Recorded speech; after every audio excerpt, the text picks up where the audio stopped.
Hi, I'm Monica from California. Please like and subscribe. I was born to middle-class parents. Dad was a lawyer and Mom was a sculptor, and unfortunately, she wasn't as good as she thought. Is that a monkey's butt, Mom? Yes, it represents freedom. You won't get it. I don't think anyone will. Growing up, I was closer to my dad. He would read to me every day and tuck me into bed, while Mom stayed in her room making weird structures from mud. Every time Dad asked her to get a real job, she would lock herself in and not come out for days. One evening after an argument with Dad, Mom left the house in the middle of the night. We searched everywhere and found her in the park, crouching under a tree. What took you guys so long? Look what I made.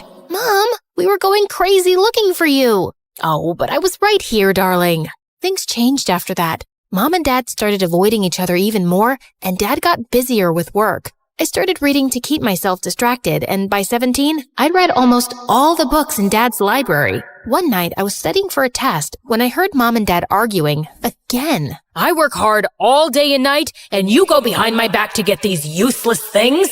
I'm trying to build something amazing. I knew you wouldn't give me the money if I told you. Just relax. No, I won't. I've had enough. I'm leaving. What? No, Dad, wait. Dad didn't even turn around.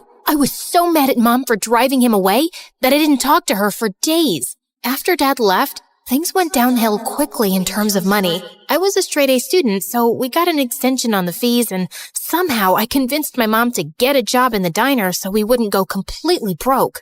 But a few days later, I came back from school to find Mom sitting outside the house. What? What happened? The landlord threw us out. We didn't have the money for rent. But I thought you got a salary. Yes, but then I saw this beautiful sculpting kit and I couldn't stop myself. Can't you ask for an advance at your job? Oh no, I can't. I quit. Waiting on people is not my thing. You quit? Mom, are you crazy? We're homeless because you spent everything on those stupid supplies. This is not stupid. This is my dream. And what about my dreams? You know I want to study law. And you know what? It's my fault.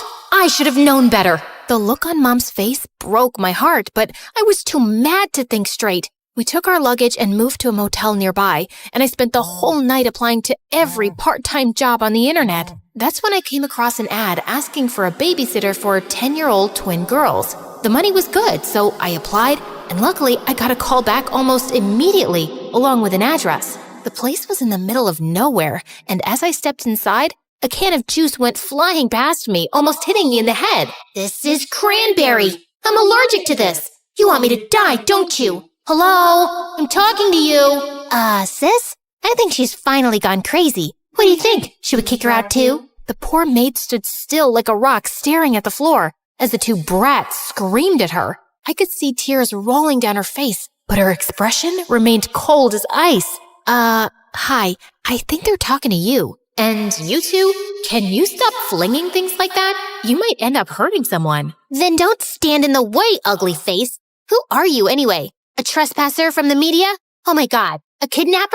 I'm here for the babysitting job? Oh, but aren't you supposed to be all old and wrinkly? And what are you still doing here? Get your deaf butt out of this room. Now, that's not a very nice thing to say, Emerald. Suddenly, a handsome guy in his 40s walked in, and the whole place fell silent. Something about his face screamed royalty to me, but when he spoke, a chill ran down my spine. You must be Monica. I'm Robbie Jackson. That's Emerald and Pearl, my daughters. Just excuse their behavior. They get hyper around new people. No problem, but they do need to treat people with respect. Of course. That's why I want a good nanny for them that could teach them some manners. You see, I'm a busy man and I need my space. Sure, but I thought you needed a babysitter. Potato, potato, you help them study, eat, sleep, everything. And sometimes you have to stay the night. Like tonight I have a charity event and I'll be back tomorrow. I'll pay you extra for this. Do we have a deal?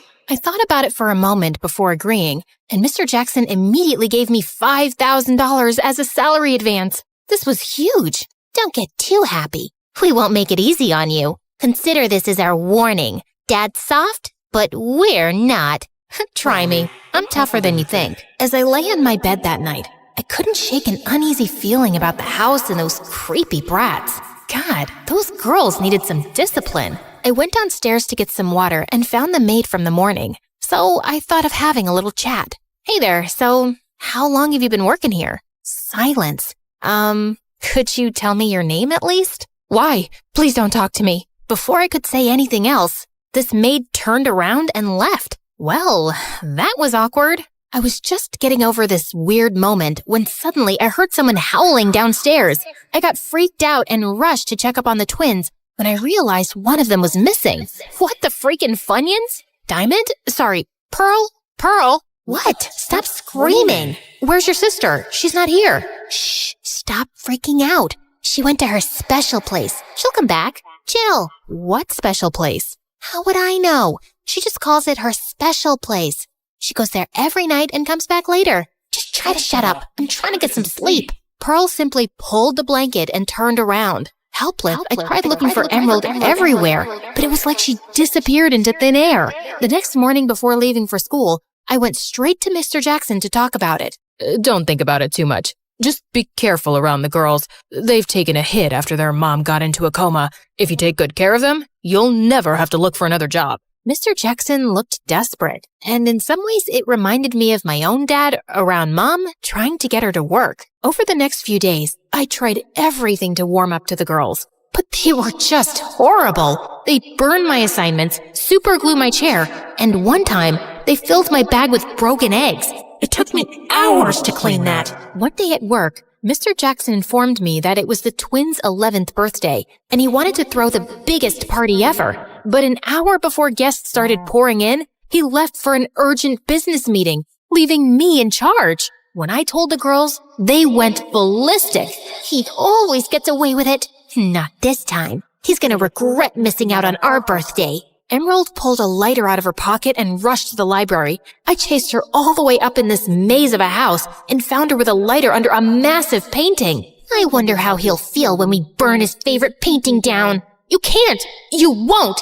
Listen, Emerald, I'm sure something important came up. That doesn't mean he can abandon us like that. And what do you know? You probably have both of your parents loving you. Actually, no. I told the girls about my issues regarding Mom and Dad, and suddenly they went softer. Emerald pulled the lighter down, and after that day, she was surprisingly kinda well-behaved. The week went by peacefully, and soon the school announced the annual scholarship test. I asked Mr. Jackson if he could spare me for a week, but he suggested I just move in instead. It didn't sound half bad, so I agreed, but when I told Mom, she said she had a bad feeling about it. Well, I would have preferred if she had a job instead of a bad feeling, but whatever. I moved in the next day, and while I was setting up my stuff, Mr. Jackson called for me. Now that you're here, you need to understand two things. My study is off limits, and the room on the top floor remains closed at all times. Under no circumstances are you allowed to go in. I felt a bit weird with the way he spoke, but I nodded my head and went back to my room. Moments later, the girls walked in and asked if I wanted a tour. They took me around the house, showing off their bowling alley, swimming pool, and arcade. Do you get to play many games with your dad? No, he's always busy. Oh, okay. Why do you say it like that? Like what? Like you're feeling sorry for us? Oh, look at those poor little girls. They don't have a mom, and their dad is too busy. I'm sure you're thinking that. But guess what? Our daddy loves us deeply. Hey, I didn't mean it like that. You know what? Forget it. I'm sorry if you feel that way. Sorry doesn't heal anything. Before I could ask her what she meant, Emerald just turned around and left, and the maid told us that dinner was ready. Don't think too much. She's a bit crazy. You should know that by now. Also, never be late for dinner, or you'll starve the night. What? That night and the night after went by fine, but then I started noticing weird things. For starters, Mr. Jackson was never around anymore. He never spoke or ate with us, and when he came home, he went straight to his study. As if this wasn't weird enough, 2 nights before the exam, I heard a light tapping on the door. My body froze as the knocking got louder, but when I opened the door, I saw a light flicker in the downstairs area, and then I saw Emerald. She was at it again. This time, I followed her, and it looked like she was headed toward the basement. Emerald, shh, you're not supposed to go there. She can't hear you. The soul left my body when I turned around to face Pearl. You scared the bejesus out of me. Sorry, but I just wanted to stop you before you did something stupid. Pearl then told me that Emerald went down to the basement almost every night, and sometimes she even sleeps there. It's got all of Mom's stuff. No one, not even Dad, disturbs her. Ever since Mom went into a coma, that's how she comforts herself. That explains why she went missing the first night I was here. But if you knew that, why didn't you tell me before? It was just fun watching you get creeped out. Anyway, you should sleep now. I'll keep an eye on her. I believed Pearl and went back to bed. But an hour later, I woke up again, and this time it was to the smell of smoke. My room was drowning in smoke. As I made my way to the hall screaming for the girls and dialing the fire brigade. Monica! Oh my God, are you okay? What happened? I don't know. I was waiting for Emerald and passed out on the floor. When I woke up, there was fire everywhere. Hold on. Where's Emerald? The two of us rushed toward the basement, but the fire was totally out of control. Luckily, the fire truck arrived just in time and rescued Emerald unharmed. They said that the fire was caused because of a candle in the basement. I was just lighting up some of Mom's favorite candles, and I didn't realize when I toasted off, I burned everything that belonged to Mom. I'm so sorry. As long as we found you. Emerald started sobbing, and I hugged her tight. Just then, Mr. Jackson arrived looking horrified, and when the fire guys told him what caused the mess, he lost his mind. You know what? I've done everything for you girls, and all you've done is made a mess out of my life. How could you burn the house down? I'm sorry to butt in, Mr. Jackson, but it was a mistake. Emerald feels horrible, and to be honest, you should be glad your girls are okay. And who are you to tell me what to do? Don't forget your place. You're just a servant here. You can't talk to her like that, Dad. She saved our lives. I can do whatever I want. Watch this. You're fired. Don't come here again. Gladly, Mr. Jackson. And I hope you become a better parent, because God knows these girls deserve it. I said my final goodbyes to the girls and left. Thanks to the wild night, I was super exhausted at school the next day and totally tanked my scholarship test. When I went home, Mom gave me the shocking news. Thanks to the fire, the secret room in the house had to be opened to check the damages, and thousands of gold coins and illegal cash were recovered. Everything belonged to Mr. Jackson. He was taken to jail, and the girls were sent to London to stay with their aunt. Wow! That's why he kept the room shut all the time. I'm just happy the girls are safe. Yeah, Mon, I'm sorry for putting you through this. I've been a horrible mother. You stuck around, and that's all that matters. I promise, I'll be better. And she made good on the promise, working hard and bagging a good deal on her sculptures. I lost the scholarship opportunity, but our combined savings were enough to put me through the first year at Stanford. But halfway through the year, I received an anonymous donation of $1 million. And when I saw the bank details, it was some Linda Jackson, Mr. Jackson's wife. I immediately called the number, and Linda's secretary arranged for a meeting. I was surprised to see the girls waiting for me along with their mom. Monica! I've heard so much about you from my daughters. It feels like I know you already. It's nice to see you've recovered, ma'am, and thank you for bringing these brats along. Linda held my hand and thanked me for saving her daughters and exposing her cruel husband. She even offered me a job at her company right after I graduated, and since the pay was good, I took it up. Don't get too happy. We won't make it easy for you. I'm counting on that.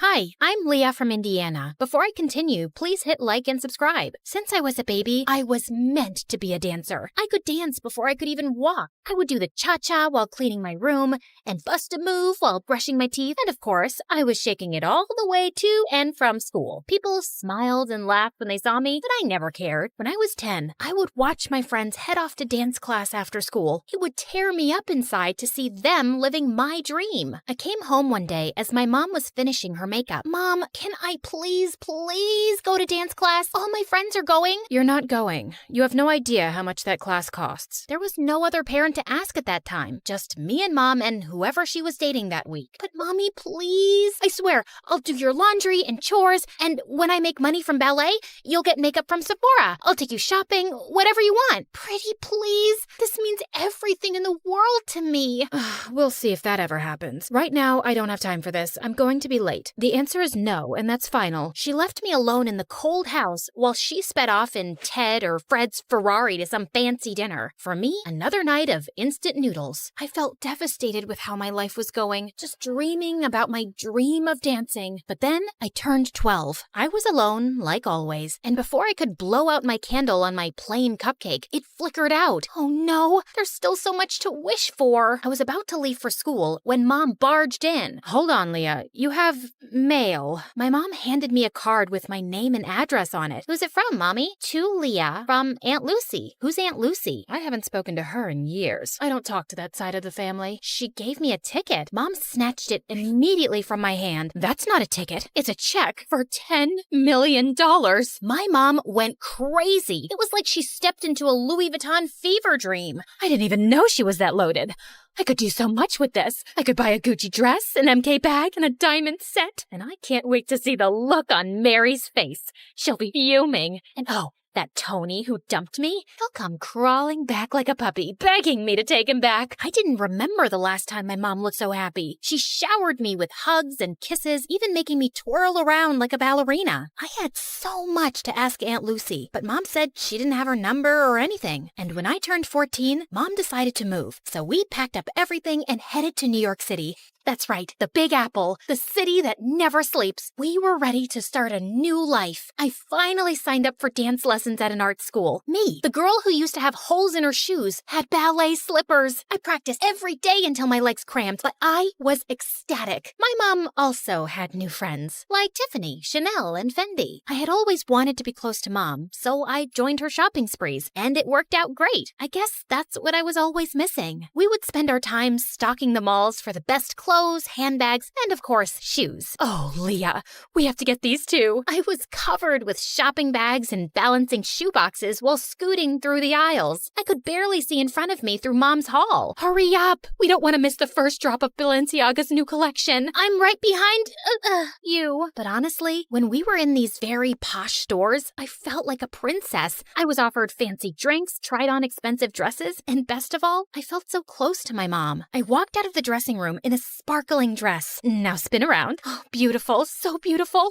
We'll take it. I looked at myself in the mirror. I could barely recognize myself, but maybe this is who I was supposed to be. I carefully teetered in the heels my mom had picked out for me, but crashed into the mirror. Do you think we could look at some flats? While I spent so much time with my mom, I might have been distracted from my dancing. My dance teacher seemed to be losing patience with me. Okay, Leah, you're up next. Saute. I smiled nervously at my dance teacher, attempting to jump, but fumbled the landing. The other students giggled at me. Have you been practicing? Yes, of course. I lied. What time did I have to practice? School was out at 3. I told my mom I would be at Bloomingdale's by 4. I mean, it was so unreasonable. Besides, I never looked more like a ballerina. The clothes, the hair, the shoes, the makeup. I was the definition of what a ballerina looked like. It wasn't my problem if my teachers couldn't see it. By the time I was 16, me and my mom had our routine down. Shopping, dining, and dining. Mom had friends she'd visit while I was in school, and we'd chat about them over dinner. And you wouldn't believe her hair. It's turned this terrible orange color. And her roots? Oh, her roots could be seen from outer space. Honestly, Leah, I'm beginning to think you're my only real friend. She loved me. My mom loved me. Just then, 2 men walked into the restaurant and surrounded us with serious faces. Jeannie Roberts. Yes? What is your problem? They flashed their badges at us. It was the police. You have to come with us. Excuse me? I am not done with my dinner. I want to speak to your manager. Jeannie Roberts, we need to talk to you about your tax evasion. This is ridiculous. You don't have the right person. You're gonna ruin my blouse. Mom, what's going on? Leah, I will call you as soon as I can. Can you let up a little? This is silk. The police dragged my mom out of the restaurant. I didn't know what else to do, so I ran back to our apartment. I paced and cried, staring at my phone. My mom was arrested. What on earth could I do? Finally, at midnight, the doorbell rang, and it was Mom. Mom, what's going on? Listen, I have to be quick. You need to get help. Otherwise, they'll put me away for good. stupid. They said tax evasion, but you haven't done anything. We have the money. Tell the police we have millions of dollars. We don't, Leah. It's gone. My stomach dropped. I need you to get me out of this trouble. I need you to go see Aunt Lucy and ask for the money. They have people watching me. They'll pounce on me if I try to leave the city. But you said you didn't know anything about her. Yeah, I just remembered her address. Go to her and get the money so I can get out of here. I had no other choice. It was just me alone, and I had to save my mom. I hopped on the first train I could find. There were a million people on the subway, and I squeezed my way through the crowd. The train car jerked, and the guy's soda splashed all over my face. He glared at me. Hey, watch it. But he splashed me. Finally, I arrived at my aunt's house and knocked on the door. Her house towered over me with dozens of closed shutters and fading awnings. I'm not interested in buying anything. I'm not selling anything. I'm Leah. Are you Lucy? I'm looking for my great Aunt Lucy. Leah? I ran to her and opened my arms for a much-needed hug, but I was taken aback when Aunt Lucy sidestepped me like she was avoiding a bug. Do you know you look very sticky? I know. I took the subway here. My mom asked for your help. You helped us before, and we appreciate it, so I didn't help you. Well, with the money you graciously gave us, you helped us a ton. That was your father's last investment. I was instructed to cash it out and send it to his next of kin. That's you. My dad? I can only recall bits and pieces of him. I know. You're not missing out. So, Jeannie's in trouble. You want something from me? Why should I bother? We're family, aren't we? I always disliked your mother. Spoiled, selfish, and vain. Does the apple fall far from the tree? You look just like her. But I didn't look like myself. She wanted me to leave, but I couldn't. She was my only hope. I kept pestering and pleading with her for days, buzzing around her like a pesky fly. Finally, after what felt like forever, she talked to me. This used to be a hotel, you know. I took care of everything, and I was great at it. But it's hard for a person my age to manage everything around here. There's too much space and too many stairs. I have a few guests coming over, but I don't have much staff. I would like to see how useful you can be. Whatever you need, I can do it. I needed to win her over to save my mom, so I got to work by cleaning out the fireplace. Large chunks of ash rained down on me, covering the floor in a thick blanket of gray. Oh my God, what a mess. Leave this and go wash your face. And when I scrubbed the windows, one of the panes cracked and a large piece of glass fell. I caught the glass right before it hit the floor. Oh no. I heard some guests coming, so I quickly shoved the glass under the bedspread. A large older man entered the room and plopped down on the bed. The glass made a large crunching noise and the man screamed. New sheets. You must need new bed sheets. I scampered out of the room and caught Aunt Lucy giving me the death stare. On the way to get new bed sheets, I bumped into a flower vase and knocked water everywhere. I sprinted off into the hall and grabbed the mop to clean, and then thud, the rest of the guests slipped and fell. Oops, I think I forgot the wet floor sign. Ugh, it's gonna be one of those days. I totally screwed up, and I knew there was no way she'd forgive me. So I hid from her, and when she finally found me, I started bawling like a baby.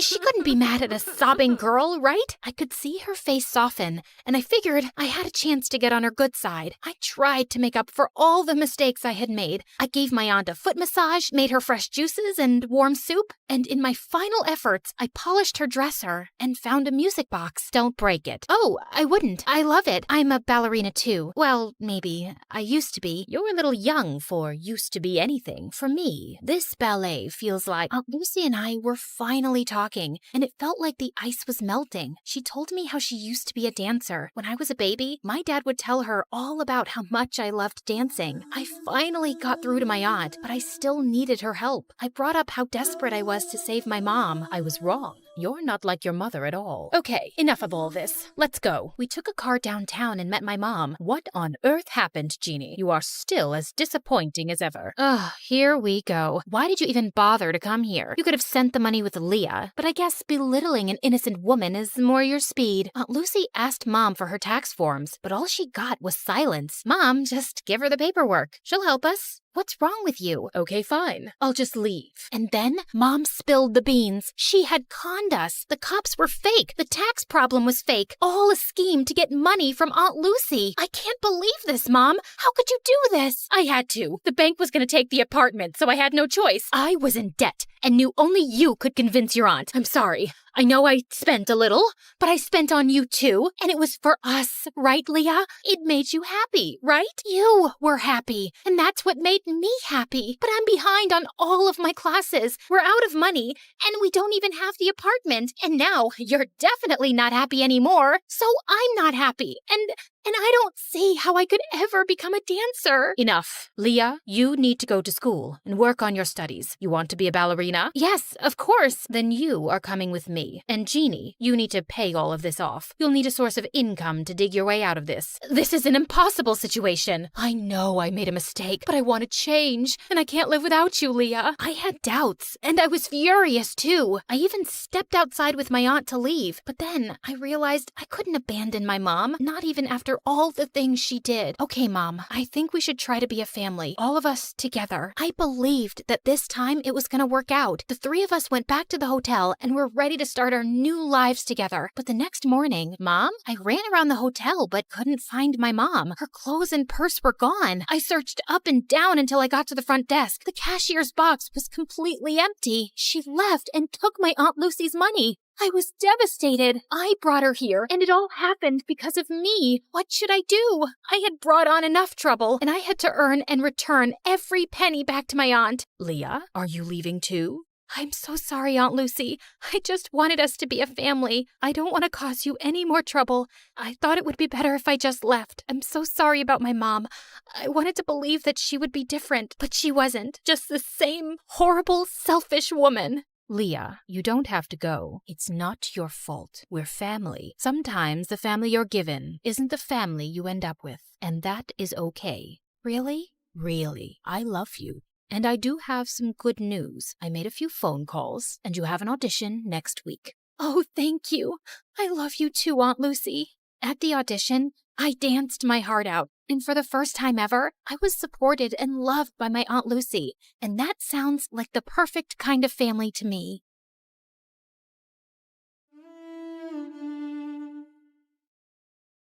You could say that I was born with a brush and an eyeshadow palette in my hand. I was always obsessed with makeup, and I even sneaked into my mom and dad's room at night to practice on them. A little pink eyeshadow, some red lipstick, and glitter.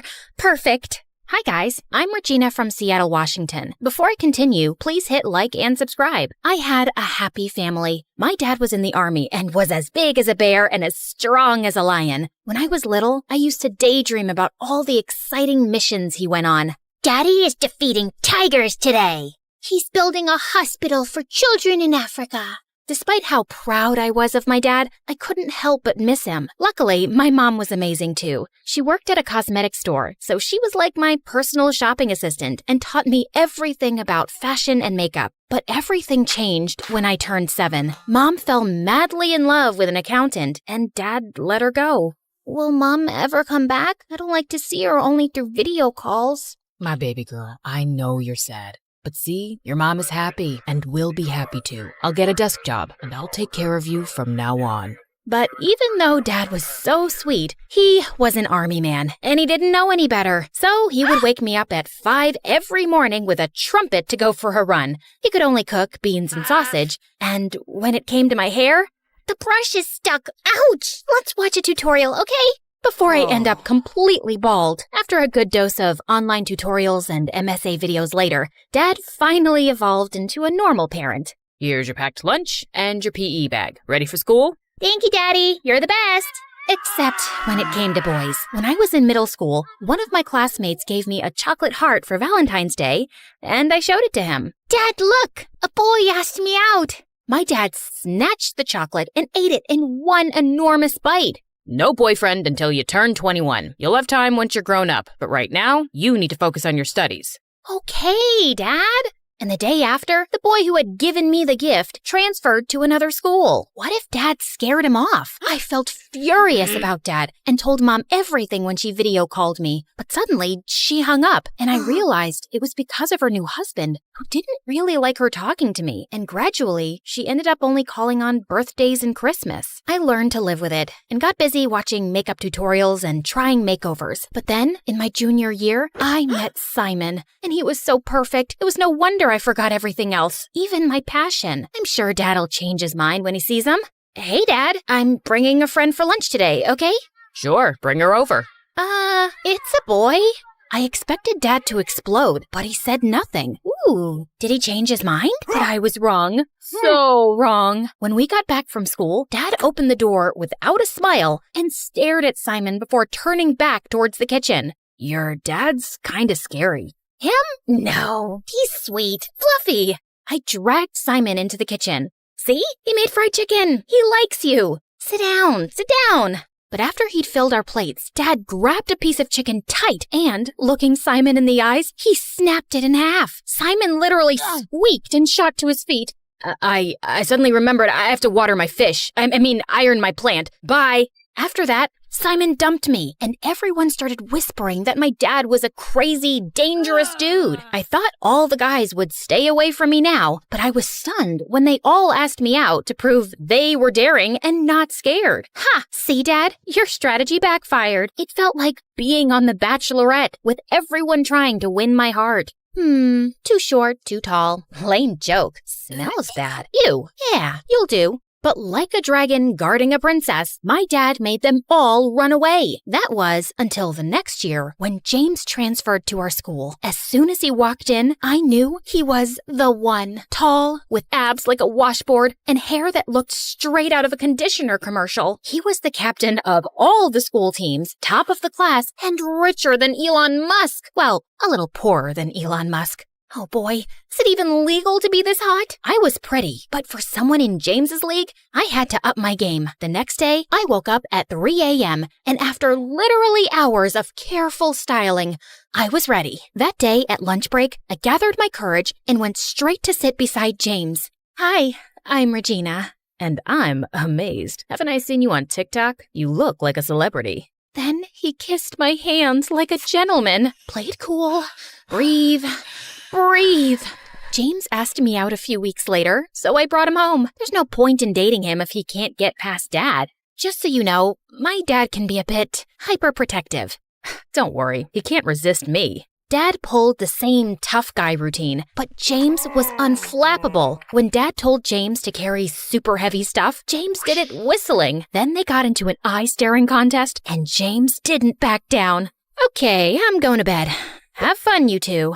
Eventually, Dad ran out of ideas. Now that he's survived my dad's trials, we can start dating for real. We had so much fun, but then James started to get a little bit too enthusiastic. Every time we were alone, he tried to kiss me, and I wasn't ready. But I didn't know how to tell him, so every time he got closer, I dodged. During the movie, I spilled soda on myself. Ugh, I'm so clumsy. In the library, I sneezed. Ugh, allergies. Walking home, oh look, a penny. Ouch. Oh no, are you okay? No, I'm not okay. What is wrong with you? He'll understand. Tell him. Can we take things a bit slower? What? I like you, but maybe we should get to know each other better. You know what? I only dated you because everyone said your dad was too scary, but he's not all that. You're breaking up with me? It's more like we never even dated since you don't want to kiss me. What a loser. As James left, I felt my heart break in two. That night, I was too ashamed to tell my dad what had happened with James, and I didn't want him to tell me I told you so. But at dinner, I couldn't hold it in anymore, and I started crying into my soup. Dad got up and hugged me until I stopped. You were right, Dad. I'm sorry I didn't listen. Baby girl, I don't care about being right. I just don't want to see you hurt. Remember, you don't need anyone. You're a smart girl, and I know you can succeed. But don't forget yourself. Didn't you love makeup? You haven't given me a makeover in years. Oh, Dad, you're the best. And then I vowed to myself, no more boys. From that day on, I only focused on my life and school. I made friends with a few awesome girls, and I started to go back to my passion, which was makeup and fashion. Once, when our teacher invited the whole class to her wedding, my friend couldn't believe I didn't hire a professional stylist. Your makeup is flawless. Maybe you could give me a little touch-up? Of course. Let me ask my dad to bring my beauty case. When my other classmates saw my friend's new look, they all wanted a makeover too, including my teacher. After that moment, word went around that I would give the best makeovers, and I became the school's unofficial fashion guru. Girls and boys lined up after class to talk to me. Have you tried an autumn palette? Ironic bow ties are for clowns only. You cut these bangs by yourself, didn't you?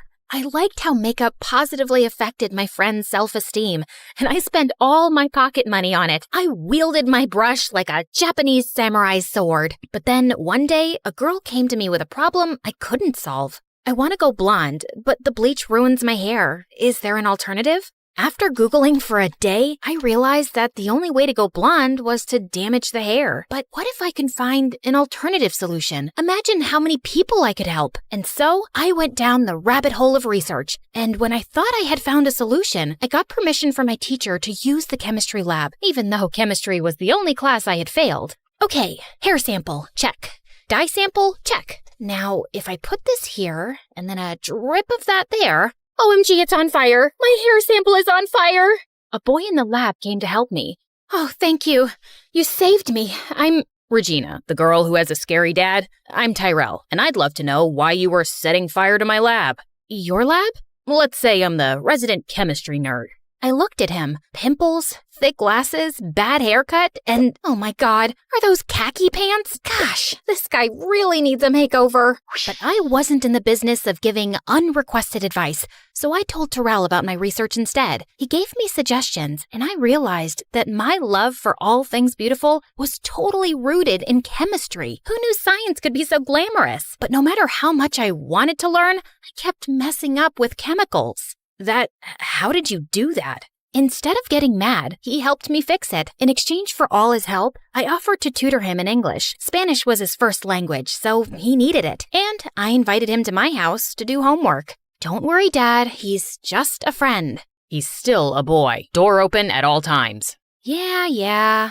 Like I could fall for a guy like Tyrell. He's not my type. I needed to test all my beauty products, and since Tyrell was always around, I convinced him to be my guinea pig. One facial cleanser and haircut at a time, Tyrell turned into a hottie. You can't help yourself from turning frogs into princes, eh? But he's so cute now. No, don't think like that. You said no more boys. The more I tried to stop developing a crush on Tyrell, the more I realized how cool he was, until he walked into the lab with a gorgeous girl at his side. Oh no, he has a girlfriend? Why does this feel so horrible? Hi? Hey, Regina, this is my older sister, and she's an angel investor for women's startups. I told her about your ideas, and she'd like to invest in them. I was so relieved to hear that she wasn't his girlfriend that it took me a moment to register the rest of the sentence. An investor? You deserve a lot of success. But you helped me out a lot. It's hard to say no to a beautiful and smart girl like you. Tyrell blushed to the tip of his ears, and I couldn't resist. So I kissed him, and he kissed me back. I thought I was just a friend. You can be my friend and my boyfriend. Really? But your dad. I'll talk to him. Tyrell was nothing like the boys I had been with before, and I hoped that he could see it too. But when I explained, he refused. If he really likes you that much, he can wait a few years. No, that's not fair. It doesn't have to be fair. Now, didn't I promise to take you to the mall? If you think you'll mollify me with some shopping, you're mistaken. Dad really seemed determined to make me forget, and he said yes to everything I wanted. But I had other plans. I texted Tyrell to meet us in the garage where we had parked. If I can't convince him by myself, maybe Tyrell will. But when we were in the elevator to get to the car, it suddenly stopped, and the lights went off. I switched on the torch on my phone and pressed all the buttons, but nothing changed. It looks like we'll be stuck here for a bit. Dad didn't reply. He was staring at the floor. Dad? He doesn't look so good. I'm sorry, baby girl. Dark, small spaces bring back bad memories. My chest. I feel like I can't breathe. I looked at my dad, stunned. I always thought he was invincible, but the truth was, he was just human. I pressed the emergency button, but nothing happened. Dad started breathing very fast. He's having a panic attack, and there's no signal in here. Sit down, put your head between your knees, and think about nice things. I miss your mom most of the time. I sat beside my dad and wrapped my arms around him. I miss her too, but we are happy together, and you've been an amazing dad. I'm so proud of you. And I am of you too. I kept talking to my dad until he was a little bit calmer, and then the doors to the elevator opened. It was Tyrell and the firemen, and they were getting us out. My hero! I'm glad you're okay. I got worried when you weren't answering the phone. I realized the elevator was stuck, and I called the emergency service. That was very clever of you. I think your daughter is amazing. I came here to convince you to let me date her, but I know how much she cares about you. And if it's really important, I'll wait for her for a few years. But just maybe, please don't let me wait forever. Dad looked at me, and I could see something changing in his eyes. You have shown me that strength is not always in the muscles. Some old memories brought me to my knees, but you kept your cool and helped me through it. So yeah, I think you're strong enough to take care of yourself. And I like this guy. Oh, thank you, Dad. But if you hurt her, I'll crush you. Like a can. That is very clear, sir. Luckily for me, Dad didn't have to crush anyone because Tyrell was the perfect boyfriend who grew up into a perfect man. With his help, I developed a makeup line that became a global sensation, and Tyrell became my head of research. Knowing I was in good hands, Dad retired early and started traveling the world, challenging himself to explore the darkest caves. And in one of those caves, he met a spry, adventurous widow, whom he married the next year. See, Dad, true love always finds a way.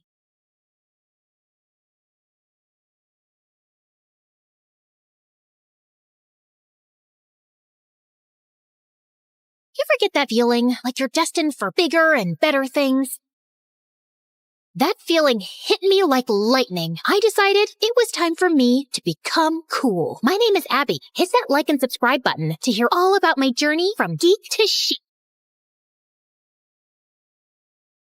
My mom was a music composer for movies, and my dad was a famous chef. They were so cool, I almost felt embarrassed to be their daughter. I was super shy and nerdy. My friends and I played Dungeons & Dragons, started a Model UN club, and bragged about our new scientific calculators. Every year, my best friend May and I would wake up at 6 a.m. and binge all 13 Star Trek movies. The needs of the many Outweigh the needs of the few. May even bought me a brand new scientific calculator for my 13th birthday. It has 280 functions and 40 metric conversions. It was the best gift ever.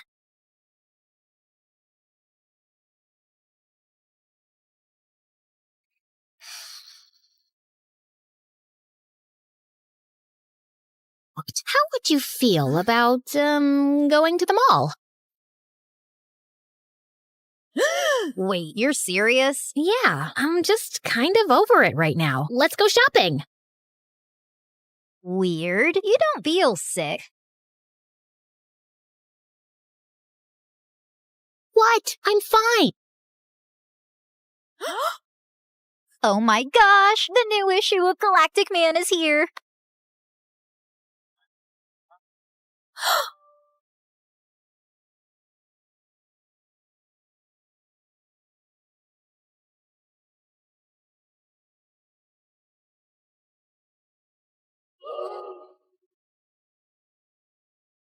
You ever get the feeling like you want to be cool? I am cool. What do you mean? I mean, you have Orange Julius on your face. Yeah, so do you. All the cool kids do.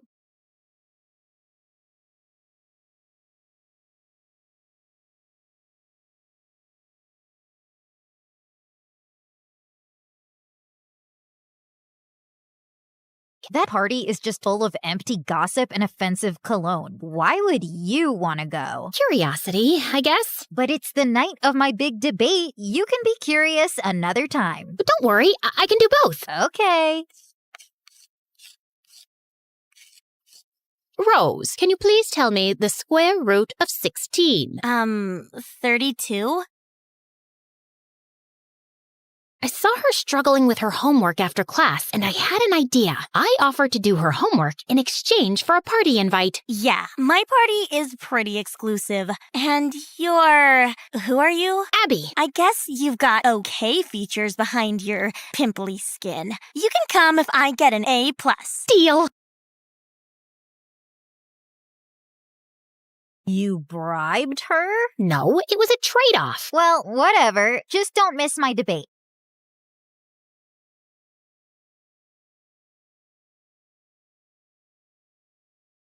I'm so excited for you, honey. Call me if you need me to save you.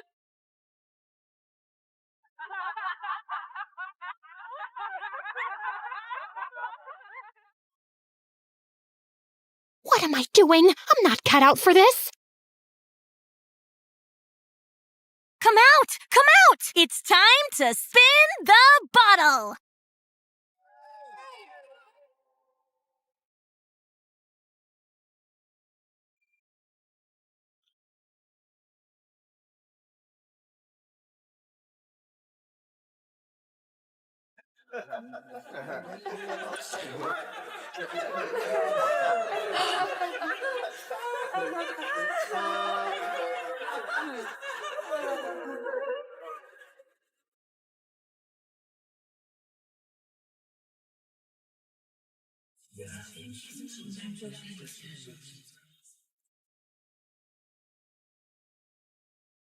Don't you want to sit with your new popular friends? It didn't go well. Well, I hope it was worth missing my debate over.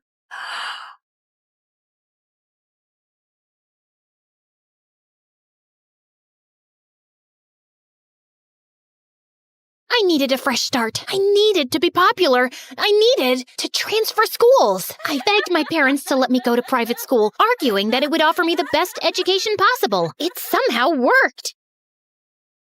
What are you doing? Transferring to a private school. What? But you always complain that private schools are full of elitist jerks. Maybe I was too quick to judge, and there are plenty of jerks here too.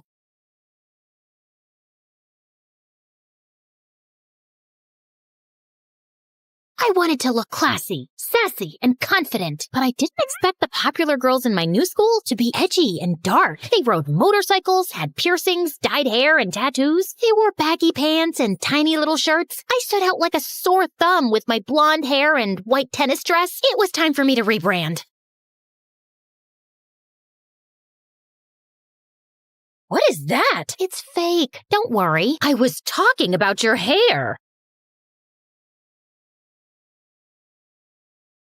I love your dragon tattoo. Yeah, it's super rad. My parents won't let me get a tattoo till I'm out of the house. Oh, my parents have no clue I have a tattoo, and they never will. You must have gone to some underground tattoo artist then. You have to tell us where you got it done. I had won the popular girls over.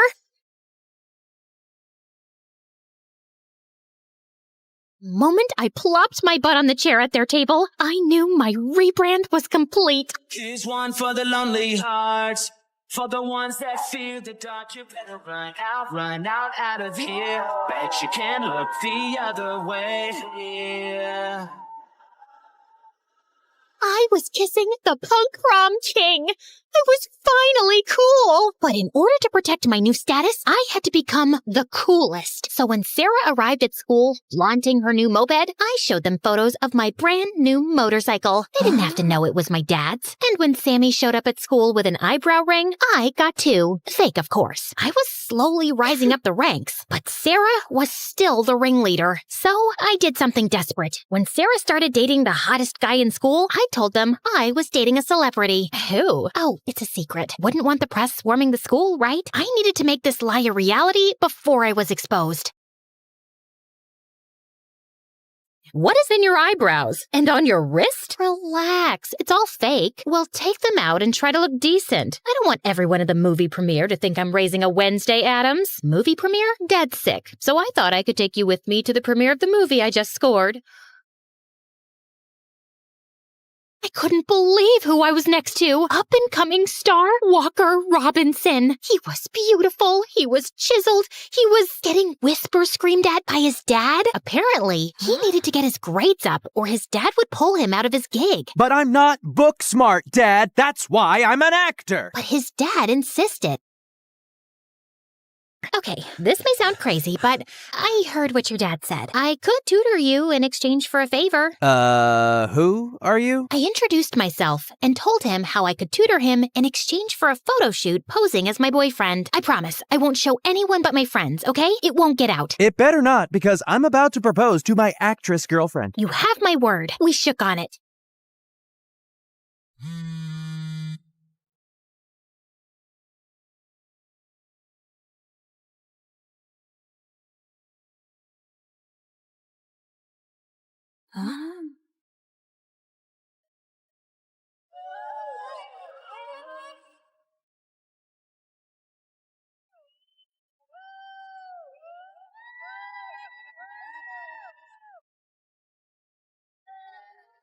I gave everyone a tour of my mom's music studio where I was recording my first album, and I showed them my motorcycle helmets. It was all going super smoothly until I ordered a pizza.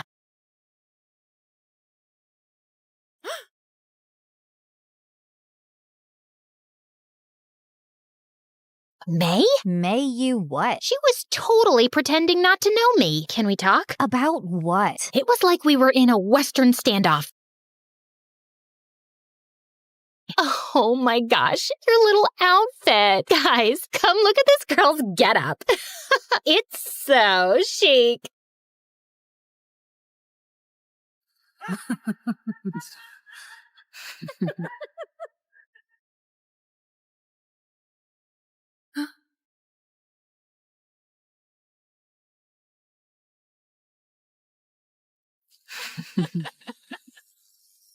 Oh my gosh, she reeks of geek. Everyone was laughing at May, but instead of jumping to her defense, I said nothing. To May, the silence spoke volumes. You guys are mean. And Abby, you're a fraud and a liar. You guys deserve each other. What was that all about? Oh my gosh, Walker is engaged. Weird. How could that be if he's dating you, Abby? Let me see that. That liar! He was dating someone else behind my back, and I had no idea. I can't believe it. What a jerk. We can't let him get away with this. Let's make that snake pay. Wait, where are we going?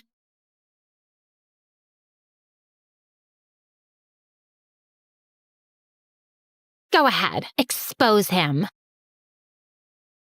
Aren't you pissed that your boyfriend was engaged behind your back? Or are you a fraud who never even dated him? Ugh!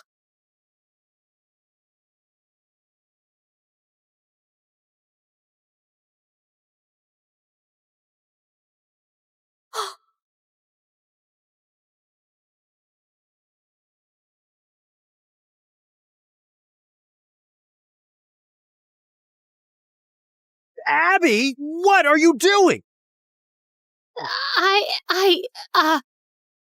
The next day, the photos landed on the internet and all hell broke loose. My parents pulled me out of private school and made me return to my old school. And I was going viral as rumors swirled around whether or not Walker was a two-timing jerk.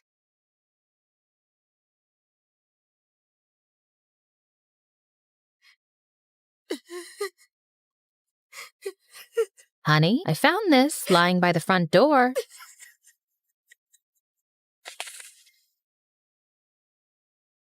It must have fallen out of her backpack when she fell down the night of the party. Wait, was she trying to mend our friendship? Is that why she brought her Star Trek DVD?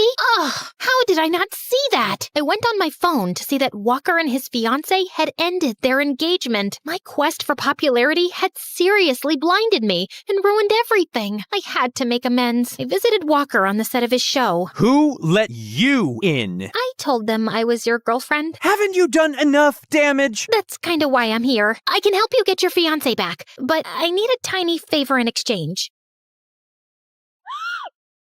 I don't want to talk to you. Flip it over. To May, my biggest fan, your friend Abby misses you. With love, George T. George Takei from Star Trek? No way! Way. How? I told her that Walker knew the old Star Trek actor from a previous gig, and we agreed that he'd help me get an autograph if I told everyone, especially Walker's fiancé, that I was a liar. Local nerd fakes relationship with Walker Robinson. Wow, you really did that? Yeah, I really did. I'll be a loser for life now, but maybe being cool is overrated. I grew up with my grandfather, who was the coolest person ever. He worked at a planetarium nearby, and often after school, I'd help him there. You see that star? You know, it isn't a star, but a planet. A planet? It's so shiny. Wow. Growing up, I loved everything about the stars, planets, and space. Pops and I would look at the stars from the big telescope. It was so fun. By the time I was 17, I was the brightest in my class and ready to graduate a year early. One time when I returned from school, I saw Pops talking to some construction workers, and he looked mad. What's happening? These people are trying to tear down the planetarium to build a mall here. No way! Not on my watch. This place was too close to my heart. My best childhood memories were about this place. Just then, I noticed a bulldozer driving toward the building, so I climbed up the huge oak tree in between, and people frantically yelled for the machines to stop. Yo, stop! There's a crazy girl up there. Rose, what are you doing? Get down from there. Nope. If they want to take this tree down, they'll have to do it with me on it. One of the workers called the boss, and exactly 30 minutes later, I saw a helicopter land. Several men in black suits jumped out, surrounding a handsome guy who didn't look much older than me. You, girl, what's the problem? Call me Rose. And the problem is that you need to ask your men to back off. This is our property. I bought this dump, so it's my property. So you'll just destroy it because you own it? Over my cute body? Do you have any idea who I am? Does it look like I care? The guy stared at me, then smirked. You won't give up, will you? Nope. Fine. Come to the office tomorrow and we'll have a little chat. I'll think about it. Saying that, he left, and so did the workers. That was fast. Later that night, Pops told me the guy's name was Henry Hampton, and his parents owned half the city. I wasn't scared of him, even if he was the President of the United States. And the next morning when I reached his office, I was more than ready to let him know that. But the place was so big, I couldn't figure out which door to open. I accidentally entered the wrong room and found a boy my age playing the piano, but he sounded a bit off.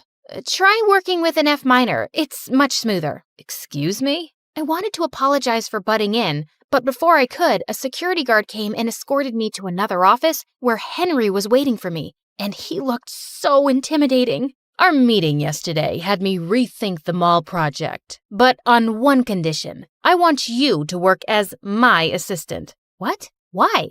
I've had many pretty assistants over the years. Now I want a smart one. Did he just call me ugly? But I'm a space nerd.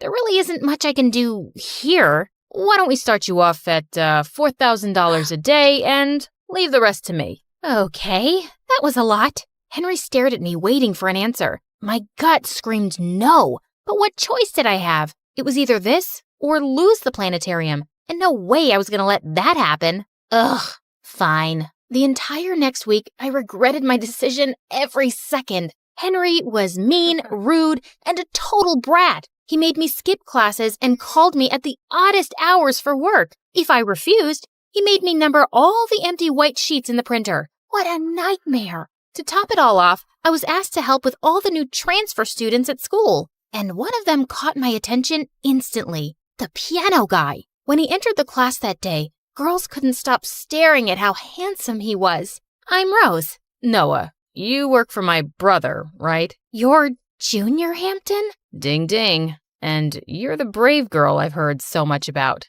Pleased to meet you. Noah was the complete opposite of Henry. He was kind and friendly, and we started hanging out every day. I complained to him about Henry all day long, and he didn't seem to disagree. He told me they were half-brothers and never got along. He's just jealous I'm the better-looking brother. One night, as Noah was playing his latest tune for me, Henry barged in looking mad. I lost an important deal because you mixed up the papers. I thought I was hiring a genius, but I was so wrong. I looked at him in shock, and he went ballistic on me. Hold up. I didn't ask you for this job. I'm tired, exhausted, and you're just so ungrateful. If you want me out, I'll leave, but I won't take your sour attitude. Henry looked crazy with rage, and before he could react, Noah jumped in. Easy, Henben. I'm sure we can work something out. Stay out of my business. Understood? Saying that, he stormed out of the room, and Noah turned to me. Thanks for standing up for me.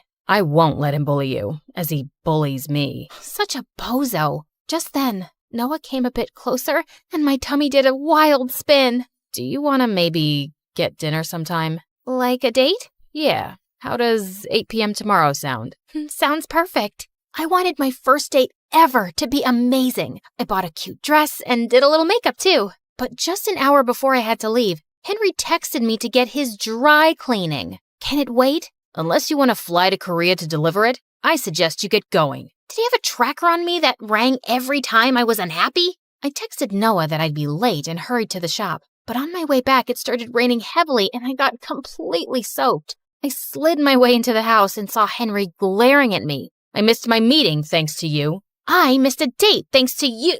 Achoo! He wrapped his jacket around me as I sneezed like a crazy person and asked one of his servants to take me to the guest room. When I came down, he was standing by the fireplace with a cup of cocoa. Drink this. You'll feel better. You made this? Do you see anyone else around? Why was he suddenly being so nice to me? And why did that make me feel so good? So, about this boyfriend. Who is he? I don't have a boyfriend. And why do you want to know? Just wondering. Well, don't, because you're killing my chances of ever finding someone. Henry laughed, and he almost looked human. One heck of a good-looking human. What made you say that? I was all set to meet Oh my God, Noah! I'd totally forgotten to tell him that I won't be able to make it. I reached for my phone, but it wasn't working, so I pulled one out of Henry's pocket and frantically dialed Noah. But he was already standing behind, looking like a raging bull. Well, well, look at that. Noah, I'm so sorry. I totally Save it, Rose. It's not the first time Henry's had eyes on my girl. Henry looked at me in surprise. He was your date? Well, that's disappointing. Before I could say anything, Noah took the vase lying on the table next to him and flung it at Henry, who missed it by inches. That was totally uncalled for. Work on your aim, little guy. But Noah left without saying a word. When I turned to Henry, he was smiling. You're such a jerk. I stomped out of the house furious at Henry. For days after that, I tried to talk to Noah, but he continued to ignore me. One day, the teacher announced that I was chosen to represent my school at the annual quiz competition, and I got busy with my books. I was studying in Henry's office one night after finishing work when I completely lost track of time and snapped back to over 30 missed calls from Pops. As I rushed down the hall blindly, I missed a turn and bumped right into Henry. You're still here? I was just leaving. Now? It's late. Let me drop you back. Don't you want to change? Should I? I blushed and we walked to his car. We sat in the back seat, and minutes into the ride, I dozed off. I woke up to Henry brushing his hands over my cheeks, pushing a strand of hair away. His eyes were the most perfect combination of blue and green. Sorry. Don't be. I enjoyed your snoring. I don't snore. I must be really tired, I guess. You work too hard. Take the day off tomorrow. Why do you do this? What? Be nice one second and an absolute moron the next. Henry looked straight into the mirror before turning toward me with a stern look. Maybe that's just who I am. A boring moron. But you're nothing like I imagined. He leaned forward, and I thought he was about to kiss me. I literally stopped breathing when he took a bottle lying next to me. He totally did that on purpose. When I got back home, I felt my heart beating hard. This was wrong, but why did it feel so right? A week later in school, I was doing some last-minute preparations in the library when I got stuck on an annoying question. My concentration was all over the place. I could solve that in under 15 seconds. I almost screamed when I felt Noah's hand on my shoulder, and I was annoyed to see him. Now you want to talk to me? Give me that. He took the notebook out of my hand and started scribbling something, and got the answers right. How? I'm the lesser-known genius in the family. I am so sorry about the other day, Noah. Don't worry about it. Let's hang out for ice cream after school, and we can talk. Sure, I'd love that. Noah volunteered to help me with the quiz, and I agreed. We would study till late at night, and I would often catch him stealing glances at me. When the final day of the quiz arrived, I was more than prepared to get that trophy home. And I did, along with a massive cash prize, which was enough to put me through college. Thank you for helping me. I couldn't have done this without you. I would do anything for you, Rose. I like you, and I think we should give us another shot. He looked at me with so much hope, but I couldn't do it. I like you too, Noah, but not in the way that you want me to. It's never going to work out between us. Because of Henry? What do you even see in him? Noah's words made me realize what I'd been hiding from all this while, but I was too stubborn to accept it. No, it's not him.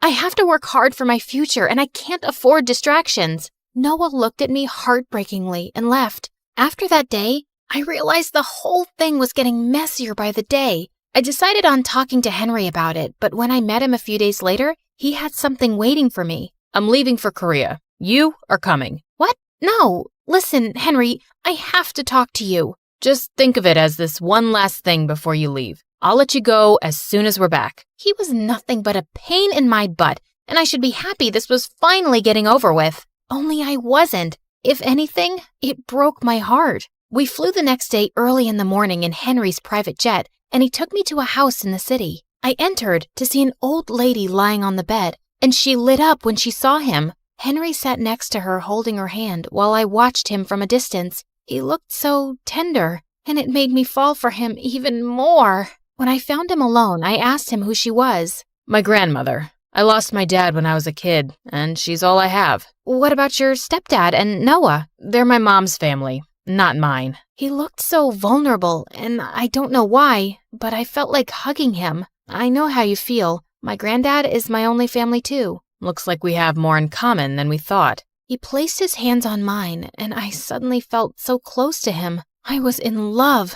I knew it. When we flew back that night, I wanted to confess my feelings for Henry, but just as we got there, we were welcomed by Noah, Mr. Hampton, and a house full of guests. Everyone, meet Rose, the reason why we're celebrating tonight. What do you mean? While you were busy falling in love, I got the deal signed, and we are going to demolish that precious planetarium of yours. But that's not fair. Too bad. Life's not fair. Like it wasn't fair to me when he came over and took everything that was mine. Just when I thought you couldn't stoop any lower. My mind went spinning in 1,000 directions, and suddenly I slapped Noah hard on his face. You are a horrible person, and I'm ashamed I ever called you my friend.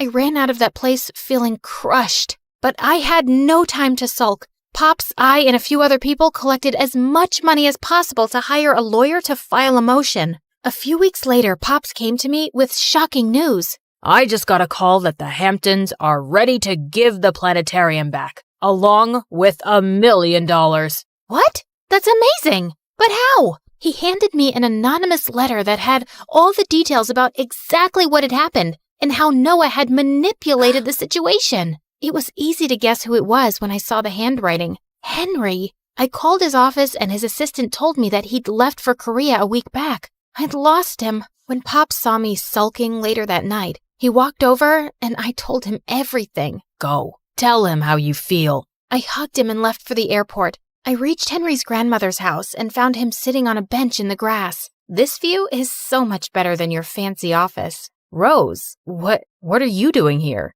I got your letter. I just wanted to say thank you. You came all this way to say thank you? That's not wise. Wait. You're weird, stubborn, and a complete jerk. Are you trying to insult me? No, idiot. I'm trying to say I love you. I love you too. My twin sister Brooke and I were born to a single mother, and we were the prettiest set of twins with gorgeous blonde hair. Oh dear, I've always wanted a daughter, but each time God gave me these good-for-nothing devils. How about you give me one of your girls? Just then, I bit the woman on the hand, and she ran for her life. Brooke, how many times have I told you not to be so violent? I'm Brooke, Mommy. Ashlyn.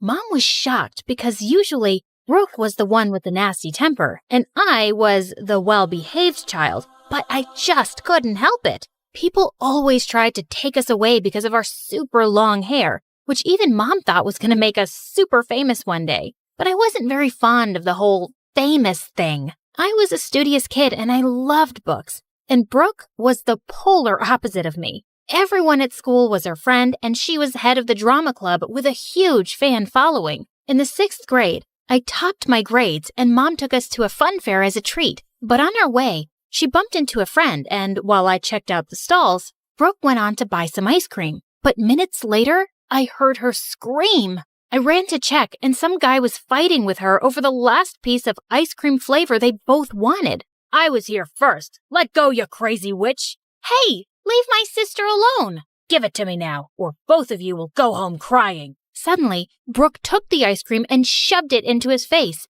and the guy went bonkers. He took out the biggest ball of gum I had ever seen and shoved it straight into the back of Brooke's head. OMG! I kicked him in his knee and he fell into the pig pen in the petting zoo. But now, Brooke's head looked like a bird's nest, and Mom almost fainted when she saw Brooke. She immediately took her to the hairdresser, but even the hairdresser freaked out when she saw the giant mess. There is no way we can remove this. We'll have to cut it all. What? No! But since there was no other option, they gave Brooke a buzz cut, and she looked devastated. The entire way home, I tried to cheer her up. It's just hair, Brooke. It'll grow back in no time. But she didn't say a word, and when we reached home, she ran up to her room and locked herself in. So I tried different ways to cheer her up this time. I baked your favorite cookies, Brooke. Open up. I asked Mom to buy tickets for the BTS concert, and she agreed.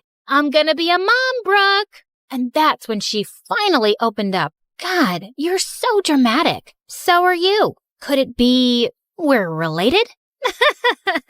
Days later, when the school reopened for the new session, I made Brooke wear a wig. But since it was summer, Brooke kept scratching her head like crazy the entire time. Oh, God. Please stay away from me. I think she has lice. How dare you even say that? She does not have lice. Right then, the boy sitting behind Brooke noticed her wig coming off, and he pulled it off. Oh, God. She's a baldy. Wow, we can finally tell Brooke and Ashlyn apart. The pretty-haired one is Ashlyn, and the bald one is Brooke. All the kids burst out laughing, and Brooke looked furious. She jumped on the kid who pulled her wig and grabbed his hair until he let out screams. The teacher pulled her away and was about to send her to the principal when I begged her to let it go. And thankfully, Brooke got away with a warning. But the next morning when Brooke came down, Mom and I were shocked. Did you forget your wig, sweetie? Everyone knows what I look like now, Mom, and it makes me itch. Come on, honey. You wouldn't want to go out of the house looking like an egg. Mom, I think you look cool, Brooke. Whatever. I don't need your approval. Huh? What was that about? At school, I warned all the kids to not mess with my sister, but it seems like Brooke didn't care about it anyway. Then one time, I was in the school's hallway when Brooke's drama club members came up to me. Ashlyn, Brooke left the club, but we really need a pretty girl lead for the play. Can you take the role, please? Please? They kept begging me to replace Brooke and didn't leave until I said yes. But just then, a boy walked past me and I dropped all my books. Hey, watch it, dude. But when he turned around, I was shocked to see it was Brooke. Oh, I'm sorry. I thought I didn't see it was you. Yeah, that's the thing, Ash. Saying that, she just turned around angrily and walked away, and I felt so stupid for not recognizing her. After that day, something changed in Brooke, and she started to talk to me less and less. And Mom only made things worse. Every time we'd go out, she'd made Brooke wear a cap. A few weeks later, when we got home from school, Mom was screaming with joy. Oh, honey, I have great news. Some weeks back, I had sent Brooke's photos to a company that was looking for a new model, and guess what? They selected her! For the first time in ages, I saw a huge smile on Brooke's face. And then Mom said, but now Ashlyn will have to play the part. What? What are you saying, Mom? Mom told us that the company wanted to use a model for their new hair products. And since Brooke had lost her hair, my natural hip-length blonde hair made me perfect for the part. Just then, Brooke took a vase on the table and smashed it to the ground. How can you do this to me? Those were my pictures. I was the one who got selected. She cannot take my place. But what can we do if your hair won't grow back? It's been like that for months now, and God knows if it's ever going to grow back. Listening to Mom's words, Brooke ran to her room crying, and I told Mom I was not gonna do it. Oh, Ash, I wish I'd never have to tell you this, but things are really tough at work for me right now. They might even fire me, and I'm so worried about how I'm going to take care of my girls. Seeing Mom so stressed, I had to say yes to the offer. But now, Brooke was super mad at me, especially after Mom took her to the doctor and we discovered that her hair growth rate had slowed down drastically for some reason. That's why her hair was taking so long to grow back. Later that night when I was sleeping, I felt someone pulling my hair, and when I opened my eyes, I saw it was Brooke, trying to cut it off. OMG, Brooke, are you crazy? Yeah, I'm crazy, and now I'm going to turn you into me. Luckily, Mom came in just then and pulled her away. She scolded Brooke real hard, and after that day, Brooke stopped talking to me. The next week, Mom took me to the audition, and when I got the part, we had to fly to Los Angeles for the whole year. But Brooke was not happy about moving at all. I don't understand why we have to leave everything behind just because of her. Why can't you be happy for your sister, Brooke? This is a huge deal. And honestly, it's not like you have a lot of friends here. You could use a fresh start too. Despite Brooke's protests, we moved to LA. The campaign I did became a huge success in no time, and my ads were everywhere, on buses, on billboards, and on TV. By the time I turned 15, I had a huge portfolio of modeling work, and Mom had become my manager. And she decided to enroll me into a private school. Honey, you're a celebrity now. Your safety and education has to come first. I was more than excited to finally have proper schooling after all these years of modeling, and I asked Mom to enroll Brooke with me too. But as soon as we entered our new school, kids came running at me to take autographs and selfies, and they'd follow me everywhere I go. And I just hated it. But there was someone who loved seeing me so miserable.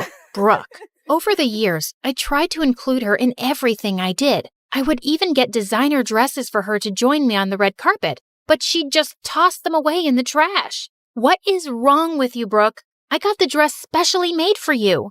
I don't need your charity, Ash, especially when everything you are right now is because of me. I hated the bitterness Brooke had in her heart for me, and I wished I could just remove that. Don't you worry about her, sweetheart. You have no time for her jealousy. You just focus on your work. Time went by, and Brooke grew confident in her own look and joined a local modeling agency. And I decided I was going to leave the world of fame and finally focus on my studies. But the same day, Mom told me that I'd been cast as the lead for a huge movie. But Mom, I told you I didn't... Oh, honey, this is the last time, I promise. It's just that I made an agreement, and now if you say no, we'll have to pay a huge sum of money for canceling it. Okay, but it's the last time. A few days later, we had the announcement party for the movie, and Mom was taking me shopping for it when a card fell from her bag. It was an invitation card for Brooke's first play at the theater where she was playing the lead role.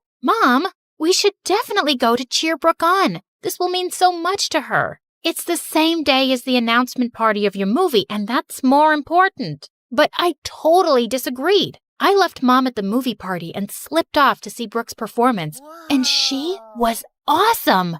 I didn't find her in the dressing room, but I left flowers for her and left. My movie started shooting soon after, and I was a bit starstruck when I met the male lead actor, Tom. He was a super famous movie star at the age of just 20. And he had a huge fan following, but he was really nice and instantly made me comfortable. And over the course of the shooting, we became really good friends. On my 18th birthday, Tom even surprised me with a cake and congratulated me. But just then, I noticed Brooke outside my dressing room. I stepped out to see her, but she was already gone. And then, I didn't see her the entire day. But the next morning, I woke up to the worst nightmare of an actor. My phone was buzzing like crazy, and pictures of me hugging Tom and rumors of our link-up were all over the news. But there was no way anyone from the set could have leaked those pictures. And that's when I remembered seeing Brooke on the set the day before. Holy freaks! I couldn't believe she'd stooped so low. Later, when I came out of the house, there were paparazzi everywhere, and I had to disguise myself to go for the shoot. When I reached the set, we were about to start shooting when Tom's girlfriend came on set and threw the newspapers in my face. You homewrecker. How dare you try to steal my boyfriend, you ugly-faced lizard. I didn't steal anyone. It's all fake news. Babe, can you please calm down? But she didn't calm down and tried to attack me. Just then, Brooke came from behind and dumped a slushie on that witch's head, and security pulled her away for trying to create chaos on the set. Brooke, what are you doing here after ruining my reputation? What? What are you talking about? Oh, stop it. I saw you at the set yesterday, and I know you're the one who sent my pictures with Tom to the media. Have you completely lost it? I wasn't the one who did it. It was Mom. What the freaking Funyuns? Mom was the one who sent your pictures to the media. I heard her talking on the phone this morning. That's what I just came here to tell you. But I saw you on the set last night. 'Cause it was our birthday, dummy. You came to see my play even when you had a huge movie party, and it meant a lot to me. So I thought I'd repay the favor by visiting you, but as soon as I reached here, I received an important call and I had to go back. But that wasn't all. Brooke told me she had doubts that Mom had been up to no good, and when we investigated it, we found out that Mom had been stealing from me and filling her bank accounts. Holy freak! She was a blood-sucking mosquito. The next day, Mom came screaming with joy at us. I've got the best news, Ash. I signed you up for 3 more movies, and we're gonna be super rich now. So, that's why you sent my pictures to the media? What? Who told you that? And even if I did, look at the bright side. All that publicity and dating rumors with the superstar have got you 3 more movies. But you sold your own daughter for money. Shut up, Brooke. Enough, Mom. We are not kids anymore whom you can manipulate so easily. Yeah, you broke our trust and stole from your own child. You're the worst lying butt manipulator that I've ever seen in my life. Oh, no, don't say that, Ash. I did everything for you guys. You're a liar, Mom. You did everything for yourself. And that's why I have canceled all your contracts and removed you from my manager's position. No, you can't do that. Guess what? We already did. Suddenly, Mom completely lost it and tried to attack me. But thankfully, Brooke had called security and the cops, and they took her away. I'm so sorry, Ash. I always thought you were a bad person and always blamed you for everything. But Mom was the real devil and played with us as she wished. It's all right, Brooke. You have nothing to apologize for. But yeah, I don't think I can continue to shoot this stupid movie. How about you take my place in it? Really?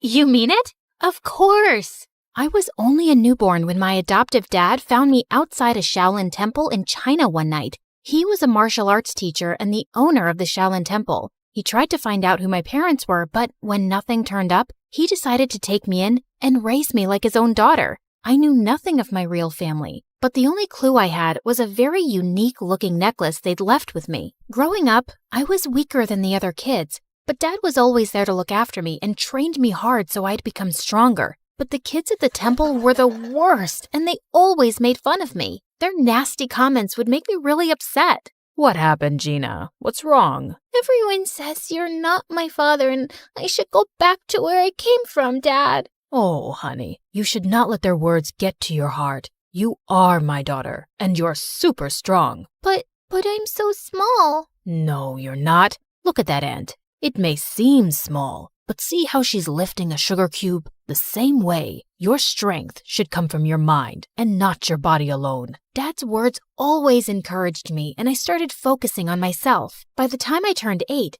I had a sudden growth spurt, and suddenly I was taller than most kids my age. With time, even my martial arts skills improved a lot, and I started winning many competitions. But the kids at the temple would feel jealous and try to mess with me all the time. This went on until I was 17, and then one day, something weird happened. I was in the market when I crashed into someone, and all my groceries fell to the floor. Hey, watch where you're going and say sorry. But he just ran off into the alley, and I went after him and pinned him down. Oh, God, stop. Are you gonna kill me? What were you trying to do, huh? He told me his name was Drake, and he was a super famous singer from the US. And now he was running away from some crazy fans who were chasing him. I left my hotel in disguise to take a walk around the city, but my fans somehow recognized me. I'm totally lost. Please, help me get back. I decided to help him, but he didn't even know the name of his hotel. What? But you have your phone, right? Call someone. I left it at the hotel. Gosh, he was such a handful. Take me with you. What? I can't do that. No outsiders were allowed inside the temple, but this guy kept begging me, and I decided to sneak him in. You have to stay all quiet in here, okay? Ugh. I sneaked in my share of the food, and he ate like he was starving for days and didn't leave any for me. That's it. You're gonna have to leave tomorrow morning, or... You're saying all this because you have no idea how popular I am. Otherwise, you'd have never wanted to let me go, baby girl. Huh? Who did he think he was? Suddenly, he grabbed my phone and started showing me all these pictures of himself online, and that's when I noticed something very strange. A woman in one of those photos was wearing the exact same necklace as mine, and she looked so much like me. Who is she? You want to know her and not me? Fine. She's a family friend, but why? Could I really have some connection with this lady? But what were the chances? The next day, I woke up to loud noises in the temple and saw Drake was being taken by his security people. Turns out, one of the girls from the temple knew him and reported it to his managers. I didn't even get to say goodbye. But ever since that day, I kept wondering about who my real parents were and why they left me. And my dad could tell soon that something was bothering me. Gina, it seems like you're lost, my dear. What's the matter? I told Dad everything that was going on in my mind, and he had the best advice. If it bothers you so much, you should go out there and seek the truth for yourself, my love. But Dad, how can I leave you and go all by myself? I raised you to be strong and independent. I know you're going to be just fine. Oh, Dad. A few weeks later, when I reached the U.S., I tracked down Jake's place and went over, but his security people wouldn't let me in. But I know him well. Oh, yeah. All the crazy fangirls know him well and try to break in all the time. You see that line over there? That's why we're hiring personal bodyguards for him. Oh, yeah, that's exactly why I'm here, to be his bodyguard. Nice try, but it's male bodyguards only. Now off you go, little girl. I couldn't give up like that. Only Drake could lead me to that woman, and I had to find a way to get to him. So I bought some makeup and wigs from a nearby shop and disguised myself as a guy. Later, when I went to audition for the job, everyone was fascinated by my smooth martial arts skills, and they hired me in an instant. They even gave me a room to stay at Drake's mansion. On my very first day, Drake's manager told me that he was running late for a photo shoot and asked me to go wake him up. But when I reached his room, I saw a girl trying to click pictures of him while he was asleep. You, get away from him. I pulled the sheets from under their butts and they both fell to the floor. What? Are you nuts? You broke my butt. Before she could record more, I took her phone and threw it out the window and she jumped onto me. You jerk! That was my brand new iPhone. Seconds later, Drake separated us and told me that she was his girlfriend. Then why was she clicking your pictures like that? Turns out, Drake's girlfriend, Blythe, was a social media star, and all she did was post pictures with Drake for popularity. She stuck to him like chewing gum and wouldn't give me any time to be alone with him. Even when we'd step out, she'd join us and give me death stares. Why do you keep following me all the time? Ma'am, I'm Drake Sir's bodyguard, and it's my job to protect him. That's enough, Blythe. He's just doing his job, so cut it. But she wouldn't miss a chance to mess with me. There was a fan signing event for Drake soon, and Blythe was live streaming when she tried to make me fall and humiliate me in front of Drake and the crowd. But I moved aside just in time, and she ended up bumping into one of the fans and falling face flat. Are you blind, moron? Can't you see? When the fans saw her rude behavior, they got real mad, and Blythe ran out of there to save her butt. But some of the anti-fans started throwing rotten eggs and tomatoes at Drake. I ran towards him and shielded him from all the nasty stuff and took him inside safely. When all the chaos was over, I realized I smelled gross, and I immediately ran to the washroom. But the moment I started washing my clothes, I heard a loud scream and Blythe came running towards me. You moron! I knew it! You're a pervert, and you've been following me this whole time! What? Have you lost your mind? Why would I do that? It's then when I realized I was in the girls' washroom, and Blythe pulled me out in front of everyone. I want you to fire this guy immediately, Drake. He followed me into the washroom. I swear, it was a mistake. I was the one who asked him to go and look for you. What? He took my side in front of all those people over his girlfriend, and I had no idea why. So later that night, when I saw him sitting in the garden, I went to talk to him. Hey, are you okay? Yeah, all thanks to you, man. You were the one who came to save me even when Blythe ran away. That's just my job. He then signaled me to sit down, and I did as he asked. Why did you take my side today? 'Cause I knew Blythe was lying. I've known her ever since we were kids, and I know when she doesn't like anyone, she makes a huge fuss about it. But still, she's your girlfriend. Sometimes, I wish she wasn't. I always saw her as a friend, but one day, she asked me out. I said no, but my mom and Blythe's mom are best friends, and Mom said I couldn't break Blythe's heart. But you should have told your mom you didn't love Blythe. I did, but she didn't listen. Like she never listens to me about wanting to quit music for a while. But I thought you loved creating music. I do love music, but I just want to do it at my own pace. but my mom keeps pushing me into advertisements and other projects all the time. Then you should tell her to stop. If you don't like something, you don't have to do it, Drake. You're right, man. I'm just sick of everyone trying to use me for their own benefit. I can't even talk to any of them about this, but I'm so glad I found a friend like you, whom I can trust. Those words pierced my heart. I was staying by his side and lying to him for my own benefit, too. Just then, I spotted a mouse running on the ground towards me, and I just squealed loudly and jumped onto Drake's lap. Oh my God, what's wrong? I don't know why I thought something was about to attack you, and I was just protecting you with my body, like a human shield. Just my training, you know? Okay. And is the girly scream part of the training too? Yeah, totally. It's like a war cry to scare the enemy. It's gotta be shrill. Makes sense. You want to get off my lap now, princess? I jumped off his lap, muttering something, and excused myself quickly. I'd acted like such a moron and almost given myself away. I just couldn't tell him who I was now. He trusted me and would feel so betrayed. So I started keeping an eye on all the women around him by myself, hoping I'd find the woman from the picture soon. And Drake learned to take a stand for himself with his mom and instead started doing things that he loved, like playing soccer. He also started ditching Blythe more often, and we'd sneak out to go on motorbike rides and eat the greasiest burgers across town. Come on, you can't finish a burger? Be a man. I'll finish it, dude. Not all of us inhale our food like you. Wait, you got mustard on your face. And without thinking, I leaned forward and wiped the mustard close to his mouth with my thumb. He just looked at me quietly, and I swear I had butterflies in my stomach. Luckily, just then, his phone started ringing and the moment passed. I was pretty sure he thought I was his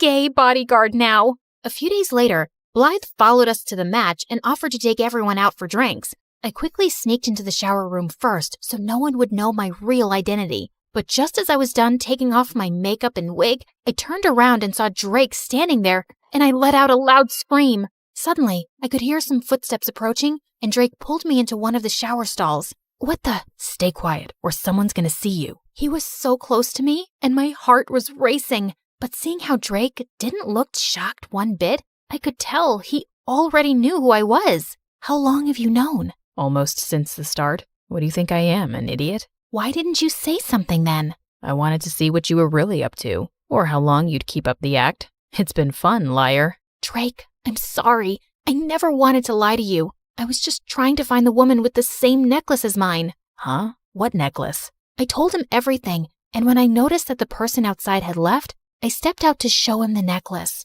But I was shocked to see that all the stuff I'd taken off while removing my makeup was gone, along with my necklace. I looked for it everywhere, but I couldn't find it. Calm down, Gina. It must be here somewhere. And I know who the woman in that picture was. But before he could tell me, Blythe barged in with the cops who wanted to arrest me for fraud. Fraud? That's a lie. Oh, come on. You pretended to be a guy and stole expensive things, including my mom's necklace. I've called her. She'll be here any minute, officers, and you can ask her. But arrest that fraud first. Your mom's necklace? What are you talking about? I didn't steal it. It's mine. Gina's right. She didn't steal anything and she didn't lie to anyone. I knew who she was all along. And Blythe, I'm breaking up with you. Blythe looked ready to explode. But just then, Blythe's mom entered and took the necklace from her hand. Where did you get this from? It's mine. She turned to me, and that's when I saw she was the same lady from the picture, and she was wearing the same necklace. I told her everything about myself, and at first she looked stunned, but then she broke into tears. Oh, honey, my daughter, I can't believe it's you.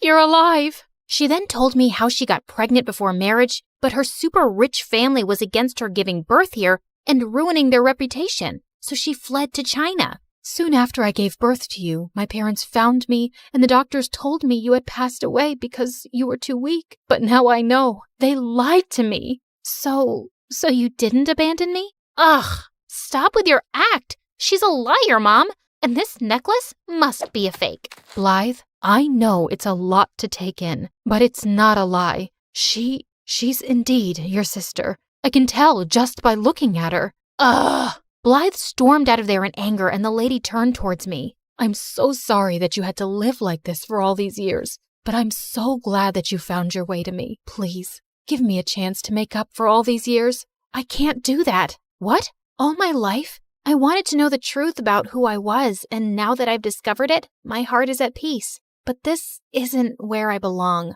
I have a life and a loving dad back in China, but I promise I'll visit often and get to know you more. Oh dear.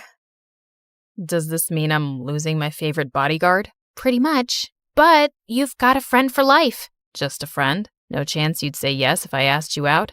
I'll have to think about it. I turned the corner as fast as I could, but the scary men in dark suits were still behind me. I couldn't let them catch me. I had the fate of the world on my shoulders. Well, actually, it was around my neck in a butterfly locket that held the super secret code to a powerful weapon that had to be protected at all costs. Hi, my name is Grace, and I'm a super secret. That's classified. Let's just say I have a special set of skills. I darted into the subway and raced down the stairs just as the train slid into the station. The men were right behind me, yelling for me to stop. Sorry, suckers. Better luck next time. I hopped on the train, raced down the aisle, and bumped into the most beautiful boy I'd ever seen. His face screamed perfection. He had the body of an action star, and his smile could melt the polar ice caps. My special AI glasses analyzed him in half a second. His name was Nate. He was the quarterback of his high school football team, and his dad was a successful businessman. He seemed too good to be true. And then he opened his mouth. Hey, sweet thing. Yeah, I know I'm handsome. I'm a perfect 10. No, an 11. Maybe a 12. I'm the best looking guy you've ever seen. Am I right? Nate pulled out a marker and started signing his name on my arm. What the heck are you doing? You don't want my autograph? I'm a famous football star. At least I will be in a couple years. Though the way you're looking at me makes me think I might be the man of your dreams. You're pretty cute, too. I mean, pretty and cute. Both? Get it? Suddenly, I saw the angry men in black suits running down the aisle headed in my direction. The last thing I needed was to get caught with the necklace, so I pulled Nate into a kiss, distracted him, and quickly slipped it into Nate's backpack. Wow, that was intense. Well, what can I say? I'm an intense person. Oh, this was fun. See you never. Bye. Saying that, I just ran. Just as I'd expected, the men rushed past Nate and didn't give him a second look. I raced off the train and into the crowded station and got out of there undetected. When I walked into headquarters, Agent Mama Bear ran up to me screaming, "Where's the necklace?" I had to stash it with a civilian. A civilian? Are you crazy? What are you thinking? If Mr. X gets to him before we do, that poor civilian is toast. Hello, the bad guys were tailing my butt, and I didn't want the necklace on me in case they caught me. I was thinking on my feet, and it seemed logical at the time. The president should be thanking me.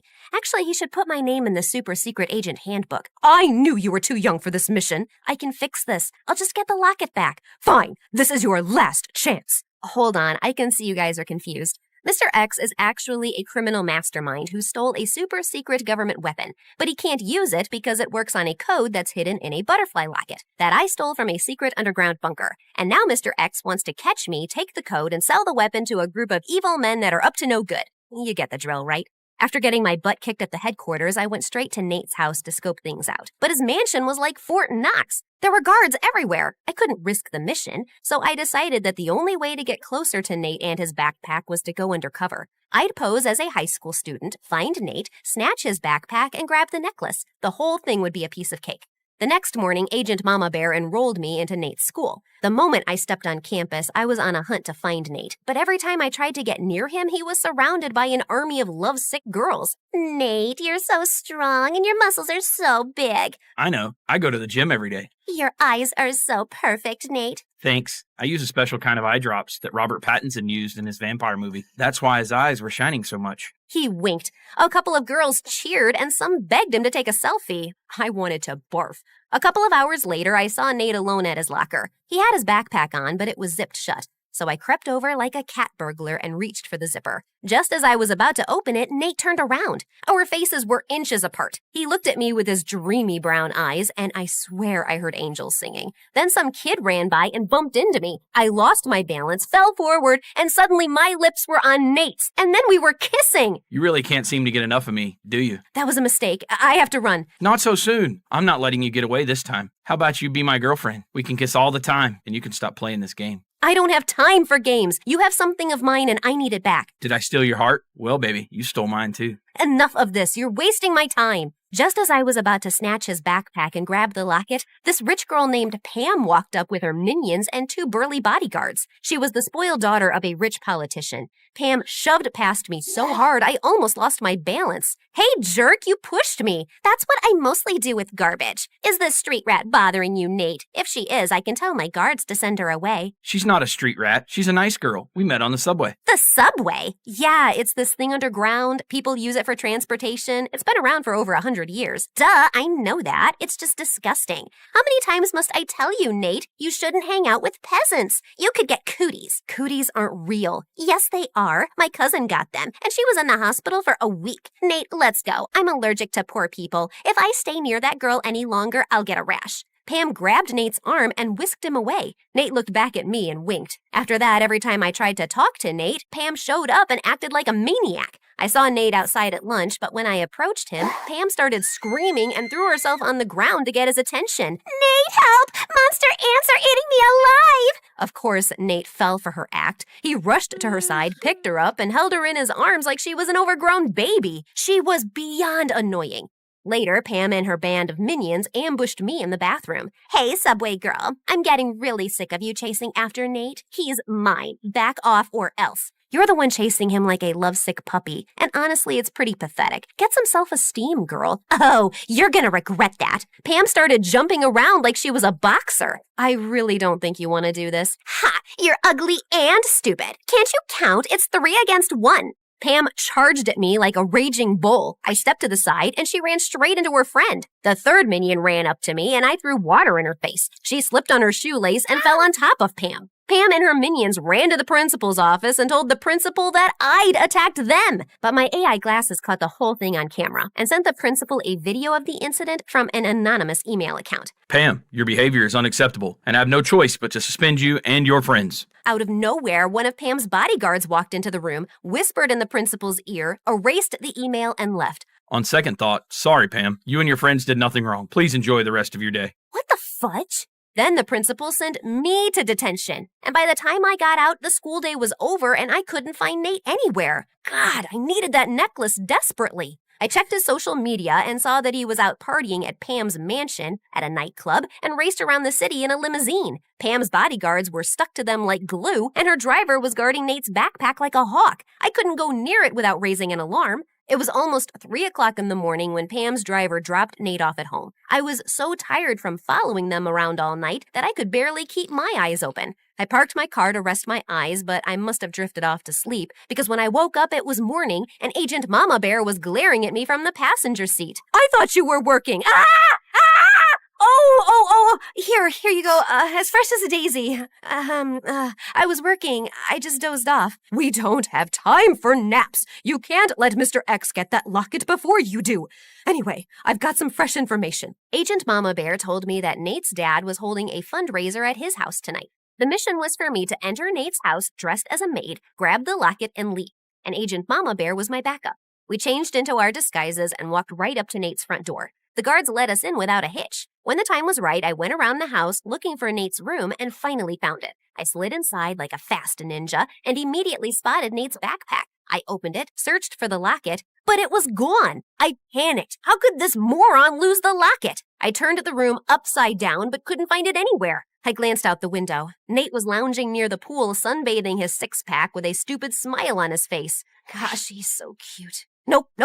Get a grip, girl. I rushed down the stairs, and just as I was about to step outside, I saw a tired old woman scrubbing the floors, and then I saw Nate walk in. I immediately hid behind a pole to avoid getting spotted, while Nate walked over to the old woman with an envelope of cash in his hand. Ma'am, please take this money and use it to go see the doctor. I can't, sir. I have to work to help your father with the party. If I leave, he'll be very upset. Don't worry about my dad. I'll talk to him. Come back when you're feeling better. The old woman thanked Nate and left. I was shocked. I'd never seen him act so selfless. I was about to say something, then Nate's father rushed past me. Have you lost your mind? No, it's where I left it this morning. This isn't funny. I saw what you did for that maid. You think money grows on trees? I swear you're as dim as a broken light bulb. Try not to embarrass me tonight in front of Pam's dad. And why haven't you asked Pam to be your girlfriend? By now, you should be engaged. Marrying that girl will make you filthy rich, and then you can invest a ton of money into my business. Dad, I don't want to marry Pam. She's a nice girl, but I'm not interested in her that way. I didn't ask you for your opinion. You're too simple to make good decisions. You just focus on throwing your football and staying in shape and getting that girl to fall in love with you. Nate's dad stormed off, and the look on Nate's face almost broke my heart. I felt so guilty for treating him so badly before. I walked over and put my hand on Nate's shoulder. I don't think you're stupid. What you did for that old woman was really sweet. You don't have to be nice to me. My dad will still pay you. It's me, Grace. Who? Grace! We met on the train. Geez, we've even kissed twice, once by mistake. Yeah, I know. Why are you dressed like a maid? I couldn't recognize you at all. That was the idea, dummy. And why do you act all self-absorbed at school when you're actually kinda sweet? Did you just give me a compliment? Must be my lucky day. Well, not really, 'cause I'm about to kick your butt too. I need that butterfly locket I hid in your backpack when we met. It's really, really important. Where is it? What butterfly necklace? I didn't have a choice but to tell everything to Nate. He heard everything and then looked at me in shock. Why would you slip something that important in my bag? I'm literally the clumsiest person you'll meet. Yeah, I wasn't thinking straight then. Oh, did my good looks distract you from your mission? Yeah, maybe. Can we talk about that later? I really need to find that necklace or my boss will have my head. Wait.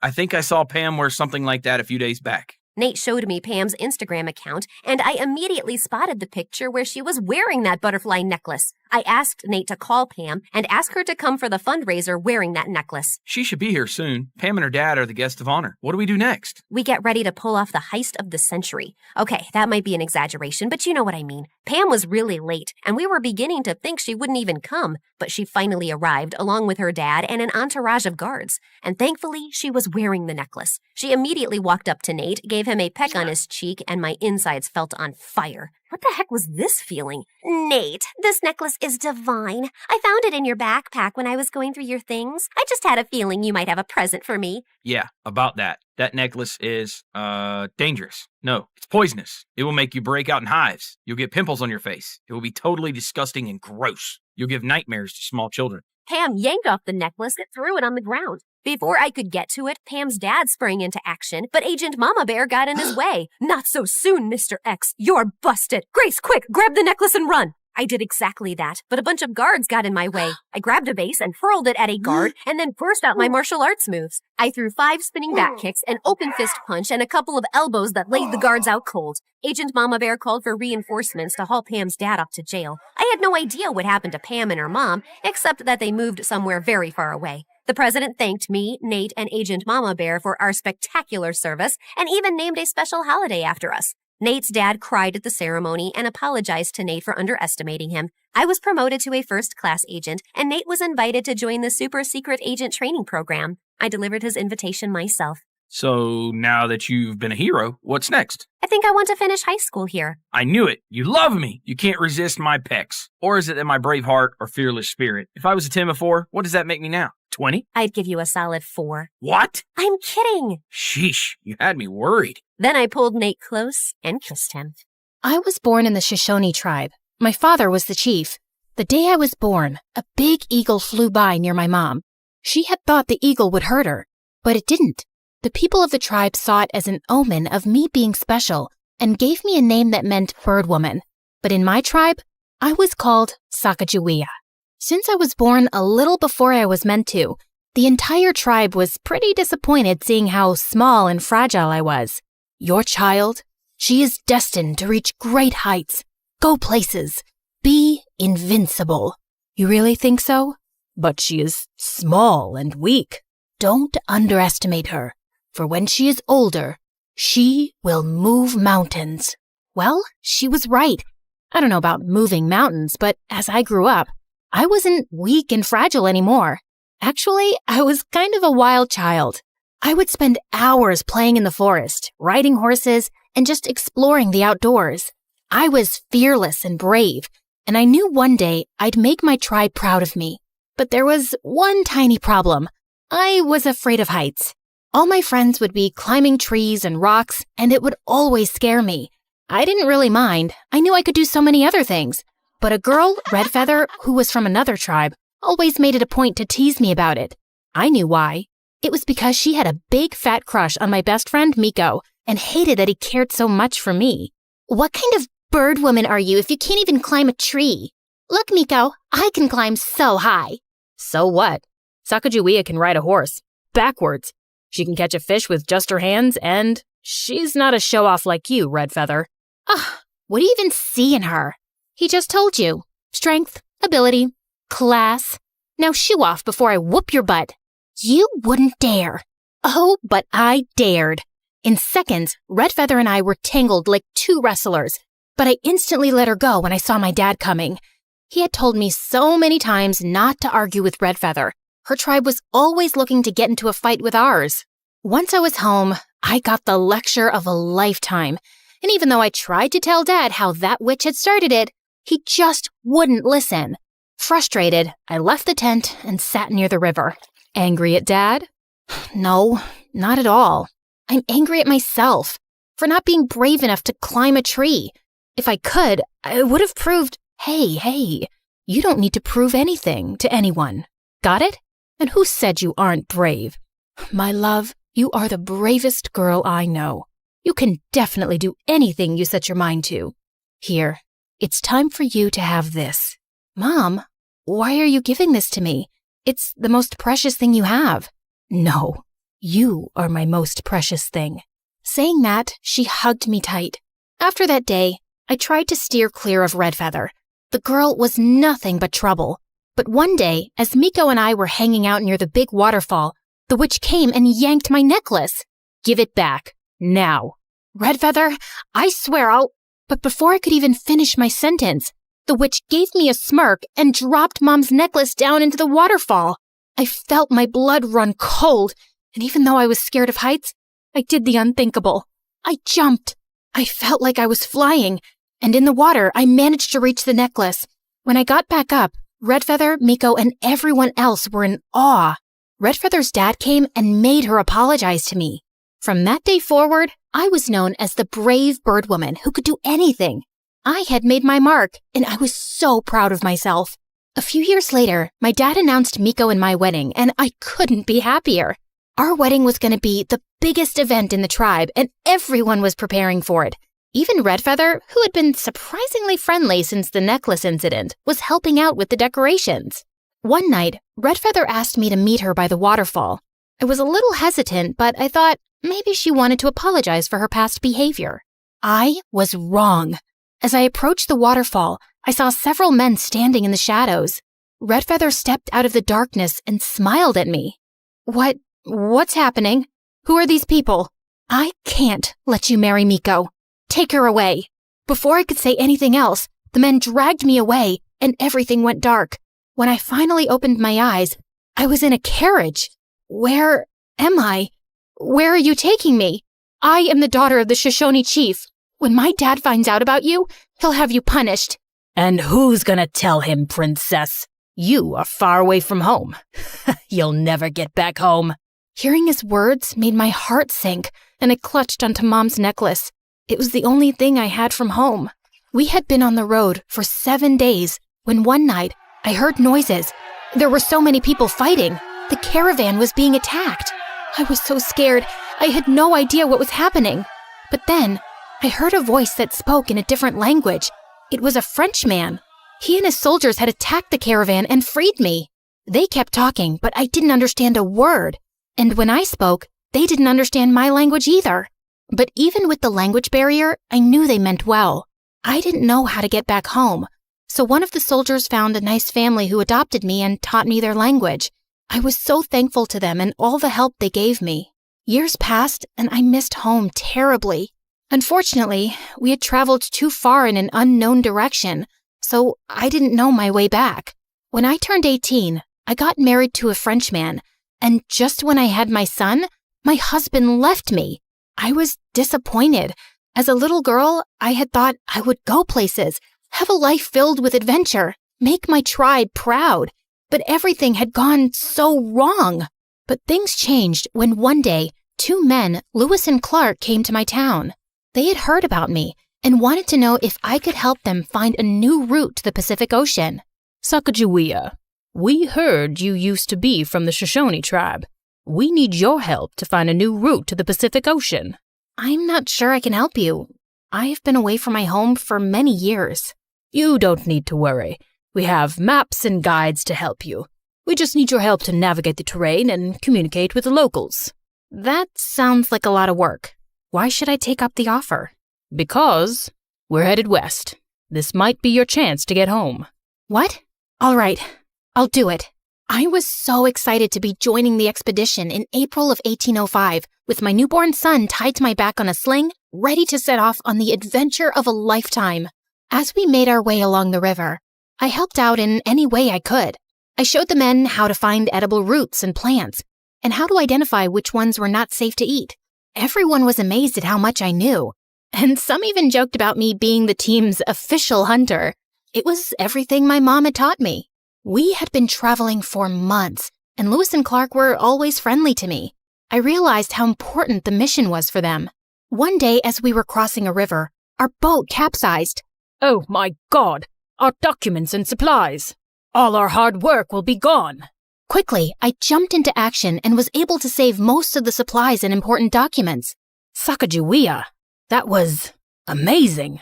Oh, thank you so much for saving these. I owe you. For life. It's no big deal. I'm here to help, aren't I? That you are. But your bravery needs a reward. I had thought they'd give me some coins as a reward, but when they named the river after me, I was speechless. Wow, I am so honored. Just promise us you're gonna stick around with us till the end, because I know for sure we can't finish this journey without you. I promise, I will. Our journey continued for months, and when it was summer, we stepped into a land that was familiar. I ran into the forest, and when I saw the waterfall at the end, I felt like my heart stopped. I was home. It was the land of the Shoshones. I was ecstatic. When I walked into the chief's teepee with Lewis and Clark, I was stunned to see the new chief. It was Miko. Sacagawea? Is it really you? Yes, it's me. But how is this possible? We thought you were lost forever. I was taken away by some men and adopted by a nice family. Miko was filled with joy, and tears of happiness rolled down his face. He then asked Lewis and Clark to give us some alone time. He called my mom and dad, and the moment they saw me, they hugged me tight. Sacagawea, I can't believe my eyes. I am so happy to see you here. Me too. I missed my family and my tribe so much. We never knew what happened to you. We searched for you for months and months. It was then the hatred I had for Redfeather came back, and I told Miko, Mom, and Dad everything. Miko had his guards bring in Redfeather from her tribe along with her father. The moment Redfeather saw me, her face went pale and she fell on her knees in front of me.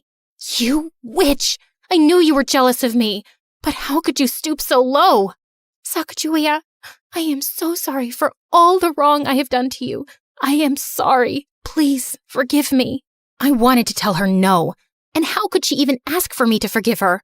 But just then, Miko declared that Redfeather would be kicked out of her tribe, or else the peace pact between our tribe and hers would be broken.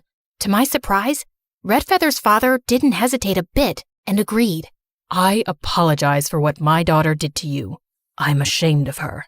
It was her doing. You don't have to apologize for her. Once Redfeather left, Miko and my parents asked me to stay in the tribe, but I just couldn't. I had made a promise to Lewis and Clark. While my parents agreed to let me go, Miko was making it hard. You just came back. You can't leave now. Please, Sacagawea, stay. I will, Miko. I give you my word. Once the journey is finished, I'll come back here, to the tribe, to you. Reluctantly, Miko let me go, and I accompanied Lewis and Clark on the rest of their journey. We continued on our travels, but one day, something horrible happened. As we were passing through a thick forest, an arrow hit a tree just inches from Lewis. I was so scared and desperately wanted to help my group. I quickly grabbed my bow and arrow and ran towards the attackers. I was determined to protect Lewis and Clark, and I started shooting arrows at the attackers. One of the attackers stopped, and seeing a native woman protecting the European men, he called off the attack. You are with them? Yes, I am. They come in peace. Please, let us pass. Everything has a price.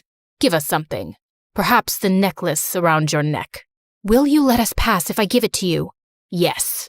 With a heavy heart, I took off my mom's necklace and handed it to the man, and the attackers left, and I ran to Lewis and Clark.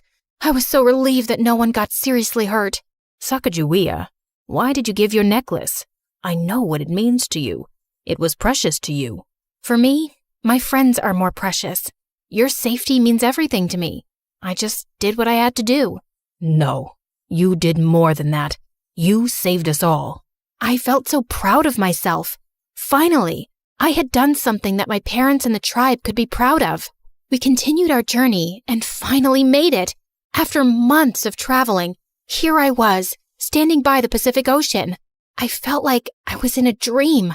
The sound of the waves crashing against the shore, the smell of the salt in the air, and the feeling of sand between my toes. It was breathtaking. I couldn't believe I was here. I had been on this journey for so long, and now I was standing at the edge of the world. I realized in that moment how much I had grown. I had gone from a scared little girl who was afraid of heights to a brave and fearless woman who had gone on an amazing journey. We stayed for a month, and when it was time to return, Lewis and Clark asked me to come with them on another expedition. I really wanted to because I loved adventure, but I had other plans. When I returned home, the first thing I asked was where Miko was, and my parents told me that every morning he sat by the waterfall. So I snuck up to him and hugged him, and we both ended up in the water. Oh my God, you came. I promised, remember? Saying that, I kissed him, and it felt so right, like I was finally where I belong, finally home. Today, there are more statues in the United States dedicated to me than any other American woman. I'm remembered now as a hero and as a symbol of courage, strength, and peace for safely guiding the expedition to the Pacific Ocean. My story continues to inspire and remind people that no matter who you are or where you come from, you can always make a difference. I woke up in a cold sweat as I heard a pack of wolves howling outside. Seconds later, the cackling hyenas joined in, and then I heard the blood-chilling roar of a lion. I was surrounded. I walked over to my window, opened it, and yelled, "Be quiet and let me sleep, you buffoons! Do you want me to look like a raccoon in the morning?" Wow, it actually worked. They don't always listen to me. And yeah, I said the whole waking up in a cold sweat thing for dramatic effect. I'm a melodramatic girl. You see, I am surrounded by wild animals, but they're all in cages. And I live inside a zoo. Now please go away. I'll tell you the rest of my story in the morning. So yeah, I really did grow up in a cottage inside the zoo, since my parents were the zookeepers. And I know I called the animals buffoons earlier, but I didn't mean it. It's like when you call your siblings morons, but you still love them, right? The animals were my first playmates, so naturally, I couldn't quit horsing around, even in school. Listen, I can howl like a wolf. Ow! Tina, can you stop making animal sounds? You're disturbing the whole class. At least I'm not putting them to sleep. I heard that, young lady. You're staying back in recess to reflect on your behavior. The only thing I reflected on was how to prank my teacher. So the next day, when she opened her desk drawer, a tarantula casually walked out and then jumped on her arm. She screamed and flapped her arms around like a rabid chicken, then tripped on her chair and fell on her butt. Needless to say, I ended up in detention. And that's where I first talked to the dreamboat in my class, aka Eric. Okay, yeah, he's only 11 here, but you could tell even then that this kid's gonna grow up to be a hunk. And he already had a bad boy reputation. I'd seen kids giving up their lunch money to him, carrying his bag, and even cleaning his shoes. Rumor had it that a kid who pissed off Eric woke up in a garbage dump the next day, and he had no memory of how he got there. But Eric seemed to be utterly fascinated by me, or maybe all the animals I could play with at the zoo. The point is, he was nice to me, and that was all I needed to consider him my first human friend. Can you really pet the crocodiles? Don't they bite? Nope, they love me. Well, the alligators do, but they're kind of the same, right? Potato, potato. Newsflash, they're not the same, but that's a discovery I made later. Can you sneak me in tomorrow? I want to play with them. I'll have to think about it. I can pay you. Deal. I was so excited to have Eric over, and even my parents were happy to see me with a two-legged creature for once. All right, kids, your mom and I have some things to do, but feel free to roam around the zoo and don't get into any trouble. You sure you don't want me to take you around? Dad, we don't need a babysitter. We'll be just fine. Be cool, man. Be cool. Once they left, Eric turned to me. Did you get the keys? Yep. My dad had keys to all the enclosures, and I'd taken the key for the crocodile one so Eric could see them up close and personal. Now all we have to do is not get caught by the cameras. Wait, there are cameras? Yep, but I know where they are. Come on, we just need to sneak past them using their blind spots. Do you do this often? Yeah, I love feeling like a spy. Okay. I was definitely impressing Eric a lot. I could already see it. Me and Eric, prom king and queen in high school. Soon, we were standing inside the enclosure, only a few feet away from the crocodiles. Up close, they looked a lot bigger than I'd thought. I told you, I've only played with alligators before. And wow, these creatures could swim fast. And they were coming right at us. They look hungry. Yeah, maybe we shouldn't pet them. Ah! Look at that one! He's gonna eat me! Eric screamed and started running frantically, and I was right behind him. Then he tripped over a twig. I crashed into him, and we both fell on our faces, and the crocodile was hot on her tail. Just then, I noticed a mirror on the ground next to Eric. I held it up and caught the sunlight, sending a blinding flash into the crocodile's eyes. It got confused for a bit as we scrambled to our feet and ran out. I locked the enclosure quickly, and Eric dropped to his knees.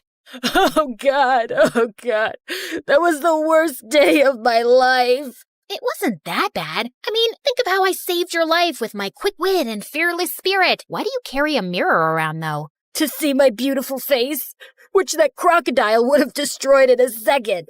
You're horrible. What? I'm amazing. I'm your hero, Eric. But he just couldn't stop hyperventilating. My parents found us, and when they discovered what had happened, they dropped Eric at home, and I was forbidden from ever having friends over again. Eric's mom, the school principal, tried pressing charges, but since we'd avoided all those cameras, there was no proof I'd let him into the crocodile enclosure. But Eric did stop talking to me, which hurt. In case you haven't figured it out, I have a crush on this guy, okay? Don't ask me why. The heart wants what it wants. However, taking Eric to the zoo did give me a rather cool business idea. I had access to stuff most people didn't, and I could use that to make money. Here, a photo of the new lion cub. It's totally exclusive. The public hasn't seen it yet. And you ordered a skin from the rarest snake, right? It wasn't easy to get, so that'll be $200. As if I'd ever hurt my beautiful, slithery friends. No, this Tracy is some rich psycho who wants snakeskin bags, and I told her I'd get her the real deal. But this skin is as fake as her face. All right, she's actually very pretty naturally. Love that for her. My business went well for about a week, till it was cut short by the principal, who still hated me for putting her precious baby in danger.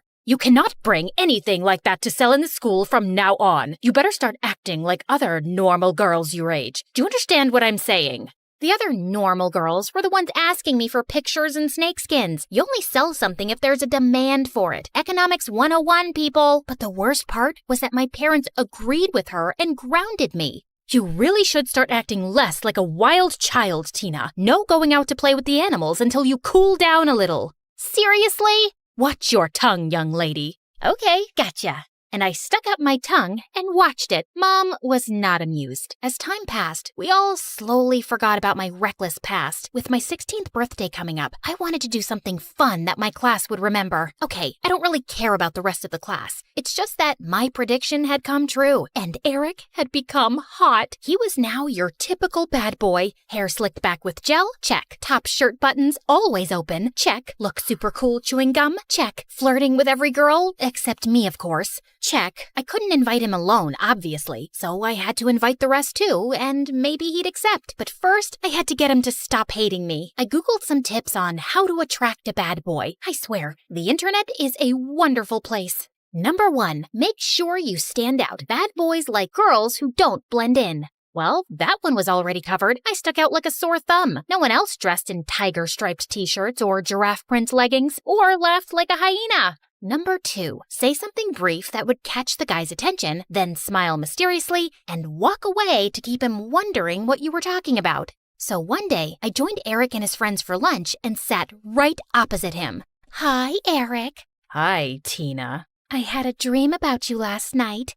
Oh yeah? Were you feeding me to the crocodiles? I smiled mysteriously and then walked away. Wait a minute. I think that just made me look like a psychopath. Ugh. Number 3, don't let a bad boy know you're intimidated by him. Think of it like coming face to face with a bear. The second you show fear, you'll be destroyed. One day, I was putting stuff in my locker, and suddenly, I found Eric beside me. Hey, sorry I was snappy before. So, you want to tell me more about your dream?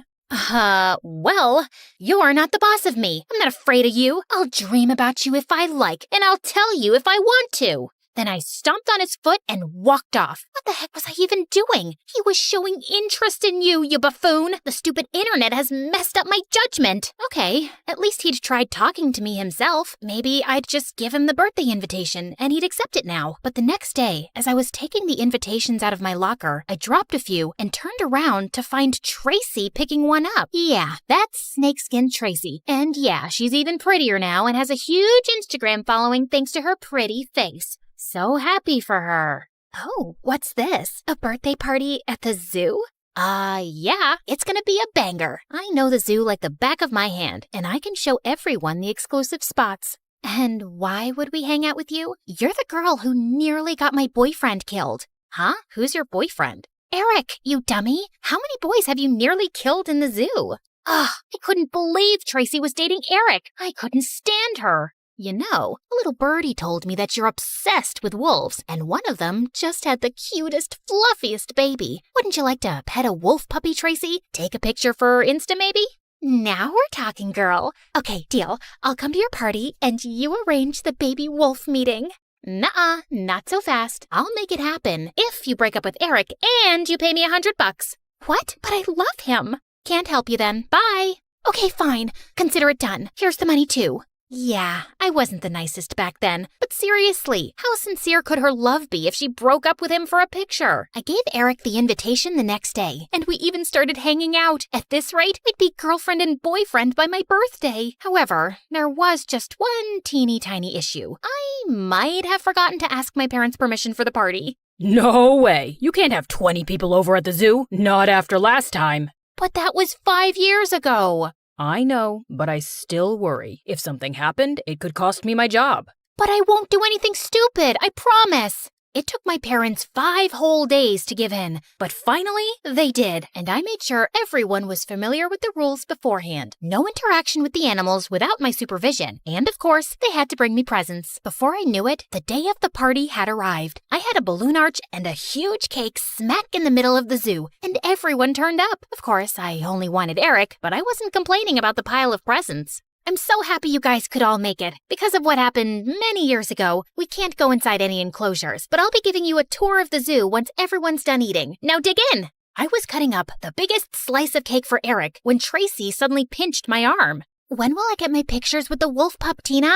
Shh, don't announce it. Then everyone will want pictures. I have the key to the enclosure right here in my pocket. I'll take you when I have time. Tracy huffed off to sulk in some corner, and I let her. I was enjoying messing around with her. Oh, also, the keys I had, they were for the harmless mountain goats enclosure. I wasn't gonna repeat past mistakes and put anyone in any real danger, duh. But some 10 minutes later, we heard high-pitched screams, and then Tracy came running like a mad woman. Save me from the freaking goat! Help me! Right behind her, a goat came charging in and slammed right into the food table. The kids screamed and all ran away, including Eric. It was just me and the goat left, and boy, she did not look happy. Come on, Butthead, you know me. I named you Butthead, remember? No? Nothing? Bah, bah. See? I'm your sister. Bah! It wasn't working. Butthead was stomping her foot, ready to charge me. My legs felt frozen, and I really thought that this would be my end, when suddenly... Hey, you, goat, get away from her. Hey, pay attention to me. A boy with glasses I'd never seen before was standing a few meters from me, and he was whistling to Butthead and pulling faces at her. Are you crazy? Don't worry about me. I got this. Just run. I didn't need to be told twice. I ran as fast as I could back to my house. All my guests had left, and my parents were waiting for me, looking furious. We found Butthead back in her enclosure, and the mysterious boy was nowhere to be seen. I had no idea how he'd snuck in or out, but he'd certainly saved my life. Other than that, things were pretty bleak. Yes, she gave me the key. First, she charged me for a wolf picture, then sent me to the mad goat's enclosure. I never gave you the key. You stole it from me. And I've never seen a goat behave like that before. You must have done something to make it so angry. Maybe it's just your face. You have that effect on some people. Trust me. But everyone was against me. Even Eric. Well, especially Eric. You're such a weirdo, Tina, and all you do is put us in danger. Just stay away from us. The zoo authorities reviewed the case, and they didn't fire my parents, but they told us we had to move out of there. I was banned for life. We moved into an apartment, and I spent the next week in my new room crying, and also very much grounded, before Dad came to me. I think it's time for you to grow up a bit, Tina. This summer, we'll send you away to a camp where you can learn some discipline. What? And well, that's how I got here. This place is boring. We sleep outside in tents, which are not comfortable, and all we do is study. Fine, sometimes we go swimming in the lake too, but mostly it's just annoying. To make it worse, Tracy was there too. Don't go near Tina. She grew up with animals and has their diseases. She might bite. Don't say I didn't warn ya. Thanks to Tracy, most people chose to stay away from me, and it was lonely. But one good thing about being here was that I had plenty of time to read about animals, which was nice. I'd always been too busy playing with animals to read about them before. I might even become a vet after this. One day, she was poking fun at me again, and I kept trying to ignore her. So, how does it feel to be kicked out of the zoo? Do you miss your four-legged brothers and sisters? Do you miss the stink of animal poop? Do you even know what fresh air smells like? Hey, knock it off and leave her alone. That voice was so familiar, and I turned around to see the mysterious boy from the zoo. Wait, it's you. You saved me from the goat. Yep, I'm Mason, by the way. I've been sneaking in and out of the zoo for ages. I just like hanging out around animals. And that day, I was just roaming around when I happened to see your friend Tracy here stealing the keys from your pocket. So I took some pictures. You took pictures? You're right. You're lying. They're right here on my phone, but it'll be $5 if you want to see them.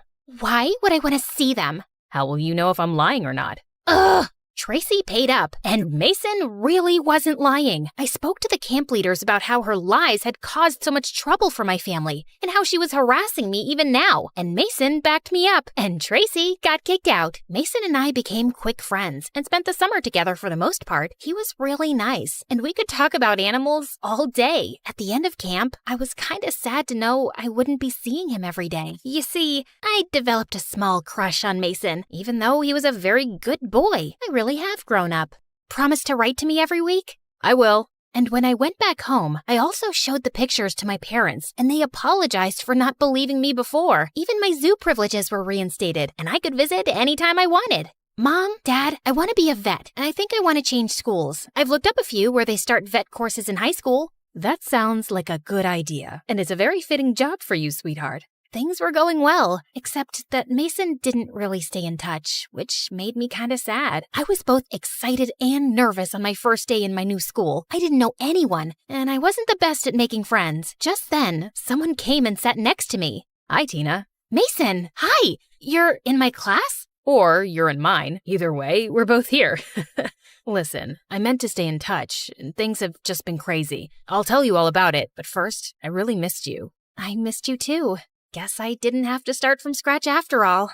I stomped my feet on the floor, pounded the walls with my fists, and let out my most glass-shattering scream. There she goes again, throwing another temper tantrum. That was my dad, and that's me rolling around like a pig in mud. My dad was about to leave for another business trip, and I didn't want him to go. He was a wealthy, highly successful businessman and was constantly traveling the world to meet with new clients. But Dad, do you have to go? Yes, someone has to pay for this mansion and all of your expensive things. Now get up off the floor. You don't see your sister throwing a tantrum, do you? Yeah, Jenny. You look like one of those filthy goats we saw at the petting zoo. Aw, those goats were so cute. My big sister Clara gave me a disgusted look. She was a year older and always trying to make me look bad. And okay, maybe being on the floor wasn't helping my case. Growing up, my sister had always overshadowed me. When I was 6 and learned how to play the ukulele, Clara taught herself to play the violin. When I put on a puppet show for my parents with stuffed animals, Clara directed a whole play with actors and fancy sets and everything.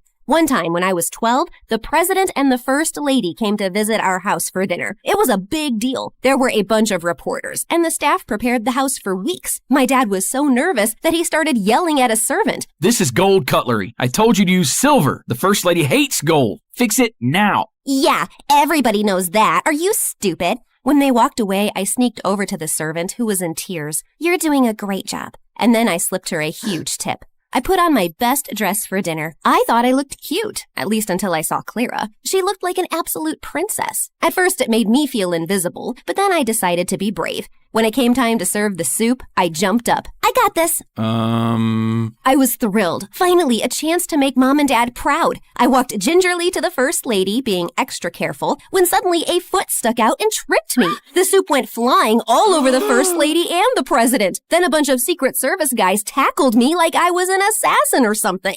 That's when I noticed Clara pull her foot back under the table. She'd done it on purpose. Go to your room. It wasn't my fault. It was Clara. You're such an embarrassment. The news was on TV by midnight, and the next day my parents sent me off to a boarding school on the other side of the country. It was lonely at first. My family was treating me like a black sheep, even though I'd done nothing wrong. My dad made sure my bank account was full, but he never had time to visit or even talk. I decided I couldn't spend all my time being homesick. I was going to make something of myself here. I signed up for all the top activities, like horseback riding, water polo, and ballet. By the time I was 16, I was number 1 in all of them. I even ran for school president and won. Even though I was thriving, I didn't want to leave anything to chance. So I was always complimenting people and buying them gifts, even the teachers. I wanted people to like me, and it seemed to be working, with one exception, this boy, Josh. Josh worked in the stables taking care of the horses and seemed immune to my compliments. Hey, Josh, is that a new shirt? Looks nice. It's old and covered in dirt. You don't have to try so hard to be liked, you know. It was just a compliment, geez. It was a fake compliment. You might have everyone else here fooled, but not me. What was his problem? He did have gorgeous eyes, though. As he handed me the horse's reins, our hands touched. It was electric, an instant spark. But then he pulled away. How about I take you out for lunch at La Rosa? It's the fancy place by... No, I don't need your bribes. Happy riding. It wasn't a bribe, it was an invitation. But Josh had already walked away. With race day only a week away, I needed to focus on training. But as hard as I tried, my mind kept wandering back to Josh. Maybe the right gift would win him over. Hey, Josh, I saw these boots and thought of you. Told you I don't want your bribes. Do you even know what a bribe is? I'm not asking for anything in return. Yeah, you are. You're asking me to like you. So you admit you don't like me. What did I do to you? I didn't say I didn't like you. I just don't know the real you. At that moment, he leaned in close to me. Oh, my heart fluttered. Was he about to kiss me? But then he stretched past me to adjust the saddle. I totally knew that's what he was doing. Why would I even want Josh to like me? He was always dirty, smelled like a farm, and he was the least friendly person I knew besides my sister Clara. Maybe that's why. For all the success I'd had at this school, Josh was a reminder that back home I was no one special. On the day of the race, I was feeling nervous, but I stayed focused and came in first place. My parents hadn't visited me since I'd arrived, but part of me was still hoping to see them in the stands cheering me on. Of course, they weren't there, but to my surprise, Josh was. Congrats! I can't believe you came to support me. You do like me. I was already here. It had nothing to do with you. Liar. Josh smiled at me and butterflies danced in my stomach. As he walked away, I patted my horse Nessa on the neck. You hear that, girl? I think he likes us. The next day, me and Nessa were on the front page of a national newspaper. Not long after that, I got a FaceTime call from my dad. I was shocked. He normally just sent me emails. Hey, honey, I wanted to let you know we're very proud of you. Feel free to mention my business the next time you talk to reporters. Thanks, Dad. I will. Do you think you'll be able to come visit soon? I'm afraid not. We're in Japan with your sister right now. Japan? Sorry, honey, but we'll definitely come when you try out for the Olympics team. That's the big one. Just then, Clara's face appeared. Yeah, anyone can win a national race. An international race is the real challenge. That's not fair. I worked really hard. You've never won a national race. We have to go, honey. We just got to the Hello Kitty store. Then he hung up without even saying goodbye. I couldn't help it. I started to cry. And that's when Josh found me. Go ahead, make fun of me. You know you want to. I never wanted to put you down. I just wanted you to be real. And it looks like you finally are. Yep, real tears and snot here. As real as it gets. Come on, I want to show you something. Josh held out his hand. I felt a rush of warmth as I took it. Josh took me to the fields behind the school and showed me the foals running around. It was the cutest thing I'd ever seen. I approached the mom slowly so I wouldn't spook her. Whoa. She doesn't like most people. Be careful. Just then, the mom nuzzled her nose against my hand. Aw, you're just a big sweetie, aren't you, girl? I noticed Josh looking at me funny. What? I just never realized how gentle you are. After that day, Josh and I started hanging out more. He was strange and funny, and I loved how kind he was to animals. I was surprised to learn that he didn't actually go to our school. No way my parents could ever afford that. They've been struggling with money, so I took this job to help out. Josh, I'm so sorry. Why? We're happy. I love working with horses. Sure, times are tough, but money isn't everything. They're amazing parents. You're lucky. I mean, don't get me wrong, my parents are great. They're just not around much. But as the months went by, I started hearing from my parents more and more often. They even came to visit. I was winning races left and right, and the media nicknamed me the Jockey Barbie. I was on TV, magazine covers. My life was a whirlwind. Honey, I thought you were going to mention my business during your interview today. I did, didn't I? Yes, but only once. We agreed on 4 times. Repetition sells. Okay, I'll try harder next time. My favorite moments were the quiet ones, just me and Nessa, going for rides before sunsets, and my long talks with Josh in the stables. One day our hands touched, and I felt that same charge I did before, but this time Josh didn't pull away. He took my hand in his and leaned in, our lips nearly touching. Ew! Are you seriously about to kiss the stable boy? Ugh! Clara's timing was the worst! I have a name. It's Josh. Oh, whatever you say, Josh. What are you doing here, Clara? Just wanted to remind you that you may think you're hot stuff now, but you're still the same old loser you've always been. Sounds like you're jealous that Jenny is finally getting the spotlight instead of you. Josh, that's not nice. Are you seriously taking her side? I just want everyone to get along. Is that so wrong? Clara rolled her eyes in disgust and left. I was hoping Josh might try to kiss me again, but he left too. At least Nessa was still on my side. You still like me, don't you, girl? Don't give me that look. Thankfully, Josh didn't stay mad at me for long. He even invited me over for dinner to meet his parents. Their house was tiny and chilly from a broken heater, but his parents were the sweetest. His mom made the best dumplings for dinner. Later that night, Josh showed me the hill where he loved to lay out and look at the stars. One day, I'm going to have enough money to open stables of my own. I'll buy my parents a ranch, and it will be filled with horses and happy animals roaming free. Sorry, I'm rambling. Not at all. I think it's a beautiful dream. Josh gazed into my eyes, and in that moment, we had our first kiss. I wish I could have stayed with him on that hill forever, but I had a race to win.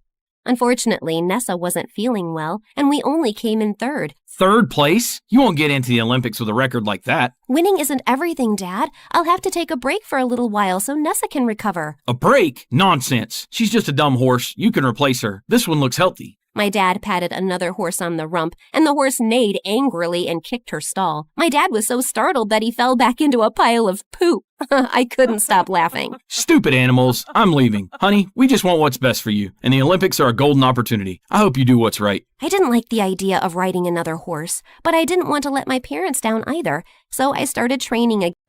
Hi, I'm Blair, and I'm about to tell you a crazy story. Before we continue, please like and subscribe to MSA. Growing up, my parents fought constantly over money. Dad was a struggling sculptor, and Mom, who was a waitress, cursed the day she met him because we constantly had money problems. She always said dropping out of school was her biggest mistake, so she made sure I studied hard. That's how I earned a full scholarship to one of the city's top schools. But my true passion was painting. I fell in love with it at 5, taught myself through YouTube, and by 13, I was winning major school competitions. Dad was proud, but Mom didn't like it one bit. Art's a hobby, Blair. You can't make a career out of it. Definitely not a successful one. It was my dream to become a world-famous artist. Well, mine and my best friend Ashley's. She was an artist just like me, and we'd been best friends since middle school. Ashley was rich, so she got to go to amazing art classes and shared everything she'd learned with me. And whenever my parents argued, I'd sneak over to her mansion. Life was just better with Ashley around,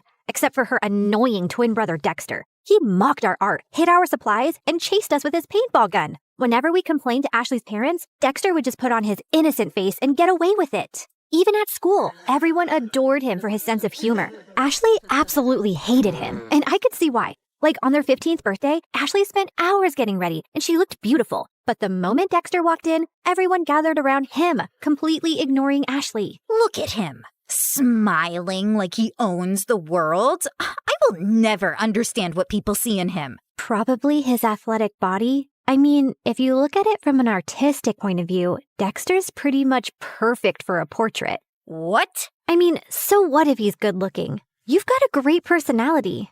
That's what you tell ugly people, Blair. You're also so much more creative and way smarter. People would notice that someday. Notice what someday? That you're a total jerk. Aw, are you jealous because no one's paying you attention? Go away, Dex. It's her birthday too. Don't make things worse. Fine, I'm sorry. Here, I got you a flower, little sis. Happy birthday. But as soon as Ashley took it, the flower squirted water all over her face, ruining her makeup, and Dexter ran away laughing. As we grew older, Dexter just got more annoying. At 17, he joined the football team, became the most popular guy in school, and a serial heartbreaker. Every day, some girl would be crying over him, and it was nauseating. As for me, my parents were fighting a lot more lately, and one day, Dad just packed his stuff and left. Shortly after, he filed for divorce, and Mom went bonkers. She refused to shower or step out of the house, and a week later, she came home and told me she'd quit her job. Between rent and expenses, we soon ran out of our savings and didn't even have enough money for food. Do you have cash? Sure, let me just grab some from the secret trust fund your dad left me. No, I don't have cash, you moron. Just run the card again. I've already tried 3 times. It's not working. Pay or leave. Mom just started yelling at the cashier like a madwoman. He called security, but as they approached, Mom grabbed a bunch of stuff and bolted in the other direction. She went round and round in circles before the security guys finally caught her and dragged her out. Since Mom was acting all kinds of crazy, I took up a part-time job at a cafe to help out. But between work and school, my life was miserable, and Ashley wasn't helping. What do you mean you're not coming for the concert? We booked this months ago. Things were different back then. Now I have to work. Ask someone to cover your shift. We're short-staffed, and I need the money. But Hank's gonna be there, and I need your help talking to him. You're not getting out of this. Ashley kept pushing me, but I kept refusing, and eventually, she gave up. The next morning, she told me Hank had asked her out, and I was happy for her. College applications were looming, and I desperately wanted to get into NYU's art program, where Ashley was applying to. It was expensive, and I needed a strong portfolio for a scholarship. I couldn't risk my mom finding out, so I stayed late after my shifts at the cafe to work on my portfolio. One day, while I was heading back home, it started raining heavily. It was already late, so I couldn't get the bus, and was waiting for a cab when someone walked up to me with an umbrella. Dexter, what are you doing here? I was just across the road running some errands, and by errands, I mean date that didn't go too well. Anyway, I saw and I thought I'd help. Dexter led me to his car, and on our way, we got talking. He asked me how I was doing, and I don't know why I ended up telling him everything about Mom and how things were really tough at home. Ashley told me about your parents' divorce, but I didn't know things were so bad. If you need anyone to talk to, I'm here. Something about the way he said it made my heart melt. And after that day, Dexter and I got closer. He would wait for me at the cafe and then walk me home. We'd debate over classic movies, argue over music, and bond over our favorite MSA videos. The more time we spent together, the more I saw a different side of Dexter. One that was kind, funny, and surprisingly thoughtful. And before long, I started having feelings for him. You know, I've always had a bit of a crush on you. Really? Why? You're kind, beautiful, smart, creative, and you're probably the toughest person I know. Wow, thanks. I always thought you're kind of annoying. Gee, thanks. What a compliment. Let me finish. But now I think you're the only person who gets me. You've shown me what it's like to really connect with someone, Dex. I guess what I'm saying is... That you like me? I like you too. And then Dexter kissed me, and it was perfect. I wasn't sure how Ashley would take it, but before we can even gather the courage to tell her, we found her crying in the school garden the next day. Hank dumped me. He says my nostrils are too big and that my face reminds him of his dead cat. What kind of reason is that? The kind that's a lie. Hank's a total player. Why would you ever fall for him, you dumb... Ow! I mean, I'm sorry you're hurting, but don't weep over that idiot. You're stronger than that. Be a man, woman, girl, be a girl. Did you hit your head or something? Why are you even talking to me? Blair, I need a hug. The next few days were a mess. Ashley was hung up on Hank and dragged me along for endless shopping sprees and salon visits to distract herself, and I didn't think it was a good time to tell her about me and Dex, who I wasn't even getting to spend any time with. She was also home all the time, so Dexter started sneaking into my room late at night. This is not fair. You're totally ignoring me. I know, but she's miserable, and she needs me. Hey, Han, remember when you needed her, but she was too busy falling in love? Anyway, my football team's having a party tomorrow night, and I'd love for you to come.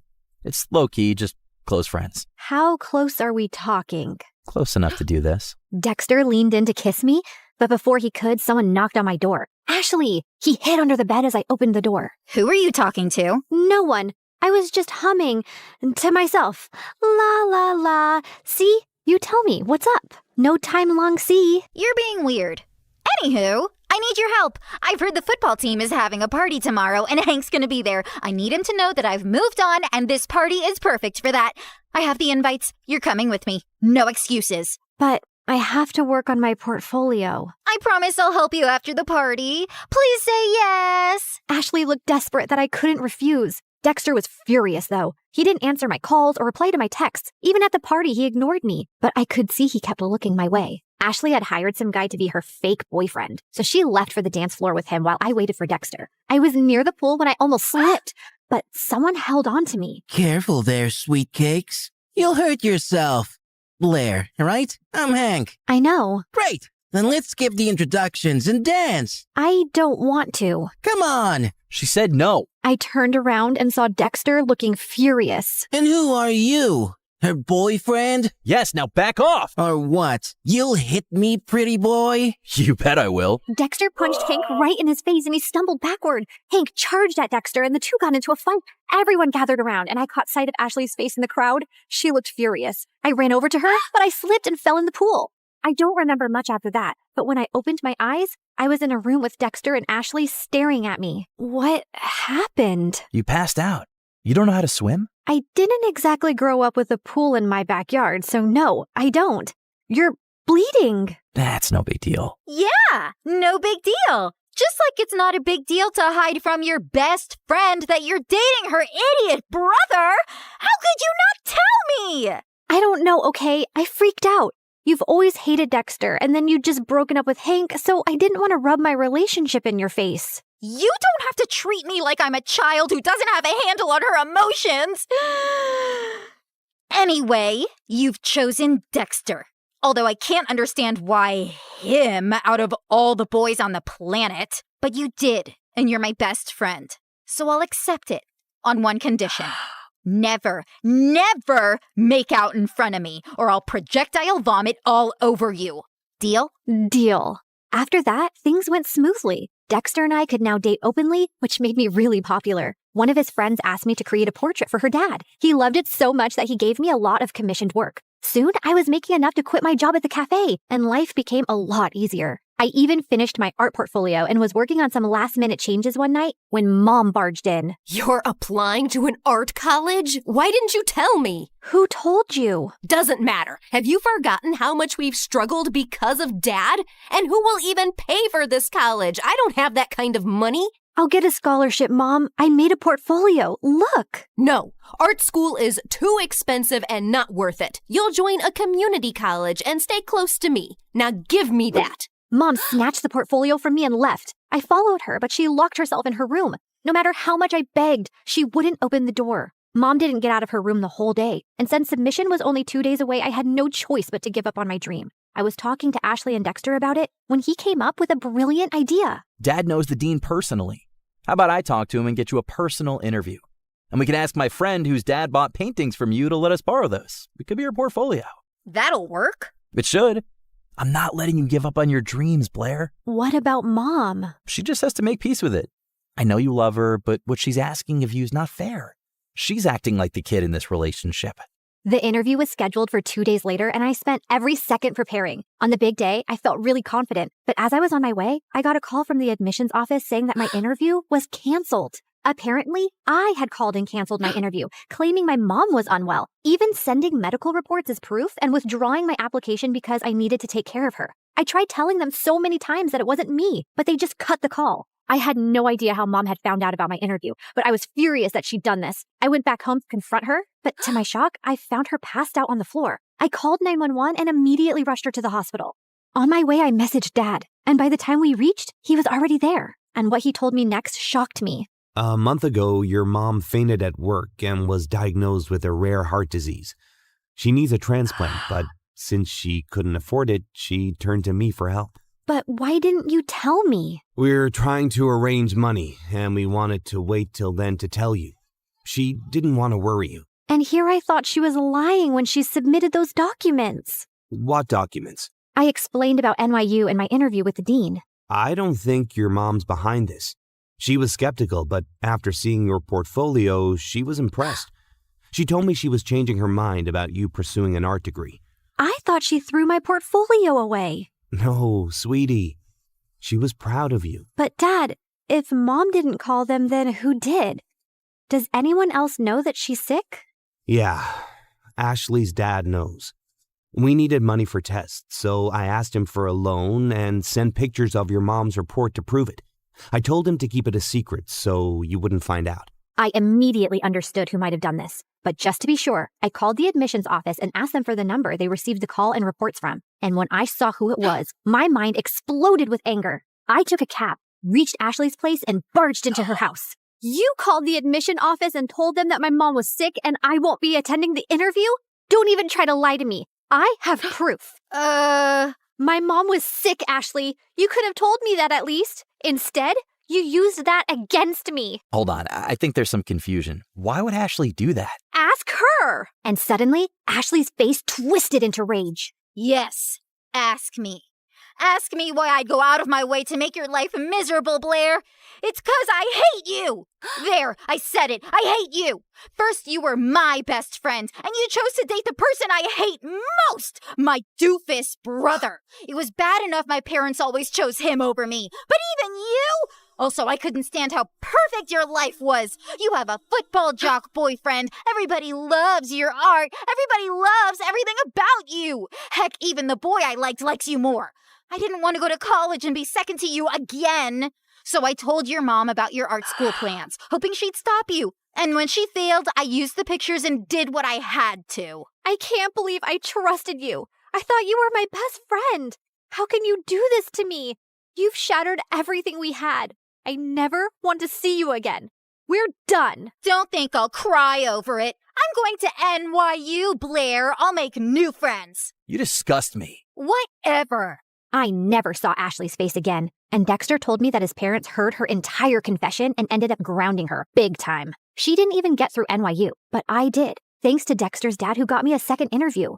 Mom stayed in the hospital for a few more weeks before coming home. A month later, we found a donor. It was tough to get the money for the surgery, but we managed, and Mom made a full recovery. Today is my first day in college, and I couldn't be happier.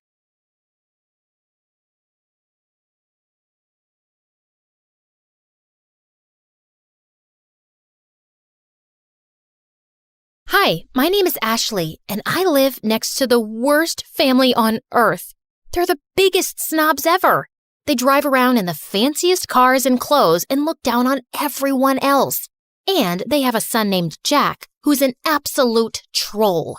But before I continue, please like and subscribe. If you do, you might see a shooting star tonight. When I was 6, I was playing with my favorite doll, and Jack ran up to me, snatched it out of my hands, and threw it into the street. A car ran over it and smashed it into pieces.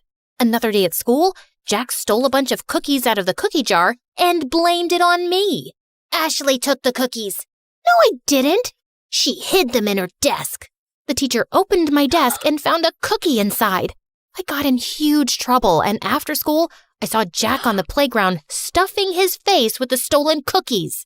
When Jack wasn't terrorizing me, his parents were trying to get my family kicked out of the neighborhood. Our house was the smallest on the block, and even I had to admit, it was a really ugly green.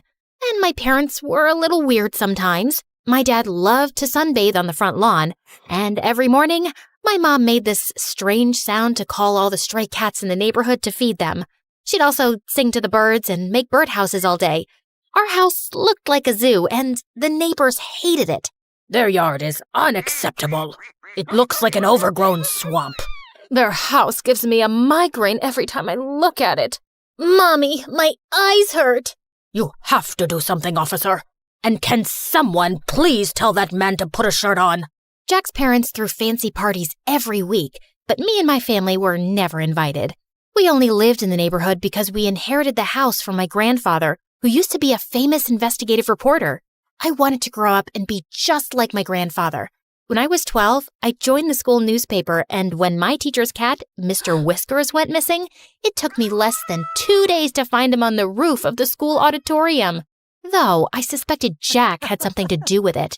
In high school, Jack was the richest and most popular kid.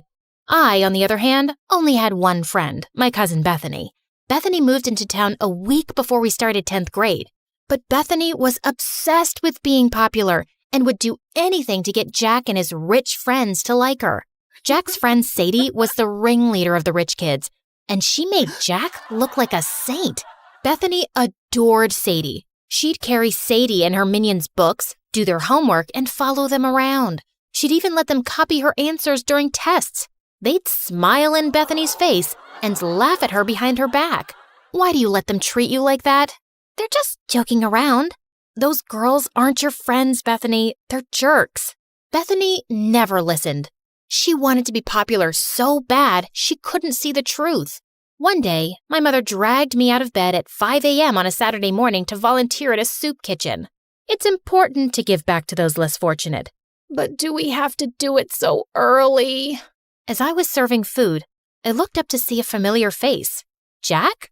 Ashley? What are you doing here? Jack's face turned white, and he just ran out of the soup kitchen.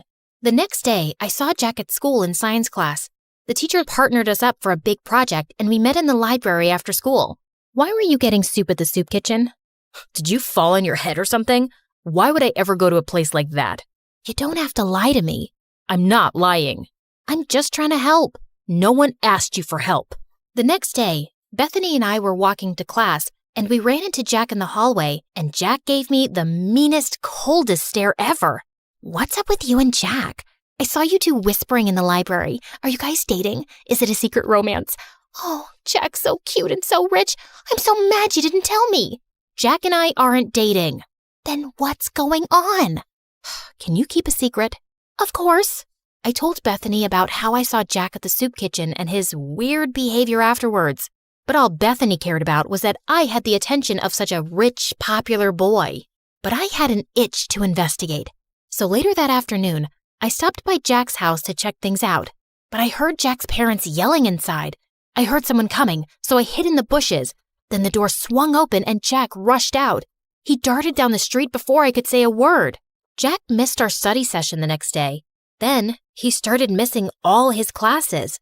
I started to worry, so I called and texted him, but he didn't answer. A few weeks later, I went by his house again, but when I knocked on the door, a strange woman answered. There was another family living in Jack's house. The wheels in my head started spinning. I started asking around to see if anyone knew what happened to Jack. Sadie said Jack and his family were vacationing in the south of France? Or was it the Hamptons or Tahiti? It was probably all three. Jack is so lucky. I wish I was rich. There was even talk about why he'd moved. Jack's dad bought a new mansion that's twice the size of the old one. Twice the size? He's richer than I thought. The explanation seemed reasonable, so I let it go. During summer break, I was heading home one day after running some errands when I saw a boy in an oversized hoodie playing guitar on the sidewalk. He played a sad song that was so beautiful, it made my heart sink. When the song ended, some people dropped money in the can beside him. I walked over to put in some money too, when a suspicious-looking guy crept up and snatched the boy's can. Then the thief ran toward me. Without thinking, I stuck my foot out and tripped him. Give that back, or I'll turn your face into scrambled eggs. I took a martial arts stance that I saw in a movie once. It worked, because the thief dropped the money and ran. I picked it up and turned to the boy whose hood had come off. It was Jack. Jack? Are you okay? Jack shook his head and broke down into tears. He told me that his parents broke up, then his dad sold their house, stole his mom's money, and fled the country. Now Jack and his mom were broke and living in a shelter. I felt so bad for Jack. No one deserved that, not even a rich jerk like him. So I invited Jack and his mother to my parents' house. Ashley, why is this woman in our house? They're in trouble, Mom. They need our help. Jack's mom apologized for the way she treated my parents. My parents forgave her and invited them to stay in our guest room for as long as they needed. Luckily, Bethany was away all summer with her family, so I could keep the secret. Jack and his mom were so grateful that they helped out as much as they could around the house. Jack even tried to help my dad fix a leaky faucet. That didn't turn out well, but the gesture was sweet. I tutored Jack to help him catch up on the work he'd missed at school. It was odd having Jack in my house at first, especially when I saw him walk out of the shower with a towel around his waist. A few weeks later, Jack's mom got a job and they moved out. I hated to admit it, but I missed having him around. On the last day of summer, Jack sent me a text asking me to meet him. What's all this? I wanted to thank you. It's not much, but it's the best I could do. Jack opened the basket and pulled out my favorite foods, chili dogs and Brussels sprouts. You and your family are the strangest people I've ever met. What's that supposed to mean? It's a good thing. No one's ever been so kind to me. And I love how you and your parents live your lives without caring what others think. It's inspiring. How do you do it? I don't know. It's just how I was raised. I wish I was as strong as you. I looked at the biceps bulging out of his shirt. I think you might have me beat. School's gonna be so tough. I'm supposed to be the rich kid with the fancy car and the millionaire parents, and you're not that guy anymore. And to be honest, you were a real jerk before. I like the new you way better. Since we're being honest, I have to admit something. What? I think I have a crush on you. Really? And I'm pretty sure you have a crush on me too. Then Jack pulled me close and kissed me. We talked for hours that night, and he even played me some songs. I saw Bethany at school the next morning after summer break. Jack passed us in the hall and he winked at me, and I couldn't stop smiling. What was that? I don't know. Jack's always been weird. Then why are you blushing? I didn't tell Bethany about me and Jack. We were taking things slow. One day, Jack and I were walking home from school when Sadie and her rich friends pulled up in a fancy car. Hey, Jack, where's your ride?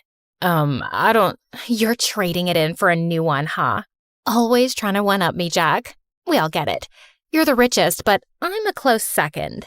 Yeah, my new car is going to be great. It's twice as expensive as the last one. Jack, what are you doing? Ditch that loser and hang out with us. Plus, we have to decide what color we're going to wear to the winter dance. I'm not going to the winter dance with you. Then who are you going with? Tell me you're not going to take that freak instead of me. If you're referring to this amazing girl standing beside me, then yeah, I am. Sadie was pissed and drove off. I appreciate the compliment, but you can't keep lying. About what? Your father's not buying you a new car. I know that. Then why lie about it? Why not? It's not hurting anyone. The truth always comes out, no matter how hard you try to hide it. Let's talk about something else. What time should I pick you up for the dance? I think I'll pass. I'm allergic to liars. Jack and I didn't talk after that. I'd see him at school bragging to his friends about the money he didn't have, lying about the huge fancy house he just moved into, and making fun of the poor kids. He was a rich, self-centered jerk again. I couldn't believe I fell for this guy. Jack called and texted me after school, but I ignored him and binge-watched MSA videos. What's with the frown? It'll give you wrinkles.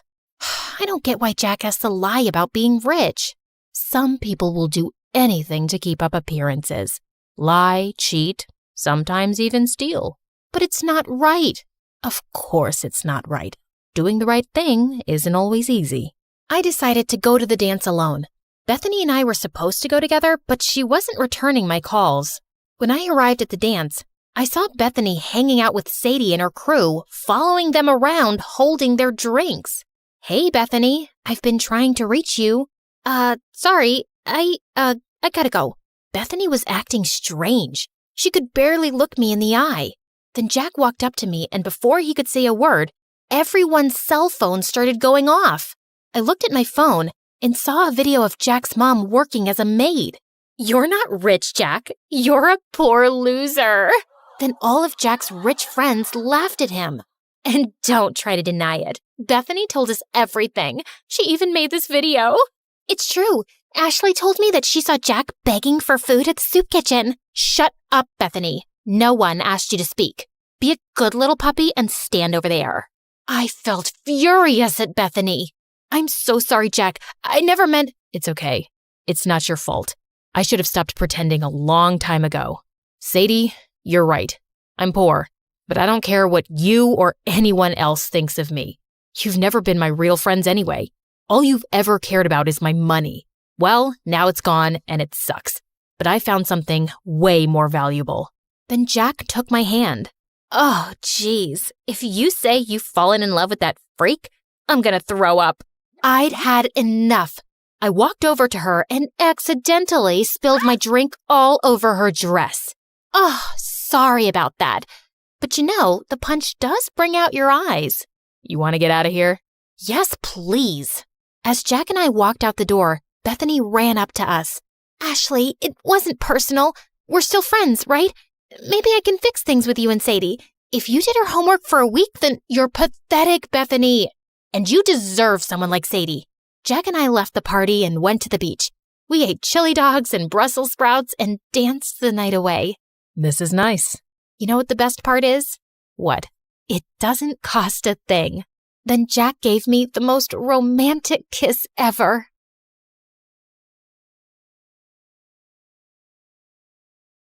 Hi, I'm Jules from Arizona, and I have the most opposite parents ever. But that's not why I'm telling you this story. If you want to know more, please like and subscribe to MSA. My mom was a lawyer who worked long hours for a multinational company, and Dad was a broke, stay-at-home artist with a wild imagination. He'd spend hours telling me stories about random superheroes, which Mom thought was a waste of time. On my 10th birthday, Dad threw me a huge superhero party, and everyone was asked to dress in costumes. We've got a costume for you, too. Ugh, really? Wonder Woman? The guests are gonna be here soon. I can't wear this junk. But Mom, I stayed up all night to pick that outfit for you. Well then, sweetie, you obviously need to make better choices in life, which you won't if you continue sticking with your dad. What's the matter with you? It's her birthday. Why can't you loosen up a bit? And why can't you be like an adult? Ugh, I'm so tired of this. I need a break. With that, Mom simply tossed the costume aside and left. As time went by, I became more like Dad. I loved art and painting. Life was good, except when I turned 16, Mom asked Dad for a divorce. He tried convincing her otherwise, but she was set. Since Dad was struggling to find a job, Mom won full custody, and I had to move with her to a new city. Mom tried her best, but she had no idea how to take care of me. Eventually, she found a new boyfriend, a bigger house, and a new cook, and that was the end of her efforts. I started school soon, and on my first day, even though the kids were cool, I just wanted to be left alone. So I went to the school garden and had taken out my sketchbook when this girl in a chicken costume flew past me and hid behind a huge tree. And soon after, a group of girls followed. Have you seen a headless chicken running around here somewhere? Chicken? Here? Nah, maybe try the poultry farm? The girls just pouted and walked away, and I went behind the tree to see the girl in the chicken costume crouching. Hey, they're gone. Are you okay? Who are those people? Oh, just some bullies. I'm in the school play. Well, not technically, because I could never act in front of people. But anyway, I was just trying out the costumes and they spotted me, and now they're after me to lay an egg. How can I lay an egg? I'm not a real chicken. I'm Maggie, by the way. Jules, and I think your costume is cool. My dad and I dressed up as superheroes all the time. Maggie and I were quick to become friends. She was a bit introverted and hardly spoke to anyone in school, but when we were alone, Maggie was a totally different person. She would dance, sing, and had some of the best jokes to crack. It was fun to be around her, and with time, Maggie and I got closer. When we turned 17, I started getting a lot of attention from boys, but every time someone asked me out, Maggie would talk me out of it. Heck no, he applies too much gel on his eyebrows. Such a loser. I think his eyebrows are just naturally thick. Nope, he smells like horse poop. But he's so cute. Yeah, so? You deserve better. I didn't think much of it at the time. Maggie was only looking out for me. But then this new guy, Charlie, joined our school, and boy, was he a stunner. Charlie and I hit it off instantly and bonded over our love for art. We started hanging out, and when he asked me out, it was an easy yes for me. On our first date, Charlie decided to take me to this really fancy place downtown, and I was more than excited. We were having the best time when suddenly Maggie popped up out of nowhere. Oh, hey guys, what a surprise! What are you doing here? I was just here to get their snail croissant. Oh, they're the best in town. Anyway, now that I'm here, maybe I should just join you guys for dinner. That's of course if Charlie doesn't mind. You know, right? Perfect. You know, Charlie, I never thought Jules would find anyone. Not after she found out she farts when she's nervous. I do what? It's okay, babe. There's nothing to be ashamed of. We all have our ups and downs. You have more than what a normal person does. Like the time you pooped your pants because you ate too many burgers before a roller coaster ride. Or like that you shaved your head when it was too hot and... Okay, that's enough. She's just kidding. I don't do that. Tell him. Yes, I was just turning around to tell him. Didn't you see me turning around? Yes, tell him now. Like I was literally turning around and about to tell him. Stop telling me to tell him. It sounds like an order and that I have to obey you. Charlie, I was turning around to your side. You saw that, right? Just tell him, Maggie.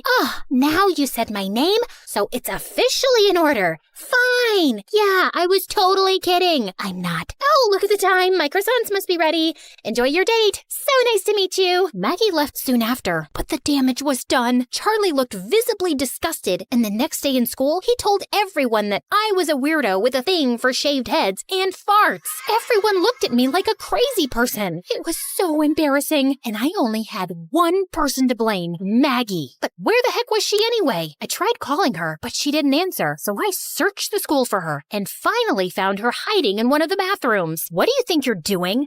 Oh, Jules! Hey! I was just cleaning some spider webs. What's up? What's up is that the whole school is laughing at me after what you said on the date. Why would you do that? Charlie is a knucklehead, okay? I said all those things because I wanted to see how he'd react, and look, he acted like a jerk. That's a sign he doesn't deserve you. Stop it, Maggie. No one is ever good enough for me according to you. I'm so done with this. Just go and tell everyone that you made everything up. Maggie did end up telling Charlie that she lied, but obviously he didn't believe her, and no boy in school ever asked me out again. I was so mad at her. I refused to meet her or even take her calls, even though she kept apologizing. It was frustrating. I had no one to share my feelings with. So I picked up painting again to distract myself and even applied to a few prestigious art colleges. And one evening, I was wrapping up an application form when someone knocked on my door. Maggie, what do you want? I love your stares. They're powerful and impressive and a step above the rest. Are you seriously gonna sulk all your life? I said I'm sorry. No, you didn't. Okay, then I'm saying it now. I'm sorry, Jules. I went a bit overboard, but honestly, I was just looking out for you. Can we start fresh? Pretty please? We're best friends. I'll think about it, but you better behave yourself. I promise. And Maggie stayed true to her word. A week later, I got accepted to one of the best colleges in the city, and Maggie volunteered to help me set up my room. We were almost done when this gorgeous girl walked in. Where do you think you're going? To my room? Wait, are you my new roommate? Nope, that'd be me. Oh, thank God. I thought I'd have to spend the next 2 years with this weirdo. I'm Alice, by the way. Jules. And I'm Maggie. Good to know. Alice was the professor's daughter and was hands down the prettiest girl I'd ever seen. Apart from being a great artist, she was also the lead singer in one of the college bands, and one night, she asked me if I wanted to join her at one of her performances. We got to talking, and Alice was really charming, fun, and intelligent. I loved being around Alice, except Maggie kept demanding me to hang out with her. We should catch the new Avengers movie. I kinda saw it last night with Alice. What about an MSA video marathon then? We haven't done one of those in a while. I don't think so. Alice and I have this project to work on, and Alice! I am tired of listening to her name. You just met the girl. And I like her. She's my friend. Sounds like more than friends to me. I didn't know what Maggie meant by that, but a few days later, I was at one of Alice's shows when Maggie walked in. You didn't tell me you were coming.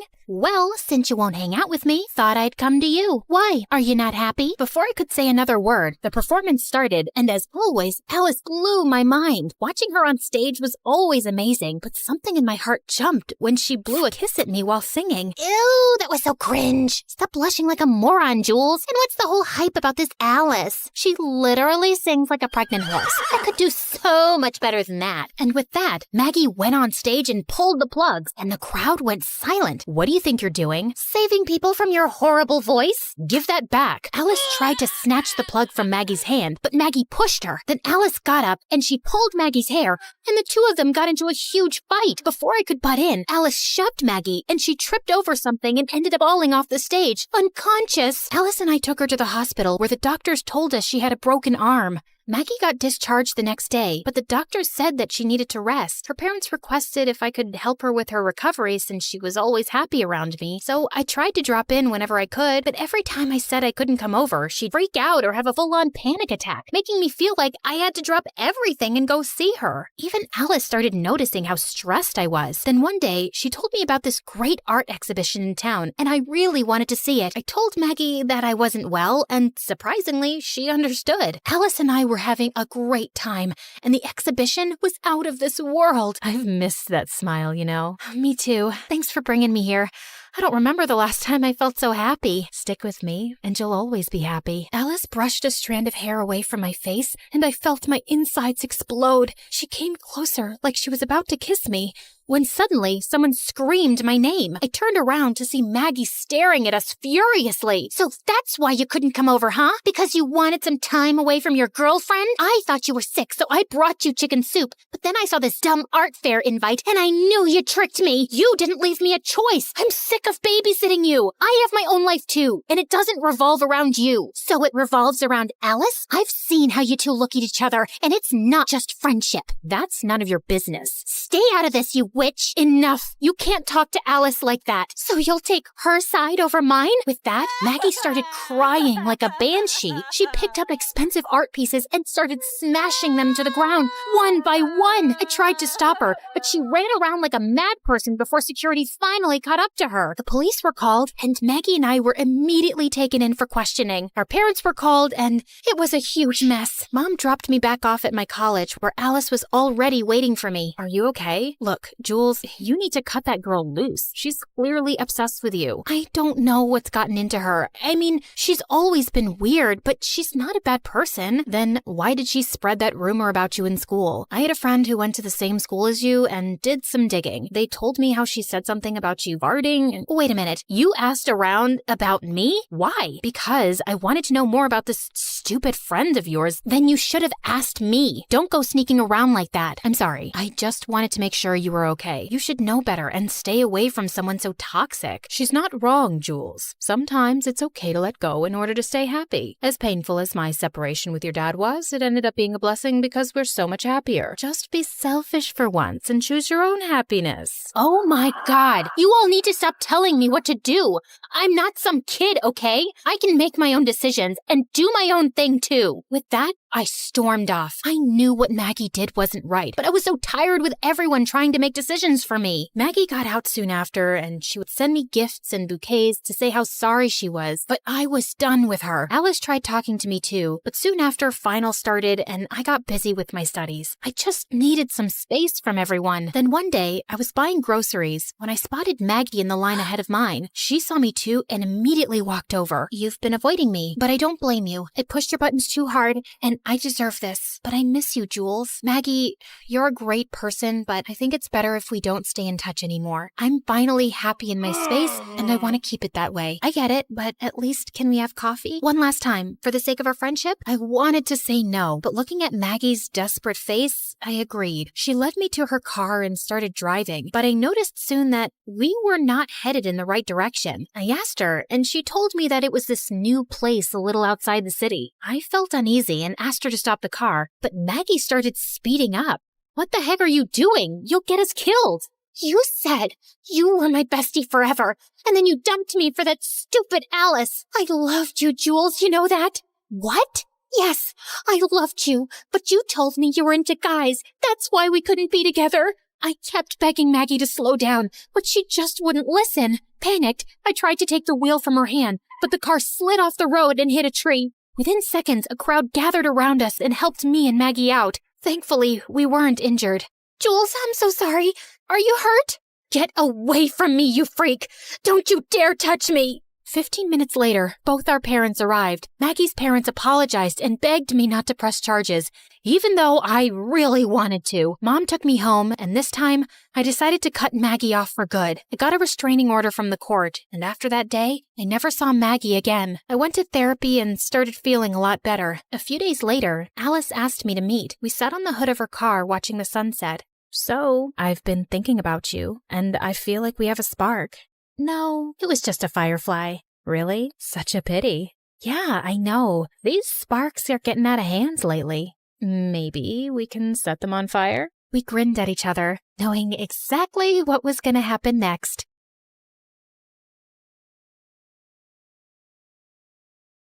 Hi, I'm Joyce, and I'm from China. People think my life is perfect. A pretty face, wealthy parents, and an elite school. But what good is any of that if my family doesn't love me and favors my genius brother? All I ever wanted was for my dad to be proud of me. But I made my brother disappear, and that ruined my life. Let me start from the beginning. I look like Mom, thankfully. Dad's beauty is mostly internal. Mom is the prettiest woman I've ever seen, and she looked more like my big sister than my mom.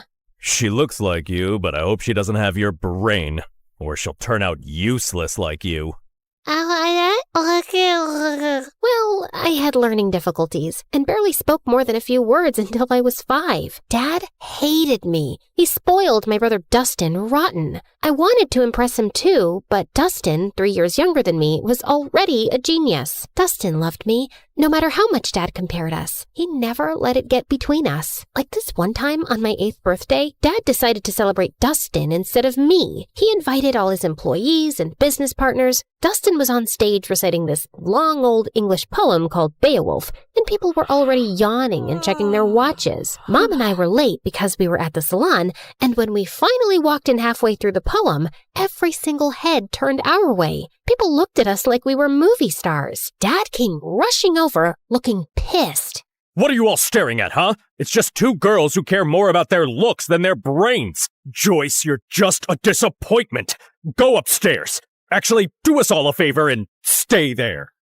I went to my room, and a few people, including Dustin, gave me the thumbs up and told me how pretty I looked in my dress. So I gave them my best princess bow, threw a couple of kisses like a celebrity, and kept walking. Once Dustin started 1st grade, my parents adored him even more. Dad gave him the entire 2nd floor, 3 private drivers, and 1 jet. Maybe you're wondering why a 6-year-old needs a private jet. Yeah, me too. But when you're that rich and that obsessed with your genius kid, I guess a bicycle just doesn't cut it. Anyway, once, Dustin took me on his jet to France for breakfast. And when Dad found out, he freaked out and grounded me for weeks. I knew I would never make Dad love me, so I thought maybe being close to Dustin would help. Whenever he did something wrong, like breaking a glass or messing up the floor, I'd take the blame, thinking maybe that would make Dad look at me differently. Joyce, stop! You don't have to cover for me. Dad's not gonna love you more because you're suffering, and it kills me when he talks about you like you're nothing. No, you're just too young to get it. Once, when I was in 7th grade, Dustin had a science project and wanted to test gravity and weight. He used a bowling ball from our private bowling alley and dropped it on different items. One of those items was an old watch he thought nobody wanted, but it turned out it belonged to our maid, a gift her mom had given her when she was a child my age. When she found it broken, she lost it and said she would tell our parents. I panicked. I couldn't let them think their perfect kid could be this careless. So I did something I'm not proud of. I knew our maid had a sick mother, so I called her. This is Joyce. I'm sure you know who I am. Your daughter is threatening me and my brother, and I don't like that. I know you're sick and you need monthly medications, and your husband is useless and your son steals from you. And your only provider is our maid. So I advise you to talk to your daughter and tell her to back off, or I'll talk Daddy into firing her. Do it before it's too late. Then I hung up with a tight feeling in my chest. The maid didn't say anything after that. She just kept working quietly for days, and I felt terrible. I kept giving her money from my pocket anonymously for years. Then 9th grade arrived, and something completely unexpected happened. One afternoon, I was humming in the school bathroom when the music teacher happened to be hiding in one of the stalls trying to catch girls who were vaping. She heard me, asked me to sing, and ended up loving my voice. She even said I could be the lead singer for the Christmas choir.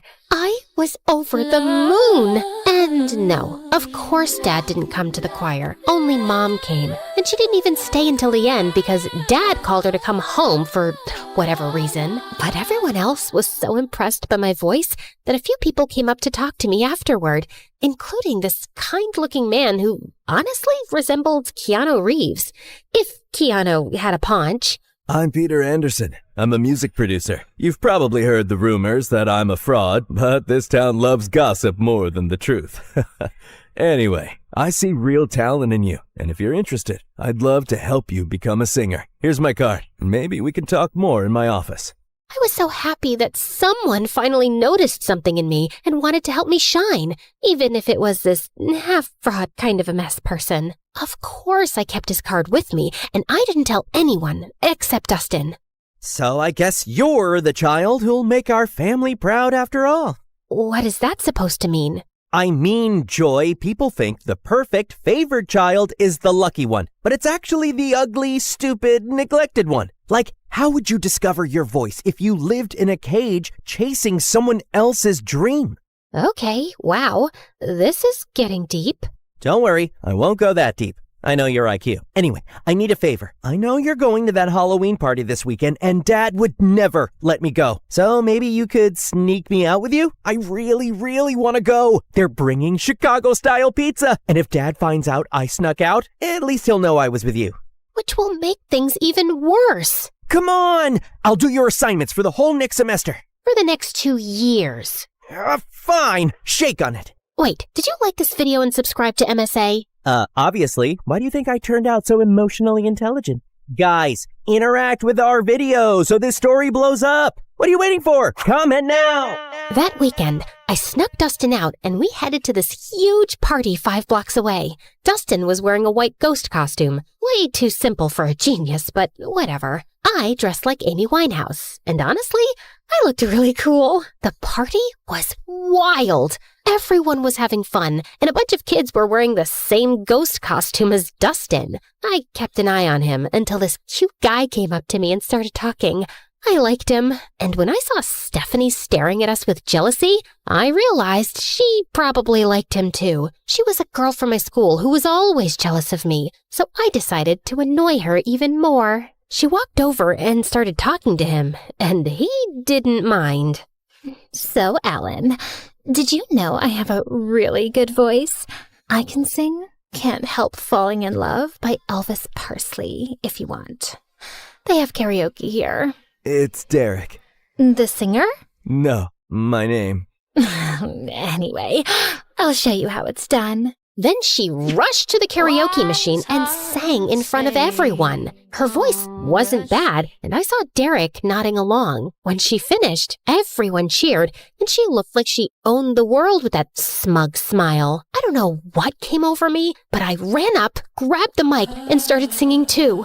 Everyone went silent, listening. I even saw kids showing each other their goosebumps. When I finished, Derek came over to hype me up. That's my girl. I felt amazing, especially when I saw Stephanie's annoyed face. My eyes followed her as she stormed out of the party, and I saw a few boys in ghost costumes leaving too. That's when I remembered Dustin. I tried to run after him, but kids kept stopping me for high fives and congratulations. By the time I made it outside, I sprinted to the group of ghost boys. Dustin? Dustin! Knock it off! This isn't funny! No one answered. I started pulling off their masks one by one, but none of them were Dustin. Back off, you weirdo! Panic shot through me. I ran like crazy through the streets. Dustin! Dustin! Dustin! 2 hours passed. I couldn't find him. I was so worried sick about my brother, and I knew there was no running from calling Dad. I was finished. Dad and Mom arrived with a few police officers, and Dad looked like he was about to finish me off. He lunged toward me, but Mom stepped between us. He glared at her with furious eyes. So now you're protecting your kid? Oh, that's funny because I didn't see you stopping them from sneaking out in the middle of the night. The officers tried to calm him down while everyone started searching for Dustin. But another day passed, and still no sign of him. The whole town volunteered. People searched through the nights, but nothing. Every second felt heavier than the last. I isolated myself. I text Dustin every day. Stupid messages like, "Where are you?" and "Please come home," as if he'd somehow see them and reply. At night, I'd sneak into his room and sleep in his bed, burying my face in his pillow until his smell faded away. Some nights, I'd just sit on his floor holding his favorite hoodie, feeling like I'd lost the only person who ever really saw me. Dad barely talked to me anymore. Mom didn't yell at me or blame me, but sometimes I'd catch her crying alone, and she'd wipe her tears the second she saw me. "I'm sorry, Mom." She didn't answer. "Can we talk about this?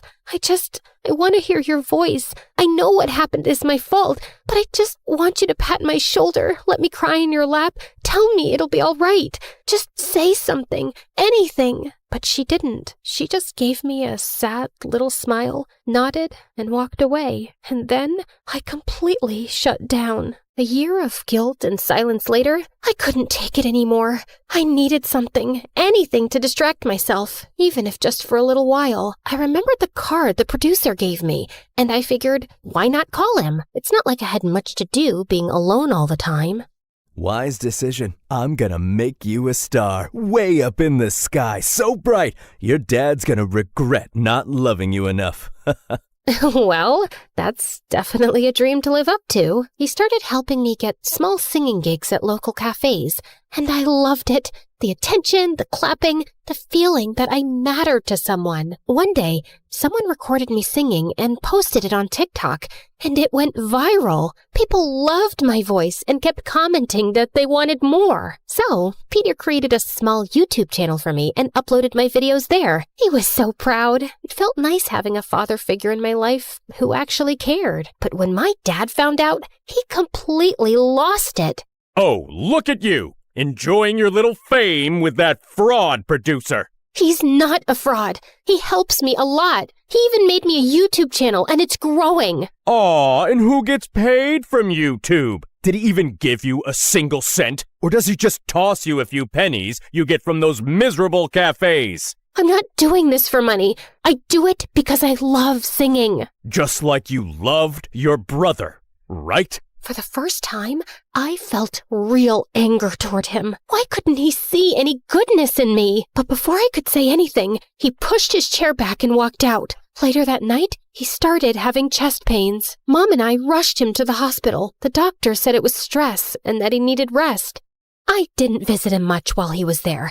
Not after what Peter told me.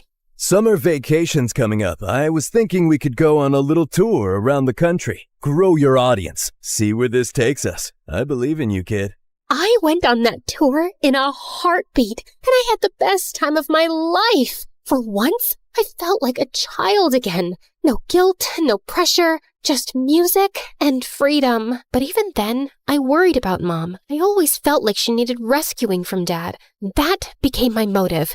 Work harder, grow bigger, make more money, and buy us a house far away from him. My fame grew fast. By the time I finished high school, I was well known enough to earn a good income. One night, before leaving the house the next day for good and renting an apartment in the city, I was having my last dinner with my parents. You know, Joy, now that you're getting into business and success, you should know it comes with stress. You might even end up in the hospital since you're so fragile. So I was thinking, I don't trust that knucklehead producer of yours. I should be your manager. I have a pretty good feeling I'll finally be proud of you, especially once we start making real money off your little talent. I paused. The moment I thought would never come had finally arrived. Sure, my dad wasn't nice to me, but maybe this was my chance to make him proud. Maybe I could make up for everything that happened years ago. I looked at Mom for a reaction. She gave the slightest shake of her head, but I convinced myself she didn't mean anything by it. I'll think about it. That night, I told my producer I was choosing my father as my manager. Kid, I can't force you or tell you what to do. You're grown up. If you think your dad's the right man for the job, then go ahead. And just remember, I'm still here for you. I canceled my move to the city, and Dad became responsible for all my finances, all my schedules, and everything.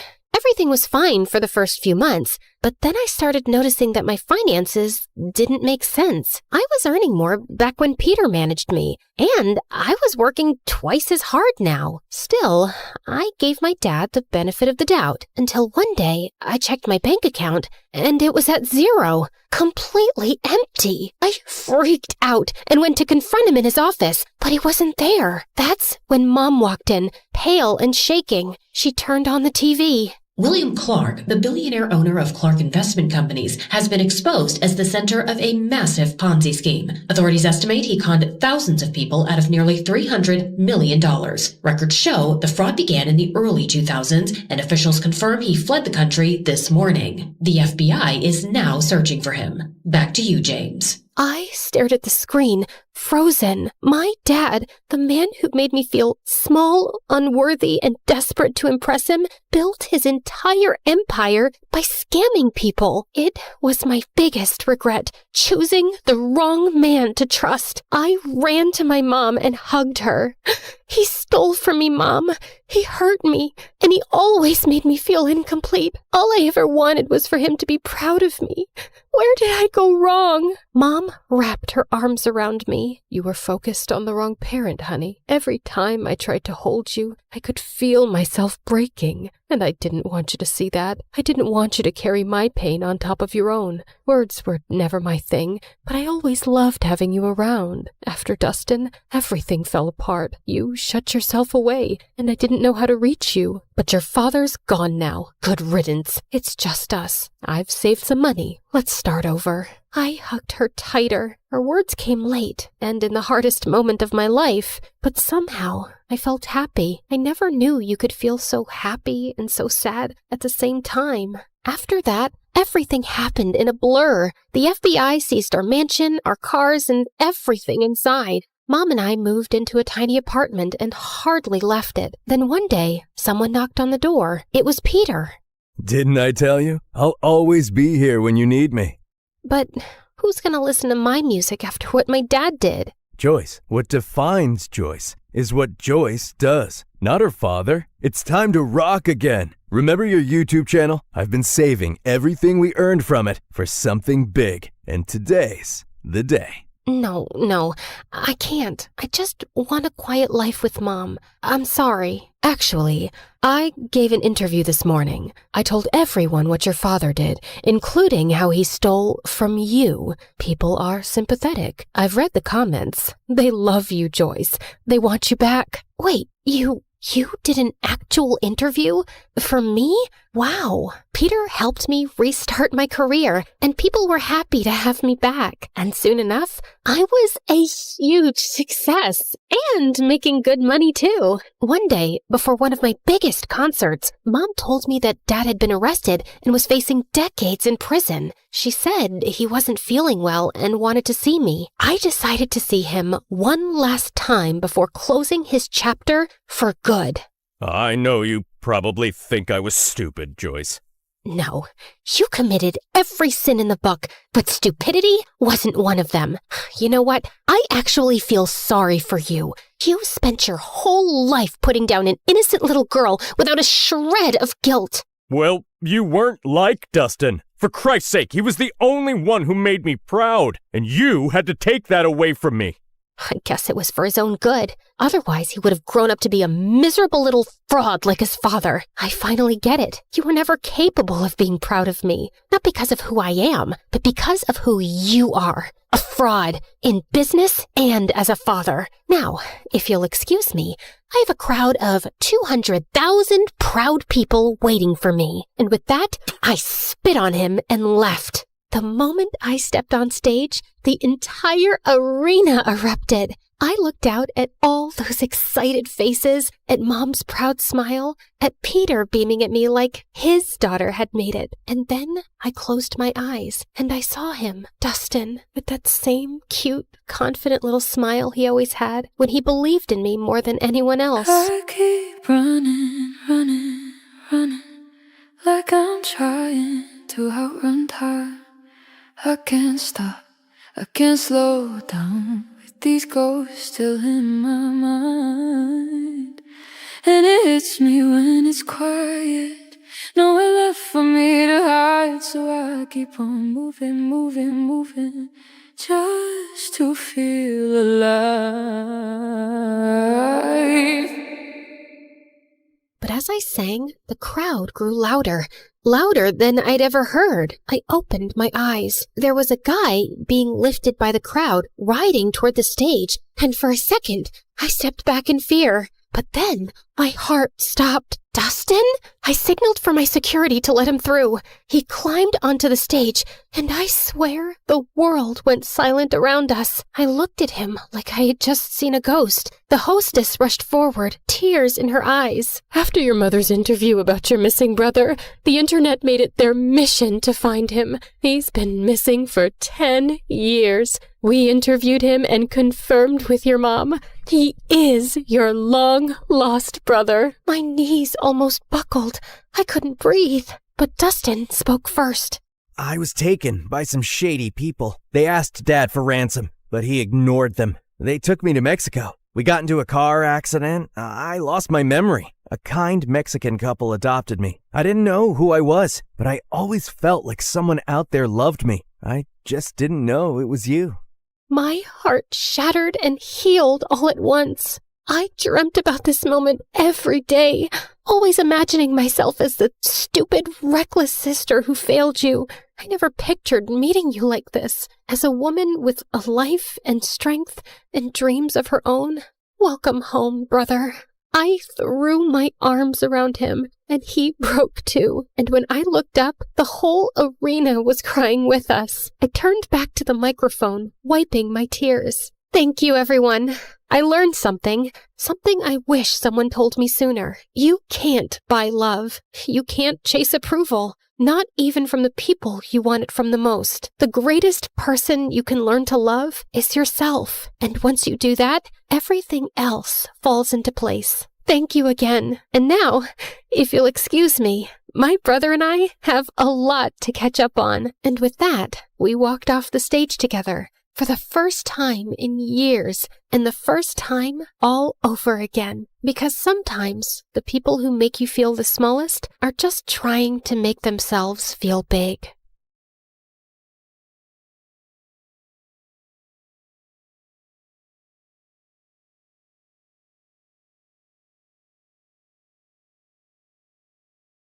My thumbs flew over the controller at lightning speed as I battled my coworker Andy while everyone else cheered from the sides. How did you get that level up? Where have you learned these moves? From the deep, dark corners of the internet, my friend, and I'm about to own your butt. With that, I unleashed my final secret move and blew up the enemy. You're a loser, I'm a winner, your mama's buying me chicken dinner. Suddenly, there was pin drop silence, and I turned around to face the Dragon Store Manager, aka Andy's mom.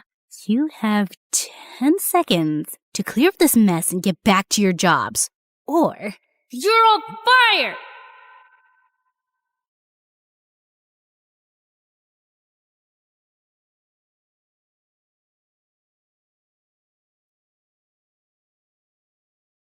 Hi, my name's Ellie. I'm a computer expert, gamer, hacker, and overall top-notch geek. I led a very exciting life in the virtual realm, but in the real world, my life was pretty average. Until one day, everything changed. Yeah, we say that a lot around here, don't we? But before I continue, please like and subscribe. Ever since I was a kid, I was obsessed with computers. And by the time I was 12, I was writing code, developing software, and even doing some basic hacking, and I was addicted to video games. I thought I was cool, but that was not a popular opinion. By the time I reached high school, I was pretty much used to having a seat at the outcasts table, and things weren't much different at home. I was raised by my single mom, who was my polar opposite. She was a social butterfly who loved throwing lavish parties for her wealthy friends and was always trying to set me up with her sons. A nightmare. Mom, can I go to my room? I ate too many dumplings earlier. I don't feel so good. You're not fooling me, Ellie. See that boy over there? He's single and very rich. Go talk to him. That boy played football at my school, and he was surrounded by some popular girls. And I walked over. Hi, oh God, save yourselves. Then I threw up all over the boy and the head cheerleader. Of course, I was a laughing stock in school the next day, and I started hiding out in the library. One day, I was playing a game when I got an invite to a virtual treasure hunt with a huge cash prize. The disclaimer read, "Only super smart hardcore gamers need apply." It was like someone was describing me. I breezed through each challenge, but when I got to the last level, my computer suddenly froze, and then it became lifeless. No! But this was just the beginning of a series of unfortunate events. Soon after my 18th birthday, Mom suddenly fell really sick. The doctors ran a million tests and gave her expensive treatments, but nothing was working. And we had a ton of medical bills we couldn't pay because Mom's credit cards were all overdrawn. We're poor and I'm sick. Find a rich man so you can have a good life. How am I supposed to do that? Boys don't even notice me. We're poor. Find a rich man. A rich man. Find my daughter. What did I say? Daughter, find rich? My man? I mean, Find a rich man. And then my mom slipped into a coma. My life turned around 180 degrees. I had no idea when Mom would be okay. I was drowning in debt. My grades were suffering. And I felt so alone. But then one day, as I was leaving my work shift, a strange man came running to me and shoved a device in my hand, then fled the scene. You've been selected for a top-secret mission. This message will self-destruct in 30 seconds. I read the details fast. I'd make a ton of money and work with computers and security systems all day. Was this for real? My life was at rock bottom anyway. So it was worth finding out. I accepted, and a second before the time ran out, I tossed the device into the air, and it exploded. What in the Mission Impossible? And the next day, I was whisked away in a private jet to a state-of-the-art facility with a dozen computer geeks. All day, we worked on hacking software, computer codes, and sophisticated simulations. We were given board and lodging, too, and for the first time, I was with people I had something in common with. A week later, I was busy working at my desk when this guy a few years older than me walked in, and I felt like the Matrix had glitched. Like I was Ellie in a parallel dimension where it was possible for Ellie to fall in love with a boy at first sight. And he was like a young Keanu Reeves, but with spectacles. So hot. I don't remember the part where I floated away from my seat, but suddenly I found myself standing in front of him. Can I help you? Maybe I can help you. I'm very helpful. Help me help you. What? Sorry, ow! I just poked myself in the eye. Let me introduce myself. Hi, I'm Ellie. It's short for Eleanor, or Elena, or Elaine. I extended my hand, and as he shook it, I screamed. What? What happened? Oh, it's not your fault. That was just a very firm handshake, and I have a very low threshold for pain. Like, really. I once fainted when an apple fell from a tree and hit my head. It wasn't even a hard apple. Like, it was rotten and squishy, but he walked away while I was still talking. That's the head of the company, girl. Oh my gigabytes. This demigod was my boss? His name was Liam Finch. He could solve any problem, crack any code, and he looked amazing while doing it. I had such a giant, stupid crush on him, and I couldn't help recalling Mom's words about finding a rich man for a better life. Liam looked and smelled expensive. I had to get him to ask me out, and I turned to AskBrain 2 for helpful tips. The next day, I turned up to work in a tight, short dress, and I'd made sure to apply plenty of tanning lotion to look like those gorgeous models I'd seen online. All eyes were on me, and I was sure to have the same effect on Liam. Before we start this meeting, I have to ask Emmy, are you having a reaction to something? Emmy, speak up, whoever you are. The boss is asking you something. Oh, wait, you meant me. It's Ellie. And, no, I'm good. I think you should go to the bathroom. There's some anti-allergy medicine in the first aid kit there. This wasn't the reaction I'd expected, but when I looked at myself in the mirror, I screamed. The tanning lotion had turned so orange, I looked like a radioactive carrot. The next day, I came to work wearing huge fake eyelashes, but those stupid things made my eyes feel heavy and I couldn't stop blinking. Later in the cafeteria, one of my coworkers came up to me as I waited in the lunch line, and he had some ketchup on his upper lip. Hey, Ellie, I saw you in the meeting today. Okay. I saw you too, buddy. But first, you got something right here. Out of nowhere, the guy pulled me close and planted a moist kiss on my lips. I pushed him away and punched him hard. Ellie, what the heck? First you keep winking at me all through the meeting, and then you ask me to kiss you, and then you hit me?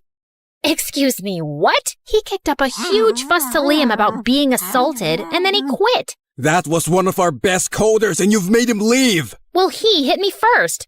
He was hitting on me, and it was gross. Are you sure? Why would anyone want to hit on you? Why wouldn't anyone want to do that? But Liam just walked away without replying. A couple of days later, Liam threw a small farewell party for his secretary, Jessica. She was so annoyingly model-like, and I couldn't be happier to see her leave. Hey, Jessie, I'm really sad you're leaving. Want me to help you pack? I'm very helpful.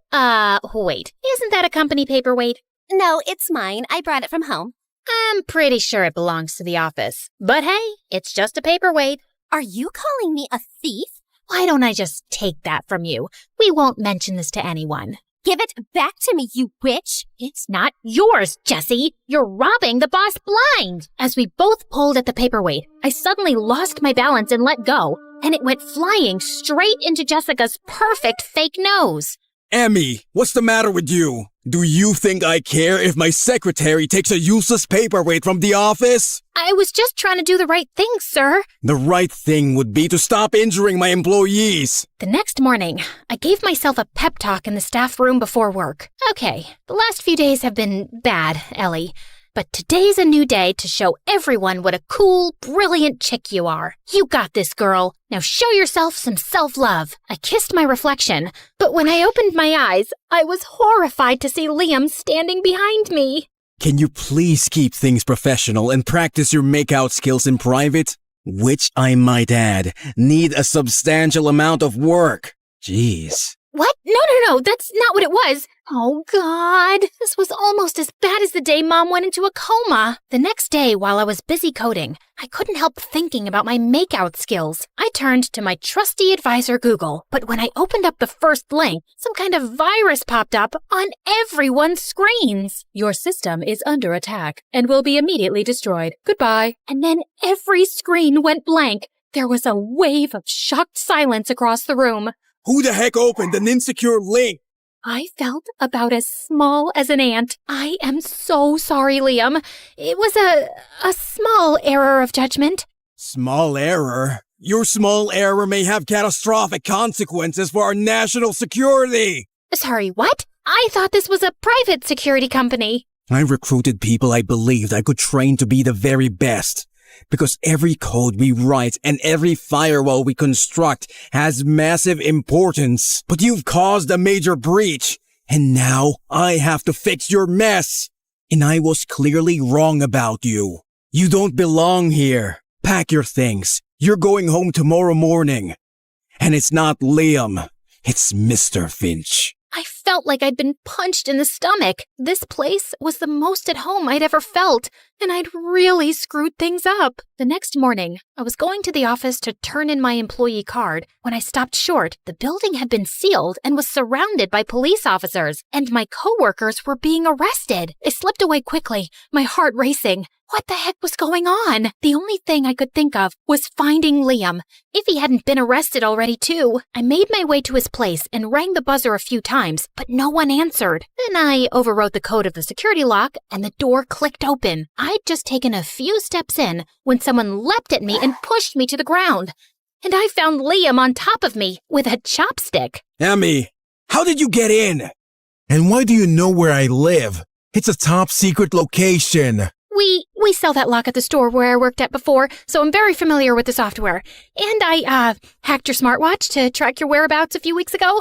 Just for fun, I swear. See, smartwatches aren't actually that smart. They should be kind of called dumb watches. Also, were you gonna poke my eye out with a chopstick? Get up.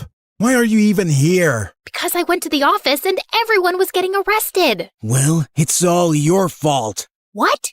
Since our security systems were down after you downloaded that virus, something invaluable was stolen from us last night. And now, we're all in big trouble, and I have to go into hiding. You're leaving? Will I ever see you again? Unlikely. You've ruined everything. Just go home. Look, Mr. Finch, this is ridiculous. There are plenty of problems in your security system that I've been studying for the past few weeks, and someone would have figured those out sooner or later anyway. So stop blaming me, and please tell me what's going on. Also, why is it so hard for a genius like you to remember that my name is Ellie? Liam looked surprised at my outburst, and just as he was about to speak, we heard cars screeching outside. The police are here for me. I gotta go. Whoa, wait. I'm coming with you. I can't survive jail or torture. I told you, I have a very low threshold for pain. Oh God, just shut up. Liam grabbed my hand and led me to the kitchen, where he opened a trap door in the floor and started climbing down, and I followed. Dark, narrow spaces. I hate dark, narrow spaces. I'll die if a mouse jumps on me. We ran through an underground passageway, climbed up another ladder and out of a gutter hole and onto a main street several blocks away. Liam dashed towards a car and we jumped in, but just as we were driving off, several police cars came to a stop in front of us. Wow, we managed to escape for all of 2 minutes. Okay, Mr. Finch, Liam, whatever. if I never see you again, I just want to say that you're the most beautiful. Suddenly, Liam hit the pedal hard and started driving in reverse like a maniac. Oh my God, what are you doing? I'm too young to die. I've spent all my life behind computer screens. I haven't seen the world. I've never even been on a beach. You know what? I'll go to jail. You can drop me off anywhere convenient. Liam took a sharp turn into a street, avoiding a truck by half an inch. He turned the car around 180 degrees and started driving even faster. I saw 2 black cars hot on her tail. Emmy, I need you to get a freaking grip and tell me the coordinates of the city's main bridge. We're gonna be jumping off of it. You can swim, right? Of course I can't swim. I'm terrified of water. That's why I've never been to a beach. We're not jumping off any bridge, you psycho.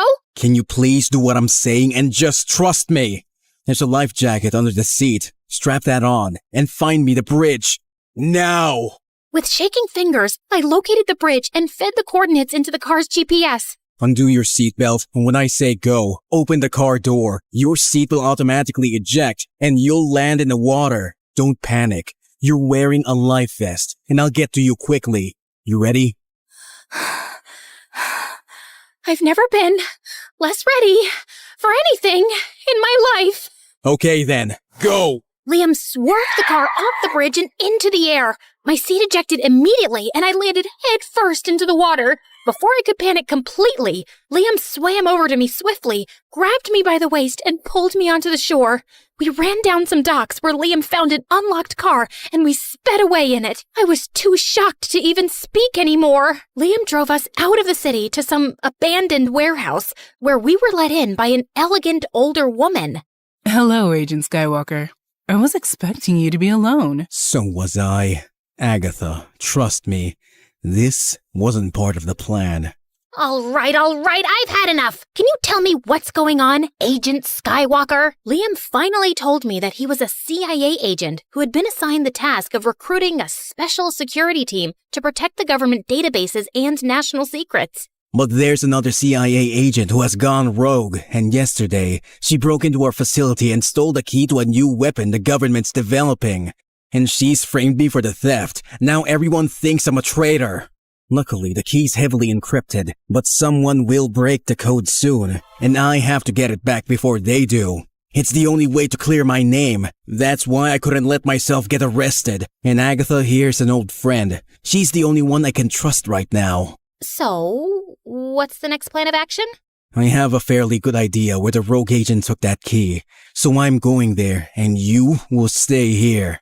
Look, I can hardly believe I'm saying this after the horrible day I've had, but I think you should take me with you. I'm a really good coder and hacker, and I can help. I'm very helpful, actually.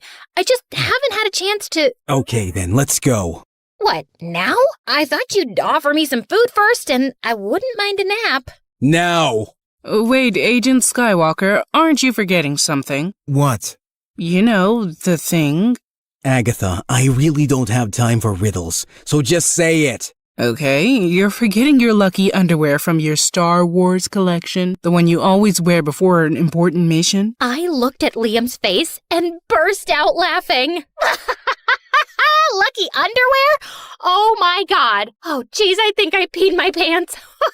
Oops, I really did. Can I get some underwear too, please? According to Liam, the key was in a highly secure facility inside a toothpaste factory. The only way we could get in was to wear employee uniforms and hide in the back of one of the company trucks taking some supplies inside. Dark, confined spaces. I hate dark, confined spaces. Why don't you try distracting yourself? Sure. Why don't you help me do that? Why was Agatha calling you Agent Skywalker? Because of your lucky underwear? It's just one of my many names. Is Liam your real name? No. So what is your real name? I'm obviously not gonna tell you. Okay then, do you tell your girlfriends your real name? Depends. I haven't dated in a while, especially after what happened with the last one. Why? What happened? None of your business. Let me guess. She couldn't put up with your cold heart anymore? Or she found out you're lying about your identity and thought you're a cheater. Oh no, wait, I've got it. Some enemy of yours killed her. Liam went quiet and my heart suddenly sank. Oh my God, no! She really died? I couldn't save her, Ellie. I'm sorry, Liam. I'm so sorry. That's so tragic. And it also explains why you're a cold-hearted robot now. I mean, this kind of stuff changes a person.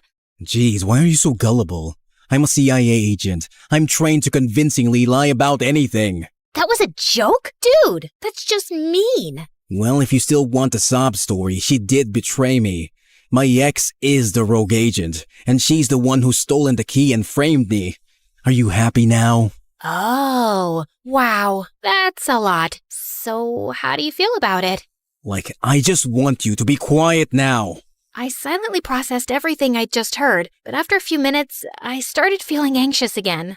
I wish I was special, so very special, but I'm a creep, I'm a weirdo.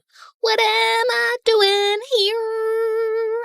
I don't belong here. Please stop. You're sucking up the limited oxygen in here. You're not the boss of me. Well, you were, but then you fired me, remember? And since you won't talk to me, I'm gonna sing. How you gonna make me shut up, huh? I can think of at least one way. Suddenly, Liam moved closer and put his hands on my face. Oh my God, was he about to kiss me? Just then, the truck jolted to a halt and Liam pushed me away. Rude! We quietly slipped out and made our way to the entrance. We scanned the fake IDs Agatha had given us, and we were inside the building. Liam had the building's blueprints, and he led the way to the surveillance room. We peeked inside to see a security guard observing the screens, and Liam quietly crept up to him. Just then, my nose started itching like crazy, and I tried desperately not to sneeze. The guard turned around, and Liam punched him hard in the face, then stabbed him with a tranquilizer. Why do you look like you're gonna be sick? I've only put him to sleep. Oh, I know. I'm just terrified of needles. I think I told you, I have... Yeah, a very low threshold for pain, I remember. Okay, we gotta check all the rooms in this place. There's gotta be a team working hard to decode that key. We scanned all the screens, but it seemed like there was hardly anyone in the building. Just then, I spotted an empty room with only a glass case in the center. Liam, do you think the key's in that vault? Yeah, it looks like it. Listen, Ellie, I need you to hack into their system and find out whatever you can about the security measures in that vault.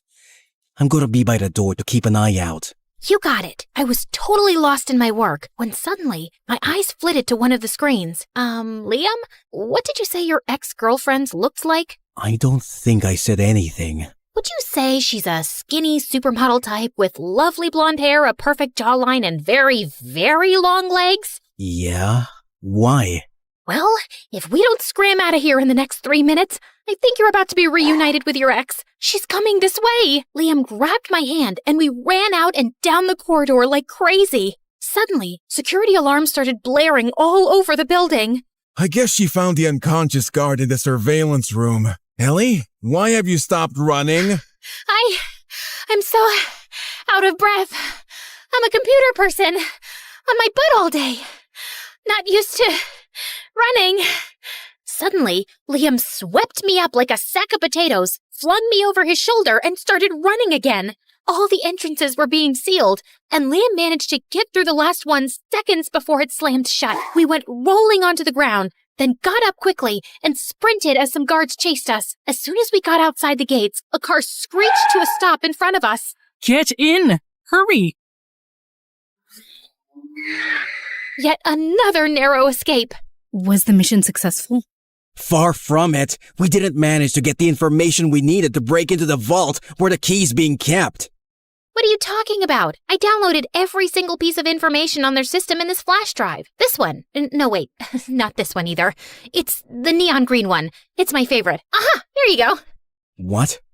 Oh my God, Ellie. You're amazing. He pulled me into a hug, and I was so startled that I didn't even hug him back. I wanted to kick myself for this wasted opportunity. And when we got back to the safe house, I crashed onto my bed like a malfunctioned hard drive. I was exhausted, but I kept having nightmares, and at some point, I woke up in a cold sweat. Just then, I screamed to see a dark shadow hovering over me, and I punched it hard. Ow! Liam, what are you doing here?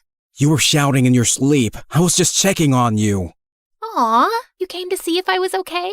Well, that's too much to hope for. I already know you're unhinged. Jeez, I think you've broken my nose. What, with these jelly arms? Come on, don't be a baby. A baby could punch harder than me. I'm not being a baby.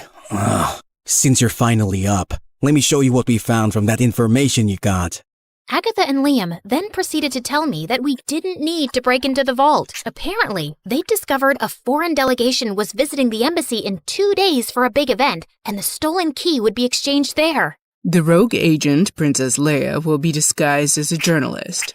She will be secretly handing it over to this undercover foreign... Whoa, hold on. Your ex-girlfriend's code name is Princess Leia? Oh, now I get why you're Agent Skywalker.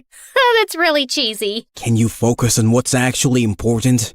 Leia might recognize you, Liam, even in disguise. I can get you in the building as the kitchen staff. But we need to send someone else in as a guest, preferably a pretty harmless-looking girl who can get close enough to the arms dealer to find out when the exchange is happening. I'm not sure I can. Wait, Ellie, you're a girl. Gee, thanks for finally noticing. She's not a trained agent. It's too dangerous. Yeah, man, stop putting me in danger. You'll just be like any other guest at the event, and I'll be close by and constantly in touch with you. Please, Ellie, this is my last chance before the key leaves the country. Okay, fine. You can act like a cute, flirty girl, right?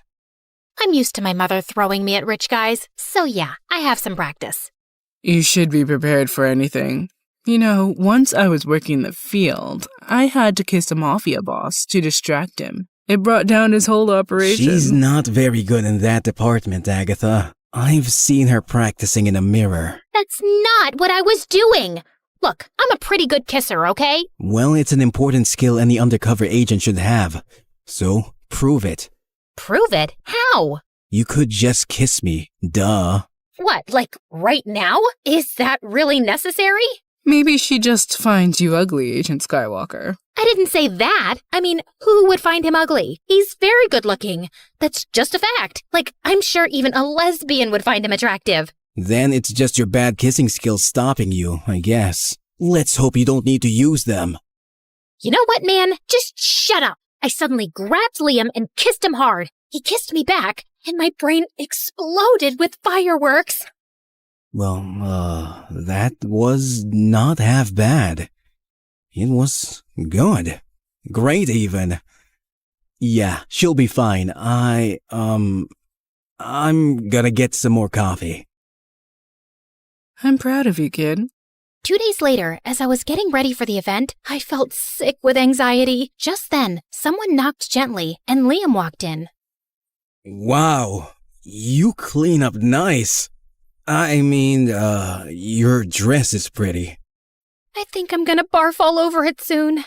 Don't be so nervous. I won't let anything happen to you. Here's your earpiece. It has a tracker in there. I'm just not cut out for this, Liam. I'm not so sure about that. Do you know anything about your dad, Ellie? My dad? No, I don't. He left when I was just a few months old. Yeah, because he was an undercover CIA agent too. What? Your dad was one of the best agents in the field, and he was brilliant with computers. He's not around anymore, but he served his country well. And finding you wasn't just a coincidence. We've been keeping an eye on you, and you proved you have his skills when you crossed every level on that treasure hunt game we sent you. So maybe you are meant for all this. It's in your blood. You've met my dad? Yeah, once. You have his eyes too. He tucked my hair behind my ear and gave me a warm smile, and my heart nearly fell out of my chest. Just then, Agatha walked in, saying the car was ready. At the event, I was looking everywhere for the arms dealer, and I finally spotted him. Just then, a tall, dark girl with glasses approached him and whispered something in his ear, and they both started walking out of the hall. Princess Leia is on the move. I think the exchange is happening now. Follow them to see where they're going. I'll come after you. I rushed out of the hall and saw them going down a corridor. They walked to the end of it and entered the room on the left. I inched closer, and as I tried peeking through the door, I suddenly lost my balance and fell inside. And all eyes turned to me. Oh, I'm so sorry. I thought this was the bathroom. Sorry. You can continue with whatever you were doing. Not so fast, girl. Ow, that hurts. Hey, Maybe it was just a mistake. She seems like a harmless little girl. Oh, really? Is that why she's wearing an earpiece? That's my hearing aid. Who do you work for? What? I can't hear you. Look, we can't do the exchange right now. This place is probably surrounded by federal agents. Leave immediately. I will create a distraction. And you, girl, you're staying here. Sit down. I plopped my butt into a chair as the girl took out a laptop and started typing like crazy. What you doing? You know, I'm very good at computers. You need any help?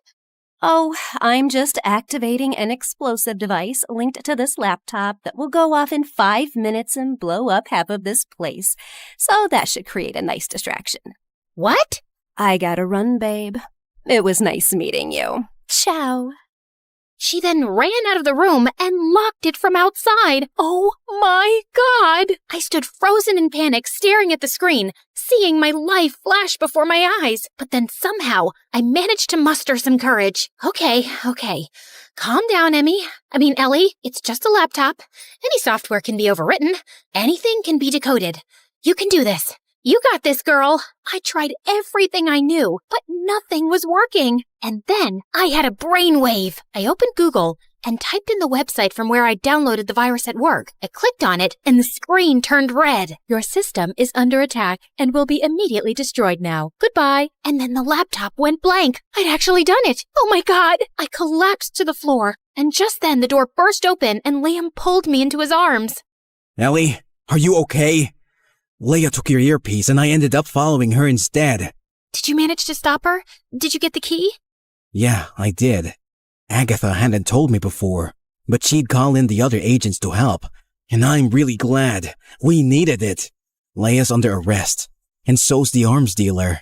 That's amazing! And Liam, did you know that I just defused a very large explosive device and saved many lives? You did what? The federal agents evacuated the embassy and scanned the entire building and found the device that had been linked to the laptop. You're a hero, Ellie. Seriously. You're the smartest girl I've ever met. I'm hiring you back immediately. We can train you to be a field agent. That's very kind of you, but I'd actually like to go home. Earlier today, I got a message from the hospital that my mom's out of her coma. She's been asking for me. Oh, wow, that's great news. But you can come back once she's better, right? You know what? I don't think so. Yeah, my dad was an agent, but I'm not meant for this life of high stress, crippling anxiety, and close calls. I'm just an ordinary nerd who's happy behind a computer screen. Okay, no field agent, just a desk job then. Ellie, I'm trying to say something here. I would personally like you to stick around. Maybe we can even go out for dinner sometimes. I owe you a decent meal. Look, Liam, it's not exactly a secret that I've had a giant crush on you since we met. But the truth is, I don't have a crush on the real you because I don't know the real you, and I probably never will. I mean, what's your real name? Liam just looked at me silently. Yeah, I thought so. But I get it. You're meant for this life, and it suits you. But it's not for me. Just one thing. Can I take this dress with me? It's all yours. I extended my hand and he shook it gently. Then I got into the car waiting for me and left. Back at home, I was overjoyed to see Mom doing well. And with my large paycheck, I was able to take care of all our bills and then some. Oh, my daughter, we're rich! Did you find a rich man? No, Mom. I worked very hard for this money. And I'm in charge of the finances now. But to celebrate Mom's recovery, I decided to throw her one lavish party with all her friends at Christmas. And I was trying not to zone out of a very boring conversation with some rich, dumb jock when suddenly the doorbell rang. Liam, what are you doing here? It's Norman. Huh? What's Norman? My real name! Oh, Norman! Ouch! That's not a cool name, dude. I know that. Listen, Ellie, I miss you, okay? You're crazy and you talk a lot, and you're an awful singer. There's never a dull moment with you around, because you're also smart and beautiful and adorable. And I tried to keep a cold front because I didn't want to get too close. But despite my best efforts, I can't stop thinking about you. You're anything but ordinary. So yeah, my real name's Norman, And I'm willing to tell you more if you agree to go out with me. I'm not even your type. Evil Longlegs Barbie is your type. Not anymore. Geeky Jelly Arms computer nerd is my type now. And then he pulled me into a kiss.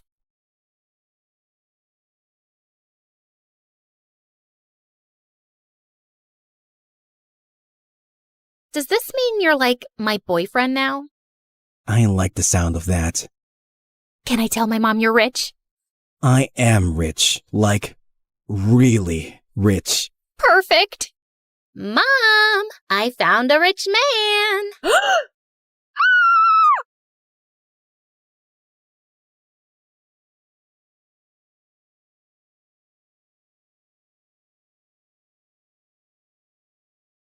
My name is Lily, and from the outside, my life looks super exciting. I've lived all over the world. India, Singapore, Alaska, even Civil War-ridden Myanmar, where I was kidnapped for a week by a military coup. Pretty cool, right? But the craziest adventure I'd ever gone on was in a boring suburban home in Boston. But first, let me tell you more about myself. My parents were investigative journalists, and they went wherever the story was. Corrupt government, church cult, mysterious disease outbreak, serial dog napper. Sure, they were living a life full of intrigue, and my younger brother Jacob totally idolized them. But for me, it was constant whiplash. I craved normalcy, stability, and safety. And my parents' homeschooling techniques were questionable at best. So I spent most of my time teaching myself science and biology. The plan was to become a doctor one day. You know, something stable. Then one day, my mom delivered life-changing news. We're moving to Boston to cover a story on the mayor's disappearance. We figure it'll take at least 2 years to crack. So, we're sending you to high school. I screamed with excitement. The most we'd ever stayed put was 6 months. Of course, the transition to normalcy was tricky. But then one day, when I was performing surgery on a mouse in biology class, I did the unthinkable. I made a friend. Girl, you're such a natural. I'm impressed. Thanks. I want to start my own doctoring practice one day. Hole up in one place, find some loyal patients, and really be there for them, you know? That's beautiful. Oh, can you take a look at this mysterious fungus on my foot? Just kidding. But hey, you want to hit up the mall after this? Suze was the best. Funny, smart, loyal. We got super close in no time. And then, exciting news. We solved the mayor's disappearance. Turned out, he faked his own death. So we're moving to Hawaii to cover the illegal capturing of the Hawaiian monk seal. What? No, I love it here. I finally feel like I have a life. You said 2 years. Sorry, honey, but we're just too darn good at our jobs. Well, I'm not going. I've spent 16 years being carted around like a chihuahua in your purse. I'm not just an accessory to take with you whenever you want to pick up and leave. So many kids would die to be in your position, getting to see the world, experiencing new things. If only you could be grateful like Jacob. Well, I'm not Jacob, and I'm not leaving. Ugh, I can't stand being your daughter. That's it. Now you're really not leaving. You're grounded. I was done listening to my parents. I ran out of the house and hopped on my bike, pedaling as fast as I could to Suze's house. I was in such a frantic state, I didn't even see the truck turn into my lane. And smack! I went flying off my bike, launched into the middle of the road when my head slammed against the cement. And then, everything went dark. When I woke up, my head was throbbing, and my bike was destroyed. But otherwise, I felt weirdly fine. I could have died, and it was all my parents' fault. I'll admit, I was a little disoriented. I didn't know if a day had passed or a week. And when I finally got home, I was shocked to see that my parents' cars weren't in the driveway. Were they out looking for me? When I walked inside, I thought my eyes must be deceiving me. The entire house was empty. No family photos, no TV, no furniture, no family. A sinking feeling overcame me. Hello? Is anyone here? Hello? I checked every room, but not only was no one home, none of their stuff was here. And without the furniture, the place felt really eerie. When I got to my room, I was afraid to open the door. But to my surprise, it was exactly as I'd left it. I grabbed my phone to call my mom, but it went straight to voicemail. What the heck? Did my parents seriously move without me and were now blocking my calls? I looked around for a note, but there was nothing. This was insane. But then it occurred to me, maybe this was my parents' way of letting me have my way. So I decided to stay put. I'd live my life, graduate in a year, and go to college. I'm sure my parents would call me back tomorrow, and I'd deliver the news.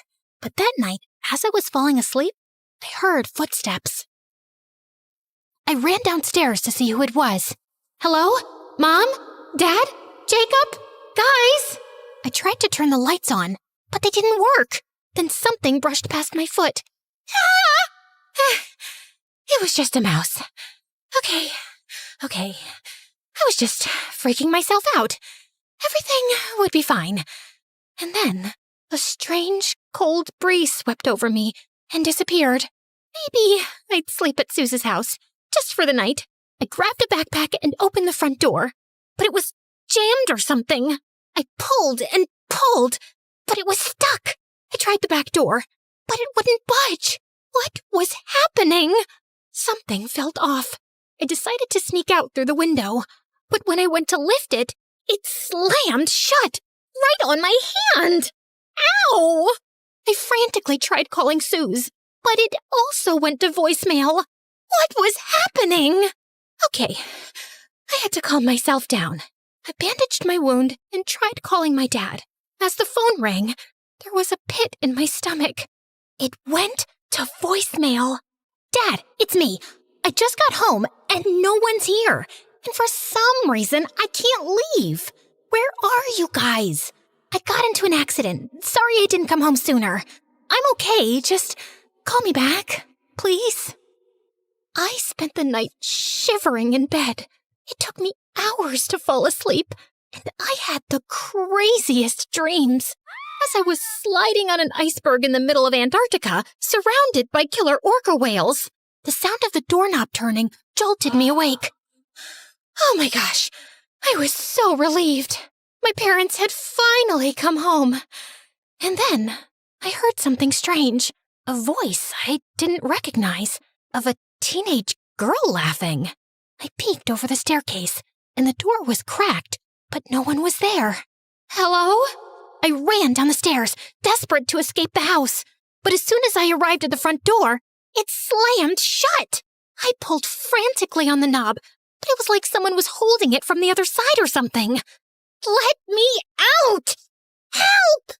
Suddenly, the sound of the teenager giggling was met with another voice. Yara, honey, put your phone down and help me unpack. I followed the chatter down the long, dark hallway, all the way to the kitchen. You said you wouldn't tell me what to do if I didn't complain about moving to this creepy house. I poked my head into the kitchen, shocked to see a mother and her daughter, maybe a year or two younger than me, unpacking boxes? The mom looked totally normal, and the girl was a hardcore emo goth, so also pretty normal. I tried not to startle them, scared they might be dangerous. Hello? Excuse me, what are you doing? How long have you been here? I've been calling for help. I'm stuck in this house. But they just kept unpacking boxes. They didn't even look at me. Hello? What is happening? I tapped the woman on the shoulder, but I couldn't feel her shoulder. Just air. Suddenly, I saw my hand move through her shoulder like a hologram. Like she wasn't real. Like she was a ghost. I screamed. The woman and her daughter cocked their heads like chickens, looking right at me. They seemed terrified. For a moment, I thought they'd seen me. But then the daughter said, Mom, what was that? I had to get them out of here. These spirits were clearly trapping me in my own home for some mysterious, nefarious reason. I got on my phone and called the first medium Google could find, Cassandra. According to her website, she could commune with any spirit, any age, any gender, anywhere. But of course, her number went straight to voicemail. Unfortunately, I'm performing an urgent exorcism. So if you have any phantom menaces, if you will, please leave a message with as many details. Yeah. Hi, Cassandra? My name is Lily. There's a mother about 47 years old. I don't know, it's hard to tell. She looks like she's had a lot of work done. She could be 40. Okay, I was fear rambling. Just one of my many defense mechanisms. Sorry, so yeah, her and her, grumpy 15-year-old daughter, they won't let me leave the house. And I mean, let's be honest, I don't know how ghosts work, but I think they're blocking calls to my family too. And I've already missed 2 days of school, so it's kinda urgent. My address is 4332 Pine Grove Alleyway Road. Come quick, please. I didn't know what to do, so I barricaded myself inside my bedroom. I fell asleep and woke up the next morning to the smell of bacon? I went downstairs and peeked into the kitchen. The mother had a full breakfast buffet going. Bacon, eggs, waffles. It smelled delicious. I should have been starving, but I was way too traumatized to be hungry. Mom, what is the largest organ in the human body? Then I saw the daughter was doing biology homework at the kitchen table. Was this normal ghost behavior? Mom, what's the answer? I don't know. I'm a future bed and breakfast owner, not a scientist. The lungs? Yeah, that's right. Wrong. It's the skin, obviously. I saw the girl filling it in on her paper, and for some reason screamed, "It's the skin!" But she couldn't hear me. So I wrote it on a Post-it in big red ink and slid it in front of her. She slid back in her chair, almost toppling over. Did she see the note? Who are you? Why are you in our house? Honey, stop with the hysteria. Mom, you're not supposed to call women hysterical, especially your own daughter. There's an evil being here. I can feel it, and I'm not going to be around when it enacts its vengeance. Whoa. Who was she calling an evil being? She had it totally twisted. She ran towards the door, making a run for it. Hey, don't you leave this house. But was met instead with a super tall, slender woman wearing a robe, carrying a Dan's Donuts tote bag with a bunch of supplies. This was... Hi, name's Cassandra. Someone called in for a phantom cleanse. Oh, thank God. What the heck? How could we both hear Cassandra? Cassandra looked at the three of us. It was unclear who she was looking at since she was wearing sunglasses. Give me a second. I need to talk to the spirit. It's reaching out. Desperately. Thank you. Cassandra approached me, standing inches away from my face. She took her sunglasses off, and her eyes shot open, like she was activated. What is your purpose here? I called you. I have ghosts. You probably can't see them, but they're standing right behind you. Oh, darling. Oh, sweet dear. No, you are the ghost. What? Then how are you talking to me? Because I'm a medium, and you are in between. Wait, are you sure? How do I know you're not a ghost pretending to be a medium? And you answered my call. Only a human would be able to call you? She called. Cassandra pointed to the 15-year-old girl cowering behind her mom, watching this strange lady seemingly speak to me, a ghost. No. There's no way. I was fine after the accident. I can't be... In a coma. You're in a coma. Cassandra showed me the news article on her phone. Apparently, the bicycle accident left me in a coma. And my body is just hanging out in a hospital bed in Hawaii. So, is this like a figment of my coma dream, or... No, this is real, sweetie. Your presence is haunting these lovely ladies. The daughter was just standing behind Cassandra, mouth hanging open in disbelief, while her mother was squeezing her daughter's shoulder like it was a stress ball. You okay, Mom? I told you. Yep. Okay, don't blame me. Jeez, the news is bad enough. Honey, in a way, you are to blame. Because you're clinging to a space you won't let go of. Think of this place like emotional limbo. You're not dead, but you're not living either. And until you let go, you'll be trapped here. She turned to the terrified, lovely ladies and presented her credit card swiper. And for a second, I could have sworn she was holding a paper that said, like and subscribe to MSA. Nope, made that up. She didn't have that. Seriously? Please, like and subscribe to MSA. Time to pay. So, is she gonna leave? I want to. Tell me how. But Cassandra was already out the door. Luckily, she left it propped open. I tried running outside, but the door slammed right in my face. Oh my God, was that the ghost? Mom, maybe it's a sign. You're scared. I'm not happy. It would be the perfect time to bail on your bed and breakfast dreams and move back to where Dad is and where my old life used to be. Just saying. Honey, no. We're not gonna let one ghost ruin our dreams. I've got bigger fish to fry. Believe me. Mom, stop calling your dreams ours. Woof. I didn't want any of this mother-daughter drama. I just wanted to leave and be back in my body. I screamed it, hoping it would come true. I want to get out of here. I want to get out of here. I'm letting go. I reached for the door, but it wouldn't budge. I tried kicking and pushing, but my limbs just swooshed right through the wood. 4 hours later, after I calmed down, I figured being a sort of ghost, or whatever I was, came with special abilities that I didn't know about yet, like flickering light switches, floating, blowing cold air at people. Maybe that stuff would be helpful? But what was I capable of? I tried hovering a chair, just to see if I could. It lifted, wobbled, and then launched through the kitchen window and smacked the gardener in the back. Michelle ran outside screaming apologies and ended up giving him a free night stay and a $40 please don't sue me bribe. Then I tried levitating a spoon. It spiraled into Michelle's coffee and smacked her right in the eye. She didn't even scream, just sighed, of course, and started Googling real estate agents. After a lot of trial and error, I learned that my super abilities sucked. All I could do was levitate pencils and move furniture around for some reason, all while having to watch Michelle turn my old house into a bed and breakfast. And she was working fast. And to make things worse, I could hear Yara on the phone complaining about me. I feel like the ghost is eavesdropping. She's so noisy. She doesn't even do anything cool. I mean, the least she could do is make this boring place more interesting. Ugh, I just want to be with you, Harry. You ghostly freak, stop eavesdropping. Get a life. Or afterlife. Whatever. Fine. I was eavesdropping. Sue me. Coma Purgatory was super boring too.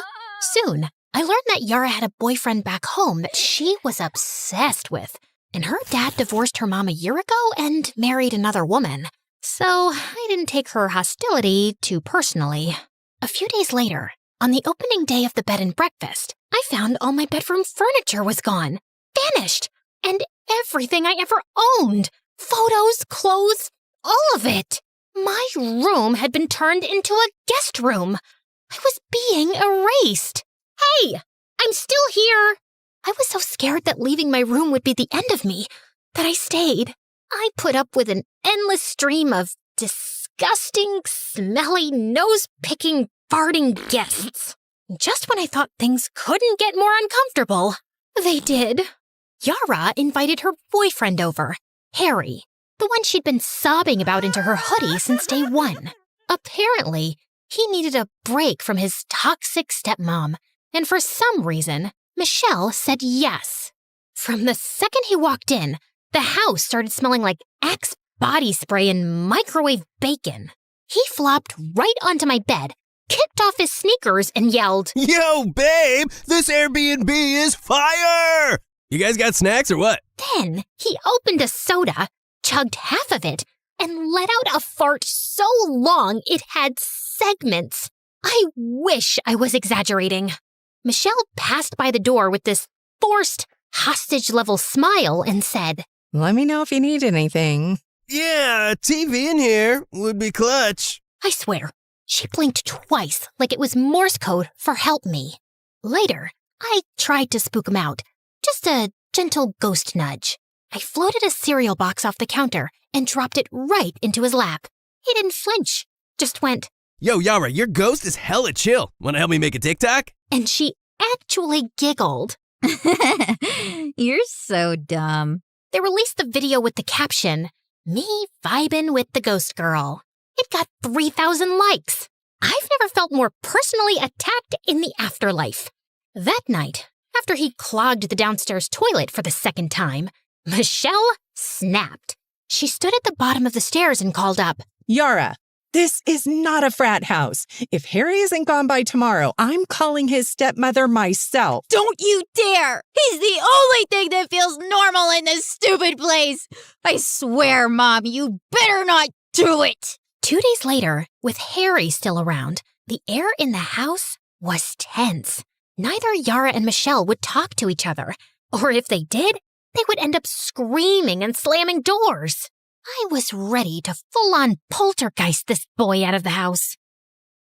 Then one afternoon, I was lurking under the dining table when Harry left his phone on it and wandered off to microwave bacon.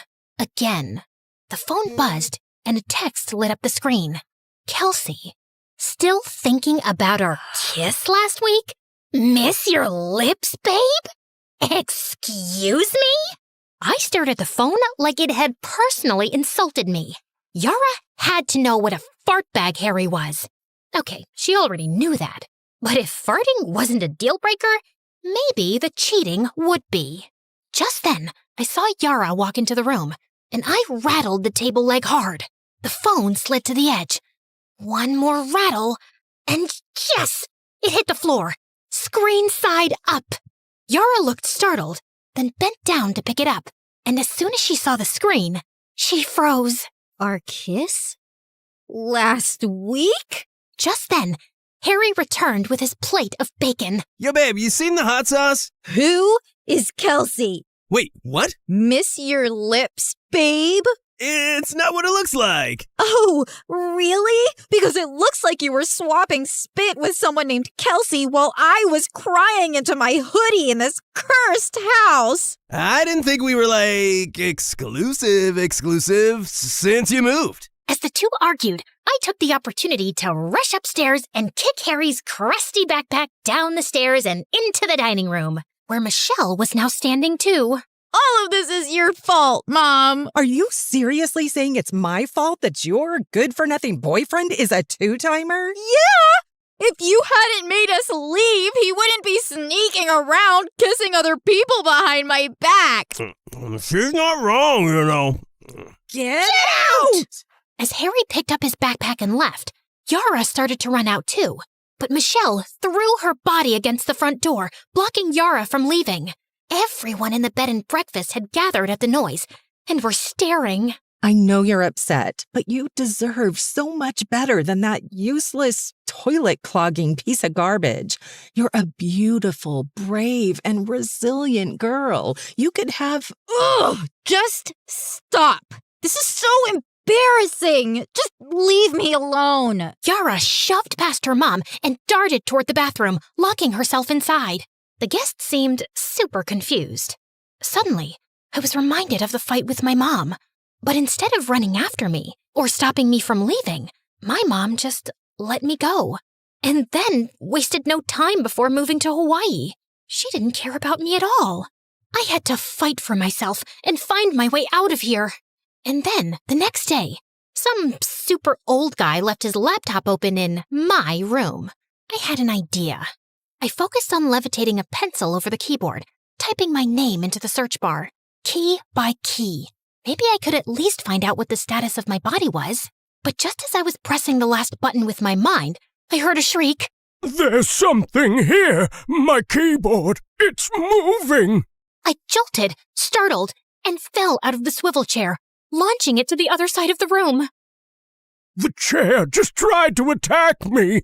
There's a ghost! All of the guests ran over to see the commotion. I tried tiptoeing away, but tripped and knocked into the lamp, toppling it over, the light bulb shattering. Suddenly, all the guests were screaming and running. It was like a scene out of a horror movie, but I was the horror. Wait, don't go! I wasn't trying to be spooky, I swear! But then I saw an out. I leapt onto the old man's back, trying to hitch a ride out the door. He must have felt my presence or something. The spirit is clinging to me. Get her off! Get her off! As soon as he was out the door, I was blown back by an imaginary gust of wind, thrust into the living room, toppling into the coffee table. Yara poked her head out of the bathroom. Oh, wow. Finally some action here. Yara, stay in the bathroom. Okay, Spirit, come at me. What do you want? I just wanted to leave, but how could I tell her? I picked up a pencil and began writing on the wall. Oh my God. Whoa. Cool. I wrote, I'm sorry. I mean no harm. I'm just stuck. I dropped the pencil and then started pushing the furniture back to where it belonged. Michelle and Yara watched me, stunned. I think she's been trying to leave, Mom. Help her. Suddenly, Michelle collapsed to her knees. She started breaking down, crying. I don't know how. And now the business is ruined. Yara, I'm sorry I moved us here. It's just the divorce was hard on you, I know, but it was devastating for me too. I was with Dad for 20 years. I was heartbroken. I was so focused on running to something new, something that would make me happy. I didn't consider you. Maybe the ghost is a sign that I haven't been seeing you. If you want to move back, we can move back. Yara came out of the bathroom and grabbed her mom's hand. Mom, no. Believe it or not, I like seeing you happy. I don't want to take that away from you. Plus, things are finally getting interesting. Mom, it's okay to be heartbroken. But I'm the parent. Exactly. And that means I know where I got my strength from. Michelle gave her daughter a huge hug. Somehow, my presence had brought them together. And watching them hug made me feel so alone. I went back to my room and laid on the bed crying. Yep, apparently ghosts can cry. The next morning, I noticed something on the computer. The search result from earlier. I levitated a pencil and sneakily clicked on one of the links. It was an article about me, about how my parents had poured all their resources and energy into doing a story on brain activity during comas. Apparently, there was a procedure that could save me, but it was only because of the greed of the healthcare industry that it wasn't public knowledge. My parents even sold the house to fund the investigation. I walked down the stairs to see the front door was propped open. I saw Yara and her mom laughing as they added the word haunted in front of the bed and breakfast. Then it occurred to me, if Yara could forgive her mom, maybe I could forgive mine. Beep, beep, beep. She's awake! Honey, come here! I was so disoriented, but I could see my mom in front of me, tears streaming down her face, clutching my hand in hers. Mom, is this real? Her teardrops landed on my hand. It definitely felt real. Oh my goodness, Lily.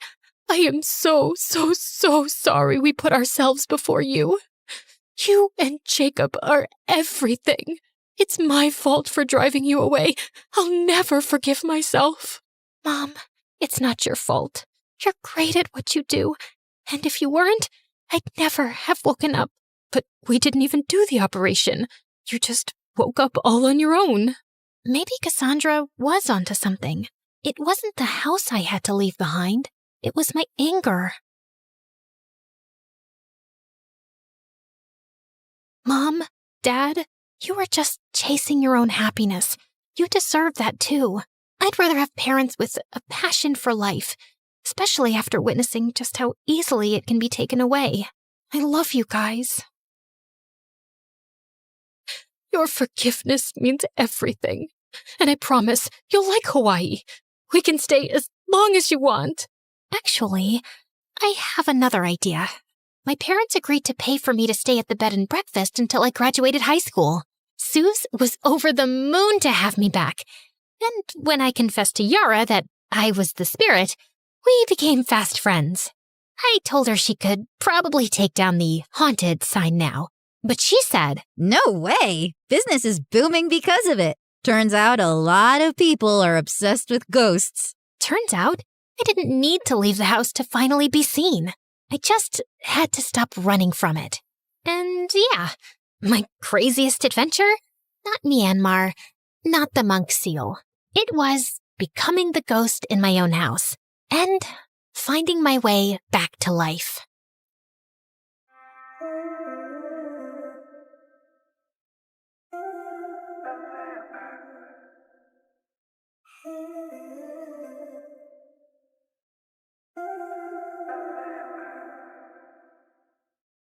Contestant 9, please state your name. Sierra? Looks like a nightmare, right? Hi, I'm Sierra, and ever since I could talk, I've had a stutter. I didn't think much of it until I moved to a new town when I was 6.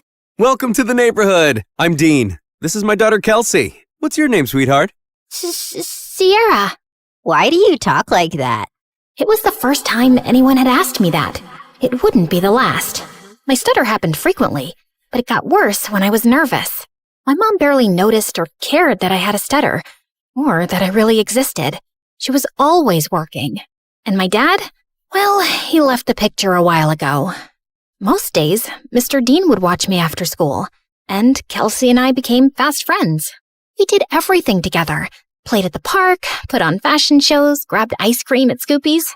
When we went out as a trio, I'd secretly pretend that Mr. Dean was my dad, and Kelsey was my older sister.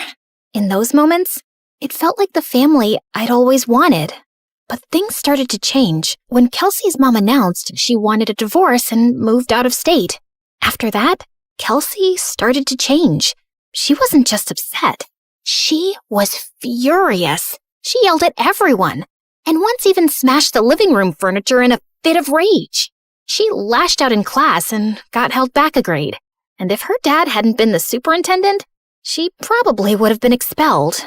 By middle school, we ended up in the same class, and Mr. Dean dropped us off on the first day. Wow, your daughters are so beautiful. Aren't they? I'm a lucky dad. Kelsey looked like she was about to explode. I'm Kelsey. I'm his only daughter. My mistake. And what's your name? Sierra. Sierra? Why do you talk like that? Yeah, can you not speak properly? Or are you stupid? The class erupted into laughter, and I could feel my face burn. Since then, Kelsey wasn't my friend anymore. A real friend wouldn't do that. Through the years, Kelsey's hatred only grew. Anytime I had an accomplishment, she had to ruin it. Opening night of the school play, she stuffed worms in my costume. She threw her birthday party on the same day as mine every year and literally paid people to skip mine. At the science fair, she unplugged my volcano as the judges walked by, so it just looked like a sad pile of paper mache. And during my middle school graduation speech, she just had to make a scene. And so, I want to say how proud I am of our class. We did... What the glitch here is trying to say is we did it. Congratulations, grads. Party at my house tonight. Everyone's technically invited, but only cool people should show up. If it weren't for being her neighbor and still being close with Mr. Dean, I would have liked to never see Kelsey again. I'm sorry about my daughter. Ever since her mom left, she's been a different person. I just wish she wasn't so mean. You shouldn't be ashamed of something you can't control. At the end of the day, your stutter is something that makes you unique. I held on to that going into high school. My stutter didn't bother me much anymore. In fact, it was getting better with age. He was right. It did make me different. And I liked that. One Friday in English, we were doing a vocabulary spelling exercise, and I was totally killing it. esoteric. Esoteric. querulous. Querulous. vacillate. Vacillate. Everyone was surprised at how well I was doing. And honestly, so was I. Who knew I was that good at spelling? Sierra, there's a regional spelling bee in a few weeks. You should join. Who knows, you may make it all the way to nationals. That night, as I sat in my room looking over the spelling bee brochure, loud music suddenly rattled my walls. Kelsey was throwing a party in her backyard. A few classmates waved me over. Fine, just for a little. The party was fun, but I couldn't stop thinking about the spelling bee, and I decided I would sign up. I was about to leave when, What's this? She snatched the brochure out of my hand. A spelling bee? Oh, please. Like you could ever win one of these. In case you didn't know, you trip over your words. Give that back. Not so fast. I'll help you practice for your big day. She pulled out her phone and turned the flashlight on as if it were a spotlight. Some other people gathered around and did the same. I felt blinded by all the lights in my face. Why don't you show us what you got? Nothing screams fun like watching you butcher the alphabet live on stage. Your word is quiberate. That's not even a word. Okay then, your word is pathetic. I'm sure you're quite familiar with that. IRRELEVANT. Irrelevant. I'll use it in a sentence. Kelsey is irrelevant. Now give me back my brochure. But she ripped it into pieces and threw it up like confetti. I took a small step in her direction. Kelsey took a step back and fell into the pool. Ugh! You pushed me! Yeah, right. I didn't push you. Your attitude just slipped. She climbed out and stormed over to me, and I bolted. As I ran, I saw her shoving people in her way into the pool. I made it home and locked the door, just as she started kicking and clawing at it. My heart was racing. By Monday, the whole school was talking about it. Someone had filmed everything, and she looked completely unhinged. I avoided her all day. After class, I asked my teacher if she would sign off on my spelling bee application, and she wrote a letter of recommendation. That night, I was recording myself practicing when I heard Mom come home early. I rushed downstairs to tell her about the bee, but she really wasn't listening, as usual. Sierra, that's great and all, but I'm working and I don't need any distractions tonight. And the Mother of the Year award goes to... Feeling annoyed, I went back upstairs and found Kelsey sneaking through my bedroom window. What are you doing here? Get out! Relax, Miss Broken Record. I'm just here to apologize. Apologize? Yeah. I saw the video from the party over the weekend. I looked crazy. It wasn't okay how I was treating you, so I'm sorry, okay? Thanks? I'm not really sure what to make of this. Yeah, well, we used to be friends or whatever. I think it's time to put the bad blood between us to bed, right? Trust doesn't just snap back into place, not after everything that's happened between us. I understand. I intend to prove it to you. Do you mind getting me some water? Climbing up the vines was harder than I thought. Uh-huh. Sure. This certainly wasn't on my bingo card for how the night would go. I brought her water, which she downed in one gulp. Thanks. I'll see you tomorrow. Maybe we can sit together at lunch? Maybe. Also, never sneak into my room again. Then she climbed out the window. What a strange interaction. But maybe we really were turning over a new leaf. The next day, I walked into class feeling good about the new era I was in, where I tried new things and made up with old friends. But that confidence vanished when I found my teacher waiting for me, looking pissed. Sierra, you will not be attending class today. I've contacted the spelling bee and pulled my recommendation for your application. What? What did I do? You should be ashamed of yourself. The principal is waiting for you in his office. What was going on? It has come to our attention that the English exam answers were sent to your entire English class yesterday. I'm sorry. I have no idea what you're talking about. That's strange. Given the exam answers were sent from your email address, you'll be suspended for 3 days. Your mom is on her way here to come get you. What? This wasn't possible.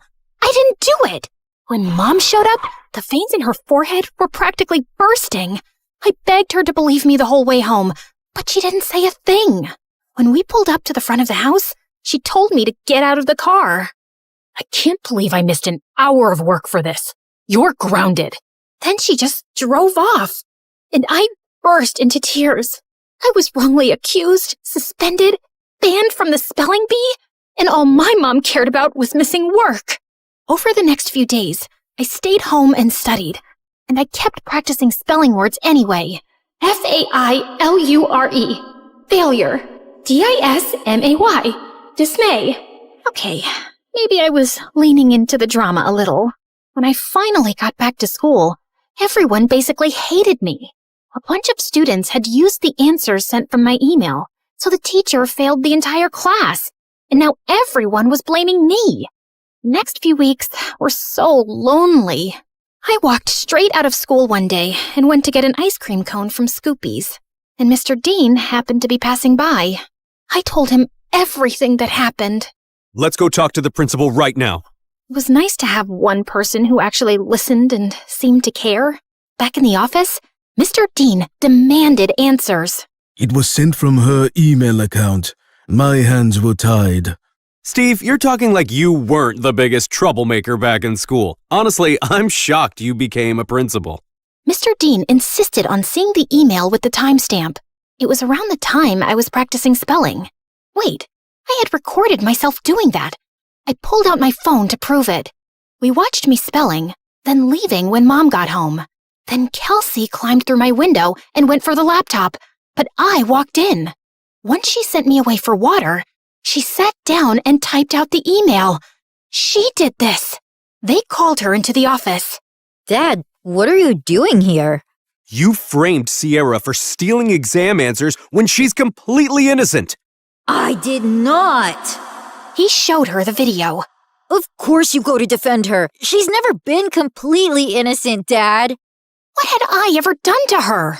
The principal and I had front row seats to their screaming match. Kelsey got suspended for a week, and the principal and teacher apologized to me and reinstated me in the spelling bee. That night, I heard a commotion outside. I looked out my window and saw Kelsey stuffing suitcases into her car. I'm over you, Dad, just like Mom was. She slammed the door, rammed the car into the garage, and peeled out of the driveway. I ran to Mr. Dean, who was covered in food. What happened? We were in a huge fight about what she did to you, and she threw everything in the fridge at me. I kicked her out, and she's gone to live with her mom. As much as I wanted to jump with joy at the thought of never seeing Kelsey again, I didn't want things to be like this. Mr. Dean looked crushed as he walked back inside, and I followed him to help clean up the mess. At school, word got out about what Kelsey did, and people started being nice again. Things weren't just back to normal, they were better. I gave an incredible anti-bullying speech at a school assembly that got a standing ovation.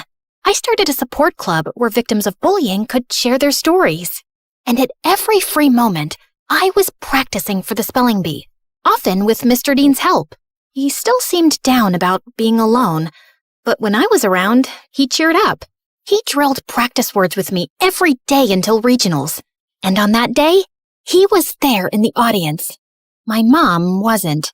I got second place and was qualified for nationals in a month. Afterward, the top contestants did a group photo shoot. I was smiling for the camera when someone put an arm around my shoulder. I looked up. It was the guy who won first. You were a great competitor out there today. Congratulations. His accent, his eyes. Suddenly, I forgot how to breathe. Thanks. Where do you come from? Where do you come from? Sierra, are you kidding me? Is that how you speak, or did I just fluster you? Oh, no. I just have a stutter. It's adorable. I'm Leon, and I'd love to get your number. We should talk more, since we'll be seeing one another for nationals next month. Yes, please. We exchanged numbers, and I practically floated back to Mr. Dean. It felt like the best day of my life. When we got home, Mom was on the porch, arms crossed. She rolled her eyes when she saw us together. And where have you two been? The spelling bee, Mom. Remember?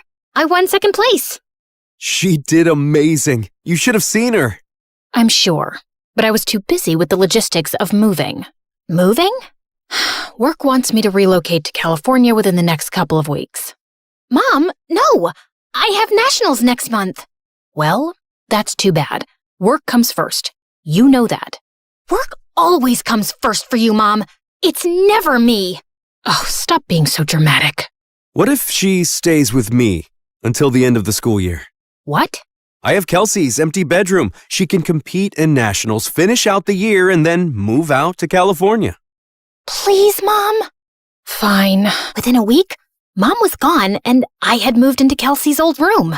Mr. Dean cared in a way my mom never had, and this new life felt good. And to top it off, Leon reached out. He was a foreign exchange student from Spain living in New York, and we hit it off instantly, texting all night, every night. We had so much in common, and he was so easy to talk to. I had a major crush. One night, I even felt bold enough to tell him. I was losing sleep, slipping in school, and didn't care. I had never felt like this about someone in my life. Leon and I even planned our first date the night before nationals. That weekend, I was behind on prep, but I was more excited to see Leon than I was to compete. We planned to meet at a park, and I spent hours getting ready. I waited for him at the park. He was 5 minutes late, then 15, then 30. After 2 hours, unanswered calls, and 20 unread texts, I gave up and walked home. I got in bed and cried. Had something happened? Had I been stood up? I barely slept that night. The next morning, I was exhausted. Mr. Dean and I headed to the Bee. I checked in and looked for Leon. Nothing.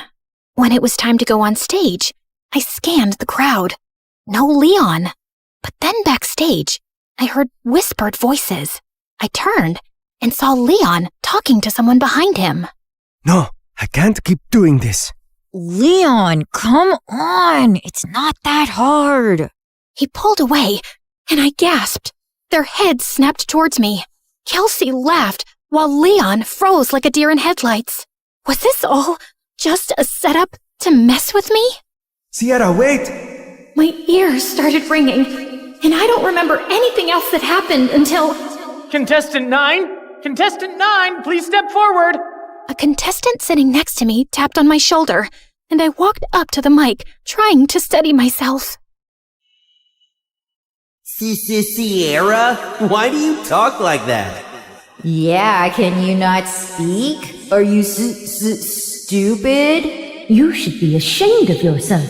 Like you could ever win one of these. In case you didn't know, you trip over your words. Contestant 9, please state your name. Sierra?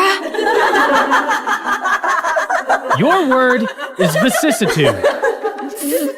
Vicissitude. VICISSITUDE. That is correct. And just like that, my first round was over. With every ring of the bell that told me I got the word correct, my confidence rose. I shut Kelsey and Leon out of my mind. Contestants were dropping like flies, but I stayed strong. Until it was just Leon and I. Your word is appoggiatura. Appoggiatura. A-P-P-O-G-I-A-T-U-R-A. Appoggiatura. I'm sorry, that is incorrect. Sierra, if you can correctly spell the word, you will be our national spelling bee champion. Appoggiatura. A-P-P-O-G-G-I-A-T-U-R-A. Appoggiatura. That is correct! I did it! The audience went wild. I got my huge new trophy and went to the lobby to find Mr. Dean. But I heard Leon's voice behind me. Wait, Sierra, please! Leave me alone! Sierra, please, let me explain. It was all Kelsey. She put me up to this. She wanted to get in your head so you'd lose. Wait, don't go to the lobby. I walked through the doors, but Leon lunged at me and pushed me out of the way. The doors had buckets of slime and feathers on them, which all fell on Leon. Why did you push me away? I was trying to save you from this. Listen, Kelsey moved to my school and found out I was going to regionals for the spelling bee. She said she'd pay me to flirt with you and distract you from studying. I'm so sorry. I was just a game to you? I only agreed because I really needed the money for my mom's treatments. That's why I'm even competing in the bee. I didn't expect to end up having real feelings for you. When Kelsey found out, she stole my phone and smashed it. She even threatened to get me kicked out of school. Just then, my mom and Mr. Dean walked up. Mom, what are you doing here? Mr. Dean convinced me to attend, and I had no idea you were so talented at this. We're so proud of you, Sierra. And then Kelsey walked in. Of course my dad is here to support perfect little Sierra. And Leon, I see you've betrayed me too. Guess your mom isn't going to get any better. Why are you so evil? What did I ever do to you, Kelsey? You stole everything from me. Everything! She didn't steal anything from you, Kelsey. Oh, really? Because I remember the night you and Mom screamed at each other when she found out about your little affair, when we both found out Sierra is your daughter. What? Oh, yeah. My neighbor was actually my half-sister, the girl who ruined my family and took my dad away from me. Is this true? Yes, it is. Even though this was the craziest day ever, the news warmed my heart. I'd seen Mr. Dean as my dad since I was a kid. You didn't lose your dad to me, Kelsey. You lost him because of you. You could have told me the truth. You could have been my sister. But you chose to be a liar, a bully, and a sad little lowlife who only feels powerful when someone else is hurting. I may stutter, but I never had to hurt people to be heard. And why didn't you guys tell me sooner? I'm sorry. He didn't know until I told him once we moved in next door. I wanted to tell you right away, but then my wife left me and Kelsey took the news really hard and started lashing out. We thought it would be best for you to not know. For your sake, and Kelsey's. I was planning on telling you. I figured since we live together now, it was the right time. You live together now?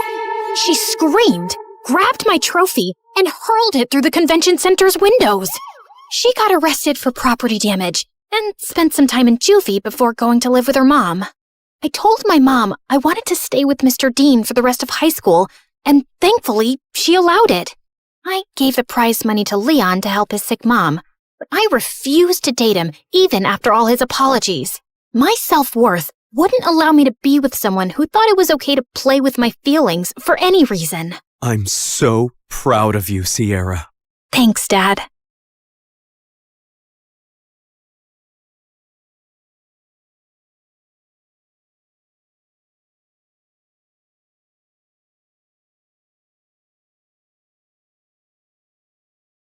Hi, I'm Zoe, and I grew up in a small town in Iowa where nothing interesting ever happened. Till one day, someone moved in next door and my life turned upside down. Before I continue, please like and subscribe. Dad was a farmer, and as a kid, I always saw him struggling for money. So when I joined high school, I started working part-time to earn extra cash. That's also how I got my first guitar. At the end of the day, I would sit back playing songs from my favorite band, the Starboys. I wanna hold you in my arms and never let you Nico. You're the sunshine that I want, that makes my life flow. These guys were like California's BTS, only more popular, especially their songwriter and lead singer, Nico. He was so mysterious, though. He didn't even have a social media account and hardly came to interviews. But my favorite was Dylan, the other singer in the band. I had his posters everywhere in my room, and I prayed every night I could meet him just once. I must have prayed extra hard because a week after my 19th birthday, a huge truck pulled up at the house across the street and 4 familiar boys jumped out of it. Now that's what nature and isolation smells like. The only thing I can smell is cow dung. You couldn't find a better place to lay low, Nico? The heat here is making my butt sweat. We need some time away to concentrate on our music, and this place is perfect. Now get in before someone spots us. All 4 boys hurried inside while I just stood there dumbfounded. What the freaking fruitcake? The Star Boys were gonna be my neighbors? I could scream my lungs out. The next morning, I got up extra early to bake some cookies and hurried next door to welcome the new neighbors. Okay, stay cool. It's just Dylan. Dylan, the love of your life. And no, Dylan. Just Dylan. I tried to stay calm, but then Dylan opened up and I jumped on him. Oh my God, it's you. It's really you. Are you for real? Can I touch you? Who are you? Oops, sorry. We haven't met. I mean, I've met you in my dreams lots of times, but you obviously don't know me. Before I could finish, someone pulled me inside and pinned me to the wall. Nico! Who sent you? Which newspapers? Spill or I'll call the police on you for trespassing. Zoe, neighbor, cookies, baked, love Dylan, huge fan. I can't breathe. So you're not the paparazzi? No. Now, can you move away? Your cologne is too strong. It's giving me a headache. You might not be the paparazzi, but you can still go around telling people we're here. We can't risk it, Dylan. Let's pack our bags and go. No, please. I won't tell a soul. Just let me hang out with you guys. I'm your #1 fan. I can do anything. Cook, clean, play guitar. You name it. I'll be your Snow White, but not as white. I can even entertain you with my very professional magic tricks. Now watch this carefully. I'm gonna pull this tablecloth and everything will stay just as it is. You have to be quiet. Let me concentrate. Abracadabra! I pulled the tablecloth, feeling confident. But I guess I pulled it too hard and everything came crashing down. It doesn't always work. But, yeah, not a magician. Snow White, remember? That's enough. Look, we don't need anyone. Just shut up and leave. I wanted to argue more, but Nico looked really mad, so I ran off. Over the next few days, I tried everything, from posing as the pizza delivery guy to prank calls, but nothing seemed to get past Nico. Then one evening, I was pretending to jog outside their backyard, trying to get a glimpse of Dylan, when I heard someone arguing. You really have no business telling me what to do when you're not half as talented as I am. We're here because of my talent, Dylan. I'm the one who writes all the songs. If people knew how fake you are, you wouldn't be standing here. What? I wanted to hear more when suddenly I heard someone unlatch the door. I turned around too fast, got a head rush, and landed flat on my face. I tried to sneak away, but Nico caught up with me. How long have you been standing here? I wasn't standing. I was just getting a feel of this grass. It's so nice and dewy at this time of night. Snow White likes nature and... Stop lying. I know you heard something. Oh, you mean how Dylan's fake? Yeah, okay. I heard everything. So he's not the singer everyone thinks he is? Does he use auto-tune? OMG, that's big. Dylan, yeah. That's it. You caught us. He's totally fake. But listen, Zoe, no one can know. It'll destroy the band. Do you want that? No, I don't. Okay, fine. I can stay quiet, but you'll have to buy my silence. Help me date Dylan. Even if he's fake and all, he's still cute and I want him. That's impossible. You're not his type at all. Cool, then maybe the press is his type. I'm sure he'd love to have a little date with them. Wait. Okay, I'll think of something. But you have to promise to me to keep your big mouth shut. Shake on it. And just like that, I was in. Nico welcomed me into his home as the new housekeeper, and everyone, including Dylan, was so confused. But Nico explained how I was really good at cooking and cleaning, so everyone got on board. In the house, I kept a close watch on Dylan. I noted the time he ate, slept, pooped, everything. I tried to get close to him, but Nico ruined the moment every time. Hey, Dylan, want me to help you with that? I'm really good at applying sunscreen. You are? Great. Too bad Dylan has to leave. We have to discuss the new song. Chop chop. Dylan! Oh, you're working out. Let me help you with those crunches. Go 1, 2, 3. Give me one more. Yes! That's very inspiring. But I'm starving. Make me an apple pie and some pumpkin spice latte because I'm craving Starbucks. Do it right now or you're fired. Ugh, so annoying. I pulled Nico aside the next time I saw him. What's wrong with you? You're supposed to help me date Dylan, but you keep pulling me away from him. Relax. You need to play hard to get. Boys like that. Have patience and stop drooling all over him. But I was anything but patient. Then one evening, I was leaving for home when I saw Dylan swimming. And holy cow, he looked so hot. I was just admiring his perfect body when suddenly I saw a strange guy in a hoodie tiptoeing his way around the pool. He was definitely some intruder, so before he could harm Dylan, I sprang into action, but he dashed inside the house. I was running after him when I slipped and landed into the pool instead, right on top of Dylan. I tried to get out using Dylan's shoulders as a makeshift ladder, without realizing that I was pushing him into the water. What do you think you're doing? Stop drowning me. There's an intruder. He just went inside the house. Help me get out. Put your hand under my butt and lift me out, now! What? You're crazy. Dylan got out of the pool and stormed inside, and I followed. Fire this stupid girl or I will. What's wrong? I saw an intruder running just now. I'm sure he's hiding here somewhere. We need a game plan. You two go that way. Nico, you go to the right, and Dylan and I can search the bedrooms. Zoe, we've been here the whole evening, and if there was an intruder, we would have seen him. But I just saw him come in. You're hallucinating, weirdo. You've ruined a perfect evening, so thank you and go away. As Dylan left angrily, Nico turned to me with a towel. I swear I saw someone go in, Nico. Or, I don't know, maybe I was imagining things. I mean, sometimes I see little pixies flying here and there at night. And we all know pixies aren't real, right? Oh God, I messed up everything. Dylan hates me. The Snow White plot isn't working. He doesn't hate you. He's always been a little short-tempered. How am I supposed to win him over when he doesn't even look at me? And you're not helping at all like you promised. I told you to be patient, but I guess that was clearly a mistake. Hold on, give me your phone. Ew, Zoe, what is this? Oh, I always keep a banana with me. What if the world runs out of food? What if I'm stuck in a hurricane with no food? Girls gotta be strong, and bananas are a great source of potassium. You want some? No thank you. Just go online and see some of the girls Dylan's dated in the past. The more you look like them, the more he'll notice you. I spent the night studying each girl carefully, and the next morning I dressed exactly like them. But Nico took one look at me and burst out laughing. What is wrong with your face? You look like you were in a bar fight. It's called makeup, and you're the one who asked me to dress like those bimbos in the pictures. You've clearly done a fab job. Come with me. We went to the mall with Nico in sunglasses and a baseball cap, and he started picking out clothes like crazy. I was trying them on when he got a phone call and left. When he came back, he looked really tense. We need to leave now. Thanks. We'll take them all. What? These clothes are worth both my kidneys and a good chunk of my liver. And why are we leaving? Don't ask questions. Just do what I say. Nico threw some cash on the counter and we left in a cab. I tried asking him what happened, but he didn't respond. Instead, he got off somewhere in the middle of the road before asking the driver to drop me back home. What was that all about? The next morning, I was still thinking about what happened with Nico, but then Dylan walked up to me and I lost track of everything. Hey Zoe, you look nice today. What are we having for breakfast?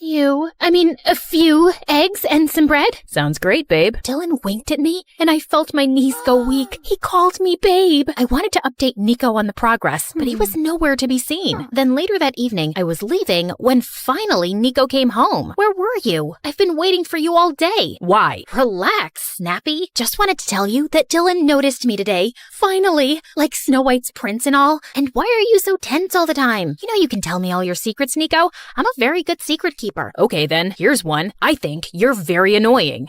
That's not a secret. You make that pretty obvious. Give me more. I'm busy, Zoe. We'll talk later. Nico didn't talk to me for a couple of days, and I was getting really distracted and impatient. I guess Nico noticed because a few days later, he told me that the boys wanted to go for a hike, and he'd convinced Dylan to take me with them for directions, so they won't get lost. Here's your chance to get on Dylan's good side. And for that, we need to work on your conversation skills. They're horrible. What are you saying? I'm a very interesting person. Yeah, if interesting and crazy mean the same thing. That's not very very informative. Look, all you have to do is act shy around him. Say something romantic. Like this? Nico, your eyes remind me of my dead grandmother, calm and pretty. Dead grandmother? Really? Try this. Your voice is like a warm hug on a chilly day, and your laugh is like a symphony of joy that fills my life. I'm addicted to the sound. And can you try not to have feathers and leaves stuck in your head? Nico tucked a strand of hair behind my ears and then walked away, and I felt something strange in my tummy, but it was probably that expired tuna I'd eaten the night before. On the day of the hike, I did everything Nico asked me to. Acted shy, kept quiet, and even tried to flirt a little. I guess it worked because by the end of the hike, Dylan asked me out on a real date to a club. I spent hours getting ready. I chose a black dress and was almost done with my makeup when Nico showed up at my door. Heard Dylan finally asked you out on a date. Wait, you're wearing that? Yeah, what do you think? You look good. I mean, good for Dylan, but you don't look like yourself. It looks like you're trying too hard. Seriously? First, you asked me to dress how Dylan likes, and now there's still something wrong with me? I didn't say wrong. Never mind. It's not my place. Good luck on your date or whatever. With that, Nico left. What was his problem? I was still a bit annoyed when Dylan showed up, but we actually ended up having a great time together. He even asked me out on his second date, and I was thrilled. After the date, Dylan excused himself to the washroom while I waited for him outside when someone tapped on my shoulder. Nico. So how was it? Wait, why should I tell you? You didn't even say sorry. I'm sorry, okay? You don't mean it.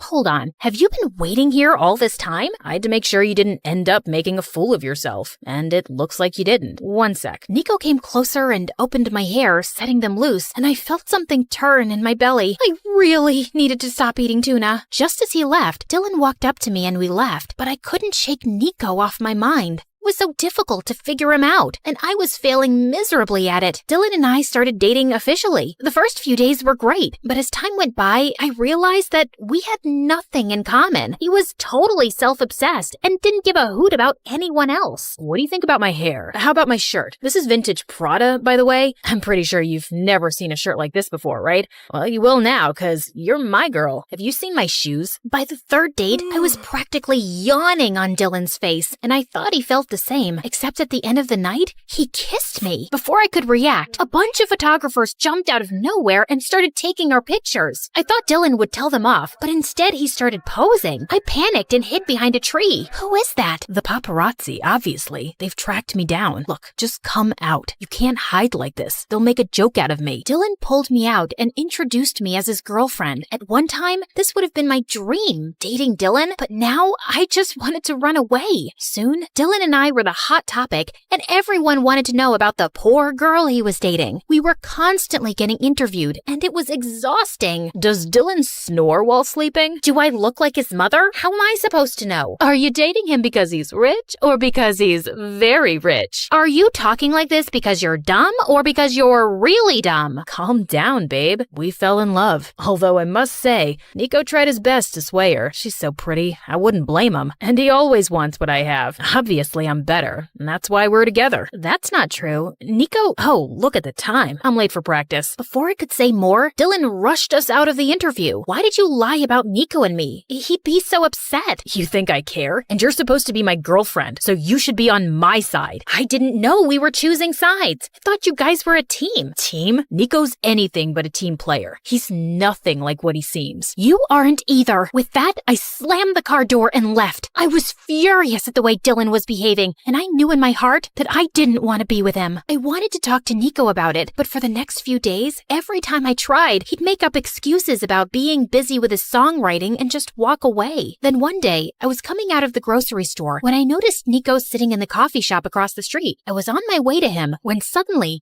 a black van screeched out of nowhere and two men in dark suits grabbed him, pushed him inside, and left. Nico was getting kidnapped. I stood there horrified for a few seconds, and then my brain sprang into action. Hey, can I borrow this bicycle? No? Never mind. I'm taking it anyway. Stop crying. It's important. Okay, so it was a really small bicycle, but it did the job. I pedaled with all my might. and didn't stop till I finally saw the van. Get out now and release Nico, or I'll kick your butt to whatever prison you came from. Step away from the car, you freak. You've damaged it. And I'll do a lot more than that if you don't let Nico go, you kidnapper. Mommy, who's this crazy lady? Wait, this wasn't the right van? Dang it. I apologized and ran home immediately to inform the rest of the boys that Nico had been kidnapped. But as soon as I got there, everyone was gone. Like all their stuff was gone too. I tried calling Dylan, but he didn't answer, and neither did anyone else from the band. Had something happened to all of them? I decided to wait another hour before informing the police. But I guess I dozed off because when I woke up, it was morning already. I rushed downstairs to Dad watching the TV, and what I saw next was the most shocking news of my life. The news report said that Nico had faked his voice and had hired someone else to sing in his place. In fact, he never sang at all. He was just a songwriter. That was not true. Dylan was the one with the fake voice. I needed answers, and since no one was giving them to me, I decided to take things in my own hands. I knew it from the news that the Star Boys were holed up in a hotel in California, so that's where I was going. Hey, Dad, can you feed the chickens and make sure the pig doesn't run away again?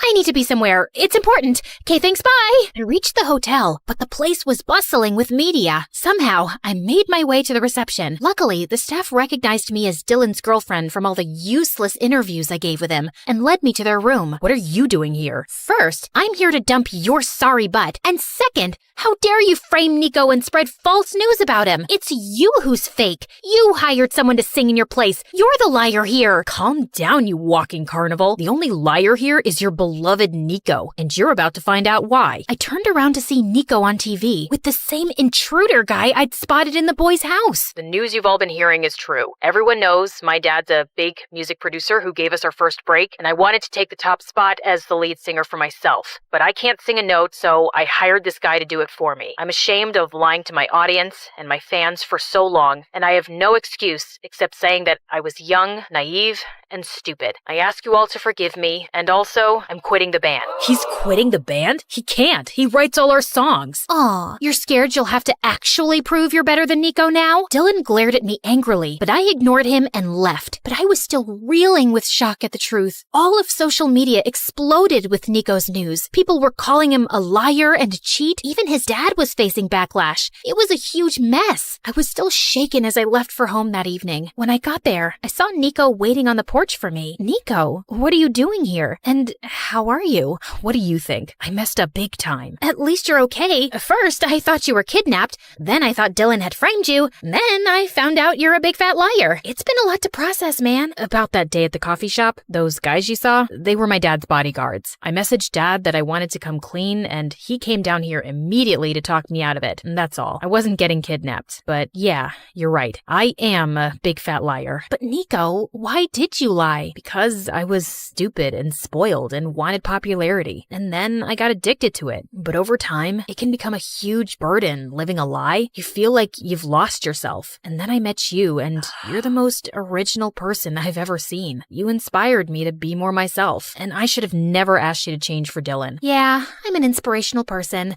People tell me that all the time. In fact, when I was a kid... I'm still talking? Sorry, go on. Wait, I'm feeling a little itchy. Can you please scratch my back for me while you talk? What? Fine. Basically, what I'm trying to say is that I like you, Zoe. I did almost from the start, but you always had your heart set on Dylan, so I stayed quiet. And now I think it's too late. What's late? Oh, you mean your confession? You know why I keep a half-eaten banana in my pocket, Nico? It's because I'm always prepared for the worst. And also because I'm always hungry. Anyway, the point is, I like you too, Nico. And I wish you would have told me the truth. But it's not always easy, and I get that. I think you were really brave to do it publicly. I mean, your career's tanked, but it was an admirable thing to do. So, you're saying you forgive me? Well, depends on how good of a kisser you are. Let's find out, shall we?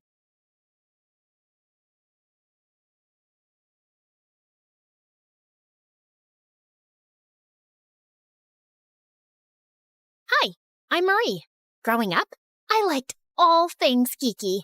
Comic books, anime, and most of all, video games. I was the kid in elementary school that would sneak behind some trees during recess to play my Nintendo DS instead of socializing. So I never really had any friends. And home wasn't so peachy either. Dad left soon after my sister Ava was born. And Mom, well, let's just say she tries. She worked as an attorney at some huge firm, so she always had money, just not enough time to look after 2 kids. What's wrong? Mom's cooking again. She watched some stupid show on TV, the one where they wear big hats and cook fancy meals, and now she thinks she can do the same. She's gonna burn the house down, Marie. I'm scared. I rushed to the kitchen, only to see the stove on fire and Mom desperately trying to put it out. I immediately grabbed a damp towel and threw it on top of the flames. And that wasn't all. Once, Mom tried fixing an exposed wire and ended up short-circuiting the entire house. Another time, she decided to grow her own vegetables. But a month later, she quit. And now we have a half-dug garden that turns into a swampy mud pit every time it rains. At least if you guys like and subscribe to MSA, it'll make all this a little more worth it. I always had to be the adult around at home, and basically brought up Ava all by myself. But even though my real life wasn't very cool, I kicked butt in the online realm. Video games were my thing, and no one could beat me at that. Except Hero. The first time we met was on the first day of high school. He was new, and the teacher asked me to help him catch up. And I quickly found out that, just like me, Hero loved video games. His mom didn't make a lot, so he was always jumping from one part-time job to another. And it was his dream to become a world-famous gamer. Slowly, we became friends. And every weekend I'd invite him over and we'd go bonkers on my gaming system. Easy peasy, lemon squeezy. I'm the winner. You're just lazy. That's not even a phrase. But you get the point, right? So, yeah, having Hero around was fun, and I was glad to finally have a friend. But then I turned 18 and things kind of glitched. Hero and I had planned on checking out this new game store in town, and I was waiting for him at school, but he never showed up. I even tried to sell, but he didn't answer, and his social media accounts were gone. He disappeared without a trace, and as weird as it was, I decided to stop chasing after him and move on. I threw myself into my studies, topped my class, and got into a good college. With Ava in high school now, I figured she could handle herself, and I could finally get a fresh start away from home. Then one night, I was in my dorm playing video games when I got stuck on this one particular level. After my 5th attempt, I was ready to throw my controller out the window when I heard someone behind me. Need a hand? I turned around and found myself looking up at Adam, a senior, and easily the most charming guy on campus. What are you doing in my room? Just came by to say hi to a friend down the hall. And then I saw you struggling, so I figured I'd stop and help. I appreciate your not-so-called-for help, but hey! Adam had snatched the controller from my hands and started pressing buttons like a pro. Within minutes, he'd cleared the level like it was nothing. The trick is all in the NPC interactions. They each have coded movement loops that line up with the mission objectives. You pick up on those patterns, follow the right ones, and they practically guide you to the finish line. Of course I knew that. I was just trying to improve my timing. Right. You know, my friends and I are playing at the video game arcade tomorrow. You could join us if you want. Thanks, but I like to play alone. Suit yourself. But just in case you change your mind... And he wrote his number on my desk and left. I tried to shake off his offer, but then I thought it had been a while since I was playing solo and maybe teaming up with others wouldn't be so bad.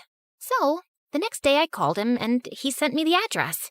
I expected it would be a casual gaming session with a few friends, but I was stunned to see that it was a massive gaming tournament. Hundreds of gamers sat around, dead serious, fingers flying over controllers, and eyes glued to screens. Just then, Adam spotted me and ran over. Hey, perfect timing. You're playing with me. I nodded and took a seat next to him. And together, we breezed through every challenge. The games were tough, but our sync was on point. And by the end of the tournament, Adam and I were on top of the leaderboard.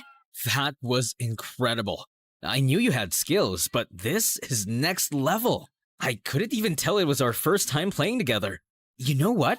You've got to meet my dad. I don't think I should. But Adam was already pulling me through the crowd before stopping in front of this tall man who looked like he ate gigabytes for breakfast. Dad, this is Mari. I think she'd be perfect for a team. Such a pleasure to meet young prodigies like yourself. Tell me, Maria, has the world of digital gaming always intrigued you? It's Marie. I know.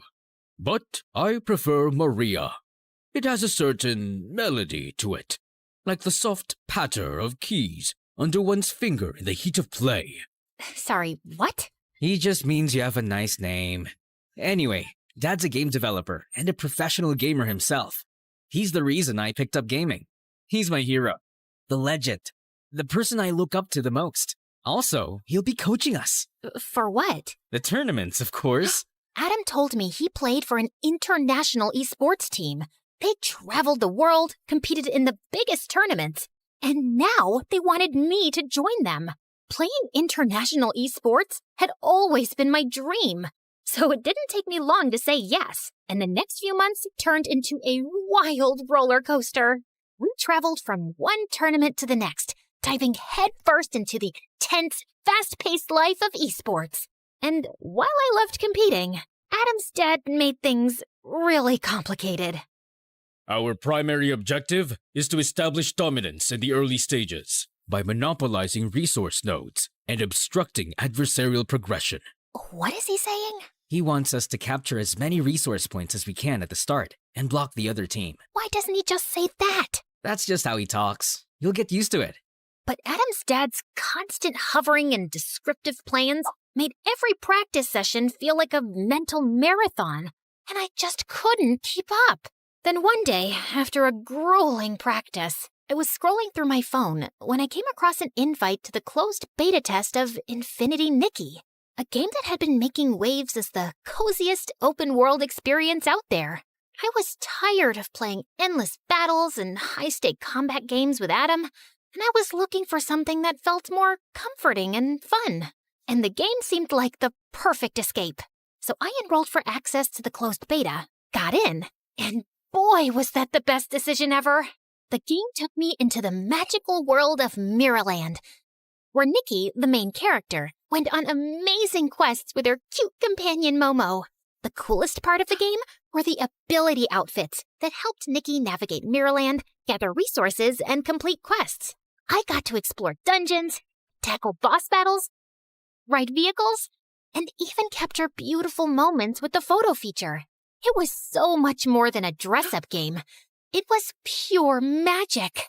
I was so amazed by it, I even joined Infinity Nikki fan forums to know more about shortcuts and outfit combos. And I found myself chatting regularly with one user in particular, Silent Warrior.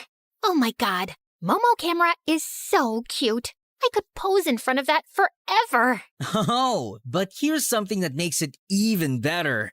Usually, you can only take pictures of the scenery in Nikki, but there are certain spots on the map where this Feywish sprite, Dakabo, will suddenly pop up and look straight at the camera while you're capturing the shot. I swear, it's the funniest and most unexpected thing ever. No way. How did you even figure that out? Spent hours wandering the map, taking random shots. The first time Dakabo appeared, I almost dropped my controller. You've got to try it. It's seriously worth it. Well, since you've been so helpful, I've got news for you too.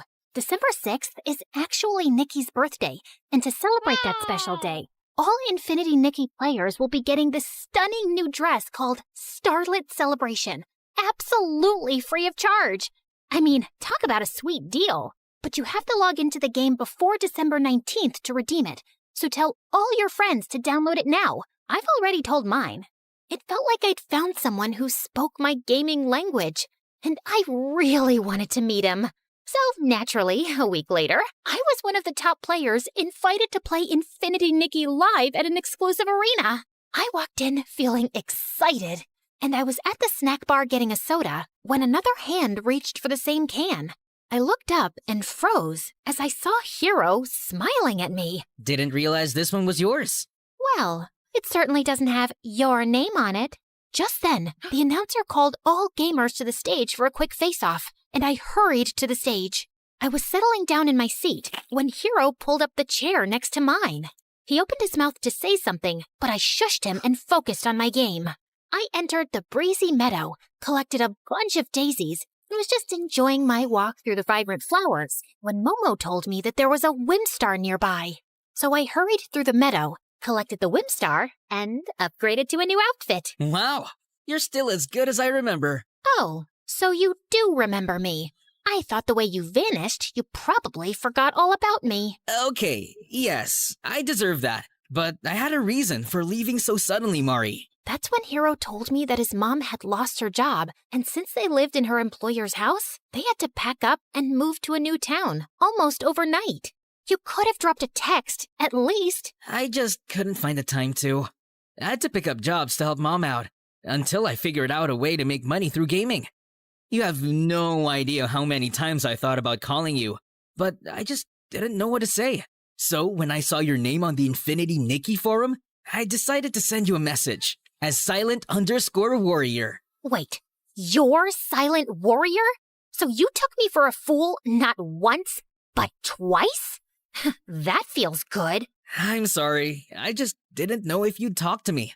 I even learned the whole game just to get to this live event and meet you, Mari. So what do you say? Can we restart? I kinda miss you. Okay, yeah, I missed him too. Hiro was the one person who always understood me, and he did genuinely sound sorry for the way he'd acted. So I agreed, and we reconnected. We spent hours chatting about games, and I told him everything about my new team and life at college. Our conversations felt effortless, and I was happy to have him back in my life. But while things with Hiro got better, with Adam, it only got more tense. Maria, grab the plasma cannon next to you. You're wasting essential resources. I'm pinned down by these two enemies. I need to deal with them first to advance. Incorrect. Your role is to support Adam. He's leading the mission. Provide suppressing fire, and use that weapon to neutralize the opposition. But if I expose myself, I'll get eliminated. Then strategize smarter. Honestly, you're making me question your tactical skills. Did we make a mistake by bringing you onto the team, Maria? Oh, I don't know, sire. Maybe you did. So why don't you go ahead and find someone who's better than me and can understand what you're actually talking about? And yeah, for the record, my name is Marie. And I just threw the controller down and walked out. And seconds later, Adam followed. How dare you talk to my dad like that? He's constantly breathing down my neck, Adam. It's annoying. He just wants you to do better.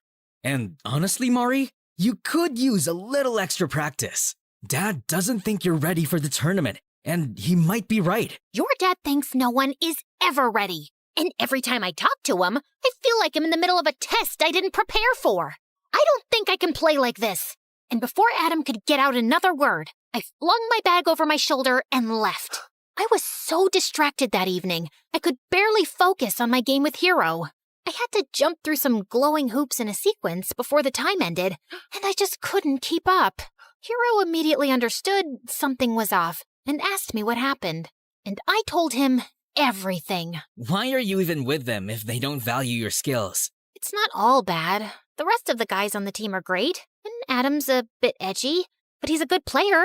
It's his dad who gives me the ick. My mom's a saint compared to him. At least she never trash-talked me the way he does. Mari, you're a great player, and from what you're telling me, this Adam sounds like a jerk. I think you should just quit and play with me instead. We're good. I just laughed at Hiro's suggestion. He was clearly joking. There's no way he'd actually expect me to quit my team at the last minute. Although, I'll admit, the idea was kind of tempting, considering how Adam being on the team was seriously getting on my nerves lately. Later, I ended up talking to my sister Ava about it, and the next day, she and Mom showed up at my dorm with dinner to cheer me up. I was struggling through the lasagna Mom made, when suddenly there was a knock at the door. Hiro? What are you doing here? Okay, don't freak out, but I kind of put our names down together for the tournament tomorrow. What? Why? Because your team sucks, Mari. Adam and his dad are dragging you down, and it's obvious you're not happy. But playing Infinity Nikki with you these past few days made me realize how amazing we are together. If we team up, we actually have a chance of winning. And I found out from my sources, and the prize money on this tournament is insane. Hiro, Planning to ditch me at the last minute? I saw Adam standing behind Hero with a hard expression on his face. You're taking this the wrong way. Oh, am I? Wasn't he just telling you to leave us and join him? My dad gave you the opportunity to be a great gamer, and you tossed that aside to play Infinity Nikki with him? It's that same dress-up game you keep raving about, right? It's more than a dress-up game, Adam. It teaches you about friendship, care, and warmth. And it tests your skills and presence of mind. You have to strategize your way through each puzzle. It's not easy. Sounds like a pretty easy game to me. Really? Then why don't you and I go head-to-head? First one to complete his quest wins, and Mari joins the winner's team. That's the stupidest thing I've ever heard. Why? Scared I'll kick his butt? We'll see about that. But the food's getting cold. Believe me, Mom, no one wants to eat that. And this is way too entertaining. Adam shoved me aside and took over my gaming system while Hero pulled out his laptop. And they both dove into the game. Hero skillfully switched between Nikki's ability outfits, jumping between platforms with precise timing. The puzzles were tough. Rotating tiles that moved unpredictably, hidden traps waiting to catch him off guard, narrow pathways requiring precision, and lasers that could slice through in an instant. But Hero kept his pace steady. Adam, on the other hand, was clearly struggling. The caged greed towered over him, and he just couldn't figure out how to break through its defenses.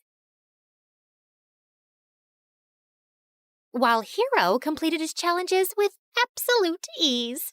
This is not fair. I was just getting the hang of the game. Besides, you already knew the shortcuts and how to switch between the ability outfits. Fine. Then how about we do a dress-up contest? Mari can rate which dress combo looks nicer. Does that sound fair to you? Huh. I breathe fashion. Bring it on. The combat started, and just like before, Hero nailed this one too. He carefully curated a stunning look.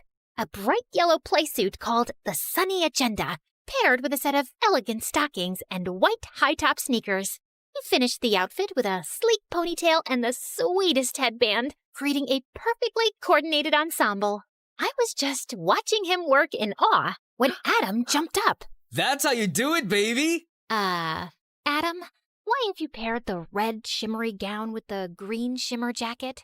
And what's up with these blue glitter stockings? So, it's all glitter, and I know girls like glitter a lot. Yeah, if you're 5 and dressing up your doll, your outfit has no synchrony, Adam. Everything looks great individually, but together, it looks like Nikki fell into a pool of glitter. It doesn't make any sense. And that's why I vote for Hero. Hero smiled at me proudly, and I was about to shake hands with him when Adam jumped in between. You're a cheat. Obviously, you'll vote for Hero because you like him. Hero won because he's good, and he genuinely made an effort to learn the game. Yeah, right, liar. What's your problem, dude? I beat you in 2 games straight, and you're still crying like a baby. Be a man and just admit you suck. What did you just say to me? And with that, Adam launched himself at Hero, grabbed his laptop, and threw it across the room. Hero lost his mind, swung back, and the two of them got into a fight. I tried to stop them, but they kept swinging at each other. And then Hero pushed Adam, and he went flying into the table with all the food. Oh my God, I made that with my own 2 hands. It took me hours to get the flavor on point. And somehow it still sucked. What did you just say to me? Ah! Shut it! All of you! What is wrong with y'all? And Mom, I love you, and I'm happy you're here, but you've got to stop cooking. As for you two, I'm not teaming up with either of you. I've decided to go solo. What? Oh, don't look surprised, Adam. After the way you and your dad have pushed us around, it's a miracle I stayed as long as I did. But I'm a gamer with ethics, so I stuck it out for my team when it mattered. And Hero, these past few days have been fun, but you can't just show up and expect me to jump on your team. You didn't even know about this tournament until I mentioned it. And now you want to participate for the prize money? I get that it's a big opportunity, but I can't make decisions like that on a whim. Maybe someday we'll team up again, but for now, I need to do this my own way. And I totally respect your decision. I don't. It's a stupid decision, and I'm not letting you get away that easily. Adam grabbed my hand, but I twisted his arm around in one swift motion, and he winced in pain. Guess I picked up a thing or two from your so-called combat games. Maybe you could learn a little something from Infinity Nikki and handle defeat with a little grace, instead of throwing a tantrum every time things don't go your way. Wait till my dad hears about this. You and your dad can both eat slugs for all I care. Now get out and don't come back. Adam left that night, but I knew he wasn't going to stay quiet. Not that I cared. I'd already made up my mind to pull my name from that stupid tournament. I didn't want to be part of something that sucked the joy out of the one thing I loved. It was time to take back my happiness, to focus on what made me feel alive again. And for the first time in weeks, I felt free. It's showtime, baby.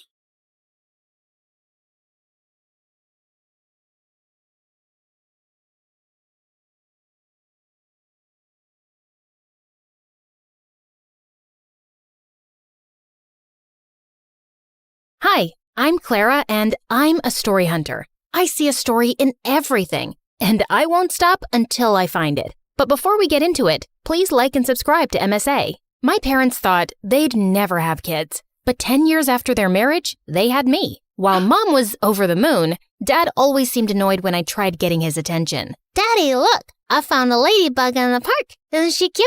I rescued her from a parade of ants. Could you please take this girl away? I'm on a phone call. Of course, honey. Come on, Clara. Let's read some Nancy Drew. Yay! My favorite! Dad was weird, but at least I had Mom. She was a journalist before she married Dad and had the craziest stories to tell me. And growing up, I wanted to be just like her. When I turned 10, Mom got me my first recording set, and I went crazy interviewing people on the streets. Since how long have you been homeless? That's a cute dog. Did you steal it or buy it? People would pass me weird stares, but I just didn't care. I was following my passion. One evening, I was in a far end of my neighborhood when I missed a turn. The street was empty and it was getting really dark, so I started to walk quickly when a shady black car pulled up next to me. Hey, kid, are you lost? It's freezing out there. Hop in. I'll drop you off. Don't be scared. I won't harm you. See, before he could finish, I punched him hard and ran.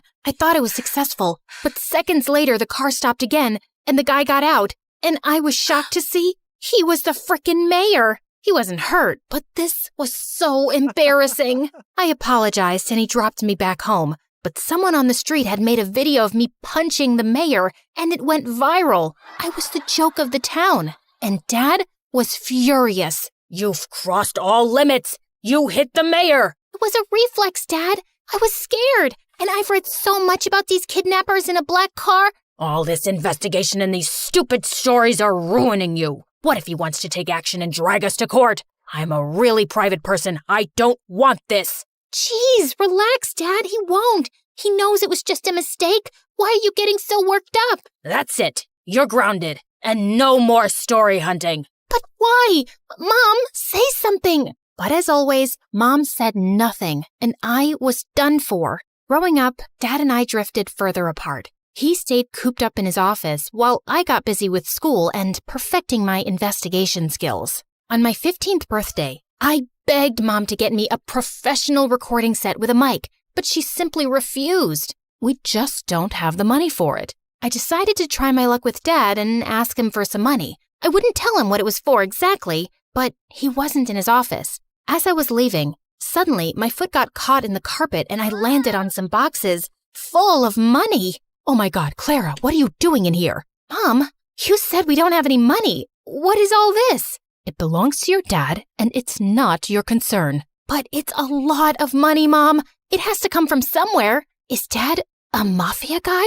Oh my God, he robbed a bank, didn't he? Stop it. Please, Clara, you don't understand. You need to leave, now. And don't say a word about this to anyone, least of all your dad. Promise me. Something was definitely fishy, but I'd never seen Mom so serious. So I did what she said. I wanted to know more, but I just didn't get the chance to go into Dad's study again. Soon, I got busy with school and forgot all about it. One time in 11th grade, Lena, the head cheerleader and the most popular girl, walked up to me. I heard you can uncover any truth in the world. Is that true? That depends on what kind of truth you want. Well, don't tell anyone, but I think Nick's cheating on me. Who's Nick? Do you live under a rock? Nick's my boyfriend. He's the captain of the football team.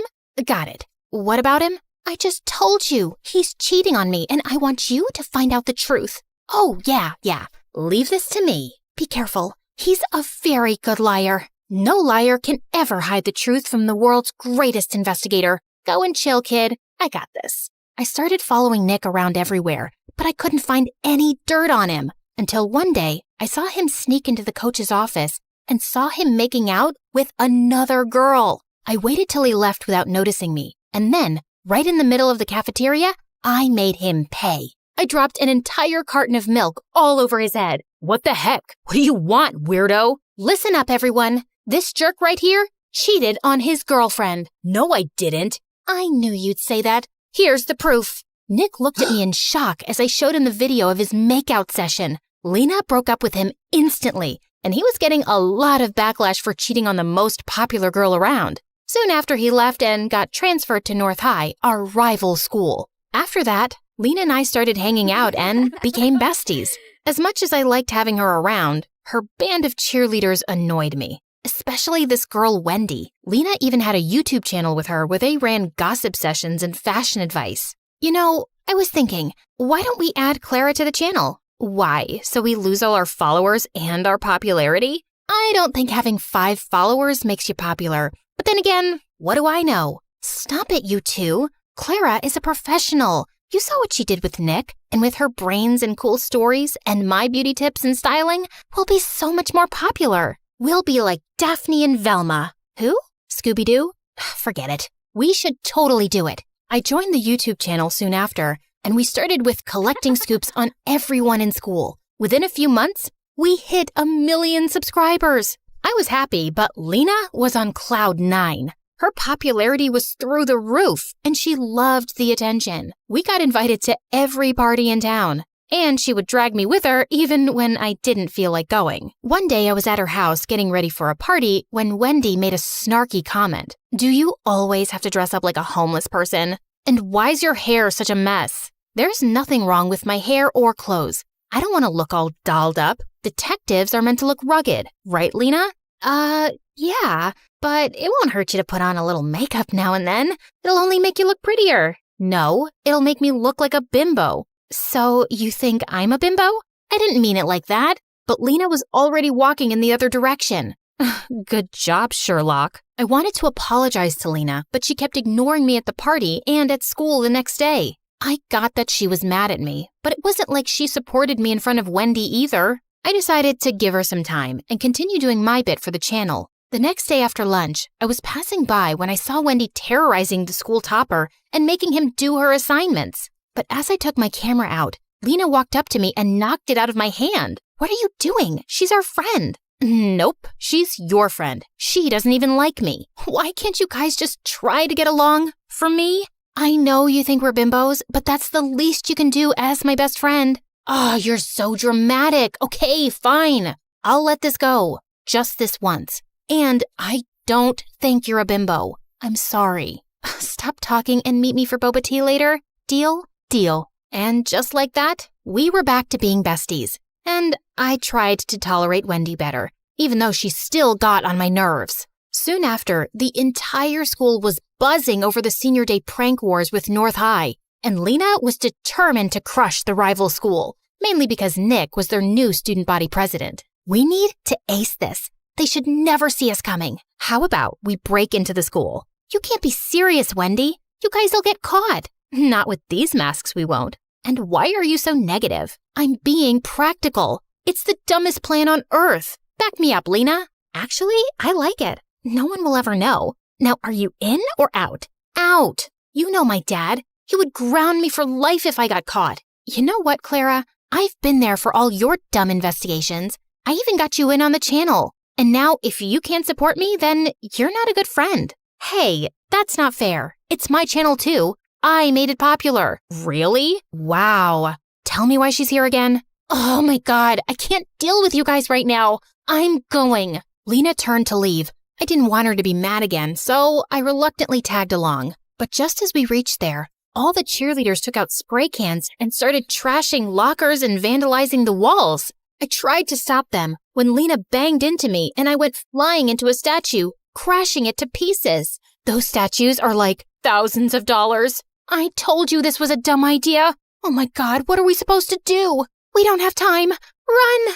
As I made my way home, my heart couldn't stop racing. I'd just made the most terrible mistake of my life, and I prayed no one would find out about it. But the next day at school, I felt numb when the principal called me into his office, with both Dad and Nick waiting for me there, along with a few other people from North High. Clara, where were you last night? I was vandalizing property, right? Are you really that dumb not to know that every school has security cameras? The school authorities checked last night's footage, and guess what they found? Nick flashed the phone in my face with footage of me crashing into the statue and breaking it. Everyone else had a mask on, but me. How could I be so stupid? But it was a mistake. Was it? And who are these other girls with you? Do you have a name? I wanted to punch Nick in the face. He knew I wouldn't rat Lena out, even though I was mad at her for putting me into this mess. Now, either you pay for the damages, or you get expelled for a month, or you give me the names of all the other girls involved, and I'll think about reducing your punishment. I can't. I'm sorry, Dad. Expel her. There's no way I'm paying that money. With that, Dad simply got up and left, leaving me in tears. How could he do this to me? I knew it was my fault, but he was my father. Wasn't he supposed to look after me or something? That evening at home, I had the worst argument with Dad, while Mom just stood in a corner like a stone. Were you at that school for some dumb story? You're such a nuisance. I can't believe you're my kid. I can't believe you're my dad either. What father gets his own child expelled over a few bucks? You never supported me, and you always acted like my existence bothers you. And it's not like you're so perfect yourself. What do you even do, Dad? How do you really make money? How dare you talk to me like that in my own house? I don't have to take this. Mom, are you just going to stand there and say nothing? The suspension will go down on my record. How can you be such a coward? What is she gonna say? Listen to me, kid. You better stop throwing tantrums and do as I say, or you'll be out of here. I wanted to scream in Dad's face, and I felt angrier at Mom for being quiet. That night, I felt the most alone I'd ever been. The worst part about this was I couldn't talk to Lena either, even though she'd tried calling me 1,000 times. That night, I slept with the worst headache of my life. And the next morning, I woke up to loud noises and Lena shaking me like a mad person. Wake up, dummy. Wake up. Fine, I'm up. What is that noise? Get dressed and come out. Your mom needs you. It's your dad. He's been arrested. Arrested? For what? Just come down. I rushed downstairs, and I was shocked to see our entire yard was surrounded by police cars and reporters shoving cameras in my face, asking a million questions all at once. How does it feel to be the daughter of a lying thief?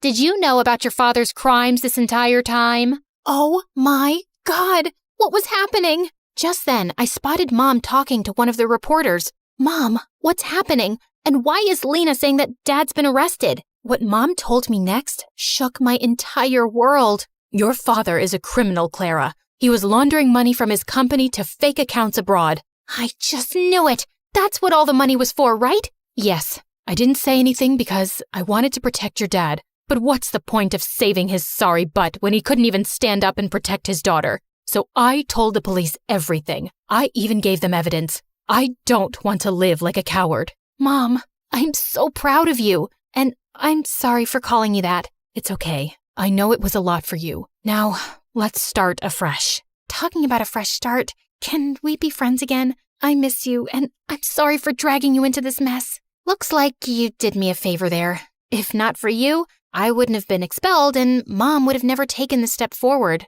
So, thank you. So that means we're cool? Well, will you treat me to boba tea later? And keep that Wendy away from me? You got it.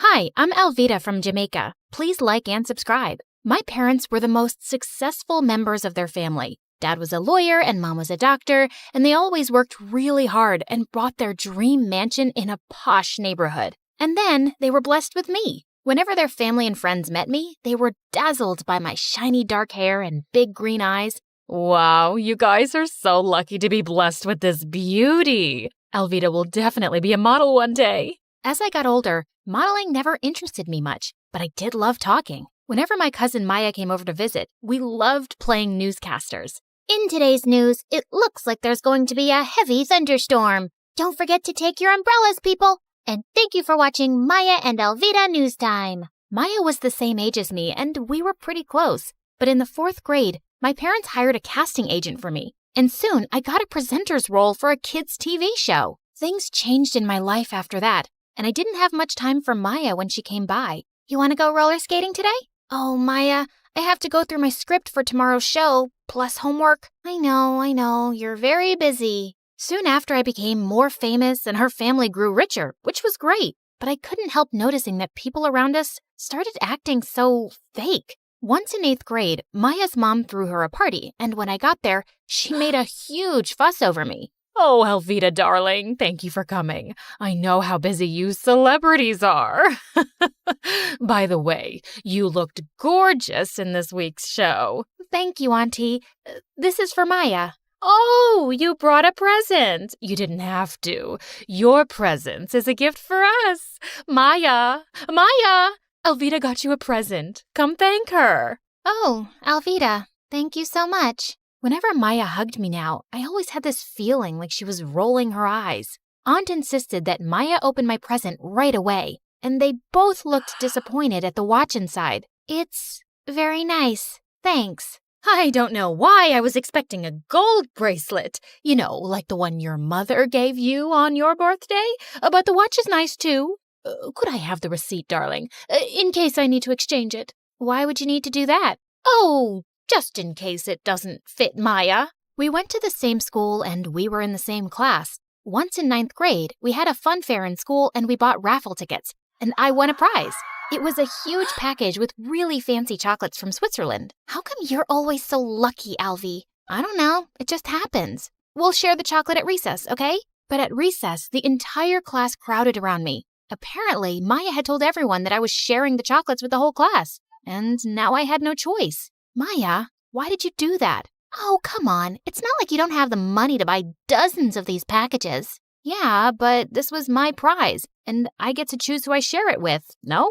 But Maya tried every way to sponge off of me and make other kids do it too. Sometimes I wished we weren't related so I could just ignore her. I felt more comfortable when I was in the studio with people like me. I loved performing and I loved Chris, my boyfriend. He took care of all the sound and background music for the show. Every day after shooting, we'd hang out together and he always found a way to make my day with some thoughtful gift. He was the sweetest. Then one day in 11th grade, the show decided to add another presenter to join me on the show. It was a guy named Mason, and he was gorgeous. I had to show him how everything worked around here, which was a bit difficult because Chris kept popping up. So normally, when we face the camera, we stand like this. Hey, I brought you some coffee. Oh, I just had some a minute ago. Sorry, babe. It's okay. You know what? I can help you mark the floor so Mason knows where to stand. It's easier this way. Chris pushed us apart and started marking the floor with chalk. But Chris, this position will be very difficult for the cameraman.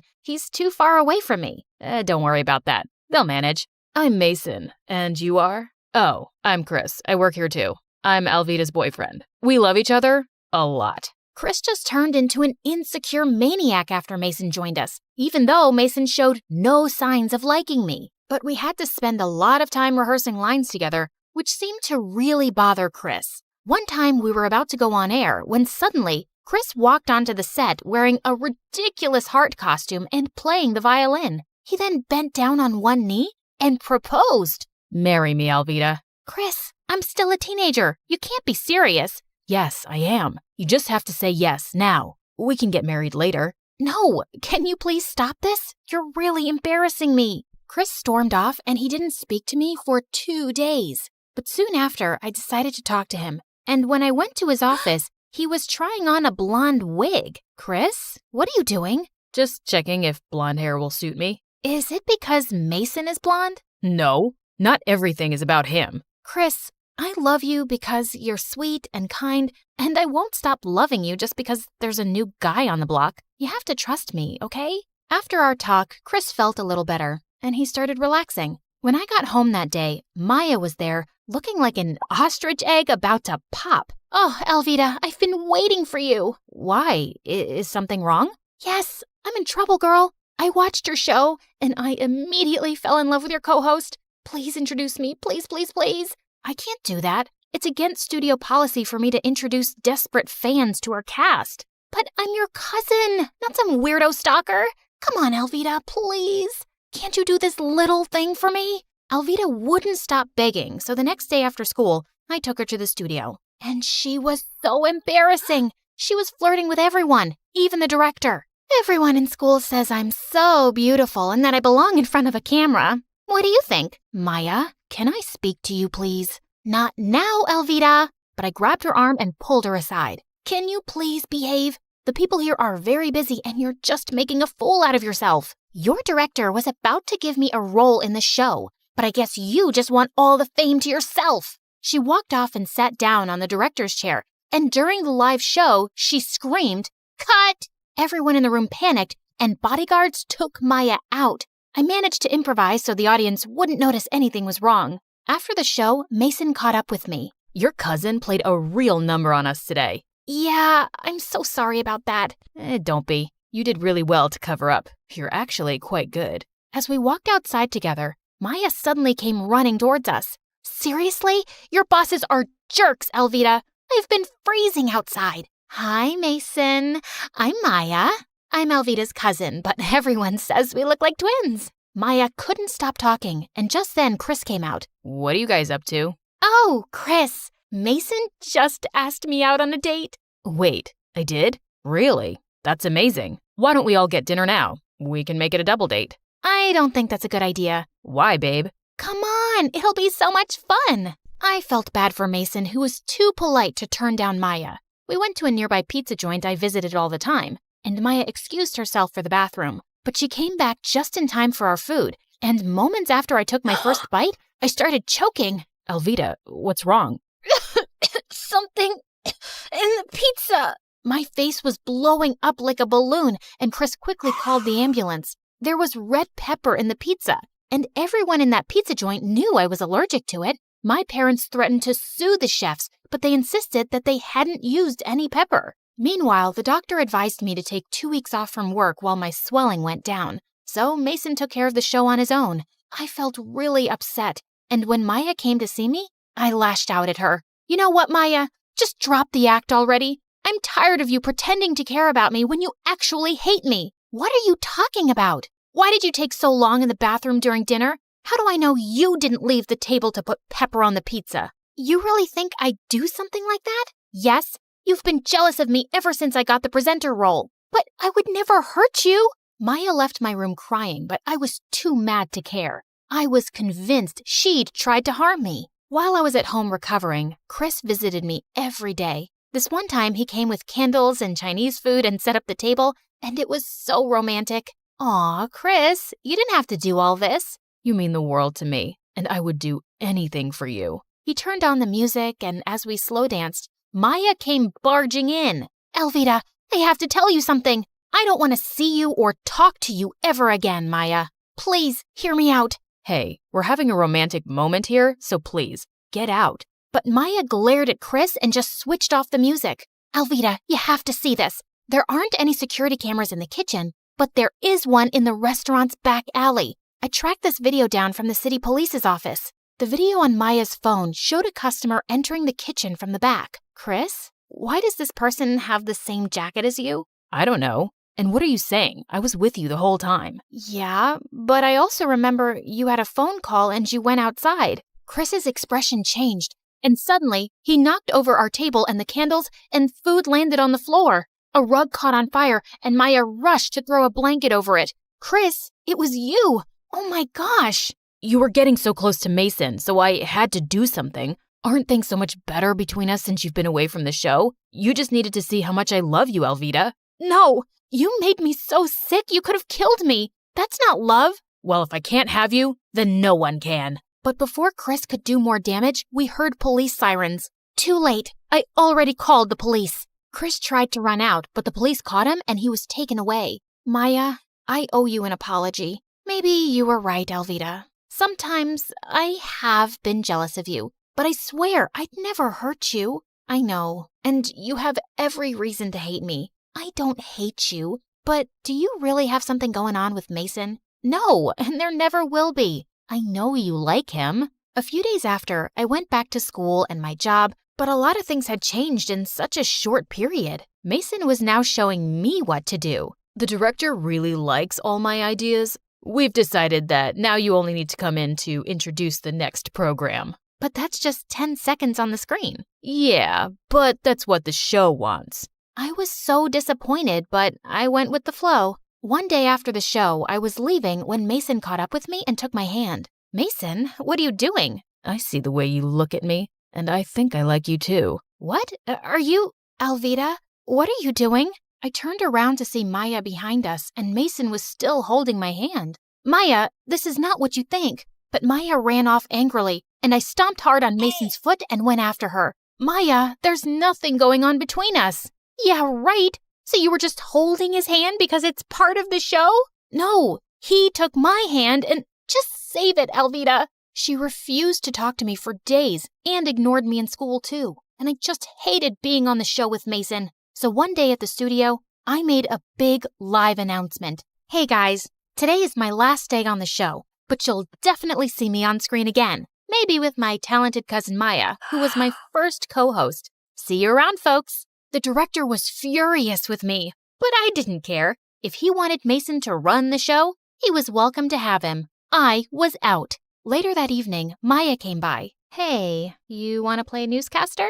We're too old to play it now, but we'll be doing it for real. Did you really mean that? I just got a call from my producer who wants to help me with my own show. She says my ratings are much higher than Mason's. And yeah, you'll be my partner. It'll be the Maya and Alvita show. Wow, this is a dream come true. Thank you, Alvita. And I'm sorry I jumped to conclusions about you and Mason. It's okay. I forgive you. I did the same thing too once before. And if you really want to see Mason, you can ask him out. Although, I think he's a jerk. I think I trust you on that one. I learned that you must never let jealousy and misunderstandings get in the way of your most important relationships. It's better to get the whole story before jumping to conclusions.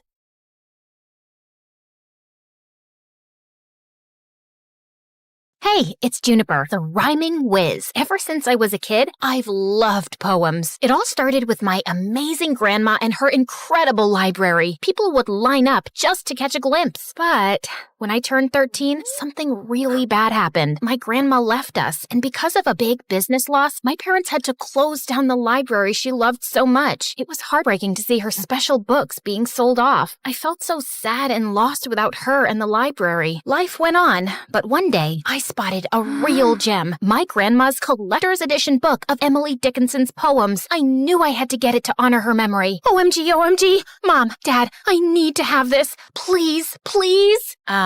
It's pretty expensive. I know you want this because it once belonged to your grandma, but honey, we can't afford this. And you're just 16. Do something fun, like some TikTok dances. Isn't poetry like watching grass grow? I knew Mom and Dad would never understand my love for poetry, so I decided to take matters into my own hands. I took every job I could, from mowing lawns like a boss to delivering newspapers. I was working hard. One day, while I was sweating like crazy, Mrs. Peterson, our neighbor, approached me with an offer I just couldn't refuse, to babysit her toddler son, Tim. But I was a bit unsure. While Tim was as cute as a button, his older brother Jim was a handful. We were in the same class, and that dude had a special talent for getting into sticky situations with his failed magic tricks. But beggars can't be choosers, so I accepted the job. So there I was, babysitting like a pro, changing Tim's diapers and trying to keep Jim out of trouble. And one day, Jim called for help, all tangled up in chains while attempting a magic trick. I helped him out of the tangled mess, all the while laughing my heart out.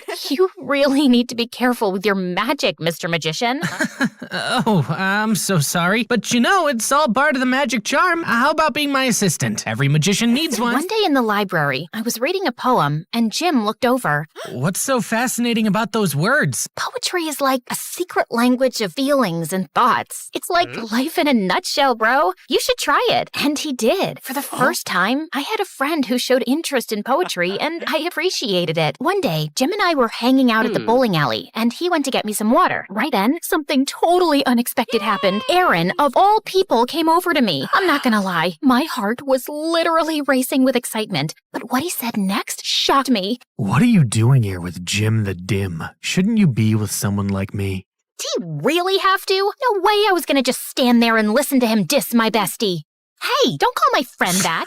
Just look. He's so dumb. He couldn't even figure out how to get water without making a total fool of himself. What an idiot. Whatever. At least he's not a jerk like you. Fuck off, Aaron. Once Jim finally returned with a water bottle, he could tell something was up just by looking at my face. Hey, what's going on here? Is he bothering you? Back off, loser. Can't you see we're having a little chat here? She is my friend. If you're bothering her, you're bothering me too. That's right. We're a team, so just back off and let us enjoy. Aaron's face turned redder than a chili pepper at a hot sauce convention as he walked away, and I realized he's definitely not the guy I thought he was. I mean, sure, he's hot, but I should have known better. The dude's got a black belt in meanness. Lesson learned. Next time, check for both hotness and kindness before developing a crush. But the next day at school, when I saw Jim, I was stunned. He had a black eye. What the what? Who did this? It's nothing. I fell from... Don't you dare give me that fell from the stairs. Spill the beans. What happened? I got into a fight with Aaron. He did that? Oh, I am so gonna teach that jerk a lesson. Saying that, I ran to the parking lot where I knew Aaron always hung out with his goonies, and the moment I saw him, I threw a punch at him that left him stunned. You'll regret this, Juniper. I'll make you pay. How? By hitting a girl? You're worse than I thought you were, Aaron. Back off, Jim. It's between Juniper and me now. So, Junie, you think you're tough? Yes, she is. Want to see how tough she is? Let's settle this with a rap battle. Yeah, I know you've been preparing for it. So, Aaron, are you up for the challenge? 'Cause Juniper destroyed you here, and she's gonna destroy you there, too. Bet I will. I'm not afraid of you, Aaron. We'll see about that. But just so you know, if I win, you'll have to go on a date with me. No way. Oh, you will. And if I lose, I promise I'll apologize to Jim in front of the entire school. Fair deal, right? Bring it on. As Aaron walked away with his friends, reality hit me hard. I had just agreed to a rap battle with Aaron, and if I lost, I'd have to go on a date with him. While I would have been thrilled about the idea before, now that I knew Aaron was a jerk, I had zero interest. Jim, I don't know if I can do this. Juniper, you don't have to do this if you don't want to. But think about it. The cash prize is a whopping $5,000. We can split it. You can finally get those poetry books you've been dreaming of, and, well, I can perhaps get that PlayStation 5. My mom's been denying me forever. His words sparked a glimmer of hope within me. Maybe, just maybe, I could pull this off. All right, let's do this. And so, we went all in, writing and rehearsing like crazy. Aaron and his crew seemed just as determined, and we saw them often practicing at the nearby park every day after school. One rainy afternoon, as I was on my way home, I was about to slip in a puddle, but Aaron caught me just in time. Careful there. I didn't need you to rescue me. Even though I didn't want to, we both ended up finding shelter under a small roof. And there, I felt a bit uneasy. It was a tight space, and we had to stand close, making the situation all the more awkward. I never thought I'd be stuck in the rain with my archenemy's BFF. I don't know why you think he's your enemy. Jim's an amazing guy. It's you who's a grump all the time. Just like everyone else. You also probably think I'm just a jerk. Duh. You think you've got it all figured out, huh? Well, I've got it figured out that a tough guy act you put on, it's to keep others away. You know, you don't have to be a meanie all the time. Whatever. It's just that things at home aren't good. Everything feels like a mess. Well, everyone has problems, Aaron. I guess it's time you realize that and perhaps show people the goodness in you. You're weird. You know that? Takes one to know one, I guess. As Aaron and I kept talking, I realized he wasn't so bad after all. Once the rain finally eased up, we both went our separate ways, but I couldn't help but feel a newfound understanding for Aaron. As the days passed, I saw a new side of Aaron, and it amazed me. One time, I spotted him helping a stray dog find its way home, and another time, he even shared his lunch money with a classmate in need. One day, I noticed Aaron leaving school in a hurry, forgetting his phone. I chased after him on my bicycle and found him at a hospital, sitting in a room and crying. Hey, Aaron. What are you doing here? You left your phone at school. Is everything okay? You seem upset. It's none of your business. This is my mom. She's been in a coma for a long time. I come here every day to see her. Oh my God, I had no idea. I hope things get better for you. Yeah, thanks. From that day on, I saw Aaron in a totally new light, and when I told Jim about how Aaron's mom was sick, without revealing the part that I spoke to him, he just rolled his eyes. That guy's a phony. Don't believe everything you hear, Juniper. Jim hated Aaron, but I guess I had started to have feelings for him. One day, at lunchtime when Jim wasn't around, Aaron approached me. Hey, Juniper, want to catch a movie together? Barbie's playing. I heard it's hilarious.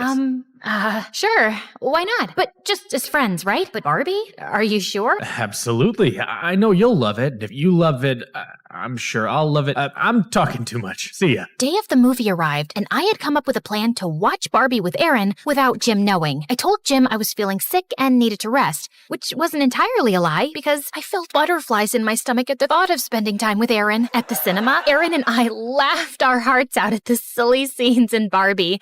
It was so fun. But as we left the cinema, I was in for a surprise. Jim was standing there looking heartbroken and hurt. Juniper, you lied to me. I thought we were supposed to be best friends, and here you are with Aaron of all people? It's not what you think, Jim. Aaron is a really nice guy. Juniper, please. This guy, he's a snake. Hey, dude, I'm standing right here. You better shut that mouth. You shut up and stay away from Juniper. Before I knew it, Jim threw a punch at Aaron and knocked him on the ground. I was shocked. Are you crazy, Jim? What's gotten into you? You hurt him badly. But Juniper, you're my friend. You're supposed to be on my side. Jim, I'll be friends with whoever I want. I can't stay around you. It's like I don't even know who you are. I then helped Aaron up and walked him home. He could have pressed charges against Jim, but he didn't, which was very kind of him. In the days that followed, Jim tried to contact me many times, but I wasn't ready to talk to him yet. It felt like everything was spinning out of control, and I needed some time to sort out my feelings. So, on the day of the rap battle, instead of participating, I messaged Jim that I wouldn't be joining. All he replied with was a simple okay. Feeling torn and anxious, I decided to at least visit the rap battle to see Aaron perform and support him, but what I saw there left me shook. Jim was trying his best, but Aaron, he was killing it, and not in a good way. Hey, Jimbo, you lost your friend. Now you're on your own. My tricks played well. She fell for my lies. What a surprise. To the cinema. Took her. She didn't know. Faked about my mom. Perfect sorrowful show. She thought I'd changed, but it was just a facade.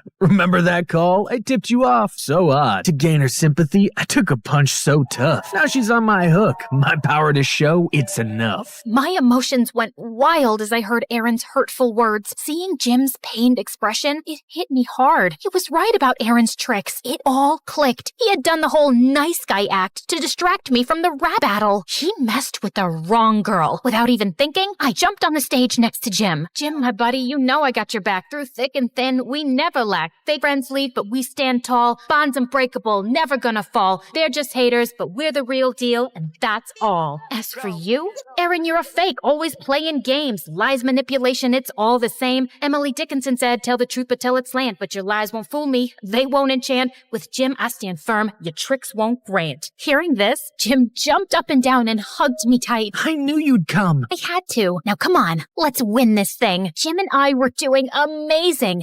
We were spitting verses in the mic like we were on fire. In the end, it was us against Aaron and his gang, and I decided to bring my A game and finish him once and for all. But before I could speak, Jim took the mic and left me totally blown. You call my friend naive, but let me retort. She's like a rainbow, shining bright, never short. Like twinkle, twinkle, little star, she'll reach for the sky while you're stuck in the dark, telling lie after lie. Life's a journey, not a devious scheme. In the little engine that could, she follows her dream. She'll rise and shine while you're left in the dark with no true friends, no real spark. The rap battle ended. Jim dropped the mic, leaving Aaron speechless. OMG, how did you do that? Learned from you, Juniper. In the end, we totally nailed it and won the cash prize. As Aaron tried to get off the stage, I quickly called out his name. Hey, Aaron, remember the deal? Apologize to Jim in front of everyone. Come on. Yeah, come back on stage. Aaron's face turned red as a tomato, and like a kid who was punished, he took the mic and apologized to Jim. Now that was a mic drop. Once we left the venue, Jim took me straight to the bookshop where my grandma's book was. Get that poetry book you've always wanted. But it's not just my money. We both won. You get part 2. No, I wanted to win just for you, Juniper. OMG,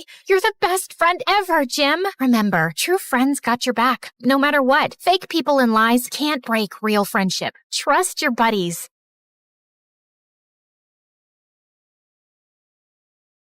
Bonjour, my name is Andrea from Paris. Please like and... Nah, I'm just kidding, guys. It's me again. Gotcha. You didn't know I spoke multiple languages, Verdado. So, where were we? Oh yeah, my band almost broke up. My manager tried to take control of my life. My father was in an accident. My boyfriend was keeping a huge secret from me. And my mom had come back into my life after almost 10 years. Am I forgetting some other misery? Yeah, I'm also really hungry. Oh, right. I hadn't eaten anything since before the concert. But at that time, we had more important things on our plate. Alice, I told you to get away from him. Who does she think she is to tell me what to do? No. First, you owe me an explanation. Why have you left? Where have you been all these 10 years? Why have you never called? Why are you coming back now? Why? Well, I guess she owed more than one explanation. Maybe we should leave. And miss the showdown? Yeah, let's give them some privacy. Yes, better. What are you even doing here in the first place? We'll wait outside. No, nobody leaves. And you better start talking before we start improvising a bad cop, good cop scene. And no, Luke, you can't be the good cop. But Alice, no excuses. Just spill the beans. My mom took a seat and a deep breath, then remained in silence for a few minutes. I couldn't wait to know the truth. I was impatient, nervous, stressed, and hungry too. But most of all, I was tired. Then she started talking about her life, blah, blah, blah, some really revealing stuff and other things, and then the end. I'm sorry, guys. I'm just exhausted. It's not that easy to narrate 4 parts in a row. The life of an MSA star is harder than it looks. You know what, guys? Let's mix things up a little. I know you're probably tired of hearing my voice. At least I am. So let's hear my mom's story told by herself. See you later, alligators. Hi, kids. I'm Carrie, Alice's mom. I know most of you must hate me, but hold off until you hear my side of the story. If you still hate me later, well, don't put it in the comments. I don't think I can handle having my own haters. Let's start from the beginning. After I got married and had Alice, my life was practically perfect. Lovely family, a career climbing. Life was looking up. When Alice was finishing elementary school, my big shot arrived. Carrie, we want you to lead the case against the Siri clan. Oh, yes, I'll do it. Their time has come. Justice will be served. The Siri clan was one of the largest and most dangerous criminal groups in the country. They were the worst of the worst, fixing sports events, moving narcotics, blackmailing politicians, and even kidnapping kittens in their spare time. You name it, they did it. Get ready. This is gonna change your life. And boy, it did. I couldn't imagine at the time how much it would cost me. I couldn't tell anyone about my involvement with the case, not even my family. Still, the clan found out pretty much everything about me. I soon started receiving threatening phone calls, menacing letters, and gifts of dubious taste. The prosecution put security on us. The suit guys followed us all around without Alice and her father knowing. But that didn't stop the Siri clan. Oh no. A few days before the trial, I received an envelope in my office. Inside, there were pictures of Alice at school, in the park, coming in and out of the house, everywhere. I thought about calling the police, but it was too dangerous. I had to do something. So, I went to see the head of the clan, ready to put my career aside and my principles in exchange for the safety of my family. But he was a tough negotiator. I have a counteroffer. They not only forced me to sabotage the lawsuit against them, but also made me work for them as their legal counsel for years. They never stopped following Alice. I had no choice but to stay and help them grow their criminal empire even further. So that's why I left, because now I'm a criminal and I can't even look at you in the eyes knowing everything I did. And why did you come back? After I left, I blocked your numbers, but I never changed mine. The hospital called me saying there had been an accident and I had to come and make sure you were okay. I guess I'm still your emergency contact. Of course. There's no other person I want to see in an emergency. He's such a flirt. Is that so? It is, and not only in emergencies. I think Alice's dad has the hots for Alice's mom. You don't say. I'm just glad I get to see you again. Oh my God, Dad, stop flirting with her. Have you forgotten that she abandoned us for like 10 years? Are you sure you don't have a concussion? Let's call the doctors to do more tests. I'm fine, Alice. I guess old habits die hard. He smiled at me, and even after all these years, just like the first time I saw him playing in the subway, I felt fireworks inside. How could I help it? Look at him. He is as attractive as he was 10 years ago, maybe even more. You can tell he's been hitting the gym. Check out his arms, his shoulders, his... Okay, that's enough. This is still a family channel. I'll take it from here. As you can imagine, my mom's story was like a roller coaster for me. And by the end, I was pretty dizzy. I didn't know what to say. But at the same time,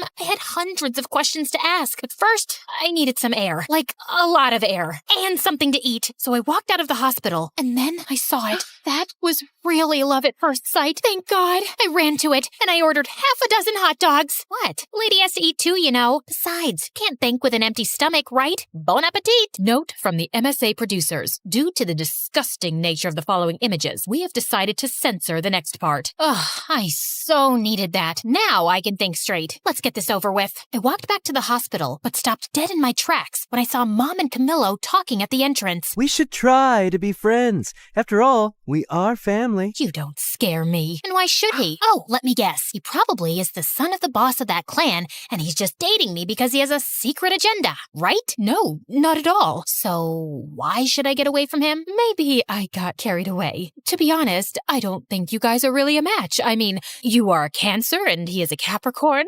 Those are the least compatible signs in the horoscope. I'm actually a Scorpio. Oh, then it's okay. You have my blessing. Great! Thanks, Mom. Camillo hugged my mom. Their performance was as believable as a bunch of elementary school kids acting out Shakespeare for the end-of-the-year play. Of course I knew there was something wrong. I'm not an idiot, guys. I asked Camillo about it like 1,000 times. Why does my mother hate you so much? What did you do? But he always came up with different excuses. It's because I'm Italian. She hates poets. She doesn't like my cologne. I think she must be in love with me. Eventually, I stopped asking. I know it sounds crazy, but after so much time, things were somehow in order and part of me didn't want anything to change. Sure, I knew that things sooner or later were gonna bite me, and trust me, when they did, it hurt like a dog bite. The next few days were truly bizarre. My mom came back into our lives as suddenly as she had left. Every time I went to visit my dad, she was there, and the two of them together were absolutely unbearable. You guys know I'm a sucker for love, but they were too much even for me. Here comes the plane. Can I have a bite of the pilot too? Oh, don't start.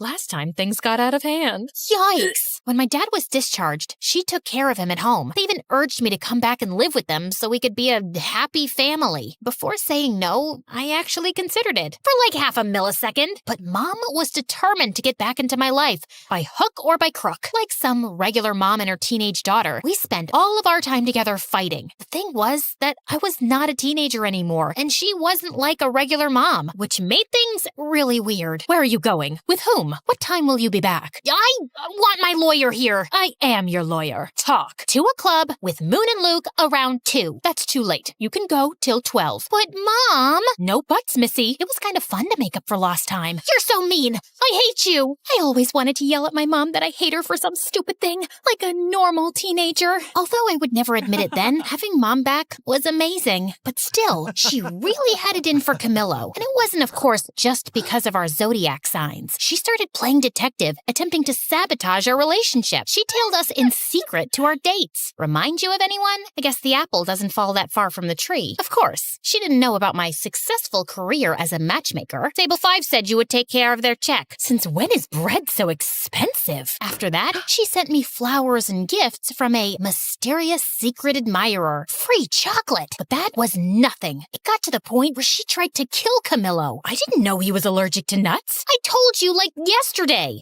It must have slipped my mind. Then she went all in and planned a blind date for me and Kwan, who was a few days away from returning to Korea. I had to admit that it was a beautiful date, and Kwan looked so attractive. But I had a boyfriend and he had a girlfriend. I'm so sorry my mom put you up to this. Don't worry. It's always nice to spend some time with you. Won't your girlfriend mind? I don't have a girlfriend anymore. She left me. She said my heart was still entangled with something here. And what is that something here? I think you already know. Kwan smiled at me, and I blushed so much that I could have become a stunt double for Poe. You know, the red Teletubby. Change the subject, Alice. This could get out of hand. I don't know what my mom has against Camillo. She hates his guts with a passion, but he didn't do anything. I think you should trust your mom. I know you two have a complicated history, but she must be doing this for a very good reason, and you can't keep ignoring it. At first, I thought Kwan was only saying this because he was jealous, but then I started to think he had a point. Turns out, his words were absolutely right on target. When I got home that same night, I did what I promised I would never do. I went through my boyfriend's computer. Guys, this is me not setting a good example. Don't follow my lead on this one. Remember how I said things would come back to bite me in the butt? Well, they did. More than a dog bite. It was a crocodile bite. Among Camillo's files, I found a book about me. Yes, you heard right. Camillo was writing a book about my life behind my back. Actually, no, he wasn't writing it. It was already finished. What the?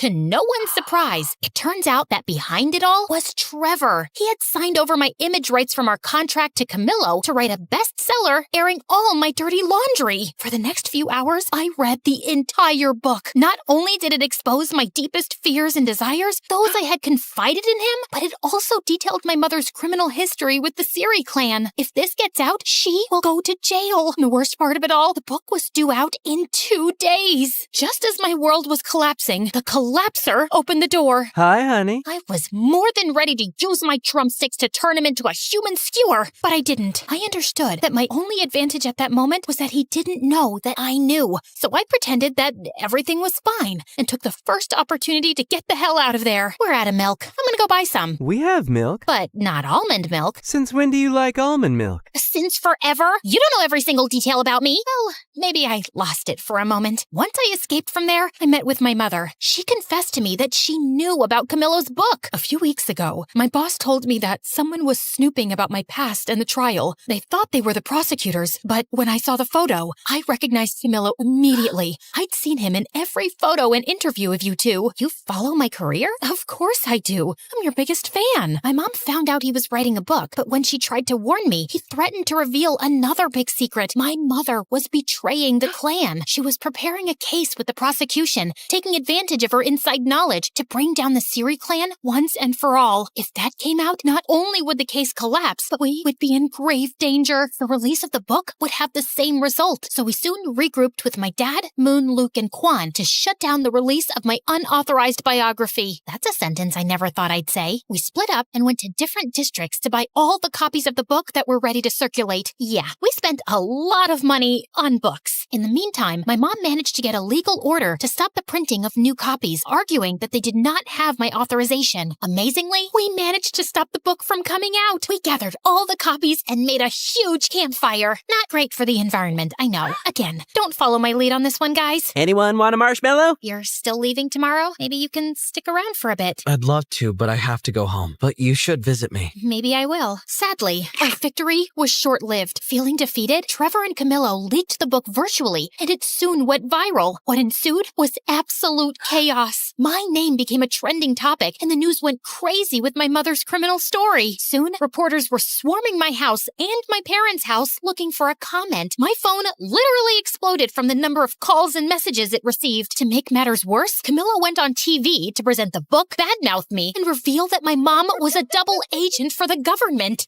You will pay for this. From that moment on, we became the #1 target of the Siri clan. Things were completely out of hand, and for the first time, I feared for my life and the safety of the people around me. I had to do something, but I didn't know what. Alice, there's no time for discussions. Get in the car. We have to go to the witness protection program now. We are in danger. I can't do it, Mom. You two go. Alice, this isn't up for discussion. No, it's not, Dad. I'm sorry. I ran between the cars until I lost them. It's not that I didn't want to go with them, but I was a public figure. The reporters and paparazzi would be after me like hounds. I knew that if I went with them, I would put them in even more danger. I needed to go somewhere where no one knew me. Oh, that's it. Quan, is it too soon to visit? Not at all. I'm glad you're here. I held Quan's hand as we waited for the plane to take us to Korea. I took a deep breath. It felt like walking away from a fire. Who said you can't run away from your problems? Hi, everybody. Welcome to a new Where Are They Now episode. So let's uncover the latest on the Cupid Secrets crew. Alice's parents, Luke and Moon. They just disappeared faster than my motivation on a Monday.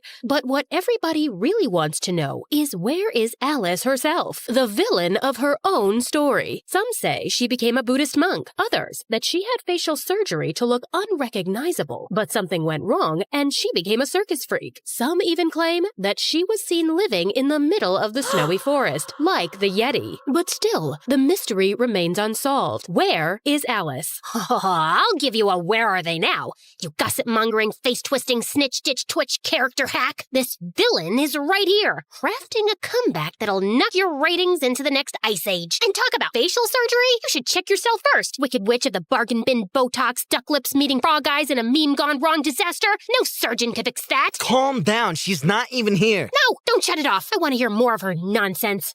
Great. Now the power cuts out on me. As if everything else wasn't enough, the electricity there had a mind of its own. It always went out with the worst possible timing. Okay.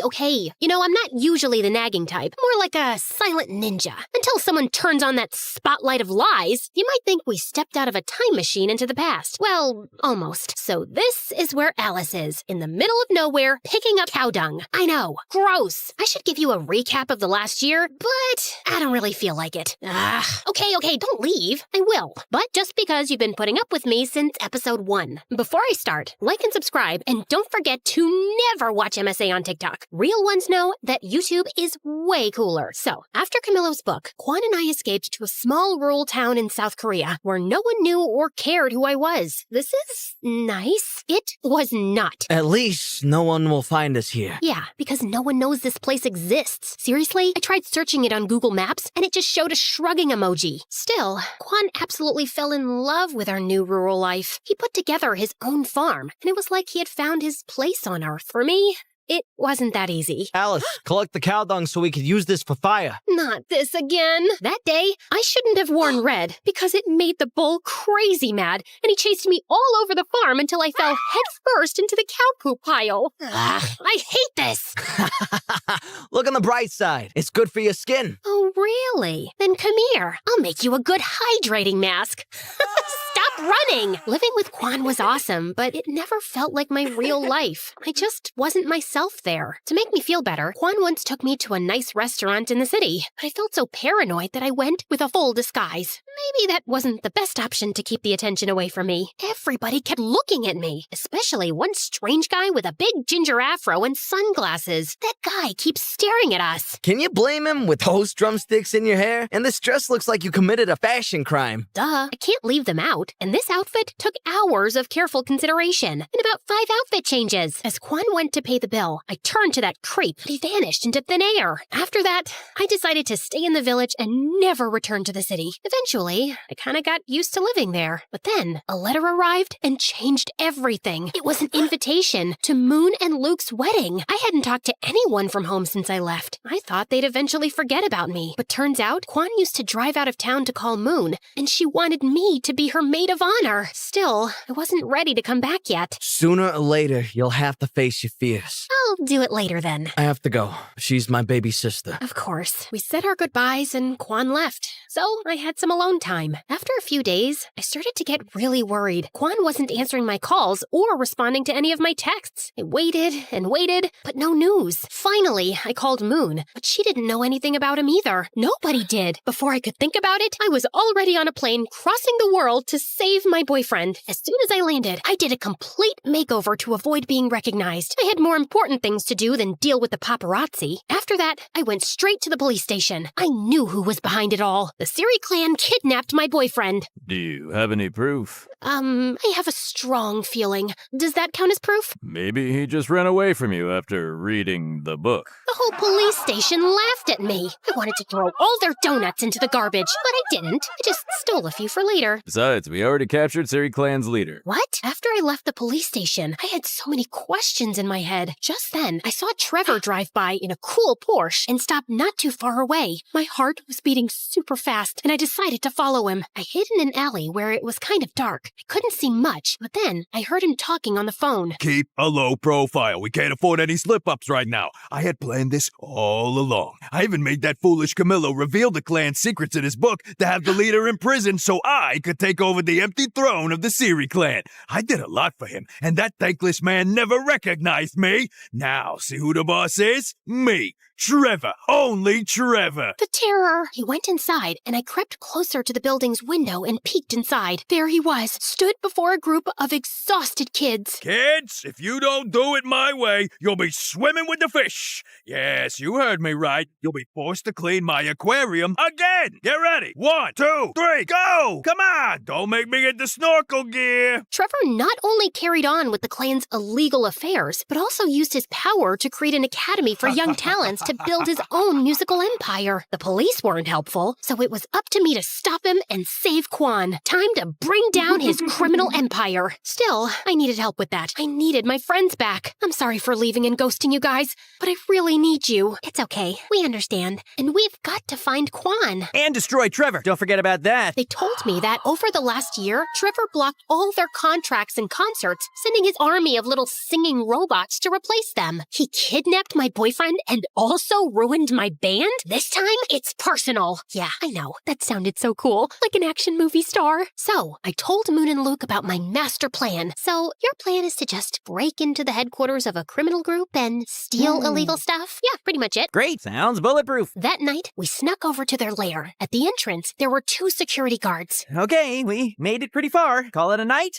No, we have to take them out. So, Alice, you do it. What? Why me? They won't recognize you with your new makeover. Distract them while we try to find another way in. Before I could protest, Luke and Moon threw me towards them. First, I thought I could use my Riz to win them over. Content warning, guys. This might turn into a cringe fest. I walked to them, flirtatious. But I looked like I was just learning to walk for the first time. Excuse me, guys. Do you have names, or can I call you mine? I'm Frederick. Mike. No, I meant I thought your names were Google because you two have everything I've been searching for. Well, that one bombed even harder than my first pickup line. I need to work on my flirting game. In a desperate distraction attempt, I twisted swiftly, aiming for a masterstroke. Fate intervened. My wig slipped off. Uh-oh. You! So, time for plan B. What was plan B again? Stop her! They jumped on me, but at that exact moment, their radio started playing my favorite song. I went full John Wick mode for real. I grabbed the 2 drumsticks that I always carry around and turned them into lethal weapons. Oh, I forgot to mention that during my time in Korea, I became a black belt in Taekwondo. Silly me.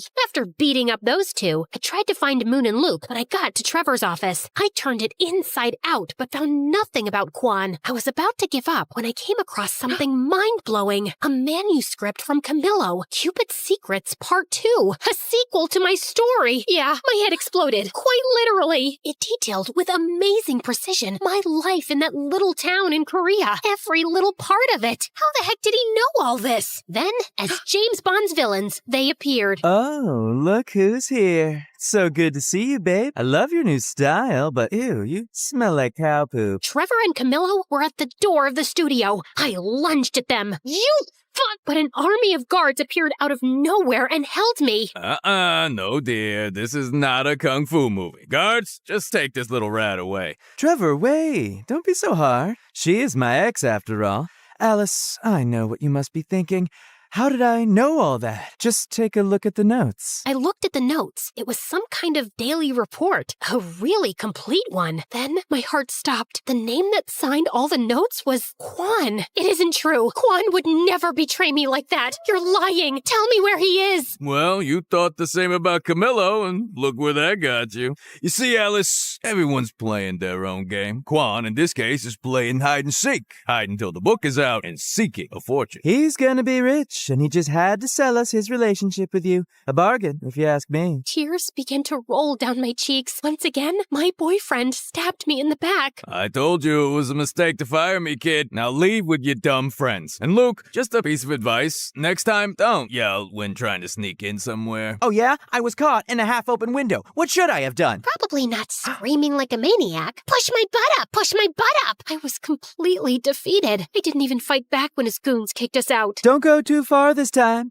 I need good material for our next book. Remember, all good things come in threes. Luke and Moon kept asking me what happened inside, but I didn't say a word. I just said goodbye and went straight to the airport to disappear once again, and this time for good. Just as I was about to board the plane, I got an audio message from Moon. So, remember that our wedding was supposed to take place today, but got canceled after Quan disappeared? Well, surprise, it's happening, because Quan is back. What? We couldn't find another date available for over a month, so we're gonna get married now. We're just waiting for you. Hurry! Furiously, I rushed out of the airport to confront him. Still, I did a quick pit stop at the hairdresser. Then I did my makeup and put on my dress. What? It was still furious, but it was a wedding. I had to look great, and I did. I burst into the ceremony, and I saw him, next to Luke, who was waiting for Moon at the altar. I dashed toward him like lightning. Alice, you look... Wonderful? Beautiful? Yeah, I know. What's wrong? What's wrong? Are you for real? Let's see. Where should I begin? Maybe by the fact that you disappeared from the face of the planet for days? You told me to do that! I did what? Yeah, we were being really loud in a church, and everybody was staring at us. Guys, maybe we can discuss this later? When did I tell you to disappear? You sent me a message saying that I should hide and get rid of my phone because the Siri clan was after me. So, stayed locked in a hotel all this time. It was quite boring, by the way. I even learned how to walk on walls. I'll show you later. But I couldn't miss Moon's wedding, so I'm here. I'm so glad you're here today too, by the way. That didn't make any sense. I hadn't sent any message. He was lying again. What about the book? Yeah, I found your little report notes. But how? You wrote everything. All our private moments and secrets just to sell them to Trevor and Camillo?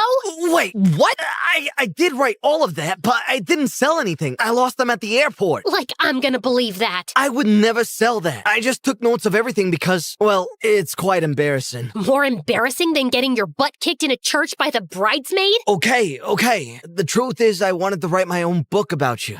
To show the world how nice and cute and wonderful you truly are. Yeah, this is the part where you go, aww. Still, at that moment, I was confused and shocked. I didn't want to believe him, but when I looked into his eyes, I saw that he was telling the truth. I felt so embarrassed. But then I saw him hiding among the rest of the guests. That weird-looking ginger afro guy that used to spy on us in Korea. Stop that guy! He ran, and I chased after him. Just when he was about to escape, Moon appeared, rocking her wedding dress and blocking his way. He turned around, and I hit him with a crazy taekwondo kick that sent his afro and glasses flying. He was Camillo. He had followed us to Korea to spy on us, and when he found out about Kwan's notes, he stole them from him at the airport. As if that wasn't enough, he and Trevor sent the message pretending to be me and telling Kwan to hide. Why the heck are you here? I needed to see the showdown. It's the ending of my sequel. You and your freaking sequel. I'm gonna kill you right now. Let me. Kwan stepped forward and headed for Camillo. He grabbed him and shoved him, ready to punch his lights out, but I stopped him. He deserves it. But he's not worth it. Yeah, the last thing I need is to get punched by a farmer. I turned around and slapped Camillo so hard he spun like a startled ballerina. When he finally stopped twirling, Moon gave him another slap, sending him into another whirlwind. But I wasn't done with him. Listen to me good, you hack of a writer. I'm about to end your whole career. First, I took care of Trevor. I sent Luke, disguised and armed with a camera, to his music academy. Turns out, Trevor had those poor kids rehearsing day and night, like a twisted version of School of Rock. He got arrested for child abuse, and the Siri clan vanished. My family was finally free.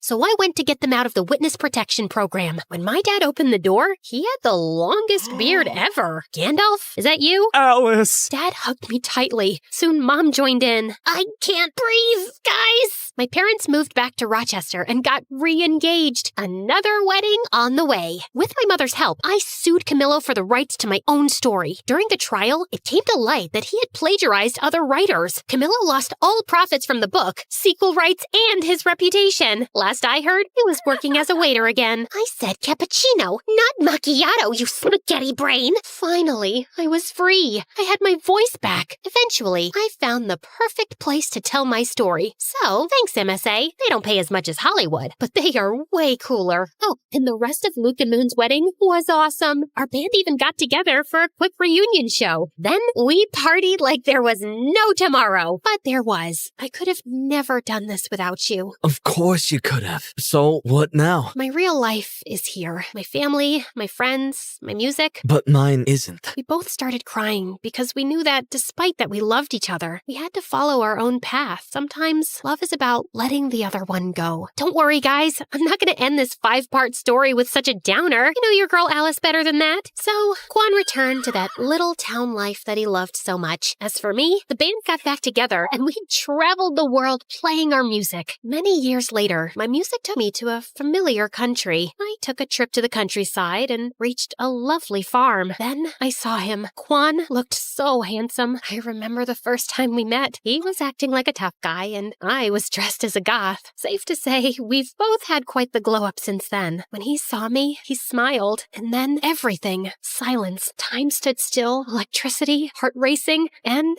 of course, the famous fireworks. I ran to him. And that was it, guys. The end of my crazy and long journey. I guess love always finds its way in the end.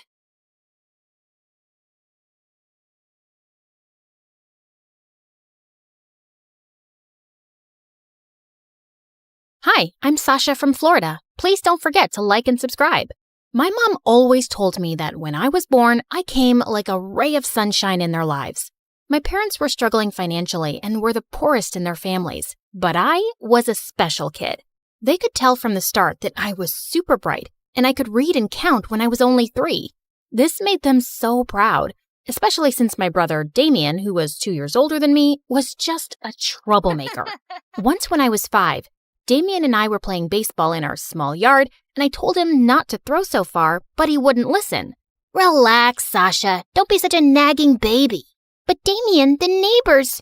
He threw it again, and this time it broke the neighbor's window, which my parents had to pay for. Damien, you're not getting a Christmas gift this year after that stunt. You're always getting into trouble and costing us money we can't afford. I told him not to throw so high, Mom. Of course you did, baby. I wish your brother was smart like you. Damien looked at me with pure hatred. And ever since then, we fought like cats and dogs, and there was no peace in the house with us around. I kept excelling at school, and with time, my parents' struggles also started getting easier. Dad got a job in the city planning department, and he had a good salary now. The only one getting worse was Damien. He failed 10th grade twice, and now we were in the same class. If you fail another year, you'll have to find a part-time job and pay for your own school fees. I am not spending my hard-earned money on your failures. Sasha, why don't you help Damien with his math? Heck no, I don't want any help from Little Miss Perfect. It's not like I'm dying to teach you, but this is just getting embarrassing, bro. Take my help if you ever want to leave high school. I tried my best to help Damien, but he was such a thick-headed student. How could someone's IQ be this low? One day, while we were sitting at the local ice cream shop going through his homework, this fancy, overdressed girl sitting at a table opposite us started yelling at the waiter for accidentally spilling a milkshake on her. You stupid fool! Look at what you did to my Gucci top! Even though the waiter apologized 10 times, the girl kept being a jerk and told him she wasn't paying for her food. She started walking out, and just as she was passing by our table, her shoe's heel broke and she tripped. But Damien moved at some lightning speed and caught her just before she fell. It was like watching a Bollywood movie in slow motion. The two were staring deep into each other's eyes till I interrupted. Hey, Superman, these algebra exercises won't solve themselves. Thank you so much. You really are my Superman. You saved my life. I'm Chanel. Watching Dumb and Dumber making gaga eyes at each other was making me nauseous. So I left them and took the bus home. But I was surprised to see Damien and Chanel already there. How did you get here so fast? Chanel drives a Lamborghini. Didn't you see it parked outside? What surprised me even more was that my parents were smiling from ear to ear at her. Her father is actually one of the richest people in town. Yes, and your brother and Chanel are dating now. Isn't that amazing? Dating? They just met. I had no idea what this girl saw in my brother or what she wanted from him. So when she was leaving, I caught up with her. Excuse me, Chanel, right? Yes, and you're Sasha. Your parents tell me you're so smart. Yeah, and I love my family very much. And even though my brother's dumb, I don't want to see him get hurt. So what's your deal? What do you mean? I just like him, and I'm going to ask my daddy to transfer him to my school. I didn't think Chanel was serious. But a month later, Damien was going to her school, and she was coming over to our house for Sunday lunches. My parents started giving Damien all their attention, and I stopped existing. Damien, my darling, we're so proud of you. We always knew that there was something special about you. Hey guys, I got selected to participate in the international math competition. Oh, that's nice, dear. Oh, and Chanel, thank you for speaking to your father. Because of you, I now have a good job at the bank. But Mom, you don't even have any banking qualifications. Who needs qualifications when you know people in high places? My house was turning into a fake zone, and everything was about Chanel and Damien now. I wasn't used to this at all.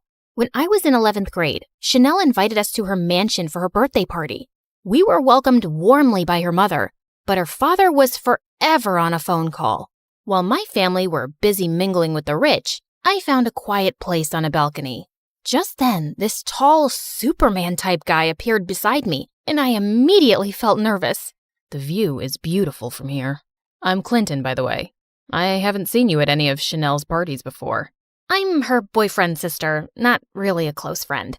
How are you related? Oh, I'm her ex-boyfriend. Why would you come to her party? Her father and I are very close, and he still wants me and his daughter back together.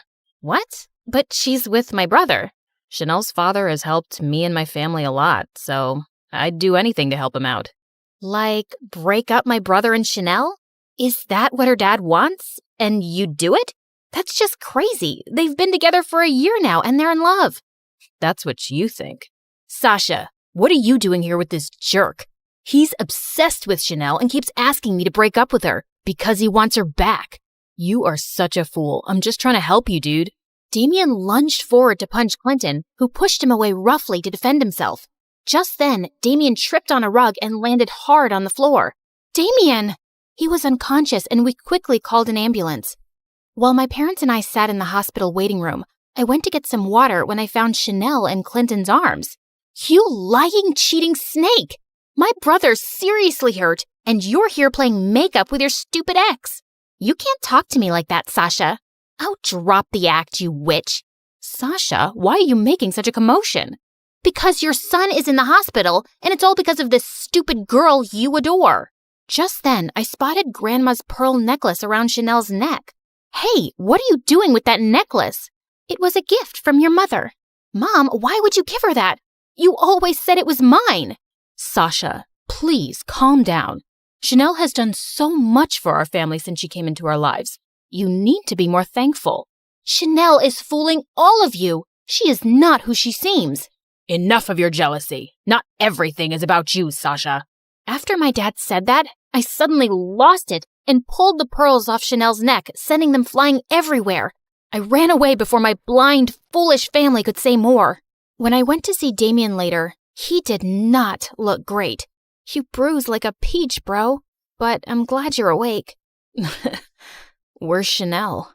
Listen, there's something I need to tell. I'm right here, Damien. Oh, you had me really scared, babe. Damien, don't trust anything she says. Just hear me out first. Sasha, just mind your business, okay? Chanel is the love of my life. Now please, get out. I saw that I was just wasting my time with my family, so I stopped talking to everyone and minded my own business. But a week later, everything came crashing down. Damien came home looking devastated because Chanel had broken up with him without any explanation. And when Mom returned, she said she'd also lost her banking job. I should have listened to you, Sasha. Chanel just threw me away like a toy she got bored of. And now, I'm back to being nothing. But you were never nothing, Damien. Yes, I was. I was always a disappointment next to you. But once I started dating Chanel, they finally noticed me. I was worth something. It was true. I'd enjoyed all their attention without ever thinking about how he felt. And for the first time, I hugged him. Just then, Dad appeared, looking frantic. Chanel is a bigger traitor than we could have imagined. She stole some important work documents from my study, which prove that our entire neighborhood was built on some illegal land decades ago. Her father has those documents now, and he's planning to demolish the whole neighborhood to set up his factory here. Son, I think this is why she was dating you all along. And now we'll lose our house, and I'll definitely lose my job. I couldn't believe how far Chanel had gone to deceive us all. And I had to do something. I was sitting at the local cafe wondering what could be done when I spotted Clinton in the corner looking upset. Why do you look like you've been crying? Aren't you back with Chanel? No, I'm not. That day at the hospital, I was only hugging her because she was really upset about your brother. Whose heart she broke, by the way. Upset my butt. She totally used him. You don't know everything. It's all because of her dad. Anyway, I told him I didn't want to get back with Chanel because I don't love her, and he fired me from his company. Well, I'm sorry to hear that, but right now I have to figure out how to save our entire neighborhood from getting bulldozed by Chanel's dad. I know how you can stop him. Look, I still don't really trust you, but I'm listening. Clinton told me that Chanel's father had some important documents in his safe at home, which proved he'd committed fraud to steal people's lands. I still have the access card to his home office, and the whole family goes to the golf course every Saturday morning. That's when we can get in. If we expose him, he'll be ruined. I was very nervous about this whole plan, but a lot of people were about to lose their homes, so I had to try. When the day arrived, we managed to get into his office and get the documents from the safe when suddenly Chanel walked in. What are you doing here? Chanel, I should call the police. I was scared out of my wits, but suddenly she took my hand. But I won't. My dad's been using me for his dirty business all this time, and I'm sick of it. I don't want anyone to lose their homes. So go and save your neighborhood. I suddenly hugged her. Thank you, and I'm sorry. No, you had every right to be angry. But you have to know, even if it started off as an act, I really did fall in love with your brother. Come on, Sasha. We have to go. They'll be back any moment now. The documents we had were enough proof to get tons of lawsuits slapped on Chanel's dad and shut his illegal businesses for good. And our neighborhood was safe. You did it, Sasha. We're so proud of you, love. Well, I wasn't alone. Clinton helped me. And Chanel. Just then the two walked in and Damien looked furious. What? Why would you have anything to do with these people, especially her, after what she did? She only hurt you because of her father, Damien. You have to give her a chance. Yeah, and all that time I warned you about breaking up with Chanel, I was just trying to protect you from her dad's plans. Because you're a good guy, Damien. Also, you should listen to your sister because she's strong and smart. I was taken aback by Clinton's words, and the way he looked at me gave me butterflies. We don't know about Damien, but we will never forgive her. Mom, Dad, you aren't completely innocent here either. You only started giving Damien attention when he brought a rich girlfriend home. And you accepted all kinds of favors from Chanel, even though you didn't deserve them. Let's just all forgive each other and start over, okay? We left Damien and Chanel to talk things over, and I was certain things would be right between them because they truly loved each other. We make a good team, don't we? I guess you could say that. We should, team up more often. Okay. I'll contact you next time there's another neighborhood that needs to be saved. Or how about you try to understand what I'm saying and realize I'm asking you out? Yeah, I understood that the first time. And sure, why not?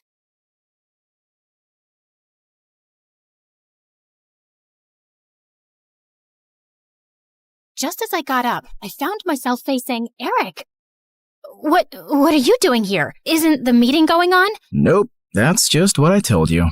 I sent everyone home and was now waiting for you to steal the painting and run away with it. What? After the painting was stolen from the museum, the FBI contacted me to help them catch the guy they suspected was after it. Does the name Pierre Souffle ring a bell? Nope, never heard of him. What a dumb name. They told me he would probably strike again. I really didn't suspect you until one of my brothers said something about you looking like a girl we once met in Connecticut, who had a twin. I just couldn't shake that off, and wondered if you were hiding something. I had the FBI look into you, and most of your information checked out, but then they told me that they'd seen a suspected art thief and a girl your age leave your apartment a few times. Okay, so let me get this straight. Tonight was a trap? How could you trick me? Hello? Should I get a mirror for you? You've been tricking me from the very start. That's different. Only if different means exactly the same. You'd really send me to jail? You'd really walk away with that painting? Eric, I have to do this. I don't have a choice. It's to protect everyone I love from Pierre. And I'm guessing that list doesn't include me, does it? As we stared breathlessly at each other, suddenly Pierre's van stopped beside us. Good Lord, get a room! And before I knew it, his men had grabbed both me and Eric and put some rags on our faces, and I instantly drifted into unconsciousness. When we came about, Eric and I found ourselves tied to chairs on some boat. Ah, the Sleeping Beauties are awake just in time for me to say goodbye. You're not getting away with this. Oh, yes, I am. It's not like you were smart enough to call the police to your house when you caught Claire. Yeah, that's her real name. You didn't call the police? What was your plan then? My guess is he was just going to take the painting from you and give you a chance to run away. I think he even gave his own security men the night off. Why would you do that, Eric? Because he wasn't going to send the girl he loves to prison. Duh. Eric sat there poker-faced as I glanced at him. Pierre, you got what you wanted. Now keep your end of the deal. Pay up and let us go.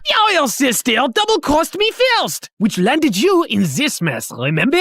I think I'll do the same. Why is there water coming in the boat? Oh, that's because it's got oils everywhere. It's going to sink soon. You two should make up and forgive each other because life's too short to be angry. I mean, literally, your life is really short. I'd say about another 30 minutes. Adieu. So long. Farewell.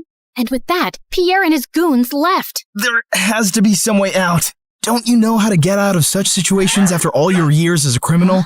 I'm a con woman. I don't know how to trick my way out of these ropes. Great! Then I'll just die here with you of all people. Who would you rather die with? Maybe that really pretty, extra smiley waitress at the restaurant you love so much? You know what? Let's just not talk. Fine by me. We sat silently for a few minutes as the water kept seeping in. I've never had boba tea. What? You know, a few years ago when everyone really got into boba tea, and I never had boba tea. I always thought I had time to drink boba tea, and now I'll never drink boba tea. It's nothing special. You didn't miss much. You really mean it? Nah, it's amazing. Who is stopping you from trying boba tea? No one? Oh, you're the worst. Let's go back to not talking. As we sat there in silence again, I slipped my fingers through Eric's. Eric, I'm so sorry for getting you into this. I really wish I'd never crossed your path. He pushed my hand away. For the first time today, I agree with you. Just then, the door burst open, and Meredith came running in. Thank God, Em. I knew you'd come for me. You could have told me too. I would have panicked less. Hi, Eric. Remember me? We kissed once. We'll talk more later. Gotta go now. Meredith cut through our ropes quickly, and we splashed through the water, climbed onto the paddle boat outside, and rowed back to shore. I had a feeling Pierre was up to no good. I followed his van to Eric's house and saw him take you two and bring you here. I had to wait for him to leave before I could rescue you, and that jerk left without giving us a dime. We have to get that painting back. He can't get away with it. What is so special about that stupid painting? Why is it for $10 million? Apparently, it's worth much more. My grandmother bought it at some auction a few years ago, but I don't think she ever knew its real worth. The FBI told me that painting has hidden codes all over it. Sensitive government secrets and coordinates of underground facilities, and Pierre wants to sell those secrets to the highest bidder. Jeez. Trust stupid men to make everything so complicated. Who put codes in a painting? Who wants them now? What is wrong with everybody? All I ever wanted from life was to go to Bora Bora, and now we have no money. If you girls know anything about where he's going, help me catch him. I'll tell the FBI you were helping me all along, and you'll go scot-free. Free but poor? Should I offer you a reward for helping me get back a painting you stole from me? That would be polite, yeah. Meredith, do you have any idea where Pierre's going? Yeah. I've bugged everything that man owns. His phone, his coat, his shoes, that painting. I know where he's going. Oh, by the way, Mom wants us to come home. She says she has something important to tell us. And yeah, her memory is back, and she's very angry we made her marry Arthur. What? More about that later. Eric immediately got in touch with his FBI contacts, who picked us up from our spot and followed Meredith's trackers on Pierre. He was headed for a train at the Grand Central Station, and seconds before he was about to get onto his ride, he was surrounded by officers. Don't manhandle me, you orangutans! My outfit costs more than your yearly salary! I lose the day I ever laid eyes on you two! I'll make sure I take you down with me! I'm taking all your coats, Pierre. They fit me perfectly, you tiny mafia boss. Get used to an orange jumpsuit, cause you'll be wearing that for a long time. As the FBI officers took him away, I turned to Eric with a worried face. He'll give them information against us. You've helped recover a really important painting and capture a criminal the FBI has been trying to nail for ages.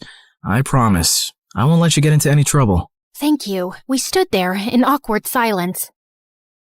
Okay, this is super uncomfortable. Do you guys need privacy to talk or something? I'll grab us some hot dogs. Do you want relish or mustard or... No, actually, I think we're done here. I have to go. Good luck and goodbye, Claire. Goodbye, Eric. Meredith and I took the next flight to Connecticut to see Mom back at her old house, and I was really happy to see her with her memory back. And then, Mom shocked us with her whole story. Many years ago, I was a government scientist in Russia, working on top secret technology. And our team later wanted to sell it to an enemy country.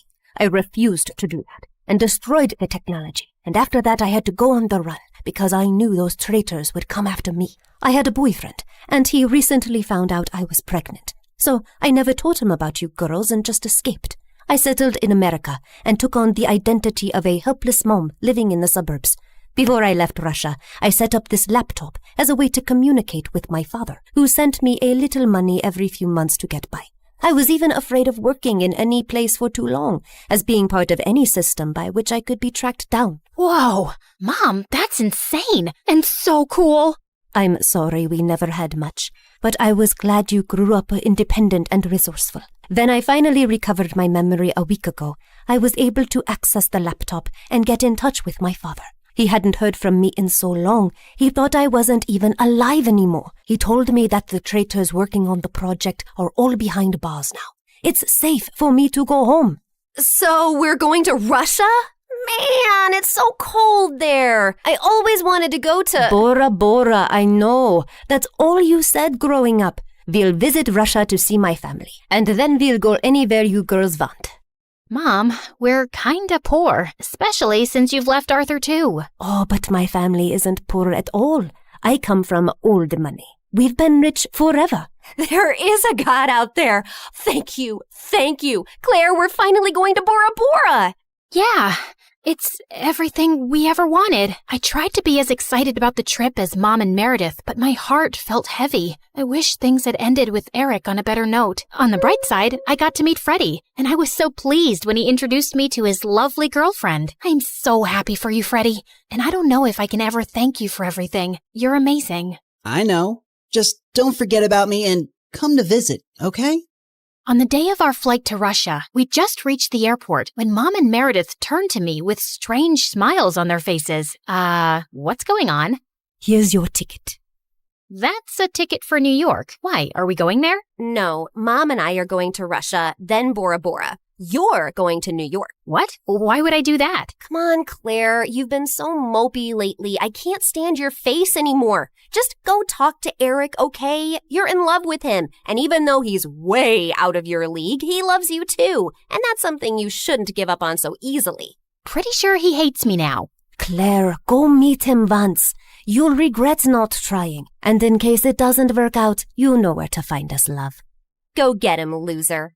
Mom and Meredith hugged me, and I felt tears flowing down my face fast as I turned away. Suddenly, I got the wind knocked out of me as Meredith gave me a bear hug. I can't say this with you looking at me directly, so don't turn around, okay? I love you more than anyone in the world, sis. You're my BFF and my soulmate and my better half, so you better not stay away too long because of some stupid boy. No one's ever coming between us, Em. I love you too, and I'll see you soon. As I walked out onto the New York airport, I was feeling so nervous about visiting Eric that I accidentally bumped into a man's luggage cart and went down with the suitcases. Are you blind? You blind idiot? It was an accident, sir. You don't have to be so rude. You don't have to be so blind, you blind idiot. You're so obnoxious. I grabbed the bagel the man was holding, threw it on the floor, and started jumping on it. As I continued jumping and he kept yelling, I suddenly found Eric by my side. I'm sorry, sir. She hasn't taken her meds today. So sorry. Jeez, what's with your temper? He started it, and what are you doing here? You texted me that you were coming and wanted me to pick you up. You said it was an emergency? Oh, I'm guessing that was Meredith. Yep, but I did come to New York just to see you, Eric. So I might as well say my piece now, which I've been rehearsing on the plane, and I've forgotten every single word. Dang it. Okay, I'll just spit it out. Look, I'm really sorry about the tricking and the lying and stealing and hitting your brother and endangering your life. The one thing that wasn't part of this assignment was falling for you, but I just couldn't help it right from the start. In fact, you made me fall for you years ago, and I often wondered what had happened to you. I really wish we'd met again under different circumstances, and I know I don't deserve another chance, but here I am, asking for one anyway. Well, they say third time's the charm. They do say that, whoever they are. Just as Eric pulled me closer, we suddenly found ourselves surrounded by federal agents. Did you set me up? I swear I didn't. Ma'am, there's no need to panic. We got notified about your arrival in New York when you checked in for your flight. We've also apprehended your sister before she could leave for Russia. We've been looking for you girls for a long time, actually, but you always managed to get away. Now we have a deal for you. Come work for us and help us nail some con artists, and you'll have a clean slate. Are you offering me a job? Yes, and a really well-paying one. The only catch is that you two will have to serve 6 months jail time first. We have to do that as a formality. No, officer, there has to be another way. Eric, wait, it's okay. I think I need to do this actually. Maybe we got away for too long without any consequences. If this gives me a chance to start over fresh, I'm willing to do it. What about Meredith? Oh, she's gonna be pissed, but she'll do it for me. So, will you come see me in prison? It's a date. How many weeks has it been here already? It's just been 2 days. Oh, God. I was so close to Bora Bora. And you're so ugly and orange. How am I supposed to look at you for 6 months? I think you're actually happy we're getting to spend more time together. You know, since I'm your BFF and soulmate and better half. That was so cheesy. Ow!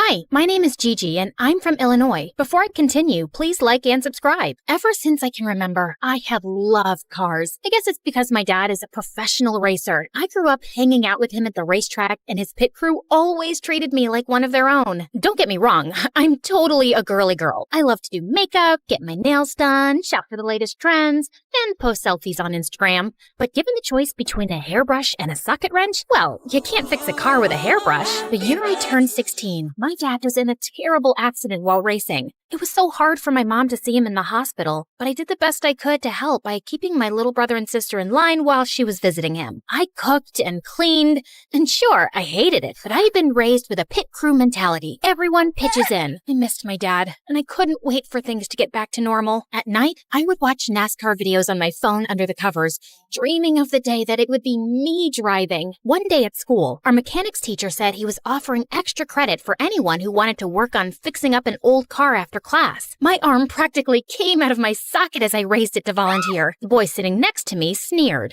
But you're just a girl. I took a wrench that I had in my zini purse and slammed it on his desk. Okay, flyboy, what kind of wrench is this? I was mad, but even though he was dressed in retro style, I couldn't help but notice his wavy blonde hair and steel blue eyes. He was kinda gorgeous. It was like I was watching a unicorn flip his mane in slow motion. I bet you're all thinking, focus girl, this guy is trouble with a capital WTH. Then he answered as if he was teaching me something.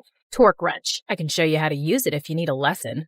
Oh, no, he didn't. The only lesson to learn here is how to get up from the floor when I knocked you out. The whole class laughed at him. He pushed his chair back and got in my face. Are we gonna fight? The class started cheering. Did they really want to see me fight this gorgeous, annoying unicorn? Hold on, was this guy my nemesis? Smart, gorgeous, and into cars? Just like me? The teacher stepped in front of me before anything could happen while he stormed out of class. I was sent to the office, and he got away. So unfair, right? As I was sitting in the office waiting, I spied him on the football field through the office window. His hood was up, but I knew it was him. I saw him hand another boy a small package in exchange for money. I had no idea what he was up to. I only knew that this is my school, and I had to protect it from bad guys doing shady things. Since you're an honor student, I'm letting you leave this time, but I don't want any more messes, and I will talk to Diego about this later. I thought if the principal wasn't going to take this seriously, I was going to figure out what this guy was really up to. After my next class, I was talking to some cute boys about our favorite subject, NASCAR, and they invited me to go dune buggy racing with them that weekend. Diego must have heard as he walked by.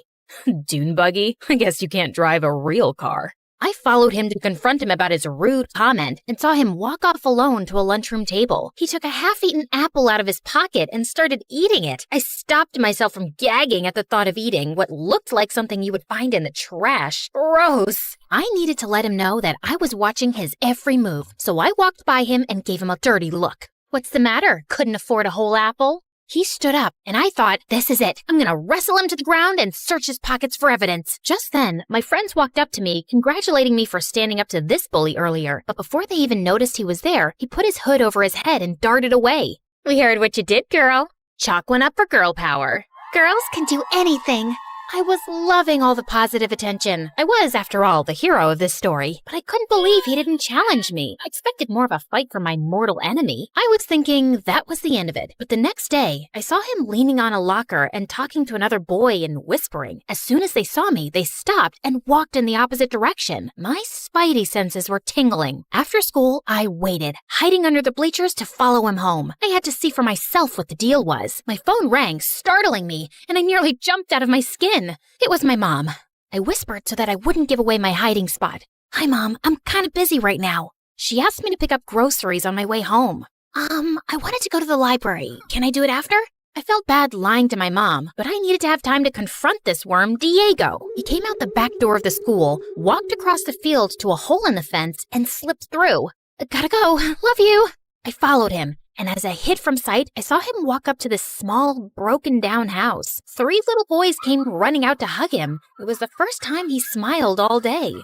Hi, guys. Come on, let's get you into the house before... Just then, a loud car pulled up to the house, and Diego hurried the kids inside for safety. A very large, scary man leaned out of the window and just stared at Diego. Diego was clearly intimidated by this man. He dove into the house like he was trying out for the swim team. The car spun its wheels, screeching so loudly I had to cover my ears, and it took off down the street. But before it left, I managed to take a picture of the license plate. I knew he was up to no good, and now I had the proof. The next day after school, I waited for Diego again, but this time, I stopped him before he ducked through the gate. What are you doing here? What's going on? Are you breaking the law? Because we don't tolerate that in this school. I mean it, Diego. Why are you spying on me? Don't you have a life? I'm super connected at this school. I know everyone. And if you think that you're gonna...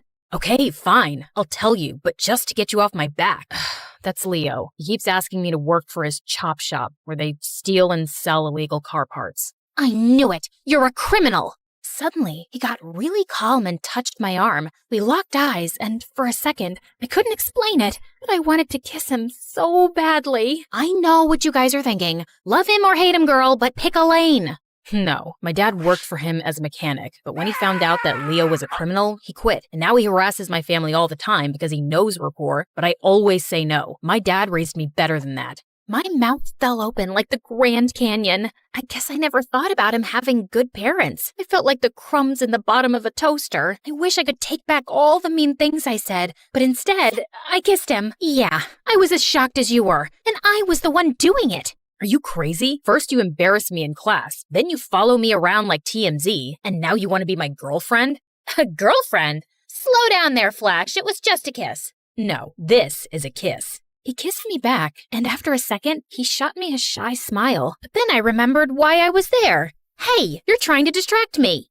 Did it work? Never mind that. What was all that sneaking around school, handing people mysterious bags? If I didn't know any better, I'd say you were obsessed with me. You wish. Now answer the question. If you must know. He pulled up his sleeve and showed me a leather cuff around his wrist. I make these out of scraps and sell them. It's the only income I have since my dad isn't working. I felt like a monster. I wouldn't have been surprised if I had horns and a tail at that very moment. Guys, has anyone ever said to you, don't judge people until you know what they're going through? I'm gonna get that tattooed on my forehead. I'm sorry that I judged you before I got to know you. And yet, you kissed me. I felt embarrassed, but then he started talking, and I got to know that he and his brothers live with their foster dad, who wants to adopt them, but he just needs a steady job first. And just then, my phone rang, startling me again. Man, I gotta change that ringtone. Oh, I have to take this. It's my mom. And without even listening to me, she burst into yelling so loudly that I had to hold the phone away from my ear. You forgot to take out the trash and your brother dumped it all over his bed. Not to mention, I asked you to give your sister a bath. She's so sticky I could hang her from the ceiling. Diego could hear her because it was so loud, and he laughed. When she heard him, she flipped her switch from angry mom to no personal space mom. Are you hanging out with a boy? Oh, Jellyfish, I'm so happy for you. What's his name? Is he cute?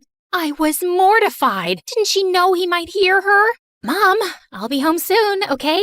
She ranted on like a teenager on a sugar rush and yelled louder. Don't rush on my account. Hello, Jellyfish's new friend. Ugh, bye, Mom. I hung up and wished I had a time machine to erase that horrible moment. Parents, right? I better go. Okay, see you tomorrow, Jellyfish. Ugh, Mom. Ugh. Well, I couldn't stop thinking about Diego and how they barely had money for food. On my way home, I stopped and bought food to give them. When I got home, my mom saw the extra food, and before I had a chance to explain, she lost her mind. Are you kidding me with all this extra food? Do you want the kids to call you Gigantic Gigi? But no buts. Except your butt'll get even bigger if you eat all this food. I was so angry. And besides, I have a great butt. I'll bet JLo's mom never said that to her. Well, I asked her to calm down, and then I explained to her. After that, she flipped her crazy switch back to sweet again. Oh, why didn't you say so? Let's go bring these to him. She grabbed her keys, and my jaw hit the floor. How could she go from steaming hot to ice cold at the drop of a hat? We pulled up to Diego's house, but he burst out of the front door. What are you doing here? Did you tell child services about me? I knew I couldn't trust you. Was I dealing with another crazy person? Then I saw his little brother snuggled behind him in the doorway, and I realized he was protecting his family like a lion protects his pride. We just brought these groceries. We don't need your charity. Oh, that's too bad, because I brought peanut butter and jelly. His little brothers trampled him like a herd of gazelles. Peanut butter and jelly? Yay! I giggled at their unabashed honesty. Thank you, nice lady. Diego told them to take the groceries inside. Sorry, I might have overreacted. Might have? Okay, I'll forgive you, if you promise never to call me Jellyfish again. Deal. He reached out to shake my hand, but instead pulled me close, took off his wrist cuff, and wrapped it around mine. To say thank you for... And just then, my mom honked the horn and interrupted us. Parents, right? Just as we were about to pull away in the car, that same scary dude came screeching around the corner in his loud car. He pulled up next to my mom's car. I was freaking out. Was he going to try to steal my mom's car or hurt her? Stop. Don't you dare try anything. I will not. He tried to stop them, but they laughed and scratched our car just to terrify him. Mom ducked me into the car, and she floored it and sped off down the street like Mario Kart. That Diego is nothing but trouble. You are never going to see him again. No matter what my mom said, I couldn't wait for school to see Diego. But when I got there, I found out that my mom had called the principal and gotten him in trouble, so he would have detention all week. I tried calling Diego, but he didn't answer. So after school, I rushed to his house. Better you listen to your mom and stay away from me. I don't want you to get hurt. I dashed towards my house and slammed the door open so hard that it shook the wall. Everything okay, Jellyfish? No! You got Diego detention, just so that you could stop me from seeing him? You know he's a great guy. And first, you want me to be friends with him, then you don't. Why have you been acting so crazy lately? I just wanted you to be safe. Since your father's accident, I'm afraid of bad things happening to you, and I just want to protect you from getting hurt. I just love you so much. Oh, Mom, but you can't wrap me in bubble wrap for the rest of my life. You raised me as a strong, smart girl, and you need to trust that I can make good decisions. You're right. I guess I'll return that bubble wrap. And then the next day, she went into high gear and fixed everything. She got Diego out of detention and reported the shady guys to the cops, who got arrested. And the next month, my dad got back on track. And Diego's dad got a job with my dad's pit crew, allowing Diego and his siblings to finally be adopted. Diego was so thankful that he made me a PB&J sandwich in the shape of a heart and asked me to be his girlfriend. I, of course, said yes and immediately called my mom to tell her. You called to tell me your happy news first? Well, yeah, you're my best friend and the best mom. I love you.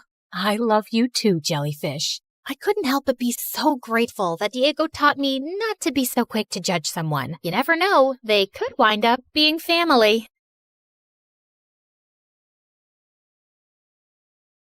In Grimm's version of the fairy tale, apparently my sister and I weren't even worth naming.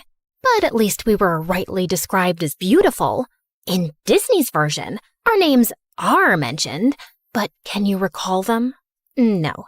I bet all you can remember are two pug-nosed sisters with terrible hair, the nasolabial fold of a 70-year-old, annoying voices, and very big feet. The thing is, we really weren't ugly, especially me. Honestly, I was kind of a looker from the right angle. No, move to the left. That side is prettier. Like, sure, I could have benefited from a nose job if it was a thing back then.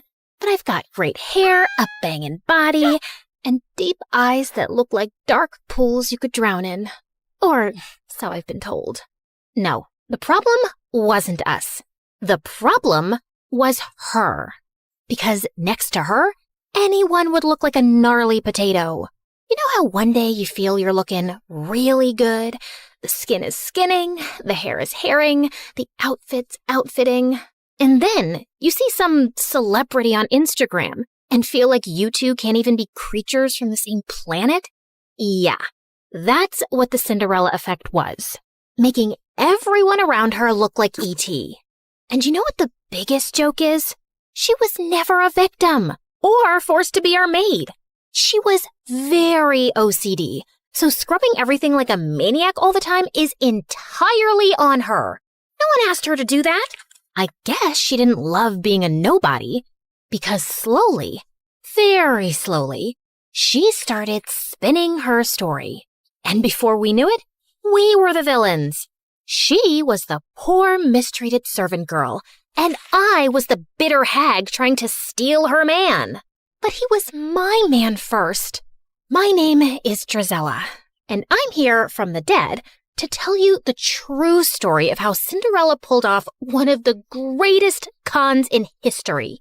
She got the name, the ball, the prince, the animated pigeons, the march, the eternal adoration. And it's built on lies, all of it. Well, except for the part about me having really big feet. Like, I was told most of my life to shop from the men's section of the shoe store. I bet that's half the reason I've ended up being a villain in every version. Because how dare I imagine myself as a worthy princess with my US size 11 feet? I digress. I must stay on track. And even though my version of events is no charming fairy tale, I must begin the story the right way. Once upon a time, there was a man with a family, a fortune, and a functioning household. So naturally, he had a midlife crisis and ran for the hills. Gone to figure myself out. Don't wait for me. And tell your mother, it's not me, it's her. I hope you figure out you suck big time. Yeah, I wasn't shocked. Because honestly, we'd be idiots if we hadn't seen this coming. I crave adventure. This provincial family life is suffocating my soul. Someday I'll leave to seek my higher purpose. Marriage and fatherhood can't be it. I have to find myself, and I really don't think I can do it, while married to you specifically. But Mother was still blindsided, shocked, bamboozled. Why had he left? Was it because she wasn't pretty enough, or young enough, or hadn't plucked her eyebrows properly since 1823? Maybe her elbows were too pointy. Maybe her eyes lacked emotional depth. I tried to explain that it was more about him being a spineless lizard running away from adult responsibility, but she just kept sinking in the depths of her despair, and the couch. And without a husband around, she went into full damsel in distress mode. Oh, how I crave pickles. If only I had a man with strong arms to open this jar for me. Never mind that she had servants to open all the jars in the world and two perfectly decent daughters. Okay, fine. She had one decent daughter, because the other one was Anastasia. Let's just say that we didn't know back then that excessive glue sniffing causes brain damage. And that kid always had her head stuck in a pot of glue. Anastasia, focus! With father gone and mother officially losing her mind, you and I have to run this household. Mother has plenty of money, but we need to start budgeting. Why? Mother's always telling me to stop budgeting when I'm around horses because it makes them nervous. Like, hello, lady, I'm the nervous one here. I'm the one who got kicked by a horse in the head. No, she's telling you to stop fidgeting. Those are two completely unrelated things. Are you sure? They sound a little related. They're not! Look, budgeting just means that we need to keep track of our expenses. For instance, how much do we spend on candles per week? Oh, candles? At least 11. 11 what? Candles. I meant money. What about it? How much money do we spend on candles? We spend money on them? No, Anastasia. They just grow on trees and we pluck them like fruit. Yeah, that's what I'm saying. Candles are free. What's the next item on your fidgeting list? Yep. This was my partner in responsibility. Her loyalty was unwavering, as was her misunderstanding of absolutely everything. She had a heart of gold and the usefulness of a fork in a soup bowl. Okay. I'll stop roasting my poor sister now. Despite all her flaws, she was my rock. Heavy, useless, and mostly in the way. Ha ha ha, bazinga. But we soon had a much bigger problem at hand. Mother was dying for attention from men, and word of her wealth and desperation spread fast, sending every gold-digging bachelor within 100 miles our way. And I figured out how to get rid of them fast. Of course, my sister slowed me down. Okay, Anastasia, are we ready for afternoon tea? Absolutely. I ordered those fancy pastries Mother loves, fresh lilacs, lemon curd. No, Anastasia, not the actual tea. The plan. Are we ready for the plan? Oh, the plan. Right. Let me just quickly cancel the musicians. You ordered musicians? This isn't an actual date. It's an ambush. Do you remember the strategy or not? Not really, but I'll think of something on the spot. You know I'm very quick on my, Did you just forget the word feet? Quick on my feet? No, that doesn't make sense. You know I run slower than a duck. I have yet to beat a duck in a race. Oh my God. Focus on the tea. Fine. I'll spill tea on his thighs. No, that's not what we... Actually, you know what? You do that. Leave the rest to me. Great. And afterwards, we can eat the pastries? Yes, we can eat the pastries. And the lemon curd? Yes, fine. The lemon curd, too. I had discovered that the fastest method to drive off unwanted suitors was to casually mention Dad, and then watch Mother spiral into all 5 stages of grief. Well, 4. Acceptance was off the table. Mother, you look lovely today. Isn't this the dress you were wearing the day Father left? No, that was the lavender one. Oh, yes. The one Father said made you look washed out. He said what? Madam, you look absolutely radiant today.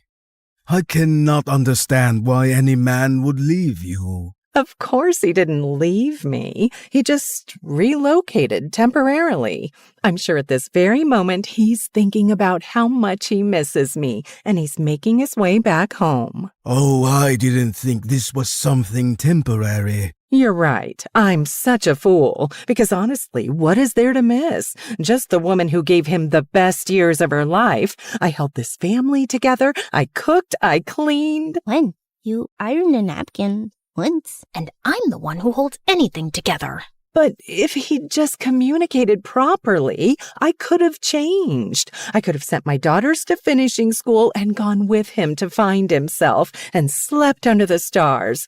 I could have been free-spirited and spontaneous. Do you think if he knew this, he'd come back? I really can't say, madam. Oh, there's no point thinking about it. He's gone now. But you're here to mend the pieces of my broken heart, right? You have good, strong shoulders to cry on. I'm going to cry on them so much. It's getting kind of late for my hostess dinner. This has been lovely. Are you running away from me too? No, I mean, yes. But it's not you. It's me. Oh! He was leaving anyway, genius. Tea is expensive. You're all crazy. As he ran off and Mother sobbed into the tablecloth, we high-fived. I thought I was so smart, chasing off Mom's suitors and taking charge of the household. But then I made the biggest mistake of my life. Yeah, bigger than letting Anastasia give me a haircut once. I hired a gardener. Ma'am, thank you for the position. If it pleases you, my daughter Ella will also be staying with me in the servants' quarters. I'm sure she can make herself useful to you. A girl my age emerged from behind him, and I will never forget the first time I saw her.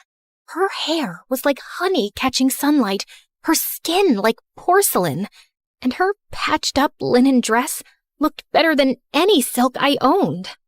Her eyes were the kind of blue that would make painters cry into their palettes trying to replicate it. Every feature on her face was in perfect harmony. And then she smiled. We didn't know it yet, but the entire trajectory of our lives was rewritten at that moment. Oh my, just look at you, child, like something out of a dream. You're perfect. You're too kind, ma'am. I'm so grateful to you for letting me stay. She's glowing. Should people glow? Do you use some kind of special shampoo made from unicorn tears and fairy dust?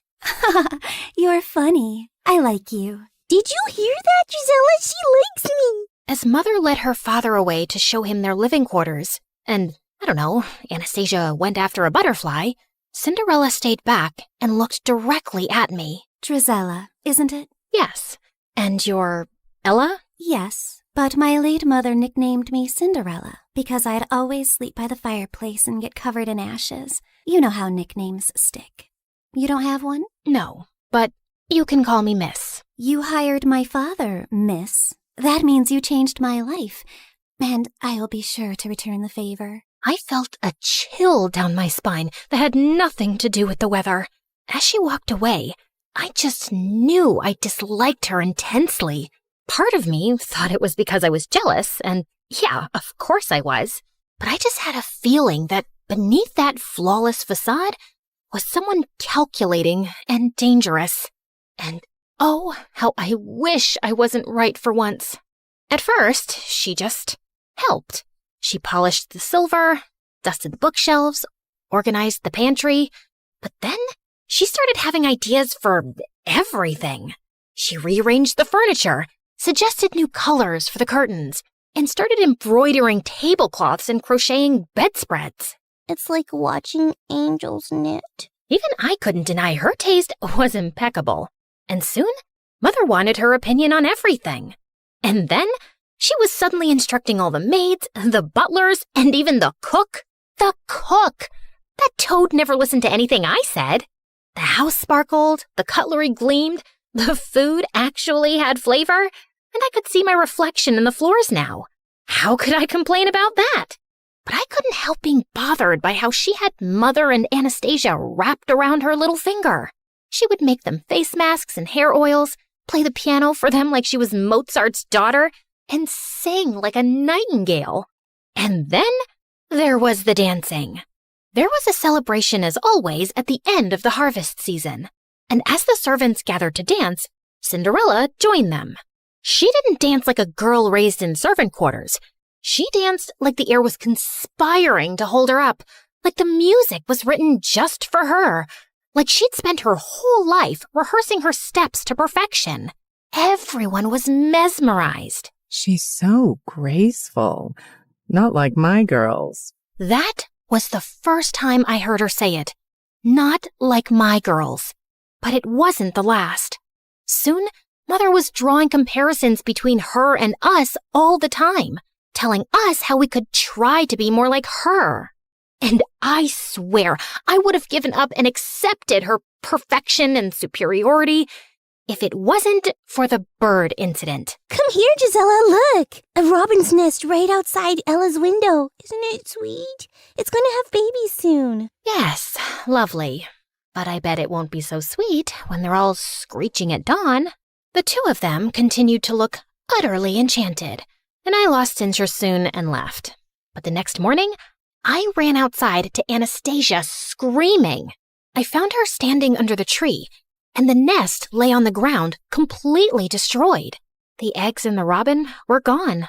Anastasia cried half the day, wondering if it was the work of an evil squirrel, or an evil raccoon, or an evil eagle. Later that evening, Cinderella walked into the living room, holding something behind her back. Mother, I made you a gift. Mother? Since when did she... Then I saw the gift, and my blood ran cold. It was a delicate comb, woven with tiny blue-gray feathers twisted through gold thread. Oh, my dear, it's exquisite. Mother kissed her on the cheek. Anastasia clapped, while I just stared, stunned. This couldn't just be my imagination running away with me, right? Still feeling uneasy, I was going up to my room for the night when I found Cinderella polishing the stairs banister vigorously. Still cleaning? You really love it, don't you? Oh, yes. It really helps me think. And all the work makes me sleep soundly at night. You should be sleeping well tonight anyway. You know, without all that chirping right outside your window. Yes, such a noisy little thing that robin was. I wonder what happened to it. And we both know it wasn't an evil squirrel. Cinderella straightened and met my gaze, smiling. Please, Drizella, do I look like the kind of girl who murders birds? No, but looks can be very deceiving. People only see what they want to see. Luckily for me, they always want to see an angel. Without a shadow of a doubt then, I knew this girl was a psychopath. I just stayed away from her as much as possible. I was also glad that Mother was spending less time with her since she'd recently found gardening and spent hours outside taking interest in dirt and compost. I was happy she had a healthy hobby, until I walked into the living room one afternoon to find her and Cinderella's father sipping tea and holding hands. What's going on here? What does it look like? I'm hoping he's about to flip your palm over and read your future because no other explanation will make much sense. Drizella, I know it's been hard on you since your father left and you miss him. Nope, not even a little, not even at all. Speak for yourself. Honey, a woman needs a man in her life. His companionship, his strong hands, his opinions. What I'm trying to say is, Mr. Rivers and I, we're... No. If your next words are in love, I'm throwing myself out the window. Will you just let me finish? Fine. In love. Great. Fantastic. Open the window with your strong hands, Mr. Rivers, so I can throw myself out. Why would you be so upset, Drizella? And then, to always make things worse, Cinderella walked in. It's a beautiful thing for two lonely widowers to find love again. My father isn't dead. We don't know that. Oh my God. Had she found a way to get rid of him too? No, she was just saying things to irk me. Cinderella put her hand on my arm. We're like family already. This just feels like it was meant to be. I really thought I might gouge Cinderella's blue eyes out with a fork. So I stormed off, grabbed a horse, and rode furiously, not even sure where I was headed. I just had to get away. I remembered an old estate on the hill that had burned down decades ago. It had never been rebuilt, but the library had survived. I'd sneaked in there a few times before, and I definitely needed abandoned ruins to rage in right now. I pushed open the creaky library door, grabbed a book randomly from the shelves, and plopped myself onto the couch next to a pile of dusty blankets. But then, the pile moved.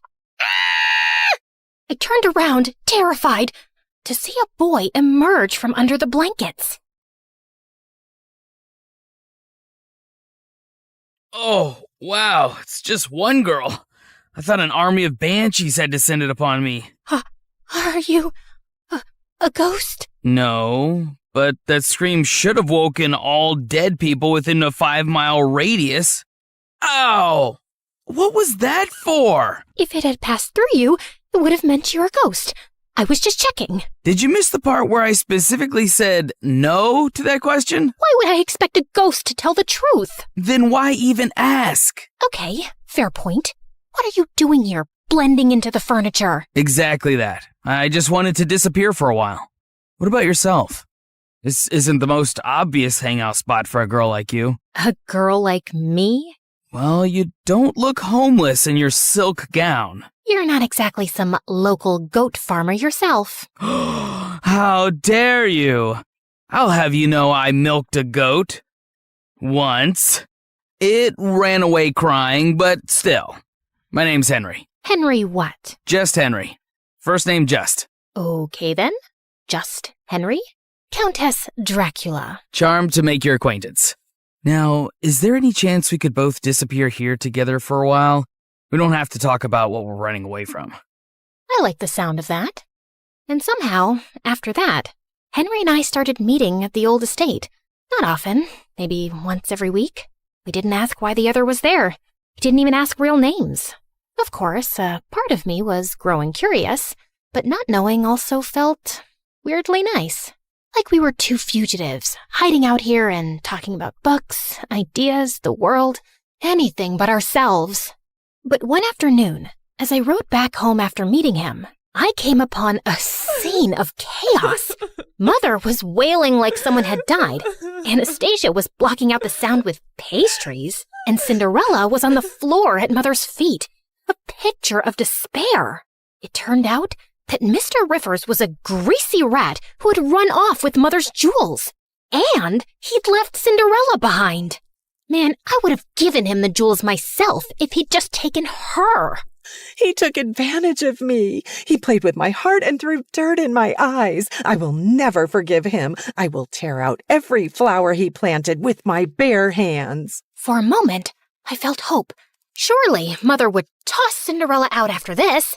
She would be a constant reminder of his betrayal. Please don't send me away. Please don't send me away.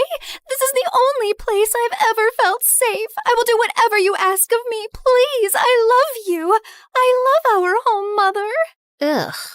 Oh, my poor precious child. How could I hate you? You're betrayed and abandoned just like me. Of course you will stay here and we will heal together. Anastasia and I were abandoned too, and Mother never paid attention to our healing.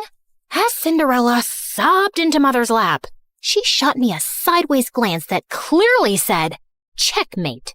Mr. Rivers' betrayal just cemented Cinderella's place in our home more firmly. Now she wasn't just beautiful, she was tragic too. She needed love and care, and everyone from the servants to the house cat wanted to give it to her. Mother now referred to her as my precious girl, while Anastasia and I were quietly downgraded to the other two. And I just found being around Cinderella unbearable. It's not like I was even needed around the house anymore. So I started slipping away more often to Henry. One afternoon, we decided to explore the woods near the estate. And barely 20 minutes in, there was a loud snap, a startled yelp, and I turned around to see Henry dangling upside down from a tree in a hunter's trap. I couldn't help laughing as he flailed around, trying to reach up and unhook himself. A little help before I pass out, maybe? I was just waiting for you to ask.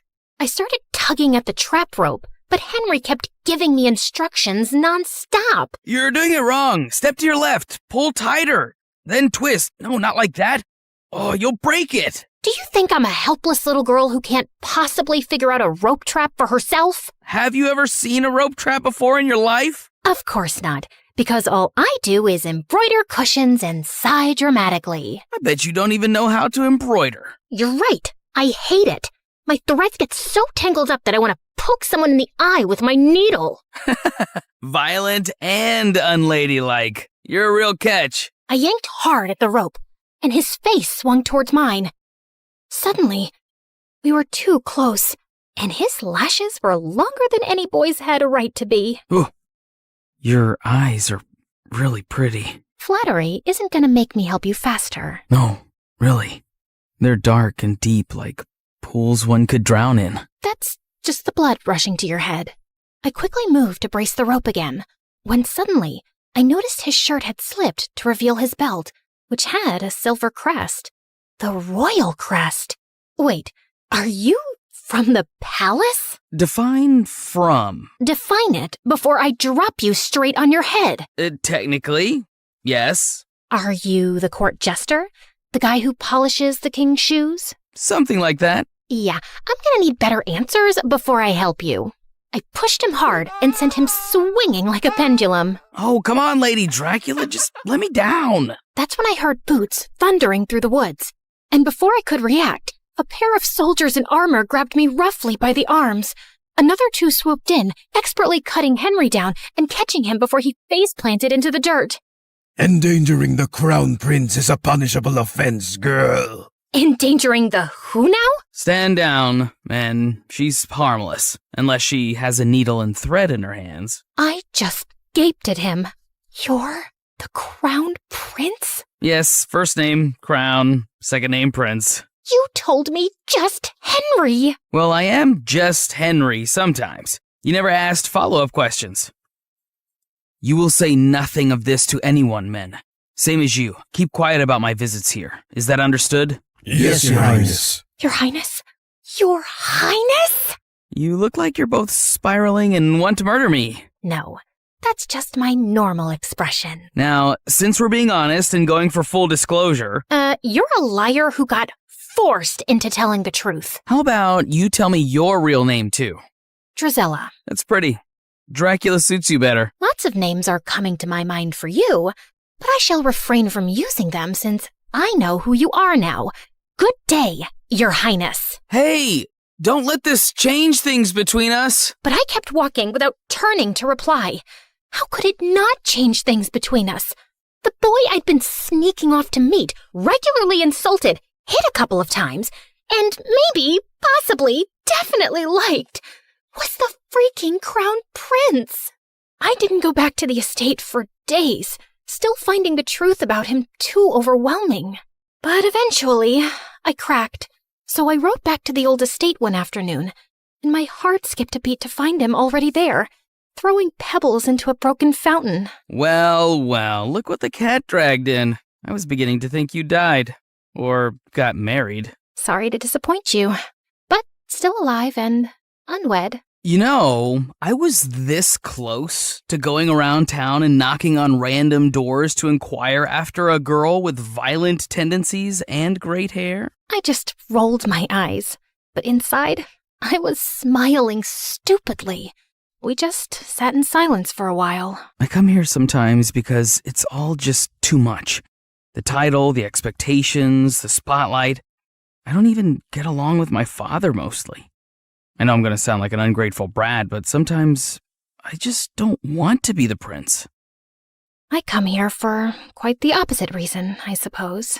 I feel invisible in my own house, completely replaced by my stepsister.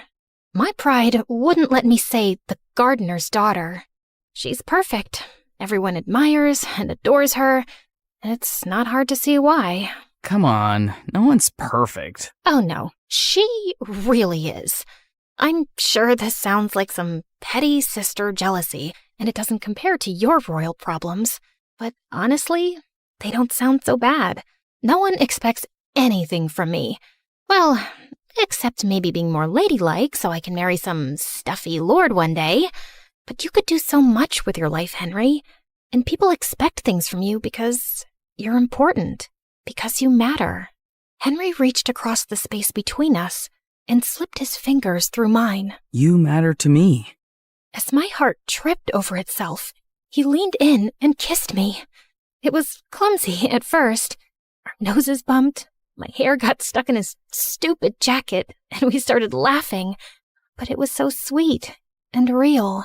And for a while, I forgot Cinderella. I forgot he was royalty. I forgot about everything. It was just me and Henry. I floated through the next few weeks like some lovesick idiot. Of course, like any self-respecting lady, I didn't show it. You're grinning like you've got a clothes hanger stuck in your mouth. What is so funny about my art? I wasn't grinning.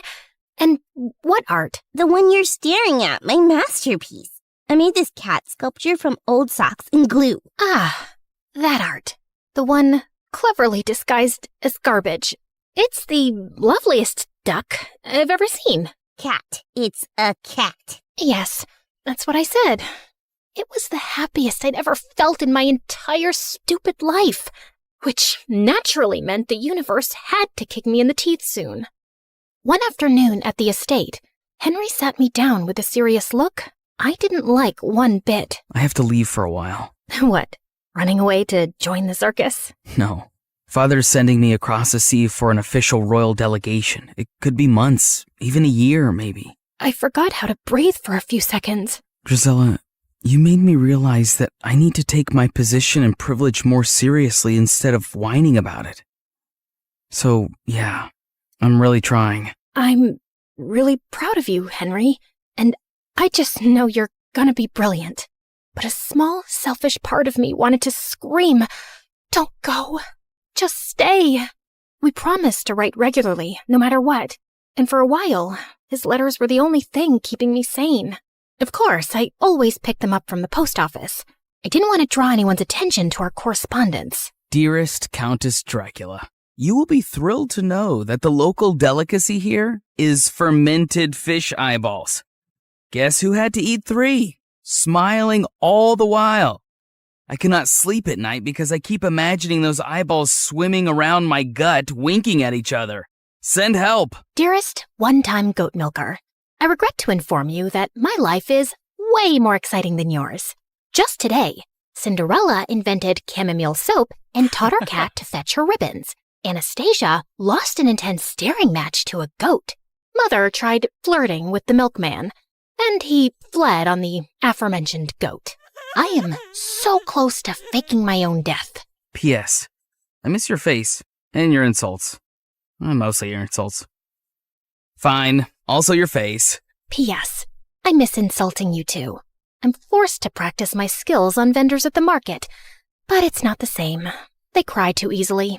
Of course, it wasn't ideal, but every letter kept him close, and for now, it was enough. But then, the letters stopped coming. At first, I told myself it was all fine. There could be a million reasons for delays. But when 2 months passed by with no word, I started to feel a bit crazy. Still nothing for you, same as earlier this afternoon. You want me to save you a trip and scream no at you from across the street every morning? You might consider picking up a hobby. How about embroidery? I wasn't getting any letters, but I didn't stop sending them. Pages filled with jokes, questions, news, bad drawings. But weeks and weeks went by, and still there was no reply. By now, my heart was filled with dread. What if something had happened to him? But if that was the case, the news would be everywhere. And then finally, a letter arrived one morning. My hands were trembling so much, I almost ripped the letter trying to open the envelope. Dear Drizella.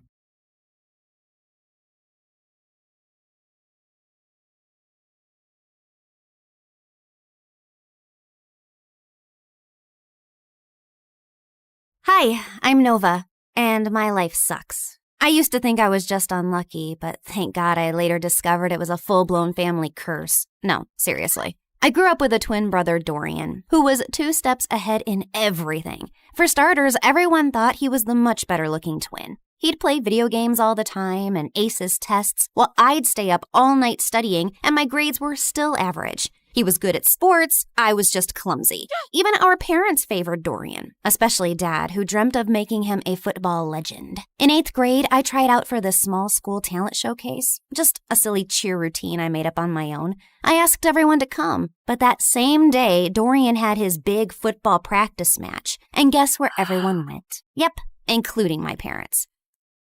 What's going on? Your brother scored the winning goal at his big match, so we called all his friends over to celebrate. So you missed my talent show for a dumb match? You participated in a talent show? Why? You're so uncoordinated. Just last week you tripped over a sock and hurt your head. Thanks, but I don't need your judgment. I'm just saying, maybe next time choose something you're good at. Oh wait, you can't. You're bad at everything. Shut up or I'll kick your face. Ugh, so annoying. I ran upstairs fighting tears when I heard a soft voice calling from a bedroom down the hall. Nova, is that you? That's Ella. She's my younger sister, and she's been sick since forever. Doctors didn't even have a proper diagnosis, just a fancy name that meant they were still trying to figure out what was wrong with her. And since our parents were too busy making Dorian a star, it was usually left to me to look after Ella, which I didn't mind at all. Hey, how was your talent show? What did Mom and Dad say? They never came because Mighty Dorian had a match. So what? Did you have fun? I almost did a backflip and only tripped twice, so yeah, it was fun. Then that's all that matters. Talking to Ella always made me feel better, but I could never tell her how I really felt. My problems just seemed so pathetic compared to everything she was going through. Even at school, I mostly kept to myself while Dorian hogged the spotlight. The only time people spoke to me was to ask for Dorian's number, so I barely had friends. Until I met Maya in high school. She was new and asked me if I could show her around, and we hit it off right away. We liked the same music, same shows, and I finally had someone I could pour my heart out to. She was the only person I felt free and happy with, but that changed on her 18th birthday. Maya decided to throw a costume party. I was gonna be French fries, and she was gonna be ketchup. It was gonna be epic. But when I got to her place, I was the only one in a costume. I checked my phone wondering if I'd missed a text from Maya, but nothing. And worse, I found her standing near the pool talking to Dorian. Oh, wow. Looks like someone didn't get the memo. What is he doing here? And wasn't this supposed to be a costume party? Oh, shoot. I thought I texted you. I wanted to have a costume party, but Dorian thought it was stupid for an 18th birthday. And since when did you start taking advice from Dorian? Since we started dating. What? He asked me out last week, and I said yes. Why? Of all the men on the planet, why him? And you couldn't stand that there was finally someone who liked me more than you, could you? Would you stop overreacting? You look like angry McDonald's French fries, and I can't take you seriously. Also, my feelings for Maya are totally genuine. Genuine my butt. Everyone at school knows you change girlfriends faster than you change underwear. Maya, listen to me. Whatever garbage this guy's been feeding you, it's not worth it. But I love him. No, you're infatuated. Like every normal girl your age is with some butthead like him. Come back to your senses. Fine, I can see this is a total waste of time. So before I embarrass myself any further, I'm leaving, and we're done. I stormed off dramatically, only to walk straight into the birthday banner. I tried to fight it, but stumbled and knocked over an entire balloon arch. Maya ran to help me, but I spun around mid-fight and accidentally slapped her in the face. Did you just hit my girlfriend? I grabbed a paper cup and hurled it at Dorian's head. Ow. Wow, that really hurt me, Nova.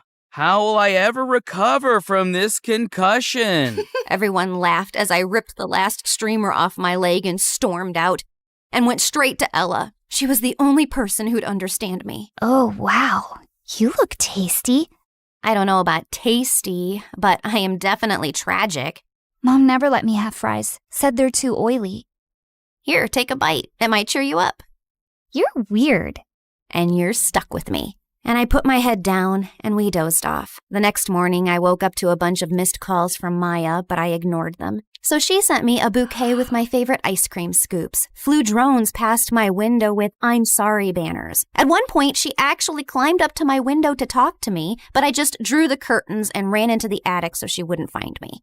I was looking for some boxes to hide behind when I accidentally knocked one over and a diary fell out. It had my grandmother's name on it, with a photograph of her standing next to someone who looked exactly like her. And there was a note. Lumiere se dara kinsol, veher dul ambrax? What? That's what it said, written in this bizarre language I've never seen before. Luckily, someone had scribbled a translation underneath. To break the curse, balance must be found. One light shall rise, one shadow bound. I read more and found out that my grandma had been overshadowed by her own twin, too. So she teamed with a psychic named Margot and crafted spells to break the twin curse, a generational cycle where one twin always thrived while the other faded into the background. I knew it sounded ridiculous, but this just couldn't be a coincidence. I was constantly lagging behind Dorian, not because there was something wrong with me, but because I was cursed. The note also said that to unlock the curse, like and subscribe to this video and leave a comment. Gotcha. She didn't write that. But seriously, like and subscribe. Things are about to get weird. I had to find out more, so the next day I skipped school and tracked down the psychic Margot. It wasn't too difficult since Grandma had her address in the diary, and by afternoon I was already knocking at the door of a rundown apartment. I waited for some old witchy lady to open the door, but instead it was a girl not much older than me. Sorry, I think I must have gotten the wrong address. No, you're in the right place. We've been expecting you. Like me and the spirits. They told me you were coming. You're Nova, right? Hilda's granddaughter. You know me?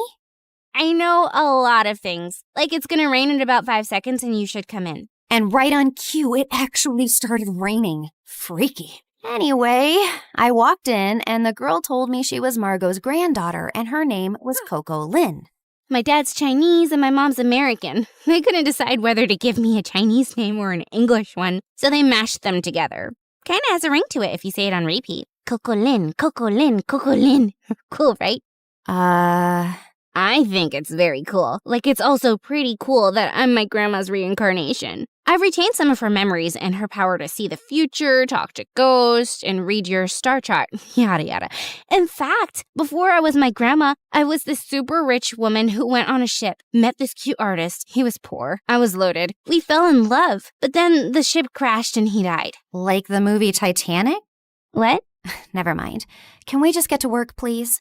I gave her the diary, and she invited me into the small room. As I settled into a beanbag, Coco Lynn took the diary in her hands. Then suddenly, she threw her head back dramatically. Before I could ask if she was okay, she snapped her head forward like a possessed owl, then started spinning in slow circles. Then she dropped to her knees, flapped forward, and after a full minute of silence, popped back up. All done. The curse is now reversed. Whatever once belonged to your brother is now yours. Wait, what do you mean by reversed? I wanted you to end the curse. Yeah, well, unfortunately for that, you'd have to find the original witch who cast the curse on your family. And she's probably dead. So unless you have a shovel and a time machine, this is the best I could do. Now remember, every spell has its repercussions, so just be aware of potential side effects. What kind of side effects? Mild nausea, headaches, nosebleeds, and in rare cases, hallucinations. It depends. On what? On how badly cursed you are. Just kidding. I fixed the curse, remember? You'll be fine. Would you like some tea? But I just thanked her, paid her fee, and got out of there as fast as I could. The whole way home, I kept thinking if what I'd done was wrong. But was it really that bad if Dorian suffered a little? Also, Coco Lynn was kind of a weirdo, so I wasn't too sure if her chaotic head Roomba fixed anything. But boy, was I wrong. I looked around and I froze. This wasn't my room. It was bigger, with velvet curtains, a chandelier, and a full-length mirror. I jumped out of my bed and pulled the curtains, only to see a massive, perfectly manicured garden with fountains and a freaking swan. Why am I in this place? How did I get here? I checked my phone. It showed the same date as yesterday. Okay, this is clearly a dream. Ow! Ow! I pinched myself hard, and seconds later, Mom burst into the room. Oh my God, Nova! Why did you scream like that? I thought some stalker tried to jump into your room again. Again? When was the first time it happened? Oh, my poor baby. You've been so traumatized lately, you've probably blocked out everything. It's fine. We can talk about it later. For now, drink your kale. You're already late for gym, and Coach gets cranky when you're not warmed up before cheer practice. Mom, I don't do cheer practice. I barely passed PE. This isn't real. I rushed outside to find Ella's room. She might have answers. But the house was so huge, I had no idea which room was hers and accidentally entered Dorian's. What are you doing in my room? Shut up and tell me what's happening. Are you trying to pull some elaborate joke on me? Who even owns this house? One of your weird rich friends? What are you rambling on about? I'm just living my perfectly miserable life in silence, and you won't let me have that? If your life is miserable, I might as well be an earthworm. You know, I saw this documentary about teen celebrities and how they all went bonkers at age 18. You should watch it. I think you'll fit right in. You think this is funny? God, just tell me where Ella is and I'll leave. Same place she's always been. Why? Suddenly remembered you have a sick sister who needs your attention? I've always cared about Ella. You don't care about anyone else but yourself, Nova. Now get out and go sign some stupid autographs.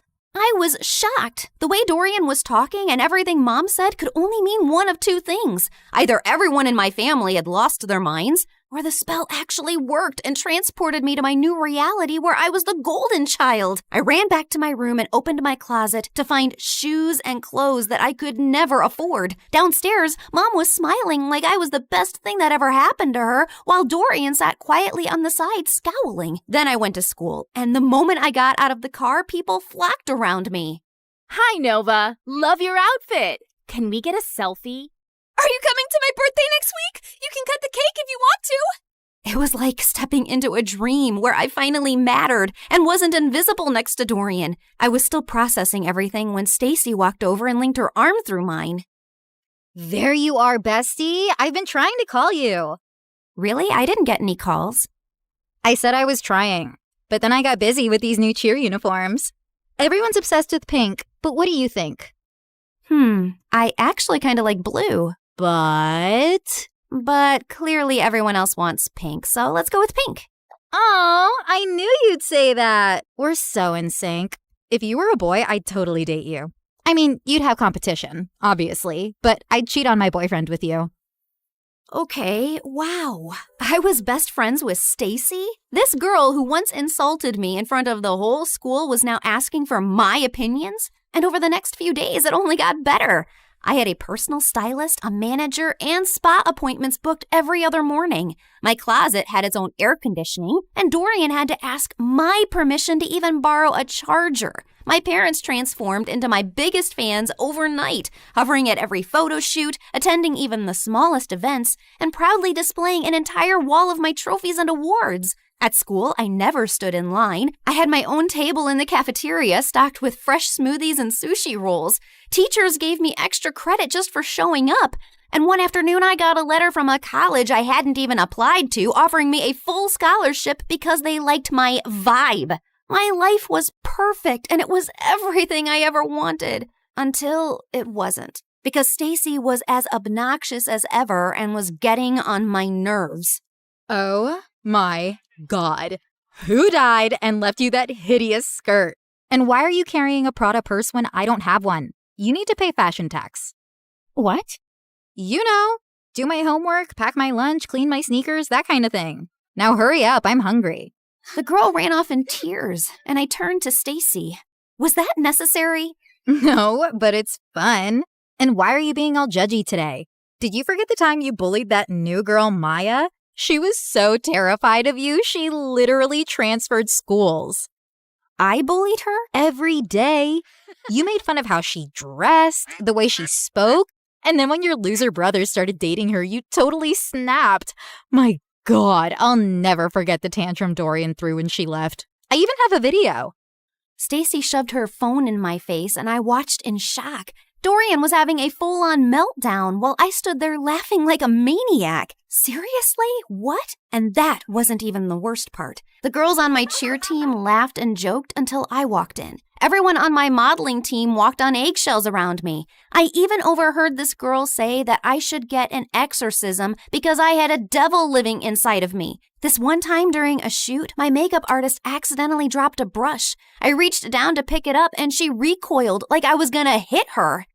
I'm so sorry. I'll get a new one immediately. Hey, it's just a brush. Don't worry about it. You're not mad? Why would I be mad about an accident? While the photographer was adjusting his camera, I overheard two assistants whispering. She seems different today. Last week she threw hot coffee at me because I got her the wrong brand. Remember when she made Tina cry because she accidentally walked into her photos? Poor girl's still in therapy. It felt like I jumped from living under Dorian's shadow to being the most hated person on earth, and it was heartbreaking. But what truly got to me was that at home, Dorian barely looked my way, and Ella never came out of her room. And every time I tried to meet her, Mom would freak out. Her disease is contagious, sweetie. You know that. I can't lose another daughter to that stupid illness. I really wanted to see her and share what I was feeling, but I was too swamped with photo shoots, press events, and parties to process it. Has anyone ever tried snail mucus coffee? Apparently, it's very good for your skin. I'm already having my vitamin C, D, E, G, H, Y, Z, Q to keep my nails shiny and healthy. You know what, guys? If you hang upside down for at least an hour and a half, you will get the reddest cheeks ever. Or you could get a brain hemorrhage and die. Excuse me? I'll just be right back. Jeez, how lame were these conversations? If these people were the cream of society, I'd rather be skimmed milk. The rest of the night was just as bad. The music was too loud, the people were fake, the food looked fancy but tasted like chalk. Then my date asked me to dance, and I accidentally stepped on his foot so hard he started limping. I rushed to grab him a first aid kit and came back to find him making out with a waitress. Ew. I just wanted to leave. I was walking to my car when I spotted someone across the road. Maya was standing at a stall selling t-shirts. I dropped everything and sprinted toward her. Maya! Oh my God, how are you? Leave or I swear I will call the police. Look, I know you're really angry at me and I deserve it, but I swear I didn't mean to. You didn't mean to ruin my life? Come on, Noah. You and I both know you bullied me because you're evil. But honestly, you did me a favor. That school wasn't for me anyway. The only good thing that happened there was meeting Dorian, and I'll always be grateful for that. But you, I never ever want to see again. Please, Maya, I said I'm sorry. I'll do anything to make up to you. I'll buy all your t-shirts. I don't need your charity, Nova. But if you really want to help me, then help me sell these. You're a professional model, right? She pulled out a pile of teas with the most chaotic slogans I'd ever seen. This too shall pass, like a kidney stone. The only X I want is extra money. Nice. Who came up with these? Of course I did. I've always been really creative. That's true. By the end of the night, Maya and I had sold every single t-shirt in her stall. We even clicked a bunch of pictures, and when I shared them on my Instagram, Maya's business exploded overnight. She called me the next morning telling me how people were begging for restocks. Someone even asked if she shipped internationally. I'd finally used my popularity for something good, and I was happy. But that changed the moment I entered school the next day. Why were you hanging out with peasant Maya yesterday? It's all over your Instagram feed. I was just trying to help her sell her stuff and apologized for being completely moronic. You did not. It's against every rule book ever written for mean girls. Once you bully someone, you never apologize to them, especially not if they're as ugly as peasant Maya. Stop calling her that. She's a brilliant and hardworking girl, and she's 10 times the person you'd ever be. 10 times fatter, sure. She's a real inspiration for stretchy t-shirts. Say one more word about her and I swear. Or what? You'll cry into your organic kale smoothie? I have a better idea. And I launched myself at Stacy, but she didn't even budge. Instead, she smiled and punched me. Then she jumped on me, pulled my hair, elbowed me in the stomach, and I almost threw up. I thought I was gonna die when a bunch of girls rescued me. Later, while I sat outside the nurse's office with an ice pack on my face, I overheard a group of girls whispering nearby. Wow, Nova really thought she could take down Stacy? That girl's made of iron. I heard her mom's Russian. She came here illegally, then married some rich guy, and that's how Stacy got all her money. My maid's cousin works at their house. She says Stacy lives like a trash gremlin. Her room smells like stale yogurt and wet socks. Ugh, gross. Imagine strutting around like a queen bee while your closet is a health hazard. If I were Nova, I'd wash my hands with bleach just to get the smell off. They kept going, but I tuned out. Not because I was offended. Honestly, it all made sense. Stacy didn't rule the school out of confidence. She did it to distract people from the disaster she actually was. Anyway, I was feeling better, so I decided to take the day off and go home, when suddenly Dorian came running down the hallway. Nova, it's Ella. They're moving her to a hospital. Her condition's getting worse. The world blurred for a second, and I pushed Stacy out of the way and ran through the gates. We reached the hospital and saw Mom and Dad were sitting in the waiting room. Where is she? What happened? She took a turn for the worse. The doctors are doing everything they can. I sat down slowly. Ella, my baby sister, my sunshine. She was the only person who ever believed in me, and she was suffering. I buried my face in my hands, and that's when Dorian snapped. Is this all your fault? Dorian, please. No, Mom, she needs to know. I've been trying for months to act normal, but no more. What are you talking about? You were supposed to babysit Ella, but instead, you chose to sneak out and go to your dumb party with her in the back seat. You'd barely gotten the car out of the driveway when you crashed into another car. You blacked out and Ella took the hit. She's been in a coma ever since. But Mom told me her condition was contagious. That's why I couldn't see her. Well, she lied. Because you hurt your head too and forgot all about the accident. And Mom didn't tell you so you could live your perfect little life like the golden child you are. I swear, if something happens to her, I will never forgive you. And he stormed away, leaving me totally shaken. I bullied my best friend. My brother couldn't even look at me. And my little sister was in a coma because of me. This wasn't the life I wanted. I stood up quietly while everyone was still talking to the doctor, slipped out of the hospital, and ran straight home. I stormed into the attic, flung open every box until I finally found the diary. The next morning, before going to the psychic's house, I went to the hospital. I just had to make sure Ella was okay. And thankfully, when I got there, she was sitting on her bed smiling. I stopped a doctor walking by. Is she okay? Yeah, she had a seizure, but it shocked her system so hard, it jump-started her like an old car battery. Guess sometimes being on your deathbed has its perks. I took one look at Ella's face and walked in. As soon as she saw me, her face lit up. I ran over and hugged her tight. Hey there, you slept for a really long time. Yeah, well, I needed my beauty sleep. Why do you look so old and wrinkly? Probably because I'm sad and sorry for everything. I messed up your life. It wasn't entirely your fault. I was jumping around like a monkey in the back seat, remember? You couldn't even see the car behind us. I basically launched us into it. So I guess I'm sorry too. Well, I'm sorry too, Nova. I shouldn't have snapped like that yesterday. I haven't always been the best brother because I've often let jealousy get in the way. I wasn't exactly the best sister either. What I did with Maya and how I treated people around me was horrible. Yeah, but you're changing. I saw what you did for Maya. That's growth. I nodded slowly. I'd spent so long being angry about everything I wasn't. I forgot to appreciate what I had, my adorably flawed family. And all I really wanted to do was to go back and mend things now.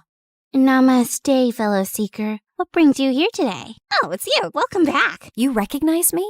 Why do you always ask the same question? Of course I do. I can see through dimensions too. Like in one of my parallel lives, I was this really hot girl who lived on the streets doing odd jobs until one day this handsome rich guy asked me to be his date. He bought me clothes, took me to parties, and eventually fell in love with me. Like Pretty Woman? Yes, I was a very pretty woman. But enough about me. Tell me what you need. I told her I wanted to reverse the curse, and Coco Lynn stared at me blankly. Are you sure? Once I reverse the curse again, the spell will seal itself. No more rewinds. So make up your mind. You can't keep jumping between realities. I already have. I want to go home. And this time I won't hide behind Dorian's shadow or bad grades. I spent so much time being angry and dejected that I never really focused on myself. And that's why I never got anywhere in life. I can't control how people treat me, but I can control how I take their opinions. So now I'll live for me, with kindness and purpose. Spoken like someone who's truly ready.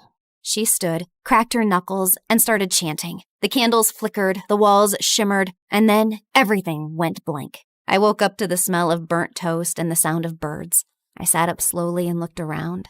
My old room. My old posters, my old creaky fan spinning above me. I rushed to Ella's room and found her sleeping peacefully. Then I went downstairs and saw Dorian kicking the ball like a dork. I ran and tackled him in a giant hug. Oh my God, I missed you. Get off me. You broke my streak. Now I have to start all over again. Well, so do I. That morning, I got dressed and walked into school. And for the first time, people noticed. Not because I was a model or because I had 1 million followers, but because I held the door open. Because I helped a kid who dropped books. Because I smiled at people. For real. And that's when I realized that life isn't about being the favorite. It's about being someone you can be proud of, even when no one's clapping.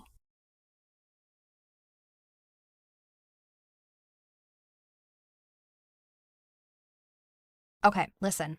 Onion, honey, or pineapple. Any of those can tenderize meat. Pick whichever one's available. Okay, got it. Noted. I didn't come to this school for academics. I came for the food.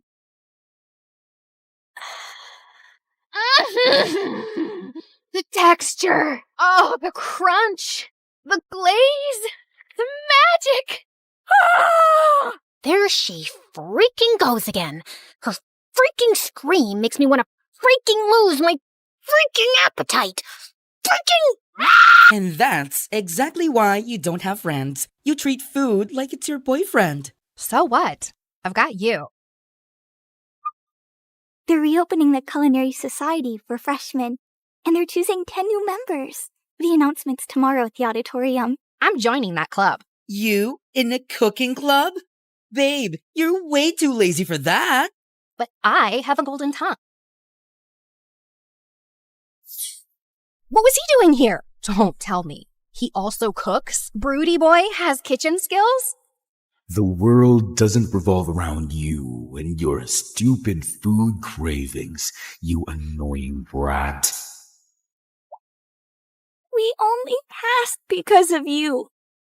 We almost failed because of me. You wasted all of this? For what? For your stupid little practice? Goodbye, Wi-Fi. Goodbye, sanity. Welcome to the life it endless you, where the story's changing and the lead is you. So carve your name in the wind, let the legacy breathe. There's a world in the pages that we're starting to weave. Not just a school, but the soul of the story, turning our scars into stars and our grit into glow. Salty. Sweet. cheesy. Ooh, spicy. You're clearly riding a flavor high. Did you fall in love?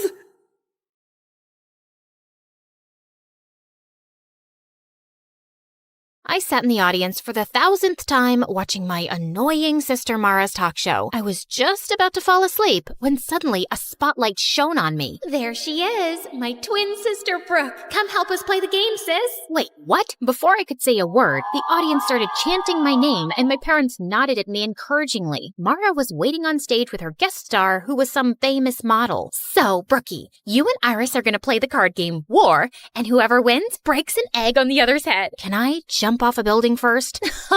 Always such a little party pooper. I played the dumb card game until I won, so I cracked an egg on Iris's head before turning to go off stage. Ow! You just hit me in the head with an egg. That was the goal of the game, genius. Well, you did it way too hard. Ow! The next day, my accidental egg assault was all over YouTube and social media. Sister of talk show host Mara gets violent with popular model Iris.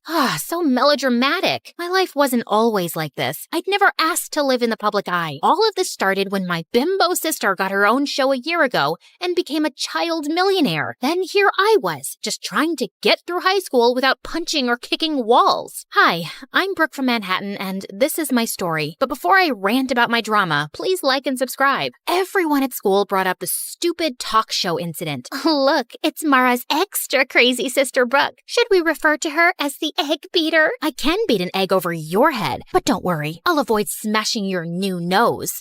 You're always such a witch. This is why nobody at school likes you. She was so cute for thinking that I cared. Anyway, around lunchtime, I headed to the bathroom when suddenly I jumped. One of the most popular guys in school, Lance, was right behind me, smirking. He was a part of a clique of 4 other heartthrobs who all looked like Wattpad princes. You are looking lovely today, princess. You just followed me into the girls' bathroom. I wanted to ask you out on a date. You've never even made eye contact with me before. I used to think you were just Mara's mean loser sister, but when I saw what you did on TV, I practically fell in love with you, babe. I've always wanted a girl with that kind of fire. So I'll pick you up tonight at 8? I didn't answer. I just pushed Lance away from my face and towards the toilet bowl. He landed head first, and I couldn't help laughing. Except later that day, I noticed the rest of Lance's dreamy friends kept staring at me with that same smirk on their faces. In fact, all 5 of them slipped envelopes into my locker asking me on a date. This had to be some kind of joke. I decided to ask Mara about it since she was the school queen bee and full of gossip. But surprisingly, Mara didn't know anything. Then later that night, she gave me some crazy news. She'd invited all 5 of those guys to come onto her talk show where she'd set up a competition over who could win a date with me without even asking me. So what if they're just hitting on you for a joke or a bet? It'll be so much fun. You've never been on any kind of date and you're in the 12th grade. Please. I finally gave in, but I knew those boys were up to something. And if they were going to mess with me, I was going to mess with them too. On the night of the show, I sat center stage behind a table while the 5 idiot heartthrobs lined up behind a rope. Each of them had 30 seconds to impress me. After you pushed me into the toilet, I went and bought you flowers. I also have chapstick to put on before kissing you for our date. Too bad your breath smells like a sewage drain. Next. If you were my girlfriend, I'd take you to a restaurant right on the ocean and buy a giant ice cream sundae with ice cream makes me puke. So I used to be an underwear model, but then I'm embarrassed for you. I had this flown over from Japan. No! By the time the 5th guy, Zeke, came over, I was already exhausted. Then I noticed he was holding a guitar. Oh my God. Brookie, oh Brookie, honey, my heart is yours. Yeah, Brookie, oh Brookie, Brookie, my sassy princess I adore. The audience went wild, and I wanted to cringe. But for some reason, I found myself smiling. So when it was time to choose the guy I'd go on a date with, I chose Guitar Boy Zeke. I just had to remember that he probably didn't really like me, and if he was planning on humiliating me, I had to beat him at his own game. So when I met Zeke for our picnic date, I came wearing my mom's wedding dress. What's that you're wearing? A wedding dress. That way, we can imagine what it'll be like when we get married one day. Ever since the talk show, I've fallen head over heels for you, and after that song you sang for me, I know now that you feel the same way. I'd hoped the guy would run scared and crying, but instead, he laughed. I must have really won you over with that song I played you. I'm not done with you yet, Prince Charming. During our picnic, I sat on his lap and made him feed me every bite of food and hold the water cup up to my lips. And when he turned to get a napkin, I started fake crying hysterically. We were staring into each other's eyes, but you looked away. Is it because my eyes are ugly? Or are you breaking up with me? I have nothing else to live for now. You are so extra. I know what'll cheer you up. Let's have a romantic dance. Wait, what? Before I could say a word, Zeke turned on classical music and pulled me up to dance. He started spinning and twirling me around and even threw me in the air. God, he was crazy. Later on, Zeke drove me home, but he said he needed to stop at his house first for something. I decided then I'd confront him. Look, I know you're either dating me because you bet your friends money or you guys want to humiliate me as a joke. Either way, I'm just telling you, I didn't fall for it. I told those guys you'd be too smart to trick. It was Lance's idea to bet money on which one of us can win you over. I never wanted to do it, but I couldn't tell Lance that, because whatever Lance wants, Lance gets. Zeke then told me his dad and Lance's dad were friends, and because Lance's family was rich, his dad was going to pay for a music college Zeke got into. Therefore, he could never afford to ever piss off Lance. And don't tell Lance I said any of this. Please, just let me tell him you fell for me and you asked me to be your boyfriend. I really want to go to music school. Come on, you don't care what anyone thinks, and you're already unpopular and barely have any friends, and no offense. How little self-respect did this guy think I had? I wanted to give him a good slap in the face, but just then, Zeke stopped by this really run-down trailer next to a pile of garbage. Okay, we're here. My dad's sick, so I have to check on him every few hours.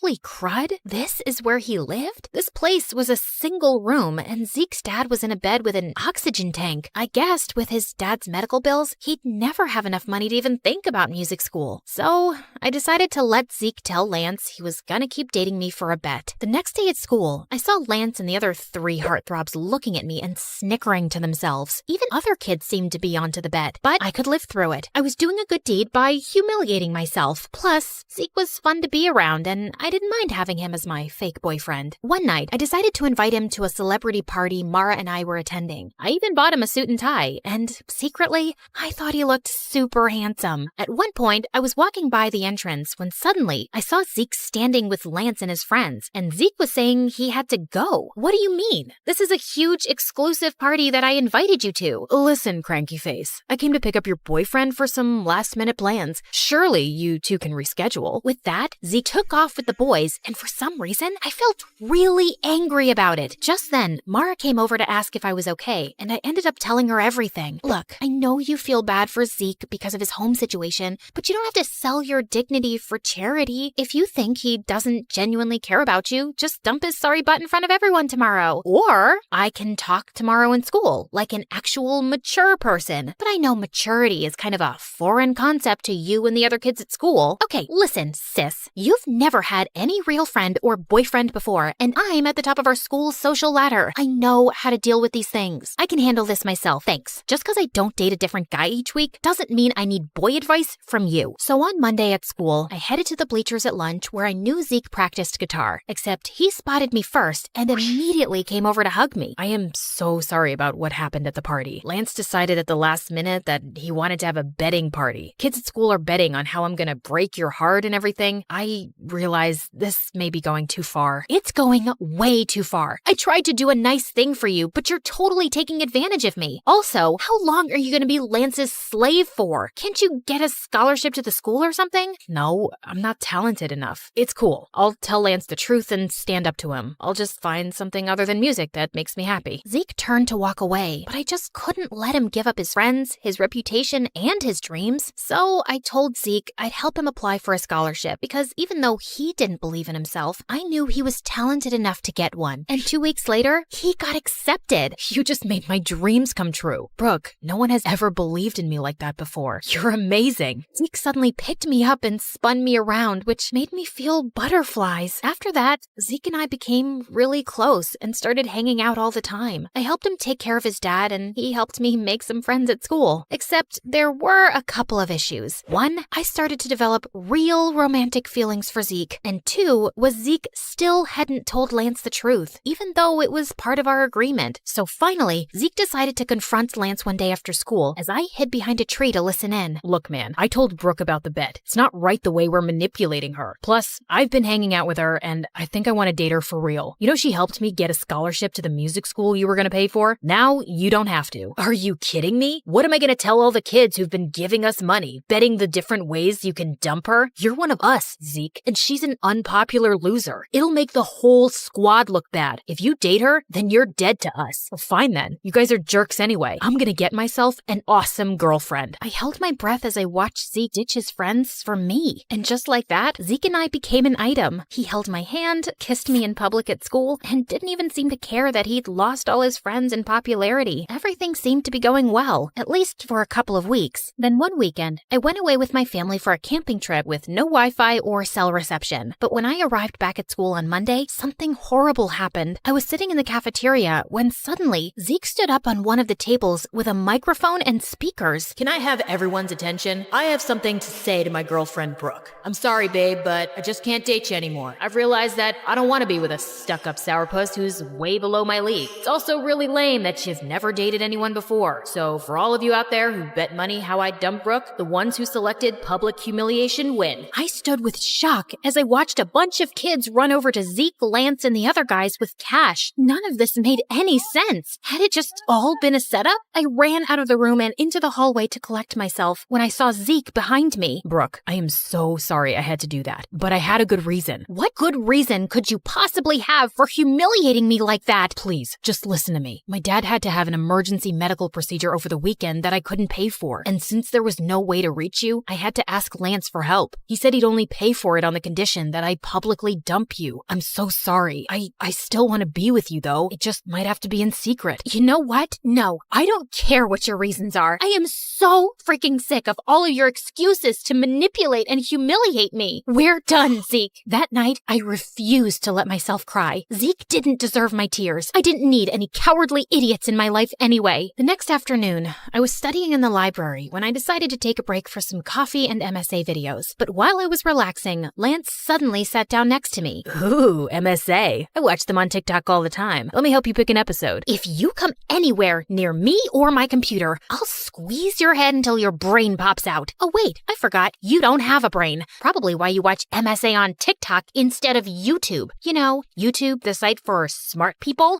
Wow, Zeke must really regret dumping you. Yeah, about that. I know it was you who forced Zeke to break up with me. Why do you have to go around messing with his life and mine? The way you and your friends bet on me and tried to break my heart for fun? How sick do you have to be to want to do something like that? Maybe some people just enjoy messing with other people's lives. You should ask your sister. After all, the whole betting game was her idea. Lance got up and left, leaving me very confused. What did he mean by that? He was probably just messing with me, but I still asked Mara about it, and she got really quiet. Okay, it's true that it was my idea, but let me explain. I just felt bad because our whole lives, you've lived in my shadow. I have everything. Fame, popularity, friends, and you didn't get any of that. So I wanted to find you a cute boyfriend to make you happy. Except none of the guys at school wanted to date you. The only ones who were willing to were Lance and his friends, if they could make money off of it. But I had hoped one of them would fall for you for real. I was stunned and silent as Mara apologized over and over. I knew her heart had been in the right place, but she'd gotten me into such a giant mess. God, I just needed space from everyone. The next morning, I was going through the mail when I saw an envelope from Zeke's music school. To my surprise, they'd returned a check I'd paid as a deposit to confirm his place in the program. Apparently, Zeke had called the college and declined the offer to attend. I thought right away of his sick dad, and suddenly I got a bad feeling. I drove immediately to Zeke's house, but when I reached there, he was sitting outside and playing guitar, looking perfectly happy. Zeke, is everything okay? Did you call your college and decline the offer?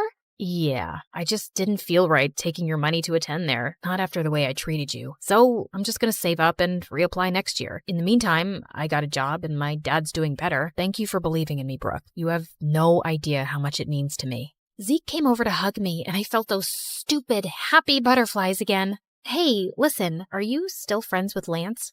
God, no. I'm done being his slave. I took a loan and paid him back everything I owed him for Dad. So, if I give you a second chance, that means you can't be an idiot this time. I swear on my life I won't be. I want you back, and I won't have it any other way. So, I guess my sister did achieve her goal of finding me a guy, even though it was in the craziest way possible. Still, maybe one of these days I could thank her for it.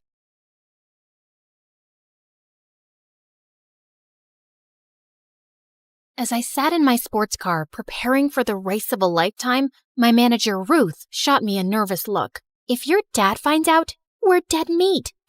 They're probably giving away some charity award somewhere. Besides, they already control everything. This is my way of living my life. Now sit still. As I drifted and turned the car around, Ruth was screaming, "Slow down, Your Royal Highness!" Oh, come on. The fun has just begun.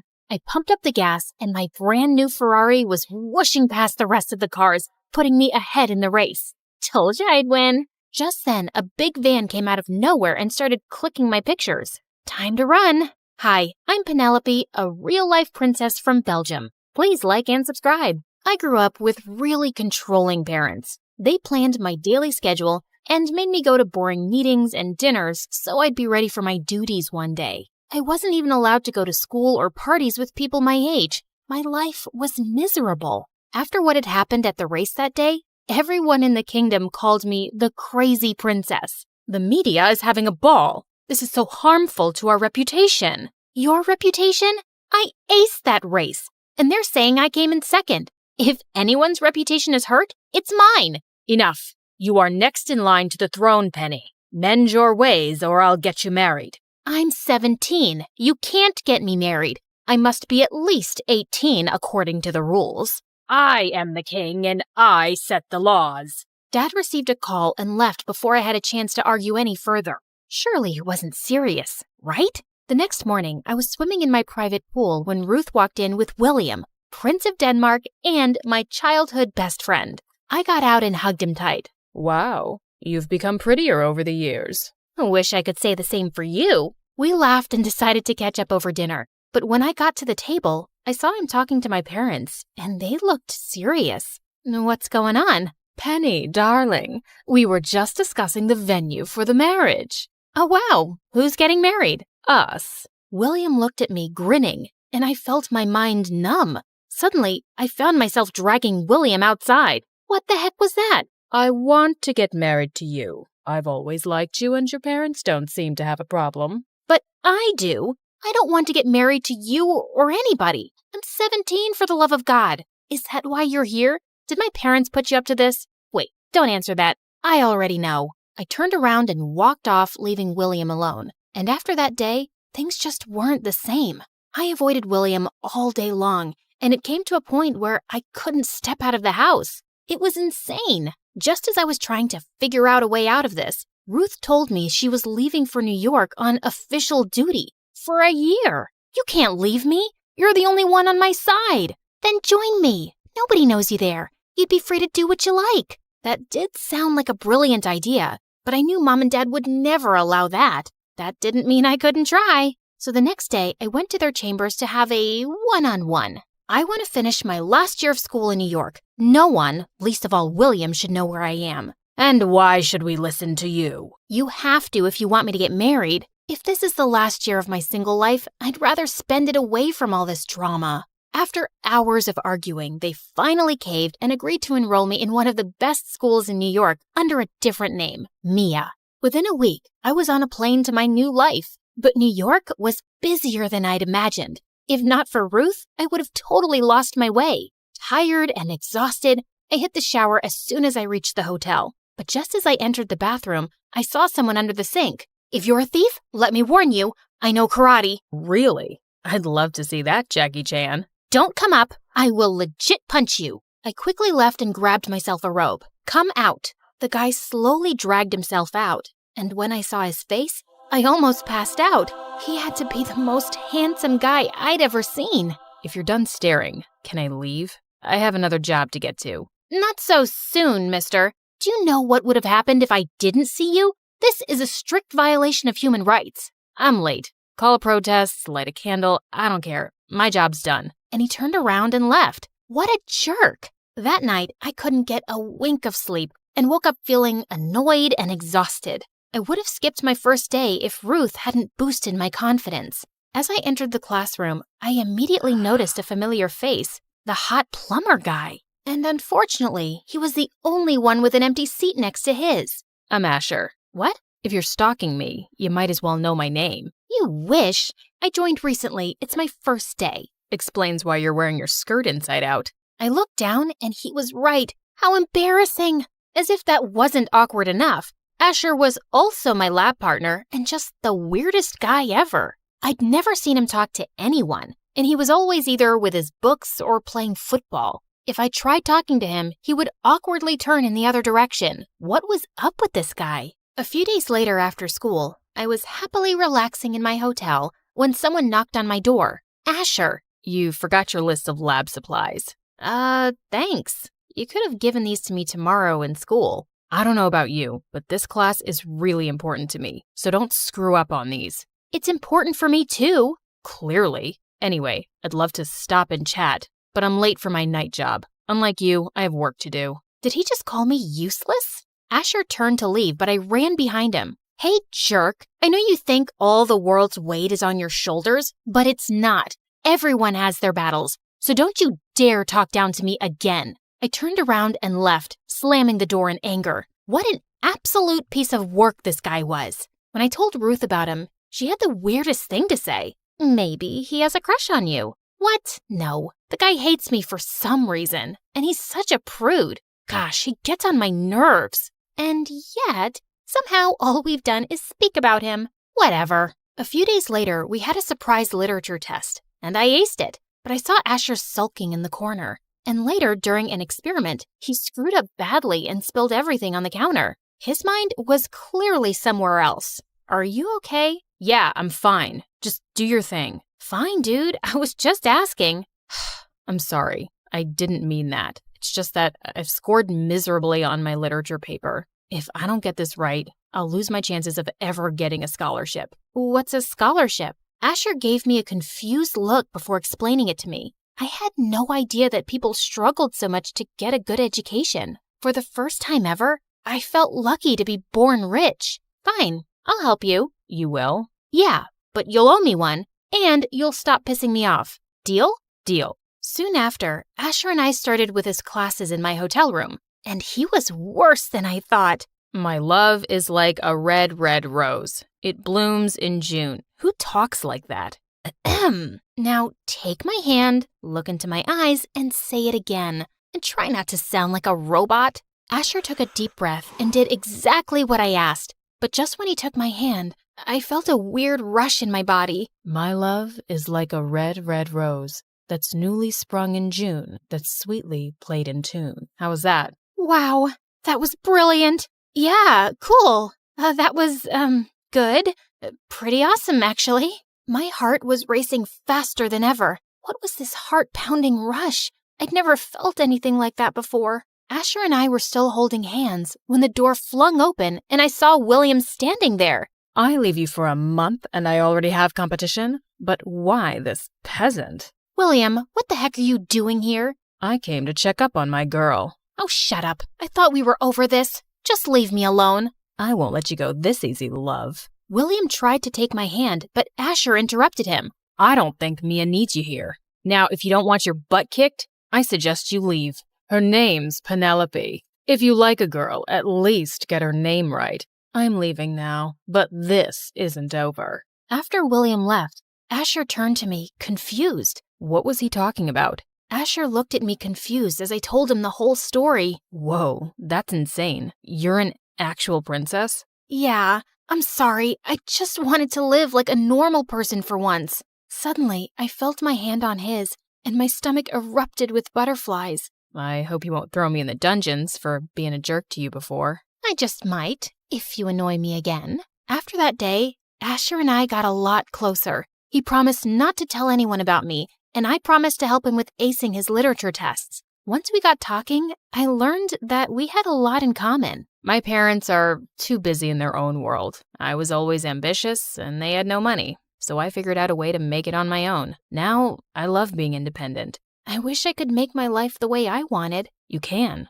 All you gotta do is be brave. From here. As he laid my hands on his chest, I could feel his heart pounding, fast and hard. I was falling for him, and I knew he felt the same way when he asked me to be his date for the Halloween party. Life was good, except William was always around me, and that was kind of annoying. When I told my parents about him, they were actually supportive of his behavior. You should be happy he loves you so much. I suggest you come back and let go of this foolish adventure. Why did they hate me so much? One day before the party, when I walked into school, I saw William waiting for me on his knees and a life-size bouquet. Beautiful flowers for my beautiful date. I'll pick you up at 8 tomorrow. No need. I already have a date. Who? That peasant from the hotel? Come on. You deserve a prince like me. Only royalty can match royalty, and you know that. That's enough, William. You were my childhood friend, and I respected that for as long as I could,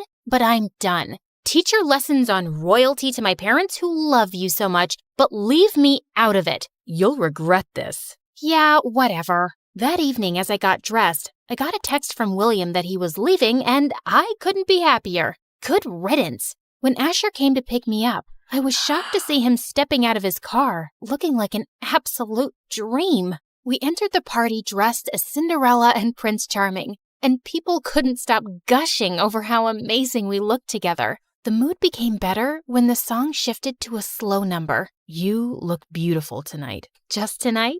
I fell for you the day I saw you, and I never stopped liking you. Is that why you were so rude to me? It was a way of keeping my feelings under control. I thought you'd distract me from my goals, but I was so wrong. Asher pulled me closer till our faces were inches apart, and he gently kissed me on my cheek.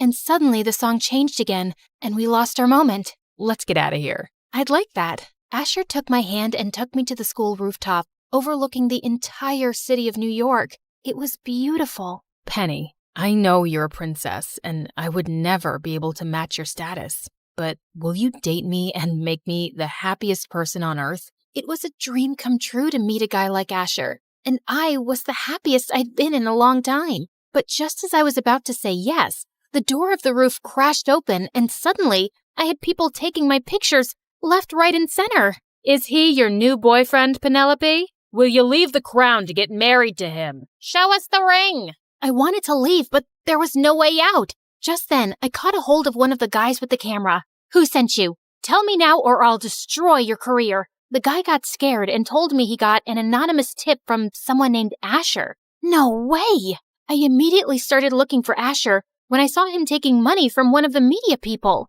How could you betray me? Penny, listen to me. This isn't what it looks like. I'm not blind. I just saw you taking money from him.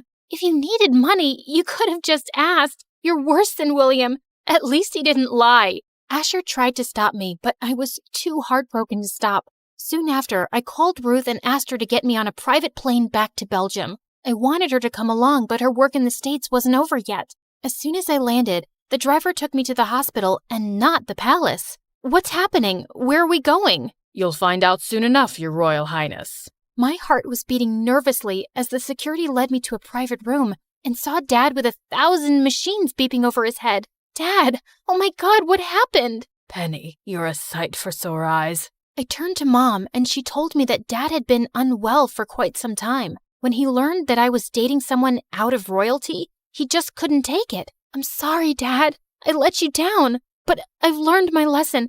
I'll do everything you say. I just want you to take over the crown and get married to William. He's perfect for you, honey. Even though I didn't agree with Dad, I nodded with a heavy heart. The news of my marriage and coronation spread like wildfire. Mom planned a major event inviting all the royal families of the world. As I stepped into my wedding gown, I could feel my heart sinking. Asher was the love of my life, but I had to make the sacrifice in the name of my family. I was walking down the aisle when Ruth came running into the church. Stop! Stop the wedding! Ruth, what are you doing? I have to do this. For Dad, Stop being dramatic. He doesn't love you. He's only after your money. Ruth told everyone how after I'd left, she went back to the hotel to get the rest of my stuff and ran into William. But he told me he'd left. That's exactly what I was wondering too. So I followed him to a club and saw him making out with random girls. She went on to tell how William's parents were practically broke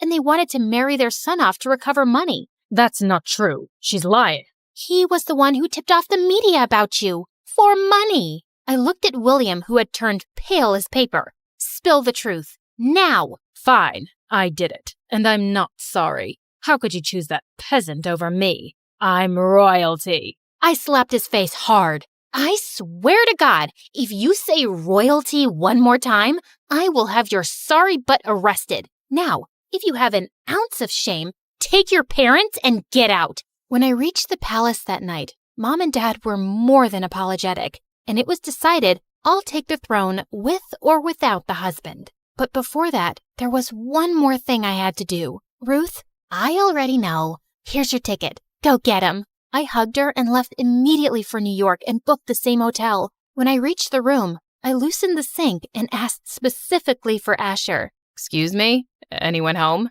I'm in here. Hand me the screwdriver, please. Ma'am, could you come out, please? Sure, let me just... Oh... Penny, what are you doing? Get out of there. Are you hurt? Probably not as much as I hurt you. I'm sorry for not trusting you. Ruth told me how William manipulated the situation. I was just paying them to get rid of them. I know that now. So, you think you can forgive me? Or, I'd rather order you since I'm the queen and all, so... Asher pulled me in for a kiss, and it was everything I'd hoped for.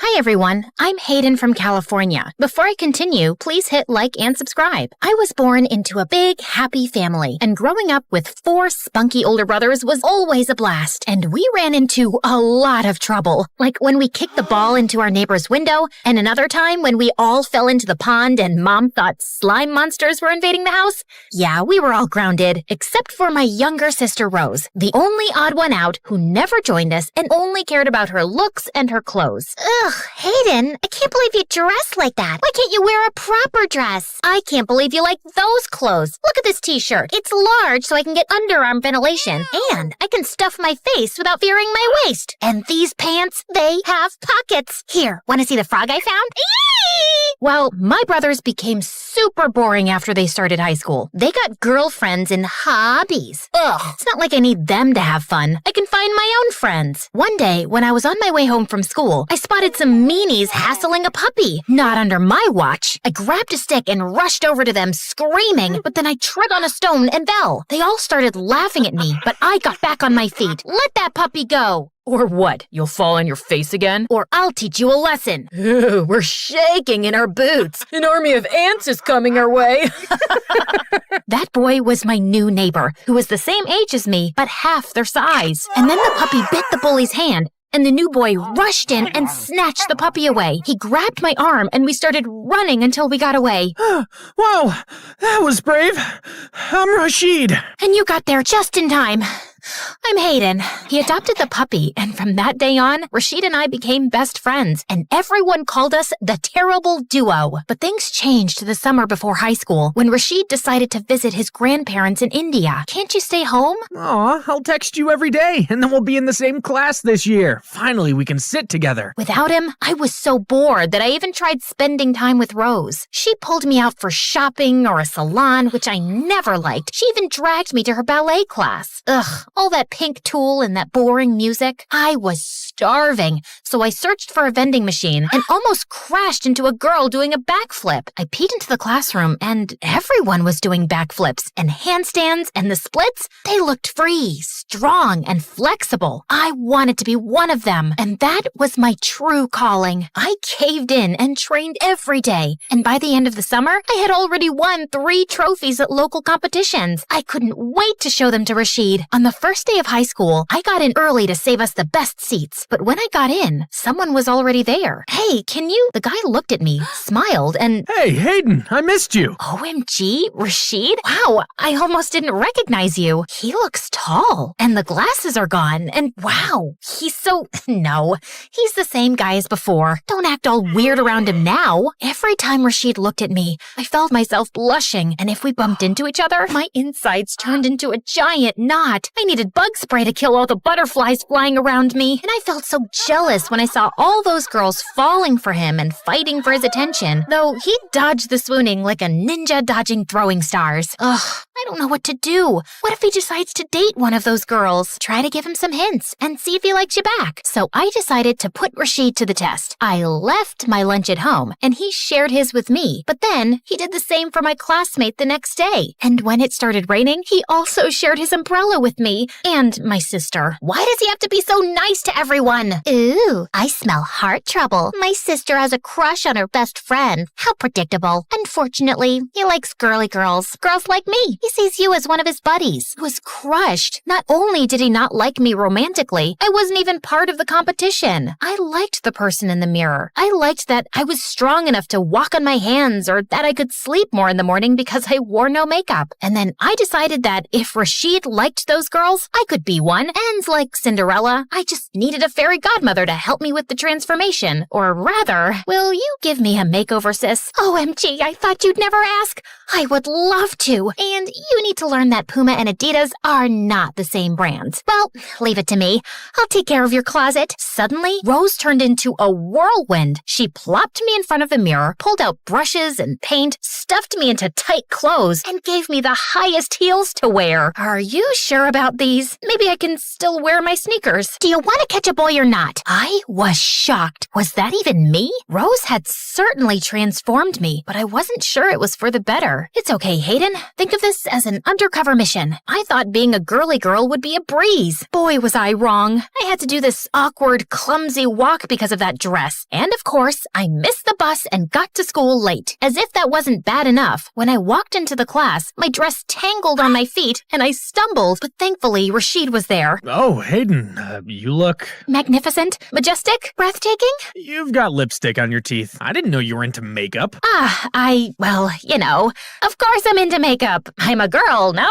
Okay, let me help you with that backpack. It worked. Rashid had never offered to carry my books before, but every day I got into a new accident. Once I sneezed while putting on mascara, and I drew a line all across my face. Another time, I found a fake nail in my lunch and almost swallowed it. No matter what I did, it felt like we were growing distant. Rashid was treating me more like a girly girl and less like a friend. No more games of basketball or all-you-can-eat buffet lunches on Saturdays, but I'm still the same person. I can stuff my face even if I wear a tight shirt, right? Luckily, I still had my gymnastics practice where I could burn out my frustration. I trained so hard that I was ready for the regional competition by the end of the year. Congratulations! I'll come and cheer you on. Perfect. I'll tell him about my feelings there. With Rashid cheering me on from the stands, I felt like I could do anything, and soon enough, I won first place. It was such an exciting moment. Even a scout stopped to watch. I run a prestigious academy for stunt actors. You've got the looks and you've got the moves. If you want to make it in Hollywood, give me a call. It's never too early to start. I wanted to run to Rashid to talk, but I was a disgusting sweat fountain. Plus, I needed the time to rehearse the speech I had prepared with the help of Rose for him,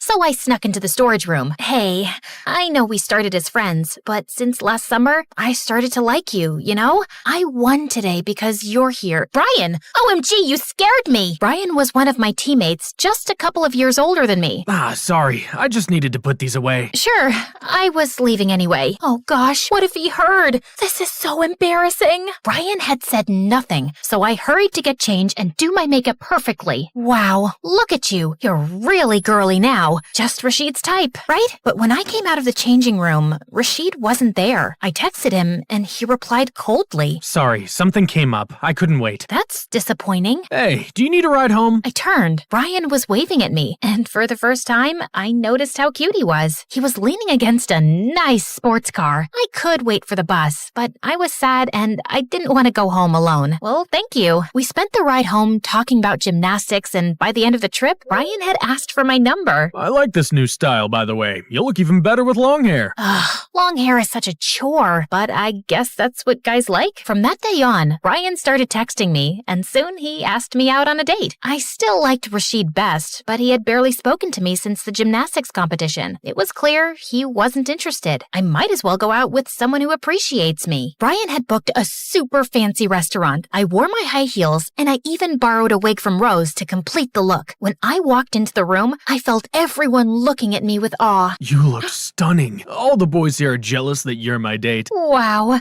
this is what being a girly girl looks like? Everyone is always staring at you? Brian was impressed, and we started chatting about ourselves. Brian already had his life figured out. He would work for his father's company. And what about you? I don't know. I might consider this stunt acting gig. I'd get to kick butt for a living. Aren't those film stunts too dangerous for a girl? What? How could you say? Just then, the fire alarm rang, and a fire started erupting from the kitchen. Everyone started running toward the exit, but I heard a cry and turned around. An old lady had fallen, and nobody had noticed. But with my high heels and tight skirt, I couldn't run. So I took off the shoes and ripped the dress and rushed to help the lady up. We made it out just in time, and nobody was hurt. I can't believe you rushed back like that. Thank God you made it out, but you look like a proper fright. Well, I wouldn't have had to rip my clothes if I wore my old t-shirt and sneakers. Of course I look a fright. I just ran into a building on fire. Oh, wait. Please don't sit in the car. You see that ash on you? Ugh, let me call you a cab. You know what? I'll get it myself. We're done. But you like me. That letter. That wasn't for you, jerk. And you know what? You were my biggest mistake. I left. And with the fire, all the cabs were stuck in traffic. So I decided to walk home. And after a short while, it started to rain. I was miserable, dirty, and wearing no shoes. So when I saw the diner where Rashid and I always went, I walked in to wait out the rain. But as I stepped in, I froze. Rashid was there with his friends. Hayden, what happened? Are you okay? I'm fine. Just a bit.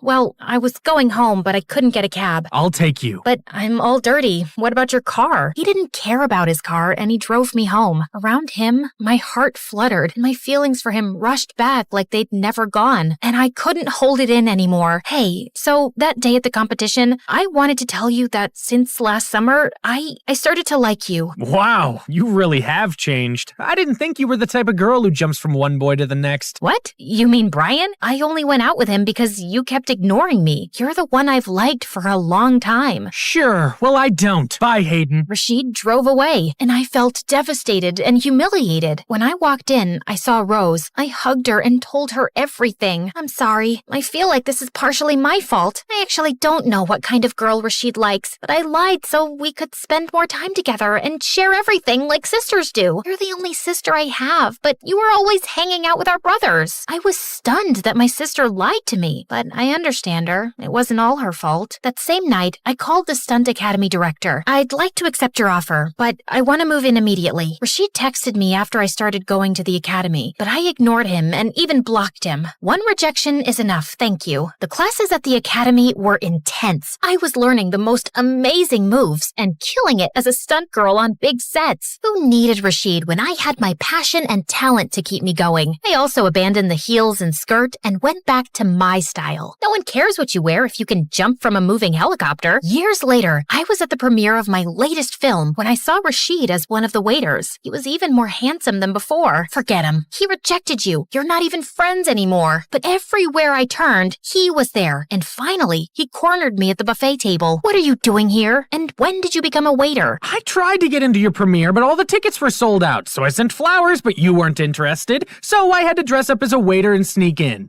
Whatever. Hayden, please stop running. Talk to me. At least let me explain. You were very clear the first time. Look, when we were at the competition, I overheard your confession, and I saw Brian, so I thought it was for him. When you confessed to me, it kind of made me feel like I was your backup plan.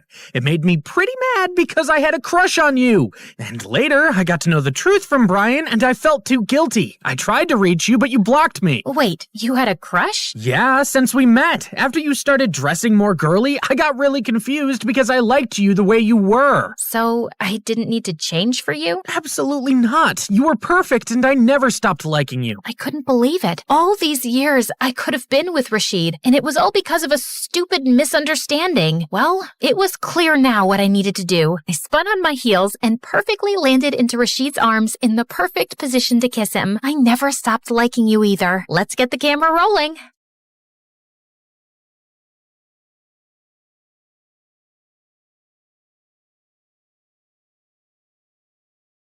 I can see the clouds of danger swirling around her. She has a curse, and to protect her, you must follow these rules. She must never open a closed door, and always eat in the eastern room of the house. She must wear mismatched shoes, and never address a stranger first. But fear not, I also predict happiness for her. On her 16th birthday, the first boy she sees will be her one true love. Hey guys, it's T from Oregon. A little weird, yeah, but it's all thanks to this fortune teller who said I should have a name starting with T. I mean, why not Tina, Tyler, or Talia? Anyway, don't forget to like and subscribe if you want to know my crazy story and ramblings. You guessed it right. My parents were believers in superstitions and horoscopes, and that's the short of it. But Mom was the worst. Like once I asked her to buy me a toy, and it said on her horoscope that she shouldn't invest that day. No toys. It's a sign. I didn't understand it at the time, but when I was 5 years old and I was at my aunt's house playing with her cat, I opened the back door, and suddenly an enormous box full of dishes and glasses came crashing down in front of me. It slightly hurt the cat, and an icy chill ran down my spine. My mom was totally right. She knows best. My parents immediately took me to the fortune teller for more advice, but they couldn't find her anywhere. She was gone. So they removed all the doors in our house and told me to stay inside. But Mom, what fun am I gonna have inside? Oh, honey, I'll play with you. My parents did their best to make me happy. We would play The Floor is Lava and build blanket forts, play hide and seek, and play makeup games. But growing up, when I tried to ask anything about the prophecy, Mom reminded me about my safety. A part of me also believed it, especially when I dreamed about my one true love and all the trips we would take together. I had a map full of pins with my ideal destinations, and I knew all the capitals of the world by heart. He will open all the doors for me and greet every stranger first. Only 2,017 days left. The summer I turned 13, many good things happened at once. I got a new phone for my birthday, and a new next-door neighbor moved in. I spied on him from my window, and he was super dreamy. Long legs, sparkly eyes, and that smile. Calm down. Maybe he's just cute from a distance. Since his room was just across from mine, I used to zoom in with the camera of my phone, but all I could see was the spider crawling down the wall and a poster for a video game he liked. Bingo! I downloaded the game on my phone, and only 2 players in my area. That must be him. Yeah, we girls make the best detectives, right? I went from fighting imaginary potatoes to defeating trolls and orcs online, and it was so much fun, and he noticed me. Hey, you're pretty great at this. Want to team up? Sure, you're pretty good too. Thank you. I saw from your profile that you're local. There's a gathering of players this weekend. Want to come? All those new people? What if I slipped and talked to someone by mistake? Sorry, I can't. You see, Can I tell him the truth? What if he thinks I'm a weirdo or a liar? But I was a weirdo. I asked him for his number and started texting him. Shh, I hit up his Insta and Facebook, but we all do that, right? And soon, I poured my heart out and told him everything. Wow, that must be tough. Are you sure the fortune teller was right? I never met her, but my parents are absolutely convinced she was, and I want to trust that they know what's best for me. I don't know if there's a fate worse than staying locked in all the time. When I went to bed that night, Sebastian's words kept ringing in my ears. I dreamed that I was going to school and traveling everywhere. So when I woke up, the disappointment was too much. I think you're right, but now I need to convince my parents too.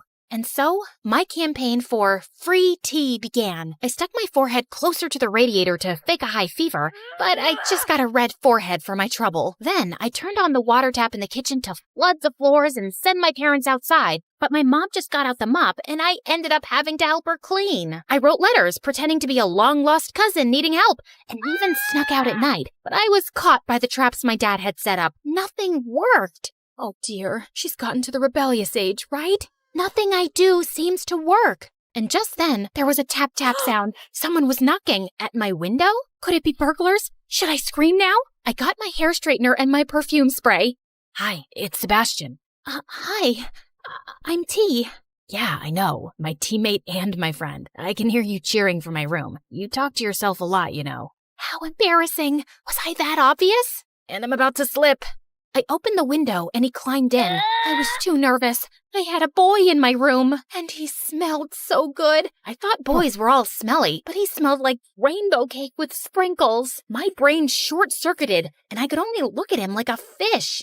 I apologize for scaring you. I've tried to visit you before, but your parents always sent me away. Our T is very frail. She can't have visitors. I'm here to help you. Is there something your parents believe in more than a curse? No, they're obsessed with it. And just to make extra sure, my mom checks the horoscopes too. The horoscope! That was the answer. Sebastian printed a free daily horoscope and put it every morning under our front door. Then we set out to make its predictions true. On the first day, I had him hide out of the window with the water hose. Look, this horoscope says it'll rain with a clear sky. And look outside. It's raining, but the sun is also shining. The next day, he put a super smelly fish under the hood of our car. And the day after, he threw a ball at our window, which landed in my mom's soup. All of it was predicted by the horoscope. This went on for a few months, and Sebastian even asked some of his friends to set up predictions for my mom. She believed in it so much, she wouldn't leave the house without checking it. It's time to make our move.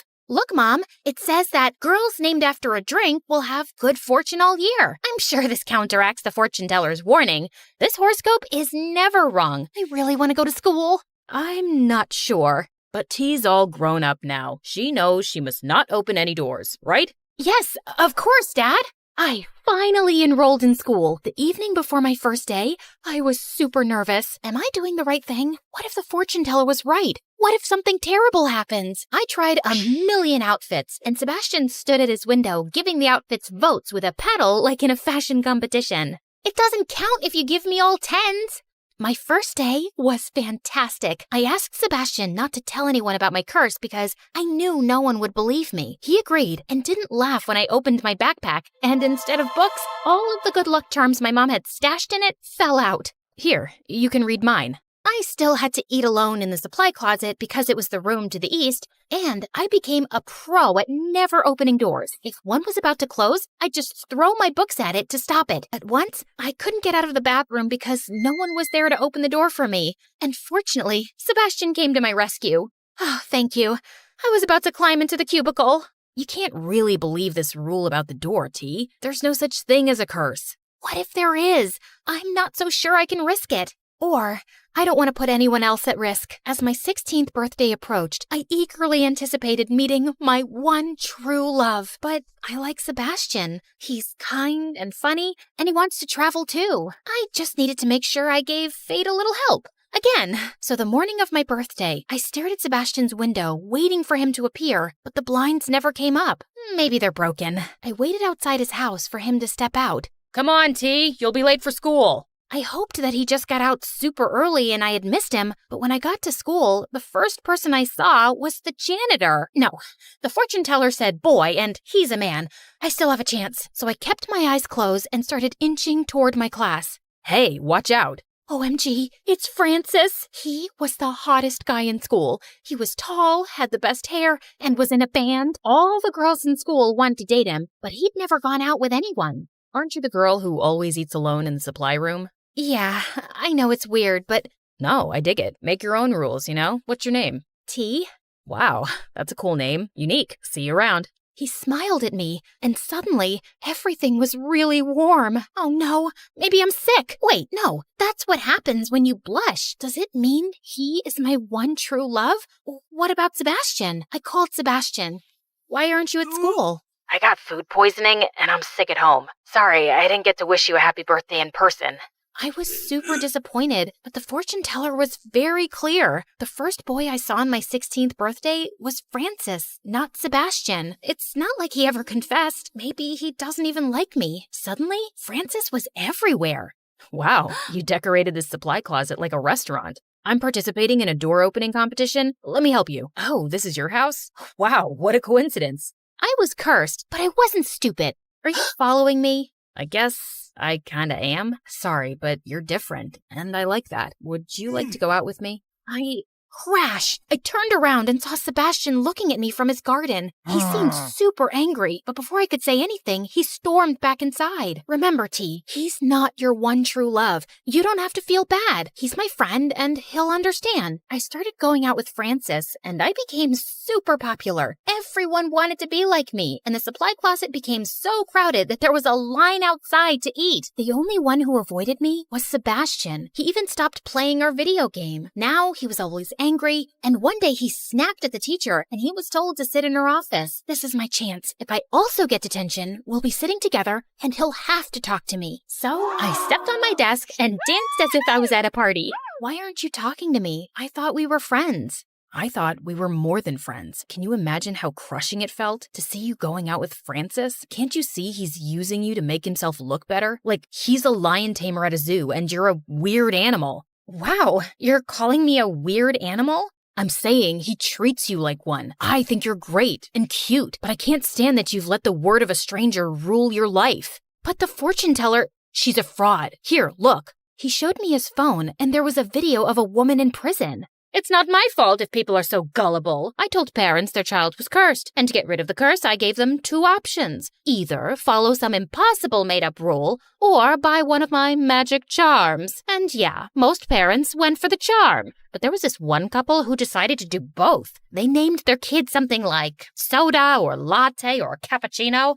I mean, come on, guys, you're just asking for trouble with a name like that. I was so shocked, I almost dropped the phone, but Sebastian had left the room and closed the door behind him. I was trapped. Open the door. Nothing will happen. Trust me. This was the hardest thing I'd ever done in my life, but Sebastian is on the other side, and I trust him more than I trust anyone else. I closed my eyes, pushed, and I fell on the other side, right into Sebastian's arms. You caught me. I will always catch you. Everything was good so far, and I looked into Sebastian's eyes, but Francis appeared, ruining the moment. Hey, I made a "My Girlfriend is Cursed" t-shirt. Wait, what's going on here? What are you doing with him? I finally see reason. I'm not cursed. What? So you're like normal now? As normal and boring as it gets. Let's break up, okay?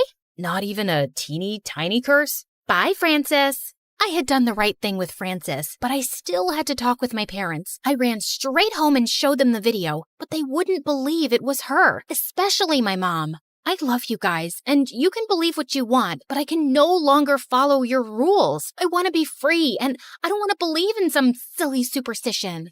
I tried to convince them, but I knew it wasn't easy for them to change. But at least they understood that they wouldn't control me anymore. I went to school, I ate in the cafeteria, and I opened every closed door there was. Now, I have 18 ways to open doors. And yes, my parents get mad when I do it with my foot. And of course, I took Sebastian's face and kissed him in front of everyone. Because you should always follow what your heart tells you. The heart is always right.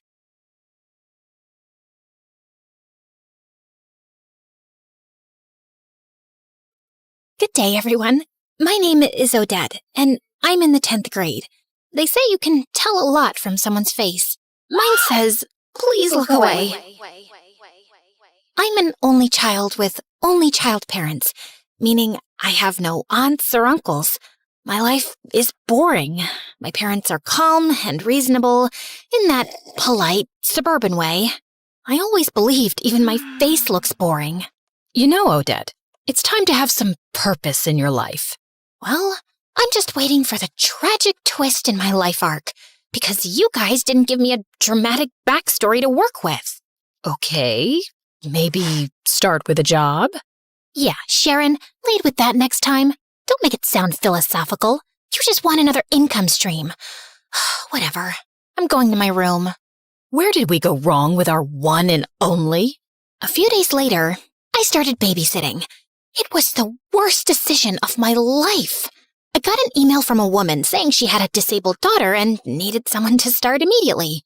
She'd already left for work, but there was a note on the fridge with a list of instructions and $300 on the kitchen table. The daughter was quiet, sweet even. I gave her food, helped her to the bathroom, and for a few hours, everything was fine. Then I started noticing things. Shadows in the hallway, footsteps behind me, you know, classic horror movie nonsense. Long story short, she wasn't disabled. She was just pretending for fun. People are weird. Yeah, I think my purpose in life can wait. Maybe my purpose was to find a boy instead. I saw my classmates getting boyfriends and having cute relationships, except me. I have this friend in particular. Her name is Lila, and she genuinely loves boys. God created Adam and noticed he was bored. Imagine being in heaven and still feeling bored. So Eve was made to entertain him. Can't you see it? We girls are men's heaven. All you have to do is just smile and entertain them. But Odette, you're a frowny, boring little creature. Smile so you attract good energy. And by that, I mean boys. But I didn't know how to smile to attract boys. I didn't have it in me. Whenever I saw a boy, I'd just frown and keep my head down and walk away. I once tried with the new boy. He was wearing sunglasses indoors. I don't know if he thought he was famous or had an eye infection. Either way, I decided to smile. Are you sneezing or threatening me with your face? I stared at him, frozen. Okay, I'm calling you Snarly, like Charlie, but with a snarl. People laughed, even me. That was Rafe. He went from being the new student to the popular one instantly. He had this annoying way of making fun of you and still making you laugh. From that moment on, he kept showing up in my life. Unfortunately, so did the name Snarly. Every girl tried to be his girlfriend, especially Lila. Oh, the heck she tried. He said he was waiting for someone special to have a relationship with. What does that even mean? He's a teenager, a popular, cool one. Just hang out with the prettiest girl in the school, which is me. But seriously, what's wrong with him? Maybe romantic guys do exist. Ugh, you're so naive. Anyway, what did your mom cook today? I smelled meatloaf, so that. Again? Hey, beggars can't be choosers. Hey, you. First of all, I really don't want to stay with that ugly stepmom of mine. Second of all, I'm doing you a favor. It's not like you found a better friend. The heck, you only have me. So shut up and get me some meatloaf. Lila didn't exactly have a calm life. Her dad was a useless, handsome man who somehow got tricked into divorcing her goddess of a mom, thanks to a stepmom so ugly she could curdle milk. Her real mom either ran away or fell into depression. We don't know. What we do know is that Lila never saw her again. Then one day, Rafe was playing in the final, super important basketball game of the year. Everyone was cheering for him. Some girls were even crying. If they lose, I'll spit on their faces. Except Rafe. He can spit on mine if it helps him release some of that frustration. Do you not have even a shred of self-respect? Everyone glared at me. Apparently, I was the fun killer and an idiot. Why are you like this? You don't have to take life so seriously. Just chill and enjoy the vibe. Then Rafe scored the final shot, and our school won. The crowd went feral. People were chanting his name. They lifted him up on their shoulders like he was a national hero. But then Rafe asked them to put him down. His face was weirdly serious. He turned and looked directly at me. Then he started walking toward me. Everyone fell silent, even me. He looked deep into my eyes and said, "Would you go out with me, Odette?" The crowd gasped, but not the cute, supportive kind. More like an, "Is this a prank?" gasp. Rafe, nice one. But Rafe didn't laugh. He just kept looking at me with this soft, serious expression. I wanted to laugh it off. I really did. But something about the way he looked at me made my stomach flip. Some girls laughed nervously and touched his shoulder. A few boys joined in, filming the whole thing. One guy grabbed Lila's hand. "Will you be my girlfriend?" Oh no, wait, what did Rafe say? Oh yeah, "Would you go out with me, Lila?" Then, out of nowhere, Rafe shoved him hard. The laughter died instantly. Then he just turned back to me, calm as ever. So... Just say yes for now. Let's see where this goes. Yeah, I'll go out with you, Rafe. He grinned from ear to ear, picked me up on his shoulder, and carried me away. Everyone just stood there, blinking, whispering, filming, trying to figure out what had just happened. And from that day on, my life changed forever. For a while, everything felt perfect. Rafe and I became that couple, walking the halls hand in hand, skipping class to sit behind the gym and share terrible vending machine snacks. My parents were totally against me dating Rafe. I don't get it. He's handsome, funny, and successful. Yeah, but something's off. Like how he just sat in our living room with his feet on the coffee table. Little things like that say a lot. Oh, come on, Daddy. Listen to your old man, daughter. He's no good news. For God's sake, last time I checked, you're an accountant living a boring life with dead parents, no siblings, and 0 friends. Since when are you a psychologist, David? Odette, come on, honey. It's his vibe, his aura. Are you a psychologist? No. Do you read psychology books, human behavior?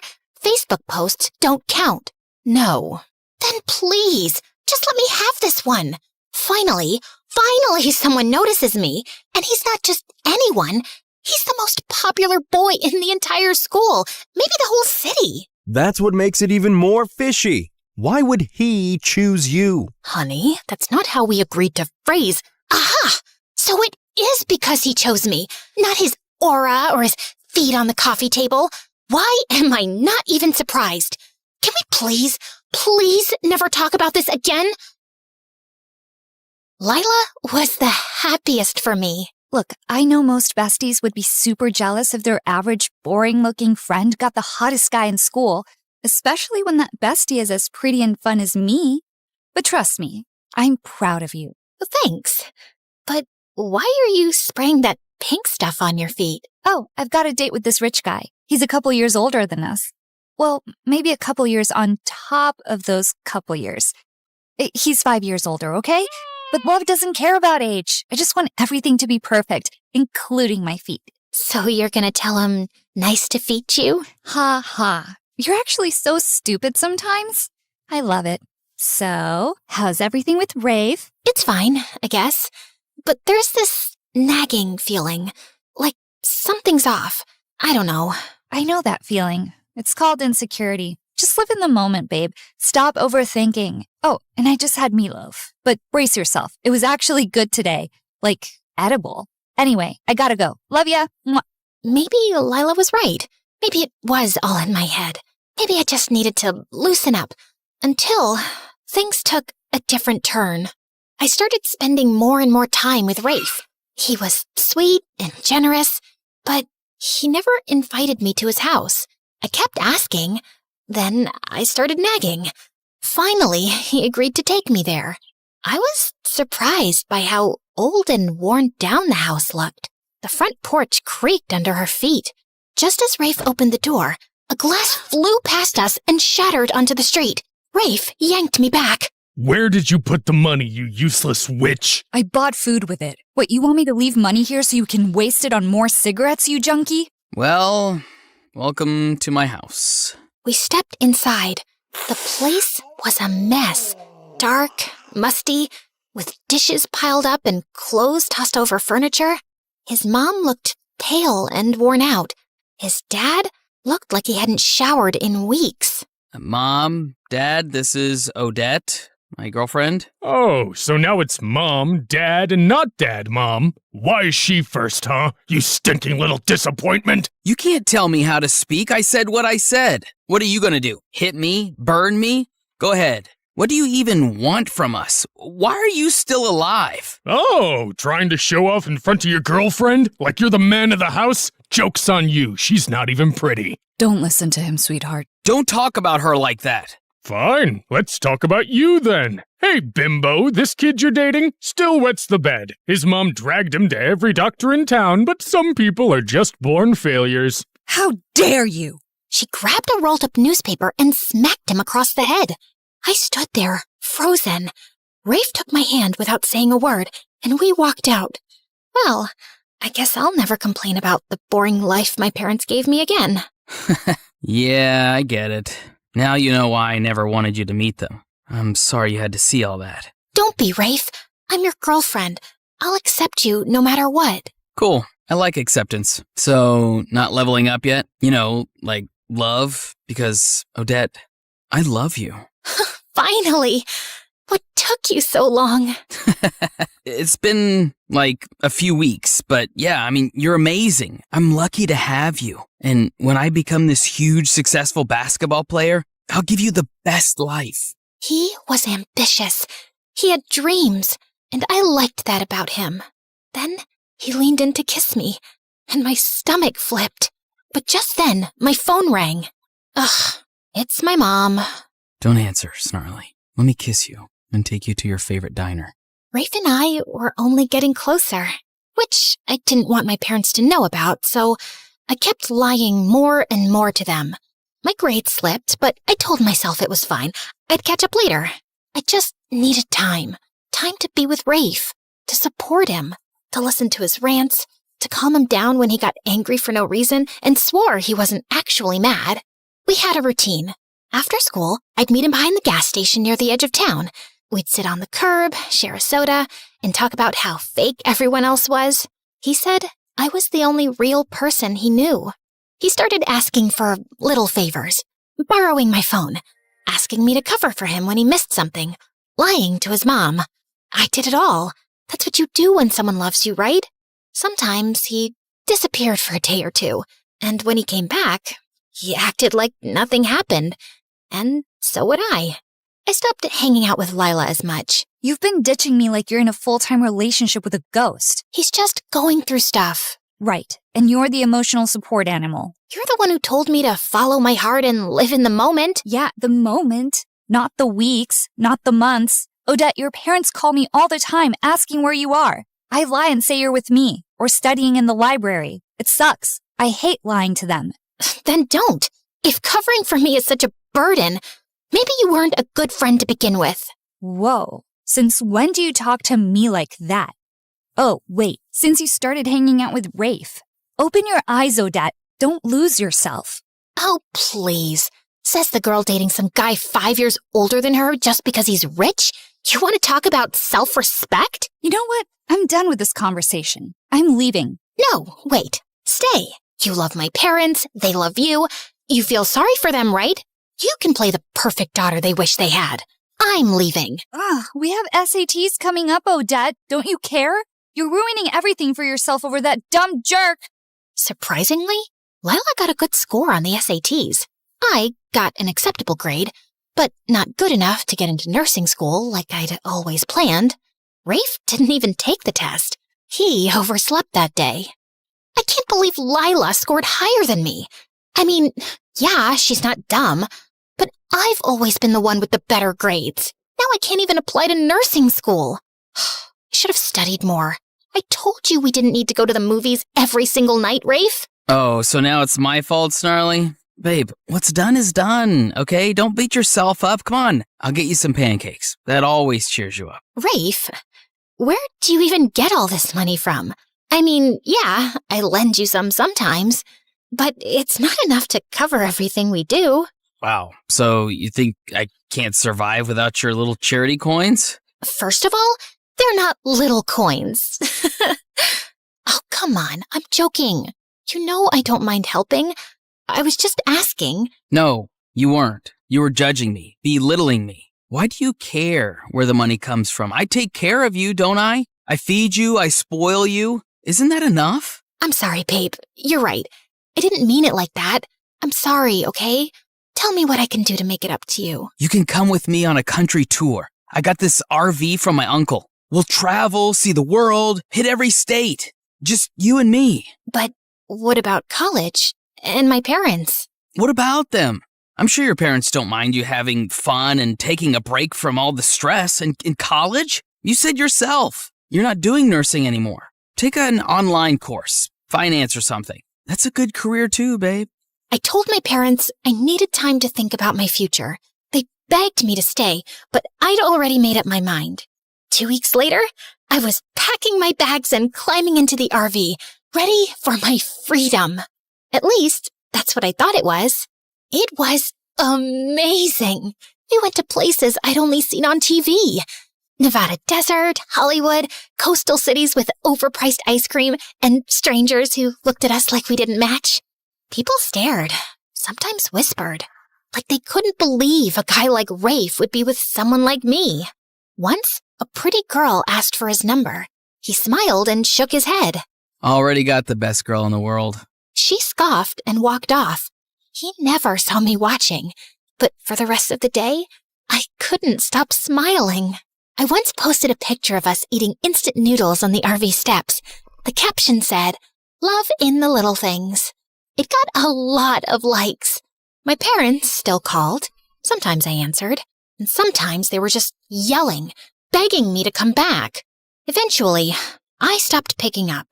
Once, in Wyoming, there wasn't much to do. I went to sleep early. When I woke up, Rafe wasn't next to me. I called him many times, and it went straight to voicemail. Evening came, and still nothing. I decided to look around for him. Just as I stepped out of the RV, a police officer, a woman, was walking up, about to knock. Miss Odette, you're under arrest. Anything you say or do can be used against you in court. What the actual heck? She flipped me around and cuffed me. I tried to resist, tried to ask what was happening. She didn't answer, just shoved me in the car. The RV is stolen. I mean, what else do you think we deal with out here? The Wall Street crash? What? It's not even mine. No kidding. That's exactly the problem. The guy who actually owns it just reported it's stolen, and he says you were the one driving it around. Can I make a phone call? I'm allowed one, right? Ugh, these movies. Everyone thinks they get one call. Fine, go ahead. Call the president if you want. I called my parents, and I prayed they come to help me out. What do you mean, arrested? Odette, where are you? Wyoming? Is that in Japan? No, honey, give me the phone. Sweetie, that's like 7 hours away from here. Yeah? And I'm your only daughter. We're coming, honey. Just stay strong. Just then, Rafe showed up. Where the heck were you? I ran to him, hitting his chest with both fists. The officer stepped in and pulled me back into the cell. You don't have to lock her up. I talked to my uncle. He's coming to sort this out. That jerk filed a report because I'm behind on paying him back. Where were you, Rafe? You've disappeared before, but this time I was alone in a strange place, scared. And your uncle reported you? Nothing about this adds up. I'm sorry, but I called my parents. I think I'm gonna stay with them for a while. No, babe, please don't say that. Don't give up on me. You're all I have. Please. I can't be without you. Don't make me beg. You already are begging. Is that part of your dream too? The one where you become a famous basketball player and give me the perfect life? Yeah. How's that going so far? Funny thing, I once had someone beg like that. I didn't give him a chance. Thought I was being smart. And then I lost him. Not saying what you should do, but some things haunt you. I hated how much that got to me. The thought of losing him, of him disappearing forever, made my stomach twist. I wasn't strong enough yet. Fine. I'll call my parents. Then let's go, babe, before they get here. As we walked out, the officer leaned in and whispered in my ear. How'd you land someone that hot? Good for you, girl. You know what might even make him hotter? Liking this video and subscribing to MSA like everyone else? I called my parents, but they had already booked their flight and were heading to the airport. When they landed and kept calling, I let it ring. Then I let it ring again. And then I stopped checking. 2 months went by, and the fun life I'd been living started to feel dull. My parents barely called anymore. I opened Instagram and saw that Lila had gotten into the nursing school I always wanted. She even posted a picture of her engagement to that rich, successful guy. Funny how I used to be the one with the bright future, while she came from a messy home and had this weird obsession with impressing men. That night, someone knocked on our door. Rafe started acting weird, like he didn't want me to see who it was. But I pushed past him and opened the door, and saw a bunch of dangerous-looking guys with tattoos on their faces.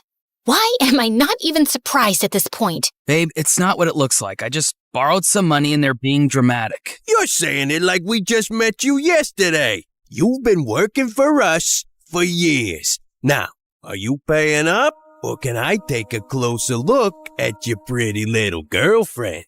Don't touch her! I mean, babe, he thinks you're pretty and not boring. Don't touch her, you idiot. How much do you owe them?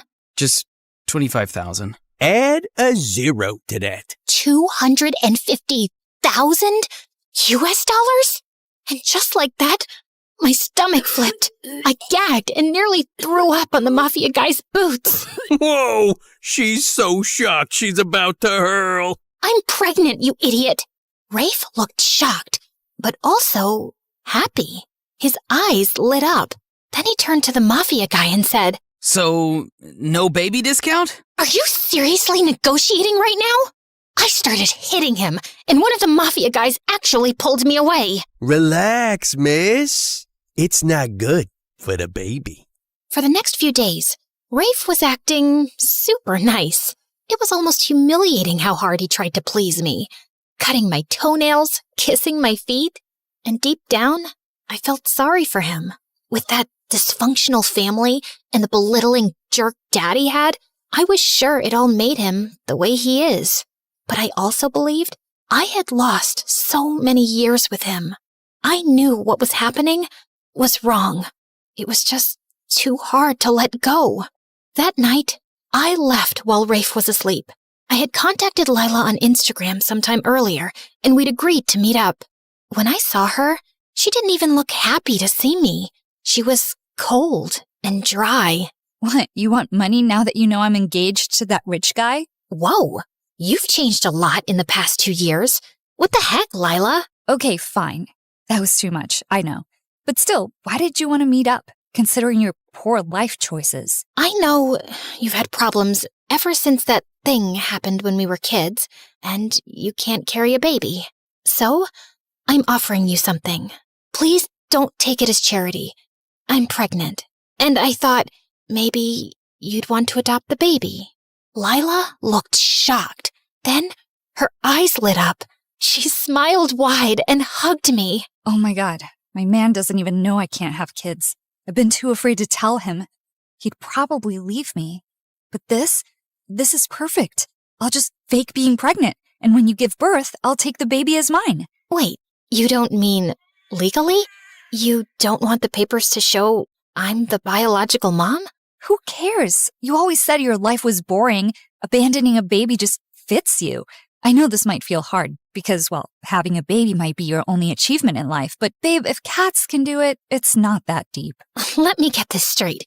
You think this is about achievement? Do you even know how hard it is to give up a baby that came from your own body? Not so hard for you, apparently. I mean, you're handing the baby away the second you found out you had one. What kind of mother does that? And bam! I slapped her. She slapped me back. This'll slap you back to reality. You were my safest place, idiot. Look at you now. Take this. Do you hear yourself? Wake up, you stupid witch. Take this and this and this. So, what are you gonna do? If you can't adopt my baby, then maybe adopt me. Odette, nothing is forcing you to stay with him. But he loves me. And let's be honest, Lila. Girls like me don't exactly get love stories. That's a lie Rafe told you to believe. You're lovable. You just forgot. And sometimes love destroys people, Odette, especially when it's too much, when it blinds you. But he's a victim, Lila. He grew up with an abusive dad and a wrecked home.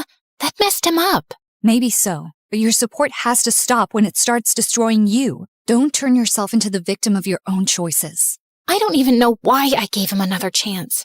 Maybe I didn't have the strength to leave, or maybe I was afraid of being pregnant and alone. Maybe I believed him when the tears came and he promised he'd change.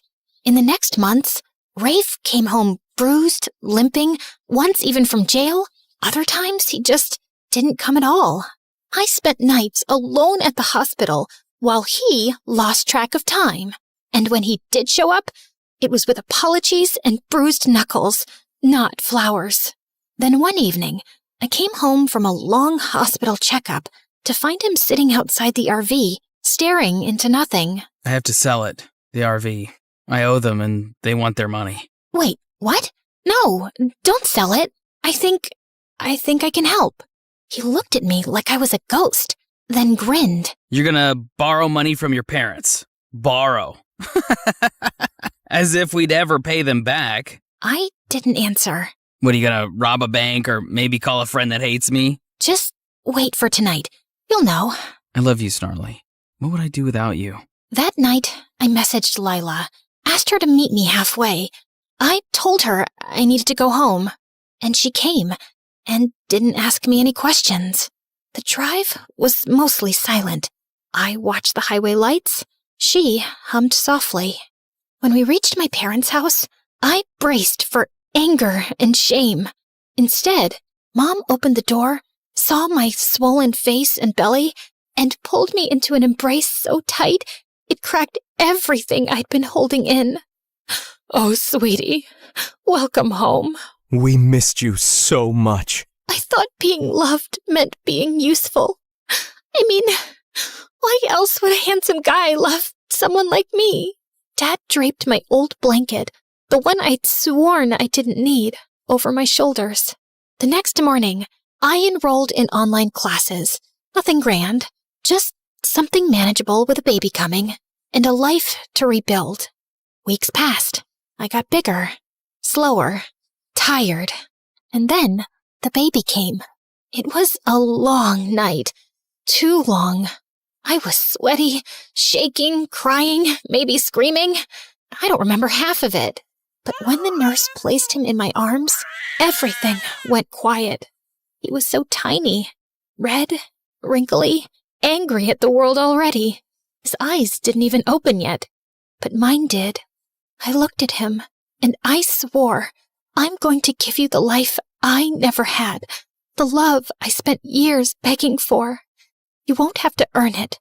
You'll just have it. I found out sometime later that Rafe had been arrested for attempting some robbery. I guess he'd gotten desperate to pay off his debts. I almost felt relieved. He was better off in jail than being killed by some criminal on the streets.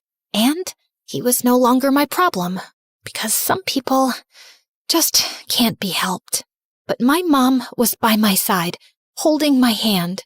My dad brought me soup, and Lila sent a message that just said, I'm proud of you, idiot. And for the first time in years, I didn't feel like running. I was exactly where I was meant to be. Sometimes, the bravest kind of love is the one you give yourself.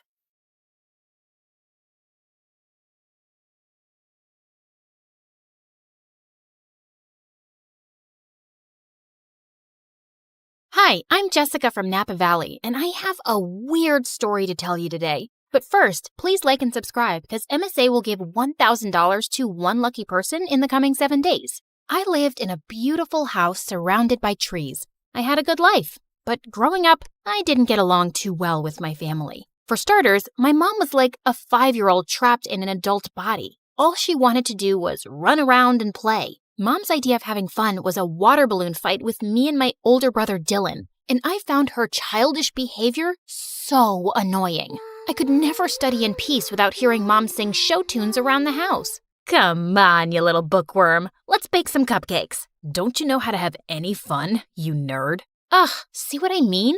But the only person worse than Mom was Dad. He was barely home since he was a fancy businessman who traveled a lot. And when he was home, he treated us like servants. Bring Daddy some juice, will ya? My toes hurt and I can't move. There's not a lot left and we're saving it for tomorrow morning. Oh, so maybe you should be the one who goes on 5-hour flights to earn money for us. I kinda hated being around all of them, so I spent most of my time alone reading and practicing my violin. But when I got to 11th grade, things took a crazy turn. Mom told me one morning that we were taking in an exchange student. She's from Tokyo. She'll go to your school and live with us for 4 months. Isn't that exciting?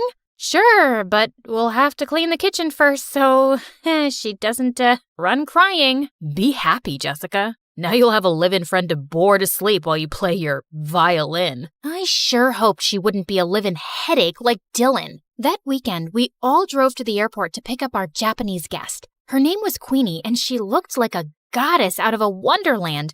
Even her fingers were beautiful. Thank you for having me. Truly, it means so much. It's our pleasure, sweetie. Look, I got you a stuffed welcome panda. Mom?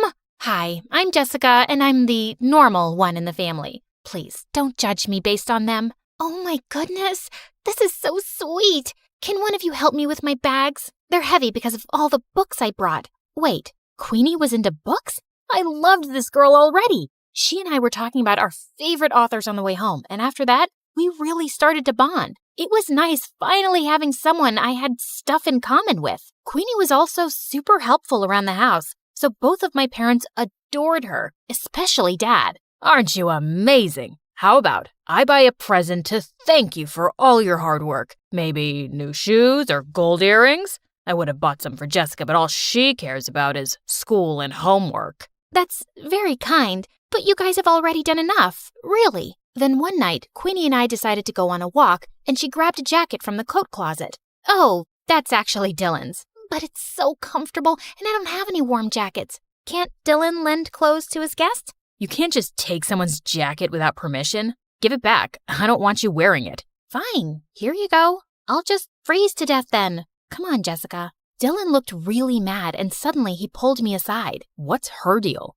After all we're doing for her, she gets this worked up over a jacket? I don't get why you can't just lend it to her for 10 minutes. Because there's something about that girl I just don't like. You mean 'cause she's actually sophisticated and has manners? Makes sense why you wouldn't like her. Dylan just looked angry and stormed off. Jeez, what a drama king. He probably was just jealous that Mom loved Queenie so much. He'd always been Mom's favorite. The next day at school, I was studying for exams in the library when Queenie came in and sat next to me. Hey, girl, listen, I just want to apologize about Dylan being so mean to you. He must have forgotten to take his meds. Don't worry about it. Actually, I was wondering if you could help me with my English assignment later. I'm still not fully comfortable with the language. Yeah, of course. Thank you so much, Jessica. I'm really grateful for you. Queenie hugged me super tight, and I realized I was her only real friend here. I could just feel how sad and lonely she was. I waited for Queenie at her house for several hours, but she didn't show up, even though I called and texted her 100 times. Then finally, Queenie arrived carrying a small box. Sorry I'm late. I was buying you a present. Here, open it. Aw, Queenie, you didn't have to get me. At that second, I saw a hissing rat and I started to scream. Jessica, calm down. This is a pet rat. I have one just like him at home. He's so sweet. Just hold him. Queenie let the rat crawl on my arm, but he bit me. Minutes later, I had to go to the emergency room, and Queenie burst into tears. I swear, I had no idea that rat bites were poisonous.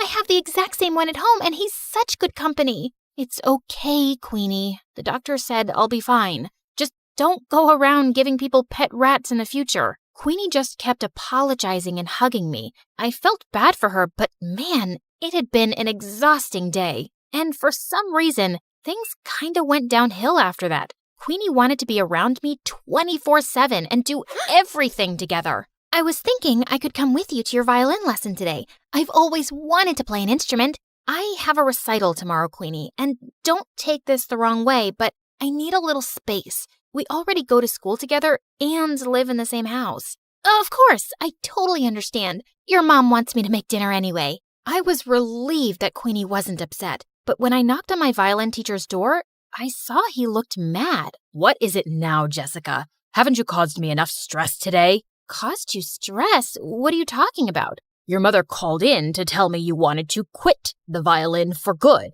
The recital is tomorrow night. I have 24 hours to find a replacement. My teacher slammed the door angrily, and I was so confused. Why would Mom tell him I was quitting the violin? I went home to confront her when I saw Queenie standing by the kitchen, smiling at me. How was your violin lesson? Was your teacher disappointed that you quit? How did you know about that? Wait, unless you were the one who said I quit? Yeah, I was a little hurt that you didn't let me observe your lesson. So I thought a good punishment would be taking the violin away from you for a while. I'm sorry, punishment? Queenie, you're not my mom. How could you do that? Playing the violin is one of the only things that gives me joy. Like you already don't have enough joy in your life? You don't appreciate anything your family does for you, especially your mom. You make it so obvious that you think she's dumb. You're just an ungrateful witch. That made me so mad that I slapped Queenie hard across the face, and then I stormed off to my room. I refused to speak to Queenie that whole morning and didn't even say thank you when she made me breakfast. I suppose all sisters fight once in a while. Honey, Queenie's going to come to school late today. We have to renew her passport. Good. Get it renewed ASAP so she can go back to Japan. And she's not my sister. Jessica, what's gotten into you? Queenie just smirked at me and I left. I tried to forget about her at school, But around lunchtime, I got a text from her. Jessica, where's your mom? I haven't seen her all morning. Is she okay? What was she talking about? Hadn't they gone to the passport office together? I called and texted Queenie to find out more, but she didn't answer. And when I called Mom, her phone went right to voicemail. I started panicking and went home as fast as I could to see what was going on. And I found Dylan on the porch looking super upset. I just got a text from Queenie asking where Mom is and if she's okay. What is she talking about? Neither her or Mom are answering their phones. Why would Queenie send a text like that? Something's going on. We have to call the police. Okay, but go tell Dad first. I found Dad in his office and told him everything, but he shrugged like it was nothing. What's the big deal? She'll turn up soon enough. So you're not worried at all if Mom's okay? You don't think those texts were weird or... Quit bothering me, Jessica. I could use a break from your mom. Get a little peace from her morning singing. What? What kind of monster was my dad, not caring if Mom was safe? I would have to take matters into my own hands. But just then, I heard yelling coming from Dylan's room, and I opened his door to find Queenie sitting on his bed, while Dylan looked furious. What is going on? Queenie, you've been home this whole time? Do you know how many times we tried calling you? What is going on with our mom? Sorry, that's not a question I can answer. Jessica, this girl's a creep, and I know she had something to do with Mom being missing. Look, Queenie, I know we had a fight yesterday, but we really need your help. Queenie didn't answer me. She just walked towards the door with her arms crossed. You two won't find your mom anytime soon. I'm making sure of it. You're making sure? Queenie, tell me right now where Mom is, or what? You'll go to the police? You'll accuse a poor, helpless exchange student of making your mom go missing with no proof? I don't see that working out, and I'm not done with you guys yet. In fact, I've just started. With that, Queenie pushed me off of her and walked out of the room. Dylan and I immediately went to the police station and reported everything. They sent out a search team to look for Mom and then did an investigation on Queenie. And to our shock, they discovered Queenie wasn't an exchange student at all. She'd faked her application. She wasn't even from Japan. She lived in LA. So she's just this stranger who came into our lives and made Mom go missing? Who is this girl and what does she want from us? I don't know, but that chick gave me weird vibes from the start. She's obviously out to get us. We stayed at the police station for several hours, waiting for any news. Then finally, the police came back with Mom.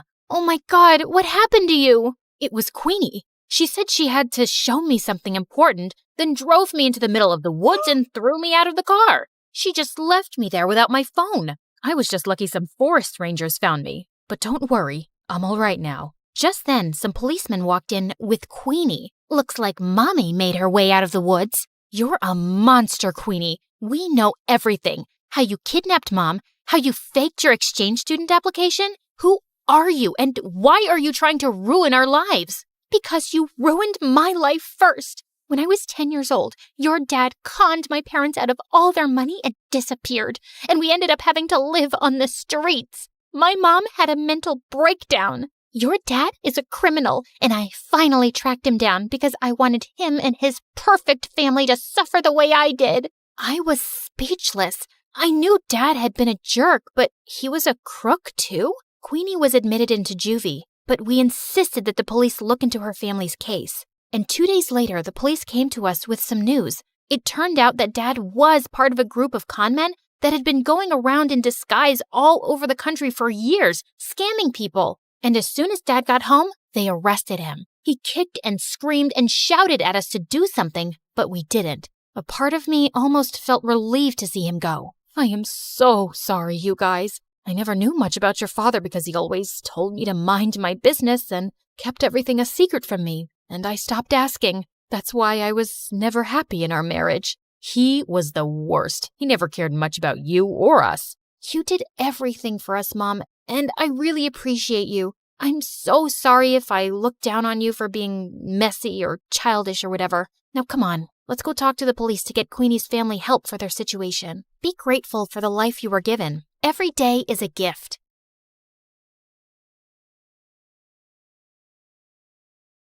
Hey guys, how's it going? Okay, you're probably wondering why I only have one half of an eyebrow. It's just that said I was waxing my eyebrows and I had a little accident. But no biggie. Your girl's gonna pencil them in just as soon as I find my brow pencil. Ruby, you're gonna be late for school. Again. What am I supposed to use? Lipstick? Ugh. Oh, magic marker. Guys, please don't give me that judgy look. I can't go to school without eyebrows. Oh, wait, sorry. I meant to introduce myself. I'm Ruby, and I live in Montana with my parents as an only child.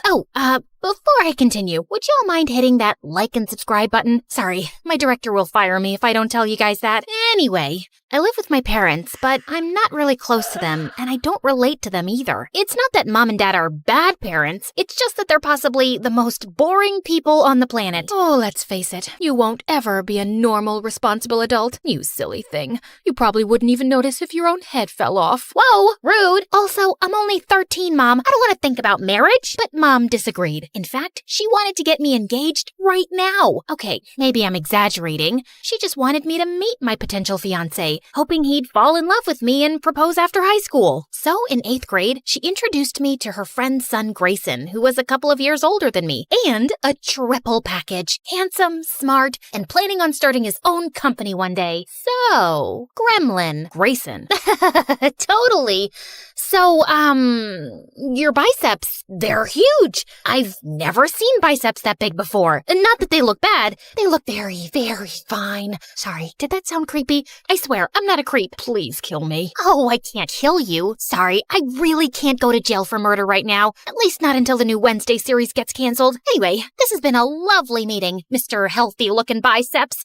Keep up the good work. Boy, that was awkward. I guess Grayson won't be my future husband after all. But secretly, I did really want a boyfriend, so that summer before 9th grade, I decided to give myself a makeover. A new skincare routine, a healthier diet, and a better wardrobe. Though, when I was shopping at the mall for my wardrobe, things got a little crazy. While I was picking out dresses, I also decided to get some new bras. But just as I was walking into the changing room, I ran into my crush. His name was Colin, and I hadn't seen him all summer. He looked a million times more handsome. Hey, dude. Fancy seeing you here. These aren't mine. They're for my mom. Your mom likes bras with unicorns on them? No. I mean, what's wrong with unicorns? Do you have a problem with them? Because that's just racist. I ran off before Colin could answer. That didn't exactly go well. And when I got home, things just got worse. I found out Mom's friend's son Grayson was gonna start volunteering for her company. Remember that handsome snob with the enormous biceps? He wasn't exactly thrilled that we'd be seeing each other all the time at the house and at social gatherings.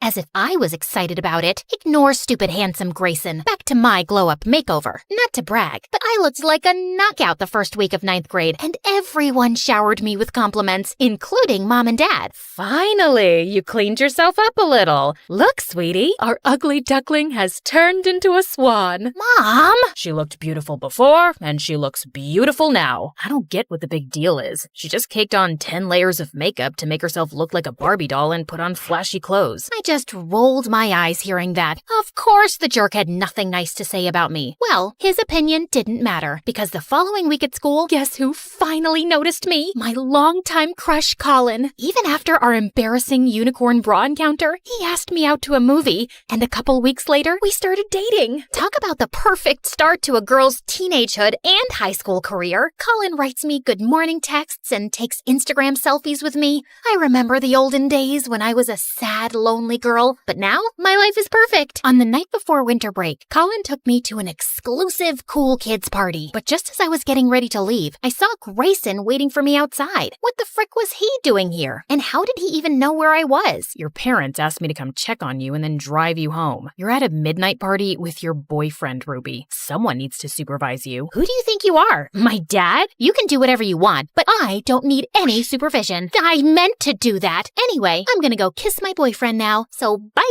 I just hope he's available to kiss you. I saw him looking pretty happy talking to some other girl a few minutes ago. Yeah, because it's a crime to talk to other girls when you have a girlfriend. Grayson, get a life. He was really starting to get on my nerves. So to stick it to him, I took the bus home, and he had to drive all the way back to his house for nothing. It served him right for being such a control freak. Unfortunately, though, I couldn't see Colin after the party because he was going on vacation. I knew he'd be busy, but a week went by, and he didn't call or text at all. Okay, no reason to panic. Couples need space. I totally get it. I had other stuff going on in my life. I went to a yoga class, read books, painted my nails. Finally, when we got back to school, I searched everywhere for Colin. I didn't have much luck until I wandered into the school garden to find him kissing another girl. Ahem. Oh, Ruby. Sorry, I meant to tell you. I'm getting back with my ex-girlfriend. We've sort of been on a break, which is why I asked you out, because I was still getting over this precious girl. So I was just your rebound? You are such a jerk. How could you use someone like that? I'm sorry. You're really great and all, but I just wasn't feeling those magical sparks between us, you know? I just smacked him across the face and told him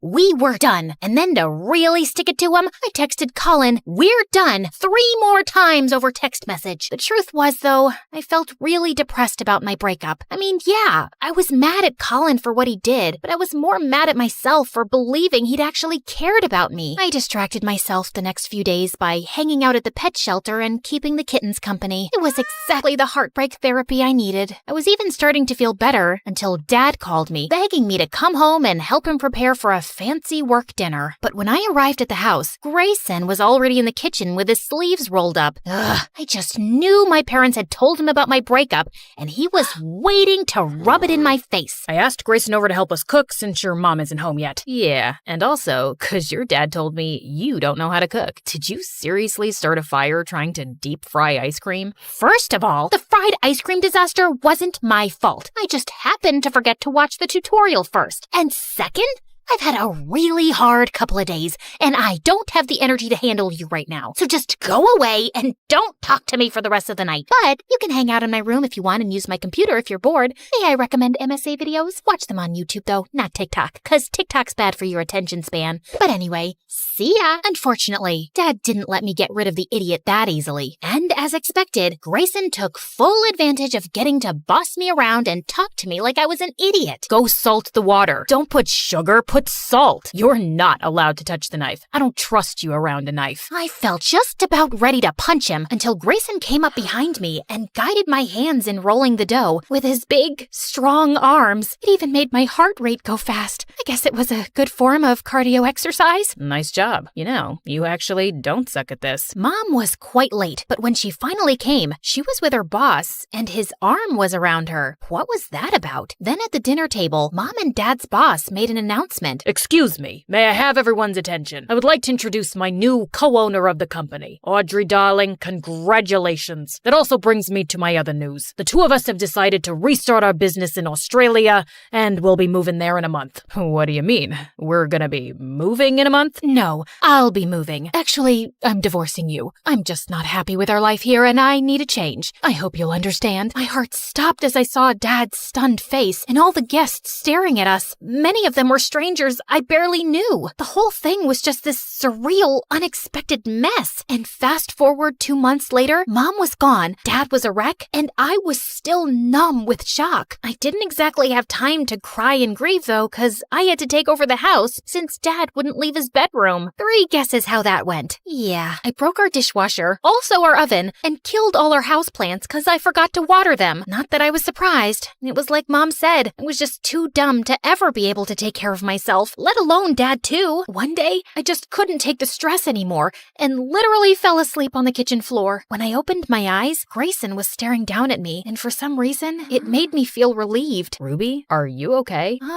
No, I'm not. You know, you don't have to do this all by yourself. I can help you. I'm here for you. I don't want your help. You don't have to suddenly be nice to me now just because you feel sorry for me. I know you hate me. Who said I hated you? I don't hate you at all. All those times I insulted you, I was just teasing. But I'm sorry. I guess I just don't know how to act around a girl I think is cute. Wait, Grayson thought I was cute? No, that wasn't possible. Perfect, handsome, and smart guys like him don't think girls like me were cute. Well, okay, with my glow up, I'm a little bit cute, like Ariana Grande, K-pop cute, but my cuteness was all I had going for me. I didn't have any other good qualities. So yeah, I didn't believe Grayson's words for a second. But for some reason, he stuck around for several days after that and basically forced me to rest and take care of myself. One night, I was even having cramps and he made me tea. Thanks for all this. I really appreciate it. Just, one follow-up question. You said I was cute the other day, right? Yeah, what about it? What do you see in me, man? I mean, I know I kinda got pretty after my makeover. Again, with you and your dumb makeover that I never even cared for. Ruby, you're funny, you're charming, you're interesting, and hands down, the kindest person I've ever met. Why isn't that enough for you? How come you don't believe in yourself? Grayson's words really caught me off guard. I didn't really have an answer for him. Well, actually, I kinda did. The truth is, it's hard to have confidence in yourself when you're always bumping into walls, losing your stuff, and eating soap. Okay, calm down. I've only eaten soap once, and it was an accident. Basically, I was in some fancy hotel, and they had some tiny soap bars in the bathroom that looked like candy, so I ate one. I don't actually eat soap on a daily basis, but you get my point, right? Animator, show the reference scene of 14-year-old me making myself over that summer. Remember when I felt super confident after my major glow-up? Yeah, that wasn't real confidence. Real confidence isn't based on stuff like outside beauty and high IQ. Real confidence comes from loving yourself no matter what. So I guess now it's time for makeover number 2, feeling good on the inside. And a few months later, I did start to feel a lot better. And apparently, confidence is a lot more attractive than looks anyway, because one morning, freaking Colin showed up at my doorstep begging me to take him back. Which do you want? A bouquet of roses or lilies? Or would you prefer chocolates? A life-size teddy bear? What do you want from me? I'd like for you to get off my porch. Also, I don't like either of these bouquets. I'm just not feeling a magical spark. I was about to throw the flowers in the loser's face when suddenly Grayson showed up behind me because he was already over at my house. We'd gotten super close over the last few months, and between you and me, I've developed major feelings for him. I guess that explains why I was happy when he sprung onto Colin and tackled him to the ground. The boys were like animals, full-on rolling into the bushes, and I certainly didn't mind watching the spectacle. Come on, ladies, admit it. Who doesn't love it when boys fight over you? Finally, though, Colin ended up leaving, and Grayson pulled me into a very pleasant hug. So, when do we get to have our first kiss? Maybe we can have a beach date tonight? Because I really don't want to kiss you next to loud traffic. Animator! Hey, me again. Can Grayson and I maybe have a nicer setting for our first kiss? Yeah, keep going. This is supposed to be my romantic moment, dude. Oh, yeah, I like the sunset. Perfect. Thanks. Anyway, I hope y'all enjoyed hearing my insane drama. If you want more stories in this style, make sure to comment below. Ruby, our craziest MSA character.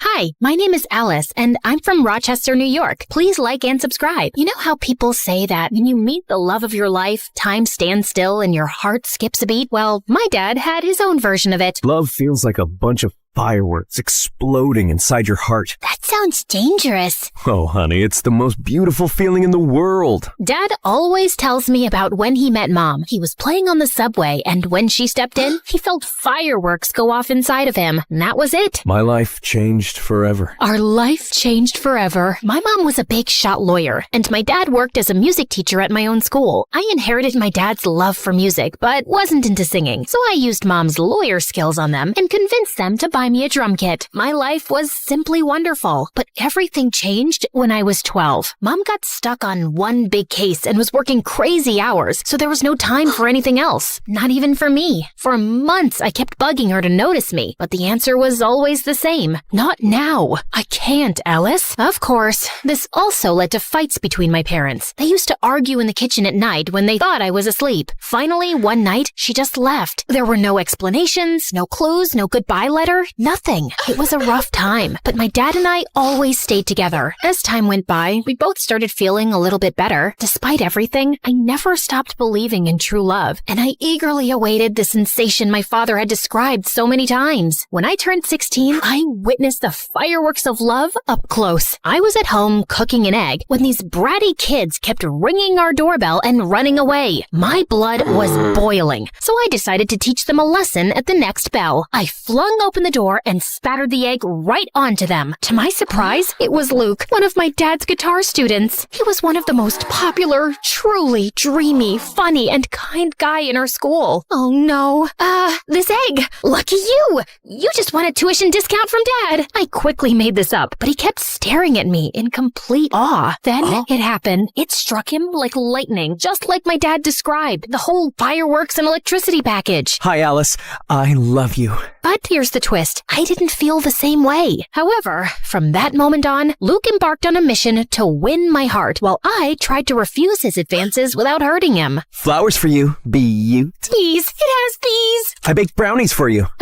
Thanks, but I prefer vegetables. He invited me to the amusement park, but I pretended to be dizzy when he was going to kiss me on the Ferris wheel. And then he also asked my father for my hand. So, what do you think? Tell him that he has to provide 4 sheep, 5 cows, and 1 unicorn in exchange. Yet Luke never gave up. And finally, he went all in. He performed for me on my balcony, singing the very same song my dad used to woo my mom back in the day. And I swear I could see Dad helping him the whole time. Then he asked the big question. Do you want to be my girlfriend? Luke, I like you, but I'll take that. I It's a love story, baby. Just say yes. I know what you might be thinking. How could you not love Luke back? He sounds like the perfect guy. And you'd be right. He was everything I could have wished for, and more. He even quoted Taylor Swift for me. I decided I should give him a chance. Maybe the fireworks would appear slowly for me. Okay, let's do it. After a few months, things were going great. He was a great boyfriend, and I cared for him. One day, as we hiked up a hill, my foot clumsily met a cluster of rocks. I was about to fall when Luke grabbed my hand and held me. Are you all right? I nodded. The sunlight hit him just right, and he looked just beautiful. He leaned in, and he rewarded my safety with a kiss. It was a scene right out of a movie. Come on, guys. You see? I tried, but I just couldn't help feeling nothing. By the time we reached the top of the hill, I decided to end things. Luke deserved someone who could truly love him. After a brief pause, I managed to muster the strength to share my feelings. However, as I looked at him, tears were welling up in his eyes. Alice, there's something I have to tell you. Yes, Luke? I'm thrilled that we're together. I've been looking for the perfect partner for what feels like forever. Tears began to fall down his cheeks, and I hugged Luke tightly. How could I break his heart after that? I just couldn't. I needed a new plan, a way to end things without hurting him. Just then, I got an idea. I needed to find my boyfriend a new girlfriend. Yet, it was easier said than done. Finding the perfect girl for Luke was certainly a tough mission. I introduced him to Sarah in a bowling alley, but it turned out she was only interested in using Luke to make her ex-boyfriend jealous. On trivia night, Claire and Luke had a heated argument about the best pizza toppings. They didn't get along after that. Lastly, how can I forget about Julie? When I introduced her to Luke at a party, it was pretty clear that she was more interested in me than in him, much to Luke's amusement. Of course, he knew nothing of my plan. I introduced so many girls to him, pretending they were my friends, but none of them sparked even the slightest explosion. Luke only seemed to have eyes for me. Darn him! After a few weeks of failures, I was about to give up hope. But then, right in my dad's class, the solution seemed to fall from the sky, almost literally. Boys and girls, we have a new exchange student from South Korea. This is Moon. That new girl seemed quiet, but she was a total stunner. We have a little welcome tradition here. You've got to sing us your favorite song while standing upside down. What? You could actually see Moon's soul leaving her body. Kidding. But come on, it'll be a blast. So, which song are we going with? For a brief moment, Moon seemed to be torn between making a mad dash for the exit, pretending to faint, or fighting my dad to ignore his request. Love Story by Taylor Swift. Bingo! That was the girl who was gonna sweep my boyfriend off his feet. I couldn't have been more thrilled. Above all, she had a beautiful voice. She was perfect for Luke. As soon as the class ended, I walked up to Moon. Hi, I'm Alice. That was amazing. Thank you. I just hope I don't have to do that to introduce myself in math class. Don't worry about it. The gym teacher might make you do some push-ups in front of the whole school, but apart from that, well, that's it. I'm going back to South Korea. She even had a great sense of humor. By the way, the music teacher who just made you sing in front of everyone is my dad. But don't hold that against me. I won't. He seems cool. He is, in his own unique way. Surprisingly, considering that if my plan worked, Moon would steal my boyfriend from me, the two of us immediately hit it off. I was happy to make a new friend, but the most important thing was that I had an inkling right from the start that she and Luke were a match made in heaven. I had to rush to my plan. By the way, I'm in a band. Ever considered becoming a rock star? A rock star? Sure, but only if we get to wear sunglasses indoors. Of course. You can't make great great music if you don't look cool. With my master plan in motion, I organized a rehearsal in my garage for that same night. As usual, Luke and I began a friendly battle over which song to play next. But just as the tension was mounting, Moon made her grand entrance. Hi there. When Luke turned to meet her gaze, something magical unfolded between them. Their fireworks were so intense that, for a moment, I thought the neighbors were bombing my house. Hi, I'm Alice's, Luke. Nice to meet you, Alice, Luke. I'm Moon. That's a beautiful name. Moon turned red as a tomato. I mean, it's cute. I mean, it's not,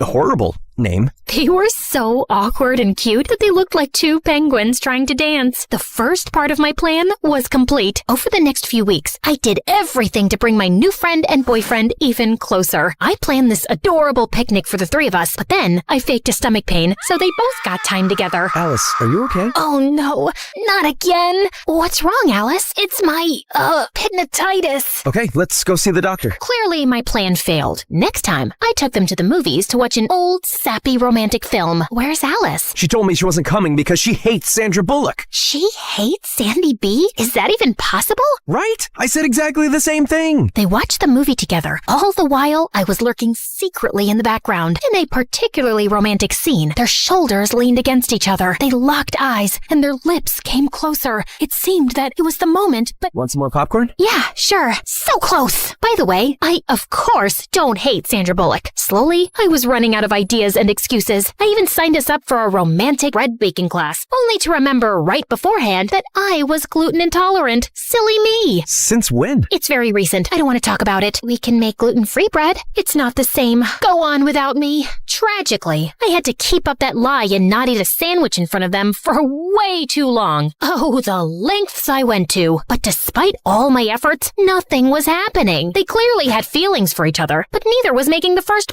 move. I was determined to give it one final shot, so I orchestrated an irresistibly romantic date at Rochester High Falls, Luke's cherished spot. I prepared the scene, and it looked spectacular. I stood there, admiring my masterpiece. This must have been how Billie Eilish felt when she composed Bad Guy. My plan wasn't complete without the final touch. Two mysterious and alluring letters, one for Luke and one for Moon. That evening, they both arrived thinking the other had organized the date. I should have respected their privacy and left, but I sneaked a peek at the date and sat in a nearby grove with popcorn and soda. It seemed like they were still too shy to make the big move. Just as I was about to fall asleep, Moon slowly moved nearer to Luke's lips. The excitement was so intense that I could feel it moving through my body, particularly in my ankle. In my ankle? I looked at my leg and saw a raccoon clinging to my ankle. Freaked out, I totally lost it.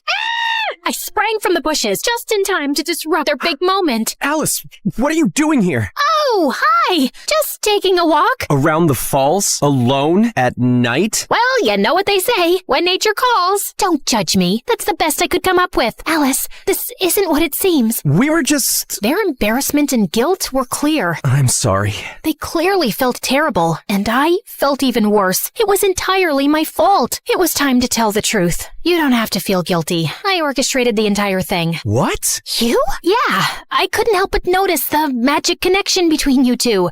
This is my strange way of giving you my wholehearted blessing. Well, at least I told them part of the truth. For a brief moment, Luke and Moon exchanged puzzled glances, and Luke turned to give me an earful. However, after what felt like an eternity, they both enveloped me in a hug simultaneously. Alice, I can't believe you'd do something like this. You could have just spoken to me. And I'm sorry. I tried to fight these feelings. No need to apologize. The heart wants what the heart wants. Are you sure you're okay with this? Absolutely. You two are meant for each other. I'll step aside and let you enjoy the rest of your date. I walked away swiftly, but before I got too far, I turned back to see them finally sharing their first kiss. Well, you could have at least waited for me to leave. Just kidding. Carry on. This may appear like the happily ever after ending, doesn't it? But believe me, there are still some more fireworks to discover. My grand plan had succeeded. Moon was perfect for Luke, and they were really happy. However, sometime later, I started to feel increasingly sad. While I was genuinely thrilled for them, a feeling of loneliness began to take over me. Eventually, I decided to share with my dad my deepest fear. Dad, what if I never experienced those fireworks? Alice, just like music, Love has its own tempo. It won't come if you're expecting it. But trust me, sooner or later, your moment will come. But what if I end up with a broken heart, like you when Mom left us? That can happen. Love is not perfect. But believe me, it's still worth it. After that, I decided to give the whole love thing a rest. I just focused on school, my friends, and of course, music. For several months, everything went smoothly. Surprisingly, my dad was right about love. My moment was bound to come just when I least expected it. Boys and girls, we have a new exchange student, this time from Italy. This is Camillo. And that was it. Boom, boom, boom. Just like my dad had predicted, my moment to feel the fireworks had arrived, and it came on strong when Camillo strolled into the classroom. I couldn't take my eyes off of him. And to be fair, no one else in the class could either. He was so irresistible, incredibly handsome, cool, stylishly dressed, and smart. My dad tried to get him to sing a song to introduce himself, but Camillo instead recited a poem in Italian. I didn't understand anything. I was too captivated by him. Ah, right. It's a very lovely and romantic poem. Not really. It's about what hell is like. Marry me. I knew I had to beat out tons of other girls to win his heart, but if there was one thing I was truly confident about, it was my matchmaking skills. Game on. During lunch, I went up to him. He was sitting by himself, with all the girls gazing at him from afar, too mesmerized to strike up a conversation. But I wasn't like the other girls. Hi there. What's cooking, good looking? Not my best pickup line, I know. Hi, you. Alice. Oh, right, Alicia. Already? My name, or a variation of it, coming out of his mouth made me shiver. What are you reading? Robert Frost. Oh, he's the one who invented frosting? Because if so, I want to congratulate him. No, he was one of America's most renowned poets. I felt like my confidence had crumbled like a house of cards. I guess I'm more of a takeout menu reader. Camillo shot me this weird smile and went back to his book. I left feeling defeated and humiliated, all while the surrounding girls erupted into laughter. Still, I wasn't going to give up so easily. You guys know I can be very stubborn. Over the next few days, I did everything I could to get Camillo's attention and interest. So, you're a photographer? Yeah. Me too. I love selfies. And when I thought I couldn't get any lower, Camillo, I wrote you a poem. Oh, okay. Twinkle, twinkle in your eyes, like the stars in moonlit skies. In your arms, I feel so right, like a star that's shining bright. He rested his hand on my shoulder with second-hand embarrassment. That was very sweet. What was I thinking? Are we going or not? The most stunning gothic girl was walking towards Camillo. Sure thing, Bella. They just walked away while my hope lay shattered on the floor. After the humiliation of a lifetime, I crawled home and locked myself in my own room for days. Is this karma for not loving Luke back? Unwelcome love is horrible. Why didn't anyone tell me? I decided to never leave my room again. But Luke and Moon swooped in to save the day. Alice, what are you doing? We were worried about you. You haven't been to school for days. And I'm not going back. I'm officially a hermit now. Come on, Alice. You can't give up so easily. What else can I do? He's too cool and smart for me. And he clearly has a thing for goth girls. Well, maybe that can be arranged. Moon showed me the flyer for a costume party happening the next day at school. Maybe this wasn't quite over yet. The following day, I visited Moon's house for the first time for a unique makeover session. She was determined to transform me. And after an intense half hour of makeup and dressing, I emerged as a whole new person. Camillo will be head over heels for you. After a while, I headed downstairs to her kitchen to grab a glass of water. Moon's house was massive and a bit eerie, with dim lighting and an unsettling silence. As I turned the corner, I bumped into a tall, mysterious guy. I let out a scream of surprise. Who are you? I'm Alice, Moon's friend. I glared at him. He was wearing a suit, like a gangster from a lousy movie. I'm Quan, Moon's big brother. Oh, right. Why are you dressed like that? We're going to a costume party. A costume party? So childish. You're like just a year older than us. Besides, you look like you're dressed up too. Whatever, just watch where you're going, kid. Kid? Just then, Moon showed up, probably after hearing my screams. When I turned to face him, Quan had already disappeared down the dark hall. What? Why are you smiling? You know, your brother is a real piece of work. Aha. Moon acted weird. I think that runs in their family. Shortly after, we left for their party. Luke, dressed as a mad scientist, welcomed us. Alice, you look like you just stepped right out of a dark and mysterious fairy tale. Great job, baby. Thanks, baby. Alice, Camillo's there. Go do your thing, girl. Thank you, guys. I took a deep breath and walked towards Camillo, who was dancing with his friend. Of course, he was too cool to wear a costume. With a boost of confidence from my outfit, I saluted them. Hello, my fellow creatures of the night. Alice, what are you wearing? Tonight, I embrace the shadows. I'm a goth. Being a goth is not a costume, you phony. It's a lifestyle. I'm sorry, I didn't mean, of course you didn't. You are just a little suburban princess who gets whatever she wants, playing dress up, and the way Camilo looked at me, that hurt more than any malicious comment. Once again, I was humiliated. For the rest of the party, I hid in the halls of the school. How could I be so stupid? Should I respond? I looked up and saw Quan. What are you even doing here? I thought you were too fierce for a costume party. I am. I'm just here to pick up Moon. I just got her text. She already left with Luke. Oh, okay. Quan leaned his back against the lockers. Rough night? That's an understatement. So, do you want me to take you home, or would you rather stay here crying? What? These are not tears. Don't try to tell me you got something in your eye. Come on, let's go. I was shocked. He was rude, definitely, but not that bad. Quan held out his hand for me to stand up. As I was getting up, our eyes met. Time stood still. Electricity. And yeah, it happened again. Boom, boom, boom. What, did you hit your head or something? No, it's just that, I don't know. Forget about it. I'm fine. If you say so. As Quan drove me home, I kept looking at him out of the corner of my eye the whole trip. I was spellbound. I tried to strike up a conversation with Quan, but he didn't pay much attention to me. So, tell me about yourself. Pass. Come on. What do you like? Silence. Clearly, Quan was not very interested in getting to know me. Soon after, he dropped me home. I couldn't believe it. After years of dreaming about those fireworks feelings, I finally got them. Twice in 1 week. Plot twist? Both guys are just not that into me. This was obviously karma. It was Cupid's way of getting back at me. Destiny laughing in my face. Or maybe it was just my teenage hormones. I hate my life. But what I didn't know was that Moon hadn't left the party when Quan arrived. In fact, she was in the bathroom and saw and heard my entire conversation with her brother. Although Quan didn't notice my fireworks explosion, Moon did, and decided it was her turn to play Cupid. Moon started finding excuses and forcing situations for Quan and me to spend time together. She would invite me to her house, but when I arrived, she wasn't there. Is Moon home? For the 4th time this week, she's not. Despite how Quan acted like he didn't care, Moon was determined to make it happen. She even locked us in an escape room. I guess we're gonna have to solve this to get out. This could take a while. The key is under that armchair. Oh, right. Then, Moon planned a movie date with Quan and me, and then left us. Yeah, she used my own little scheme against me. We got into the wrong screening room and ended up watching a children's movie. This is so boring. Wait, are you crying? No, I'm not. You're crying. OMG, you are! Shut up. It's just a beautiful tale of friendship between a duck and a shark. After that, he started talking to me, and slowly, I understood that his whole bad boy facade was simply a shield Quan put up when he moved here to cope with this unknown and new place. He actually could be really kind and sweet. One day, Moon set up a sort of double date with me and Luke and dragged Quan quite literally into a bowling alley. The evening turned out to be an absolute blast. We enjoyed some good food, sent those bowling pins flying, and shared laughs like there was no tomorrow. Quan even dropped his tough guy persona and had an amazing time. I felt that slowly, we two were growing closer. Great strike, Alice. Thanks. I learned from the best. I didn't know I was the best. Who says I was talking about you? The only problem was that Luke found out what Moon was doing, and he wasn't too happy about it and cornered me. Alice,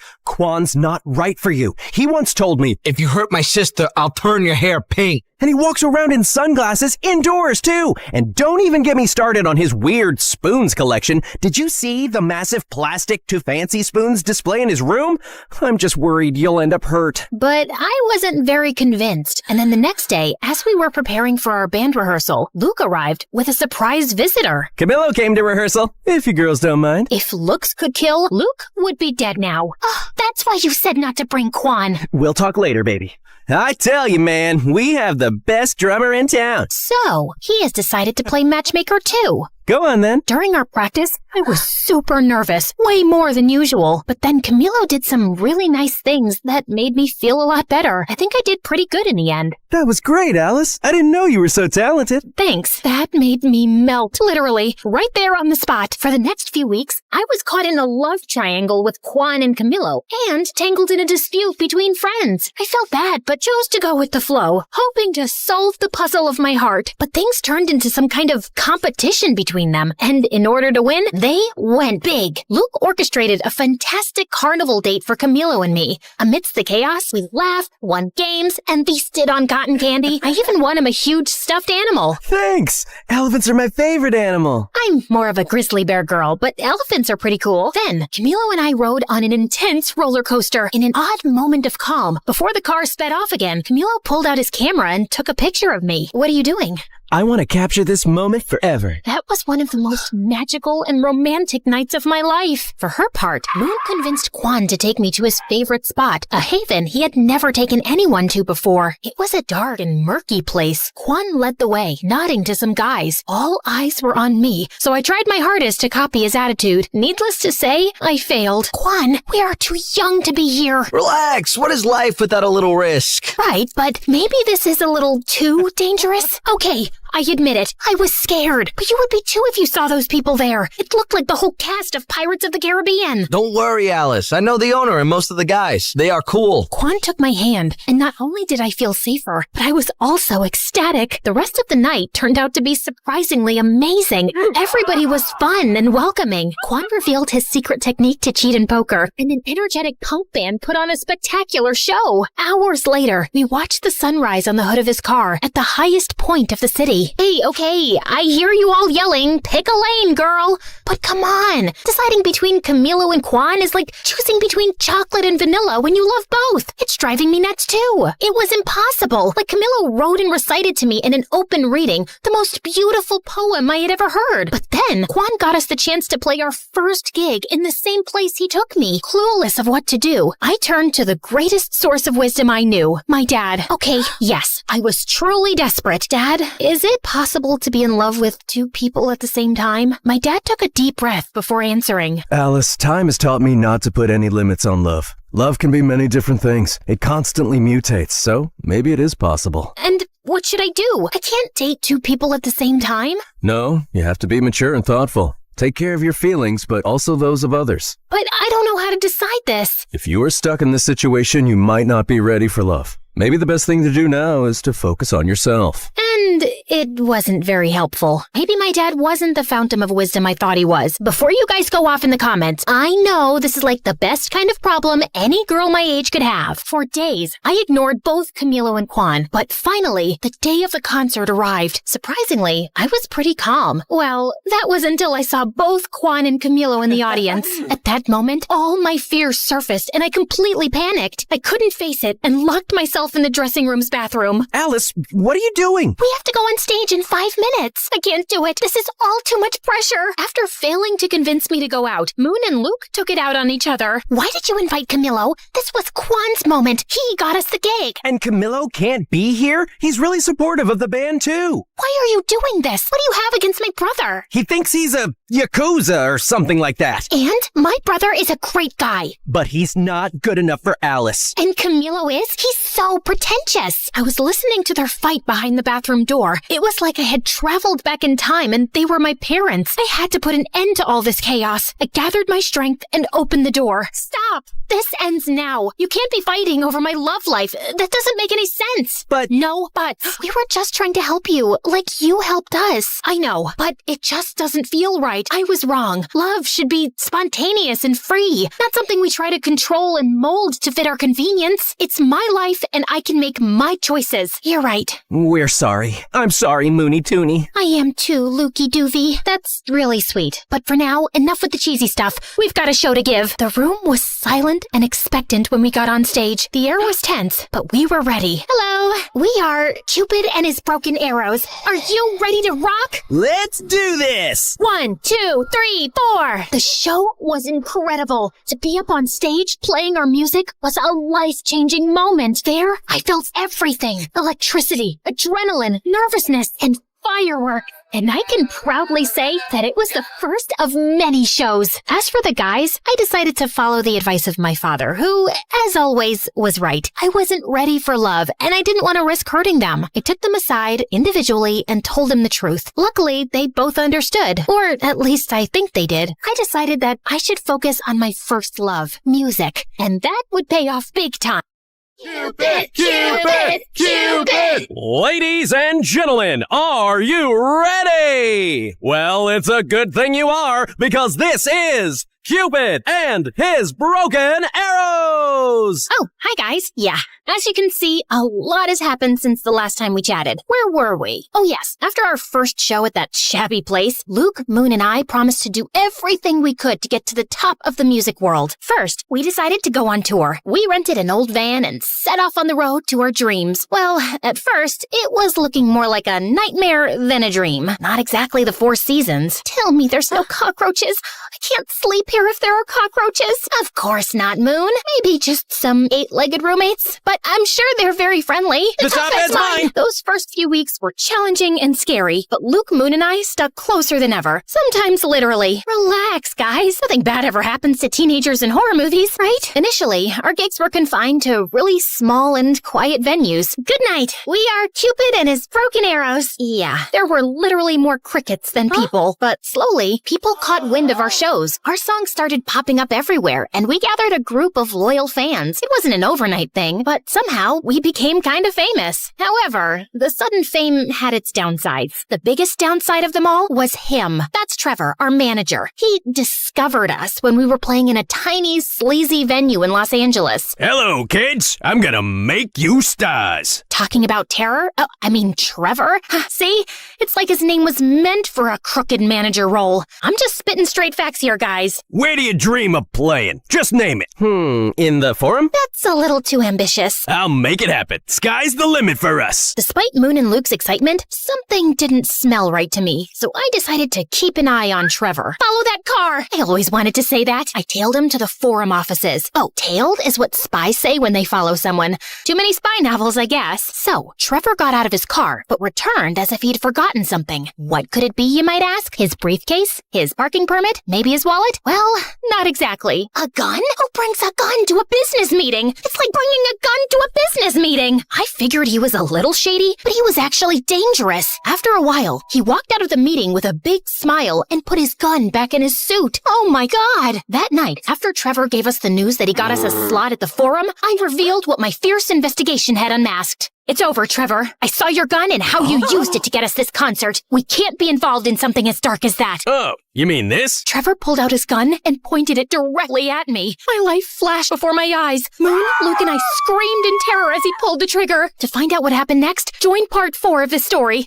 Now relax, I'm just kidding. Trevor fired, but all that came out of the gun was water. Phew, that was a close call. Well, maybe not really. Are you crazy? Why are you carrying this with you? For protection, in case, a small cat attacks me. And why did you use it in the meeting? Oh, that! Those guys never water their plants. They were so dry, poor things. Maybe I had misjudged him. Still, if you don't want to be involved in something as dark as me, I understand. Maybe it's for the best. No, Trevor, please don't take this personally. Alice is just like that. Excuse me? Yes, we really want to work with you. Great then. Are you in, Alice? Outvoted, I had no choice but to accept Trevor. His impact was soon felt. He devised everything for us, from trying on silly, smelly costumes, which I'm sure he had stolen from the thrift store to keep the extra money for himself, to making us do some bizarre and really embarrassing publicity stunts. Yet, while I hated to admit it, he did take us to the next level. He even got us a record deal. Maybe he isn't all that bad. He certainly wasn't the worst thing that came with fame. Paparazzi were a real headache. Hey, Alice, aren't you dating someone? People want to know about your love life. Oh, it's a full-blown love triangle. Me, my couch, and my Apple.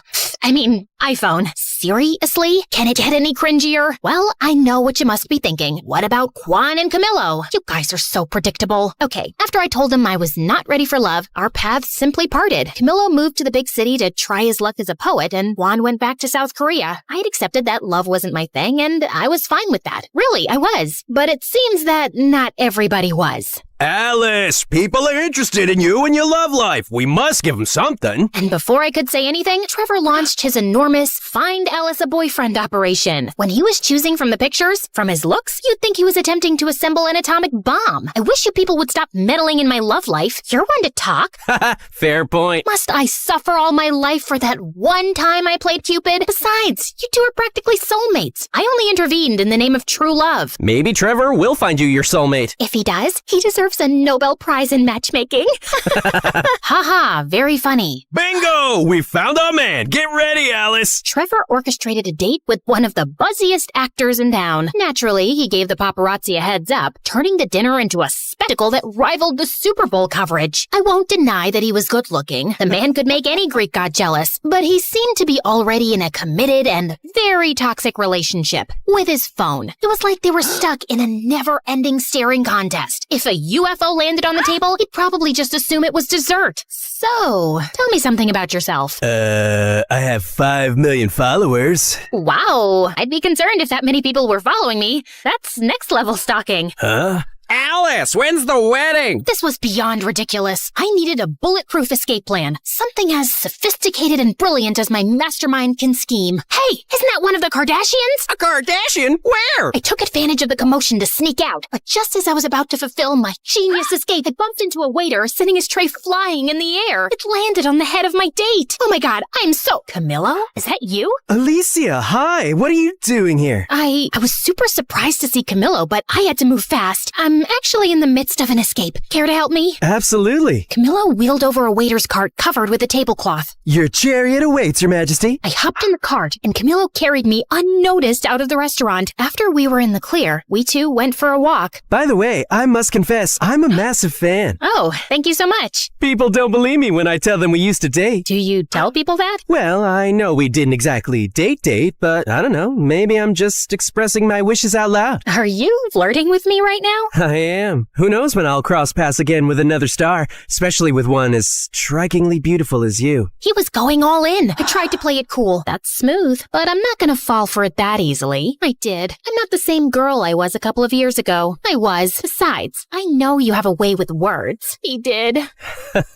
You know what they say, nothing worthy is ever easy. Of course. My inner fireworks were about to start a pyrotechnic show that could rival New Year's Eve. I know, guys. I'm too weak. The rest of the night, we walked around the city just talking. It was pretty magical. The next day, Trevor woke me up. Alice, who the hell is this? Trevor pointed out a couple of pictures of Camillo and me walking through the city last night. Damn paparazzi. They got me again. Just an old friend. TV and social media are going nuts over these photos. Just read these headlines. Drummer ditches movie star for poet waiter. This is genius. I am a genius. I was about to remind him that it wasn't his idea when he went off on a long rant about how Camillo and I needed to start dating for the sake of the band. Well, I hated Trevor butting into my life like that. Dating Camillo didn't seem like a bad idea at all. For the sake of the band, of course. Over the next few weeks, Camillo and I became a thing, and Trevor's scheme worked like a charm. Strangely, every little thing we did became big news that the whole country should know. Look where we are now. Camillo's really turned things around for us. Yeah, but Camillo's writing is taking off too. It's a whole thing, though it felt strange to me. But we were too caught up in enjoying all the attention to bother about it. Guys, you guys are breaking the internet right now. Any advice for your followers? Just be great. Be as incredible as we are. We know that's a pretty high bar. Yeah, I know. I wanted to pinch myself too. But dealing with fame was hard. Everyone wanted a piece of you. And soon, all this glitz and glamour also got between Moon, Luke, and me. You're late again. Sorry, loves. We play in Rochester in a few days. We need to rehearse. I'm here, aren't I? Try to relax a little bit, kid. Kid?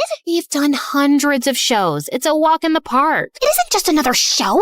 It's our first home show since we left. Quan is even coming back from Korea with his new girlfriend for this. It has to be perfect. The mention of Quan and a girlfriend struck a chord with me. He had a girlfriend now? Who was she? Why didn't Moon tell me this earlier? Why wasn't he thinking of me? I was beyond angry. What the hell, Moon? Why are you throwing Quan and his girlfriend in my face? She was not throwing... This is clearly not about the show. Of course it is. What else would it be about? This is about you two being jealous of me and Camillo. This is about you not bearing to be under my shadow. Oh my god, you're completely delusional. Oh yeah?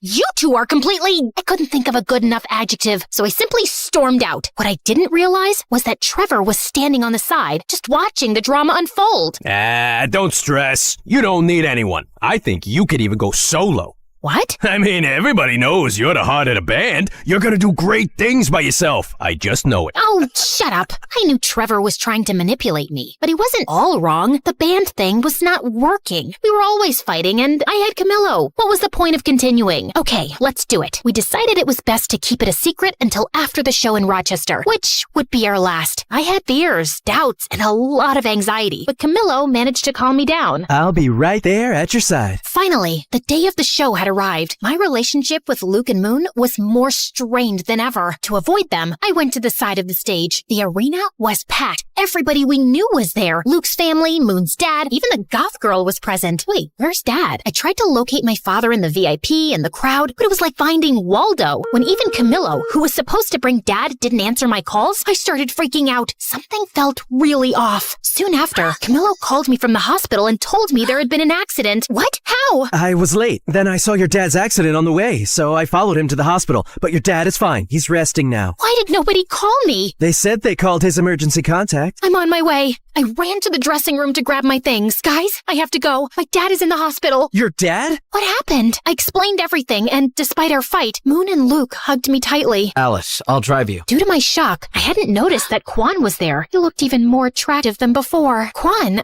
Snap out of it, girl. Let's go. Whoa, Alice, stop. The show's about to start. She needs to be at the hospital. Family comes first, always. As she said that, I felt horrible. They were my family, and I was backstabbing them. I don't care about your family. This is the most important show ever. We're gonna tape it for a movie. It's a farewell concert. Do you know how much money we're gonna lose? After saying it, Trevor closed his mouth so tightly that his lips seemed to have magnets on them. Farewell concert? Oh, it's not a big deal. Breakups sell well, and we'll have 3 products instead of 1. Both Luke and Moon looked at me. If looks could kill, I'd be 6 feet under right now. Dad, oh my God, are you okay? What happened? Oh, it's just a silly accident, but I'm okay. I'm coming to see you. What? All those people are there to see you. You're gonna play and rock that gig. But... No buts, Missy. Afterward, you can come see me. Not like I'm going anywhere. Rock it for your old man. Okay, Dad. I love you. You heard Dad, kids. Let's do it. It's showtime. We went on stage, and the tension was crazy. I could feel Luke and Moon's hateful glares. It was as if Cyclops from the X-Men was looking at me without his glasses. The show was about to start, but I refused to be like those old dinosaur rock bands where everyone hated each other. So I did something I never did. I stepped up to the microphone. No, don't freak out. I'm not gonna sing. Hi, Rochester.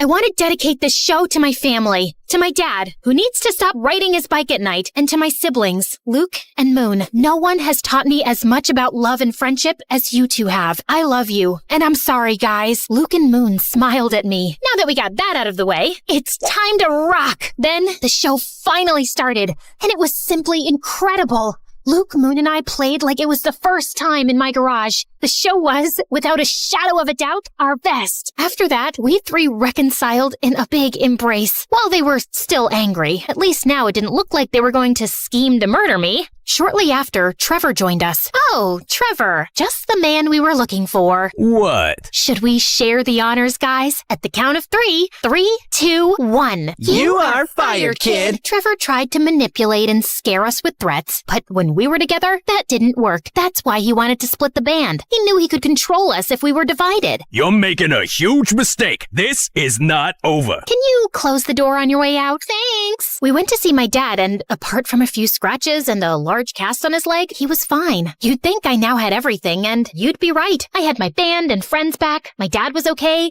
and I had my boyfriend. It was finally time for my lived happily ever after moment. Well, that lasted for about 2 seconds. Literally. Someone suddenly burst into the hospital room. Babe, are you all right? Mom? Babe? What are you doing? Alice. Well, I guess now I know who his emergency contact was. My mom looked at me smiling, but when she saw Camillo, her face completely transformed. Alice, get away from him. I was beyond confused. I looked at Camillo. His face revealed that he had something to confess. I imagine your faces right now are exactly like mine at that moment. Once again, fate had a curveball for me. But this is running too long. I know no one likes cliffhangers, but you know what they say? Nothing worthy is ever easy.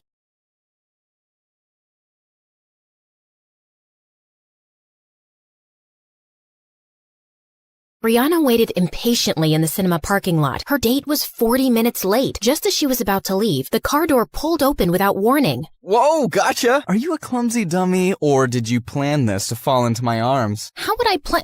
Never mind. We've probably missed half the movie, Elijah. I booked a hall just for us. The movie starts when I say it starts, babe. Once the lights went off, Brianna turned pale. The ring? I told you, I hate horror movies. But you don't know what you're missing. You're gonna love it, sweet cheeks. Trust me. Brianna cringed as she watched with eyes half closed, and at one point, she screamed and jumped off her seat. That's it. I'm leaving. You call yourself an actress, but you can't appreciate this masterpiece? You're such a baby. And you're such a jerk. I don't know why I agreed to this. Want me to call you an ambulance, baby Brianna? Brianna dumped her popcorn on his head before storming out, and then she walked straight into somebody carrying sodas and fell on her butt. Brianna, are you okay? Jeez, can this night get any worse? Yeah, there are infinite possibilities. You could get struck by lightning, or get robbed, or be kidnapped, or get hit by a bus. Then there are serial killers. It wasn't really a question, dude.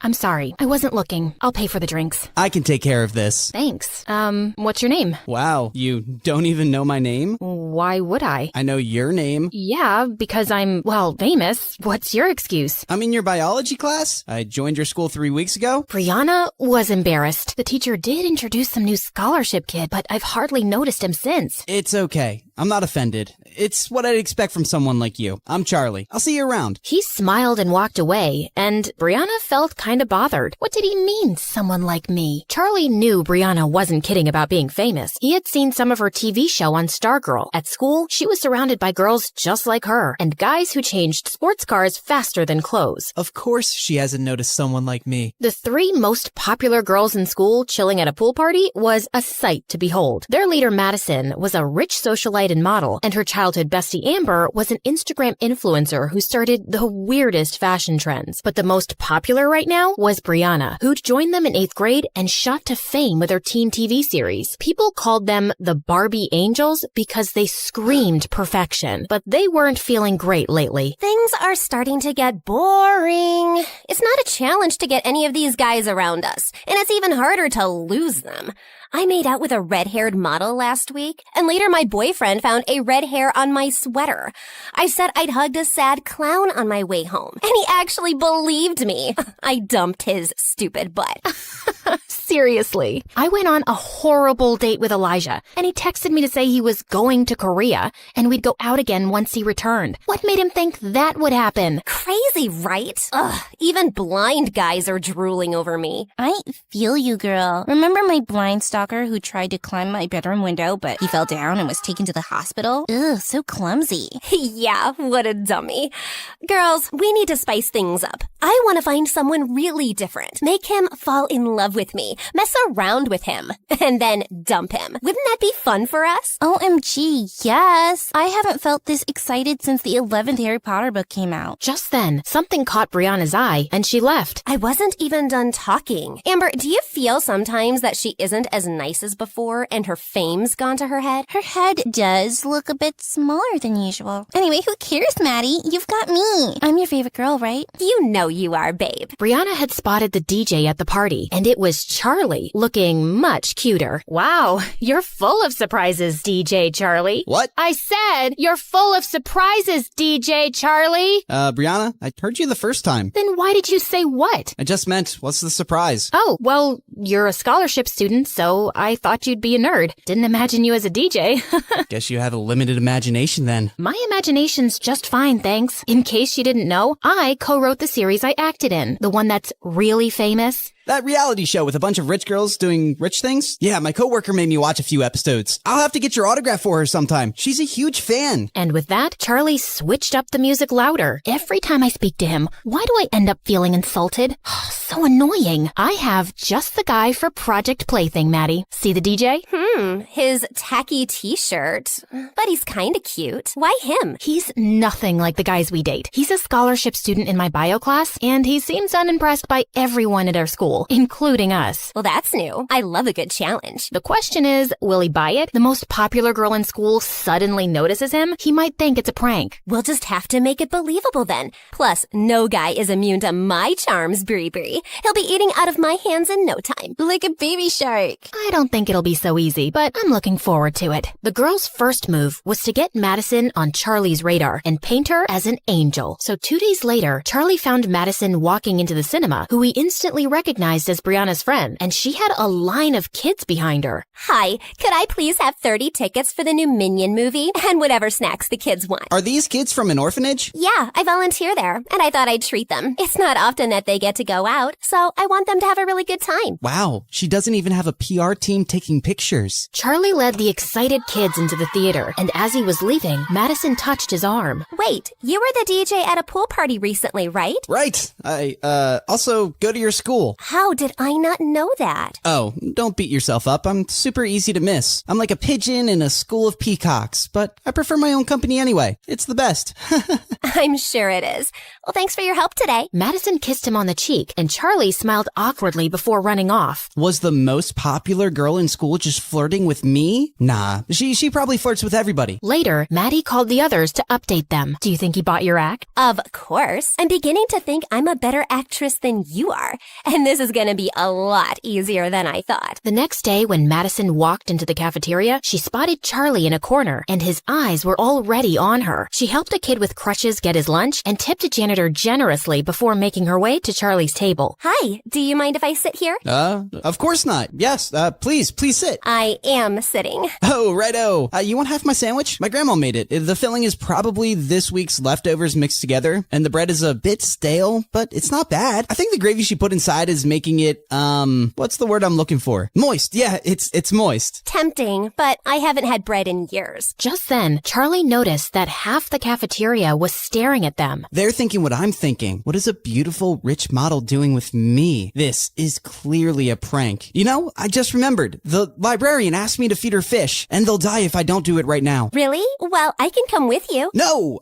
I'd rather you didn't, okay? They like their privacy. The fish. They're private people. She stared at him, and he felt more flustered as he reached for his bag and ended up stepping hard on her toe. He turned to apologize and knocked his sandwich on her clothes. I am so sorry. So sorry. Gotta run. And later in the bathroom, as Maddie cleaned up, Brianna and Amber howled. Will you two stop laughing? He had to feed the librarian's fish? Girl, that is the lamest thing I have ever heard. He couldn't get away fast enough. Oh, that was so funny too. My grandma made me this gravy sandwich. Yeah, right. His grandma came back from the dead to make him a sandwich. Maybe his grandma is just alive? But both my grandmas are dead. Aren't everyone's grandmas dead? Oh my God, focus! He seemed smitten with me when I took those gross kids to the movies. Why is he running away from me now? Maybe I just make him really nervous. Or maybe he isn't stupid and he's not buying your sudden interest in him. Well, you're in the same class with him. Do something. I'll get the teacher to make me his lab partner tomorrow. Let's see what I can pull off. Charlie just wanted some peace, but the universe literally said no when he got paired up in the lab with Brianna. Are we really gonna open up that frog? There's no way I'm touching that thing. Charlie ignored her and started doing it himself. Oh my God, look at those intestines. Ew, I'm gonna throw up. Why don't you just stop looking at the frog? It's not like you're helping me. Yeah, that sounds good. Anyway, I have to talk to you about something. I think Madison's really into you. Don't ask me why. The heart wants what it wants. So, I was wondering, what do you think about her? Brianna, I don't know what you girls are up to, but I don't have time for this. I'm just here to study hard so I can get into a good college, and Madison can literally have any guy. What do girls like you want with a poor nobody like me? Wow, you just made us sound so arrogant and judgmental, but you've basically written us off without even knowing us. Look, I didn't mean... Yeah, you did. You think girls like us wouldn't like a poor guy since we're shallow, right? And yeah, Maddie could have any guy, but maybe she saw something different in you. Trust me, if it was fancy things we wanted, we don't need a guy for that. Charlie felt unsure. Maddie is beautiful, and she seemed sweet. Maybe I misjudged her. So, how'd it go? Brilliantly. I think I've convinced him a bit that you're genuinely into him. We've got to keep the ball rolling. Let's find out more about Charlie's personal life. Madison hired a private investigator and found out that Charlie lived with his grandma. She also found out that he worked in a small club as a DJ on weekends. We know where we're going tonight. Oh, please say Tokyo. I've been craving sushi for weeks. No, to this nightclub, silly. But I'll take you for sushi anywhere after the success of Project Plaything. Later, when the Barbie angels walked into the small club, all eyes turned to them, and Charlie was just as surprised. This really wasn't their kind of place. Once he sees my heart-stopping dance moves, he'll be following me around like a lovesick puppy. The girls moved to the dance floor and had everyone's attention. As the song ended, Madison walked over to Charlie. The music here is amazing. You're really talented. Gee, thanks. Listen, Madison, I've been avoiding you, but I want to say I'm sorry. For that day in the cafeteria, I was such an idiot. I'll forgive you if you dance with me. Oh no, there's a reason why I'm in charge of the music. Those who can't do, teach. Those who can't dance, DJ. Come on. It can't be that bad. Just put a song on and join me. No, really. Just then, Maddie lost her balance a little and her drink fell all over the music dashboard. 2 seconds later, it stopped working. Oh my God, what did you do? It was an accident. The system's fried. The club owner's gonna fire me. You came in here just for your fun and games, but this is serious business for me, Madison. Thanks for nothing. Charlie instantly felt awful as he realized everybody was staring at them, and Madison stood frozen in her spot. Then she burst into tears and ran out. Amber and Brianna ran after Madison to her car, where she lost it. Who the heck does he think he is? You're not crying? Of course not. And it took all my willpower to not claw his eyes out. How dare he humiliate me like that?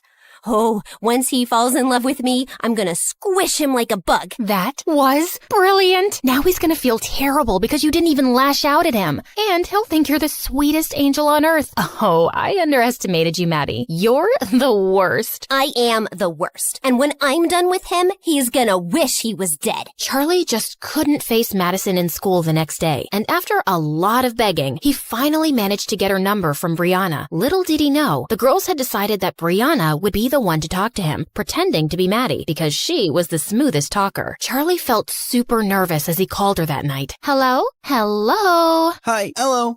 Hello. Hi. Madison? It's me.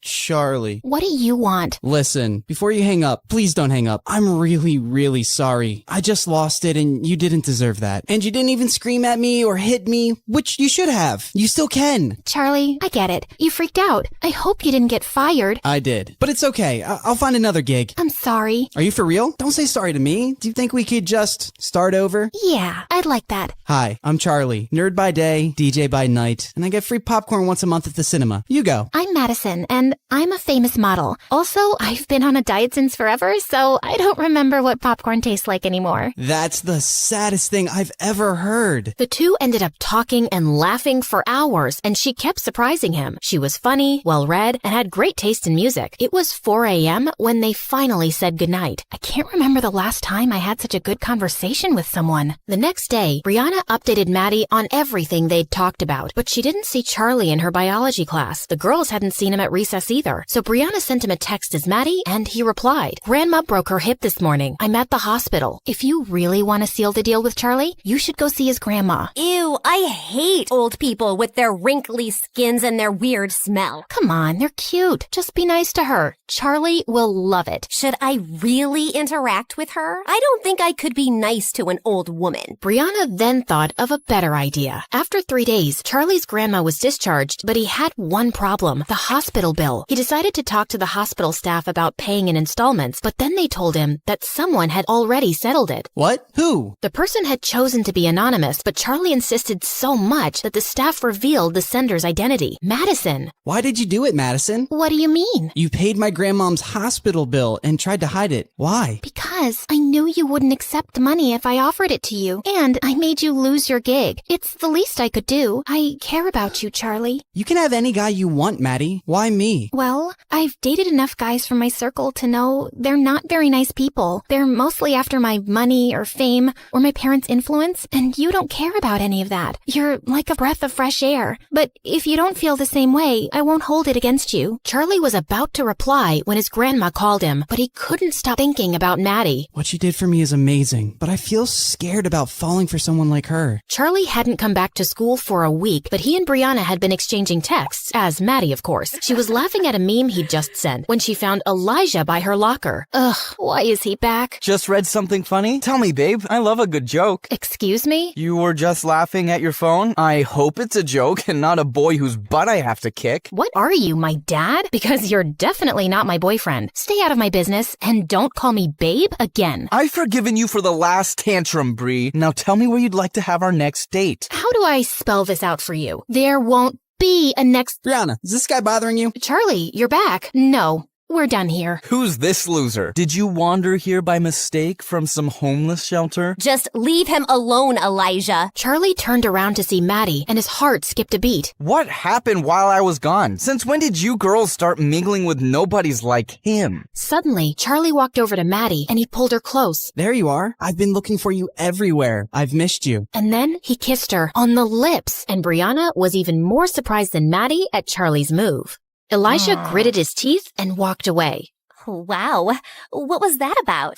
I've been wanting to say it the whole week, but not on the phone. I do feel the same way. I care about you too, Maddie, a lot. Madison hugged him and smirked at Brianna. Once everyone knew that Maddie and Charlie were dating, his life in school took a 360-degree turn. People stopped to smile at him, say hello, crack jokes. Why does it feel like even the teachers are nicer to me? The other two Barbie angels welcomed him into their gang, and being with Madison was a dream. They went on long walks, watched sunset, ate ice cream, and kissed on top of a Ferris wheel. But later that night, Brianna and Amber cringed hearing Maddie throw up. Is Charlie trying to kill me? That gross ice cream at the amusement park made me sick, and my feet hurt from the long walks. And what is so fascinating about freaking sunsets? I think it's sweet. Yeah, 'cause you're not the one suffering. But there is one thing about Charlie. He sure can kiss. Makes you feel like you're the only girl in the world. Ugh, please, spare us the makeout details.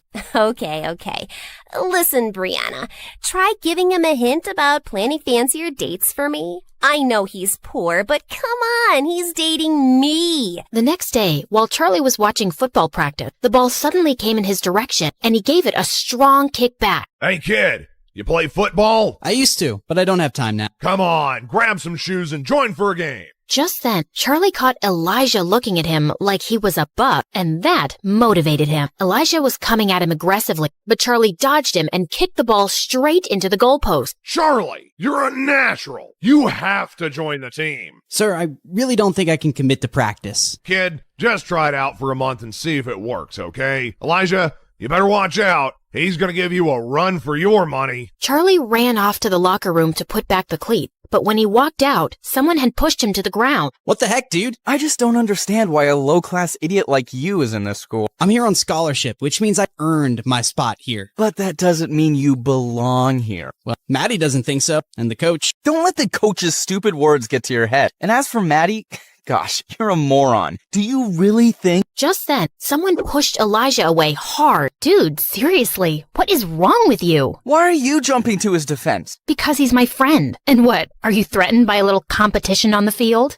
Oh, please. This loser just had beginner's luck today. I'll crush him next time, and he won't have mommy out there to defend him. Elijah and his friends went out laughing as Charlie picked up his bag and fished out a broken snow globe. Great, this was for Maddie. She's so excited about her Vogue photo shoot coming out, and I wanted to give her something thoughtful. What was this supposed to be? It was a guy, but instead of arms, he had wings, like a fan, and it said, "I'm your #1 fan." Oh God, I'm glad it's broken.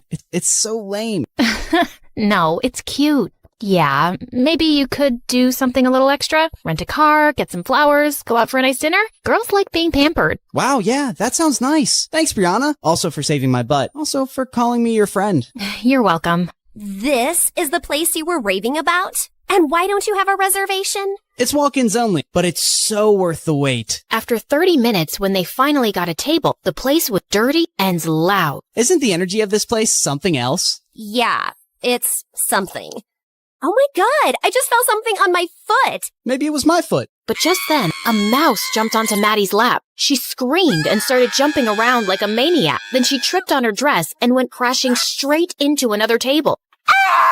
Oh my God. Madison, I am so sorry. Why would you bring me to this horrible place? And did you see all those people who were making videos of me? This is gonna be all over the internet. I get why you're upset, but today's video is tomorrow's old news. No one remembers these things. Excuse me? Are you gonna explain to me how fame works? People don't forget anything. Once something's on the internet, it stays there forever. People can pull it out anytime they want. Ugh, this is officially the worst day of my life. With that, Madison stormed out of the car. Brianna couldn't stop laughing as she watched Madison's video posted online, but now she had to do some damage control. So she called him as Maddie. I've had some time to cool down, and I'm sorry for going off on you like that. And I'm sorry about the mouse and the video. You're right. I don't know what it's like to be famous. It's the best and the worst. It's great to have people look up to you, but sometimes they talk about you like you're not even a real person. And imagine having your failures or embarrassing moments splashed across the news as entertainment. It sounds brutal. I'm almost glad I'm a poor nobody. As they were talking, Charlie ended up telling Brianna all about his amazing grandma and how she'd made him apply to the school. I just want to get myself into a good university so I can make something of myself and spoil my grandma rotten. She deserves the whole world. Well, you're definitely the guy who'd get it for her, Charlie. Over the next few weeks, Charlie found himself bewitched and confused by Madison. He felt closer than ever over their late-night talk, but in person, she was totally unpredictable. One moment, she'd be all over him, and the next, she was snapping his head off. Charlie, do you think I'm fat? No. Why did you pause before answering? What? No, I didn't. Yes, you did. You said, no. You even looked at me before replying. I shouldn't have looked? Why would you look? Don't you just know? Maddie, you're being irrational. Now I'm crazy, am I? Well, I'm not fat. I'm PMSing, so I'm bloated. I hadn't noticed. Really? Ugh, you're so insensitive. You have no idea what it's like to go through this every month. Right now, I feel like killing someone. And I also really want that Thai red curry ice cream. I'll get it for you, babe. Whatever helps you feel better. You getting out of my face would make me feel better. And yes, the ice cream. Now. You got it. Amber and Maddie started laughing hard as soon as Charlie was gone. I really hope he gets a few tubs of that ice cream. Sounds delicious. I'm pretty sure there's no Thai red curry ice cream, but let's see what he does. Anyway, for Christmas, my parents and I are going to our ski resort as usual, and I'm inviting you girls with your parents. Should I invite Charlie? You have to, right? He's your boyfriend. Yeah.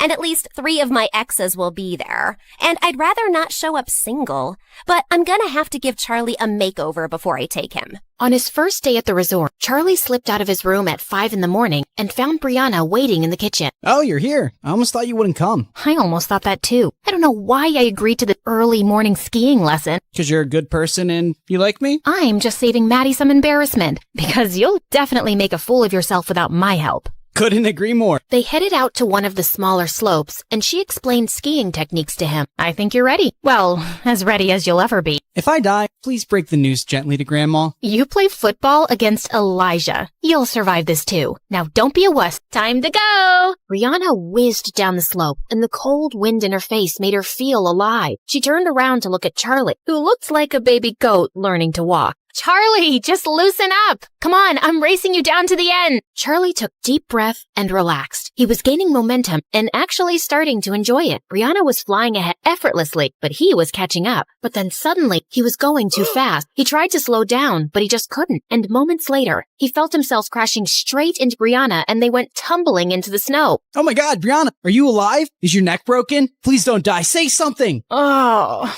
can you shut up for just 1 second? Yes, of course. Oh, I thought I'd killed you. Charlie pulled her into a bear hug. You're really okay? Yeah, I just got the wind knocked out of me. Imagine the headlines if something had happened to you. Stupid, worthless nobody injures beautiful teen goddess. You think I'm beautiful? Well, duh. That's not even opinion. It's just a scientific fact. The sun rises in the east, water boils at 100 degrees, Brianna's beautiful. You got some snow on your face. As they started making their way back, Brianna felt her heart racing. Oh, shake it off, Brianna. You cannot be attracted to your best friend's fake fake boyfriend. After an exhausting day of skiing, Charlie wanted to crash, but he had to dress up for a fancy dinner instead. The seats next to Maddie were taken, so he quickly took one next to Brianna. Please tell me, why are there 6 forks in front of me, and which one can I use to stab myself in the eye? Oh, definitely the meat fork for a quick death. Madison watched the two laughing, and she didn't like it. I don't want her getting more attention than me, even if it's from stupid Charlie.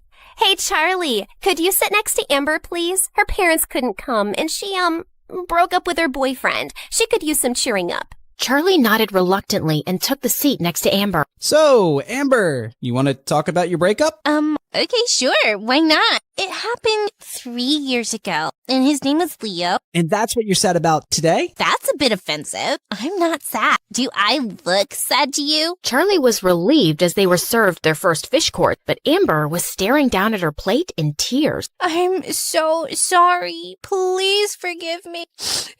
What are you talking about? You will be missed, Nemo. Right, Charlie? Tell him he'll be missed.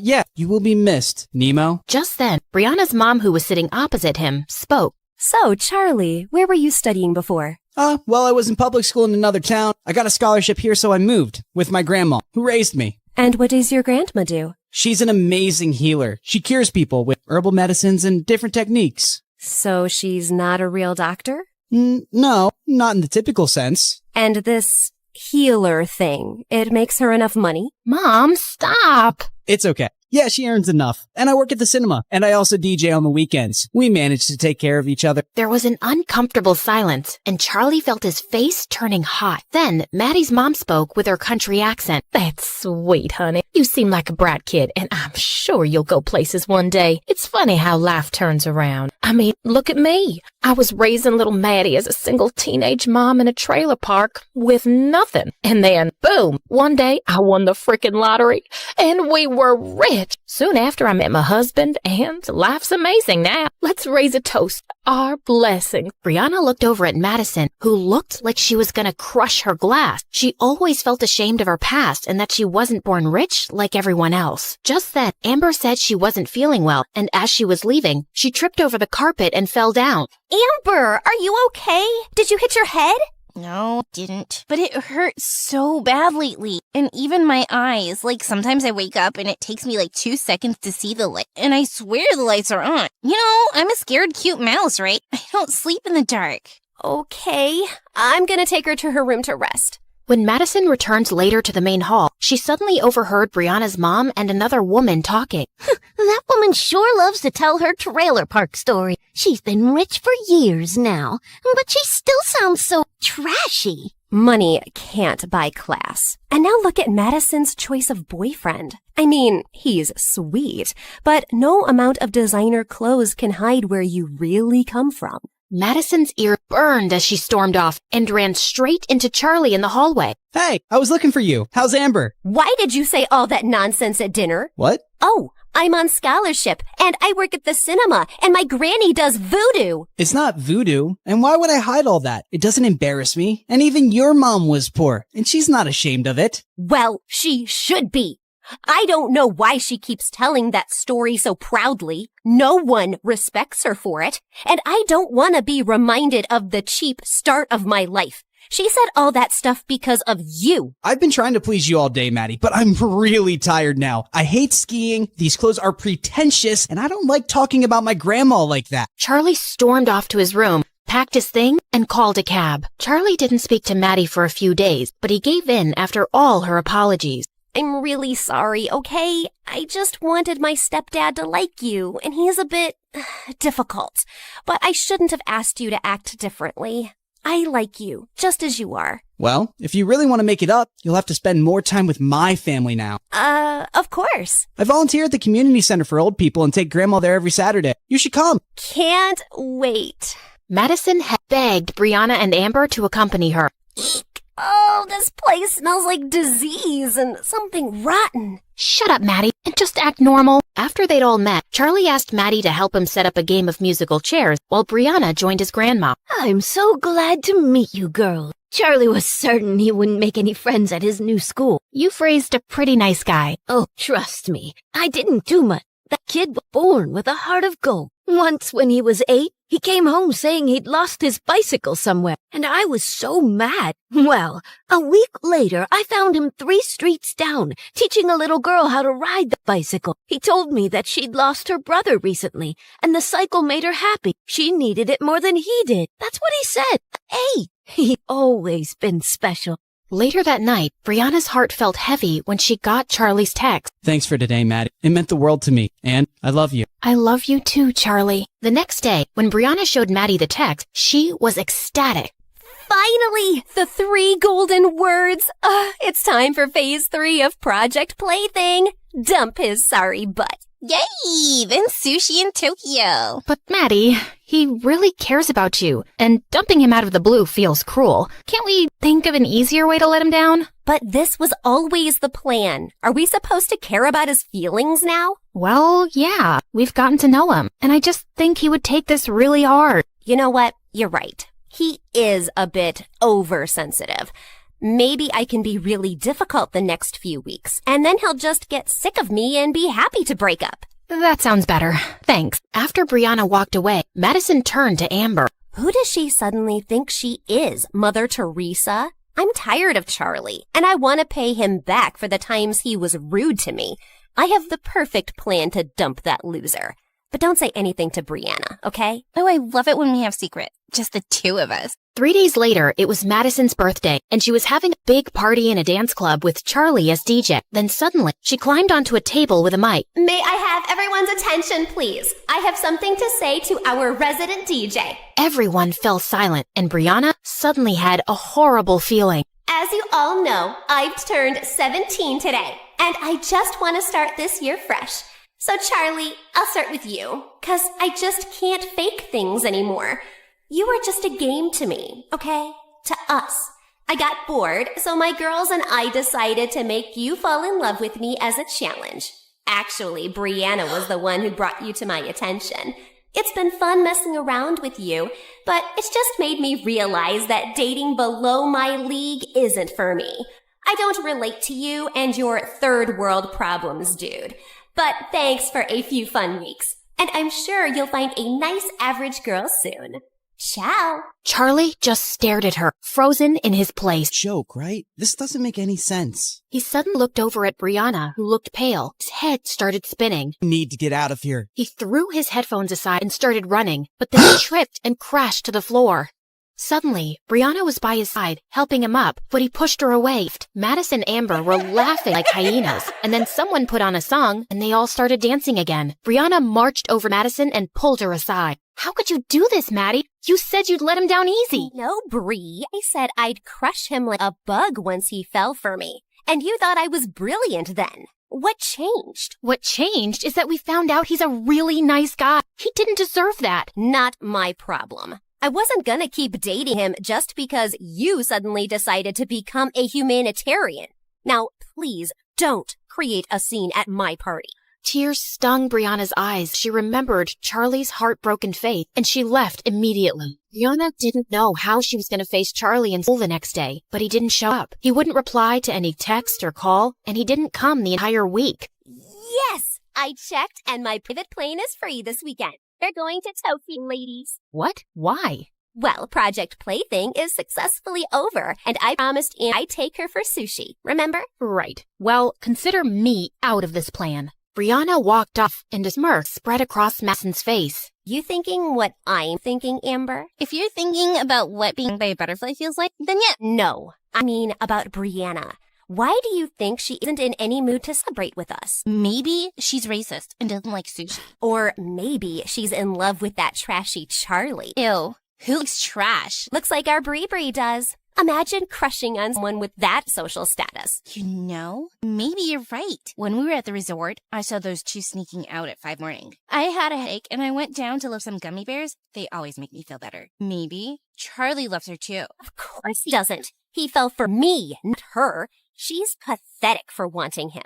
That evening, Brianna went to the cinema, and she was relieved to find Charlie counter. She walked in, her heart pounding. Hey, Charlie. He looked up at her coldly. Can we talk? Do you moment? He walked out from behind the counter and went outside, and Brianna followed. How dare you show up at my workplace and force me to talk to you? I just need a chance to explain and apologize. Please. I know how you must feel. How could you possibly know that when you're heartless? How evil are you, and how empty are your lives that you decided to hurt someone just for fun? Charlie, you're right. It was cruel. Not only did the girl that I thought I loved completely humiliated me, I also find out that the person who acted like my friend is a snake. Don't say that, please. I thought you'd listen. Why? Because I'm a nice guy, so you thought I'd feel better after treating me like dirt? And why are you here apologizing now? I know I was a part of the whole thing, but then I got to know you, and I didn't want to do it anymore, especially after all those late-night calls. That was you? So I never talked to Madison on the phone? No, that was all me. And you and I, we have some connection. What are you talking about? I don't even know you. Just leave me alone. I can't take this anymore. Charlie down against the wall with his head buried in his arms. Just then, his colleague came running out. He's been having a very hard time. Please, don't make it worse. Just go. Rihanna turned and ran away, her heart about to burst. On Monday, Rihanna was sitting on the bleachers during football practice when she saw Charlie walk onto the field. Oh, thank God, he's back. Hey, kid, where have you been all week? I had a family emergency, and I'm quitting the team, sir. No, Charlie! You're so talented! I'm sorry, but I have a scholarship to maintain, and it's all I can film right now. Thank you for giving me an opportunity, though. I was expecting to run off like a scatty little cat soon enough. No trash talk, Elijah. All right, let's take a break, everyone. Just then, Madison and Amber came and sat on the bleachers, and Charlie made eye contact with Maddie for a few seconds, then walked off. Wow, he really looks heartbroken over me. And to me, or does Charlie look kinda hot with that broody cold face? He was just too nice before, like a puppy. Looked like a loser before, looks like a loser now. I just knew you couldn't be dating him for real. He's twice the guy you'll ever be. You said something, Brianna? Yeah, I said he's twice the guy you'll ever be. Oh, really? How'd you reach the conclusion? Well, firstly, he's clearly better than you at football. Secondly, he's definitely smarter than you. Thirdly, he's a pretty cool DA. And fourth, and most importantly, he's not some arrogant, self-absorbed jerk like you who makes me cringe every time I look at him. There was a stunned silence as everyone stared at Brianna. Elijah forced a grin. Feisty. I like that. So how about we go on third date and you can continue talking about there? Not even in your dreams. As Brianna started walking off, Elijah blocked her way to tease her, but she suddenly pushed him with unexpected force. He fell down a couple of steps and his knee hit the ground hard. What is wrong with you? Brianna looked just as shocked by what she'd done. At the dinner table, Brianna's dad was cheerfully trying to make conversation, but Brianna seemed lost. Just then, her mom walked in, looking mad. Brianna, do you just enjoy making my life difficult? Look, if this is about Elijah, you pushed him down the bleachers? He was pestering me, so I just pushed him away. I didn't mean for him to fall. He's hurt his knee seriously, and he's on bed rest for 2 months. His mother, my new business partner, is furious. If she pulls out her investment? She said it was an accident. Surely his mom would understand. Well, it's not like Brianna hasn't rejected Elijah or been rude to him before. I don't expect his mom to understand anything.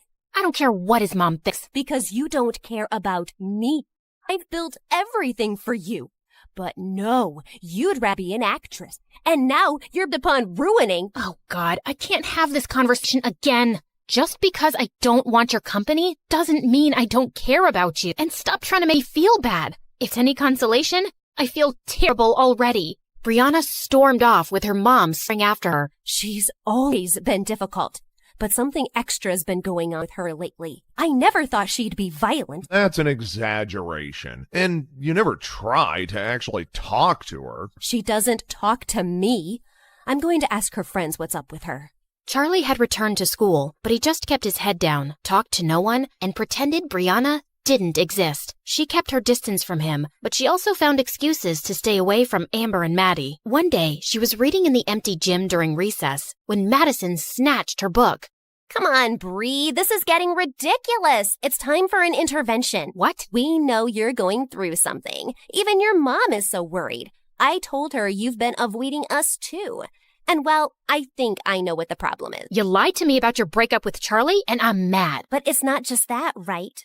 I think you have feelings for him. Yes, I have feelings, 'cause I'm not a robot. And I'm also mad at myself for being a part of this horrible plan. It's making me think about the kind of people we are. Kind who like to have fun. We have everything, Maddie, and we decided to pick on the poor orphan who's working hard to support his grandma for fun? Who the heck cares? I care. I don't want to be this person, and I don't want to have friends like that either. So, are you saying you don't want to be a Barbie angel anymore? Yeah, I don't. And for the record, that's a really stupid name. Wow, you're so ungrateful. When you came to school as a nobody, I made you one of the most popular girls. And in case you've forgotten, I got you your first audition. How could I forget? You never let me.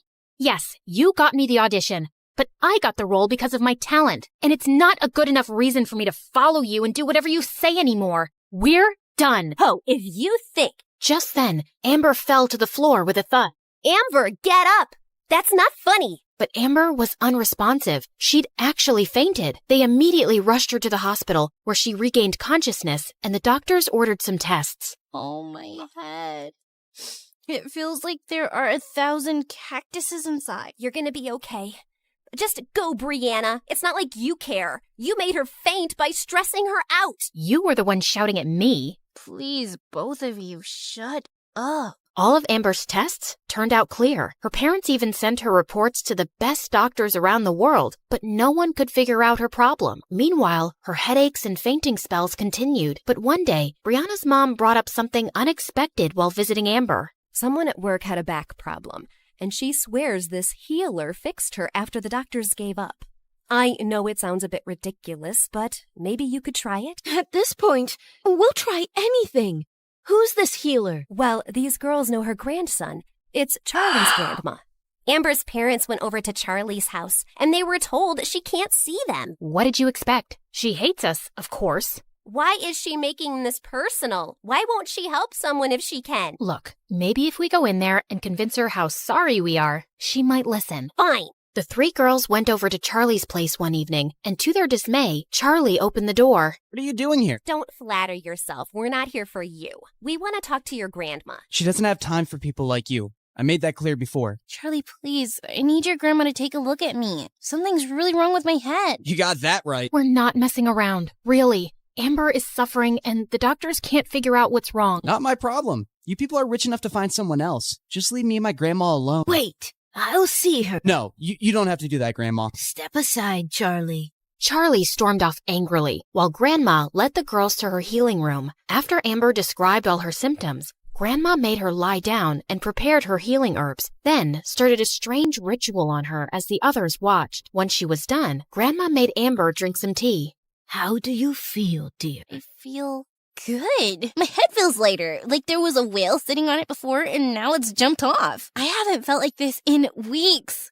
Thank you, thank you. Grandma told her to come for 2 more sessions, and the girls got ready to leave. I need to apologize to you for what we did. Maybe you think I'm lying, but I really am sorry. I wish I could take it back. I don't think you're lying, Brianna. I'll see you girls soon. After they left, Grandma found Charlie sulking in his room. You turned away Amber before, too. I wasn't expecting this from you, Charlie. Why does everyone keep expecting me to be an angel? You know what they did. They're awful. But it's my duty to heal people, whether they're awful or not. And what they did was wrong. But you have to let go of the anger and move on. I'm trying, Grandma. I really am. I just feel so stupid. How could I let someone treat me so badly and humiliate me? It's because you see the good in people. Yeah, it's called being an idiot. Don't lose that heart of gold, kid. You'll find the right person one day who will really love you for it. Charlie decided not to let the spoiled brats get to him anymore. He worked really hard for the midterms, and when the results came, he was at the top of his class. What are you grinning about, Charlie? Found a golden ticket in a chocolate bar? Wow, I'm surprised you actually read a book. And I'm just happy about my grades, which have improved since we stopped hanging out together. Maybe your dumbass was rubbing off on me before. You can't talk to me like that. Just because your grandma helped Amber doesn't mean you're anything special. You're still a nobody. I'd rather not talk to you at all, Madison. And thanks for making it so easy to move on from you. I can't even remember what I liked in the first place. You go, Charlie. As Charlie walked away, Brianna impulsively called out, "Hey, Charlie, wait." What is it? I just wanted to say thank you to your grandma for helping Amber. I'm sure you already thanked her. Yeah, but I was hoping, Charlie, is there no way we could be friends again? We used to get along so well. But that wasn't real, right? And now I'd never be able to trust a word you say. So yeah, not gonna happen. But really, that was an Oscar-worthy performance. I'm sure you'll have an amazing career as an actress. After Amber's last session, Brianna wanted to thank Charlie's grandma, so she dropped by his place with some gifts when she knew he'd be working. She was surprised to find the front door already open. And then she gasped when she saw Grandma on the kitchen floor. Oh my God, are you okay? Brianna, what are you doing here? What happened? Shh, not so loud. You have to leave. What? Someone broke into the house, and he's upstairs right now. Please, I don't want to put you in danger. I'm not leaving you. Brianna heard the thief coming down the stairs and quickly locked the kitchen door and called 911. He kept kicking the door, but minutes later, when he heard the police siren, he ran out and escaped. From your description, he seems like a crazy homeless guy who's been bothering other people too. We'll get him. Did he hurt you, ma'am? No, I just fell when he pushed me aside. But I'm fine. We should still get a checkup.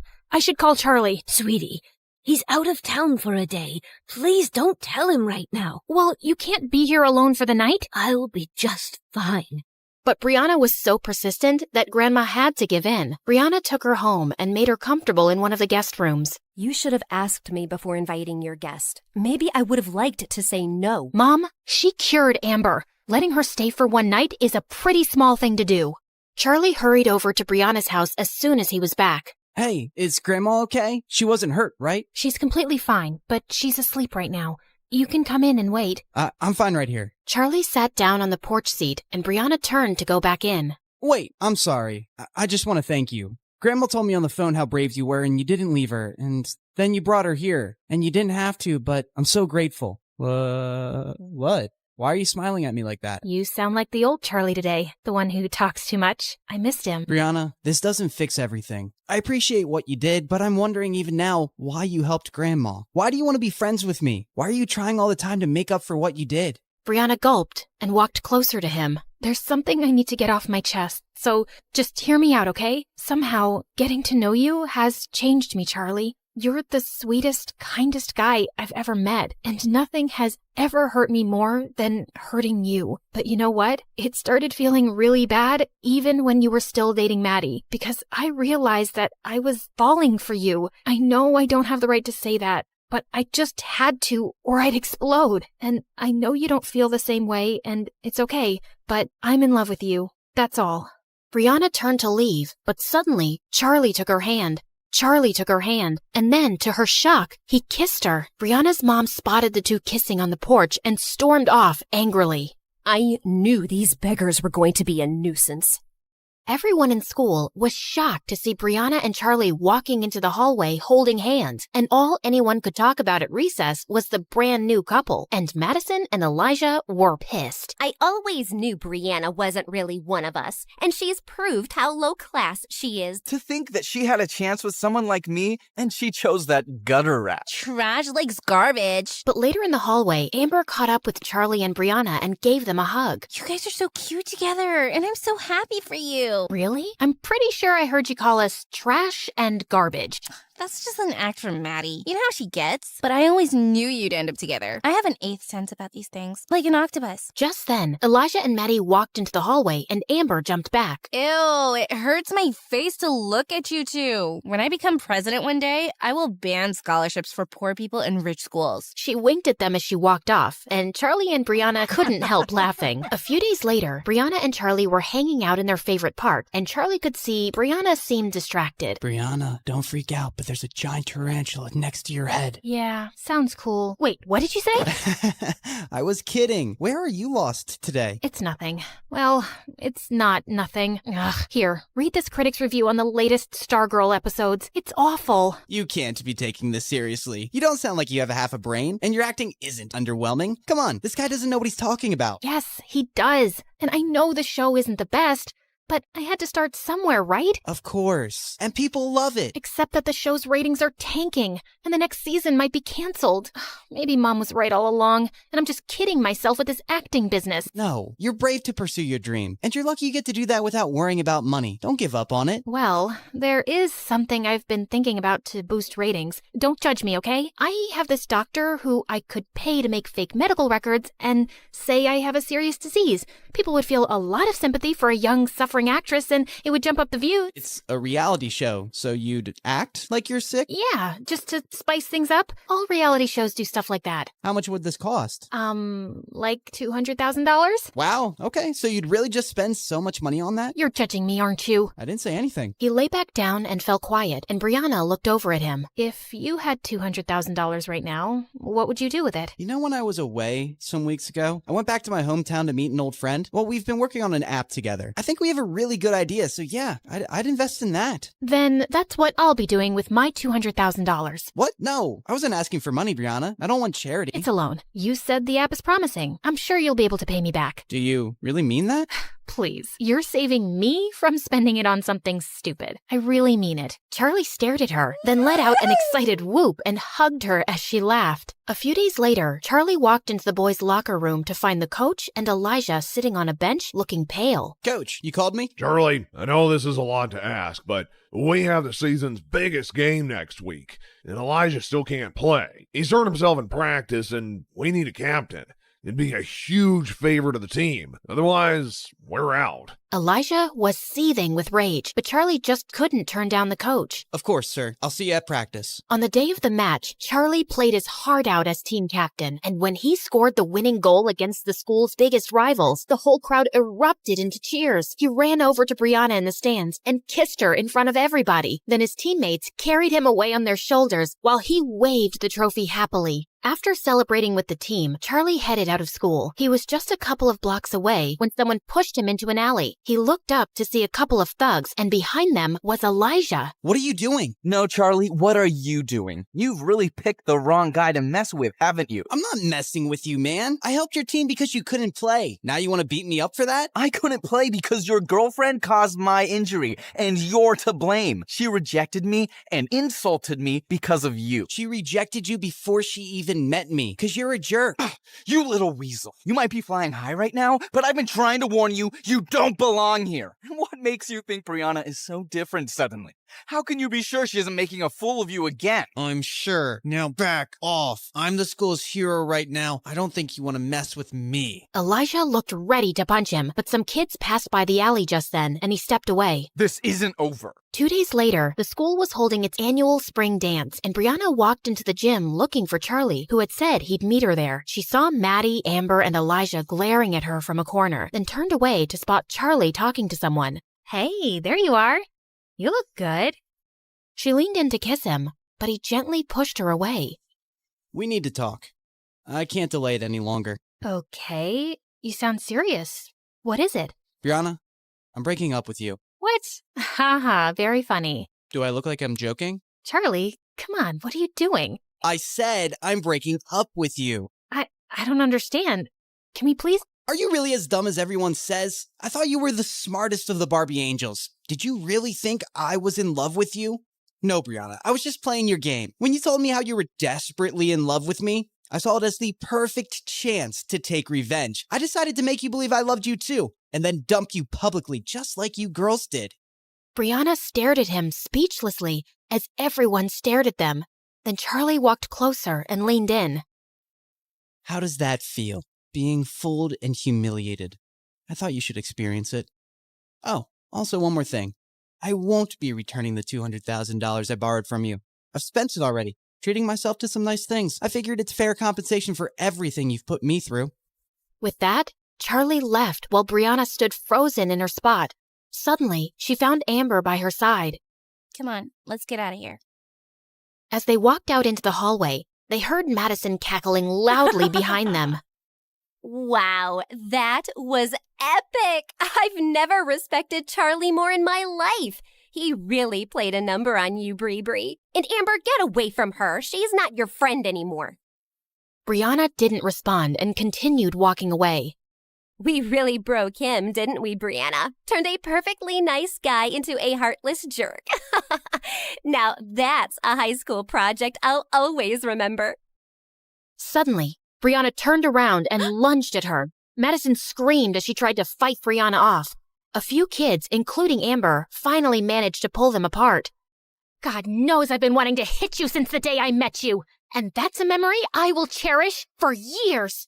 Brianna turned away and ran out, breaking out into sobs. Brianna refused to go to school and just stayed in bed for days, feeling completely miserable. One morning, a maid brought her a letter. It was from Charlie. She anxiously ripped it open, and the check she'd given him for $200,000 fell out. He didn't even use it. He was just teasing me. I really don't get this jerk. He's completely messed me up. She buried her head in her arms and started to cry, but then she stopped and picked up the check. I don't care what Charlie thinks of me. I'm going to use this to save my show. She jumped out of bed, stuffed the check in her bag, and put on her coat. A few days later, Charlie and Grandma were watching the local news on TV when suddenly Brianna's face appeared on the screen with the headline saying, "Young TV star diagnosed with Crohn's disease." Charlie stared in shock, then his face darkened. Poor girl. That's terrible news. Charlie, I don't know what happened between you two, but I think we should go see her. She's lying. What do you mean? She's not sick, Grandma. This is all an act to get ratings and views for her show. What? No, she wouldn't do that. Why do you have to assume the worst about people lately? Because they are the worst. She told me of her plan to do this herself. Well, she must have some reason. Brianna isn't like that. Yes, she is. Why do you need to see the good in everyone, Grandma? Least of all these people. They're awful and shallow, and they think people like us are more worthless than the gum stuck to their shoes. I made a huge mistake convincing you to attend this school. I thought nothing could ever change you, but I was wrong. I hardly recognize you these days, Charlie.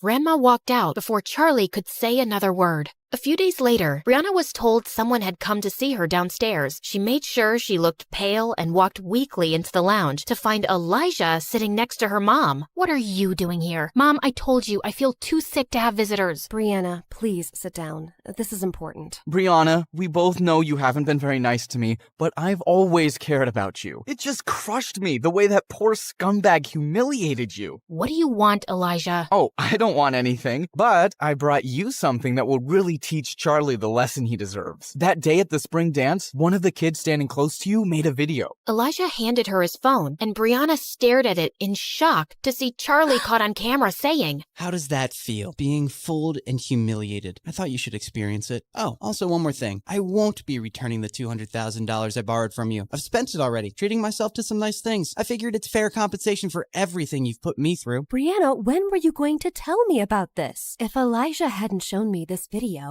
I would never have checked your account and known that $200,000 have been withdrawn. How dare he threaten to not return your money? Oh God, how can I tell Mom that Charlie returned the money? If she asked me where I spent it, I can't tell her I used it to bribe the doctor. Brianna, answer me. Has he been making any other threats? No, Mom, he hasn't. Please, I'm just too sick to deal with all this. He'll give it back. Oh, you bet he will. When I sue him, I'll have my lawyer send him a notice today. No! I don't want to do that. Honey, I'm not asking you to be a part of this. You just need to rest. I'll take care of everything. There is no way I'm going to let some good-for-nothing beggar rob us blind. He's treated you very poorly, Brianna. Don't worry, we'll make him pay. Brianna got up and left the room, feeling panicked. When Mom accuses Charlie, he'll rat me out. What if the news gets out and everyone discovers that I faked my illness? My reputation will be ruined for good. Oh God, what have I done? The next night, Charlie found a courier at his door, handing him over a legal notice to appear in court the next morning. It was served by Brianna's mother, accusing him of stealing $200,000. He crumpled the paper and threw it aside, holding his head in his hands. Moments later, he got up and looked at himself in the mirror. I gave her back the money, and she used that to bribe the doctor. But of course she didn't tell her mom, and now she's too scared to tell the truth. So her mom thinks I still have the money and I'm some thief. If I said the truth, Brianna's reputation would be ruined. I won't stand a chance against people like them in court. Why should I suffer anymore because of Brianna? I shouldn't even go. But I will, because I'm in love with her. The next morning in court, Brianna nervously stole glances at Charlie as she sat next to her mom and Elijah. Charlie just sat there blankly, not turning to her once. Would the plaintiff's lawyer please read out the charges made against the defendant? The defendant, Mr. Charlie, is accused of the theft of $200,000 from Miss Brianna. We have submitted video evidence where he admits himself that he has no intention to return money given to him as a loan. The defendant is also accused of bullying and harassing Miss Brianna, causing severe emotional and psychological damage. We have submitted documents of Miss Brianna's recent illness triggered by extreme distress. Objection, Your Honor. Is there any medical evidence to prove that? Your Honor, I know it's not my place to speak, but as a mother, I simply cannot stay silent. My only child has fallen extremely sick after being harassed by him. Her school, her work, her health, everything has been affected by his actions. Her doctors will vouch for it.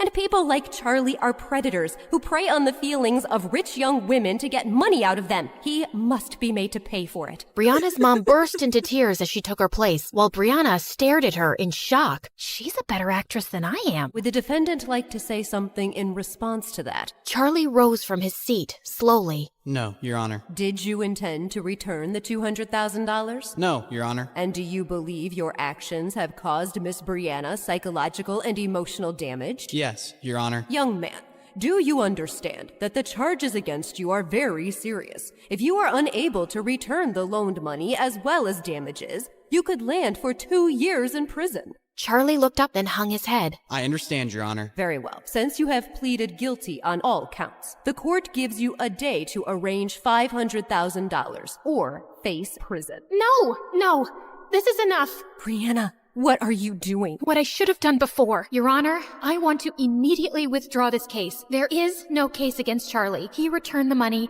and I spent it on bribing a doctor to say that I'm sick. I did it to increase ratings and views for my stupid show. Everyone stared at Brianna in shock. How could you lie to me like this? Because you've made me feel like I'm a failure as an actress, and I just wanted to fix things on my own. I was feeling down, and I wasn't thinking clearly. It was desperate and stupid, and I would have never told you, but this has gone too far. Young lady, you will be fined for wasting the court's time. I understand, Your Honor, and I will pay it, and I am so sorry. Case dismissed. The judge walked out of the courtroom, and Brianna held up a hand to her mom. We'll talk, but not now. Please, just leave me alone, Mom. Just go. Brianna's mom and Elijah stormed off, and soon it was just Charlie and Brianna in the room. And suddenly, Brianna pushed him really hard. Oh my God, what is your problem? You! I swear, Charlie, I don't understand you one bit. Yeah, I wouldn't expect someone like you to. If you hate me so much, why were you about to go to freaking jail for me instead of telling the truth? You answered your question yourself, but I'll give you a few minutes to figure it out. I know you're slow. What are you saying? You don't hate me? Charlie just looked at her, and she started to cry. If you don't hate me, Charlie, then why did you break my heart? Because I became a monster, Brianna. I just couldn't get over how you girls used me for entertainment. I was just so consumed by anger and revenge. But after I broke up with you, I realized that hurting someone you love is the worst feeling in the world. I just couldn't expose your secrets and make you look bad, and I'm really sorry for how I've treated you. So am I. I hate the things we've done to each other. Listen, do you think there's any chance that we can start over? No drama, no games, no lies. Because I really love you, Brianna. I know you're way out of my league. I always knew that. And you could find someone else 10 times richer and handsomer, like you deserve to be with some movie star. But I swear I'll try to be cooler and I won't ever hurt you again. And if you let me out... How do I get you to stop talking? I'll even work on that. It's a nervous tic. I'll go to a therapist and... I have a better idea. And with that, Brianna leaned in and kissed him.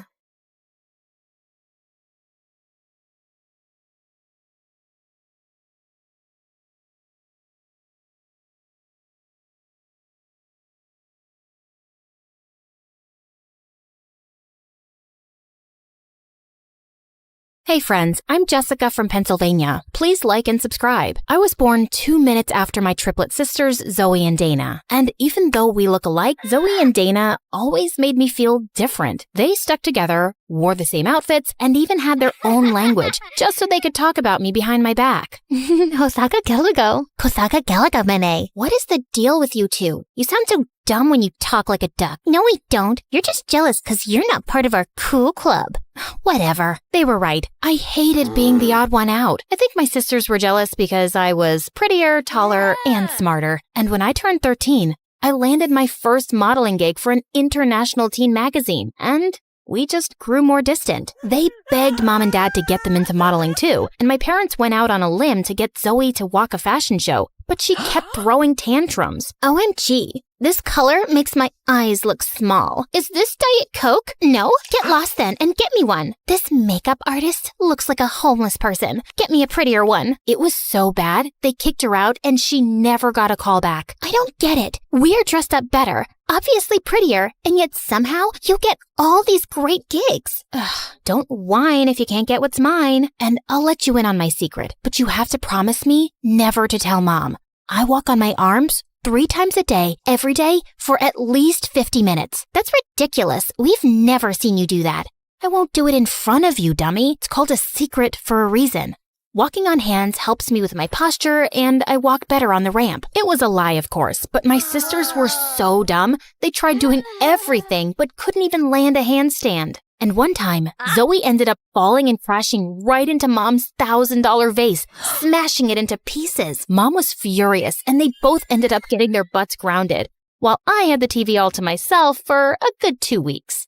Absolute bliss. But after that day, they never trusted me, but I couldn't care less. Eventually, they gave up on their dream of ever becoming a model. As for me, I continued being the professional that I was, and I only got more famous. One day while working on an ad, I was a bit confused about my lines. It makes me look hot. Excuse me, this is supposed to be a winter wear commercial, right? The lines are all wrong. Let me see.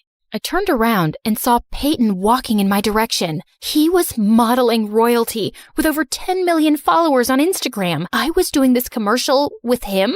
How did I miss the memo? Say it like this. I feel so hot when I'm wearing these, I can barely feel the cold. You try. I feel cold, hot. No, wait. I can get this right. It's okay. I have that effect on girls. I'm Peyton, by the way. I'm sure you've heard of me. Who hasn't? It's such an honor working with you. Peyton and I absolutely nailed that winter wear ad, and our chemistry was so good, we ended up doing a lot of ads together. We started hanging out more and more, and soon became good friends. The more I got to know him, the closer to him I felt. You know, apart from good looks and almost perfect body, I also happen to be an amazing singer. Oh, how cool. I've always wanted to be a model, but do you want me to sing for you? Oh, yes. I'd love to. Before I could even finish my sentence, Peyton started singing, and it was so bad. I could feel my eardrums cry.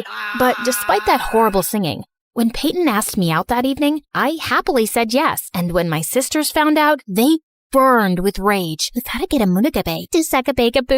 Seriously? You think I won't know you're talking about me and Peyton? Guess your secret language doesn't make you cool enough to be with someone like him, so I'm just gonna ignore you.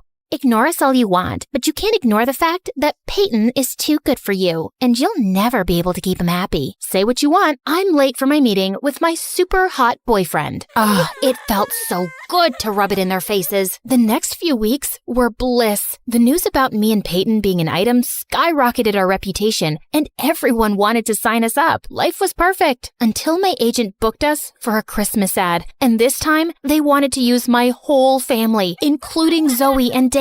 I begged my agent not to go through with it, but she didn't give a rat's butt about it. The press is big on this, Jess. If you guys crack this, people will run to get in line for your autographs. Come on, I'm sure your sisters are not that bad. They're horrible. But if this brings more work, then I'll try and give it a shot. I tried to make peace with it, but the next day when the photographers came, Zoe plopped her butt right next to Peyton, and I felt my insides explode. Every time Dana gave Zoe a look, Zoe whispered something in Peyton's ear, and they burst out laughing. What? What's so funny? Tell me too. Forget it. Your boring brain wouldn't get our jokes. It's okay, Jess. I'll just tell you everything later. And with that, Zoe whispered another joke to him. The photo turned out great and did a fab job at making us look like a perfect family. If only they could see my inner rage. As the photographer was packing up, I had some final paperwork to sign. When I looked up, Zoe and Peyton were nowhere to be found. I went to look for them outside when I found the two of them hugging. You know you can tell me anything, right? Thanks, Zoe. Feels like I can talk about anything with you. Thanks for being the perfect friend. Excuse me? I thought I was your perfect friend. Jess, that's not what I meant. Then what did you mean? Can you stop being so pushy? Jeez, poor Peyton is going through so much in life. Did you even know that he has a sensitive throat? He can't sing anymore. Oh, wow. Really? Newsflash, he could never sing. He sang like a toad with a throat infection. You want to be friends so bad? Then go ahead. But I'm done with all of you. Jess, wait. Oh, just leave her. You're better off without her. Peyton kept shouting at me, but I was super mad. The next morning, I was feeling a bit better, so I called Peyton, but he didn't answer. Instead, my agent called me up and gave me the shock of my life. The company we did the Christmas ad for loved Zoe and Peyton's flawless chemistry, and they want to go ahead with them. They want you off the project. Are you kidding me? She's the worst model ever. I'm really sorry, Jess. I was devastated beyond words and rushed to give Zoe a piece of my mind. But when I went to her room, I saw something interesting. Zoe and Dana were arguing over Peyton. You shouldn't keep him all to yourself, okay? We decided I'll get a fair chance to impress Peyton too. Really now? I don't think he's interested in anyone. I mean, look what happened to Jess. She's prettier than both of us combined, and he chose me over her. You don't stand a chance. We'll just see about that. Just stay away from him till I ask him out on a date, okay? Wow, at least they accepted I was better than them. But this was the first time ever I'd seen them argue. I thought this was the worst they could do. But a few days later at the success party of our Christmas ad campaign, Dana walked up to me asking if I'd seen Zoe, and the perfect idea struck me. I think I saw her go upstairs in the study. Oh, Dana, I think she's with Peyton. If I were you, I'd let them be. She's what? I'm gonna kill that witch. Dana looked like a raging bull as she ran upstairs, and of course, I followed. She opened the door dramatically, just as Zoe was about to kiss Peyton. Get your filthy hands off him. Oh my God, Dana, are you crazy? Get out. Not before you tell me what's happening. What do you think is happening? We're making out? And then Dana jumped on Zoe, and the two broke out in a huge fight. Peyton and I tried to separate them. But suddenly, Zoe lost her mind and somehow ended up smacking Peyton across the face. Oh my God, perfect. Peyton left angrily and Zoe followed him, while Dana ran and locked herself in the room. I celebrated with the team alone and managed to impress them so well, they gave me another individual project. That evening, as I went onto the porch to get some fresh air, I saw Dana sobbing silently. Here, drink this. It's vanilla milkshake, your favorite. What? Suddenly, she hugged me tightly and started sobbing inconsolably. I'm so sorry. I'm the worst sister in the world. Please, please forgive me. Ew, you got a booger all over me. Yuck, Dana. Sorry. It's just that I've been awful to you all my life. I even tried to get in the way of your career and love life, and look where it landed me. My life's a mess. No, it's not. Get a grip, girl. And why are you sorry now? Did you not think about the time you left me alone while you gossiped in Egyptian with Zoe? What? Your dumb secret language? Oh, that was actually nothing. We just said some nonsense to piss you off. It was Zoe's idea. So you're telling me there's no language at all? Man, you guys are evil. Wait, Jess, I know we've been really bad to you, but how about we join forces and get some good old-fashioned revenge on Zoe? You know you want it, and God knows she deserves it. And how am I supposed to trust you? You have to take your chances, but I won't let you down. I promise. I had to admit, that sounded pretty tempting, but I wasn't a spiteful person. Or maybe I was. Either way, I wanted Zoe to pay for butting into my life and stealing Peyton from me.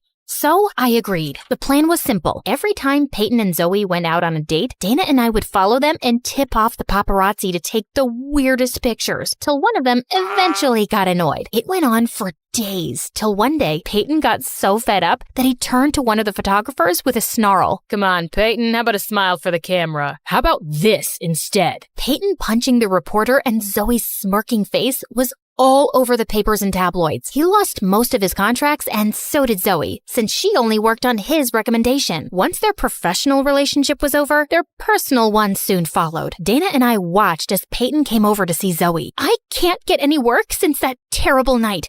Why couldn't you control yourself? It wasn't such a big deal. Of course it's not a big deal to you. You like the attention. I don't. What do you mean? I mean that a small-time dumb model like you would want cameras to follow you everywhere. Wait a minute. Maybe it's you who keeps tipping them off. This makes no sense. Oh, it makes perfect sense. Getting photographed with someone as famous as me would be a dream come true for someone like you. Shut up, Peyton. You can't talk to Zoe like that. Why are you jumping to her defense? Did you forget how she took over your life and your boyfriend? Seems like she did me a favor there, because I can do a lot better than a bug-eating idiot like you, and so can Zoe. Now do us both a favor and get out before I knock your teeth in. Peyton pouted and left, and Zoe turned to me. Why did you do that? I clearly don't deserve your sympathy. You're my sister, Zoe. The only person who can talk down to you is me. But I hope you learned a lesson. I did, and I'm sorry for everything. All the times I've been mean to you. Yeah, we're sorry too. We're the ones who tipped off the paparazzi. It's okay.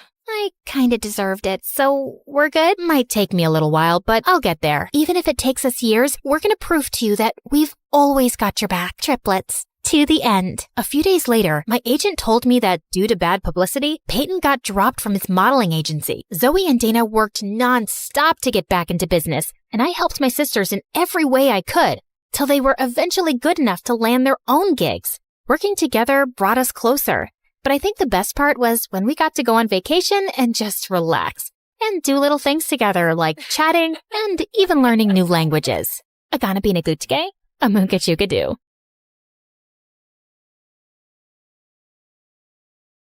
It had been a day. My evil nemesis had taken my spot as valedictorian, a solid gold helicopter landed in my backyard, and I was being stalked by a prince. And it all began when I almost went into a coma. It all started as I was walking around the school garden. I spotted my favorite purple flower, but as I held it up to my nose, I panicked when I heard that all too familiar buzzing sound. I tried to swipe it and run away, but it came right at me. Ow! I dropped everything, fell to my knees, and desperately searched for my medicine. You see, I was severely allergic to bees, and if I got stung, it was just moments before I would stop breathing. I've got you. I turned to see Chandler, the mysterious new student at school who always wore dark sunglasses and a long coat, holding my medicine and rushing toward me just as I passed out. As I woke up, I was staring into the most beautiful yet unfamiliar face I had ever seen smiling at me. Who is this? You're okay. I gave you your injection just in time. I touched his face and realized that I was in his arms. I must be hallucinating because one of your eyes is brown and the other is blue. Must be the way the light is hitting it. He suddenly got uncomfortable and jumped up quickly, putting his dark coat and glasses back on. I immediately pushed him away when I realized it was Chandler. Wait, were you watching me? Don't be so dramatic. This isn't your private garden. Besides, I only saw you because you were running in circles screaming like a lunatic. I looked around to gather my things and pick myself up. And what's with the outfit, Dracula? Are you afraid I am going to discover your secret identity? And as I turned towards him, he was already gone. Okay, no one ever has to know that the class weirdo saved my life, or that for a minute I thought about him as someone other than a Twilight cosplayer. I mean, the first time he actually talks to me and then he runs away like a crazy person, and now I'm talking to myself like a crazy person. Ugh. Hi, my name is Monica, and this is my story of how my biggest nemesis became the reason I found happiness. But before I continue, please like and subscribe. That weekend, I invited my best friend Phoebe to play tennis at my house on our private court. I told her what happened, and she started screaming like a Swiftie. Oh my God, Mon! He's totally into you. Ew, gross. Well, he never talked to any of the girls at school before, so it definitely meant something. He's too weird for me. Besides, I have so much going on with being valedictorian and homecoming queen this year. I don't have time for a fan fiction fanatic. Rumor has it that his family has ties to the mob, and that will make your love story even hotter. I can see it now. Coming to theaters soon. Mafia Queen and her mysterious man. That might be your fantasy, but mine is a little more Prince Harry than Dirty Harry. Suddenly, a solid gold helicopter landed right on the tennis court. Talk about be careful what you wish for. We had to hold on to the net so we wouldn't get blown into the next yard. The truth is, I was more annoyed than surprised, since we lived in a very rich neighborhood, and our neighbors were constantly landing at our house by mistake. Oh man, if this is one of the Blackpink girls again, my dad's gonna explode. But it was actually my childhood friend Ross, who'd moved to Germany when his mom married royalty. I hadn't seen him in 5 years. I barely recognized him. He ran to me and hugged me. Hey, hot stuff. Tell me how much you miss me. Ross? Holy extreme makeover! You look amazing! Where's the rest of you? You like it? I lost 80 pounds, got rid of my acne, and now I wear contacts. Are you, posing for me? Just then he spotted Phoebe standing behind me. Who's the dweeb? Dweeb? This is Phoebe. She's my best friend. Of course. You needed a pet to keep you company while I was away. Okay, well, I'm back now, so run along, dweeby. Monica and I have a lot of catching up to do. I put my arm around her to stop her from slapping Ross and smiled uncomfortably. Wow, you sure have changed. I know.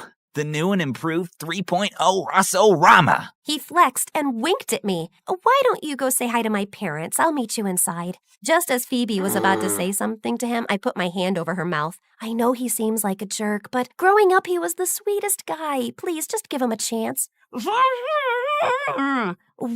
Oh, I said I'll give him a shot, but if his manners don't improve, I'll show him how good I am with a tennis racket. My parents told Ross he could stay with us until his parents arrived a few weeks later. I thought it would also be a good chance for us to reconnect and for him to remind me of his sweet side that I used to love so much. Yeah, that so didn't happen. From the minute he arrived, he was bossing all the house staff around and constantly parading around with no shirt. Sure, he had a great body, but the minute he opened his mouth, I wanted to put my boot in it. Let's face it, guys, somewhere out there, there's even someone who Ryan Gosling annoys, am I right? And to make matters worse, he insisted on taking his precious gold helicopter everywhere, to the mall, the movies, and worse, to my school. One day, the helicopter landed on the football field, and as he stepped out, he took a t-shirt gun and shot shirts with a picture of his face on them at all the girls swooning over him. Yes, ladies, and a few of you boys, I see you. Your dream man, Prince Ross, has arrived. He walked over and put his arm around me and held my hand. I thought I would pick you up and we can go for protein shakes at the new juice bar. Just then, Rachel, the most spoiled little rich girl in our school and my arch nemesis, rushed up to him. We have never actually had royalty here. Would you sign this for me? Ross dropped my hand and proceeded to flirt with her. What's your name? Rachel, but you can call me yours. Aha! Yours. Until someone else comes along in 3, 2, 1. Excuse me. Let's face it, you change your mind about boys more often than a traffic light says go. And speaking of that, why don't you just go?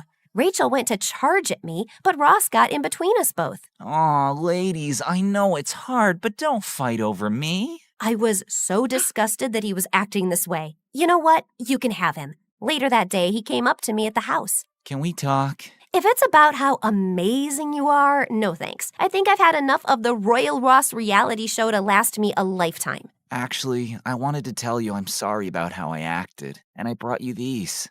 He handed me a bag of gummy worms. Remember when we were little and we used to bury them in the backyard because we wanted to set them free? You remember that? Of course. You were, and hopefully still are, my best friend. You were. You are. It's just that you were acting... I was just trying to impress you. You befriended me when no one else did, and I wanted to show you that I was finally worthy of you. You don't need all that to impress me. I chomped on a gummy. Just you, me, and maybe we eat the worms instead of burying them this time. We stayed up all night talking, and it was like I had my best friend back. I was in such a good mood until I got to school and heard the announcement. Our new valedictorian and also homecoming queen for this year's senior classes, Rachel. I didn't hear anything after that. My blood boiled. How could she have beaten my GPA? Wasn't she failing math last week? I was so mad I wasn't looking, and I bumped into Chandler and almost fell over, dropping all my books, but he caught them and me before we hit the floor with almost superhuman speed. He pushed his sunglasses to the tip of his nose, and he looked at me with a hypnotic stare as he held me. Running from another bee? I could only manage to mutter as I started to melt into his gaze. GPA, homecoming. Oh yeah, I heard. You should definitely ask for an investigation because Rachel is as likely to have gotten those 2 honors as I am to wear ballet slippers to school. I felt like time stood still, and I never wanted it to start again. But then Phoebe walked up with a big grin on her face and tapped me on the shoulder. What you doing? I was startled, but Chandler didn't let go. His big, strong arms just held me. Oh, I'm okay now. You can let me go. He released me, took a step toward me, and whispered in my ear. I don't know if I can let you go. Okay, Twilight. If you're done talking with my bestie into joining your coven, we're late for class. As we walked to class, Phoebe couldn't help but tease me. He is too weird for me. I don't have time for that. I want Prince Harry. Yeah, I know. I'm just saying, hubba hubba. I had after-school activities that day, so I got home late and walked into an unusually quiet house. Mom? Dad? Where is everyone? Even the staff was gone. Something was wrong. Then I heard a strange noise from the living room. I grabbed an umbrella from the closet and held it up, ready to beat up the intruder, and slammed open the door. Whoa, okay, you can pick the movie. I looked around to see Ross had set up a movie night for us with popcorn and gummy worms. Ross? Hey, baby, I heard about the whole Rachel thing, and I thought you need a little cheering up. Where is everyone? Your mom and dad mentioned going to dinner across town. I think they left you a note on the kitchen counter, and I gave the staff the night off so we could chill together. It did seem sweet, but something still felt off. I sat down next to him on the couch, and he handed me the popcorn. Wait, how did you know what happened today? Did you have one of your groupies spying on me? Aw, babe, are you jealous? Of your Rossettes? Never. Good, 'cause you're the only girl for me. He put his arm around me and went to kiss me. I was so shocked that I dumped the popcorn on his head. What are you doing? We are just friends. I don't think of you that way. Maybe in time, you will. I'm a prince now. I can give you even more than you already have. I'm sorry, Ross, but it's been a long day. I'm just gonna go to bed. As I walked to my room, I could feel him watching me. Okay, but I'm here if you need anything. When I woke up for school the next day, the house was still eerily quiet. I looked in my parents' bedroom and the bed was still made. I remembered that Ross said they left me a note and went to the kitchen. When I read the note, I screamed. What is it? What's wrong? The note. My parents have been kidnapped. They said if I call the police, I'll never see them again. It's okay. I'm here for you. We'll find them. He went to hug me, but I had a bad feeling, so I moved away and reached for my phone instead. Who are you texting? I need Phoebe. No! I'm your best friend. You don't need anyone else. You have me. He knocked the phone out of my hand, smashing it into pieces. I ran out the door. I had to get as far away from Ross as possible. Instead of putting Phoebe in danger by going over to her place, I ran towards the one person I knew who could possibly handle the kidnappers, someone who lurked in the shadows. I need Chandler. I ran all the way to school and snuck in, just in case Ross was around. But trying to find Chandler was like looking for a needle in a haystack. Just when I was about to give up, I felt a hand on my shoulder. Looking for me? You scared me. Oh, we need to work on you approaching people head on. But yes, I need you. I'm flattered. No, you don't understand. My parents have been kidnapped, and I need you to use your mafia connections to help me get them back. He stopped for a minute, then burst out laughing. You are horrible. You are laughing that my parents got kidnapped? I knew this was a mistake. Forget you. Forget all the boys. I'll do this myself. No, wait. I'm sorry. I was just laughing because you think I'm involved in organized crime. I mean, I've heard all the rumors about me. I have fangs. I'm a spy. My favorite is that I'm a 30-year-old undercover cop, but the mafia, that's a new one. He touched my face and wiped my tears. Wait, you're not? No, sorry to disappoint you. No, that's actually a good thing, although this might have been the one time I needed it to be true. I'm so sorry to hear about your parents, and of course, I'll help you find them. Maybe it was his confidence or the fact that I didn't know who else to turn to, but I believed him. So, the first thing is... Just then, Ross came barreling down the hallway in attack mode, heading straight for Chandler. Take your hands off of her. I'll save you, Monica. Chandler whipped off his trench coat and mocked Ross by waving it at him like a bullfighter. Taro! Just as Ross was about to pounce, Chandler pulled back the coat to reveal a locker, and Ross drove head first into it. That should slow him down for a little bit. But Ross got up and was as angry as ever. She's mine. And as soon as I stop seeing double, I'm coming for her. Or maybe not. Time to go. He grabbed my hand and we rushed out of the school doors to his motorcycle. I'm not getting on that thing with you. But then I turned to see Ross running towards us. Change of heart? He tossed me his extra helmet and we took off. We drove for a while to make sure we weren't followed, then pulled over. I think we should go back to your house, see if we can find any clues. Good idea, but we have to be careful because I don't want to run into... The Rossinator. But before we go, I need to know, why did you agree to help me? We don't even really know each other. You mean saving your life doesn't fall under the category of we're friends now? Okay, good point. But I feel like you are avoiding telling me about you. Well, I would love to take you for coffee and tell you my life story, but you might want to rescue your parents first. Also a good point. Okay, there's a door at the back of the house that leads to the wine cellar. It's been sealed off, but if we can get in, I can get into the house from there without anyone seeing. Once we got to the house, I tried to pry it open. Ugh, it's been closed so long it must be rusted shut.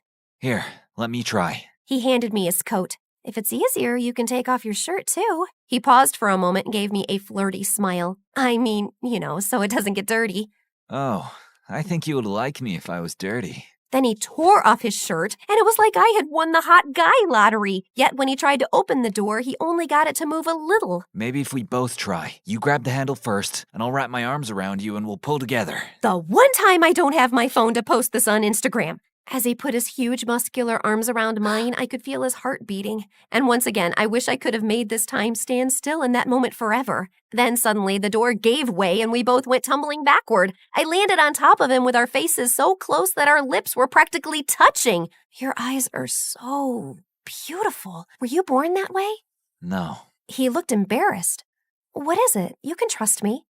I actually grew up in the poor section of town, and one day I saw a little boy wandering the streets about to get hit by a car, and on instinct I dove in front to save him. The next thing I know, I'm waking up after surgery with this eye, and it turns out the boy was the governor's son. He paid for the best medical care and even sent me to finish my education at your school. Holy Bruce Wayne! Is this guy too good to be true or what? This would be that moment in the movie when we would have our first kiss.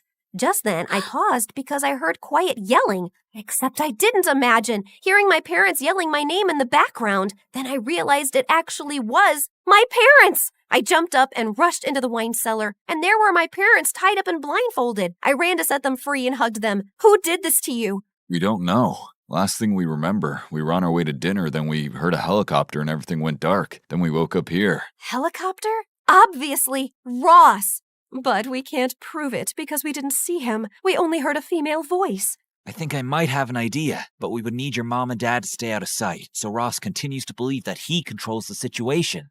My parents agreed, and we brought spare food, blankets, and a corkscrew from the pool house down to the cellar to make them more comfortable. Call the police in exactly 3 hours and tell them to come to the school to arrest your kidnapper. And Mom, Dad, don't drink all the wine in the cellar. We rode back to school and snuck in through the gym. Okay, Super Cop, what's your plan? Well, you know how you think I'm all mysterious? I'm about to reveal to you who I really am. He walked me into the audio-visual classroom, and all the movie nerds turned to look with their mouths open. You brought a girl into the secret chamber? How many times do I have to tell you, Joey? It's not exactly a secret. It's a classroom at a school. Potato, potato. Hold up. You're a movie nerd? Yep, and proud of it. And me and my group of nerds are gonna catch Ross confessing on tape. You see, we helped install the security cameras in the school so we can access them. Security cameras? Can you access footage from a few days ago? Sure. What are you looking for? I'm not sure, but I'll know it when I see it. Go back to a few hours before they announced the valedictorian. Hey, weren't you supposed to be? Don't remind me. There! Right there!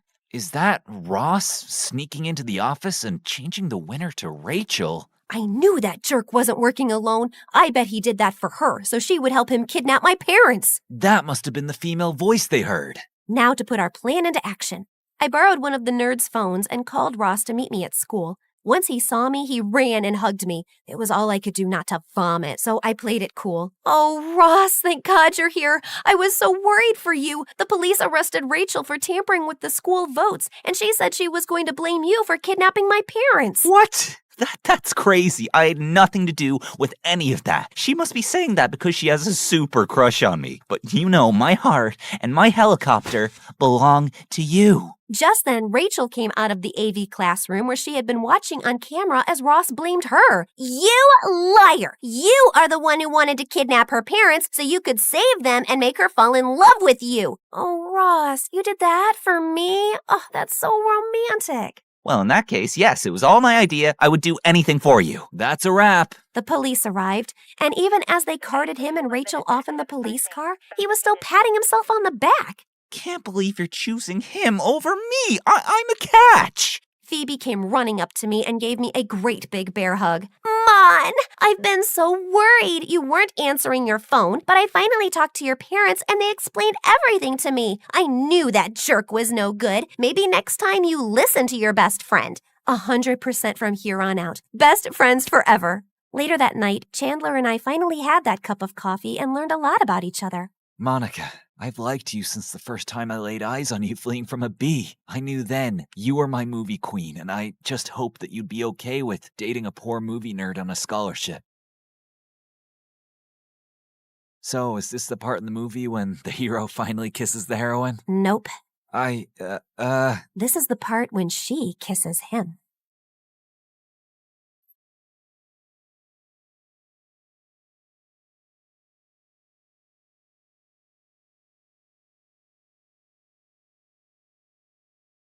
I was standing in the grocery section examining an apple when my eyes shifted to a man nervously eyeing the cereal boxes. I casually dropped a sack of flour into my shopping cart, then hid behind a rack and scanned the man's face on my watch. Suspect identified. Tobias Steele, known for industrial espionage and diamond heists. Approach with caution. Slowly, I moved my cart closer to Tobias. Hey, could you pass me 10 boxes of Fruit Loops, please? I'm too short. Don't you just love Fruit Loops? They're the best. I don't like anything sweet. Everyone likes Fruit Loops, dude. That's just criminal. Tobias looked at me nervously, then suddenly started running in the opposite direction. I flung the sack of flour at his head and he fell. Then I pinned him to the ground. Who are you? Your worst nightmare. Hi, my name is Jane, and I'm a secret agent with the CIA. Please like and subscribe to MSA. I grew up with my scientist dad and identical twin sister Camilla. Mom left us when we were babies, and Dad was always busy in his science lab in our basement, so we weren't too close. Having a twin sister wasn't the greatest thing either, because Camilla and I had nothing in common. She was much more girly and a social butterfly, and we never got along even as kids. We further drifted apart in middle school when she made friends with the school bully Kira, and I got into boxing. Soon, I was acing every competition in town. I was good. So good that at 15, the CIA secretly approached me and recruited me. 3 years later, I'm their smartest agent ever. Of course, my family didn't know. They thought I was a weird, introverted tomboy with a thing for flannel shirts and books. After pinning down another criminal, I was sitting in the school cafeteria when suddenly Kira started sniffing me. Ew, you smell like trash. When was the last time you washed your hair? Or shaved your armpits? About the same time you two said something worth paying attention to? Oh wait, that was never. OMG, shut up. Ryan just walked in. Kira, quick, how am I looking? Fix my lip gloss, will you? Camilla was a popular girl, but Ryan was the star of the school. Football team captain, really handsome, totally dumb. You know the list. Camilla started walking in Ryan's direction, smiling and waving at him, but he just smiled and looked away. Ouch, that was painful.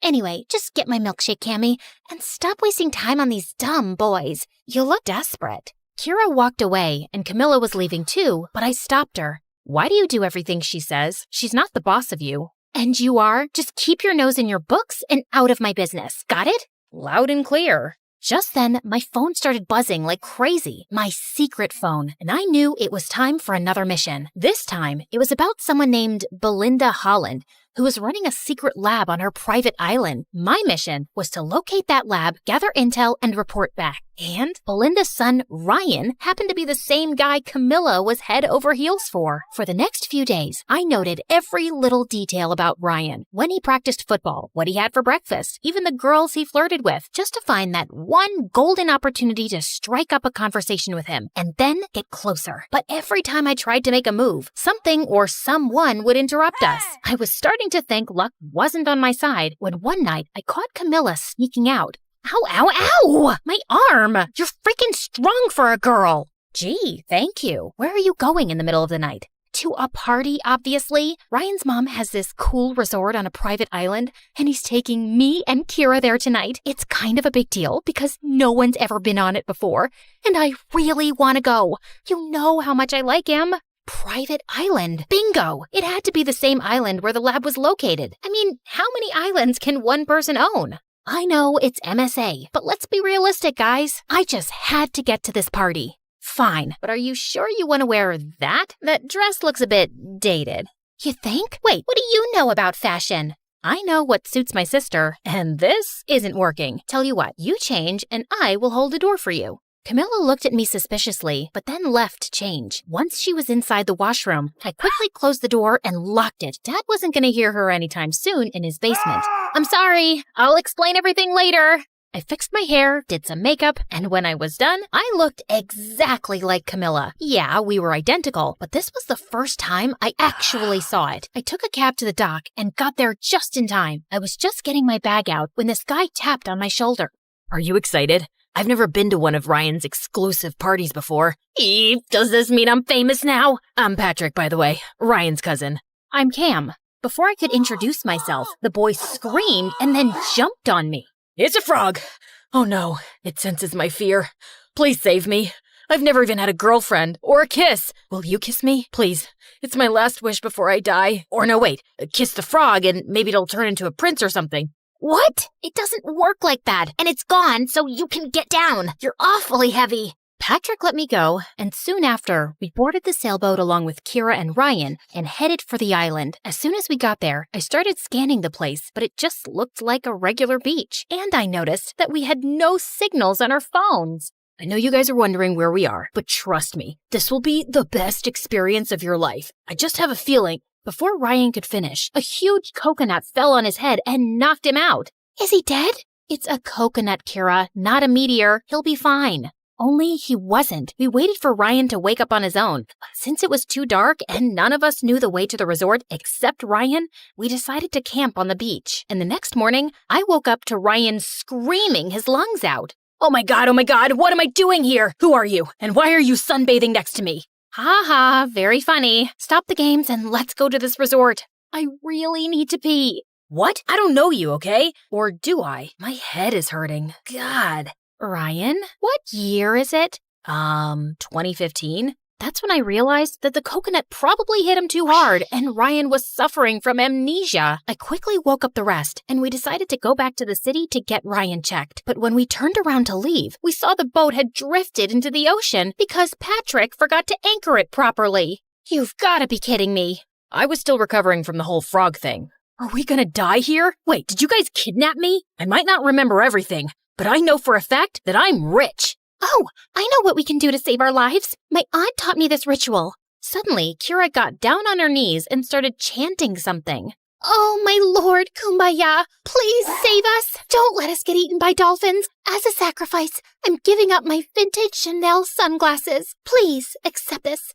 Hoo la la la, hoo la la la, hoo. Kira, can you please not act like an idiot for once and let me focus? What's gotten into you, Camilla? You're not usually this snarky, and I was just helping. It's not like I forgot to anchor the boat. I said I was still hung up on the frog. Can someone please tell me what's happening? Shut up, all of you! Focus. We have two choices. Either we stay here crying about a boat, or we walk till we find the resort. Everyone calmed down and decided to go with the second option, which was to find the resort. But the heat was killing us, and we couldn't spot anything for hours. To top it all, Kira was an absolute brat and kept asking me to piggyback her. When I refused, she threw a fit, and one of the boys had to step in. It wasn't until sunset that we came across a big building that looked really creepy. Thankfully, it wasn't so bad on the inside, and we slept like babies. But in the middle of the night, I woke up to a faint humming sound. I was sure it was coming from somewhere in the room and carefully scanned every corner trying to find the origin of the sound when I saw a tall figure standing at the end of the hall. Who's there? No answer. I can hurt you really, really bad. I know kickboxing and kung fu. Still no answer, and the sound kept growing louder as I got closer. It was too dark. I couldn't see the face and was sweating bricks when suddenly Patrick jumped out of the shadows wearing headphones. Ah! What are you doing? What are you doing? And why were you making that sound? I was just singing. It helps calm me down. You should try it. I relaxed a bit, and both Patrick and I sat down. As we got talking, I asked him more about Ryan and Belinda. He was Ryan's cousin after all. I've never really met Ryan before. I was here on vacation, and when he heard I was in town, he invited me to this party. My mom hates his family because she thinks Ryan's mom is kinda snooty. Rich and pretty people are often snooty. Well, I guess that means you're not rich then.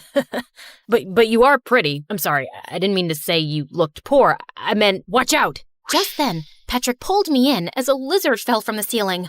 We were so close, I could practically feel him breathing on my face. He wasn't so bad to look at, actually. Ew, no, Jane, snap out of it. That was a close call. It's a lizard. Also, you're kind of strangling me.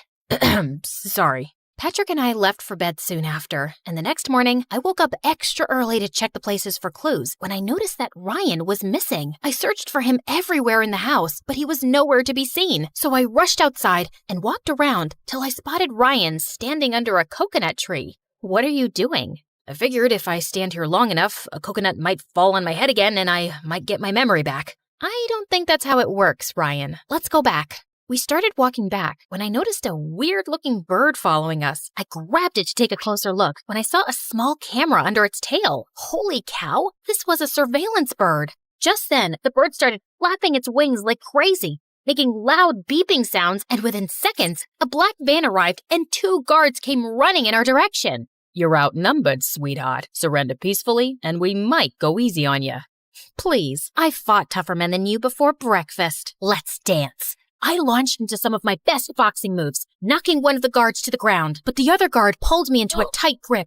I tried to fight my way, but he was too strong, and the next thing I knew, he pushed me into the back of a van with a really weird smell, and soon everything went dark. When I woke up, I was in a big room with my hands tied to a pole, and Ryan was sitting across from me playing video games. Oh hey, you're up, finally. Care for some candy? No, you idiot, untie me. Oh yeah, sorry.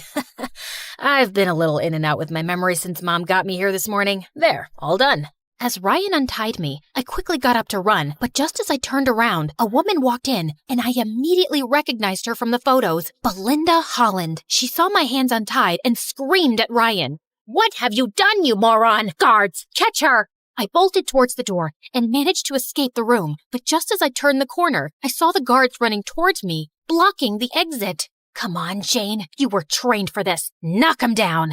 I took a defensive stance and was ready to attack when suddenly the window next to me shattered and Patrick jumped in. What are you doing here? Saving your butt, of course. Where's Kira? You didn't think I'd bring her on a rescue mission. Good call. Also, that glass could have hurt me, hero. Oh, yeah. Didn't think that through. Dude, look out! Guard incoming, 9 o'clock. But Patrick failed to react in time and the guard pinned him to the ground. But I kicked the guard in the face.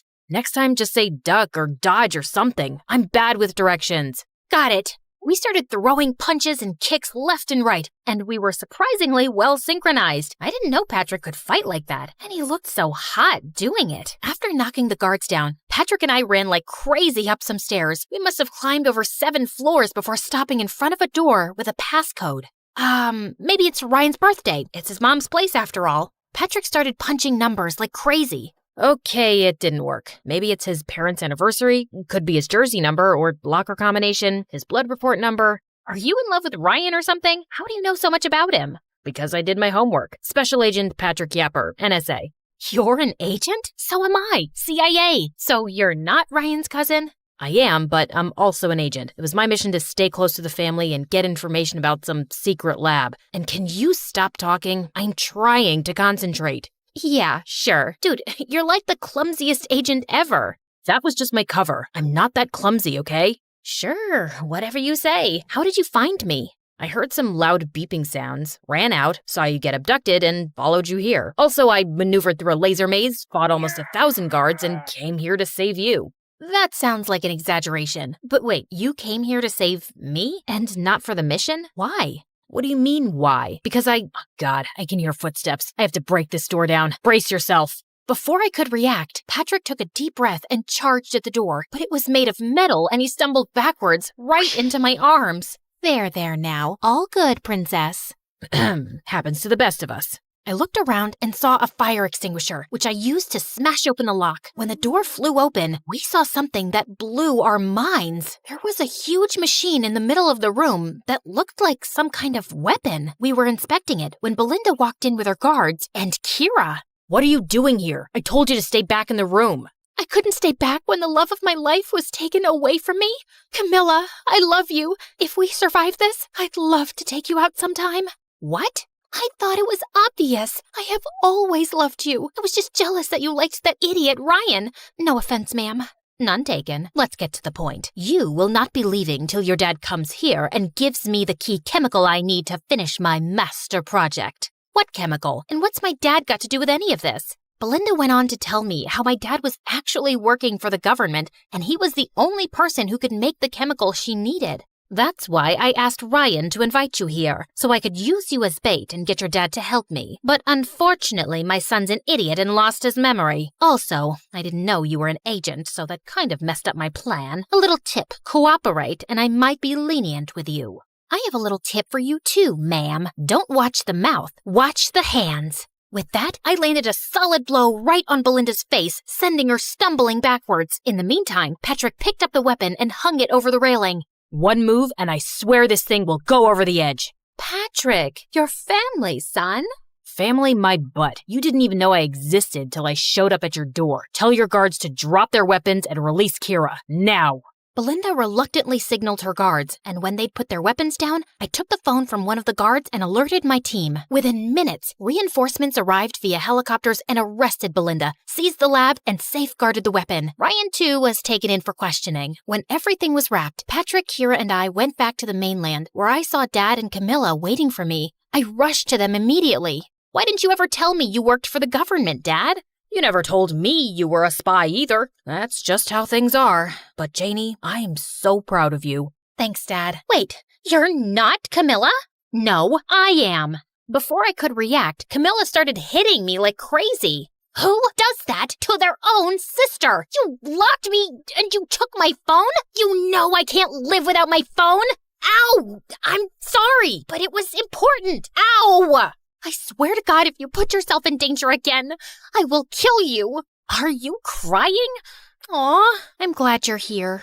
By the time I was done meeting with my family and briefing the team on what happened, I noticed that Patrick was gone. I couldn't even thank him properly. And worse, tell him that I might have a little crush on him. A few weeks passed after the operation, and I was informed that Belinda had finally confessed that she was working for an enemy organization. Ryan was sent to his dad in Germany, and I never heard from him again. Kira finally asked Camilla out, but unfortunately, Camilla didn't feel the same way about her, and they mutually decided to take a break from their friendship. Meanwhile, I tried to use all my sources to find out where Patrick was, but it was like he disappeared into thin air. Then one day, I was in a coffee shop when I heard a huge crash. Ow, my head. Patrick, what are you doing here? What happened to your clothes? I got lost, then took a little detour and fell into a puddle.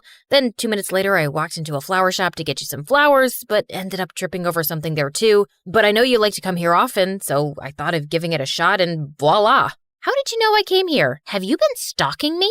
You make it sound like stalking's a bad thing. Stalking just means caring enough to find out things about people that they don't want to tell you themselves. Look, I like you, Jane, and I know I'm kind of clumsy and stupid, and I say all the wrong things, but I was hoping I could get to know you better. But Kira asked you out and... Hold on a second. Kira likes my sister, Camilla. I'm very much into boys, especially clumsy ones. Really? Yes, but you can't disappear like that again. Noted. Now, can I kiss you spy style? Patrick took me by the waist and leaned in to kiss me, but ended up losing his balance and we both crashed into a table. Why am I not surprised?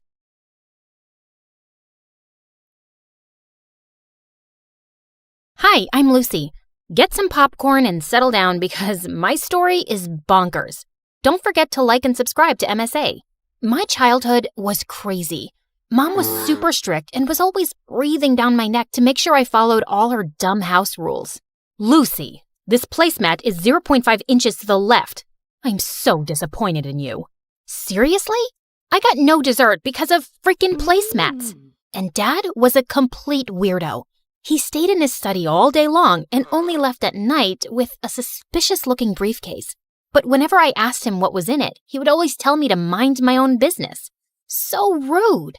One day, I was playing football by myself in the park when two mean-looking men grabbed my ball and squished all the air out of it. Hey, are you stupid? You're supposed to kick the ball, not squish it. She's a little firecracker. Where's your dad, little girl? He owes us an apology. Why? Who are you? And what did my dad do to you? You ask too many questions. Let's just say your father isn't a very nice man. Selfie! And they took pictures with me and left. What was going on? I ran home and confronted Dad. He looked panicked but told me it was no big deal. But I wasn't going to let it go. That night, I sneaked out of my room like a ninja and tried to get into Dad's study. But suddenly, a loud alarm went off and red lights flashed all over the house. I nearly jumped out of my skin in fright. Dad was so furious, he made me write 200 times, "I will mind my own business." But the next day, he was gone. I looked for him everywhere and called him, but his phone was off. And I felt guilty. Had he left because of me? But Mom refused to talk about him. Aren't you even a little bit worried about Dad? He's missing. He's a grown man. I'm sure he can take care of himself. People said he's a bad man. What did he do? What have I told you about listening to idle gossip? And straighten your back. Ugh, she was the worst. Rather than go to the police and file a report, she moved us to a new city. I was so mad at her that I stopped showering for a week. Then I accidentally smelled my own armpits and nearly fainted, so I finally took a bath. But I stopped doing chores according to her ridiculous rules. Lucy, I told you to dry the laundry, not dye it. Oops. But I was only getting started. I always put the forks and knives in different drawers around the house after washing them and screwed up the TV remote so it wouldn't work properly. I dyed my hair orange and got fake piercings and tattoos, but told her they were real. She was so upset, she got me enrolled in an insanely strict school. They have uniforms and rules. I'm sure they'll knock some sense into you. Not if I knock them over first. St. Mary's was a mansion with super rich kids. The lawns were perfectly kept, and the halls were so clean they shone like diamonds. But I got in trouble on the very first day. I was putting my books in my locker when suddenly someone threw a hoodie in my face. "Wear this. Your ugly face is gonna make me vomit." "Then look somewhere else, creep. This is a respectable school. We don't want people like you, so you better clean up." She knocked the milkshake out of my hand and pushed me down in the mess. I saw red. I was about to get up and slap this crazy witch when suddenly a boy came running down the hall and stood between us. Picking on the new kid on the first day? You're really desperate for attention, aren't you, Crystal? Mind your own business, Anthony. This is my school, not your dad's office. What I say goes. Maybe I should give him a call and we'll see who really runs this school. Crystal looked furious. She flipped her hair and left with her minions, and Anthony helped me up. Hey, I'm sorry about Crystal. Just because she's the principal's daughter, she thinks she can boss everyone around. Thanks for coming in like a knight in shining armor. I always wanted to save a damsel in distress. Oh, you didn't save me. You saved her from me. But the teachers at the school were like Mom Pro Max. They gave detention for everything. Need to sharpen your pencil twice a day? Detention. Spend more than 5 minutes in the bathroom? Detention. The last straw for me was when one of the teachers took away my bag of candies and threw them in the trash. Just keep your candy at home. Mom is a bigger candy police than the teachers. One time I had more than one M&M and she took me to the dentist for a cleaning. That's intense. Come over to my place and we can play video games and eat all the candy you want. Anthony's house was bigger than the White House. There were guards all over the place and a whole room dedicated to gaming consoles, snacks, and a freaking cotton candy machine. Fart in my face to wake me up because I must be dreaming. You are so weird. We played till our eyes hurt, and it was the best time I'd ever had in my life. Over a dinner of greasy burgers, I told him all about my parents, how we'd moved so suddenly, and how I'd never had a normal childhood, and how Dad left. I think Dad was a criminal or something. That's the only logical explanation. Is that why he disappeared? Maybe. This is the best burger I've ever had. Mom would freak out if she saw me eating this. That just shows your mom really cares about you. My dad builds bridges and has a whole list of rules that he needs to follow strictly or people's lives could be in danger. Your mom is just trying to build a strong bridge. I'd never really thought about it like that. Maybe Mom wasn't so bad. But Anthony was so wrong, because when I got home, Mom was waiting for me in the living room, boiling with anger. How dare you go to a friend's house without permission? Do I even know these people? You'd know about my friends if you cared about anything other than your stupid rules. You're grounded. I hated my life at home, and Crystal was making me miserable at school. She was the student body president and was always after me for breaking some rule, which she made up herself. Ugh.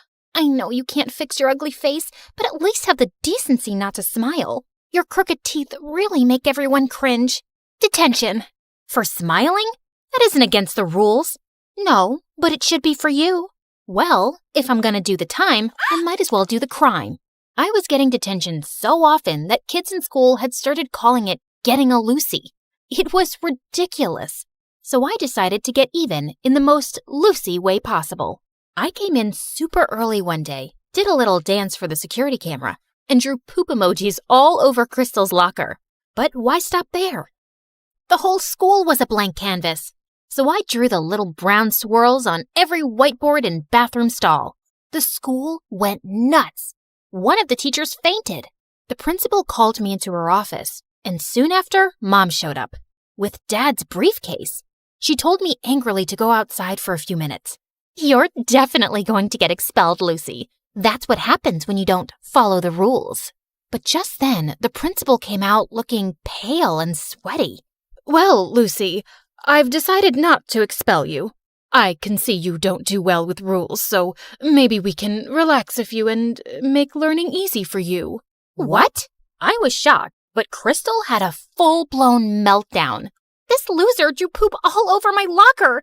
She can't get away with this. I want her out, Mommy. Kick her out. The principal had to drag Crystal into her office because she was kicking and screaming like a 5-year-old. And Mom grabbed my hand and took me home for the day. What just happened? What did you say to the principal? Did you threaten her? What's in that briefcase? That's none of your business. Just keep your head down at school. I saved your butt this time, but it won't always work. No. Maybe you're a criminal, just like Dad. I don't trust you at all. I won't do anything you ask until I know the truth. I ran out the door and went to stay with Anthony. It was the only place I felt safe. Mom kept calling, but I ignored her calls. The next day, people in school were looking at me like I was some kind of hero. One of Crystal's minions actually dusted my locker and opened it for me, while another girl brought me coffee and offered to carry my books. What's going on here? Why are you guys doing this? Because someone finally put Crystal in her place. She's no longer the student body president thanks to you. We were all so tired of her being mean to us. Aw, shucks. But I didn't really do anything. Thanks for the coffee, but you don't have to do this anymore, okay? Life was pretty sweet after that. The teachers left me alone, and Crystal's day of ruling the school halls was over. She was always glaring at me like she was planning something evil in that petty brain of hers. And a few weeks later, I found out what. Someone had spray-painted poop emojis on every teacher's car and left a giant cat turd on the principal's windshield. Don't look at me. I didn't do it. Then who did? You're such a witch, Lucy. Everyone tried their best to make you straighten your ways, but you're a lost cause. Once a criminal, always a criminal. You take that back. You're a criminal. I slapped Crystal so hard that her contacts fell out. I was expelled on the spot, and the teachers reported me to the police for destroying their cars. My case was being investigated, and I was probably going to end up in juvie. But I wasn't a criminal like Dad, and I had to prove my innocence. So that night, I sneaked into the school's security room and got all the camera footage on a USB, and then ran to Anthony's place. Lucy, what happened? Why did you do that to all the teachers' cars? I didn't. Someone's framing me, and I'm going to find out who. We used his laptop to look through the videos, but there were hours and hours of it, and I was getting sleepy. I went to the bathroom to change into my pajamas when I saw something that made the hair on the back of my head stand up. Hey, Lucy, I think I found the footage, but it's no good. The person's wearing a hoodie and a mask. I don't think you'll be able to prove it wasn't you. And that's exactly what you wanted, didn't you? I threw the hoodie and mask in his face. They had the same spray paint stains as the one used to make the emojis. He looked shocked at first, but then an evil grin spread on his face. No one is going to believe a nobody like you. They shouldn't have believed your dad either. What are you talking about? What does my dad have to do with any of this? He has everything to do with this. When you joined the school and I read your name, I knew you had to be that nosy journalist's daughter. Journalist? Stupid, naive Lucy. Doesn't even know anything about her own parents. Yes, he found some stupid evidence against my dad for fraud and ruined his reputation. He sent him to prison. And now I'm going to send his precious daughter to jail. Just then, the door slammed open and the police rushed into the room. Anthony, you're under arrest for property damage. What? It was her. You have no proof it was me. Actually, you slipped up. I have a dashboard camera in my car, and that caught your face when you were ruining it. Lucy, are you okay? Suddenly, Mom came into the room, and I was so glad to see her. I gave her a bear hug. I was so scared, Mom. Anthony told me some weird stuff about Dad. He's a journalist? Yes, sweetie. He is a very brave man who exposes criminals and bad men in the government. People are always trying to harm him, so he had to leave the country. And that's why we moved, to keep you safe. But how did you know I was here? I know I'm gonna sound like a psycho stalker, but I got your phone tracked. You weren't picking up and I was worried about you. The minute I saw Anthony's last name, I realized who he was and I knew you were in danger. I am so glad you stalked me. I didn't realize you were living with so much stress. And tell me now, Mom, what's up with the briefcase and how'd you scare the principal? It has your father's research and proof that he's used to expose people. I told your principal I had dirt on her. Do you? Nah, but it scared her enough to let you stay on in school. But you don't have to go back there. We can find you a better school. That's okay. The kids aren't half bad there. But when can we see Dad? I was thinking we could visit him in the summer. Would you like that? I would love it, Mom.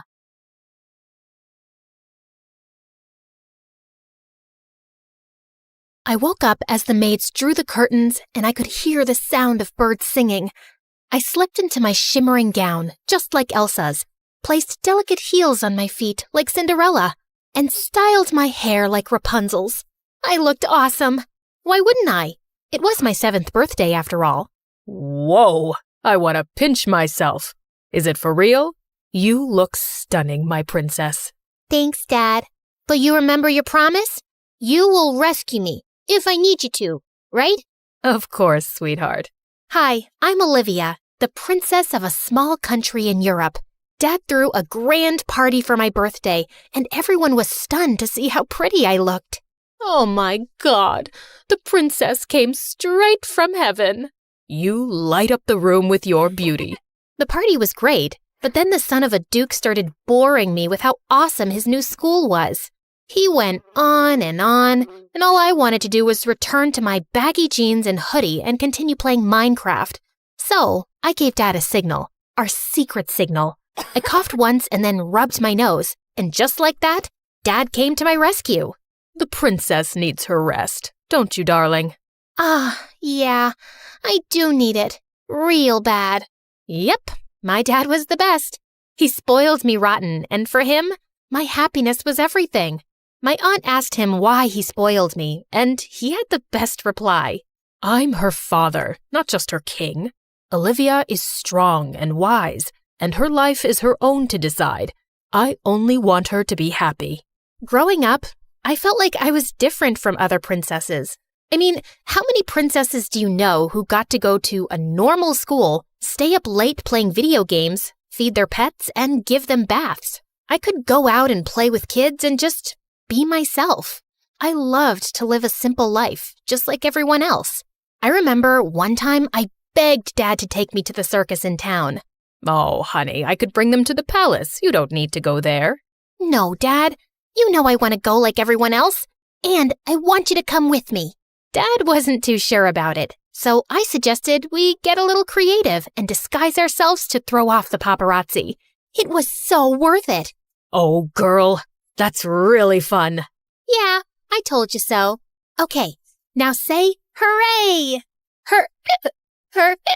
All of a sudden, I had terrible hiccups, which worried Dad, so I told him I was fine and went outside for some fresh air. As I walked around, I heard cries and rushed towards the tent to find people trying to train a monkey. Hey, you just stop it. How cruel. You can't do this to this poor baby. Ho, ho, ho. Ordering us?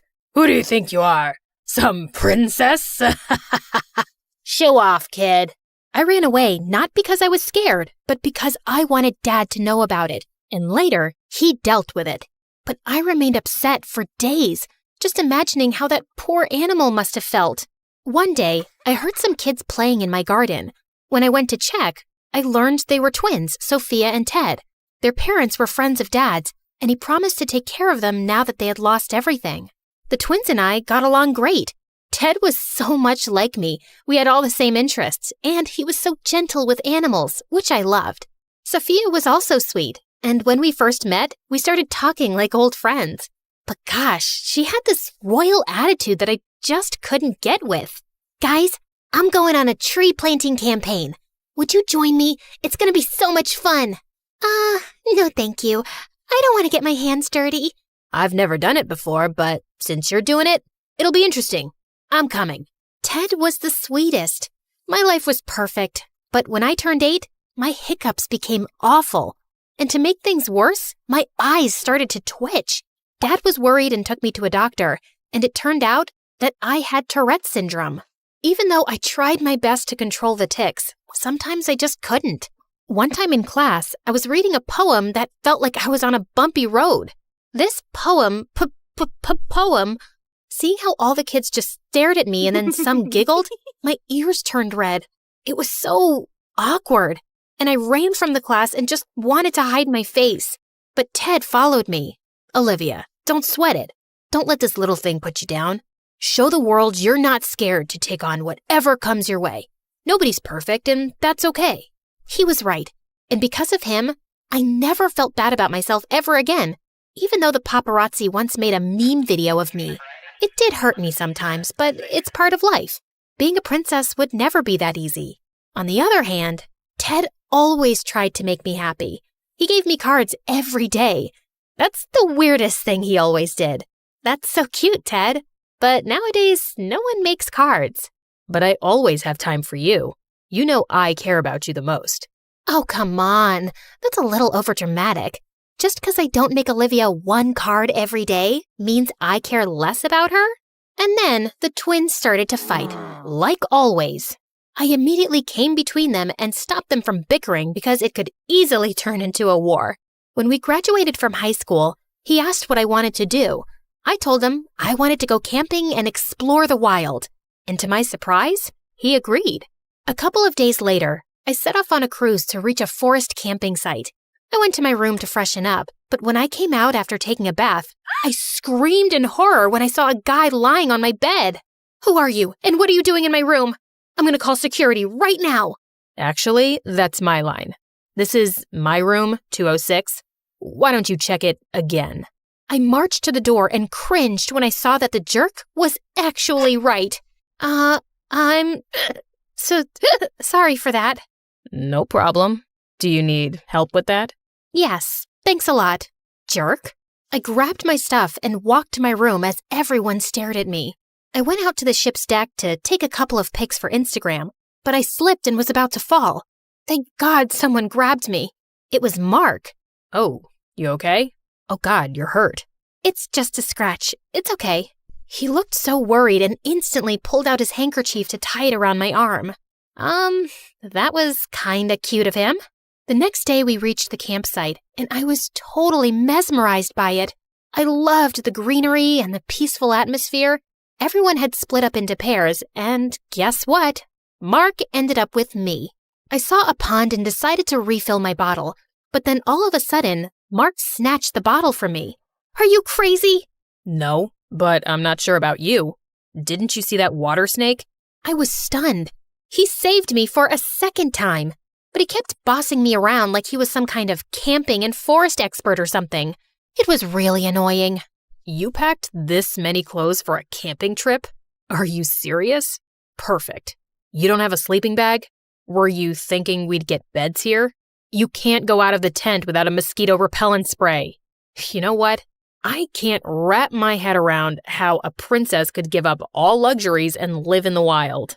You know I'm a princess? For how long have you been stalking me? Are you from the paparazzi? You some spy? Some mafia guy? Look, I know karate and I'm not afraid to kick your butt. Hey, hold on. How difficult could it be to know about a princess? You are world famous, you know. So why are you here? I sat with Mark by the fire and told him how I had always wanted to see where animals lived freely. I talked about my love for animals and how I hated those who hurt them, how I even turned vegetarian, and it made me happy when he said he thought the same way. We stayed at the camp for 2 days, and I have to admit, Mark wasn't that bad. Yeah, he was still talkative, but I actually had an amazing time with him. But when the trip ended, we went our separate ways. After some time, I went to college, and right on the first day, I saw a familiar face. You really are a stalker. So you followed me here too? Like, oh my god, this must be my lucky day. I'll get to see you every day. Ew, so cheesy. Is he bothering you? No, he isn't. He's just naturally annoying. After that day, Mark was always around. And Ted, well, it looked like he wasn't too thrilled. Hey, Olivia, just be careful around him, yeah? Just don't be too trusting of anyone, all right? Oh, come on, Ted. Don't worry. He's a nice guy and a good friend of mine. Oh, so he's your friend now too, huh? I didn't know that. Guess you've been spending a lot of time with him, huh? Whoa, someone was jealous. But it's not like I could help it because I really started falling for Mark. I couldn't figure out why I kept smiling when he was around. When we were in the second semester, we had the assignment to make an awareness campaign, and I chose Mother Earth. Mark and I worked together on it, and soon we even created a YouTube channel educating people about animal rights and plantations. It made me so happy to teach people about it. Just a couple of days later, Ted asked me to go with him to a big business award ceremony. I didn't want to go, but he begged, and since I didn't want to break his heart, I agreed. It was boring until I spotted Mark and went to go talk to him. But I stopped in my tracks when I heard the announcer. And the award for Best Leather Supplier goes to... And then Mark went on stage with another guy who looked a lot like him. His brother. At that moment, I felt like my world had turned upside down. It was then that Ted told me how Mark's family owned a leather company that used animal skins and wood that was cut down from trees in the forest. And right then, Mark spotted me. Ted, I want to get out of here. Now. Look, Olivia, I'm sorry. I know I kept the family business, a secret from you, but I was scared to lose you. How could you do this? You were never honest with me. I held Ted's hand and left. I warned you many times to stay away from him, but you didn't listen to me. But don't worry, I'm always here for you. I'll never hurt you. He was right. It was me who acted stupidly and trusted Mark. Mark tried every possible way to contact me, but I shut him out. At college, he tried to talk to me, but every time he came, Ted was standing right next to me. I so wanted to hate Mark, but my heart wouldn't let me. Ted, on the other hand, tried everything to make me happy, but nothing worked out. Sometime later, Sophia and Ted made a plan for a family holiday in France, and right outside the Eiffel Tower, Ted suddenly got down on his knees and proposed to me with a ring. Holy moly, what is this? But my words were stuck in my throat. Right then, tons and tons of paparazzi came flooding in and flashed their cameras at us. Dad and Sophia looked at us with a smile. Ugh, it was like I had no choice but to take the ring. After that, it was like the whole country was talking about Ted and my wedding. The news spread like wildfire, and people even came out with merchandise with Ted and my faces on it. I was stuck.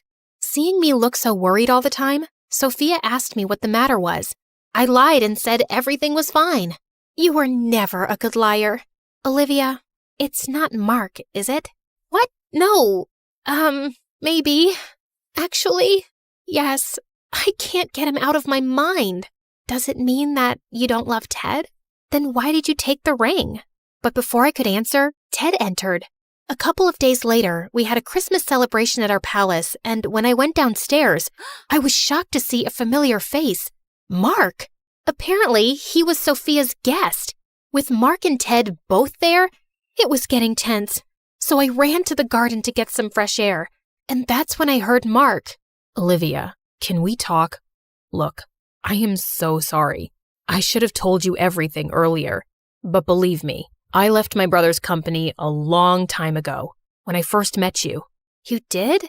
Then why were you there? It's 'cause I was invited to that award function by Ted, and when my brother won the award, he asked me to go up with him, then everything turned into a mess. Before he could finish, someone grabbed Mark. It was Ted. What's going on? What's going on? I'll tell you, sweet princess. You're out here talking to this jerk while being engaged to me. Oh, shut up, Ted. You are the real jerk. All this time, I thought Olivia liked you. But now I know she doesn't. I can't just stay quiet. Olivia, Ted wants to marry you just so he can be the next king. He took you to that award party on purpose. He manipulated both of you. I know I should have told everyone earlier, but I couldn't. He's my brother. But now, seeing how miserable you are, I just couldn't stay quiet. I'm sorry, Olivia. How could you? I did nothing wrong. You are a royal. You should marry a royal. You could at least be a little thankful after how much I did for you. Everything you wanted, I did, even if I hated it. I even touched those ugly pets of yours. Yuck. That did it. Nobody calls my pets ugly. I gave Ted a much-deserved slap. And the next thing I knew, the guards took him away. Apparently, Dad had seen everything. As everyone went back inside the palace, Mark and I stayed outside. Now that I knew everything, I had so much to say to him. I had to apologize. But before I could even say a word, he came up to me. So, princess, we are standing under a mistletoe. You know what that means? Yeah. He kissed me, and I knew in my heart that I would get my happily ever after with Mark.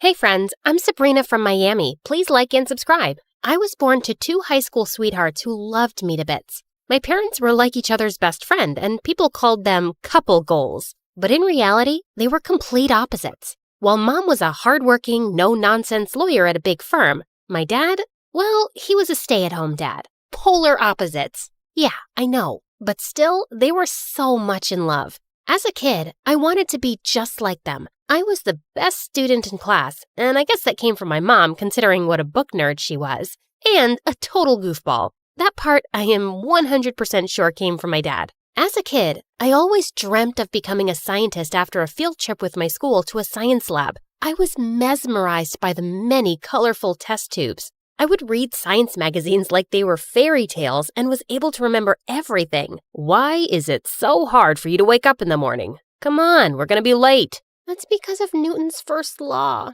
A body at rest wants to stay at rest. 5 more minutes. Pretty please. Not happening. And don't throw your science facts at me. Ah, you little rabbit. Okay, fine. I could take a 5-minute nap too. Growing up, I was always close to Dad because he was the parent mostly around. One time, Dad took me to the water park and I was having so much fun. When I went for the water slide, I spotted a girl crying and instantly recognized her. It was Gemma from my school. Even though we were in different sections, I had often seen her. Hey, what happened? Are you hurt? No, my mom. She wants me to go down the slide. But look at it. It's so scary. It's dark. I'm scared. This one? It's for babies. Come on, I'll be right behind you. The trick is to close your eyes and enjoy. Ready? Okay, ready. Saying that, I pushed her and then followed her. When we came out on the other side, the look on the girl's face had changed. OMG! It was perfect.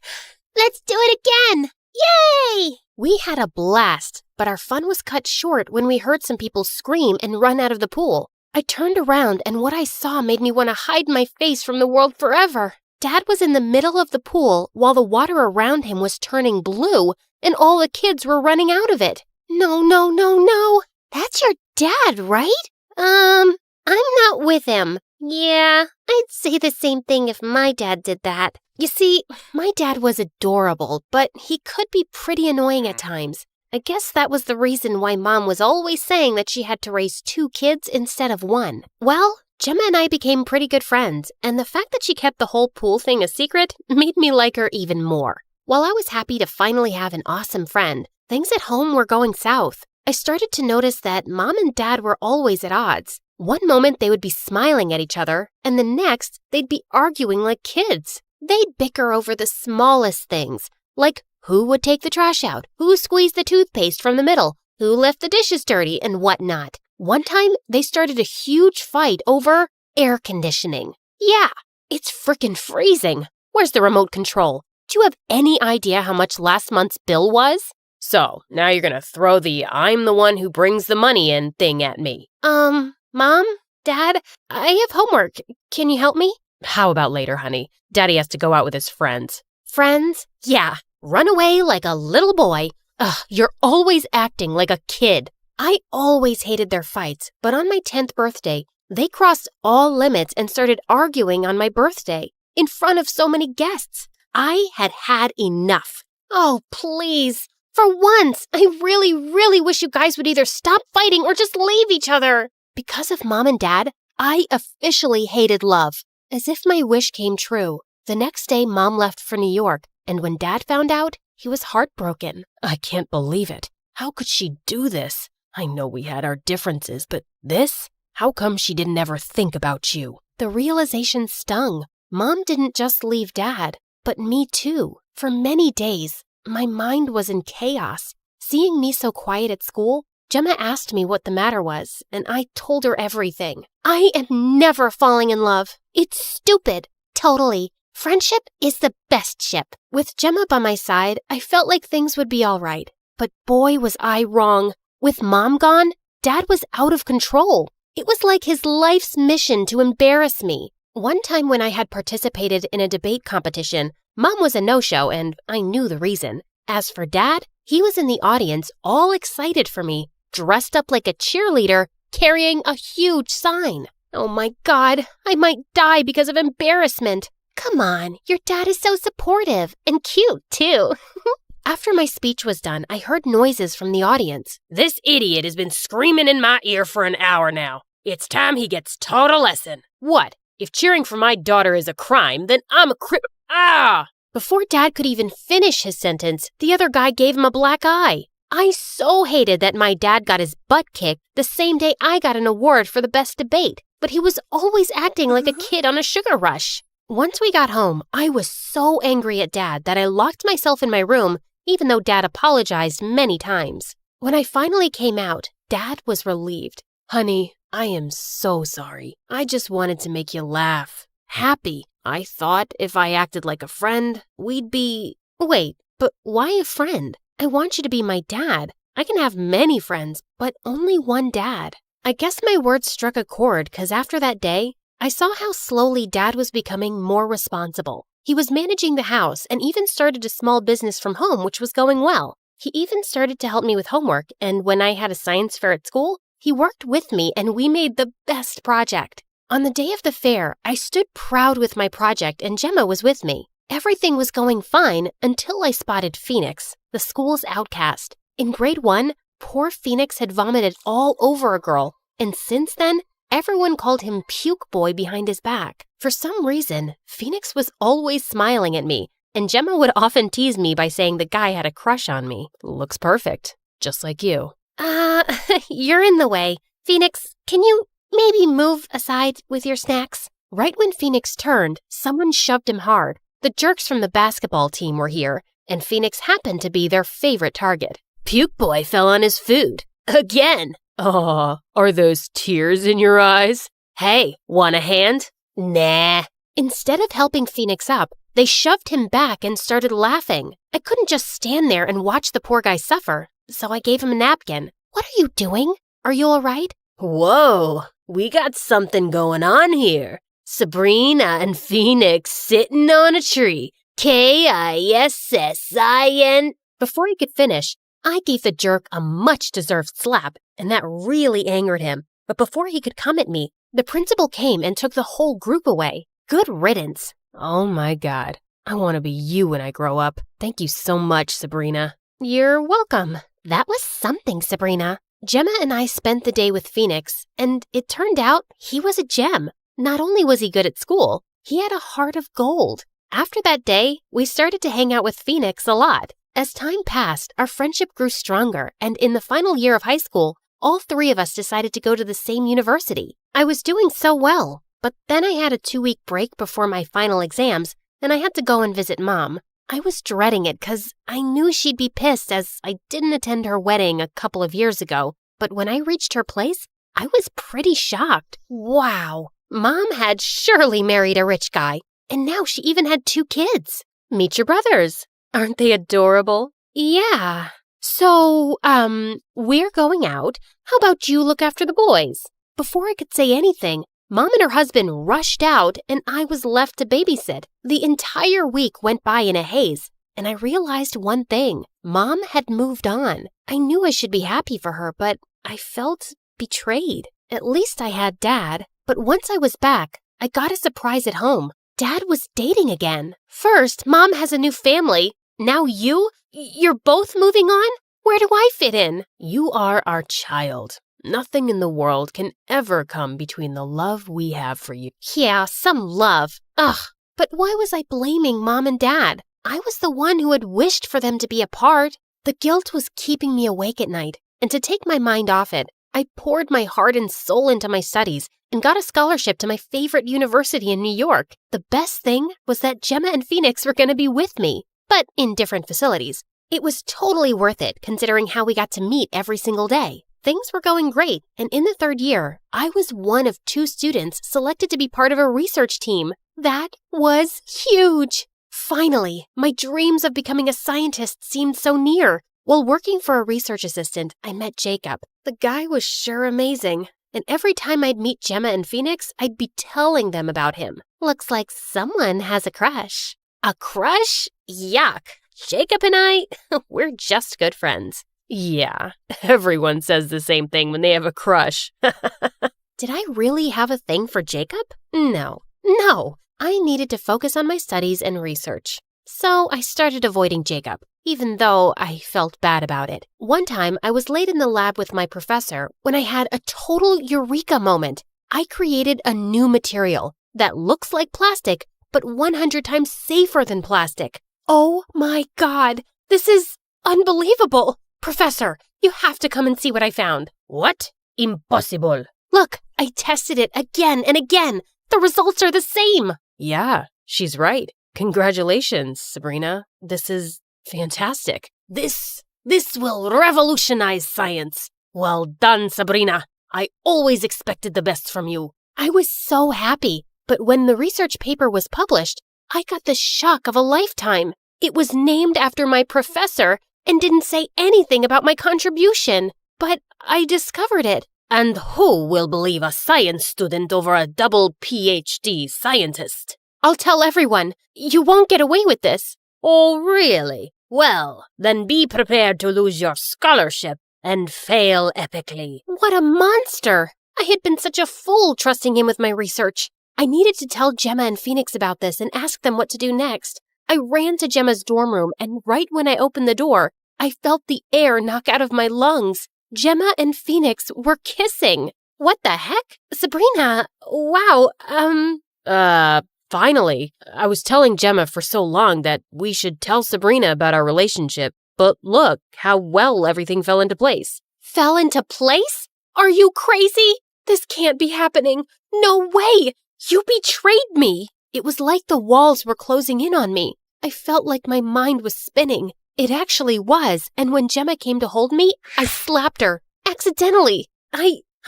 Gemma, I am so... What has gotten into you, Sabrina? You hit her. I didn't mean to. Saying that, I ran out of there. I had been walking in the rain for what felt like forever. All my dreams were crushed. My family, my friends, and my career, everything. I didn't know why, but that night I ended up knocking on Mom's door. Oh my God. What happened, sweetheart? Mom? It was the first time I opened up to Mom, and in the end, I came clean. I told her how my wish had caused her and Dad to leave each other and how the guilt ate me because of them, how I hated love. It was never, ever your fault. You're a grown-up now. Listen, everything breaks if you don't take care of it. Your dad and I, we didn't take care of the love we had. Things fell apart. Don't be afraid of love. Don't run away from it. Otherwise, you'll never know the real joy of life. Remember, whatever life throws at you, you've got to be steadfast and strong, and everything will fall into place. Even though we're no longer together, look what we have. A smart, strong daughter. You, sweetie. Strong? Smart? Me? Ugh. And then I told Mom what my professor did and what a fool I was for trusting him. Well, Mom, boy, was she pissed. She then brought in the big guns. She sued my professor. Perks of having a lawyer mom. On the day of the hearing, it was the first time I saw Mom in action, and boy was she fierce. Jacob was also there to support me, and in the end, the judge ruled in my favor. I was so happy, but the victory didn't feel complete without my friends, and I knew what I had to do. Today is my wedding day. Gemma, my bridesmaid, and Phoenix, the best man, look absolutely amazing. I am so happy that they're part of my big day. It was all because I had finally accepted my fears and came clean to them all those years ago. I had told them how I was afraid that our trio would break up because of them dating, but it was Gemma who assured me that taking a chance at love was totally worth it. And I finally gained the courage to tell Jacob how much I liked him, and he felt the same way. As I'm about to say I do, I realize how I didn't have to run away from love, but run towards it, because it's the best joy of life.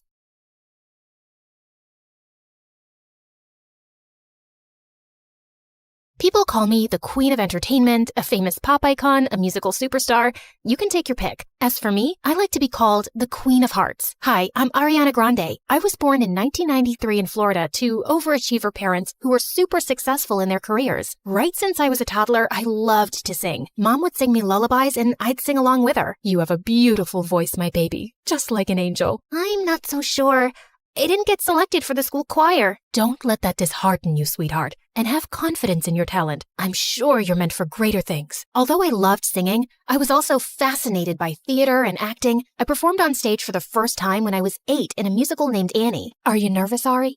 No, not at all. In fact, I can't wait to set the stage on fire. And I did just that. That musical was a great success, and it marked the beginning of my musical theater journey. After that, I performed in so many other local productions like Beauty and the Beast and The Wizard of Oz. Life was going smoothly, but then my parents got separated. I felt devastated for a while, but thank God I had my pet dogs to keep me going through that tough phase. Just so you know, I have 10 rescue pups. One of them is named Sirius Black. Yeah, I'm quite obsessed with Harry Potter. But then, aren't we all?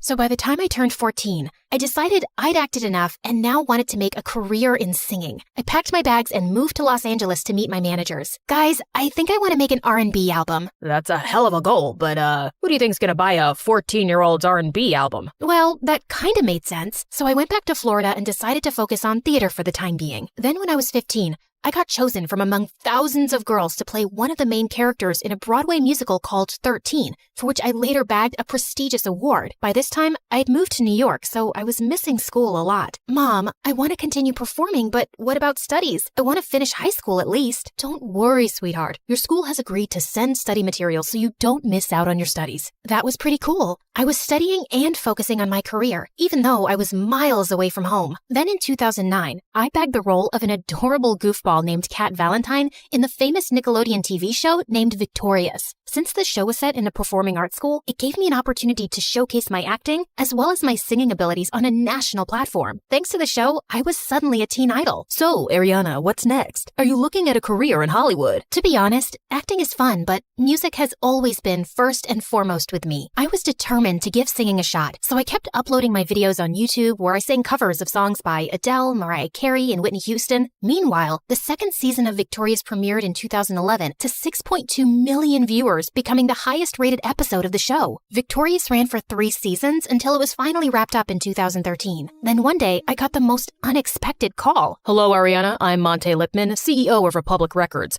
I saw your YouTube videos and I want to sign you up for the label. Are you interested? Yeah, of course. I'd love that. I put down my phone and did a little happy dance. My music career was finally taking off. The next 3 years, I focused completely on my vocals and singing and collaborated with many contemporary artists. The result was my first album, Yours Truly, that debuted at #1 on the US Billboard 200 albums chart, and it sold 138,000 copies in its first week. After that, there was no looking back for me. Today, I've sold over 85 million records worldwide, broke 27 Guinness World Records as a singer, bagged 2 Grammys, and was listed among the 100 most influential persons in the world by Time magazine. So friends, I hope my story inspires you to never give up on your dreams, since miracles do happen. Just believe in yourself, because if you don't, who else will?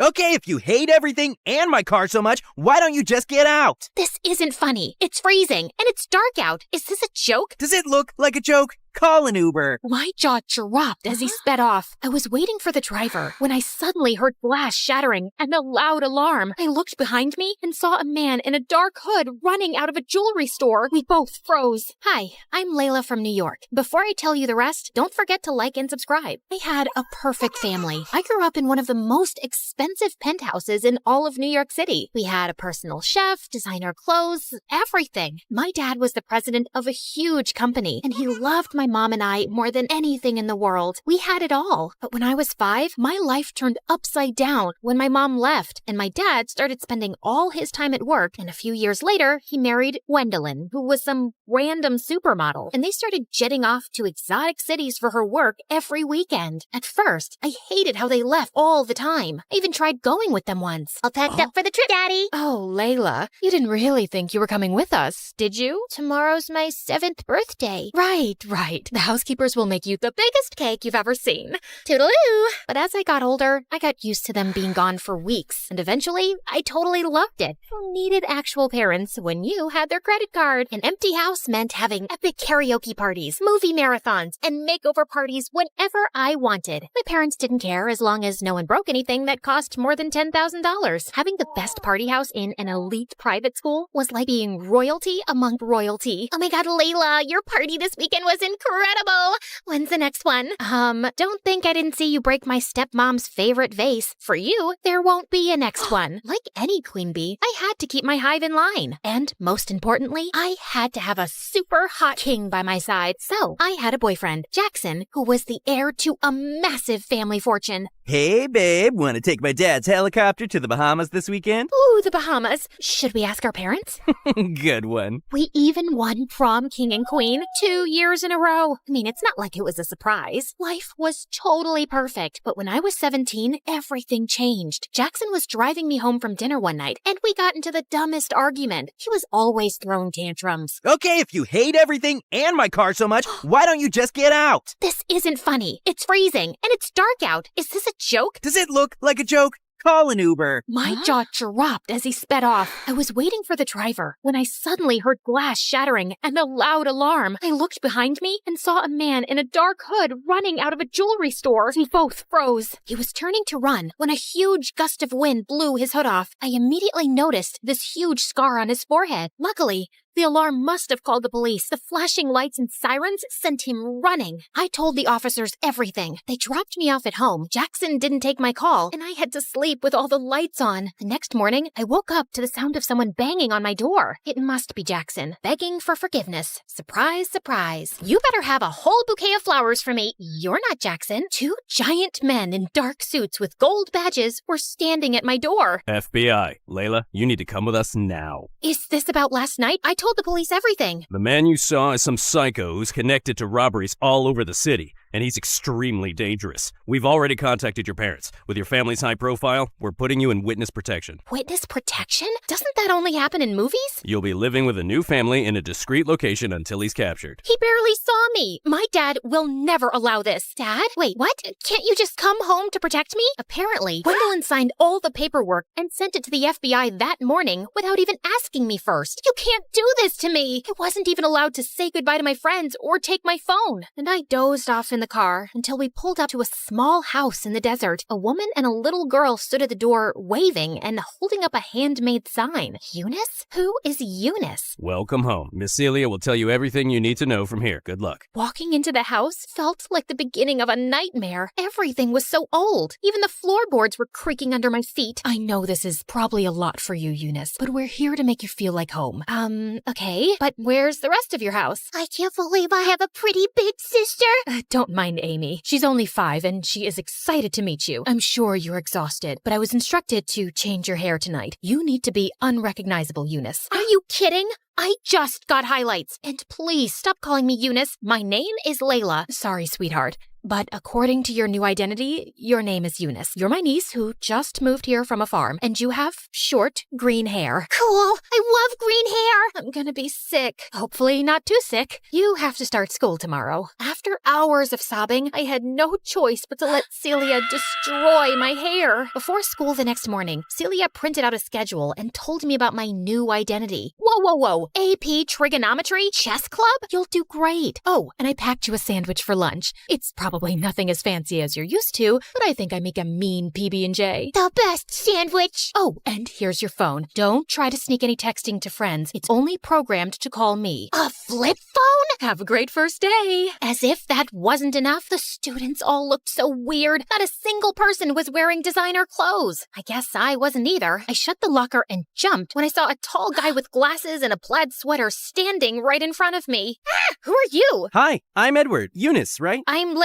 Yeah, I am. How did you know? I'm the chess team captain. I heard we were getting a new student today, and you're the only person here I don't recognize. Small town. I don't need a greeting committee. I won't be staying long. Whoa, sorry. I thought I'd help the new girl, but if you've got it all figured out, I'll see you later. Great start, Eunice. If the nerds already hated me, I wouldn't dare try my luck with the popular girls. I ate lunch in the bathroom, alone. This is all Jackson's fault. I was so furious that I spent the rest of the day in a daze, thinking about getting out and seeking my revenge. The final school bell snapped me out of it. Time for the worst part. We have a new member. Everyone, this is Eunice. She'll be my partner today. Earth Eunice, you go first. Oh, right. Okay. I bumped a random piece up on the board. I don't know what chess was like where you're from, but you can't do that. My aunt made me join. I really don't care about this. Well, we care, and I don't have time for someone who doesn't want to be here. Fine, whatever. I stormed out and looked for a phone booth since I couldn't use my own phone. There had to be a way to get out of here. I thought about calling Jackson or my dad until I realized they're the ones who got me here in the first place. Jackson abandoned me on the sidewalk, and Dad just straight up abandoned me. I gave up and went back home. I had the best day at school. We got to play outside,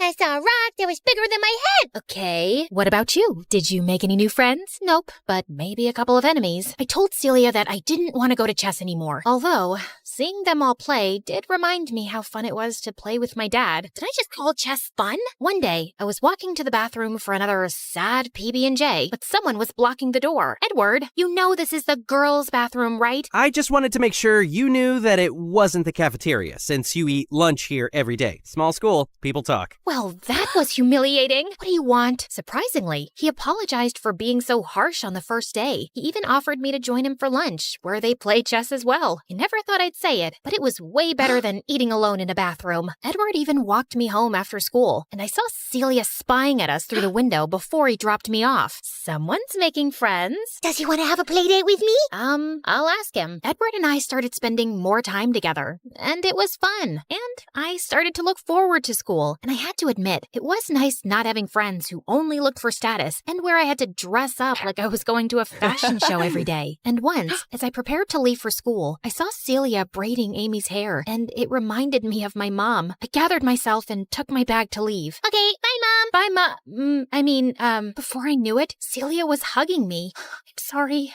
My tears are getting your shirt wet. It's just that my real mom was the last person to actually take care of me. We don't have the nicest things, but we have a lot of love to give, and we love you. Yeah, you're my sister. I pulled Amy in with us. I could have stayed there all day. I was so happy. Even in school, after weeks of practicing with Edward, we were finally ready to have a real match. I asked Celia if he could come over to play at the house after school. The FBI agent said as long as I kept my cover up, it was fine. Hi, Edward. We heard a lot about you. I cleared off the table for you guys to play. Edward, are you staying for dinner? I don't know why that made me nervous, or why my mind suddenly flashed to Jackson. Please, does Jackson deserve loyalty after what he did? Yeah, he will stay for dinner. Edward beat me, of course, but the real fun was watching him with Amy during dinner. Rock, paper, scissors. I win. Was he always this cute? After dinner, Celia let us walk to get ice cream so Edward could show me around more. He wanted me to see the fountain he made wishes in as a kid, but right as we were about to throw coins in, something stopped me. Wait, do you hear that?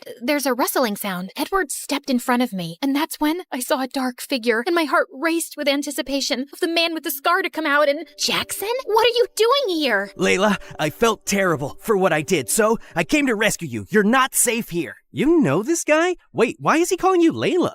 Well, I'm not really allowed to tell you. Is this real? My ex-boyfriend and I don't even know what. Quick, read this. Someone dropped it at my door a few days ago, and I've been looking for you ever since. Tell Layla I found out her new identity. I know all about the mom and the little girl, and I will find her. He found me, the psycho with the scar. I hired an investigator to find you. The FBI said we could fly to one of my dad's islands until it was safe. The helicopter is waiting. I'm never one to run from a fight. But what about Celia and Amy and Edward? As long as I was here, they were in danger too. I'm sorry, Edward. I have to go. Jackson grabbed my hand and we ran. I couldn't bring myself to look back. Before I knew it, we landed in front of one of Jackson's beautiful island mansions. Ah, look at you. You need a proper makeover, and these green hairs look like snot. You belong to me. Yeah, I mean here, not in some middle of nowhere loser town. I think I need to lie down. Jackson got me new clothes, fixed my hair, and even brought his personal chef to cook us 5-star meals. Wasn't this what I had been missing? So why did I keep thinking about Celia and those silly peanut butter sandwiches? You could at least say thank you. I'm basically your hero. I didn't really mind living there, you know. Very funny. Our dinner was interrupted by someone pounding on the door. Jackson jumped out of his chair to look out the window. Oh no. FBI, open the door. FBI? What did you do? He tried to block me, but I pushed past him to open the door. Good, you're safe. Celia thought something terrible happened to you. We've been looking for you for days along with your dad. We asked him to wait for you at home. But Jackson said I showed them the letter. Miss, the man you identified has been on trial for a few days. We were waiting until he was in prison to tell you it was safe to return. There's no way he could have written that letter without us knowing. I can explain. Jackson, you ruined everything again. I had a family who cared about me, friends who wanted me for more than just parties. Why do you even care? You got me into this mess. Because no one walks away from me. Only I can decide that. I am Jackson St. Germain. I always get what I want, and I still want you. Walked away? I was in witness protection. I didn't even have a phone. You're insane! The agents had to put Jackson in handcuffs to put an end to one of his famous tantrums. Get him out of here. The FBI told everyone I was safe and took me back to my penthouse in New York. Walking through the empty rooms, I thought about Celia and Amy, and I suddenly understood the difference between a house and a home. My baby, Layla, I'm so sorry for not being here with you all this time. I can't go back to the time that has passed. I know I was so focused on work because I was trying not to miss your mom, and I didn't realize how much you had grown up.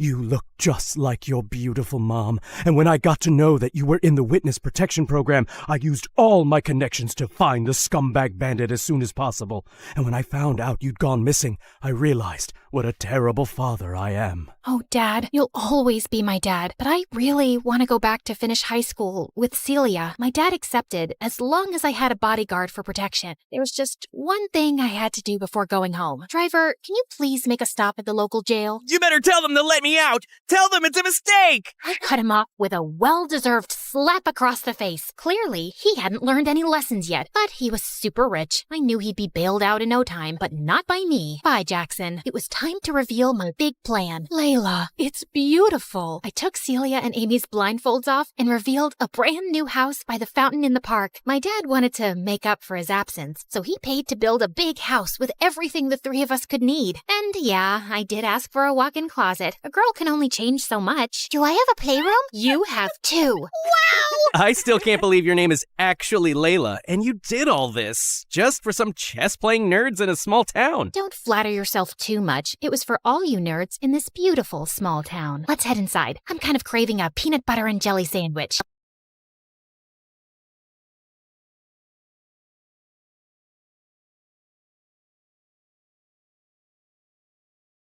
When the music kicked off and everyone started dancing, I escaped to the garden for some fresh air. As I sat down by the fountain and sighed, a soft object hit me squarely in the face. Then someone in black jumped down from the tree above me. Brought your favorite cheeseburger. Meredith, what are you doing here? And why would you hit me with a burger? Wait, are you dressed up like Catwoman? Yeah, it's been my look for weeks now. 1, it shows off my fantastic figure, which is a service to humanity. 2, every vigilante hero needs a costume, and I've always found Catwoman classy. 3, vigilante hero? You basically rob people. Yeah, like Robin Hood, stealing from the rich and giving to the poor. You steal for yourself. I am the poor. And what's all this you nonsense? Last time I checked, we were a team. But sis, what's taking so long with this mission? It's not that simple. It's pretty simple. You make this rich dude fall for you, get access to his vault, steal the painting, and we run off to Bora Bora. Are you having trouble making him fall for you? Maybe he hates your eyebrows. I don't know, but I feel like punching you in the face every time I see your eyebrows, which is basically every time I see your face. Shut up, Em. Everything's going fine. Okay, but hurry up. This catsuit is giving me a butt rash, even though I use baby powder under it. I want to put it away soon and retire on a beach in a bikini. Aren't you looking forward to it? Just take the stupid suit off. You're a con artist, not a cat burglar. And of course, I'm looking forward to it. You should go before you blow my cover. And thanks for the burger. It's not a gift. Duh. You're gonna pay me back. I've noted it in my diary. See ya. I couldn't help laughing as I saw her clumsily climb the wall, then fall over to the other side. But as I turned away, I felt troubled. The problem wasn't about making this rich guy I had to rob fall for me. He already had. The problem was, I'd fallen for him too. Let's start from the start, okay? Hi, I'm Claire, originally from Connecticut. And yes, you might have heard some fun words being used for me. Deceitful witch, manipulative liar, and con artist might come up, none of which is an exaggeration. But people change, okay? Before I tell you my crazy story, please like and subscribe. My mother was born into what she always called old money, which basically means her family had been rich for a long time and their wealth was passed down generations. Unfortunately, it skipped our generation. Apparently, my dad was extremely charming and swept Mom off her feet when she was just 20. She married him against her parents' wishes and they cut her off from their wealth. Then, 2 years later, Mom gave birth to twins, Dad met another woman, and he abandoned us. At least he left us the house in a nice neighborhood, but my grandparents refused to help Mom out and said she had to live with her decisions. Mom, how are you feeling now? Like my organs are shutting down one by one. So, same as this morning then? Here's some chicken soup. There's no chicken in it. Well, you asked for chicken soup when there was no chickens in the fridge, so I guess we all have to use our imaginations, don't we? Oh, the soup at my parents' house always had chunks of chicken and big fat prawns. What has life come to now? I was raised as a creature of luxury. I'm like that fairy tale princess who couldn't sleep because of a single pea under her mattress. So you say, but there's a bunch of sharp pebbles under your mattress and you sleep like a log and snore like a bear. What? How could you put pebbles? I do not snore. Leave me to decompose, please. Well, you have to return to your waitressing job, so get well soon, Mom. Shall not.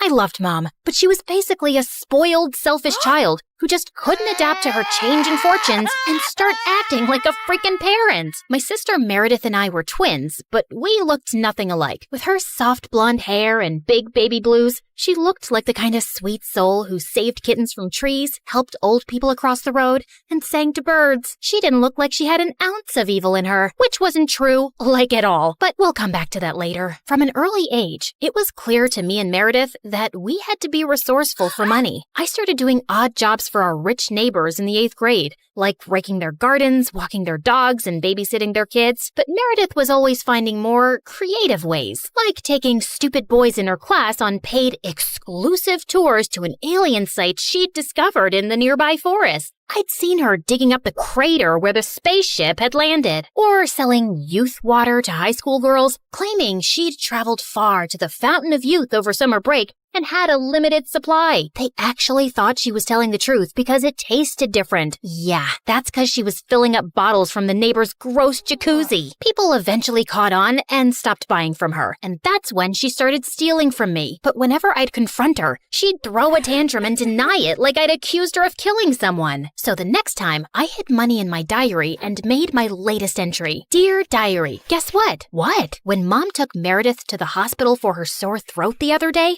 the doctors made a shocking discovery. Meredith has a rare, incurable disease. She only has a few more months with us. We've decided not to tell her so she isn't scared and lives the rest of her short life in peace. Yes, I'm sad, but not that much because my baby sister is going to a better place and leaving me all her stuff. I knew my trick had worked when Meredith came down one morning with swollen eyes. When Mom asked her what was wrong, she burst into tears about her incurable disease. Where would you get an idea like that? Yes, Meredith. Please, tell Mom where you got this idea from. You wrote it in your... Wait, you chubby witch! You made me believe I was dying! Meredith lunged at me and we went rolling all over the kitchen floor. But she ended up getting grounded for a month for stealing and invading my privacy. I soon started missing her at dinner time though. So late one night, I snuck into her room with ice cream to find her playing darts with my face as the target. I'm sorry you're stuck here, but you did steal from me. I know we don't have a lot right now, but we'll work hard and make money in the future. But the future is in the future. What do I do now when I need money for mascara and gummy bears? Maybe we can think of some business idea. Oh, I thought you'd never ask. She pulled out a box from under her bed full of t-shirts. So you know my friend George, the next-door gardener's nephew? Apparently he volunteers at a mental institution every weekend. The owners got t-shirts made from all the patients, but they refuse to wear them, blah, blah. So now the mental place has hundreds of these lying in storage. George said he can score them for me, and we could have our own t-shirt range with cute things written on them. Look, here's one I made for myself. I want to go to Bora Bora, but I'm Bora Bora. Please help me. Funny. I'm very serious, actually. I'm gonna live in Bora Bora one day. So, are we selling these t-shirts? I'm in. I also made one for you. That'll be $10, thanks. Money can't buy happiness, but poverty can't buy anything. Please help me. You should pay me for wearing this. Meredith didn't have the best reputation in our neighborhood or school to sell things, so we decided to hit the other end of town and set up a t-shirt stall outside a private school. With my salesmanship and Meredith's flirting, we managed to sell quite a few on the first day. We started setting up shop at different locations, and one day as we were heading home, Meredith suddenly said she had to pee really badly. So we walked up to the closest house to ask if they'd let us use the bathroom. We rang the bell, but no one seemed to be home. I was peeking in through the window when suddenly I turned around to see Meredith already crawling halfway through one. Are you crazy? That's breaking and entering! I'll kick in your face so hard that you'll need plastic surgery, which we don't have money for. If you don't want to be ugly for the rest of your life, let me pee. I let her go and was standing guard at the door when, to my horror, a car suddenly pulled into the driveway and a snooty woman stepped out. Hey, you girl. What are you doing lurking around my house? Were you thinking of breaking in? What? No, of course not. I'm a Girl Scout selling cookies. Yeah, I study in the, Aston Bridge School for Girls. Oh, I see. It's a lovely school. I know many people whose children go there. Sorry for my mistake. I'll be happy to buy some cookies from you. Put me down for 20 boxes. Sure. It's, $5 a box, so that'll be $100. I'm putting your name down on my list, and I'll drop them by tomorrow. That's perfect, sweetie. Here's the money. I'll see you soon. Just then, I saw Meredith slip out the window, and as soon as the lady went in, we ran like crazy down the block and then collapsed on some grass. Look, I took some pastries from her kitchen. Perfect for a spontaneous picnic. That's stealing. Oh, you're one to talk. I heard the whole cookie conversation from inside. You took that lady's money and you're never going to give her any cookies. I was just trying to distract her before she caught your butt. I didn't think she'd be dumb enough to actually give me the money. I can return it. Look, she didn't do it out of the goodness of her heart. She's a rich snob who was being really rude till she thought you were someone rich too. You didn't force her to give you money at gunpoint. Oh, Claire, this has just given me the best idea. You're not serious. Yes, I am. Dumb people deserve to be tricked. And what does $100 mean to someone who has a gold toilet seat? I knew it was wrong, but it was also so easy. And before I knew it, Meredith and I were wearing private school uniforms and hitting different neighborhoods, collecting money for Girl Scout cookies that we had no intention to deliver. We made $2,000 in a month. But one day, when we went up to a rich old lady's house, she invited us in and even offered us cake as we signed her up. How many boxes will that be, ma'am? Oh, none, thank you. You see, I don't buy imaginary cookies. What? I'd heard that there were 2 conning Girl Scouts in town, and I was ready for you. I've called the police, and you 2 will end up in a detention center. Just then, there was a loud bang, and the power went out. In the confusion, Meredith kicked the old lady and yelled, "Run!" As we were sprinting down the street, I suddenly noticed a nerdy-looking boy my age running beside us too, grinning and waving at us. Hey, hold on. Who are you? I'm your new neighbor, Freddie. I'm the one who saved you from that old crow. What? I'm so confused right now. New neighbor? You moved into the house next to ours? Why are you here? I was bored and saw you girls leaving your house, so I followed you for fun. Don't worry. I won't tell anyone about your little cookie secret. When I heard that old lady threatening you, I went to the main circuit board and pulled out a wire with my tweezer, which I always keep handy. You could have been electrocuted. You're either incredibly smart or exceptionally dumb. My mom says the exact same thing, except for the incredibly smart part. Listen, you geek, what do you want? If you think you're gonna get a cut of our profits. No, my parents are well off. They're neurosurgeons. I just want to be friends. I swear, I don't have any siblings and I don't know anyone here. What if we say no? I'll keep following you around until you say yes? Okay, fine. Congratulations. You got yourself 2 friends. Oh, I'm so happy! Merry Christmas and a Happy New Year!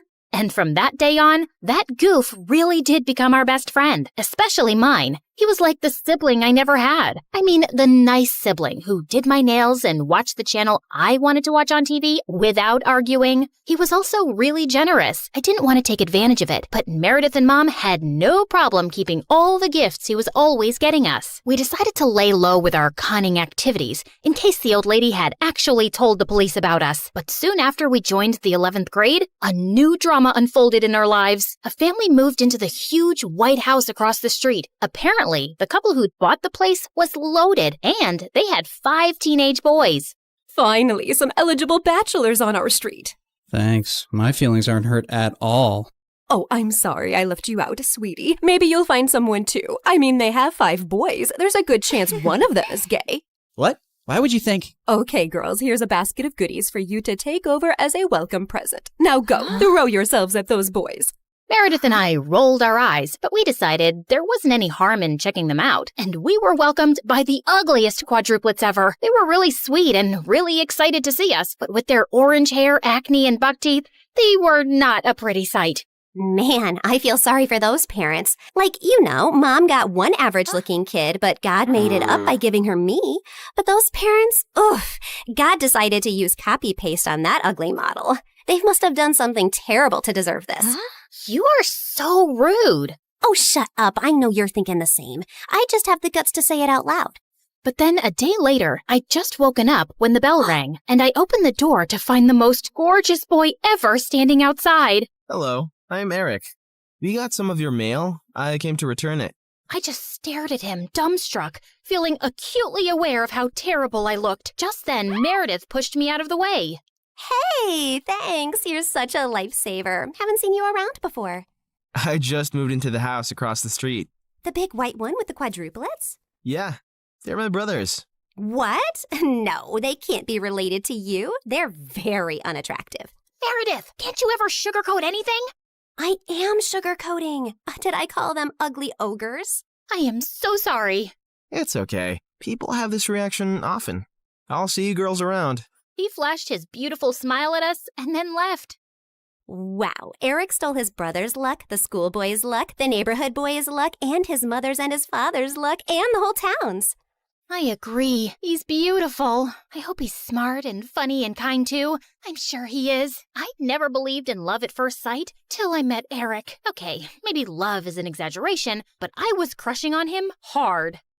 Freddie, how does this purple dress look on me? Claire, what the? You can't just come in without knocking. What if I wasn't wearing a towel? Well, you are, so unclench your butt. Now, what do you think about the dress? Hey, Freddie, I want your opinion on this red dress. Oh, hi, Claire. I didn't know you were here. Have some respect for my privacy. What are you talking about? Actually, I don't care. Now tell me, I look hot, right? Of course I look hot. I could wear a potato sack and I'd look hot. I can do hot in my sleep. What's the dress for? The party at Eric's place? What, did you think you're the only one who got invited? The red's a bit much for a casual housewarming party, no? Yeah, you're right. It's more of a second date dress. Thanks, I'll look for something else. And your dress looks lovely. I am not your sister, and you can't treat me like this. I am a man. Okay, thanks for the news flash. Come on, Claire, let's go before Freddie has a heart attack. The party was coming up soon, but I knew there would be many guests, and I wouldn't really get a chance to talk to Eric then. So I decided to drop by to borrow some sugar one evening. But my heart sank when I spotted Meredith and Eric in the kitchen, and they were kissing. I couldn't believe that witch. It was so obvious I was crushing on Eric, wasn't it? Can you give me some mashed potatoes, Claire? I lifted a spoonful and threw it straight at her face. Claire! What the heck? Oh, I'm sorry. You didn't want them on your face? You should have been clearer then. You got a problem with me? What a genius. Since you're so smart, I'm sure you already knew I liked Eric, but you went after him anyway. Yeah, I saw you two kissing. Oh my God, what? You like Eric? I had no idea. You should have been clearer too. Cut it out, okay? You knew. Did not. Okay, so now that you know, will you stop seeing him? No, duh. Are you really into him? Not really. I barely know him, but he's cute and rich and he likes me. You did see that he was kissing me back, right? I flung another dollop of mashed potato straight in her eye and stormed off. Fine, that jerk could have Eric. I wasn't even gonna go to the party now. But on the night of the party, when I heard music floating from across the street, I couldn't help myself. Eric had just known Meredith for 2 days. This battle wasn't over yet. I knew I looked smoking hot as I marched up to Eric and Meredith in her stupid red dress. She looked furious to see me before she turned sickly sweet. Oh, hi. I thought you were unwell and not coming, honey. How are you doing now, honey? I'm good, honey. How are you, honey? I'm great, honey. Do you like my honey, honey? What honey? Honey? The honey, honey. I see no honey. Honey? What's happening here? Don't worry about it. Let's go get some honey, honey. We don't have any honey, Meredith. Honey! You ruined it. You should have ended the sentence with honey. Don't mind her, Eric. You already know she's rude. And she has a vile temper. She once tried stealing money from an old lady and kicked her hard when she resisted. Oh, so that's how it's gonna be, huh? Eric, did you know that Claire is so dumb? I told her when we were kids that if she ate bluebells, her eyes would turn blue like mine. She ate a bunch and then pooped her pants in school. Didn't Meredith tell you she used to fart in the neighbor's jacuzzi just because they said they liked me more than her? It went on for a month. Oh, how about the time you dropped Mom's toothbrush in the toilet and just put it right back? Imagine someone being so awful to their own mother. Meredith has a boyfriend who works in a mental institution, and he steals the patient's clothes from there for her. Imagine doing that to sick people. Claire keeps acting like she doesn't know her best friend is in love with her, and she keeps using him for his money. What? Are you talking about Fred? I've never used him, and he's not in love with me. Oh, please. A blind person can see Freddie's been in love with you since day one. Shut up. You shut up. How about you shut the heck up? Not till you shut up first. I pushed Meredith out of my way, but I ended up pushing a little too hard, and she crashed straight into the punch bowl. She got up and charged me, and we landed straight on the food table. As Eric was trying to pull us apart, Freddie suddenly ran in. Claire, Meredith, stop! Your mom, she isn't okay. You gotta come now. We ran outside to see Mom unconscious and being wheeled into an ambulance. Since Freddie's dad was a neurosurgeon, he took Mom's case and ran tests for weeks to discover that she had some inflammation in her brain for unknown reasons, which had sent her into a coma. Freddie's dad decided to enter her name in a clinical trial for rare brain diseases since she met all the criteria. But what's it going to cost us? We take one pro bono case for the trial, but there will still be other hospital expenses. And you girls will have to figure out something soon. Do you have any relatives? We had to contact our grandparents, but to our surprise, Mom didn't even have their numbers saved in her phone. All we had was a framed picture with their names signed at the back. Freddie offered to hire a private investigator, and within a week, he said they'd been found and were flying over to see us. But I couldn't help noticing as they got out of the cab that they didn't look rich at all. Those paupers are our grandparents? They're definitely the people from the picture. Why do Grandma's shoes look like something out of a museum? And Grandpa's coat is missing 3 buttons. The old lady hobbled towards us and hugged us tight. Oh, girls, it's so good to see you. We had no idea we had granddaughters till yesterday. You look nothing like our son, though. Your son? No, we're your daughter's kids. Oh, honey, we don't have a daughter. The private investigator who tracked us down did say our daughter was looking for us, but we just assumed that was our son who ran away from home 18 years ago. He was always saying he'd change into a woman one day. What? Our mom used to be a man? No, this is crazy. Look at this picture. Does this woman look anything like your son? Our son is ugly, and I remember this woman. Alfred, You remember this beautiful lady came to stay at our motel many years ago? She disappeared suddenly one night, and the next day some mafia men turned up looking for her. Ah, yes. Those men kept turning up for weeks. They seemed like bad news. I'm happy to hear the lady is okay. So, you're not her parents? Then why does she have this picture of you guys? She took it from the motel. I don't know why. I'm so tired, dear. Can I rest for a little while?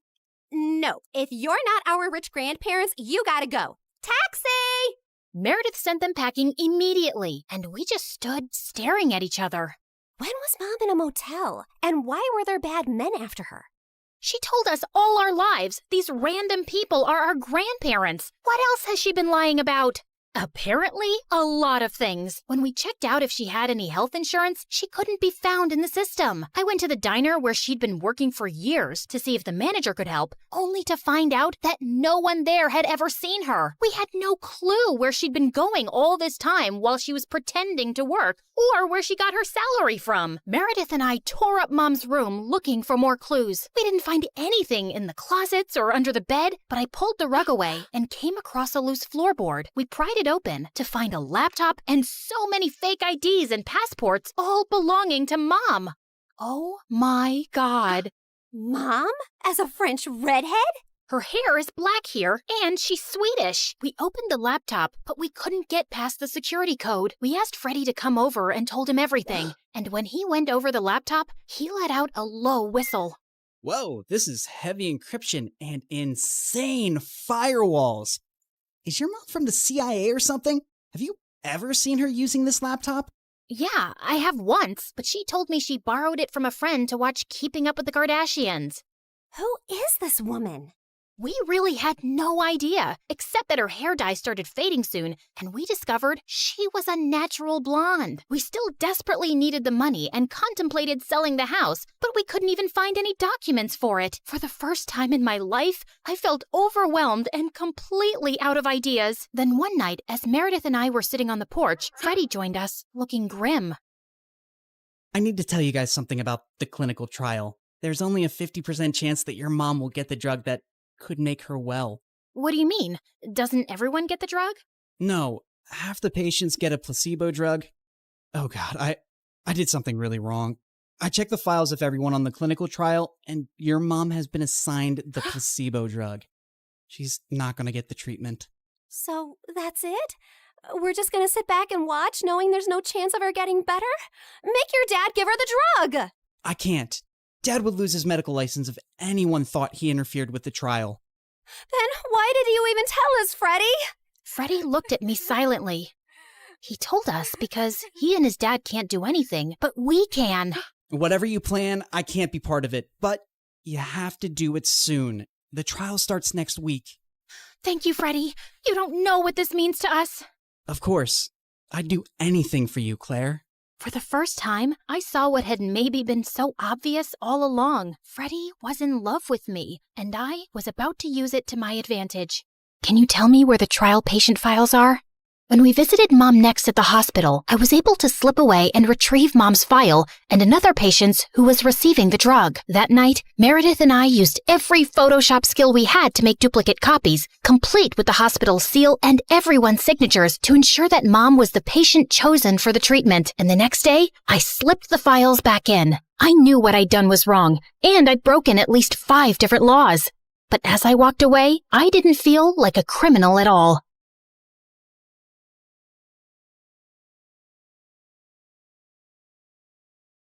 I was walking down the hospital corridor with Freddie when Meredith came running towards us. Where have you been? Mom's awake. She's finally awake. Oh my God, seriously?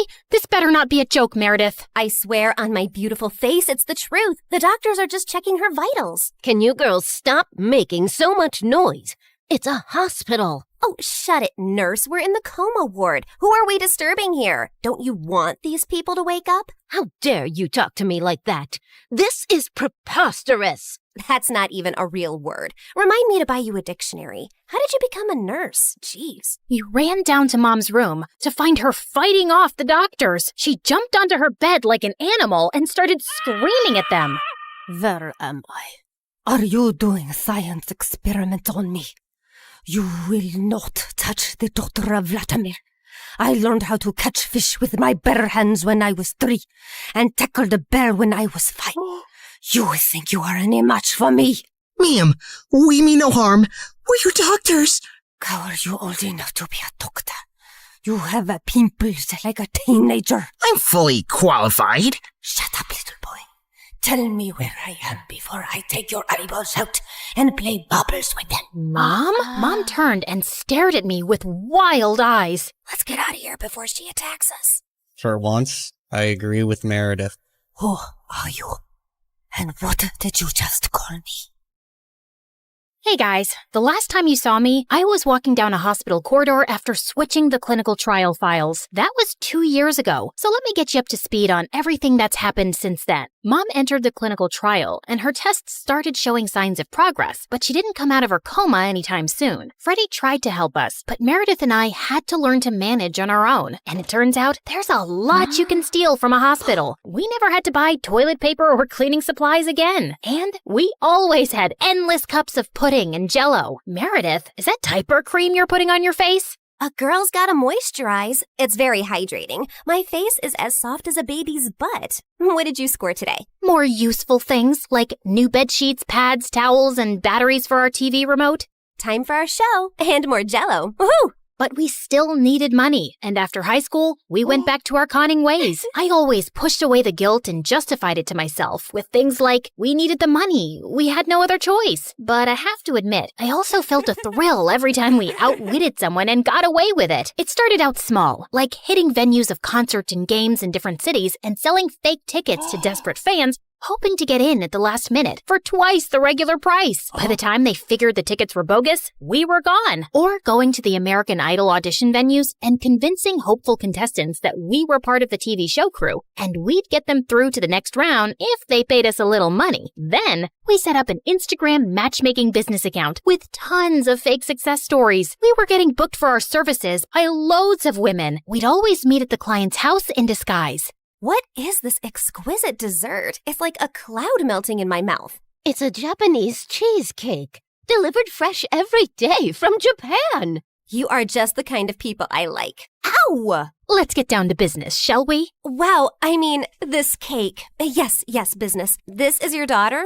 Oof. We know she's a bit plain. And she's 6 feet tall? With that face? Is her case hopeless? Oh no, we've dealt with a lot of uggos before. Believe me. Ow! What my partner means is there's someone for everyone out there, and we're experts at making those two people meet. We'll need a small advance, and we'll bring you a portfolio of suitable bachelors in a week. You'll be the mother of the bride soon, watching your little giraffe walk down the aisle. Sounds good, right? Make that check to cash, please. Can you also pack the rest of this cake? We'd take the advance, keep in touch for a few weeks saying we were gathering options, and then disappear. Of course, people soon started commenting on our page, calling us frauds and reporting our account, but we made a good amount while it lasted. We tried out a wedding planner service next. That's a gorgeous cake, but it's so expensive.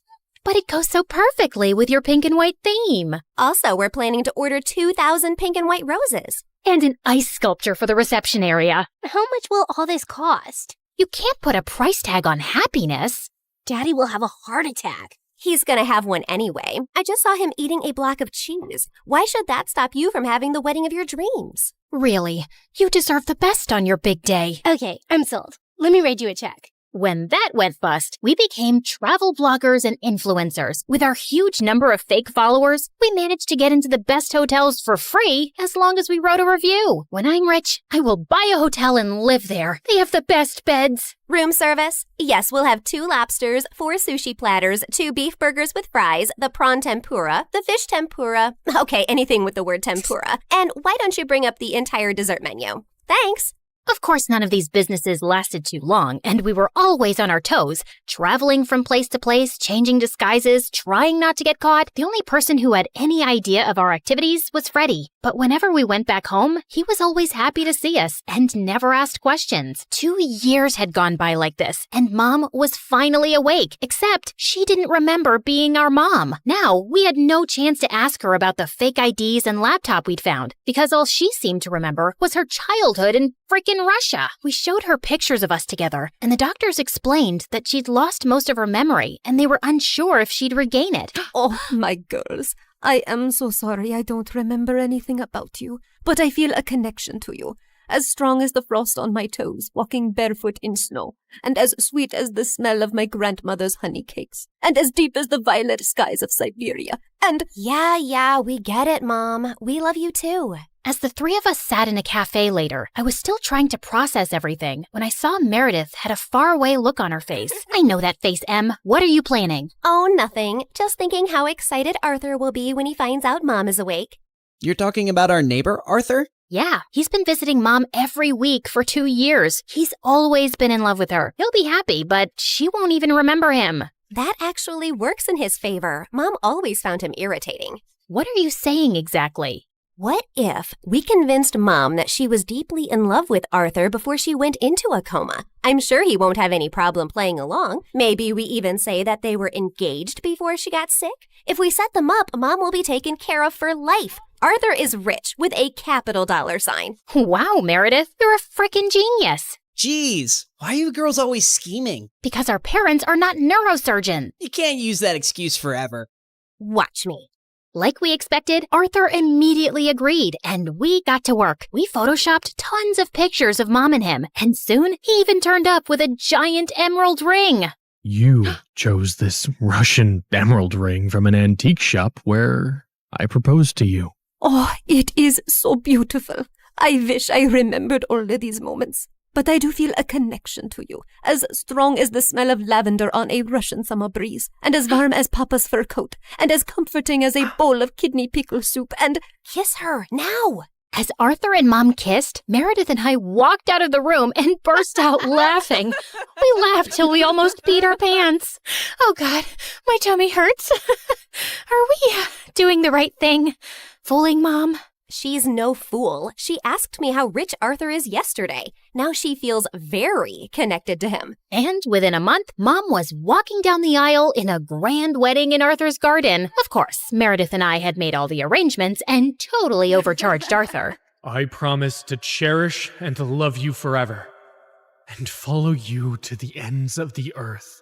We will go to Russia and start our new life there in the lovely house you have bought me as a wedding gift. And yes, I will cherish and love you and whatever, etc., etc. Now you may exchange rings. Did you just hear what I just heard? Are they moving to Russia? That can't happen. Is it too late to object to this wedding? Shh! You guys are ruining the ceremony. What's wrong with you? Are you a moron? You know she can't go to Russia. Why not? She's Russian, isn't she? Oh yeah, she shouldn't go to Russia. Hold it, everyone. Sorry, Mom, but you can't go to Russia. Oh, sweetie, I will take you girls with me, don't worry. We're taking them with us? No one's going to Russia. Can we, discuss this later? You're ruining the moment. Arthur, shh. Listen, Mom, we need to talk. As I got up to talk to Mom, I tripped on my dress and crashed into this big cage holding 100 pigeons, and they all started flying off. This was supposed to be for after the ceremony! But suddenly, those pigeons turned vicious and came back to attack everyone. They clawed at people's hair, poked them with their beaks, and pooped everywhere. As the guests ran around in chaos, someone slammed straight into the wedding cake. Meredith and I grabbed Mom's arms and dragged her home. What is wrong with you two? There's something you need to know, Mom. Meredith and I ended up showing her all her fake passports, IDs, and the laptop, and she was stunned. My name is Alexei, and none of these IDs have that name. Mom, we don't know who you really are or why you left Russia. What if you were a spy or some sort of criminal? What if you're wanted in Russia? If you go back there, you might get arrested or worse. Apparently, many years ago, some bad people were looking for you, and we don't know why. You have to stay here and keep a low profile. But I want to find my parents and see my home. It's all I remember. You can't risk it. Not till you get your memory back. Or we get someone to tell us what's on that laptop and figure out who you are. We're sorry. We hugged Mom as she cried, then fixed her makeup and returned to the wedding. The pigeons had left, and the guests were leaving too. Stop, everyone. The wedding isn't over yet. And Arthur, Mom wants to move to Hawaii instead. From the top, people. Arthur was very confused, but they finally got married. Later, as everyone moved towards the dance floor, Freddie asked me to join him. So, now your mom is well and you have a rich stepfather. What are your plans? I like traveling around with Meredith. Maybe I'll do that for some time. There isn't any reason to stay here anyway. Ouch. Why don't you just hit me with an axe? Of course, there's you. I can always come visit. That's not good enough, Claire. Look, I have to say this now. I've been in love with you since forever, and let's not pretend you don't know that. Don't you think you can give us a chance? We're best friends, and I'd do anything for you. I know, Freddie, but I just can't. I love you, but not like you want me to. You can try dating me. Maybe you'll feel differently. I don't think I will. And I can give you a good life. You don't need to live like a freaking criminal anymore. Some people might call me an artist. Con artist, yeah. Still a criminal. Maybe I enjoy being one. It's kind of thrilling. I don't really believe that. You don't want to believe that. We're too different, Freddie. You're going to be a neurosurgeon like your parents, and she'll find a nice girlfriend and then marry her and live in a nice neighborhood, and you'll be content. I'm not sure that's the life I want. It sounds boring. I wish I'd said something else when I saw Freddie's hurt face, but there was no easy way to let him down. He kissed me gently on the cheek and walked away, and I felt a lump in my throat. Mom moved to Hawaii with Arthur, and Meredith and I went down a crazy path over the next few years. There wasn't a scam, fraud, or con we didn't attempt. We never stuck to the same thing for too long, in case the police picked up a pattern, but word got around in underground circles about 2 female con artists, and we actually started getting hired for our services. People were always less likely to suspect 2 pretty, innocent-looking girls than someone who looked like a thug. And working with these thugs, we learned how to forge signatures, create counterfeit money, make fake checks, and steal credit card information. I'd always been bad with computers, but Meredith even showed a great knack for hacking. We made good money, partied with rich people, traveled first class, and stayed in amazing hotels. But for me, the glitz and glamour gradually started to fade. I was getting tired living out of suitcases, always wearing disguises and looking over my shoulder. I had no real friends, and even if I met someone I thought I could like, I knew I couldn't be in a real relationship. I was almost thinking of talking to Meredith about quitting the con artist life, when one day she burst into our New York hotel room looking beyond excited. You won't believe the job we just got. It's gonna pay us $250,000. Who would pay that kind of money? And for what? Turns out, the kind of people who take you to their headquarters blindfolded. As Meredith and I walked into an underground room, a large chair swiveled around to reveal a tiny, skinny guy. What? You think all mafia bosses are tall, fat, bald, and wear gold rings? Sorry to disappoint you with my looks, but trust me, I am every bit as ruthless. Something about his steely gray eyes sent a shiver down my spine.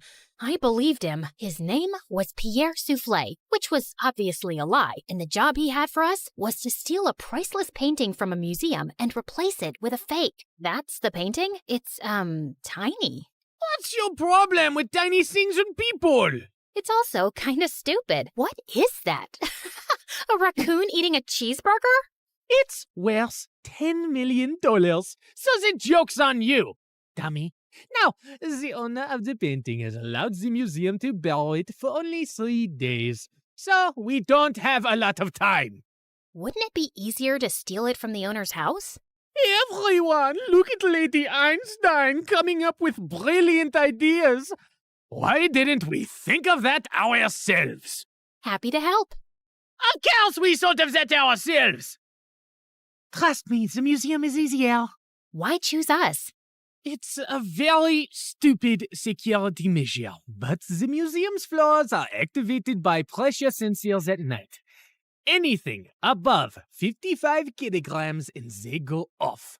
I haven't been able to find a boy who weighs less than that. Harry, get the weighing scale.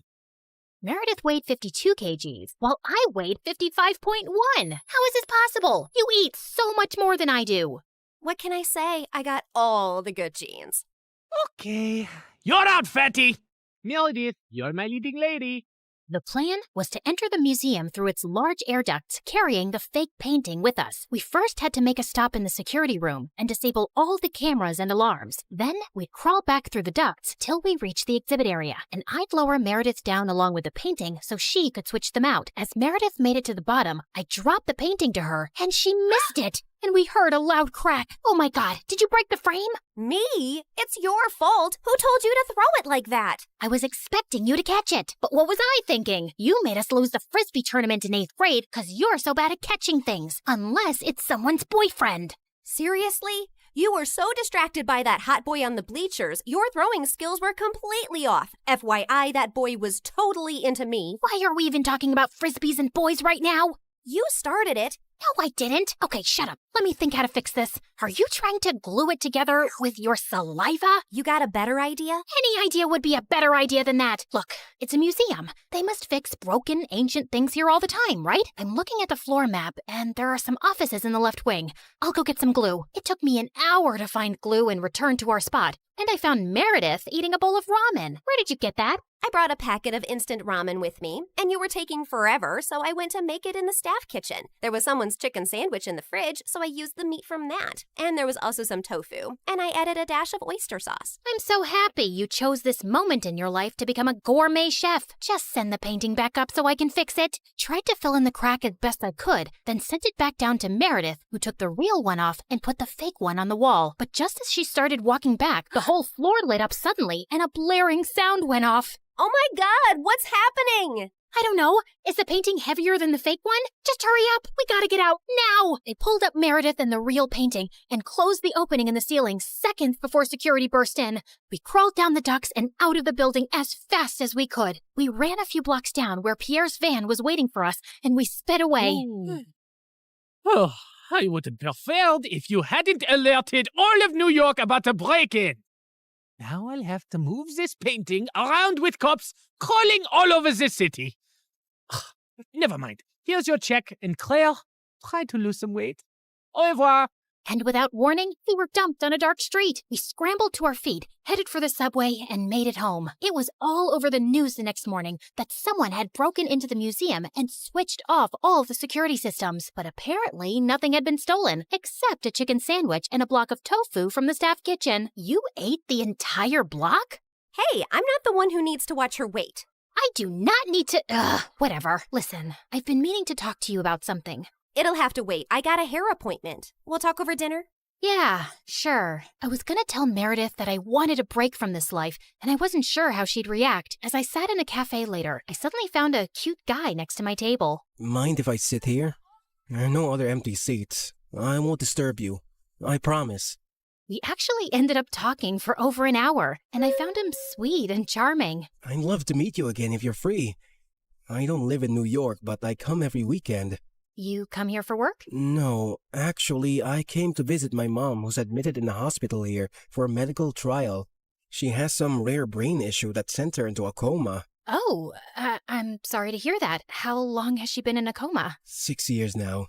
It's been the toughest thing I've ever dealt with. Actually, she was part of this other really promising clinical trial before, but that didn't work for her. He was in a hospital in Connecticut. As he kept talking, I suddenly felt like I was spinning around very fast, and I could hear my heartbeat in my ears. My chest felt heavy, and I could barely breathe. I don't know what I said to the boy, but I just ran out of there and didn't stop till I got to our hotel room. Hey, I was about to call you. What's wrong? Claire, are we in trouble? I am a terrible person. Hey, you're not that terrible, just a bit ugly. You don't have cops after you, do you? Meredith, I met someone. It's not a cop, is it? No, I met a random guy in a cafe, and his mom was in a clinical trial. I hope this gets interesting at some point. In a hospital in Connecticut. Oh my God, the same hospital Mom was in? And the same trial?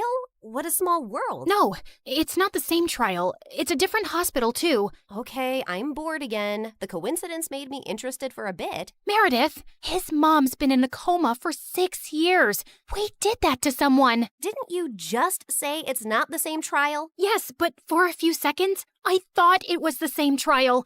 And I just realized for the first time today that we did something awful to someone out there. When we switched the patient files, We took away someone else's chance to get better. You realized this just now?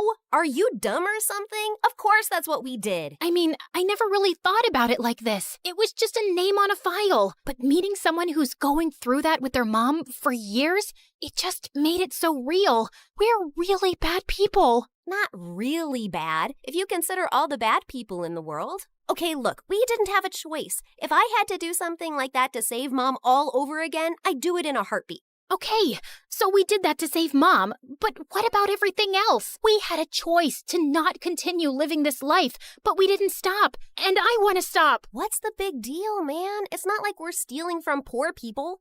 It doesn't matter who we steal from. It's not about them, it's about us and the people we've become. I don't want to be this person anymore. Look, just calm down. I'll get you a pina colada and everything will seem better. But I pushed her away angrily and she landed on the floor. She looked up at me, stunned. No, I am done. Meredith and I barely spoke over the next few days, and I had no idea what was going through her head. But I'd made my decision. I was gonna go home. I sent Freddie a text to say I'd be coming next week, and he called me back. Hey, I'm actually in New York with my parents for the weekend. Can we catch up? The moment I saw Freddie, I just burst into tears, and he hugged me tight. As we talked over dinner, he assured me that he'd talk to Meredith and try to make her come home too. We had just stepped out of the restaurant and walked 2 blocks down, when suddenly a black van screeched to a halt beside us, and some men pulled us in, handcuffing and blindfolding us. When our blindfolds came off, I realized we were in Pierre's quarters, and I found Meredith there too. What's going on here? Welcome, welcome. We just gathered here to discuss a teensy-weensy, itsy-bitsy issue. Now, Meredith, go ahead and tell them the moronic thing of titanic proportions that you just did. Apparently, Meredith had found her way to Pierre's headquarters and stolen the real painting from him. She had then tried to sell it to a buyer she'd arranged, and while the exchange was about to happen on the docks, the cops had showed up. Meredith had barely managed to escape, but the buyer and the painting were in police custody. The police didn't let it get out in the news, but they knew the real painting had been stolen and replaced with a fake. They were probably watching every dock, airport, and train station to see if someone would try and move it out. And your sister practically handed it to them. What were you thinking? It's your whole quitting the biz talk that made me do it. I did it for us, so we could sell the painting and retire to Bora Bora for good. And what the heck is Freddie doing here? Hi guys, I'm Freddie. Old friend. Nice to meet you. Not terrified at all. You made me lose a fortune, and you double-crossed me. And Pierre does not take betrayal well. Harry! Sam! Yes, sir! You know what to do. Boss? I'm not really sure how I feel about punching a girl.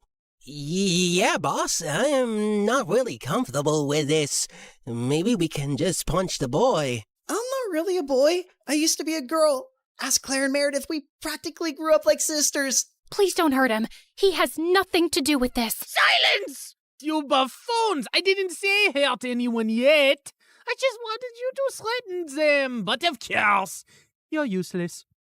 I'll do myself. Torture Harry and Sam after this meeting. Now, get lost. Then Pierre shifted his cold gaze to me. That painting is everything to me, and I want it back. And now the only way we can get it is from the owner himself. You, Claire, will be executing this mission. The heir of that painting is a young, charming millionaire. And you will get to know him, become his girlfriend, kiss, cuddle, yada yada. You need to earn his trust completely, so he lets you into his life and his home. Then, when the time is right, you'll steal the painting from a high-security vault inside his house and bring it back to me. You will do this if you care about your moon sister and this girl/boy and his family and your mother and your stupid husband and your whole neighborhood. What if I fail? I don't think you want the answer to that. But once you succeed, I'll give you 2 enough to go to Bora Bora and never return. I'd be ecstatic to never set eyes on you annoying girls again. I had my eyes on the target from across the street. As soon as I saw him walk towards the cafe, I headed for the entrance. Just as he opened the door, I bumped straight into him, spilling coffee all over his shirt. Oh, God, I'm so sorry. I wasn't looking. I'll pay for the dry cleaning. His arm rested gently on mine. Hey, it's okay. It was an accident. I looked up into his bright green eyes. In fact, you're the one who's without a coffee now. Can I get you a new one? Sure, I'd like that. Can we also start over? Hi, I'm Christina. Hello, I'm Eric. Do y'all remember Eric? You know, the guy Meredith and I were fighting over the night Mom went into a coma? The guy who was so hot he made boiling water look cool? The guy whose smile shone brighter than the sun and whose eyes were deeper than the Amazon rainforest? The guy who... He looks familiar.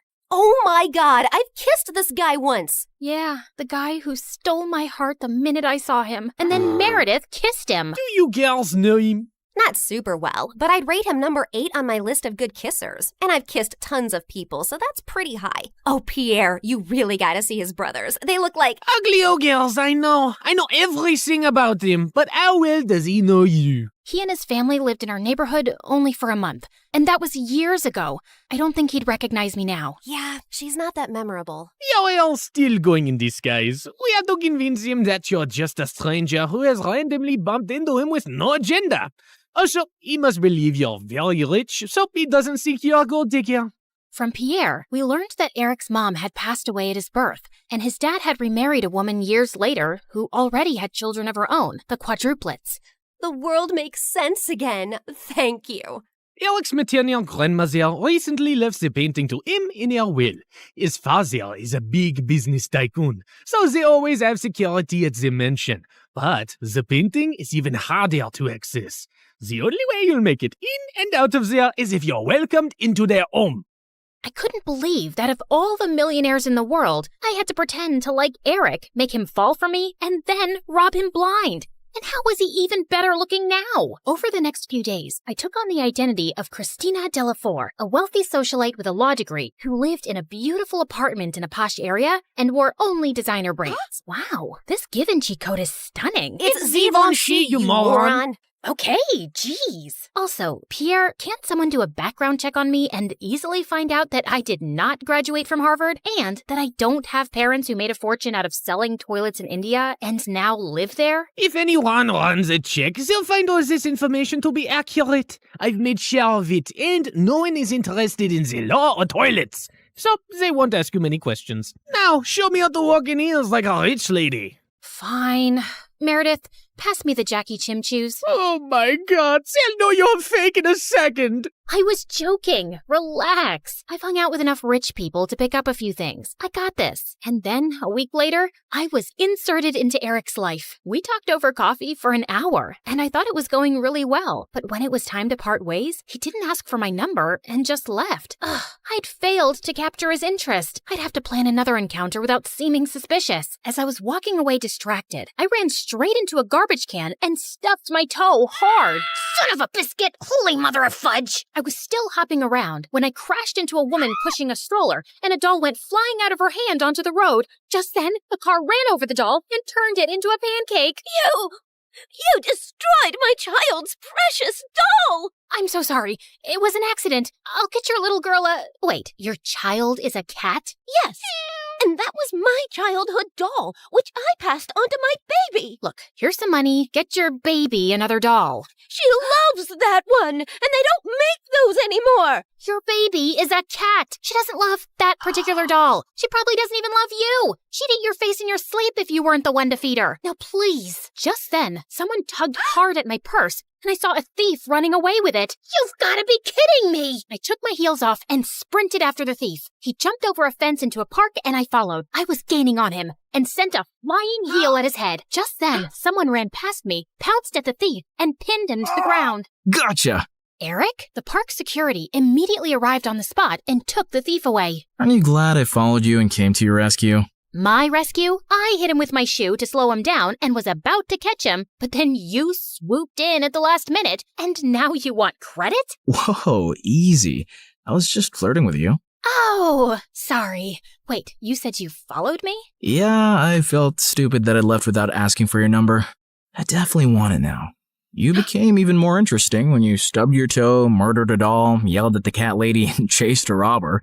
Eric and I started seeing each other, and even though I knew it wasn't a real relationship, it still felt wonderful. We both hated rom-coms, but were always up for watching horror movies. We supported different baseball teams and had heated debates about who sucked more, and we both loved eating from street vendors and walking around the city at night. I enjoyed his company more than I cared to admit, and my heart skipped a beat every time he took my hand or gave me a goodnight peck on the cheek. And then one night, as we watched a fireworks show in the park, he pulled me close and kissed me, and I practically melted in his arms. Soon enough, he told me his parents were hosting a party at their house, and he wanted to introduce me to them. This was the first time I'd be in his mansion, and I needed to make sure I got invited often enough to find out where the vault was. Eric's dad was lovely, but his stepmom looked at me with a stare so icy it could make hell freeze over. I escaped from the party for a while when the dancing started. Yeah, that's when Meredith dropped by as Catwoman with a cheeseburger, but soon enough, Eric came around to call me in for dinner, where the quadruplets also joined us. So, Eric told us your parents sell toilets in India. Yeah. It's a great business because everyone needs a toilet, right? And you know the population of India. Multiply that with toilets and you have a fortune. What is the population of India? Well, I don't have an exact figure. It's just a lot of people. Suddenly, I had a queasy feeling in my stomach. Didn't you get made fun of as a kid? If you were in my school, you'd be called the Toilet Princess. Rubber Queen. Duchess of Poop. Guys, cut it out. You're not in high school anymore. Wait a second. Have we ever met before? What? No, I really don't think so. Oh God, why was my stomach churning? You know I'm really good with faces, and you remind me a lot of this girl we met in a neighborhood in Connecticut years ago. Guys, remember? She had a twin sister. Oh yeah, I remember those twins vaguely. The blonde one was prettier, right? Dang it, has to be someone else. I'm an only child, and I've always lived in Boston until I moved here. Yeah, Eric told us you're a lawyer from Harvard. So who's the baddest person you put behind bars? Not that kind of lawyer. I'm actually an environmental lawyer. I was really feeling sick now. Maybe it was that burger I ate? Like you have trees as clients? What do they pay you with? Leaves? Hey, why are you turning green? You love trees so much that you're becoming one? You guys stop. You're not even that funny. No, look at her. She's green. I think I'm gonna hurl. Eric called the doctor immediately, who said I had food poisoning. He gave me some medicines, and Eric insisted I stay over for the night in one of their guest rooms. I fell asleep immediately and woke up a few hours later feeling thirsty. As I made my way down to the kitchen, I realized I had the perfect opportunity to try finding the vault. Just then, I heard some low voices from some room, and I slowly crept up to find Eric's stepmom talking to one of the bodyguards in the library. Were you able to figure out how to unlock the vault? There's no way. I've tried everything for weeks. I'll have to use a tiny explosive device to destroy the lock. The vault is all the way up in the attic. No one will hear a thing. But we have to steal a painting the day after tomorrow while your husband and Eric are away on business. Are you ready for this? And then he pulled Eric's stepmom into his arms. I can't wait to run away with you, James. I'm so tired of seeing you secretly, and I am completely ready. As the two locked lips, I turned around and tiptoed away as fast as I could. Okay, so the vault was in the attic, the lock could only be destroyed with an explosive device, and I couldn't let Eric's cheating stepmom and traitorous bodyguard run away with it. The next morning, when Eric came to check on me, I decided to tell him the truth for once. Eric, I have something really difficult to tell you. I got up last night to get some water, and I heard your stepmom and this bodyguard James talking. They were talking late at night? Yeah. Do you have some vault in this house with some painting inside? How do you know that?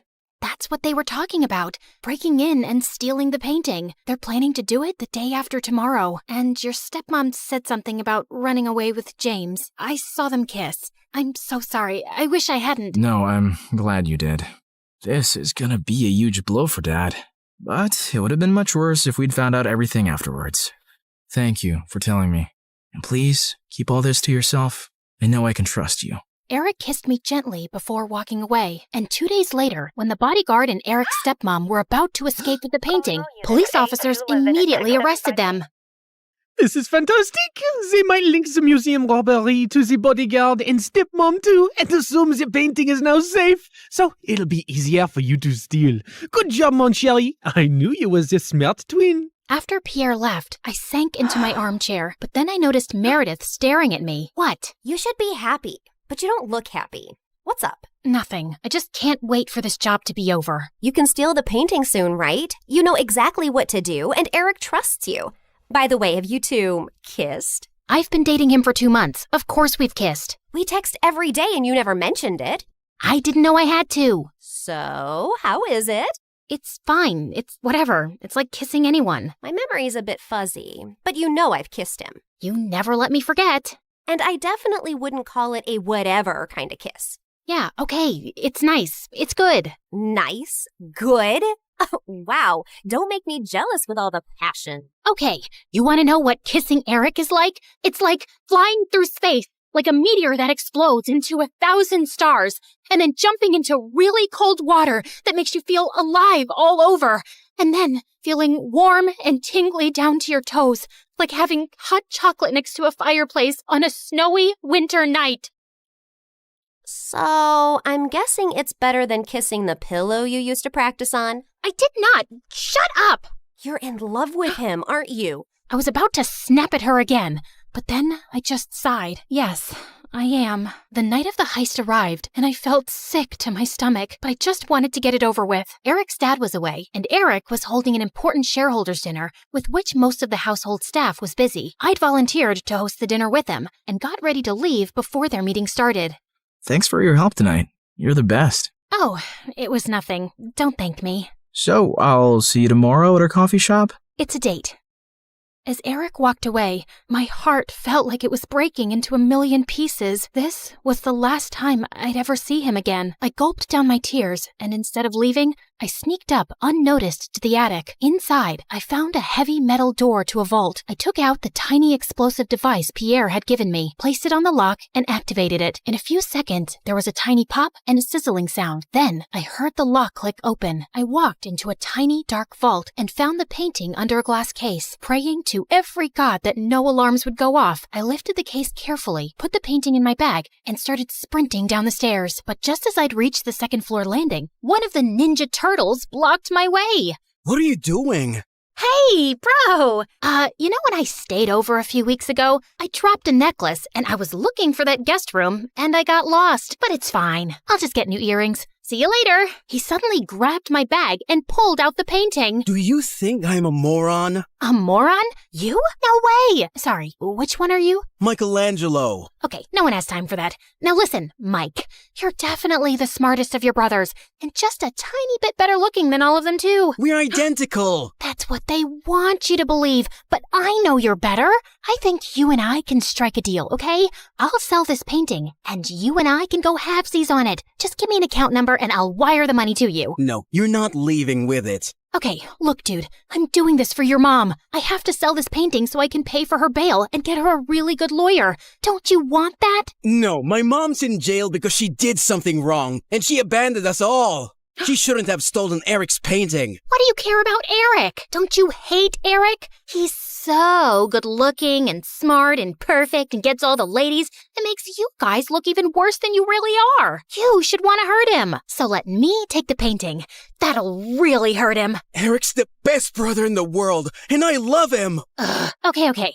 I have an offer you can't refuse. How about I become your girlfriend? I bet you've never had one. I'm gay. Jesus! All right, I surrender. Just one last thing. Without warning, I punched his face so hard that he went reeling back with shock and dropped the painting. Then I kicked him into a room and locked the door shut. I'm sorry, Mikey. You're a really good guy. I sprinted down another flight of stairs and jumped out of the first-story window. I ran across the garden to the fountain, climbed the tree next to it, jumped onto the wall, and then landed softly outside on all fours. Just as I got up, I found myself facing Eric. What are you doing here? Isn't the meeting going on? Nope, that's just what I told you. I sent everyone home and was now waiting for you to steal the painting and run away with it. What? After the painting was stolen from the museum, the FBI contacted me to help them catch the guy they suspected was after it. Does the name Pierre Soufflé ring a bell? Nope, never heard of him. What a dumb name. They told me he would probably strike again. I really didn't suspect you until one of my brothers said something about you looking like a girl we once met in Connecticut, who had a twin. I just couldn't shake that off, and wondered if you were hiding something. I had the FBI look into you, and most of your information checked out, but then they told me that they'd seen a suspected art thief and a girl your age leave your apartment a few times. Okay, so let me get this straight. Tonight was a trap? How could you trick me? Hello? Should I get a mirror for you? You've been tricking me from the very start. That's different. Only if different means exactly the same. You'd really send me to jail? You'd really walk away with that painting? Eric, I have to do this. I don't have a choice. It's to protect everyone I love from Pierre. And I'm guessing that list doesn't include me, does it? As we stared breathlessly at each other, suddenly Pierre's van stopped beside us. Good Lord, get a room! And before I knew it, his men had grabbed both me and Eric and put some rags on our faces, and I instantly drifted into unconsciousness. When we came about, Eric and I found ourselves tied to chairs on some boat. Ah, the sleeping beauties are awake just in time for me to say goodbye. You're not getting away with this. Oh, yes, I am. It's not like you are smart enough to call the police to your house when you caught Claire. Yeah, that's her real name. You didn't call the police? What was your plan then? My guess is he was just going to take the painting from you and give you a chance to run away. I think he even gave his own security men the night off. Why would you do that, Eric? Because he wasn't going to send the girl he loves to prison. Duh. Eric sat there poker-faced as I glanced at him. Pierre, you got what you wanted. Now keep your end of the deal. Pay up and let us go. Your sister double-crossed me first, which landed you in this mess, remember? I think I'll do the same. Why is there water coming in the boat? Oh, that's because it's got oils everywhere. It's going to sink soon. You two should make up and forgive each other because life's too short to be angry. I mean, literally, your life is really short. I'd say about another 30 minutes. Adieu. So long. Farewell. And with that, Pierre and his goons left. There has to be some way out. Don't you know how to get out of such situations after all your years as a criminal?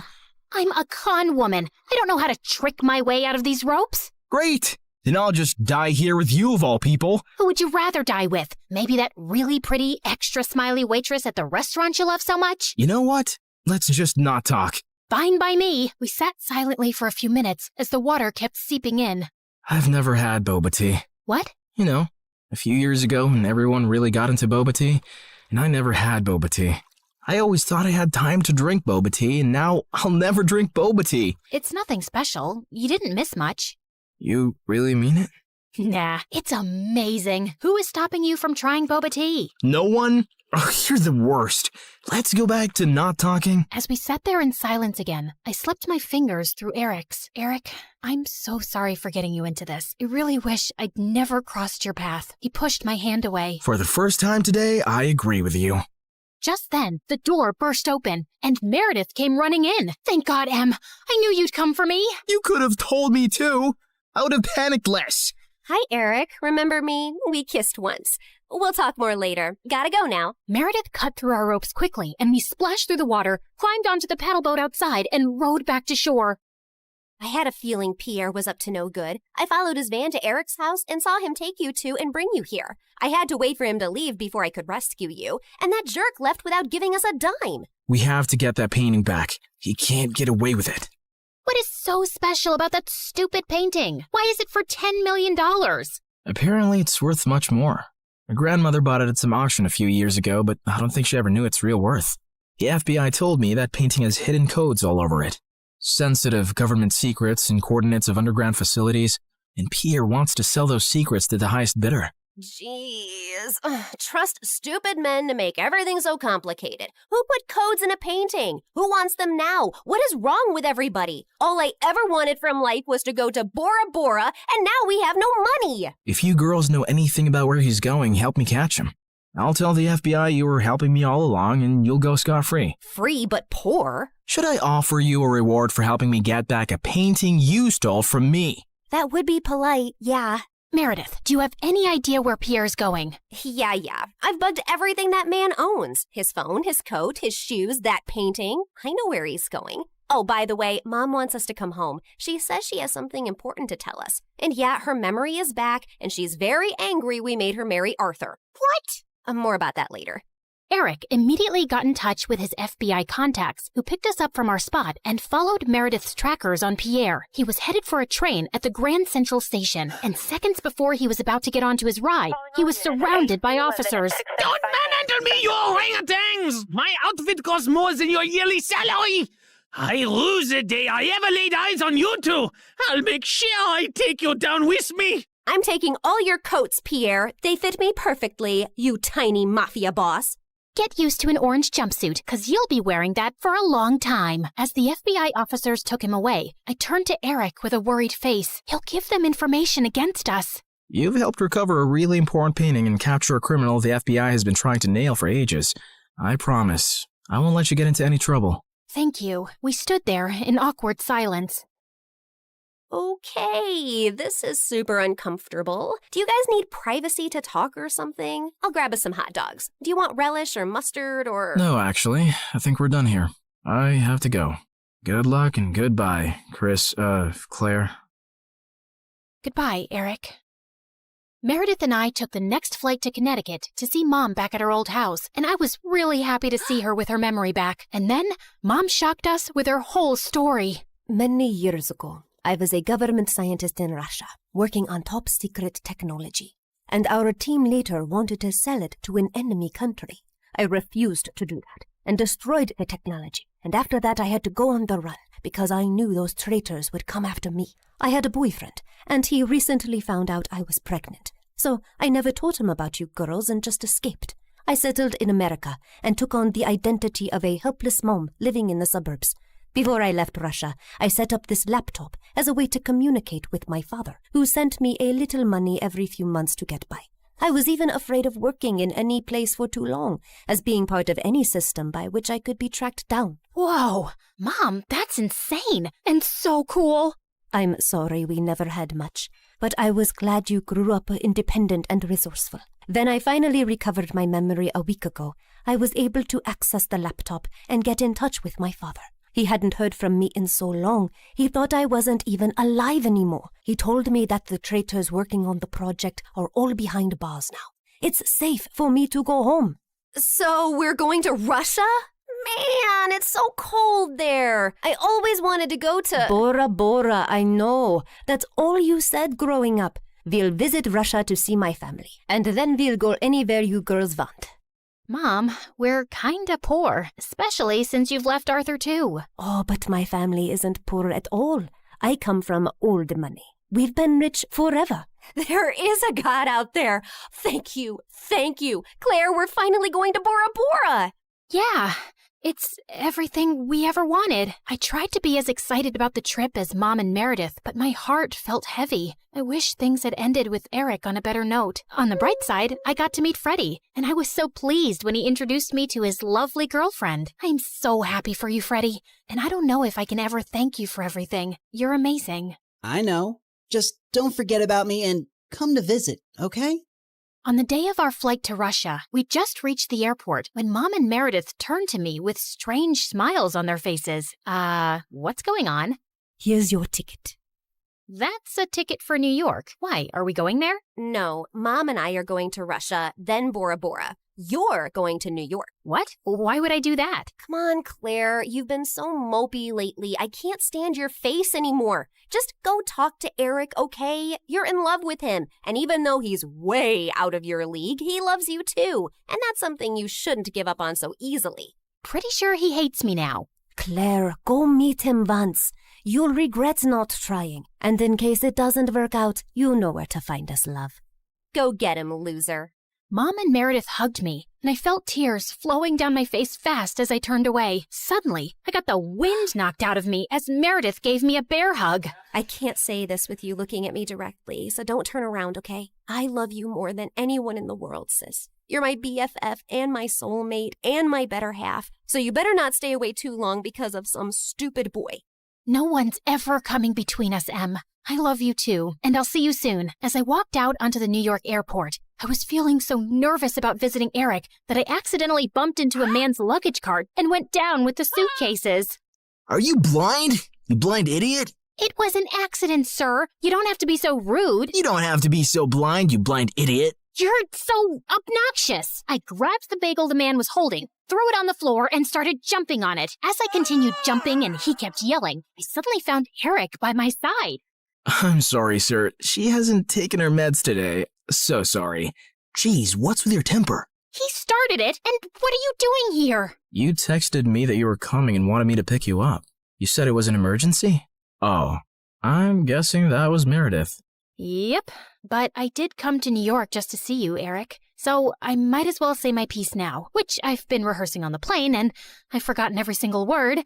Dang it. Okay, I'll just spit it out. Look, I'm really sorry about the tricking and the lying and stealing and hitting your brother and endangering your life. The one thing that wasn't part of this assignment was falling for you, but I just couldn't help it right from the start. In fact, you made me fall for you years ago, and I often wondered what had happened to you. I really wish we'd met again under different circumstances, and I know I don't deserve another chance, but here I am, asking for one anyway. Well, they say third time's the charm. They do say that, whoever they are. Just as Eric pulled me closer, we suddenly found ourselves surrounded by federal agents. Did you set me up? I swear I didn't. Ma'am, there's no need to panic. We got notified about your arrival in New York when you checked in for your flight. We've also apprehended your sister before she could leave for Russia. We've been looking for you girls for a long time, actually, but you always managed to get away. Now we have a deal for you. Come work for us and help us nail some con artists, and you'll have a clean slate. Are you offering me a job? Yes, and a really well-paying one. The only catch is that you two will have to serve 6 months jail time first. We have to do that as a formality. No, officer, there has to be another way. Eric, wait, it's okay. I think I need to do this actually. Maybe we got away for too long without any consequences. If this gives me a chance to start over fresh, I'm willing to do it. What about Meredith? Oh, she's gonna be pissed, but she'll do it for me. So, will you come see me in prison? It's a date.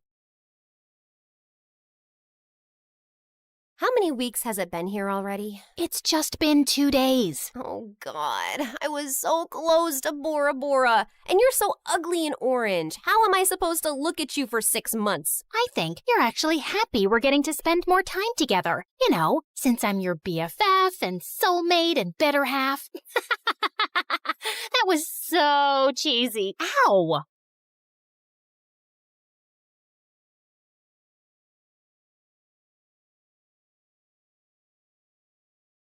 Some superheroes strut around in capes, while others rock pixie boots and a trendy poncho. Because, yes, you are looking at a real superhero. Hi, I'm Annie, and I'm from New Jersey. Don't be fooled by my cute pink locks and dazzling big blue eyes, because as it turns out, I'm also a bit of a crazy, jealous maniac. You know, every superhero has a weakness. Mine was my dad. My dad was the center of my world. Mom left when I was 3, so it was always me and him. We'd hang out all day, and he'd do whatever I wanted. Let's jump on your bed and then go fishing for sharks in the park. I've just made the bed and it's raining outside, but whatever makes you happy, my angel. My dad was the best. He was my superhero. We did everything together and made a big effort to share each other's interests. For example, he learned the names of all the dogs from Paw Patrol. You're such a sky. In return, I learned to play chess, which was Dad's favorite game. Kapow! That's a chick and a mate. One time, when I had a high fever, I asked him not to leave my side for 1 minute. I promise, Annie, I never will. And I totally believed him. He even made a pulley system to get the Uber food delivery to my bedroom window without leaving my room. But then, the worst thing happened. A couple of days later, instead of making me breakfast, he grabbed his car keys and let a babysitter in. I must go to work today, Angel Annie. Teresa will look after you. No, Daddy, I'll go with you. I'm sorry, sweetie. I have to go alone. It's for the best. Why? Because we need the money to live. Fine. If you want to leave, you'll have to step over me, and everyone knows that's bad luck. And to my surprise, he actually stepped over me to leave. I hated babysitters and caused as many problems as I could to get my dad to come back. He used to be late for work pretty much every day and had to sneak out during lunch and leave early to take care of me. So you can imagine what happened next. I got fired. Yay! Daddy's at home forever! Yeah! I was ecstatic, thinking things would go back to normal when I got the biggest shock of my life, kindergarten. I cried all the way and threw a total hissy fit at the front gates. Why? To learn and get a good job when you're older. Jobs suck! You'll make lots of friends. Friends suck! I hated it and let everybody know that I did. I hate it.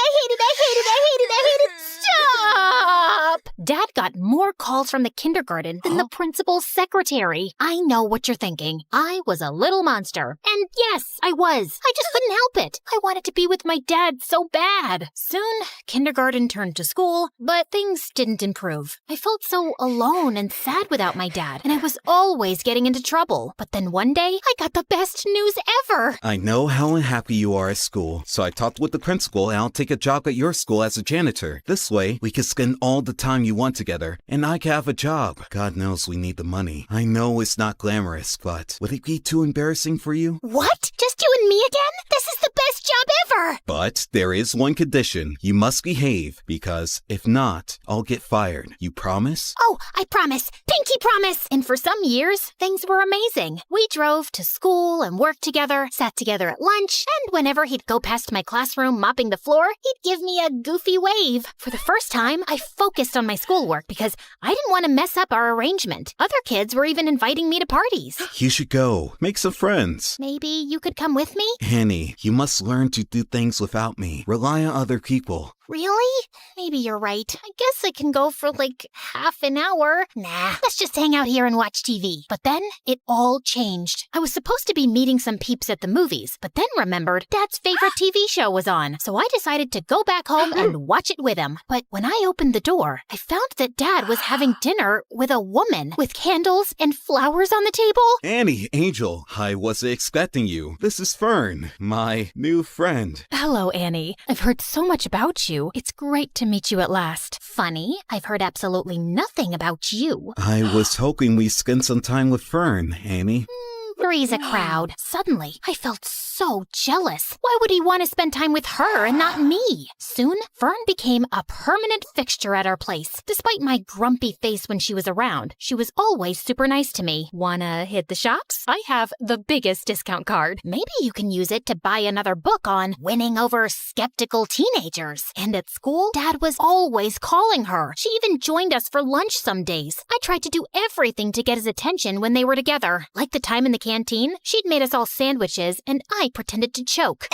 Poison! But they were too busy staring into each other's eyes to notice. Soon, Fern moved into the house. And even though I kept moving her things around, she was always calm and supportive. You can always talk to me about anything, you know. I'm fine. You and your dad have such a special relationship. I wouldn't want to come between you two. Well, cheers for that. You can rely on me too. I'll always have your best interests at heart. Yikes, is that the time? Gotta run. It felt like Dad was slipping away from me. But at the same time, I was also starting to become independent. During that time, I joined the chess club and quickly showed talent, no doubt thanks to all those games with my dad. I even won the school tournament and got invited to represent the school in an international tournament in Belgium. I knew it was a life-changing trip, but I also knew that my dad's job as a janitor didn't pay much. He would not be able to afford the expenses of such a trip, so I had to decline the offer. I was pretty sad about it, and soon things got even worse. That same afternoon, I got to class, and one of the more popular girls was sitting in my seat, slurping on a milkshake and making fun of me. Look at me. I'm Annie, and I'm so lame because my dad's my BFF. Great, that's really mature. Now move your butt from my seat. Oh no, you better call your personal janitor to clean up this mess. What mess? I shouldn't have asked, as she threw her milkshake on the floor on purpose. This mess. What are you waiting for? You better call Daddy. I jumped on her and tipped the rest of the milkshake over her, and that's when the teacher intervened. I got after-school detention. I was really scared that Dad would find out, but thankfully, he went home after finishing his shift. I was super relieved. But then, on my way out from detention, I heard a weird rustling noise from one of the classrooms. That's odd. Everybody went home already. I thought it was best to get out of there, but suddenly, a man in a ski mask rushed out of a classroom, holding a bag full of the school laptops. Oh no, a thief! I froze in my spot as he spotted me and stopped for a few seconds, then started running down the hallway. As he ran past me, he accidentally hit me with the bag of laptops, and I yelled in pain as I stumbled to the floor. Oh my God, are you okay? I looked up in shock as I recognized that voice. Dad?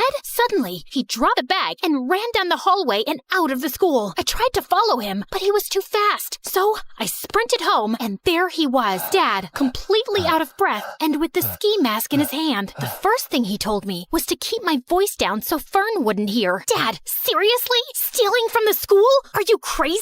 Annie, you've got it all wrong. Oh, really? Ski mask? Swag bag? Come on! Keep it down, will you? We can't let Fern hear this. Start talking. I did it for you, Annie. Professor Parker told me about the chess tournament and the trip to Belgium. He told me that you turned him down without even telling me. I want the best for you. I don't want you to lose out on something like this because of me. But the moment I saw you, I knew I couldn't go through with it. Now, we can't let the police know. They'll lock me up. If you think about it, no harm was done. Nothing was stolen, so everything's great. Of course, everything wasn't great. While his intentions were sweet, he made a huge mess in school. The principal had reported the attempted robbery to the authorities, and I had to testify in front of the police as the only witness. I couldn't turn in Dad, so I had to lie. I told them that the thief was super short and had green hair. I hoped to keep a low profile about the whole thing, but the next day at school, I was treated like a hero. The girl who saved the school. My hair would have just frizzed out in fear. You're like a real superhero now. Yep, I guess that's me. Want to hang out with us and tell us all about it? And oh, let's snap a selfie. I need to boost my feed with some genuine hero vibes. But the worst thing was, since I caught Dad red-handed, he'd become increasingly clingy and hardly left my side. I guess he was scared I'd confess the truth, but it was really annoying. Like when this really cute boy Warren, who I liked but I didn't think had ever noticed me, talked to me. Hey, Annie. I'd love to take you out for a burger. Sorry, she's busy. Dad? Come on, hun. It's lunchtime. The first one to our seat wins the pudding. Sorry, Warren. I'll just have to go now. A burger soon, though. Sure. But soon, I started hanging out with Warren and his new friends all the time, while Dad's excuses to drop by became increasingly awkward and downright embarrassing. I came by to check if you've seen my lost, mop. Thought it might have wandered into your classroom. And he'd always pick the worst times to barge in. I think I'm falling for you in a big way. I think we need to clear the air here. Dad! I'd had enough, and on the way home, I thought of ways to let him down gently. But I ended up screaming the truth at him in the driveway. Dad, it's time for a reality check. You can't shadow me forever. How about picking up a hobby that doesn't involve stalking me? You're suffocating me. Then he looked down and rolled his puppy dog eyes. I began to feel very guilty. But then, big news popped up on my phone. A very short man with green hair had been arrested for the school robbery. And it was all because of me. Annie, we must go on the run. No, Dad. You need to confess. Confess to what? And suddenly, we both turned around, and Fern was standing there with the groceries. To not cleaning the bathroom properly. You have never cleaned it properly, Annie. Oh, I think my sock drawer needs some reorganizing. Annie, you can tell me anything. I'll always take your side. You can trust me. I didn't tell Fern. I thought she wouldn't understand. I tried to forget the whole thing, but I felt so guilty. That innocent guy was in jail because of me and my dad, and we needed to set the record straight. But I just couldn't turn my father over to the police. That night, I didn't sleep at all. I was so angry at my dad that the next morning, I skipped breakfast and took the bus to school. But when I got there, I saw him getting into a cop car. Dad! Loads of people were standing around, watching and filming, and I was mortified. I tried to make my way through, but when I reached the police car, it drove away from the school. Then the principal came over and pointed at me. Warren and my friends were shocked. It seems Annie isn't a superhero after all. She was an accomplice to her dad. I've never felt such deep shame. If I had superpowers, I'd have vanished right there or zapped myself to the North Pole. I covered my face, crying, and was ready to run away from there, but a cop caught my arm. Time to face the music and confess. But when I finally told the truth, I felt like a weight had been lifted from my shoulders. They let me off with just a warning since I was a minor, and my dad took full responsibility. Fern came to pick me up, and I was enraged with her. I knew she couldn't be trusted. How could you betray us like that? I must confess that I heard you guys whispering around. I quickly understood what was happening, and I knew I had to step in. You didn't deserve to live with that huge secret and with the guilt. I knew it was the right thing to call the police,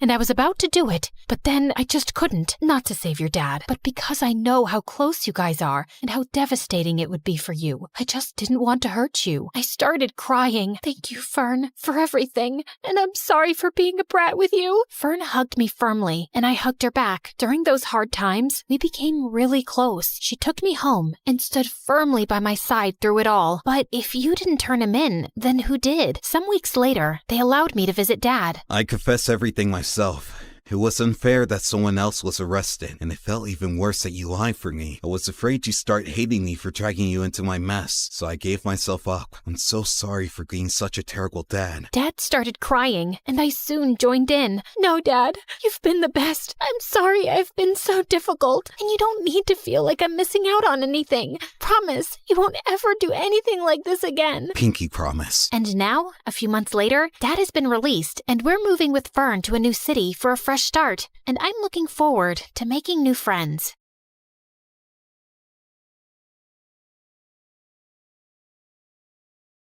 Your mom, she isn't okay. There will still be other hospital expenses, and you girls will have to figure out something soon. Do you have any relatives? Of course. I'd do anything for you, Claire. Can you tell me where the trial patient files are? When we visited Mom next at the hospital, I was able to slip away and retrieve Mom's file and another patient's who was receiving the drug. That night, Meredith and I used every Photoshop skill we had to make duplicate copies, complete with the hospital's seal and everyone's signatures to ensure that Mom was the patient chosen for the treatment. And the next day, I slipped the files back in. I knew what I'd done was wrong, and I'd broken at least 5 different laws. But as I walked away, I didn't feel like a criminal at all.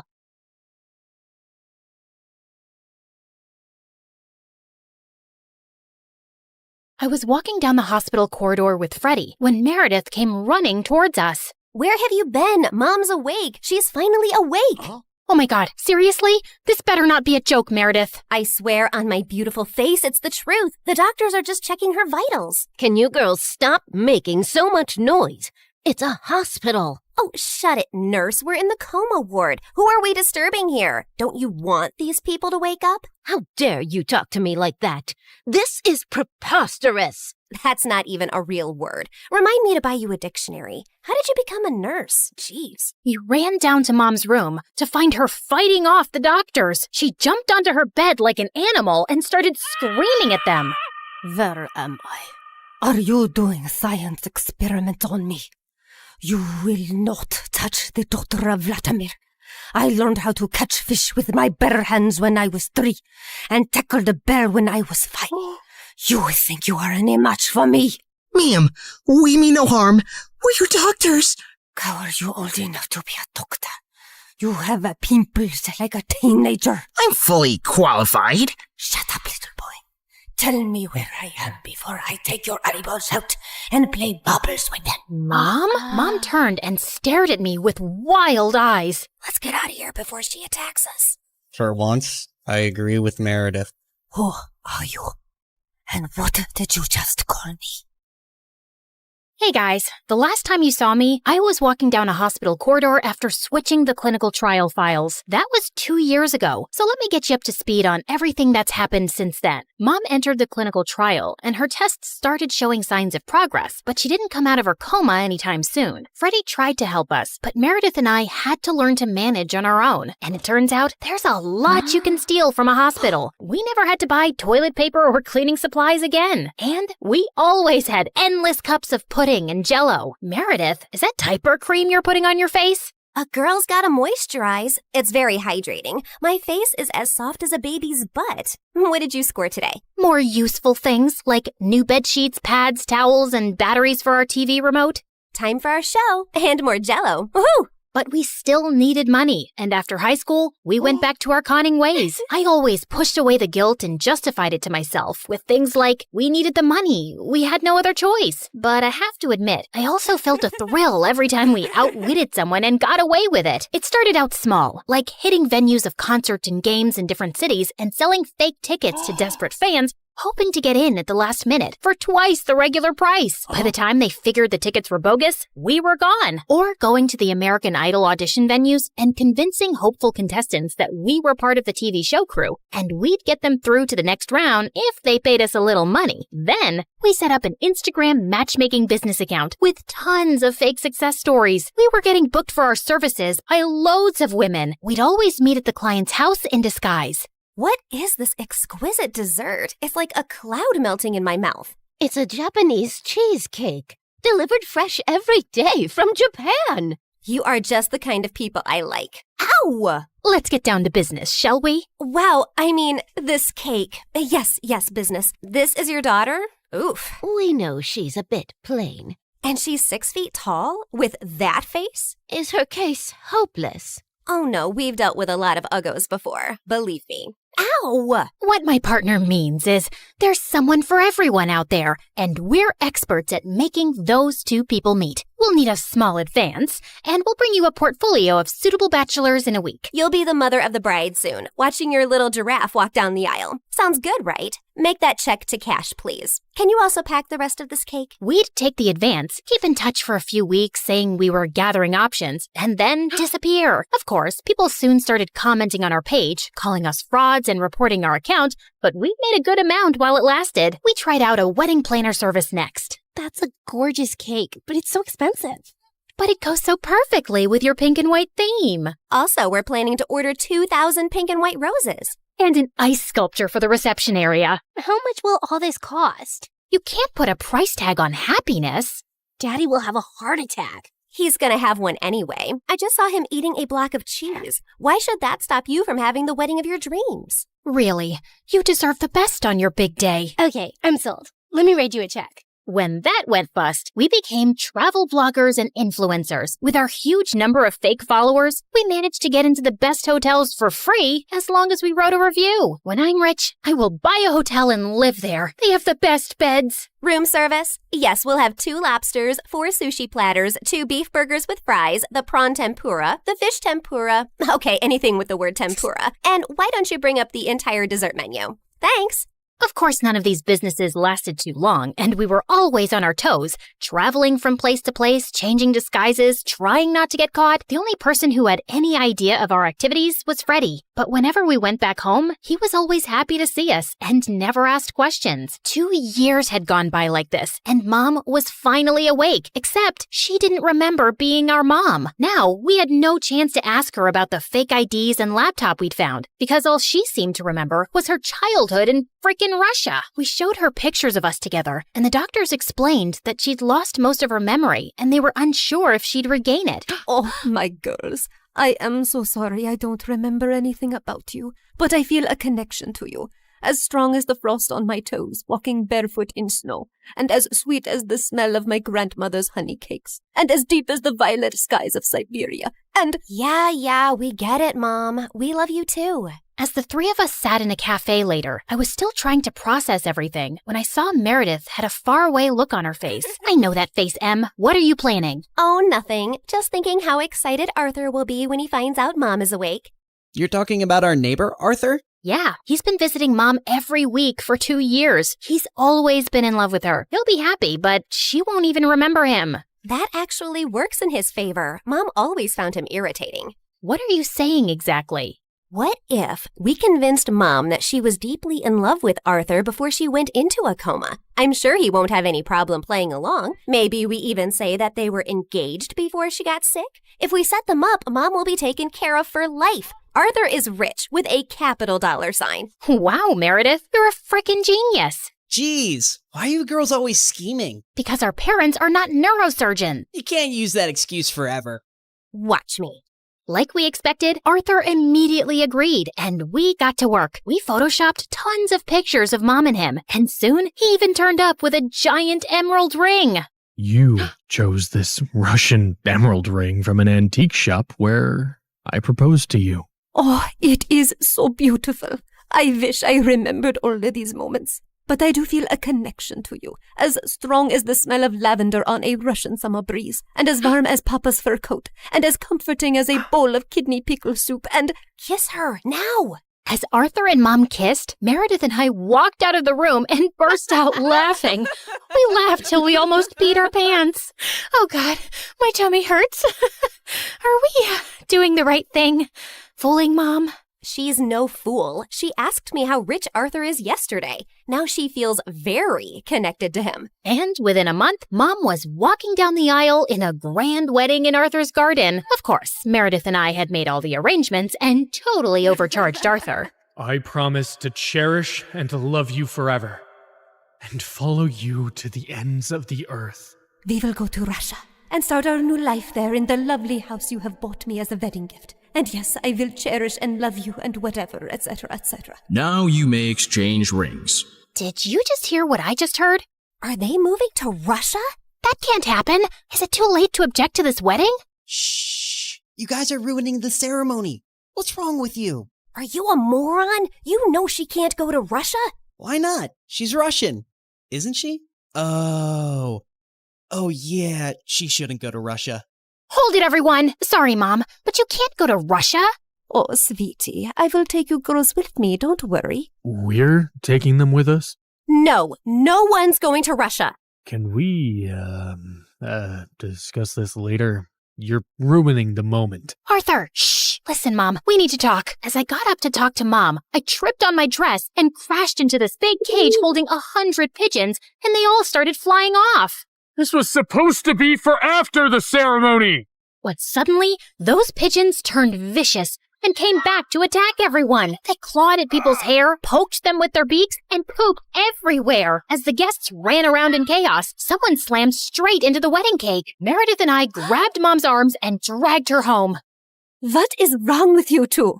There's something you need to know, Mom. Meredith and I ended up showing her all her fake passports, IDs, and the laptop, and she was stunned. My name is Alexei, and none of these IDs have that name. Mom, we don't know who you really are or why you left Russia. What if you were a spy or some sort of criminal? What if you're wanted in Russia? If you go back there, you might get arrested or worse. Apparently, many years ago, some bad people were looking for you, and we don't know why. You have to stay here and keep a low profile. But I want to find my parents and see my home. It's all I remember. You can't risk it. Not till you get your memory back. Or we get someone to tell us what's on that laptop and figure out who you are. We're sorry. We hugged Mom as she cried, then fixed her makeup and returned to the wedding. The pigeons had left, and the guests were leaving too. Stop, everyone. The wedding isn't over yet. And Arthur, Mom wants to move to Hawaii instead. From the top, people! Arthur was very confused, but they finally got married. Later, as everyone moved towards the dance floor, Freddie asked me to join him. So, now your mom is well and you have a rich stepfather. What are your plans? I like traveling around with Meredith. Maybe I'll do that for some time. There isn't any reason to stay here anyway. Ouch. Why don't you just hit me with an axe? Of course, there's you. I can always come visit. That's not good enough, Claire. Look, I have to say this now. I've been in love with you since forever, and let's not pretend you don't know that. Don't you think you can give us a chance? We're best friends, and I'd do anything for you. I know, Freddie, but I just can't. I love you, but not like you want me to. You can try dating me. Maybe you'll feel differently. I don't think I will. And I can give you a good life. You don't need to live like a freaking criminal anymore. Some people might call me an artist. Con artist, yeah. Still a criminal. Maybe I enjoy being one. It's kind of thrilling. I don't really believe that. You don't want to believe that. We're too different, Freddie. You're going to be a neurosurgeon like your parents, and she'll find a nice girlfriend and then marry her and live in a nice neighborhood, and you'll be content. I'm not sure that's the life I want. It sounds boring. I wish I'd said something else when I saw Freddie's hurt face, but there was no easy way to let him down. He kissed me gently on the cheek and walked away, and I felt a lump in my throat. Mom moved to Hawaii with Arthur, and Meredith and I went down a crazy path over the next few years. There There wasn't a scam, fraud, or con we didn't attempt. We never stuck to the same thing for too long, in case the police picked up a pattern. But word got around in underground circles about 2 female con artists, and we actually started getting hired for our services. People were always less likely to suspect 2 pretty innocent-looking girls than someone who looks like a thug. And working with these thugs, we learned how to forge signatures, create counterfeit money, make fake checks, and steal credit card information. I'd always been bad with computers, but Meredith even showed a great knack for hacking. We made good money, partied with rich people, traveled first class, and stayed in amazing hotels. But for me, the glitz and glamour gradually started to fade. I was getting tired living out of suitcases, always wearing disguises and looking over my shoulder. I had no real friends, and even if I met someone I thought I could like, I knew I couldn't be in a real relationship. I was almost thinking of talking to Meredith about quitting the con artist life when one day she burst into our New York hotel room looking beyond excited. You won't believe the job we just got. It's gonna pay us $250,000. Who would pay that kind of money? And for what? Turns out, the kind of people who take you to their headquarters blindfolded. As Meredith and I walked into an underground room, a large chair swiveled around to reveal...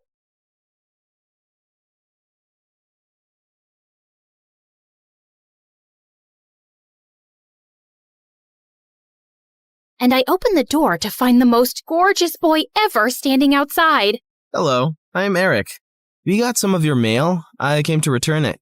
I just stared at him, dumbstruck, feeling acutely aware of how terrible I looked. Just then, Meredith pushed me out of the way. Hey, thanks. You're such a lifesaver. Haven't seen you around before. I just moved into the house across the street. The big white one with the quadruplets? Yeah, they're my brothers. What? No, they can't be related to you. They're very unattractive. Meredith, can't you ever sugarcoat anything?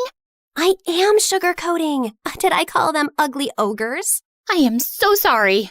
It's okay. People have this reaction often. I'll see you girls around. He flashed his beautiful smile at us and then left. Wow, Eric stole his brother's luck, the schoolboy's luck, the neighborhood boy's luck, and his mother's and his father's luck, and the whole town's. I agree. He's beautiful. I hope he's smart and funny and kind too. I'm sure he is. I'd never believed in love at first sight till I met Eric. Okay, maybe love is an exaggeration, but I was crushing on him hard. Freddie, how does this purple dress look on me? Claire, what the? You can't just come in without knocking? What if I wasn't wearing a towel? Well, you are. So unclench your butt. Now, what do you think about the dress? Hey, Freddie, I want your opinion on this red dress. Oh, hi, Claire. I didn't know you were here. Have some respect for my privacy. What are you talking about? Actually, I don't care. Now tell me, I look hot, right? Of course I look hot. I could wear a potato sack and I'd look hot. I can do hot in my sleep. What's the dress for? The party at Eric's place? What, did you think you're the only one who got invited? The red's a bit much for a casual housewarming party, no? Yeah, you're right. It's more of a second date dress. Thanks, I'll look for something else. And your dress looks lovely. I am not your sister, and you can't treat me like this. I am a man. Okay, thanks for the news flash. Come on, Claire, let's go before Freddie has a heart attack. The party was coming up soon, but I knew there would be many guests, and I wouldn't really get a chance to talk to Eric then. So I decided to drop by to borrow some sugar one evening. But my heart sank when I spotted Meredith and Eric in the kitchen, and they were kissing. I couldn't believe that witch. It was so obvious I was crushing on Eric, wasn't it? Can you give me some mashed potatoes, Claire? I lifted a spoonful and threw it straight at her face. Claire! What the heck? Oh, I'm sorry. You didn't want them on your face? You should have been clearer then. You got a problem with me? What a genius. Since you're so smart, I'm sure you already knew I liked Eric, but you went after him anyway. Yeah, I saw you two kissing. Oh my God, what? You like Eric? I had no idea. You should have been clearer too.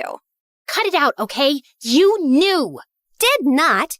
Okay, so now that you know, will you stop seeing him? No, duh. Are you really into him? Not really. I barely know him, but he's cute and rich and he likes me. You did see that he was kissing me back, right? I flung another dollop of mashed potato straight in her eye and stormed off. Fine, that jerk could have Eric. I wasn't even going to go to the party now. But on the night of the party, when I heard music floating from across the street, I couldn't help myself. Eric had just known Meredith for 2 days. This battle wasn't over yet. I knew I looked smoking hot as I marched up to Eric and Meredith in her stupid red dress. She looked furious to see me before she turned sickly sweet. Oh, hi. I thought you were unwell and not coming, honey. How are you doing now, honey? I'm good, honey. How are you, honey? I'm great, honey. Do you like my honey, honey? What honey? Honey? The honey. I see no honey. Honey? What's happening here? Don't worry about it. Let's go get some honey, honey. We don't have any honey, Meredith. Honey! You ruined it. You should have ended the sentence with honey. Don't mind her, Eric. You already know she's rude. And she has a vile temper. She once tried stealing money from an old lady and kicked her hard when she resisted. Oh, so that's how it's gonna be, huh? Eric, did you know that Claire is so dumb? I told her when we were kids that if she ate bluebells, her eyes would turn blue like mine. She ate a bunch and then pooped her pants in school. Didn't Meredith tell you she used to fart in the neighbor's jacuzzi just because they said they liked me more than her? It went on for a month. Oh, how about the time you dropped Mom's toothbrush in the toilet and just put it right back? Imagine someone being so awful to their own mother. Meredith has a boyfriend who works in a mental institution, and he steals the patient's clothes from there for her. Imagine doing that to sick people. Claire keeps acting like she doesn't know her best friend is in love with her, and she keeps using him for his money. What? Are you talking about Fred? I've never used him, and he's not in love with me. Oh, please. A blind person can see Freddie's been in love with you since day one. Shut up. You shut up. How about you shut the heck up? Not till you shut up first. I pushed Meredith out of my way, but I ended up pushing a little too hard, and she crashed straight into the punch bowl. She got up and charged me, and we landed straight on the food table. As Eric was trying to pull us apart, Freddie suddenly ran in. Claire, Meredith, stop! Your mom, she isn't okay. You gotta come now. We ran outside to see Mom unconscious and being wheeled into an ambulance. Since Freddie's dad was a neurosurgeon, he took Mom's case and ran tests for weeks to discover that she had some inflammation in her brain for unknown reasons, which had sent her into a coma. Freddie's dad decided to enter her name in a clinical trial for rare brain diseases since she met all the criteria. But what's it going to cost us? We take one pro bono case for the trial, but there will still be other hospital expenses. And you girls will have to figure out something soon. Do you have any relatives? We had to contact our grandparents, but to our surprise, Mom didn't even have their numbers saved in her phone. All we had was a framed picture with their names signed at the back. Freddie offered to hire a private investigator, and within a week, he said they'd been found and were flying over to see us. But I couldn't help noticing as they got out of the cab that they didn't look rich at all. Those paupers are our grandparents? They're definitely the people from the picture. Why do Grandma's shoes look like something out of a museum? And Grandpa's coat is missing 3 buttons. The old lady hobbled towards us and hugged us tight. Oh, girls, it's so good to see you. We had no idea we had granddaughters till yesterday. You look nothing like our son, though. Your son? No, we're your daughter's kids. Oh, honey, we don't have a daughter. The private investigator who tracked us down did say our daughter was looking for us, but we just assumed that was our son who ran away from home 18 years ago. He was always saying he'd change into a woman one day. What? Our mom used to be a man? No, this is crazy. Look at this picture. Does this woman look anything like your son? Our son is ugly, and I remember this woman. Alfred, you remember this beautiful lady came to stay at our motel many years ago? She disappeared suddenly one night, and the next day some mafia men turned up looking for her. Ah, yes. Those men kept turning up for weeks. They seemed like bad news. I'm happy to hear the lady is okay. So, you're not her parents? Then why does she have this picture of you guys? She took it from the motel. I don't know why. I'm so tired, dear. Can I rest for a little while? No, if you're not our rich grandparents, you gotta go. Taxi! Meredith sent them packing immediately, and we just stood staring at each other. When was Mom in a motel? And why were there bad men after her? She told us all our lives these random people are our grandparents. What else has she been lying about? Apparently, a lot of things. When we checked out if she had any health insurance, she couldn't be found in the system. I went to the diner where she'd been working for years to see if the manager could help, only to find out that no one there had ever seen her. We had no clue where she'd been going all this time while she was pretending to work, or where she got her salary from. Meredith and I tore up Mom's room looking for more clues. We didn't find anything in the closets or under the bed, but I pulled the rug away and came across a loose floorboard. We pried it open to find a laptop and so many fake IDs and passports, all belonging to Mom. Oh my God. Mom? As a French redhead? Her hair is black here, and she's Swedish. We opened the laptop, but we couldn't get past the security code. We asked Freddie to come over and told him everything. And when he went over the laptop, he let out a low whistle. Whoa, this is heavy encryption and insane firewalls. Is your mom from the CIA or something? Have you ever seen her using this laptop? Yeah, I have once, but she told me she borrowed it from a friend to watch Keeping Up with the Kardashians. Who is this woman?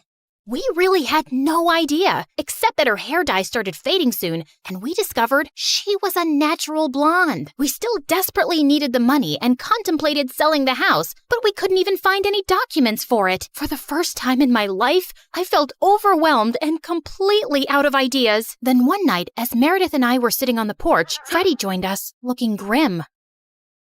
I need to tell you guys something about the clinical trial. There's only a 50% chance that your mom will get the drug that could make her well.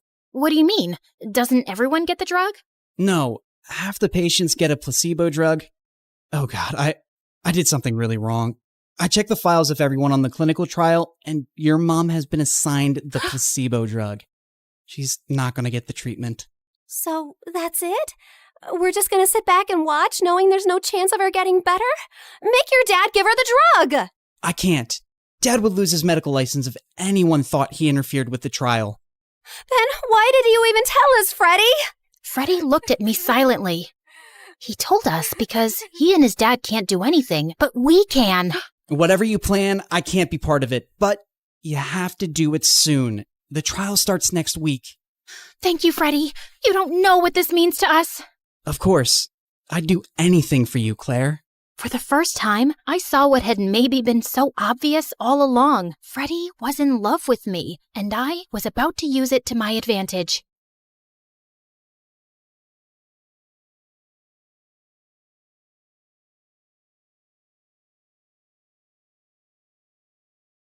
Imagine being on a date at the best restaurant in town, and then the waiter trips and drops his tray full of live lobster, and one of them pinches you. And this is not even the most embarrassing thing that has ever happened to me. Let's take it from the beginning. My mom was a Red Cross advocate for women's rights, and my dad was her bodyguard, so they were always off to this gala or the other, and they left us back with an army of nannies. And when I say us, I mean me and the Chaos Crew, also known as my 5 younger siblings. Food battles, mud fights, glitter bombs, they were so extra. Even Mary Poppins would snap her little umbrella and shuffle up a chimney to escape from them. Every time another nanny left, we got the talk. I'm disappointed in all of you, but especially you, Martha. You're the oldest. You should lead by example. I haven't done anything. Exactly. How are you supposed to become a leader of the future if you can't even lead your siblings? If you were home teaching us instead of running around, I wouldn't have to take charge. What I do is important. More important than your family? When Mom didn't immediately reply, my heart shattered. I rushed to my room and locked it when Mom came to talk to me later. Martha, I'm sorry. Of course I love you. Then don't go. I have to.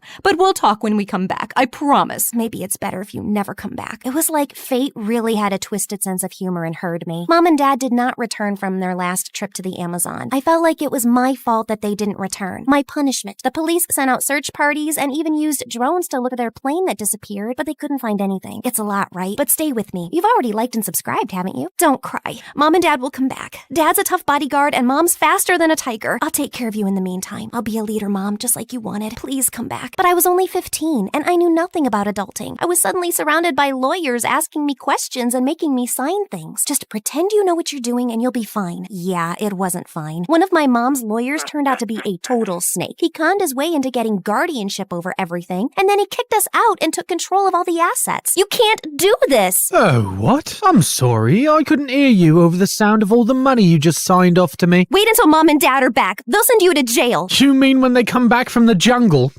Well, I've got a fortune to spend. Goodbye. I was super angry, but I didn't have time for it. The Chaos crew had turned into a miserable bunch, and I needed to take care of them first. Right, first step, let's find a place to live. We all put our birthday cash together, and it was enough for a couple of months' rent. Finding someone willing to rent to a group of teenagers was quite a challenge. So I had this crazy idea to dress up like an old lady and somehow managed to get us a lease. Luckily, it was still the summer holidays, so I had time to take up all the gigs I could find, like a plant manager, where I literally had to water plants, cornfield pollinator, and even party entertainer. These children are wilder than my siblings. Let it go! Let it go! Ah! Here, let me help you up. At least my colleagues are all kind. My siblings pitched in as well. They baked tons of cookies and sold them, pretending to be Girl Scouts. And they muddied everyone's cars at night so they could offer a wash-up service in the morning. At a premium, of course. Who knew that being little devils would come in handy? By the time school started, I had turned 16, and we had all transferred to public school. I was so nervous on the first day. And then I got to class, and all the desks were already taken. Now I'll have to stand in the corner like a potted plant. But then a girl sitting in the last row waved at me. She was dressed in this bright orange shirt with space buns, and her desk was hidden under a pile of comics. Come here, we can share.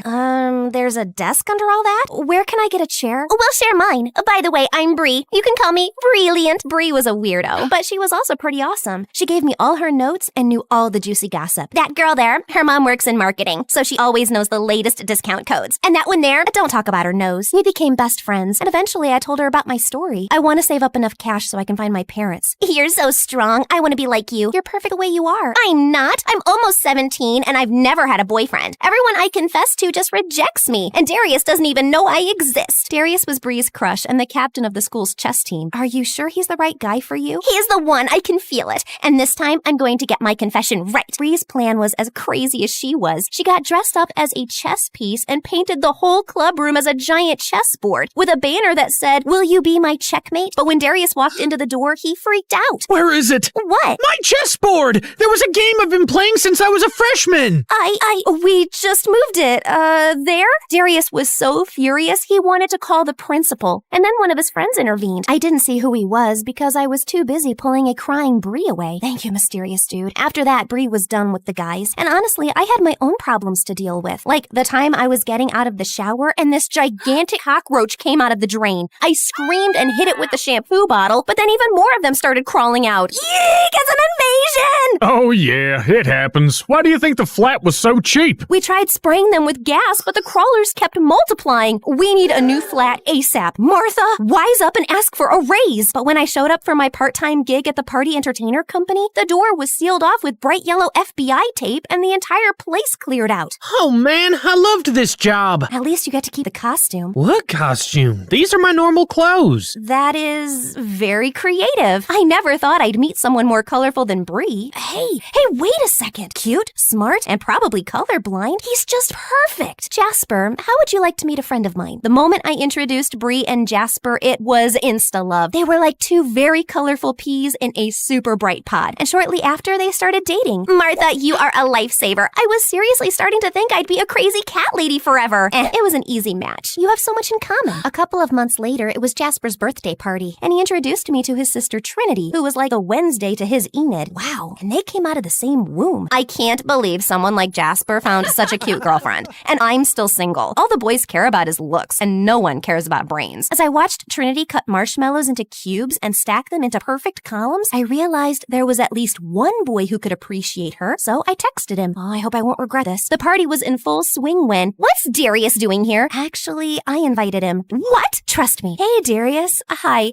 this is Trinity, and she likes cube-shaped marshmallows. Round marshmallows make no sense. Finally, someone who gets it. And just like that, Darius the ice cube started melting. See, I told you he wasn't the right one for you. She is. OMG, you're right. You're like the matchmaking queen. I realized how happy Bree's words made me. Helping other people is so cool. But fate was once again ready to kick me down because I got a call from the hospital. What happened? They're saying my brother picked up a sandwich from the bin, but it had some glass in it and now he needs stitches. This is all my fault. If we had more money, he'd never pick food from the bin. And now how am I going to pay for the operation? We don't have insurance. I even tried to call the snake lawyer, but... Oh, I love that you think I should care. Bye. Luckily, the operation was a success, and my brother was okay. When I got to the hospital and asked for the bill, the receptionist told me it had already been paid. It was a young guy. There, he's just walking into the elevator. I tried to catch up with him, but the elevator doors shut in my face. Gosh, I swear his back looks so familiar. Who is he? Thanks to my mysterious angel, the accident had resolved well, but it had shown me how much I needed a new job. After Darius and Trinity became a thing, the whole school was buzzing with the rumor that I was the one who set them up. People were begging me to find them their perfect match. Every time I opened my locker, I was buried in a pile of profiles and love letters. How do I fix this? I'm happy to help, but I can't keep doing this for everyone. I gotta focus on finding a new part-time job. Well, why don't you open a matchmaking agency? But I feel bad to ask people to pay for love. Then only ask for a donation from the successful ones. And who knows, maybe you'll find the right match for yourself as well. Right, like I have time for that. But Bree is right. This is something I'm good at. I should at least try. So the next day, I got Bree and Jasper to help me throw my first matchmaker party. By the end of the night, the donation box was bursting with cash, and everyone was coupled up. Almost everyone. As I stepped into the bathroom, a girl ran up to me, and she was dripping wet. How could you match me up with that dimwit? I told him, pass me the water, and he poured it on me. Him as in, I checked my notes. Kuro? Kuro was one of my top candidates. 1 year older than me, and a looker. Plus, he aced all his classes. Oh, and he loved hamsters, and gaming, and, to be honest, I might have stalked his online profile a bit. Can't help that he's so cute. And then he called my mom your grandma. It has to be on purpose. I'm sorry. I'll find you a new match. How about Timothy? Thankfully, Timothy was a total catch, so the girl was happy, and my reputation was saved. My agency was killing it, and my siblings and I finally moved out of Cockroachville. But to track down Mom and Dad, I needed some serious cash, and that meant tackling my biggest issue. Kuro, what's up with him? On paper, he's a catch, but every girl I set him up with comes back with a nightmare story. He took me on a boat trip, and we almost sank. We went ice skating, but he didn't know how to stop, and we crashed. We tried a cooking class, and he somehow managed to burn the spaghetti, set off the fire alarm, and evacuate the entire restaurant. He's ruining my perfect score. How can someone be really that clumsy? Maybe you need to find out by yourself. Bree was right. So I bought a wig and contact lenses and set up myself for a date with Kuro. As soon as he entered the restaurant, he tripped on his own feet and crashed into the waiter, and everyone was looking at us. But instead of being angry, I just smiled. So Kuro, tell me about yourself. Well, I'm kinda clumsy. I'm sorry. It's not so easy to scare me. I mean, I survived a cockroach invasion. A what? So I told Kuro everything about my horrible flat and crazy summer jobs. He laughed and then got back from the toilet with a whole roll stuck under his shoe, which then led to the lobster accident, which I told you about already. And gosh, he really is a menace. You're giving up? Never. The second date was better. We only got a batch full of super salty popcorn. The third date was almost normal. And by the fourth, I realized he'd done nothing clumsy. Wow, I guess he was just nervous. I started to get so comfortable around him that I even told him about my mom and dad's disappearance. Don't lose hope. I bet they're still out there somewhere. I know they are. If it hadn't been for that awful lawyer. What lawyer? After I explained how we got conned, Kuro was super mad. I can't believe he can get away with something like that. He's a lawyer. Who is the police gonna believe? There must be some evidence. The more I listened to Kuro, the more I realized he was right. I didn't have time or money before to go after him, but now it's time for the Chaos Crew's return and get our revenge. That night, we went to our old house and stuffed some old rotted beans in all the air vents. Less than half an hour later, the people inside were opening all the windows. Stage 2, go! Dressed up as a cleaning crew, my siblings rang at the door while I sneaked through a window. It was dark, but I grew up in this house. I know it like the back of my hand. I waited until the Chaos Crew started to fill all the vents with flour, making everyone cough, and then I went into the study. Okay, focus. He won't leave around a folder with evil plan written on it, but as I looked into a drawer, that's exactly what I found. As I scanned through the pages, everything became clear. My parents! I can't believe they— Drop that! I looked around to see if there was anything I could throw at him, but he had me backed into a corner. I thought I smelled a rat. Now be a good girl and— Conk! The lawyer dropped, and behind him was Kuro holding a big law book. The power of knowledge, eh? OMG, thank you. But how did you find me? I might have followed you. Sorry, I was worried. While Kuro tied him up and called the police, I whipped out the phone and called the number I had found in the evil plan folder. Sugar Leader's Bakery? Yes, I have to place an order for 27 cinnamon rolls. Thank you. Please work. Please work. Attack! Mistaking Kuro for a bad guy, my siblings jumped him. And by the time I pried them away, the police had arrived. Arrest them! They're trespassing! It's not your house. My parents are missing, not dead. So by law, my signatures are invalid. But the evidence was clear, and the police dragged him away. It turns out we weren't the only family he had conned. He's going to be in prison for a very long time. A few days later, my siblings and I returned to our parents' home. I invited Kuro, Bree, and my friends to celebrate, but I couldn't sit still. Finally, the doorbell rang, and when I opened the door, my parents were there, alive and well. My babies! We're so sorry. We were working with native communities to stop illegal activities, but we were forced to go underground to save the project. project? We left our lawyer a number and a safe message so that you could reach us in case of an emergency. That's the call you made? Yes, that arrogant man had written everything down. He was supposed to explain everything and take care of us. Instead, he even told our parents to stay away because we had received some threats. We should have never trusted him. But now you're home and you're going to stay, right? Mom and Dad looked at each other, and for a moment I was afraid that they might leave again. Of course we're staying. We learned our lesson. And who are all these nice young people? I introduced all my new friends to my parents and told them how much they had helped me. But when it was Kiro's turn, I hesitated. Is he a friend, a date, a boyfriend? He doesn't even know I'm the matchmaker. This is Kiro, and I've never been completely honest with him. I turned to him. I hope he understands. Kiro, I'm not one of your matches. I am the matchmaker. I braced myself, expecting rejection, but... I already knew. What? Why do you think I was such a loser with other girls? I've had a crush on you since Bree's wild confession to Darius. But you were so wrapped up in your agency, you never even gave me a second glance. I had to do something drastic to get you to notice me. Bree's confession? But I squinted at him. Right, he was the guy who stopped Darius from going to the principal. And OMG, you also paid for my brother's hospital bill. Yeah, I overheard you talking about it at Jasper's party. Why didn't you tell me? I didn't want you to go out with me because of money. I couldn't believe he'd done all that just to date me. I guess this answers my question. Mom, Dad, I'd like to introduce you to Kiro, my perfect match. I grabbed Kiro's hand, and as I saw the happiness on his face, I knew I had made the perfect choice. Welcome to the family, Kuro.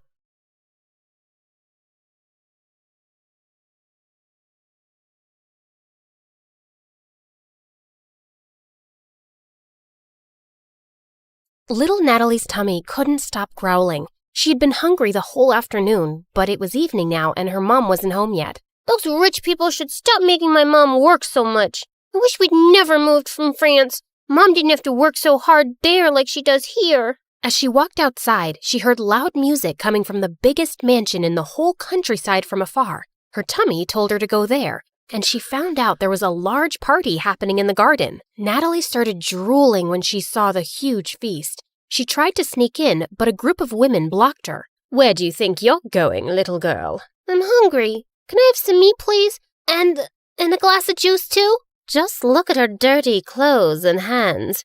Disgusting. You're not welcome here, child. Be off with you. Natalie was so mad at their meanness. Just as she turned to leave, she noticed a young boy around her age hiding in the bushes, and he looked furious. He was staring at a maid who was being scolded by the lady of the mansion, Mrs. Harrison. How can you serve these fruits in a stupid basket? We have an expensive tray for this. Another mistake, and you're fired. Mr. Harrison was trying to calm his wife down when their daughter Harper, who was the same age as Natalie, was making things worse. I don't have the mood to eat those fruits anymore, Mom. That woman ruined my night. Natalie felt so bad for the humiliated maid. She joined the boy in the bushes. I hate these people. Me too. And that's my mom they're yelling at. They don't deserve all this delicious food. I have to teach them a lesson. Wait, are you going to do something bad? Mom said you shouldn't do bad things no matter what. But he just ignored her and dragged a bag of manure lying close by. Then he started climbing a tree that overlooked the garden. But moments later, the branch under him cracked, and he went tumbling down straight onto the food table, spreading cow poop everywhere. Everyone screamed, and Mrs. Harrison looked ready to explode. She yelled for security, and Natalie thought she had to do something to save her friend. And with that, she ran towards the nearest barn, rode on a young horse, and made it run around the garden, completely ruining the party. You little rascals! Natalie grabbed the boy's hand, and they fled the scene. I can't believe you just did that! You're so cool! Natalie's tummy suddenly let out another growl. He chuckled and took out an apple from his pocket. For you! Make it 2, 'cause I saved your butt. I'll get you another one soon, promise. What's your name? Natalie. And you? Caleb. Nice to meet you, Natalie. Can we be friends? Okay. And since then, Caleb and Natalie became best friends. Growing up, they shared their love for food and their hate for rich and mean people, especially for people like the Harrisons. Caleb was 11 years old when his mom met a guy, Mr. Cross, a gardener for the Harrisons. His mom said that from now on, Mr. Cross would be taking care of them. Hello, Caleb. Your mom told me you like apples. And reading?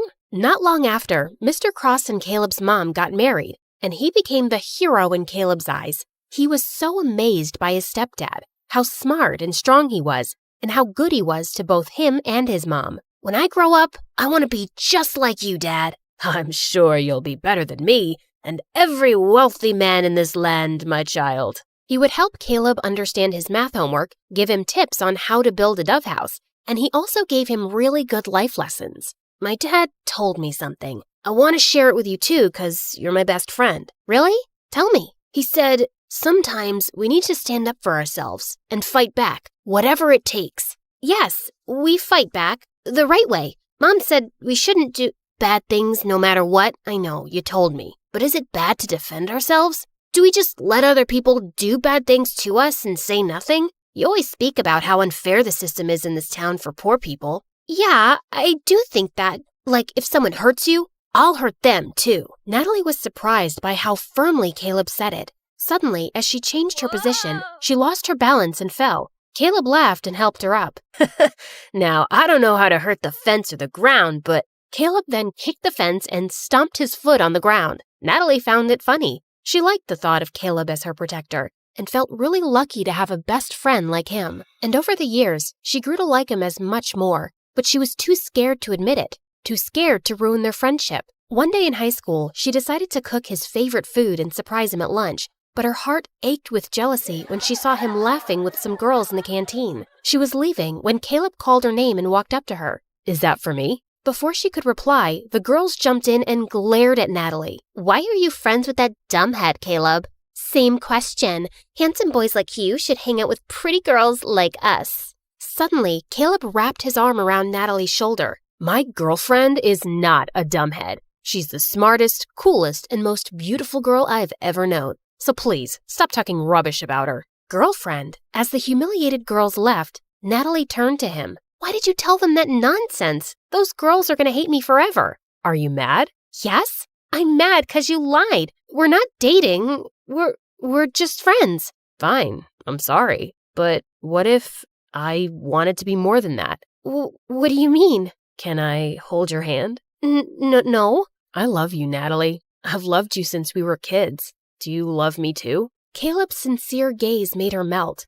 Yes, I think I feel the same way." Caleb started to lean in closer, and when their lips finally touched, she felt like she was on cloud 9. After that, the best friends became lovers, and Natalie was really happy with Caleb as his girlfriend. But over time, things started to get complicated. His mom fell really sick, and his stepdad's earnings weren't enough for her medicines. So Caleb was forced to take more part-time jobs around the farm. He hardly had any time to spend with Natalie anymore. Meanwhile, that night at the Harrisons, the family was having their usual dinner. Mr. Harrison was talking about the progress of their business, while Mrs. Harrison was being pushy towards their son to date someone. "I don't understand the rush. I'm so young, I'll have plenty of time later on." "You have plenty of time now." "I don't, Mom. I'd rather focus on school than date. Love is nothing but a stupid distraction. All work and no play makes people really dull, darling. Remember Sheila? Benjamin's daughter. I think she's a nice girl." "Mom, I don't like her. She's weirdly obsessed with me." "Duke, she cares about you."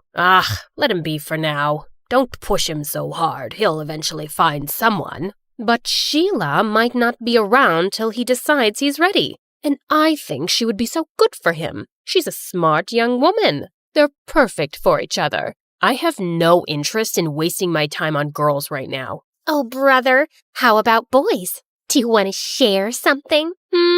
Shut up, Harper. Well, Sheila and her parents are visiting us soon, and you will spend time with her so you can get to know each other. Who knows? Maybe it will end in a wedding." Hearing that, Duke suddenly felt the urge to lie. "I'm sorry, Mom, but I already have a girlfriend." "What?" "I said I'm not dating Sheila because I already have a girlfriend." "Since when do you have a girlfriend?" "Since 6 months ago, but we kept it a secret.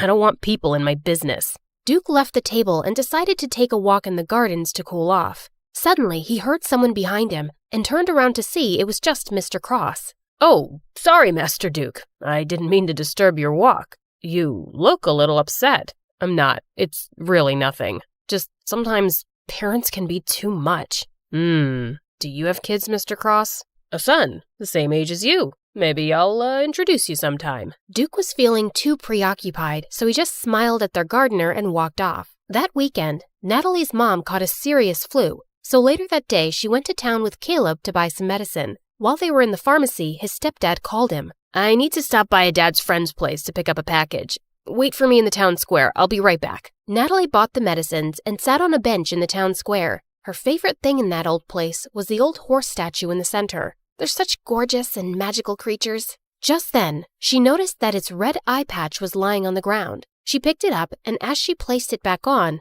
the statue suddenly wobbled. She tried to make it steady, but it just suddenly toppled to one side and broke into pieces. "Holy mighty, horsey!" Natalie stared at the sight in complete shock. The townspeople quickly gathered around, and they went berserk. "How could you be so reckless and ruin the pride of our town? Isn't it bad enough that we have to live with a foreigner who badmouths our town and its systems? And now you've ruined our cultural legacy!" Some of them even started crying, and Natalie felt panic. She tried to contact Caleb, but her phone's battery was actually dead. "I swear, I didn't do anything. It was already unsteady. Please, forgive me." But the townspeople were blazing mad. Soon the police came, and as they were questioning her, everyone suddenly became silent as they made the way for someone. Natalie lifted her head and met someone's eyes. Duke, the oldest child of the Harrisons. "What's going on here?" "This girl just caused serious damage to a public property, and we need her to come with us to the station."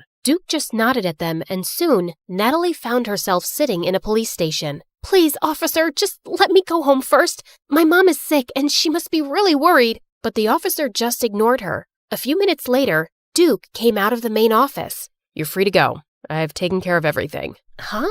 What do you mean?" "I paid $50,000 for the fine and damages, so you won't go to prison." "What? Why are you doing this? You don't even know me." "Because I need you." "What? What do you mean?" Duke then dragged her outside the station to talk. "Listen, I need you to work for me as my fake girlfriend for a month, and I'm going to pay you for it." "I'm sorry, but can you repeat what you just said? I'm not sure if I heard it right." "I think you did. You don't look like you have any hearing problems." Is that how you joke? Because it's super lame. Even hyenas won't laugh at it. "Do I look like a clown to you?" How can you offer me a ridiculous job when you don't even know if I have a boyfriend or not? "Look, I don't care whether you're single or whatever. I'm not interested. I just need you to pretend to be my girlfriend and convince everyone that we're in love, especially my family." "But why would you need a fake girlfriend anyway? You can just have a real one. Just choose any girl but me. You rich people are used to getting whatever you want anyway." "I asked you to be my fake girlfriend, not to become an interviewer. In private, we'll be practically strangers minding each other's business. I can prepare a contract tomorrow." "What makes you think I'll accept your offer? I don't want this weird job. Don't worry, I'll think about another way of repaying you." "There is no other way. Accept my job or return my money immediately. It should be the exact amount that I spent to save your sorry little butt." Natalie wanted to yell at him for blackmailing her, but she knew she couldn't pay him back.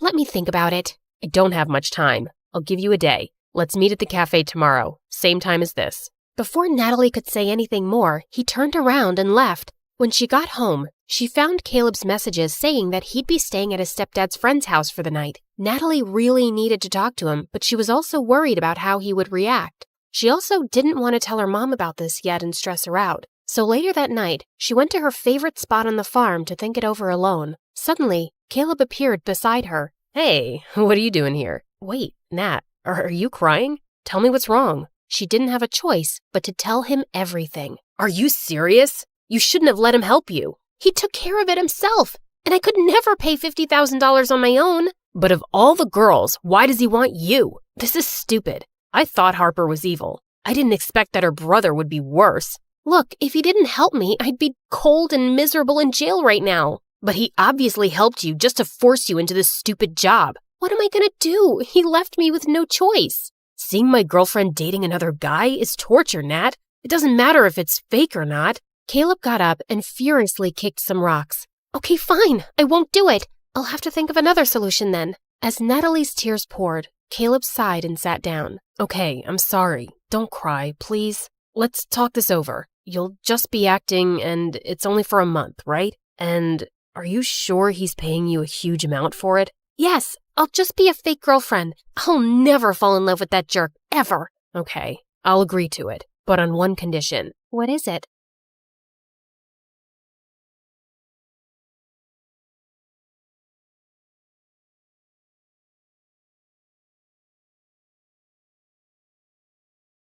Hi everyone, my name is Marina, and I'm from Nevada.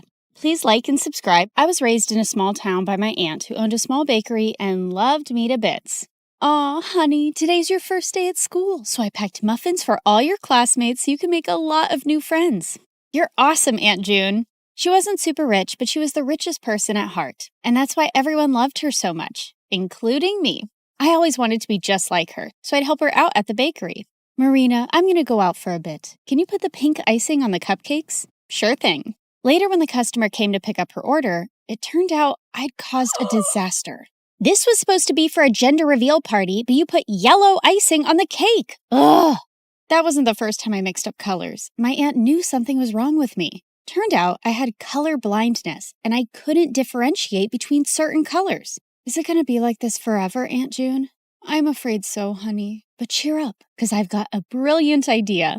The next day, everything in the house and all the ingredients in the bakery were labeled along with their colors. Aunt June made things so easy for me, and our life was just perfect. Until one day when I was in 2nd grade, an old man walked into our bakery and offered to buy it. This bakery has been passed down from generations in our family, and there's no way I'm going to sell it. But the man's tone just got more rude. You should have signed these papers while I asked you nicely, but now you're just going to pay for your stupidity. If you don't leave now, I'm going to smash your car, and then you'll have to pay for your stupidity, sir.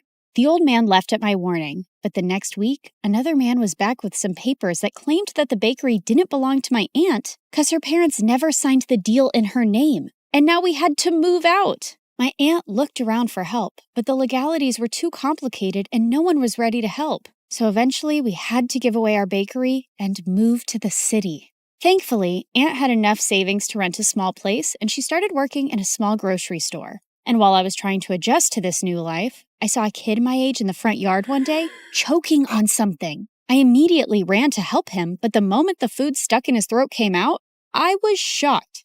Why were you eating a doll's head? I wasn't. He pushed me back and ran into his house next to ours. Turns out he was the landlady's kid, Timmy, and he was so weird. Whenever I'd try to go close to him, he'd just run away. Even when I joined school, I saw some kids throwing popcorn at him, but he wouldn't budge. Hey, why won't you say anything? Why do you let those kids bully you? But instead of answering me, he just ran out of there, and I decided I wasn't going to bother with this guy anymore. But later that night, I was in my room when I heard someone crying. I looked out of my window and saw it was Timmy crying in his room. So I climbed onto the tree outside my window and jumped into his room. And he freaked out. What are you doing here? Look, I don't know the deal with you, but if there's some issue, you really need to talk about it. At first he hesitated, but then he broke down. I miss my dad. Ever since Mom and he got divorced, I haven't seen him, and the kids at school always make fun of me because of that. I hate it here. Hey, it's gonna be all right. I told him things were gonna be easy only if he fought back and didn't let those kids get to him. And it seemed like my advice worked. The next day, I saw Timmy was surrounded by a bunch of kids. I heard the cupcakes we gave you last time had Barbie heads in them. We're so sorry for that. Here, take these. They have cockroaches. And to my shock, Timmy pushed the bad guy away. Get away from me. And don't trouble me anymore or I'm going to tell the principal about you. The other kids ran away scared, and Tim turned to me with a bright smile. Did you see that? I wasn't scared, and what you said worked. After that day, we started getting along and became the bestest of friends. And Tim grew up to be really protective of me. He'd keep me away from all the bad guys and trouble in school. Then on my 16th birthday, I told him I was going to start working to support my aunt. But he had a weird reaction. No, you can't do that. Your aunt wants you to study and make a life for yourself. You shouldn't be waiting tables. And if you need money, you can always tell me. Tim was a genuine friend, and I loved how he always cared for me. But now I really wanted to support my aunt, so I took the job without telling anyone. But the very first week of my shift, something weird happened. I ended up making a mistake because of my color blindness, and the customer went bonkers on me. I want to see the manager right now and get you fired. But I told you it was a genuine mistake. But he kept shouting and started pulling my hand when one of his friends got up and stopped him.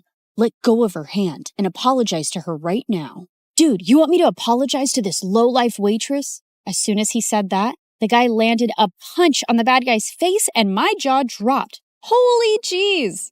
The manager immediately threw all of them out, but after my shift was over, I saw the guy who stood up for me was still sitting in the alleyway and his hands were bruised. I immediately got some ice for him. "Excuse me, sir, you can use this." But for some reason, he looked really mad at me. "Who do you think you are trying to act all nice, huh? Just leave me alone." I could see his eyes were red, like he'd been crying, and I thought it was best to leave him alone. But to my complete shock, I saw the same guy in my class the next day. The teacher introduced him as a new student, James. While the girls were drooling over his handsome looks, he kept staring at me the entire time, and the moment class was over, he came up to me. "I don't want you spreading any rumors about me from last night. Do you get that?" Before I could even reply, he just stormed away, and Timmy came running to me. "What happened? Was that guy bothering you?" I didn't want Timmy knowing about my job or anything about how I knew James, so I brushed it off and went ahead to prepare for my chemistry practicals. But turns out, James was already there. Minutes into the practical, I realized some of the labels on the chemicals were missing, so I asked James to help me differentiate, but he didn't even look at me. That jerk. I continued guessing and mixing the chemicals, but suddenly they caught fire, and I almost got hurt when James jumped in and pushed me out of the way. I quickly got up and put out the fire. "What are you, nuts? Did you want to die?" Suddenly, my eyes went to the burn on his hand, and I rushed him to the nurse's room and gave him first aid myself. "Seems like you're always helping people who are hurt." "Yeah, especially those who get hurt because of me, and with you, it's every single time." And that's when this tough guy finally let out a smile. "You don't look so bad when you smile." "I know. I don't want the chicks going crazy over me, so I keep it under check." This guy had multiple personalities. As time went by, we started spending more time together because we had similar projects, and James turned out to be a really fun person to hang out with. He'd often walk me to my work after school, and we'd enjoy all sorts of treats on our way. And even though he was a little mysterious, he was growing on me by the day. But there was someone who just hated our closeness. "What's going on between you and that new guy? He's bad news. Stay away from him, Marina." "What are you talking about? And how do you know he's bad?" "Oh, come on. Haven't you seen? He's always covered in bruises. Just stay away from him, okay?" Well, I could understand Tim's concern, and there were things I wanted to know about James too. A few days later, we were at a friend's party playing Truth or Dare when I was given a dare to kiss James. My heart raced with excitement, but I saw Timmy looking at me with furious eyes. I wanted to run out of there, but thankfully, James got up and left first, and I let out a loud sigh. But later, when I went out, he was waiting for me. "Was it that bad, huh? The idea of kissing me so you sighed with such relief when I left?" No, it's not like that. It's just that there's only so much I know about you, and I didn't." Suddenly, he pulled me close and looked deep into my eyes. "What do you want to know about me, Marina?" Well, why did you cry that night in the alleyway? And is there something that you keep from me?" "My mom is really sick, and she was admitted to the ICU that day, and I couldn't help but—" Shh, it's okay. You don't have to say anymore." With that, I pulled him in for a kiss, and he whispered into my ears, "I love you, Marina." Gosh, I loved him too. But the very next day at school, my fairy tale came to an end when I received a message from James's phone. "Here's my parting gift to you, Marina." There were several pictures of me kissing him and me working as a waitress with ugly captions, and he shared them with everyone in the school. What in the world? I tried to call James about what was going on, but he wouldn't answer it. And I felt so embarrassed and furious about everything, but then Timmy came to me. "Hey, are you all right?" I thought he'd question me about the pictures, but he just took me home and comforted me. I don't believe what's going on, and I can't even reach James. He left, Marina, and he's never coming back. He then showed me the newspaper articles of how James was the grandson of the same businessman who took away my aunt's bakery. I heard his grandfather sent him here as a punishment because he used to be a jerk at his old school, but looks like he's still going around messing with people's feelings. Gosh, there was no way I was going to forgive a jerk like him, but I wasn't going to cry over him either. I blocked him everywhere and decided to shift to another city for my college, along with my aunt. And after graduation, I joined a top law firm and helped my aunt open a nice bakery in the city itself. For the opening day, we sent out invites to everyone across the city, and it all went so well. After we were done with the day, we were about to close up when Timmy took me to the roof and proposed to me. I love you, Marina. I have always loved you and... Oh, Timmy, please stop. I liked him too, but he was my friend and I could never see him any other way. What is it now? Don't tell me you still love that moron. Timmy, what are you saying? You know I hate him. Then why won't you say yes to me? I tried to explain to him, but he wouldn't listen. And suddenly he pulled me in and tried to kiss me. God, Timmy, just stop. Just then, I saw a man pull him away and punch him hard. James, what in the world are you doing here? How dare you touch her, you filthy. I pulled him away before he could hurt Timmy anymore and slapped him hard in the face. Who do you think you are walking into my life again? Didn't you already mess around enough last time? Marina, what are you saying? I never messed around with you. Oh, really? Then why did you leave? And what about those texts and pictures? What?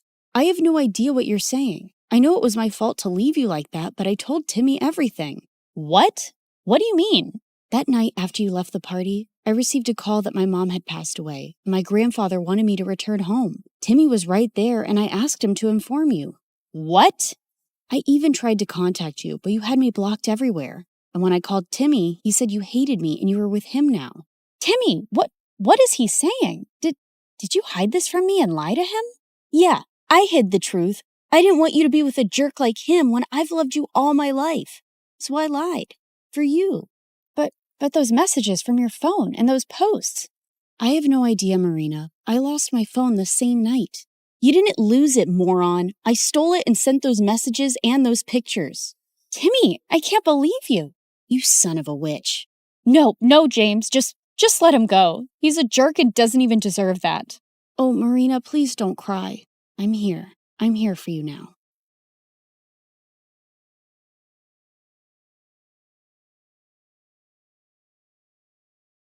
I was just a month into my freshman year at college, and I never in a million years would have guessed that the night I was pinned against the bleachers of the school football field by bullies was the night that would change my life forever. Well, Sydney, you have two choices. You can kiss my shoe or lose your hair. I have a rule that I never kiss cheap shoes. Now get away from me. Oh, look, she's gonna cry.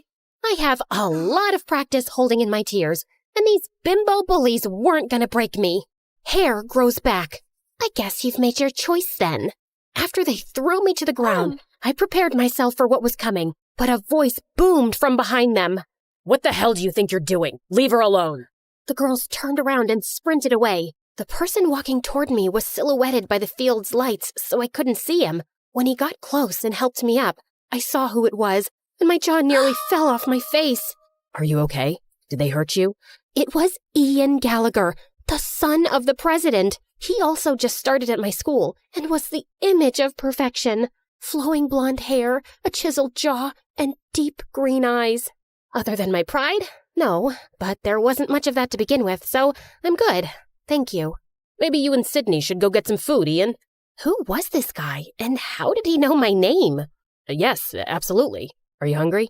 Joe Jr.'s Diner is just up the street. I'm Todd, Ian's assistant. Our driver will be happy to take you and then bring you back to your dorm room afterward. Right, Ian? Yeah, absolutely. Please stop saying absolutely. Absolutely. I mean, right. I wasn't sure what was happening here, but whatever it was really frickin' weird. Okay then, shall we go so you two can eat and get acquainted? Can you two hold on for just a minute? I need to pause this here. As you already guessed, my name is Sydney, and it would be awesome if you clicked like and subscribe. And while you do that, I'm going to fill you in on some quick backstory. I grew up in a huge house with everything a girl could want. Giant stuffed animals, so much chocolate that Willy Wonka would be envious, and an arcade packed with every video game that ever existed. There was only one thing missing. My parents. Sure, I had an amazing nanny who hated children and would lock me in my room when she wanted to be left alone. But all I wanted was to spend time with my mom and dad. They ran an international hotel business and traveled the world visiting their properties. Even when they were home, all they would do was criticize me and compare me to others, like my spoiled brat of a cousin who screamed whenever she didn't get what she wanted, or their friend's daughter who was forced to perform at the most ridiculous beauty pageants, or even the little girl on the cereal commercial who ate the cereal, acting like it was the best thing ever. That little girl appreciates her life. I've never seen you enjoy your cereal that much, Sydney. I felt so bad about myself that I developed this nervous facial tic where I would squeeze my eyes shut and then open them really wide.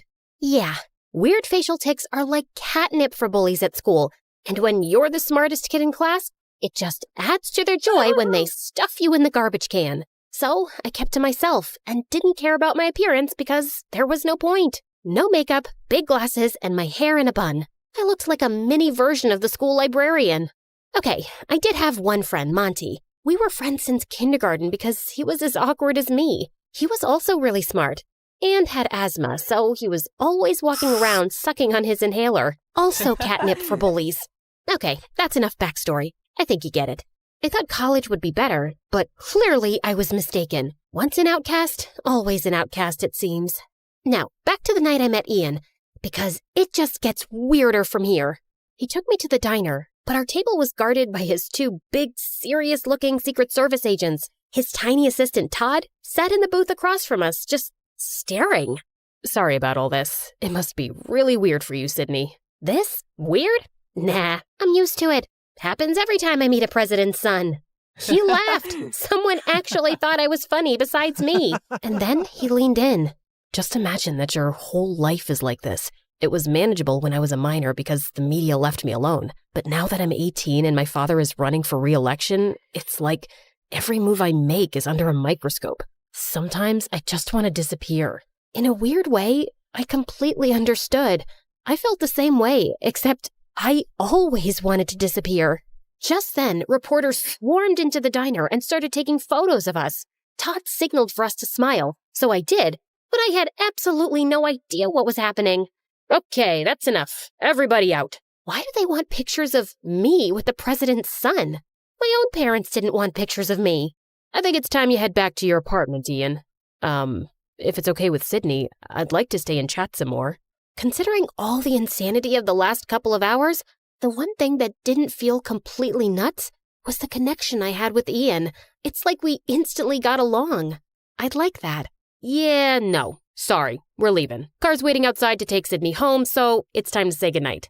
I couldn't believe how Ian's assistant was treating him like a child. And then I felt something touch my hand underneath the table. Ian slipped me a piece of paper with his cell number.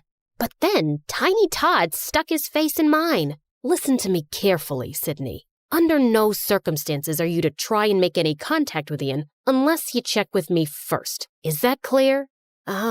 Sure. Good girl. And if he or the press tries to talk to you, you call me. Wow, this little man just good girled me. Yeah, no.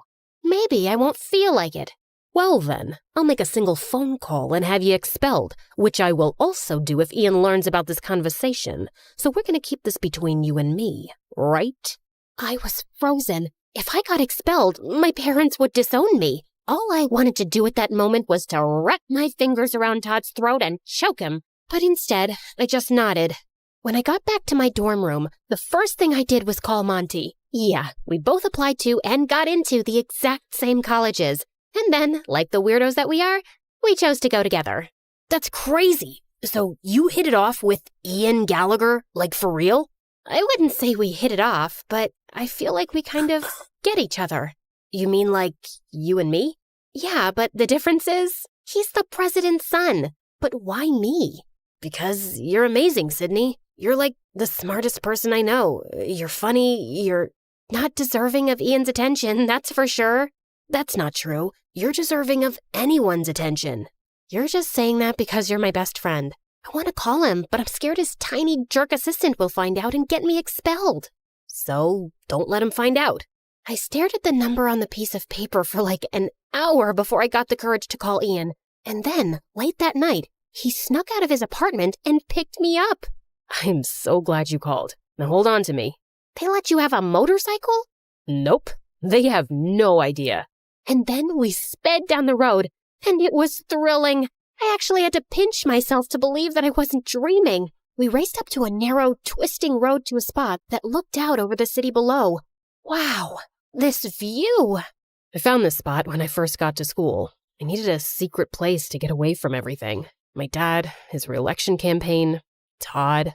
He was so sincere. When he looked into my eyes, I thought I would melt into a big puddle. He's such a jerk. He really is. Why do you let him treat you like that? Why don't you just fire him? I wish I could. My dad hired him to manage me, and now you're in it too. I'm so sorry. What do you mean I'm in it too? He then handed me a copy of the morning newspaper. On the front page was a photo of Ian and me at the diner with the headline, Ian Gallagher's new college girlfriend? I couldn't believe what I was seeing. If you never want to see me again, I totally understand. This is my life, but it doesn't have to be yours.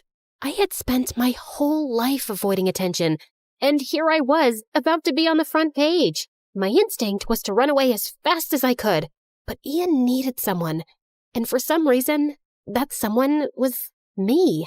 We just sat on a rock and talked and laughed for hours, but as the sun came up, Ian looked at his watch and panicked. Oh no, they're going to be looking for me. We have to go, now. We sped down the road, but suddenly there were flashing lights behind us. It was the police. At that moment, I knew I was going to get expelled. My life was officially over. But instead of being pulled over, Ian floored it. We raced down the road away from the police car. Forget about being expelled. I was going to jail. Ian pulled behind a tree and shut off the motorcycle lights. We watched as the police car sped by. My heart was racing, but Ian looked at me, and we both just burst out laughing. The next day, when the papers came out, I walked through campus, and everyone at school was just staring, including the 3 bullies. All I could do was smile. For the first time ever, I cared about how I looked. Monty went with me to get a prescription for contact lenses, then to the salon to get my hair done, and finally to Sephora to get a makeover. Listen, Sid, something feels off about this whole thing with Ian. Wow, is somebody getting jealous because someone else is taking up my attention for once? No, that's not it at all. You said it yourself. Why did Todd know your name? But I wasn't listening. All I could think about was seeing Ian again, and then the cosmetologist turned my chair around. So, how do I look? That bad, huh? You're beautiful. I hugged him as hard as I could. I don't know what I would have done without him all these years. For the next few months, Ian and I snuck out nearly every night and went on crazy adventures. We went to a closed amusement park and turned on one of the rides, did a Ouija board in an abandoned house, and went for a midnight swim in the park fountain. During the day, I struggled to stay awake in class, and my grades went down, but I didn't care. I was falling in love. I was so caught up in Ian that I barely ever saw Monty anymore. I didn't even care that Todd kept posing us for the press. Until one day, when things took a dark turn, Todd had Ian and I meet. Well, look at you 2 lovebirds. It just warms my heart. I didn't know you had one of those, Todd. Every day there's a new surprise. Ian tried to contain his laughter, but Todd was not amused. When the press gets here, Ian, I want you to kiss Sydney. Ian and I hadn't kissed yet, which I thought was strange, but I felt like he was just taking it slow. Then, out of the corner of my eye, I saw Monty sitting alone on a bench eating his lunch. Is that necessary, Todd? Of course it's necessary, Ian. And I want you to kiss her like you mean it. Understand? What the heck was that supposed to mean? Why wouldn't he mean it? And like clockwork, Ian's bodyguards ushered a dozen reporters over to us. But Ian looked so uncomfortable. He gave me the most awkward, quick kiss. Now, I'm no kissing expert, but I would have to say it was pretty terrible. I looked over and Monty was gone. Ian and I got to the back seat of his limo. Todd got into the front and just exploded. What the hell was that? I'm sorry, Todd. I'll do better. For your father's sake, you better. For your father's sake? What does that mean, Ian? What does it matter to you, Sydney? You're not bullied anymore. People admire you, which I'm guessing is a first. So be a good girl and keep your mouth shut. Hey, don't talk to her like that. Or what, Ian? You gonna fire me? I was waiting for Ian to defend me, but he just went quiet. When I opened the door to my dorm room, Monty was waiting. I had given him his own key at the start of the year. I was so happy to see him. Monty! But that happiness didn't last long. You're being played, Sid. Played? Oh, stop it, Monty. You and Ian? It's a setup because his father is running for re-election, and Todd was hired to craft his image for the public. You're just jealous because I fell in love and I'm spending my time with someone else. And then Monty held up a printed photo of Ian embracing another boy. I did some digging, and this was Ian's high school boyfriend. Boyfriend? You're saying that Ian is... Yes. I'm so sorry, Sid. And they're using you to give off the image that he's straight, so it doesn't affect his father's re-election campaign. Wow, Monty. You are pathetic. I was a loser until I met Ian, and you're just upset that you're still one. I can't believe I was ever friends with you. Now get out. Monty looked like I just slapped him as I slammed the door in his face. That night, when Ian picked me up, I told him I wanted to go to our spot on the cliff overlooking the city. I'm so sorry about today, Sydney. The pressure to perform in front of the camera just... Before he could finish, I held up the photo. Have you been lying to me, Ian? Where did you get that? Who cares where I got it? This is the reason why you've never kissed me, isn't it? Todd says if the world finds out about this, my father will lose. I was furious at myself. Monty tried to warn me, but I didn't listen. And now I've probably lost him forever. But it all suddenly made sense. Right. Choose a girl with low self-esteem who wouldn't question what was happening, who would be so thrilled with the attention that she would just go with it. And these adventures at night, were they part of it? Not at first, but the police officer that first night ID'd me, and Todd thought it was a great idea to keep them going. He threatened to tell my dad if I told you. I'm so sorry, Sydney. I never wanted to hurt you. Your dad doesn't know about you? No, that was the only photo ever taken of my boyfriend and me in high school. And Todd found it too. Goodbye, Ian. Sydney, you need to see this through until the election. My dad is coming to campus tomorrow, and if you're not there, Todd will have you expelled. Doesn't matter. I'm dropping out anyway. I'm done. Ian dropped me off in front of my dorm, and I turned to him one last time. If you want to live your life trying to be someone you're not, just to prove yourself, it will crush you. Trust me. The next morning, my face was puffy from crying.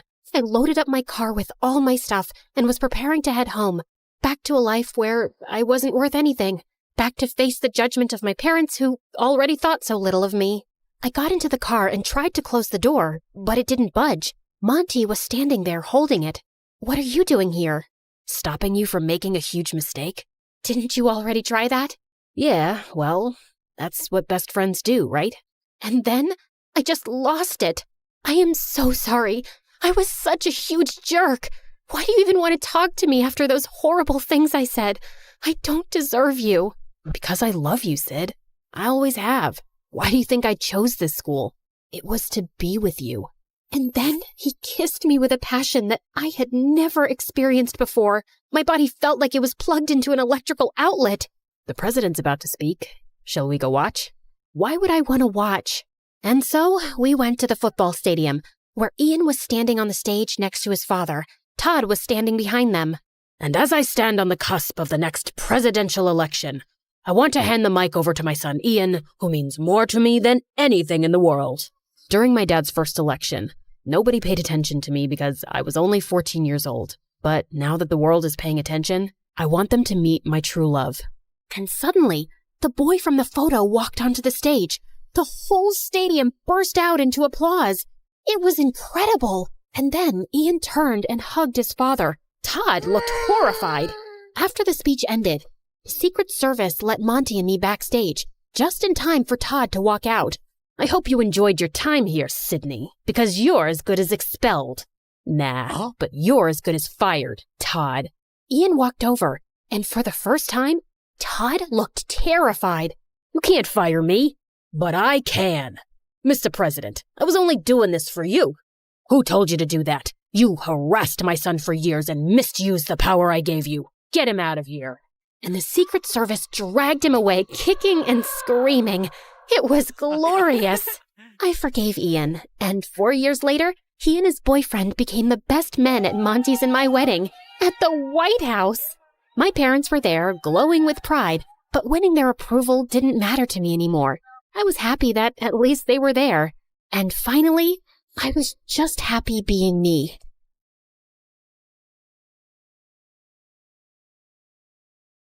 The sound of swords clashing gave me chills. Sparks were flying, literally, and my heart was racing with every swing. The fencers moved like ninjas. Every hit was sharp, and every dodge was smooth. Oh, how I wish I could move like that. Unfortunately, I was built different. I'd been trying to pass the fencing team tryouts for a while now, but my coordination had other plans. I would just trip over air and smack my face with my practice sword. After the match, I suddenly remembered that I dropped my ID earlier near the back lot. Completely distracted, I headed there while replaying every flawless fencing move in my head. Suddenly, I tripped over a loose panel, stumbled forward like an idiot, and fell straight into an open excavation pit. I looked around frantically and checked my pockets for my phone, but I couldn't feel it. No, I must have dropped it earlier. Hello? Somebody, please! Help me! I'm stuck here! But there was only silence. Eventually, I gave up and slumped down, feeling totally defeated. I must have cried myself to sleep, because when I opened my eyes again, all I saw was total darkness. I had no idea how long I'd been stuck down here. It was so cold, and I couldn't see a thing. Somebody, please, help. I looked up and noticed the faint blue glow of the moonlight spilling over the edge. It wasn't much, but somehow it felt comforting. Then suddenly, a girl's head slowly peered over the edge. Hey, could you help me out? Please, I've been trapped down here for hours and... I trailed off when I noticed her cold, crimson eyes glowing with an emotionless stare. Hi? If you made it down, then the path upward exists as well. Whether you find it is up to you. Right. Super inspiring. But maybe instead of a life lesson, you could toss down a rope? A ladder? A vine? A thread? Or a snakeskin? Seriously, I'll climb anything at this point. Hey, wait! Where are you going? I panicked when her head suddenly disappeared. Come back, please! At least toss down my phone. It fell out of my pocket up there, somewhere. But she didn't respond anymore. Unbelievable. Just my luck to meet a weird and mysterious girl in the middle of the night. Suddenly, her head reappeared, and this time, she was casually holding my phone. Are you referring to this? Yes, that's mine! Please, if you're not gonna help me, just toss it down at least and... If you want it, then climb. Wait, what? I was at least 20 feet down. I can't. It's too high, and I have the strength of a baby. Strength begins when you choose to reach for what seems unreachable. Okay, I'll try. At first, I jumped weakly, but I felt so pathetic, so I hyped myself up and pushed harder, clawing my way up the dirt wall as if my life depended on it. Finally, with one last desperate lunge, I jumped higher than I ever thought possible, scaling the wall like Spider-freaking Man, and pulled myself over the top. Whoa! I did it? Wait, I actually did it! Somehow, this strange girl made me find strength I didn't even know I had. I stood up and finally faced my mysterious savior, her silver white hair standing out in the dim light. That was intense!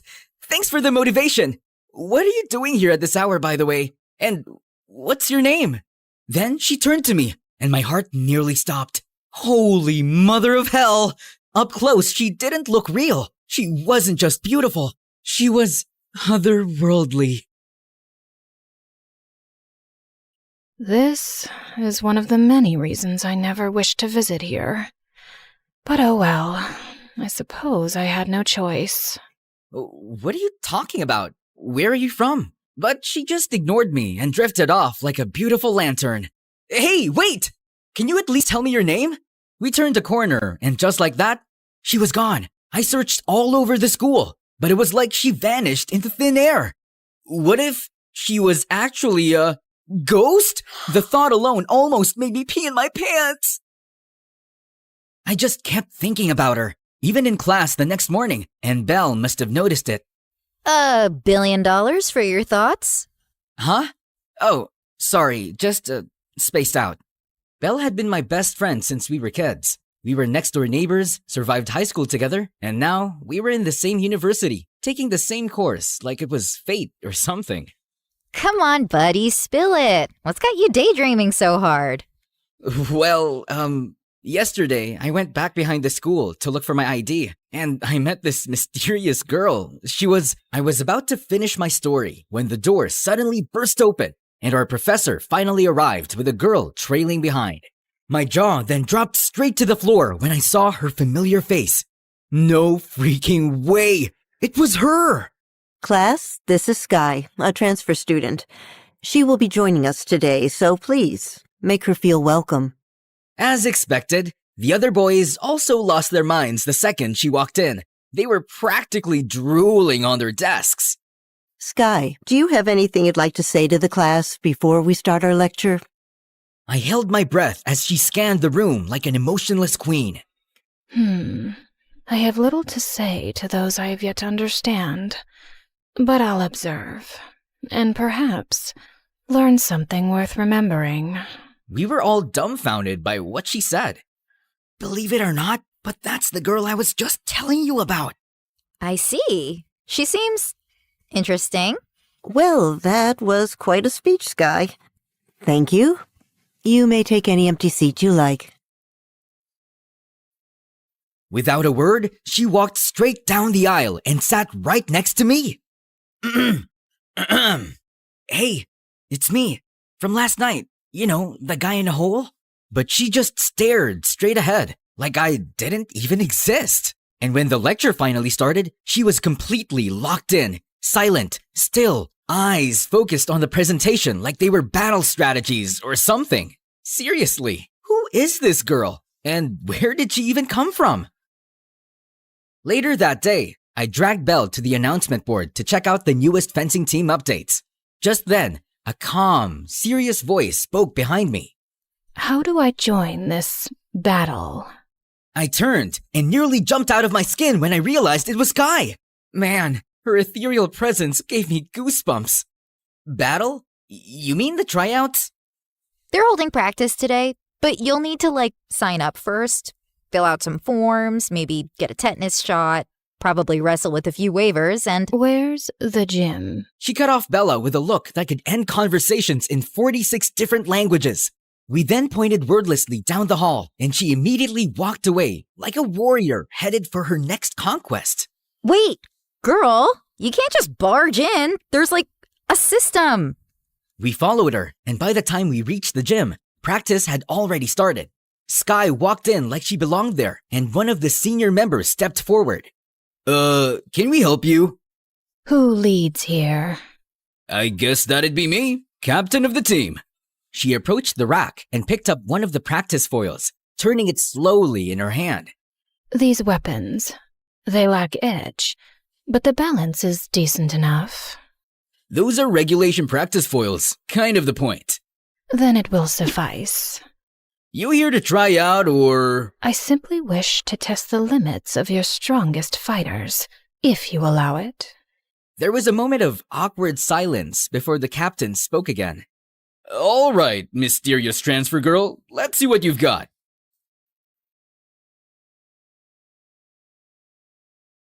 What the? Sky then turned to the rest of the team like nothing had happened. Next. 2 more stepped in, then 3, 4, 5, 10.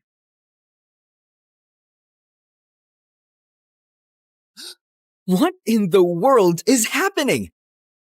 Suddenly, the whole gym started to feel colder. She moved like water with a blade, fluid, graceful, but dangerous. She was tripping, dodging, disarming, absolutely destroying everyone in her path. And it was mesmerizing. Every movement purposeful, every dodge calculated. She never raised her voice, never taunted, just moved. Bella and I just stood there, frozen, totally speechless, after beating the final fencer with one clean move.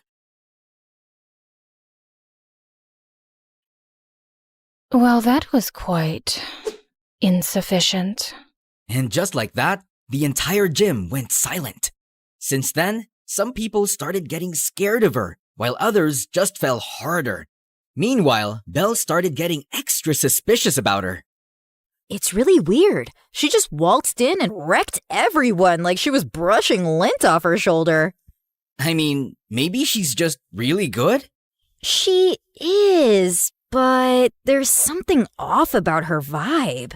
She might be hiding something, and I'm gonna find out what. Just because she looks like a Barbie doesn't mean she can't be that strong and skillful. She's literally so cool. You have a crush on her, don't you? What? No? I mean, she's really, really beautiful and... Whatever. It had been a while since she sulked like that, and it was cute. You better stay away from her from now on, okay? I think she's dangerous. I just nodded, but deep down, I wasn't scared of Sky at all. I was hooked. After that day, I started noticing her in every club and tournament. Polo, martial arts, taekwondo, even logic and strategy games. Anything competitive, anything that required skill. She joined and won every single time. But she never celebrated, never even smiled. It felt like watching a boss-level character trapped on beginner difficulty. Nothing here seemed to challenge her. One time during a swimming match, she moved through the water like it was part of her. Fluid, swift, unbothered. She was like a mermaid trained by the gods of war. No splash, no struggle, just pure, effortless power. Another time, I saw her watching a freshman student from the martial arts club, a shy girl who always kept to herself and stood in the back. Without a word, Sky walked over, gently adjusted the girl's stance, then stepped back and nodded once. The girl blinked, startled, then smiled like someone had finally seen her. Sky didn't say anything else. She just returned to her corner and resumed her own training. But that one gesture said everything. She wasn't just strong, she inspired strength in others. Who really are you, girl? One day, Belle came up to me and slapped a notebook on the table. It's time to put on our detective hats. We follow her, subtly. Define subtly. These. Midnight Stealth Tint, limited edition. Put them on. You are not serious. I've never been more serious in my life, Eli. And just like that, we became Sky's personal shadows. Day 1, Sky walked into the abandoned art wing and never came out. We waited for 53 minutes and found no exits, just a clay sculpture of what I think was a horse or maybe a giant oven. Day 2, she went to an aquarium and underwater zoo and had a staring contest with the sea creatures for 2 freaking hours as if they were besties or enemies. Day 3, we caught her standing under a flickering hallway light for a full 5 minutes, unmoving. She was just staring into the corner. She's talking to the shadows. She's just probably checking that wall paint. Or maybe she's possessed? Wait, what if she's a spy? Oh, a vampire. She's totally a vampire. Eli, this is serious. Just then, we both screamed when Sky looked directly at us from 50 feet away, even though we were clearly behind a potted fern. One night, after watching a horror movie that Belle swore wasn't scary when it actually was, we stopped by a convenience store to grab some snacks. The store looked quiet, just us and the bored cashier. Just then, 2 sketchy guys in knockoff tracksuits stepped up to the counter and turned to us. Well, you 4 look loaded. How about a deal? 4? There's only 3 of us here, and... We turned and saw someone I didn't expect to be here. Sky. She was silently reading the back of an ice cream tub like it was ancient prophecy. We'll take $1 billion, or someone's getting folded! Dude, we're literally just college students. Do we look like we own 108 yachts and private islands to you? Honestly, no. But I don't care. Just hand over everything you've got. He then shoved me straight into a shelf of ramen, and I almost passed out. Touch him again, and I swear I'll make you cry like a little boy who dropped his ice cream on a poop. But the jerk just laughed at Belle and grabbed her arm. Before I could even get up to stop him, the light started flickering, and the air suddenly got colder. Sky suddenly stepped in and grabbed the goon's wrist, twisted it with a crack, and yeeted him into a snack shelf so hard he passed out on impact. She then turned to Belle like nothing had happened. Are you hurt? I think I'm in love? She just nodded once, turned, and started walking out. But just as we thought it was over, the other jerk stumbled outside and somehow got into a freaking bulldozer. I'm taking down this whole store and taking you broke and useless college kids with it! Belle and I panicked, but Sky just calmly stepped forward and grabbed the front of the bulldozer like it was a freaking shopping cart. Then, without a word, she lifted it, and yeeted the entire machine into a glowing thing that appeared out of thin air. Gone, just like that. What the? Belle, did you see that? But Belle was already out cold on the floor, straight up passed out from disbelief. I couldn't stop replaying it in my head later that night. Sky was literally out of this world. Like she lifted a bulldozer. Who does that?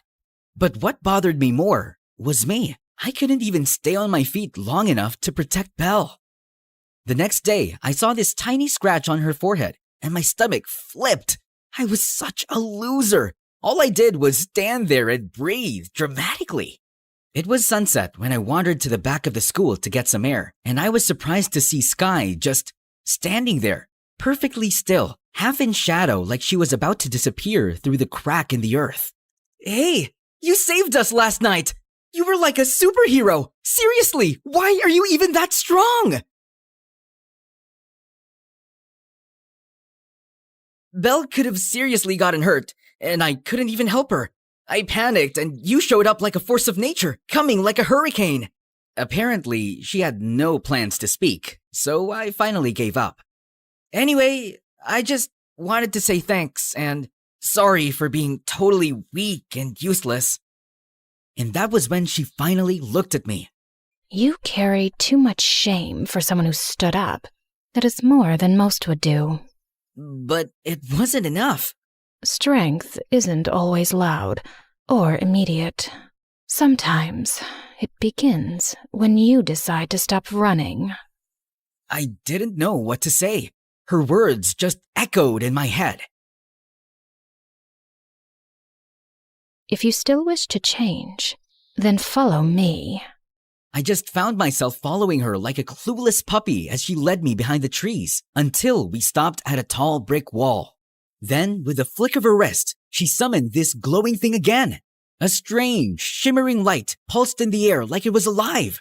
I must be dreaming right now. What's happening? What is that?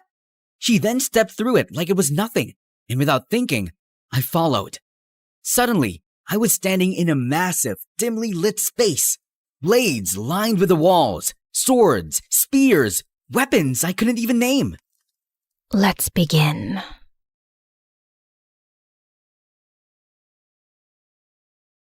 Begin what? Are you going to train me or something? But why? I was only ever meant to speak with my equals. How I ended up in this situation is beyond me. Perhaps I simply missed the feeling of training a disciple again. I suppose I'll have to swing my sword 3 million times as penance. It was the first time I heard her say more than 2 sentences, and my brain was about to explode with questions. So, about all this and everything you just dropped on me, can you explain? Because none of this looks normal, like, at all. Let's keep this simple. No questions, just training. If that's acceptable to you, we'll begin. From that moment on, my life did a total 180. In between and after classes, we kicked things off with the basics. She started teaching me combat skills, how to hold a weapon, how to move, how not to slice my own foot off. And I kept failing all of that. But despite being cold, strict, and silent, my master was patient with me. Soon, we moved on to one-on-one fights. She fought me with one hand and still destroyed me every single time, like she was swatting away a fly. One time, I arrived a little earlier than usual. The portal buzzed softly as I stepped through, but something was different. Sky was already there. She was waiting. She was training alone, focused and unshaken. With a sword in hand, she moved through a relentless series of drills. Strike, spin, parry, recover, over and over. Not a single break. Only 2,972,000 left. I froze. She wasn't counting victories. She was counting some kind of punishment. I stood there, hidden in the shadows. And for the first time, I realized she wasn't just strong. She was relentless, and that made her unstoppable. When I tried to ask her about it, all she did was give me a cold stare and continued training me. As the days went by, Belle got more and more suspicious of my frequent disappearances, but I kept throwing out excuses. Until one day, she caught me sneaking back to class looking like a total mess. Okay. You've been disappearing, coming back looking like you lost a duel with a garbage disposal. Talk. I was jogging? Try again. Belle? Spill it. I saw you with Sky. You're doing something sus with her, aren't you? You were following me? Are you kidding? I've got notes, charts, a full Sky timeline. Okay, fine. I'm training with her. Training? For what? Is this like fencing? Demon hunting? A secret society initiation? To become stronger. Eli, I know you. You're soft. You're gentle. You cry during dog food commercials. But I'm tired of being weak, of always being the one who needs saving. I couldn't protect you at the store. I saw that scratch on your forehead and, Belle, I hated it. I hated myself. I'm done feeling like a loser. Yeah, but she's weird. She's powerful and quiet, and we don't know anything about her. I did a background check. Nothing came up. No school records. No socials. It's like she didn't exist until the day she showed up. What if she's from another world? Or a different dimension? What if she's dangerous? I didn't even know what to say because I myself was wondering too, because Sky never answered my questions. I just miss my best friend, you know? I'm still here, but I need to do this. For you. For me. Belle didn't smile, but she nodded. Okay, fine. Just don't get possessed or anything. No promises. A few more days of training passed. Bruises, sore legs, and Sky silently judging my every move. But somehow, I got better. Then came the next fencing tryouts. I stood at the edge of the gym floor, foil in hand, heart pounding. The whistle blew, and I finally moved. No tripping, no freezing, just focus, speed, and everything Sky drilled into me. By the final strike,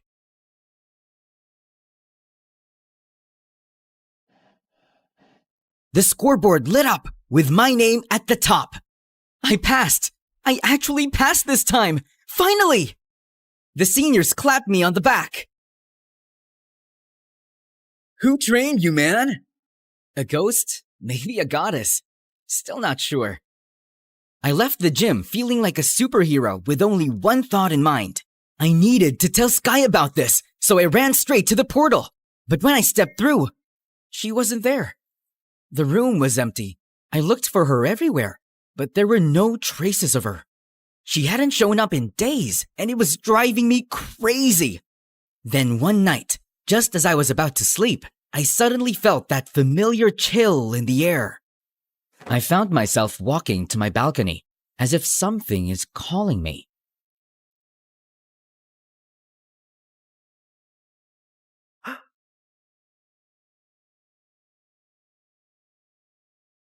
Master, where have you been? I need to go. There are matters I must attend to. What kind of matter? There is no point in explaining which you cannot yet understand. Okay, fine. But before you go, can you at least tell me something about yourself? Or at least, where are you from? To live in itself is a blessing. But once a person dies, the bonds he once had with this world shall all turn to curses. Huh? No need to fret. These are just my thoughts. Soon, you'll know and understand everything. But how? You'll see. She raised her hand, summoning another portal. And without a word, she stepped through it. And now, she was gone. I suddenly felt so empty, like something had been pulled out and taken with her. No one knew where she went. Not the school, not the staff, not even Belle and her resources.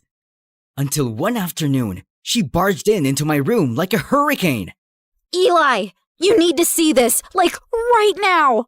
What is it? Genshin Impact's newest playable character. What about it? I hadn't opened the game in almost a year, so I wasn't updated. She shoved her phone into my hands, and the moment I saw the screen, I swear my soul left my body. White silver hair, crimson eyes, a massive sword on her back. Same cold stare, same grace, same everything. What kind of sorcery is this? And then suddenly, it all made sense. Skirk. So that was your real name, huh? Brace yourself, Skirk, because I'm gonna log back in and unlock every answer you never gave me.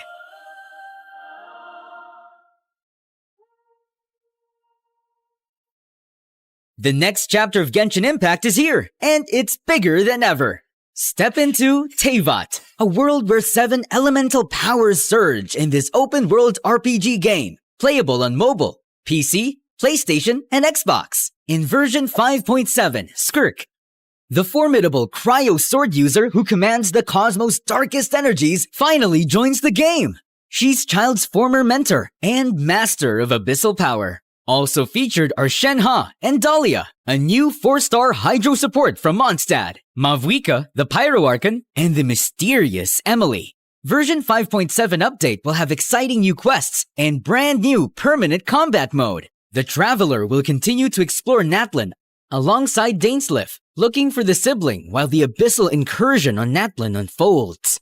There will also be a new character story quest focused on Skirk. The Dust of Enlightenment will allow for the re-rolling of the minor affix enhancements on a level 20 artifact, offering a new layer of customization and optimization for your character builds. Check out Genshin Impact now using the link below, and don't forget to redeem your exclusive gift code.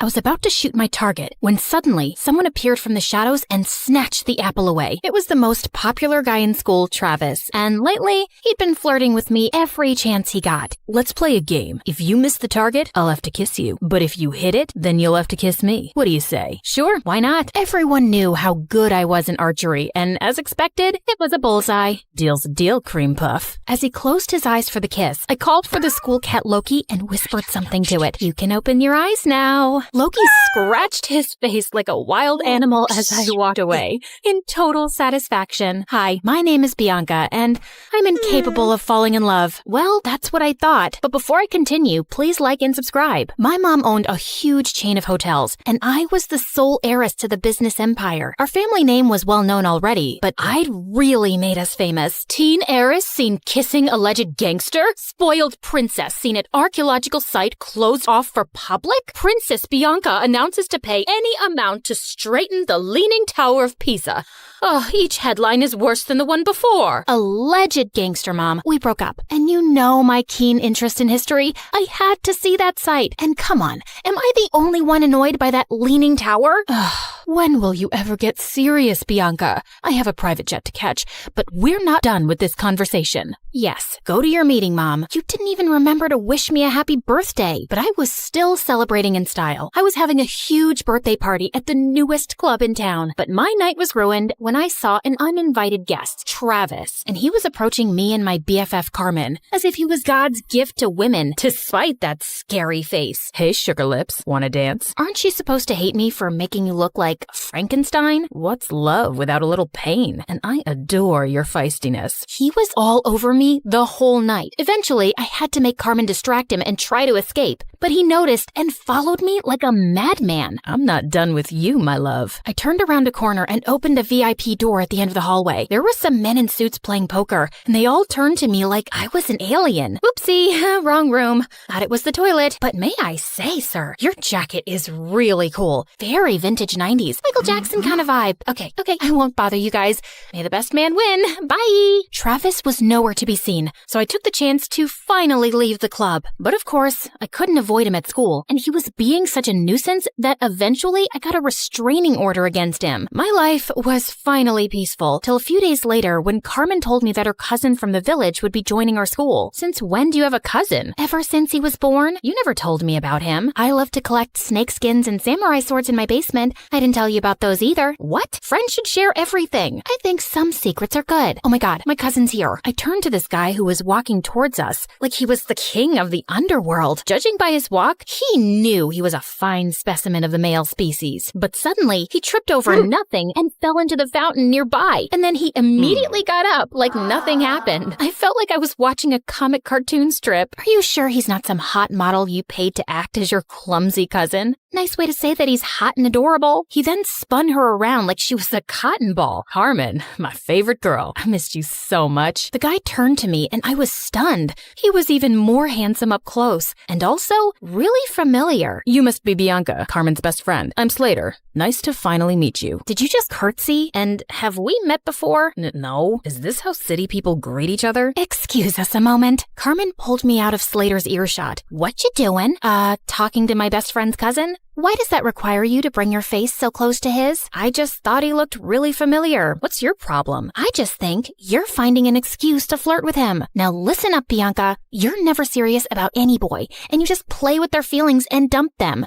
And you're not allowed to do that to my cousin. He's not even my type. Relax. Just don't get involved with him that way, or it's friendship over. Understood? Loud and clear, ma'am. Since then, the three of us started hanging out together, and I was having a hard time believing someone like Slater existed. Sheer perfection on the outside, but with the poorest balance a human could possibly have. He tripped, slipped, and stumbled everywhere. He even got a black eye while tying his shoelaces. But one night, while I was admiring one of the paintings at home, it hit me like a bolt of lightning. I remembered where I'd seen Slater before. You gotta trust me, Carmen. Your cousin's up to something shady. Mom and I attended this art exhibition downtown last month, and Slater was there. He was one of the artists. We even bought a painting from him. Only his hair and eye color was different, but it was him, and he wasn't clumsy. He must have been a look-alike. Slater has lived in the village his entire life and just got here last week, and he can't even draw a circle, trust me. I even showed Slater's picture to Mom, and she said it's him too. Now she's contacted the artist to buy more of his work, and he's coming soon, and I'll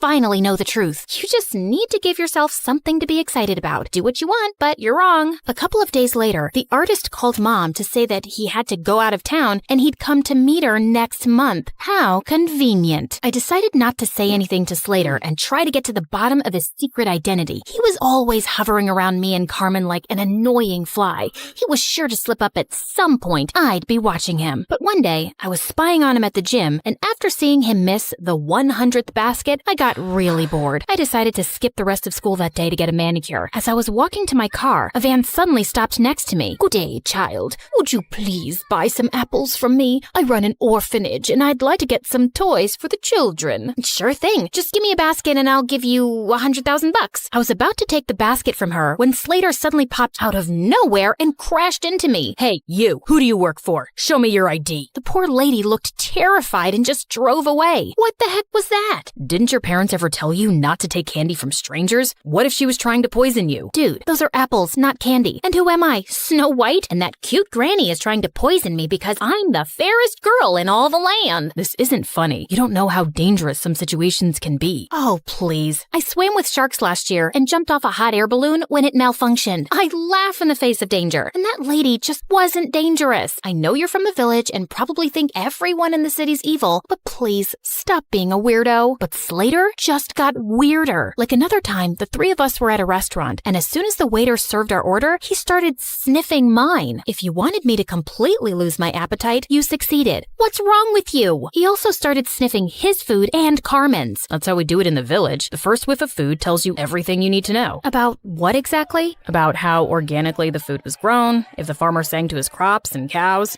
I ordered a giant brownie sundae with whipped cream and sprinkles. Are you insane? Just give me that. Just then, there was a loud crashing sound next to us, and Slater jumped towards me and brought me down to the floor, covering me like a human shield. He was looking down at me, and I was a little breathless. And then I saw everyone else staring at us like we were mental. Apparently, a waiter had just dropped a tray full of glasses. Oh, my bad. I thought it was a gunshot and maybe some robbers had come in. I just acted on instinct. Wait, let me get this straight. So you thought it was a dangerous situation and your first instinct was to save Bianca? Hello, what about me? Your own flesh and blood? Slater muttered some apologies while Carmen kept scolding him, even if he was crazy. It was really sweet how he tried to protect me. One weekend, Carmen told me that the cheer captain was throwing a party, just for the cheerleaders and all the boys. I felt curious to see how Slater would act at parties with other girls, so I dashed over to the venue and spied from the bushes. But I couldn't spot him anywhere. I knew how girls looked at him. He was probably surrounded by the cheerleaders. Well, what did I care? I took this opportunity to practice my amazing singing. I can buy myself flowers,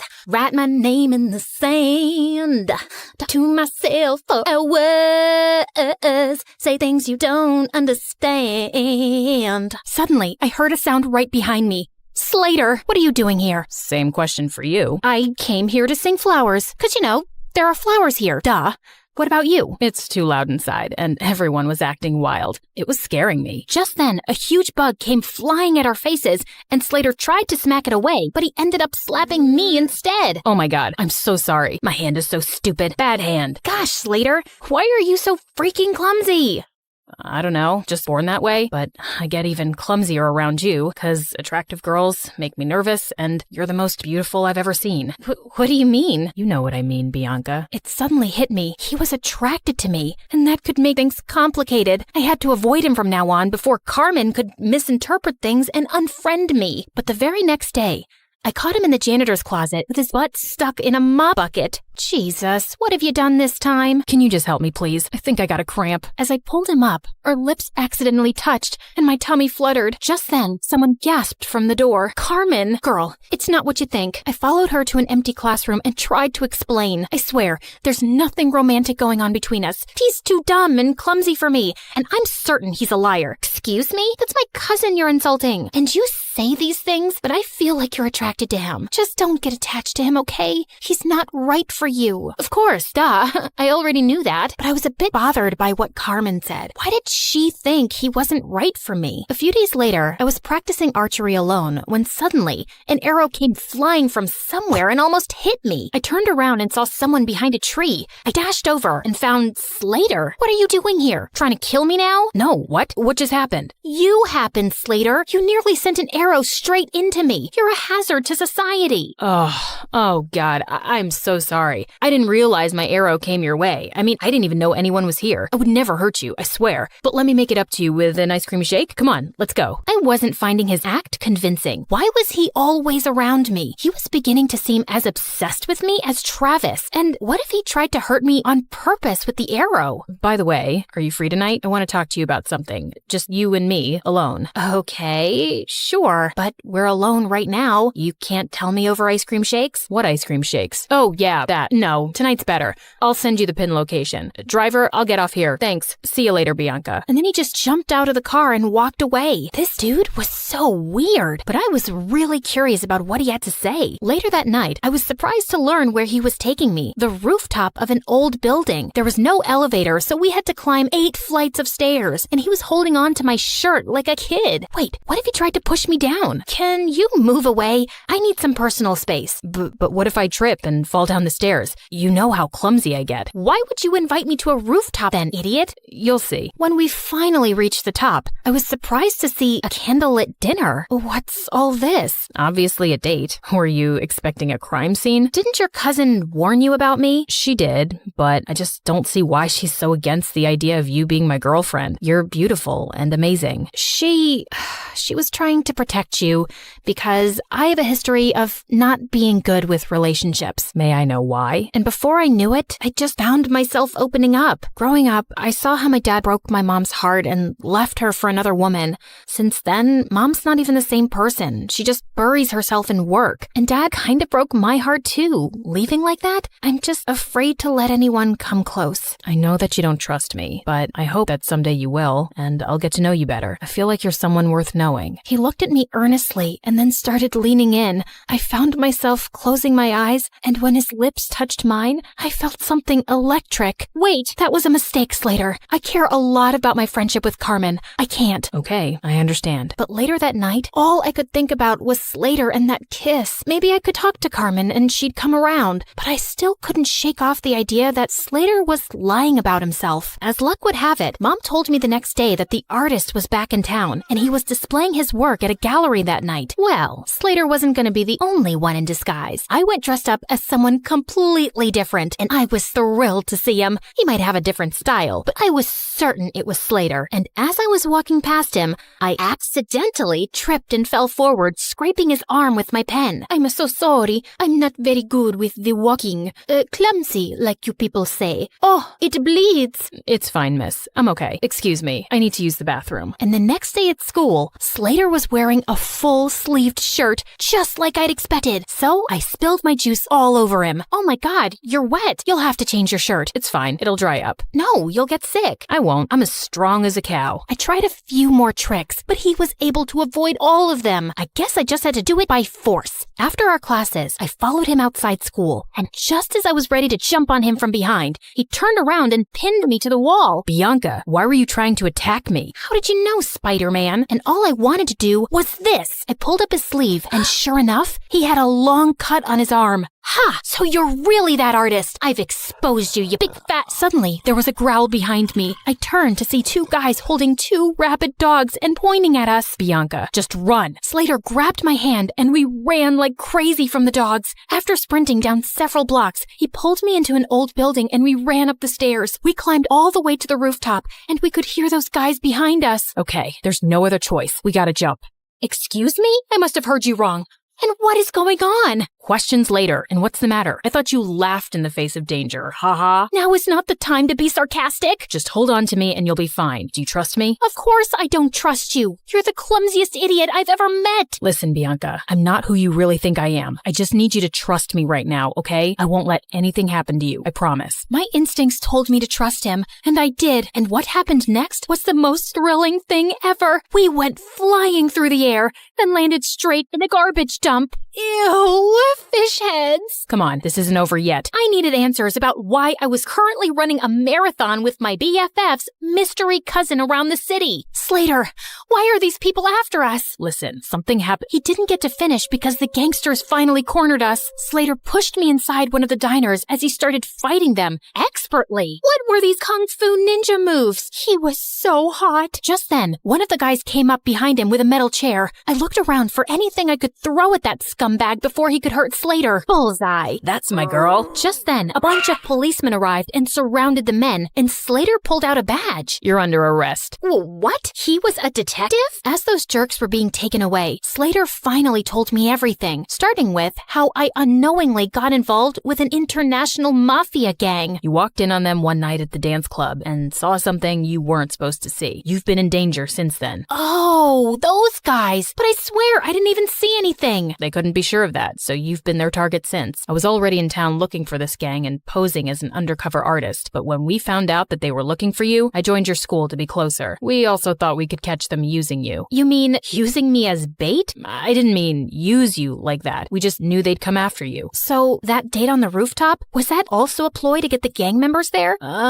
Well, yeah, we had police hidden all over that building, but I think the gang realized it was a trap. Everything made sense now. He was just pretending to be interested all along so he could be around me for my protection and to catch the bad guys. I was just a mission for him. You saved my life. Thank you. I just did my job. I'm glad you're safe now. I gotta report to headquarters soon, so... Yeah, great job. Goodbye then. As I walked away, I suddenly felt sad and empty. And the next day at school, Slater was gone. I demanded more answers from Carmen. Slater really is my cousin. He became a detective at a young age, and he doesn't tell us much about his job. But after that restaurant incident where he was clearly protecting you, I asked him what was going on, and he said it was something related to you, but it was confidential. So that's why you didn't want us to get closer. Yes, because he was just here for his job, and he doesn't form attachments. I didn't want you to get hurt. I'm sorry. What for? I can see it in your eyes, Bianca. You're in love with him, but I don't think he can make you happy. Oh, please. I've told you. I'll never fall in love with anyone, if you say so. Over the next few days, I tried my best to get back to normal, but I couldn't get Slater out of my mind. Even Mom noticed something was up with me. Haven't seen any crazy headlines lately. No new adventures? Yeah, it's It's been kinda quiet, but I did make one stupid mistake, falling in love. Mom sat down beside me and then pulled me into an awkward hug. Sweetie, I know you've been affected by what your dad did, but don't close your heart off. Falling in love isn't stupid, and you'll find the right guy one day, and it'll be amazing. Trust me. Mom decided to take some time off work, and we planned a vacation together. But just as I was leaving for the airport, I heard a loud crash from the main hall and saw Slater had pinned Travis to the ground. Slater? Travis? What are you both doing here? Bianca, my cream puff, I couldn't go on any longer without seeing you.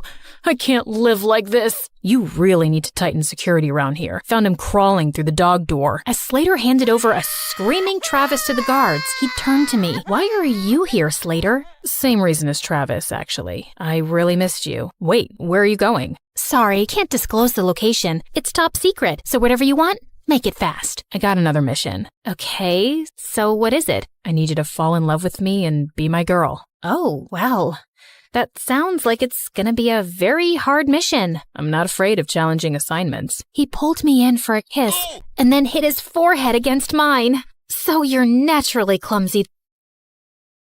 Only when I'm in love.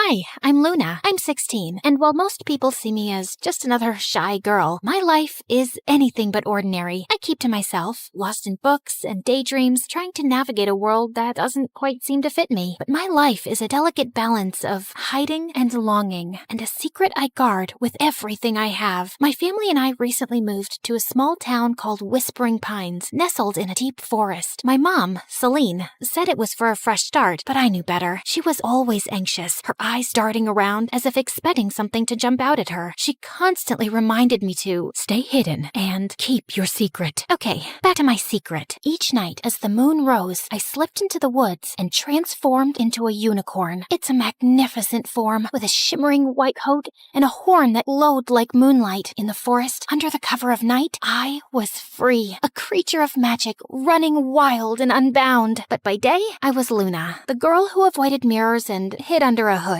I was isolated, not quite fitting in with any group at school. I didn't seek out friends or companionship because getting close to anyone could have put me in danger. So I remained on the fringes, living a double life that was both exhilarating and exhausting. Then there was Jasper. He's an artist with a sketchbook perpetually in hand, always drawing and observing. There was something different about him. His eyes seemed to see beyond the surface, and he had been curiously watching me ever since I arrived. His presence was a mix of intrigue and unease for me. One day, after school, cornered me by my locker. Hey, Luna, I've noticed you always wear that hood. Is there a reason? I shrugged, attempting to sound nonchalant. Just like it, keeps me warm. He raised an eyebrow, unconvinced. There's something more, isn't there? You're always hiding. I laughed nervously, trying to deflect.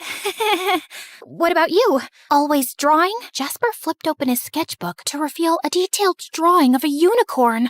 My heart skipped a beat. The other night, while I was walking through the woods, I found these strange tracks in the snow. So I did a little research, and maybe, just maybe, there are unicorns out there. I tried to maintain a casual demeanor, though anxiety bubbled beneath the surface. Unicorns aren't real, Jasper. He looked at me, his eyes sparkled with curiosity. What if they are? What if there's something magical out there that we don't know about? I forced a smile, feeling a sense of dread. Maybe, but I wouldn't worry about it. Despite my attempts to dissuade him, Jasper's curiosity didn't wane. He continued to question me, probing with a mix of genuine interest and persistence. His questions, though innocent, hit too close to the truth and made me uncomfortable. The next day, while I was walking to the local bookshop to get a new journal, I saw 3 men and 2 women exiting a large black SUV, all wearing the same black suit and tie. As I stayed hidden in the shadows, I got close enough to hear them speaking to Whispering Pines local sheriff, Marty Luca. They told him they belonged to a government agency of environmental researchers, but their high-tech gadgets and probing questions suggested otherwise. It was clear that they were searching for something, and I couldn't shake a feeling that it might be me. Later that night, I told my mom about the mysterious group of strangers that had arrived. Immediately, my mom's anxiety reached new heights. I watched as she ran to the closet and pulled down an old photo album from behind a row of hat boxes. She flipped the pages until she stopped at an old newspaper clipping with a photo of the same people I saw earlier that day. Luna, we have to be extra careful now. The OSS is here, and they're not what they seem. I looked at her, confused. What do you mean? Who is the OSS? She gripped my shoulders, her voice trembling. Office of Supernatural Sightings. They're looking for magical creatures. If they find out what you are, they'll capture you and use you for their own purposes. You must stay hidden. But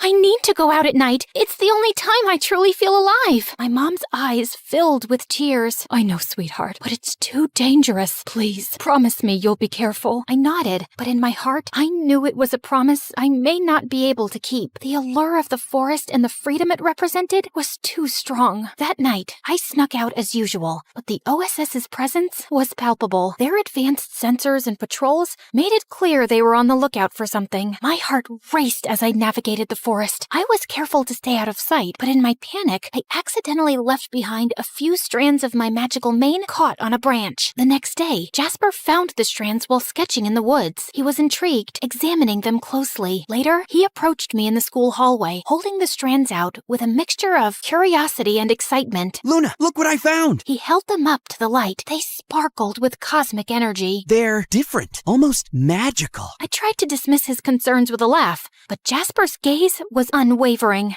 Magic? Are you sure? He nodded, his eyes serious. Then he looked deeply into my eyes, like he could see right through me. There's something about you, Luna, and you've been acting so strange lately. I felt a rush of anxiety. I don't know what you're talking about. Jasper's frustration was evident. Come on, Luna, I'm not trying to pry. I just want to understand. Is there something you're hiding? I hesitated, torn between fear and the desire to confide in someone who seemed to care. But the moment was interrupted as my mom approached and pulled me away from Jasper. What's wrong? The OSS is intensifying their search. They set up traps in the forest. They're using tracking technology, and they're questioning the townspeople. My mom's fear became even more apparent, urging us to leave town immediately. Luna, it's getting too dangerous. We need to leave before it's too late. I crossed my arms in defiance. I'm not leaving. I've been running all my life. I want to stay. Mom looked over my shoulder at Jasper. You can't risk everything over a boy. You don't understand how serious this is, Luna. I do understand. And Jasper is my friend. I trust him. My mom scoffed and walked away, clearly frustrated. I approached Jasper and took a deep breath, my heart pounding in my chest as I looked into his eyes. Jasper, there's something I've been hiding from you. Something I thought you could never understand. My hands twisted nervously. I took Jasper into an empty classroom so we could talk in private. I'm not like everyone else. I'm a unicorn. As the words left my lips, a soft, ethereal glow surrounded me, and a single shimmering horn slowly appeared on my forehead, illuminating the night with a radiant, magical light. I watched his face, waiting for his reaction, fearing he would turn away, but hoping beyond hope that he would stay. Jasper's face softened, and a smile slowly spread across his lips. He reached out and gently touched the glowing horn, his fingers trembling with awe. I always knew there was something magical about you. Thank you for trusting me enough to share this. He let out a soft laugh, his eyes bright. You're beautiful, Luna. All of you. In the following days, Jasper and I spent countless hours together, working on a plan to outsmart the OSS. His artistic talents became crucial. We created detailed maps and tracks to mislead them, and in the hours we spent together, the bond between us grew stronger. Jasper's presence was a source of comfort. For the first time, I felt that I wasn't alone, that there was someone who truly understood and cared for me. One afternoon, Jasper voiced a troubling thought. What if they catch you, despite our efforts? What if they find out everything? I took a deep breath, trying to stay calm. They want to control me, to use me for their own gain. But having you help me is everything. I've never had someone stand by me like this before. Jasper reached out and gently touched my arm. I won't let them catch you. I'll do everything I can to keep you safe. His words brought me a sense of relief and hope, but also a growing fear. The OSS's search was becoming more relentless, and time was running out. The night of the final confrontation arrived. The OSS's search had become more intense, with advanced tracking technology and sophisticated traps. My mom was even more frantic, and her anxiety made it difficult for her to focus. Jasper arrived with a determined expression. We have one last chance. If we can make them believe the unicorn has left town, they'll stop searching. We worked tirelessly through the night, setting up a series of diversions and false evidence. Jasper used his artistic skills to create elaborate fake tracks, leading the OSS in circles. I used my unicorn magic to add an extra layer of deception. reception, making it appear as though I had been everywhere at once. The process was exhausting. We were both drained, but driven by hope and the desire to protect my secret. As dawn approached, the OSS's frustration was evident. They started to back up, convinced they were following a false trail. Jasper turned to me, his eyes filled with concern. Are you okay? I nodded as tears welled up in my eyes. I'm just grateful. Thank you, Jasper, for everything. He smiled, though there was a hint of sadness in his eyes. I'd do it again, in a heartbeat. You deserve to be free. As the OSS retreated, I felt a sense of peace I hadn't known in a long time. The weight of my secret was lighter, and I was comforted by the knowledge that I wasn't alone. Jasper had been a beacon of hope in my darkest moments. With the OSS gone, my mom's fear slowly subsided, though the threat of their return lingered in the air. As the weeks passed, the town returned to a semblance of normalcy. I continued my life as Luna during the day, but the nights were still mine. Jasper and I maintained our secret meetings, and our friendship grew deeper with each passing day. He became a confidant, someone who understood both my human and unicorn sides. Then, one evening, as we walked through the forest together, Jasper turned to me. Luna, what do you want for the future? I thought for a moment, the weight of my dual existence heavy on my shoulders. I want to find a place where I can be both Luna and the unicorn, a place where I don't have to hide. Jasper smiled, his eyes shining with determination. We'll find it together. We continued our walk in companionable silence as the moon cast a gentle glow on the path ahead. There was still uncertainty, but there was also hope. Jasper's presence was a reminder that I wasn't alone, that there was someone who cared about me and believed in my future. In the days that followed, Jasper and I continued to navigate the challenges of keeping my secret while building a life in a small town. We shared our dreams, fears, and hopes, and our friendship deepened. Jasper's sketches were a chronicle of our journey, capturing the magic and struggles of our shared experiences. One night, as we sat together by a small stream in the forest, Jasper asked, Luna, what's the most important thing you've learned through all of this? I reflected on the journey, the challenges, and the moments of connection. I've learned that even in the darkest times, there's always a light. It might come from unexpected places, like a friend who believes in you, and sometimes the magic we seek is within ourselves. Jasper nodded, his gaze thoughtful. I think you're right, and I believe that with your strength and our friendship, we can face whatever comes our way. We sat together in the moonlight, the stream's gentle murmur, a soothing backdrop to our conversation. The future remained uncertain, but with Jasper by my side, I was ready to face whatever challenges lay ahead.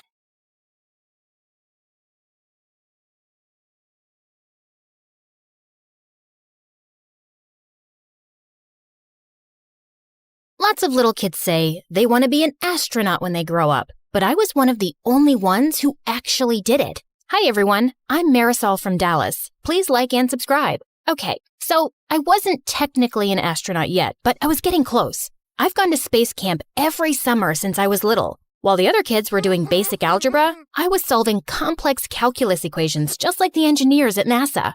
My heroes were Valentina Tereshkova and Sally Ride, two of the first women to go to space.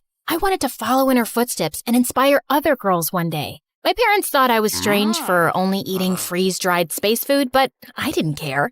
Maybe I wasn't an astronaut yet, but no one could say I wasn't living the lifestyle. I had to hide the food, though, because my little brother was always chasing our cat around the house and squirting her with space ketchup. Rodrigo, that only works when there's no gravity. My dad didn't approve of my dream to go to space. He wanted me to aim for somewhere more practical, like a courthouse or a hospital. But being a lawyer or a doctor just wasn't my dream. One day at school, I saw some students gathering around the bulletin board. I pushed through to see what they were looking at. It was a flyer for Space Cadet Tryouts?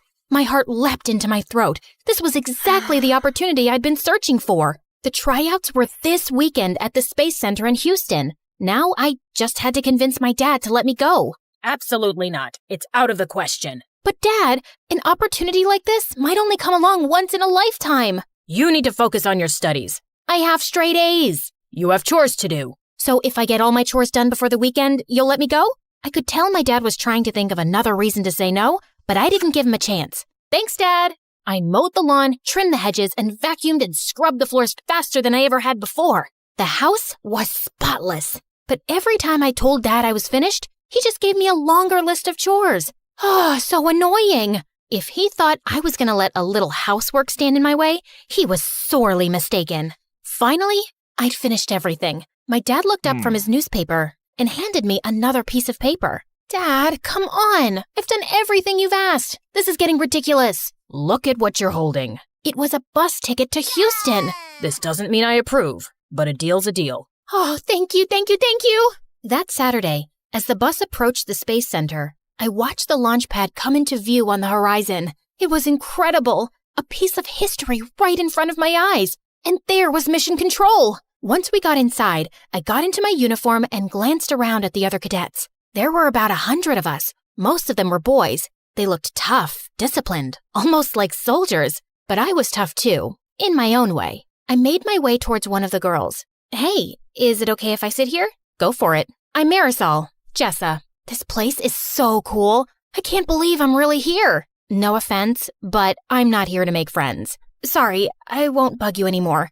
Just then, an intimidating-looking officer approached, and a hushed silence fell on the cadets. My name is Commander McLean. I'll be your training officer. Out of everyone in this room, only 10 will make the cut for Phase 2 of training. If you fail, you'll be leaving at noon. That made me a little nervous. It would be so embarrassing if I came all this way just to leave before lunchtime.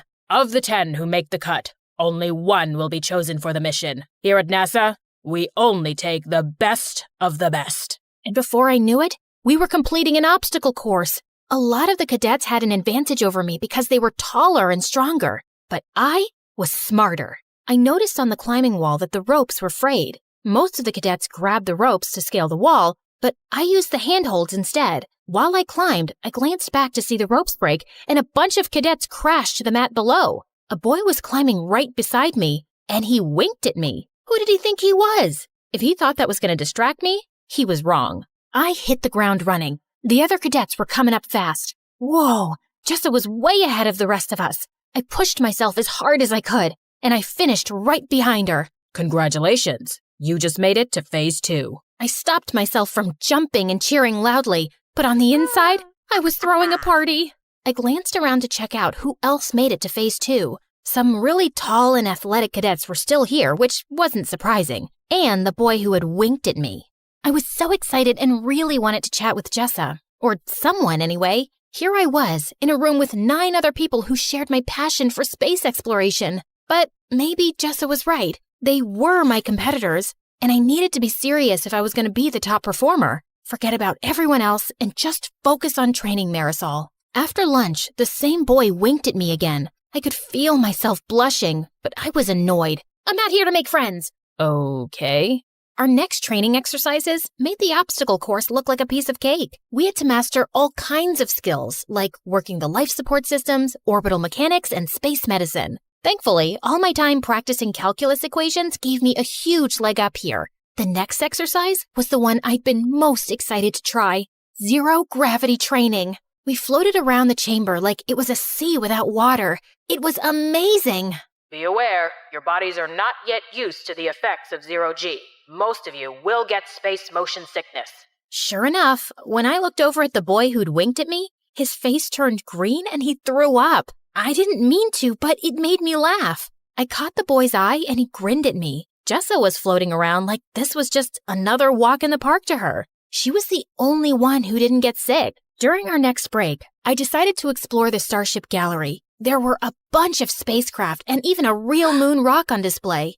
I thought I was alone, but then I noticed the boy checking out the lunar module. It's incredible, isn't it? I'm Nick. It really is. I'm Marisol. It's so wild to actually be here. I've been dreaming of this since I was 2. My bedroom is covered in planets and stars and model rockets. I'm embarrassing myself, aren't I?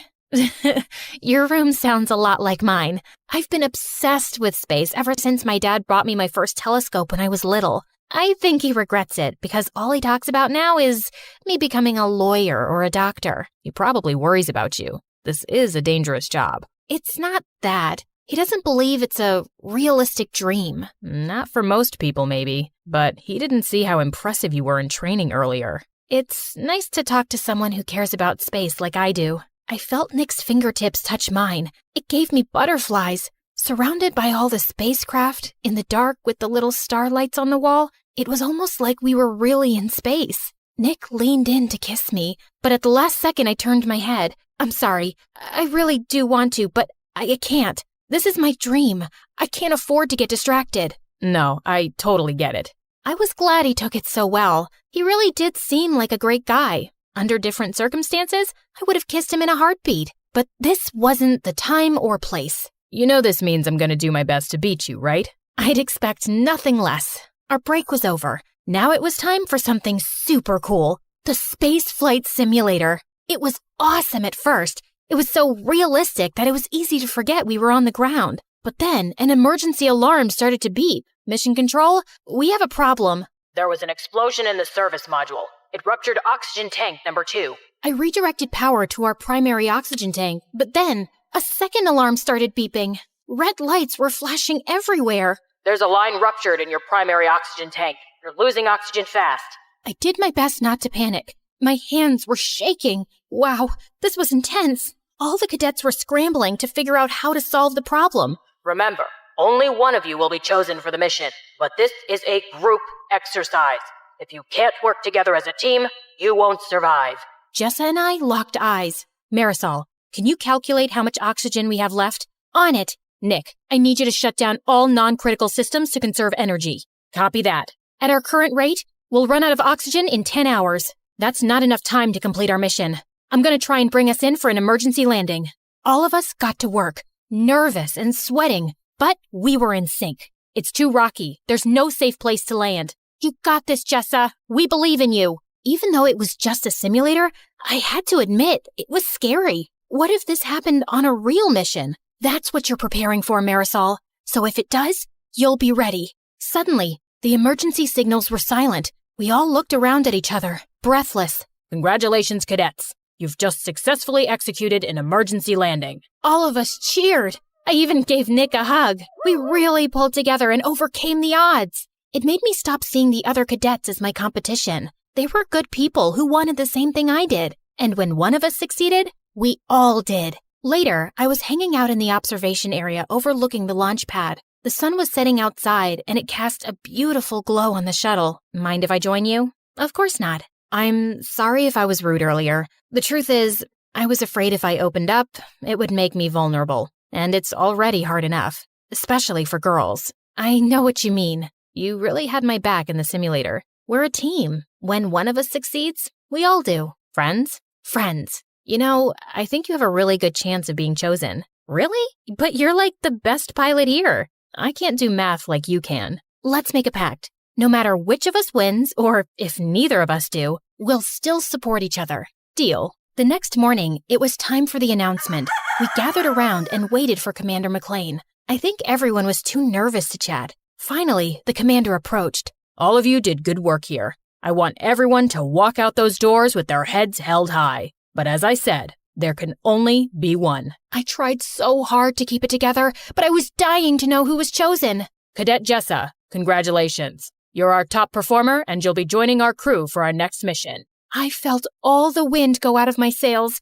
Don't get me wrong, I was happy for Jessa, but I'd wanted this all my life. I'd gotten so close, and now it was out of reach. Still, I told Jessa I'd support her, and I meant it. I gave her a big hug, and we promised to keep in touch. Nick and I exchanged numbers too. When I got home, I looked around my room. Maybe it was time to grow up. I took down my space stuff and put it in a box. Then I decided to take one last look through my telescope. Orion and the Big Dipper were shimmering in the sky. It was so hard to say goodbye. What are you doing? You were right.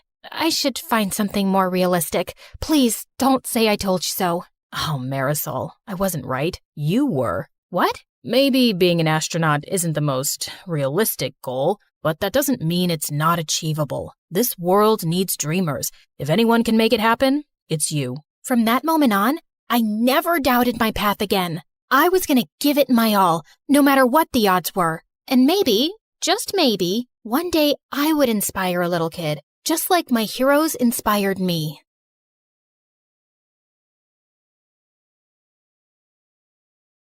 You've heard of a rags to riches story, but how about a riches to rags one? Like and subscribe to hear my reverse Cinderella story. Hi, MSA Nation. My name is Patricia, but since we're friends, you can call me Trisha, but not Patty. I hate Patty. Growing up, I was extremely rich, like next level rich, like Oprah meets Rihanna meets King Charles rich. It was all thanks to my mom, who the world knew as Cheryl. She was the most impressive person I knew. She and her best friend, whose name I won't mention for reasons that will soon become clear, were business tycoons who got a ton of investors and created a huge mega corporation right out of college. Ever heard of Amazon? Their business was kind of like that. Let's call it BFF Enterprises. It employed thousands of people all across the country, and Mom and her friend reaped the rewards of their extraordinary efforts. I aspired to have a BFF like Mom's. As a VIP daughter of a VIP, I was enrolled in etiquette classes immediately. By the time I was 5, I was practically Julie Andrews. You know, the queen from the Princess Diaries, only smaller. I was treated like a princess, with people attending my every need. When I showed an interest in art, I was gifted all of the finest art supplies and was even able to practice by creating portraits of some of the coolest celebrities. I can neither confirm nor deny that those were the celebrities who I painted. Yeah, my life was pretty much perfect until someone ruined everything. One day, there was a huge commotion next door at Mom's best friend's house. All of a sudden, the door swung open and I was shocked to see Mom's bestie in handcuffs. It turned out she who must not be named, that's what I called her, had been stealing a ton of money from their company. Because of that, their business went under and thousands of people lost their jobs. To make matters worse, an angry former employee was convinced that Mom must be to blame too. He put together a whole manifesto and brought Mom to court. Fortunately, Mom was declared innocent.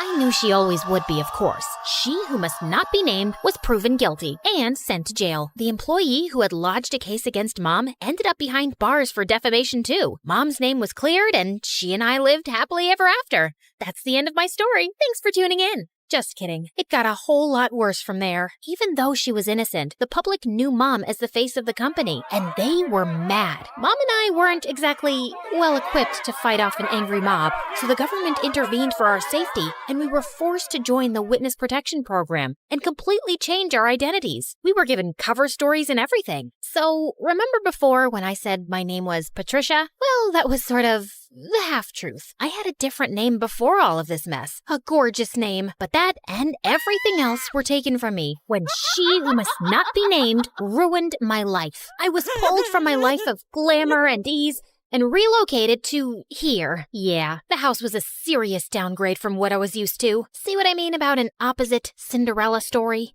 I know this is different from what we're used to. At least we still have each other. One day, we'll live in a big mansion again. I hoped she was right. In the meantime, Mom set up security cameras everywhere. She was afraid someone would somehow find out who we were and try to break in and steal whatever valuables we had left. That fall, I started up at my new school. I thought it would be a breeze. I'd never had any problems making friends before in my fancy school, back when I had money. But here, everyone was staring at me as I walked in. I felt like a total fish out of water. What, are you like from Gossip Girl or something? It got worse in the classroom. May I use the washroom?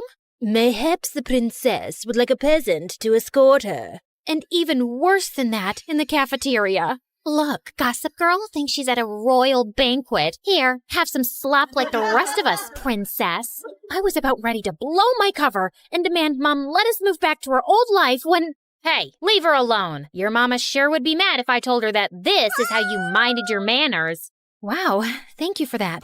Don't mention it. Someone has to show you some proper small-town hospitality. I'm Sally. Patricia.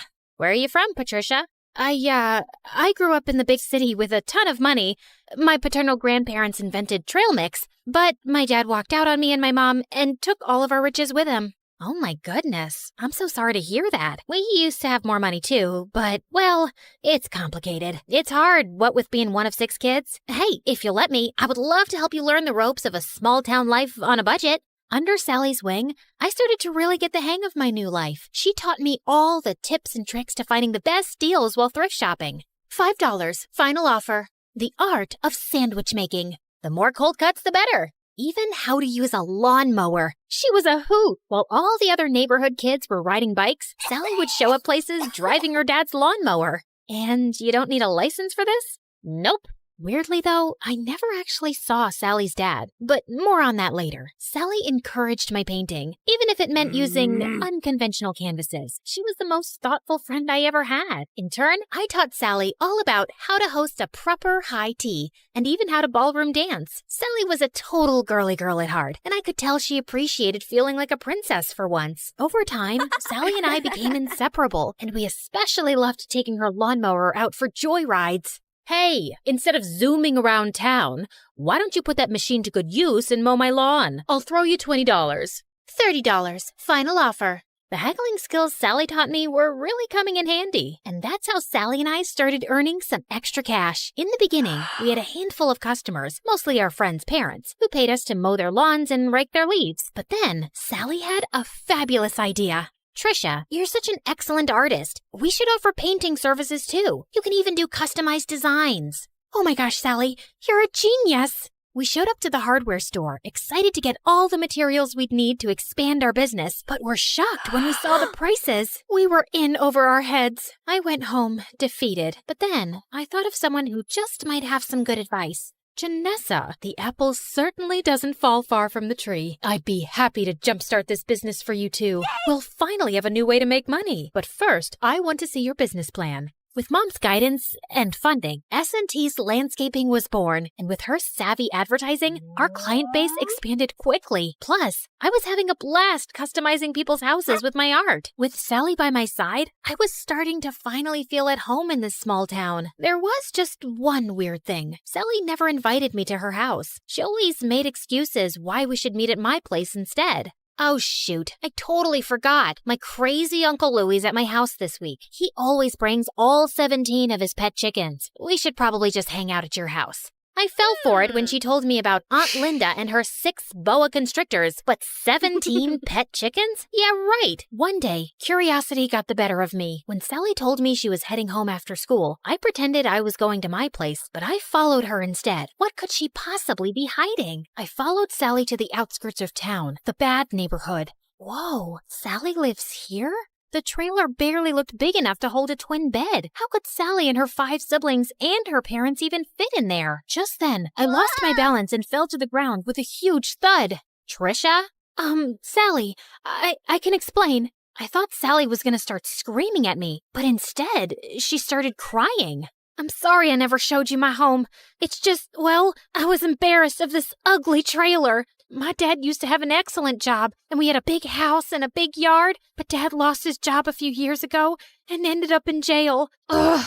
If it wasn't for BFF Enterprises, we would never be in this mess. He was just trying to stand up to their evil owners, and instead Cheryl hired her cronies to make it look like Dad was lying and put him away. It felt like my stomach had dropped out of my butt. Sally's dad was the angry former employee who'd made a case against Mom. Thank goodness Sally had no idea who Mom and I actually were, thanks to our aliases and dye jobs. But why was she blaming Mom when it was really her dad who put us in this mess? I knew I shouldn't say anything or risk Sally getting suspicious, so I ran home before I put my foot in my mouth.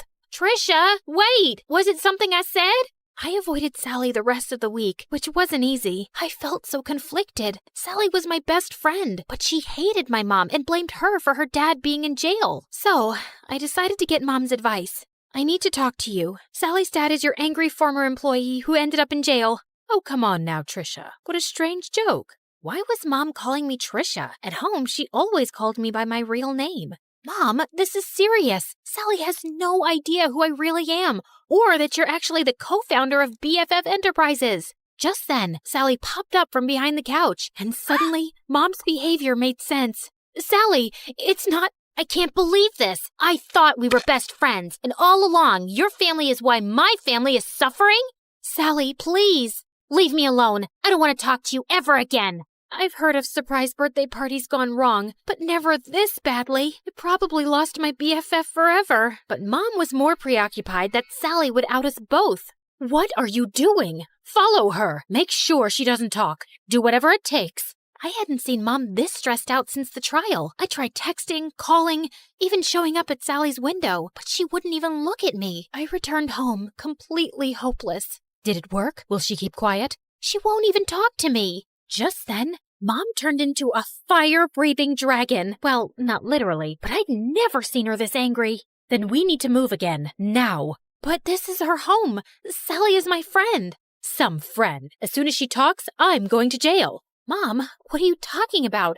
Why would you go to jail? The judge said you were innocent. Of course he did. I bribed him. My business partner and I were both stealing funds from the investors because we deserved more. But unlike me, she was dumb enough to get caught and unwilling to do whatever it took to stay out of jail. And Sally's dad figured it all out and tried to get me behind bars too. But I showed him I am not to be messed with. I couldn't believe it. I was so blinded by all of her generosity over the years. I'd never even once suspected that she could have done anything criminal. And I felt so awful for Sally and her family. They didn't deserve this. But then again, how could I choose between my mom and my best friend? What Mom said next, though, made everything totally clear.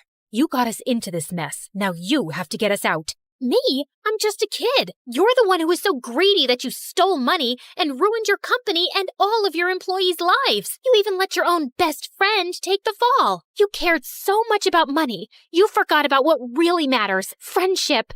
Trisha, come back here. My name isn't Trisha, Mom. It's Janissa. So, let me reintroduce myself. Hi, MSA Nation. My name is actually Janissa. Pretty, right? Okay, back to the action. I grabbed the security cameras on my way out and headed straight to the police station. It had our conversation and Mom's confession recorded. The police took my mom away, and because I had just turned 18 recently, they let me take care of myself. And that night, the story was all over the news. I knew I'd done the right thing, but I'd never felt lonelier. The next morning, I woke up to a knock at the door. Sally, you have to believe me. I didn't know about my mom. She told me everything for the first time yesterday. I can't believe you did that for me, Patricia. Well, I had to. It was the right thing. I mean, sure, I probably could have bounced from town to town with Mom for years, pretending to be someone I'm not, but I don't want to be like Mom, throwing my friends under the bus and not caring about hurting other people. I would choose friendship over luxury 1,000,000 times. And by the way, my real name is Janissa. It took months, but after campaigning tirelessly, we finally got Sally's dad out of jail and back home where he belonged. With Mom behind bars, I was finally free to come out of hiding. Even though I was totally free to move back to the city, I decided to stay put in this small town. After all, this had become my home. I even asked Sally's family to move in with me. Plus, Sally's dad was able to take over the landscaping business. With him in charge, business is booming. Everyone is just so thrilled that he's back home where he belongs. We did have a company name change, though. I'm just so happy to have my best friend by my side.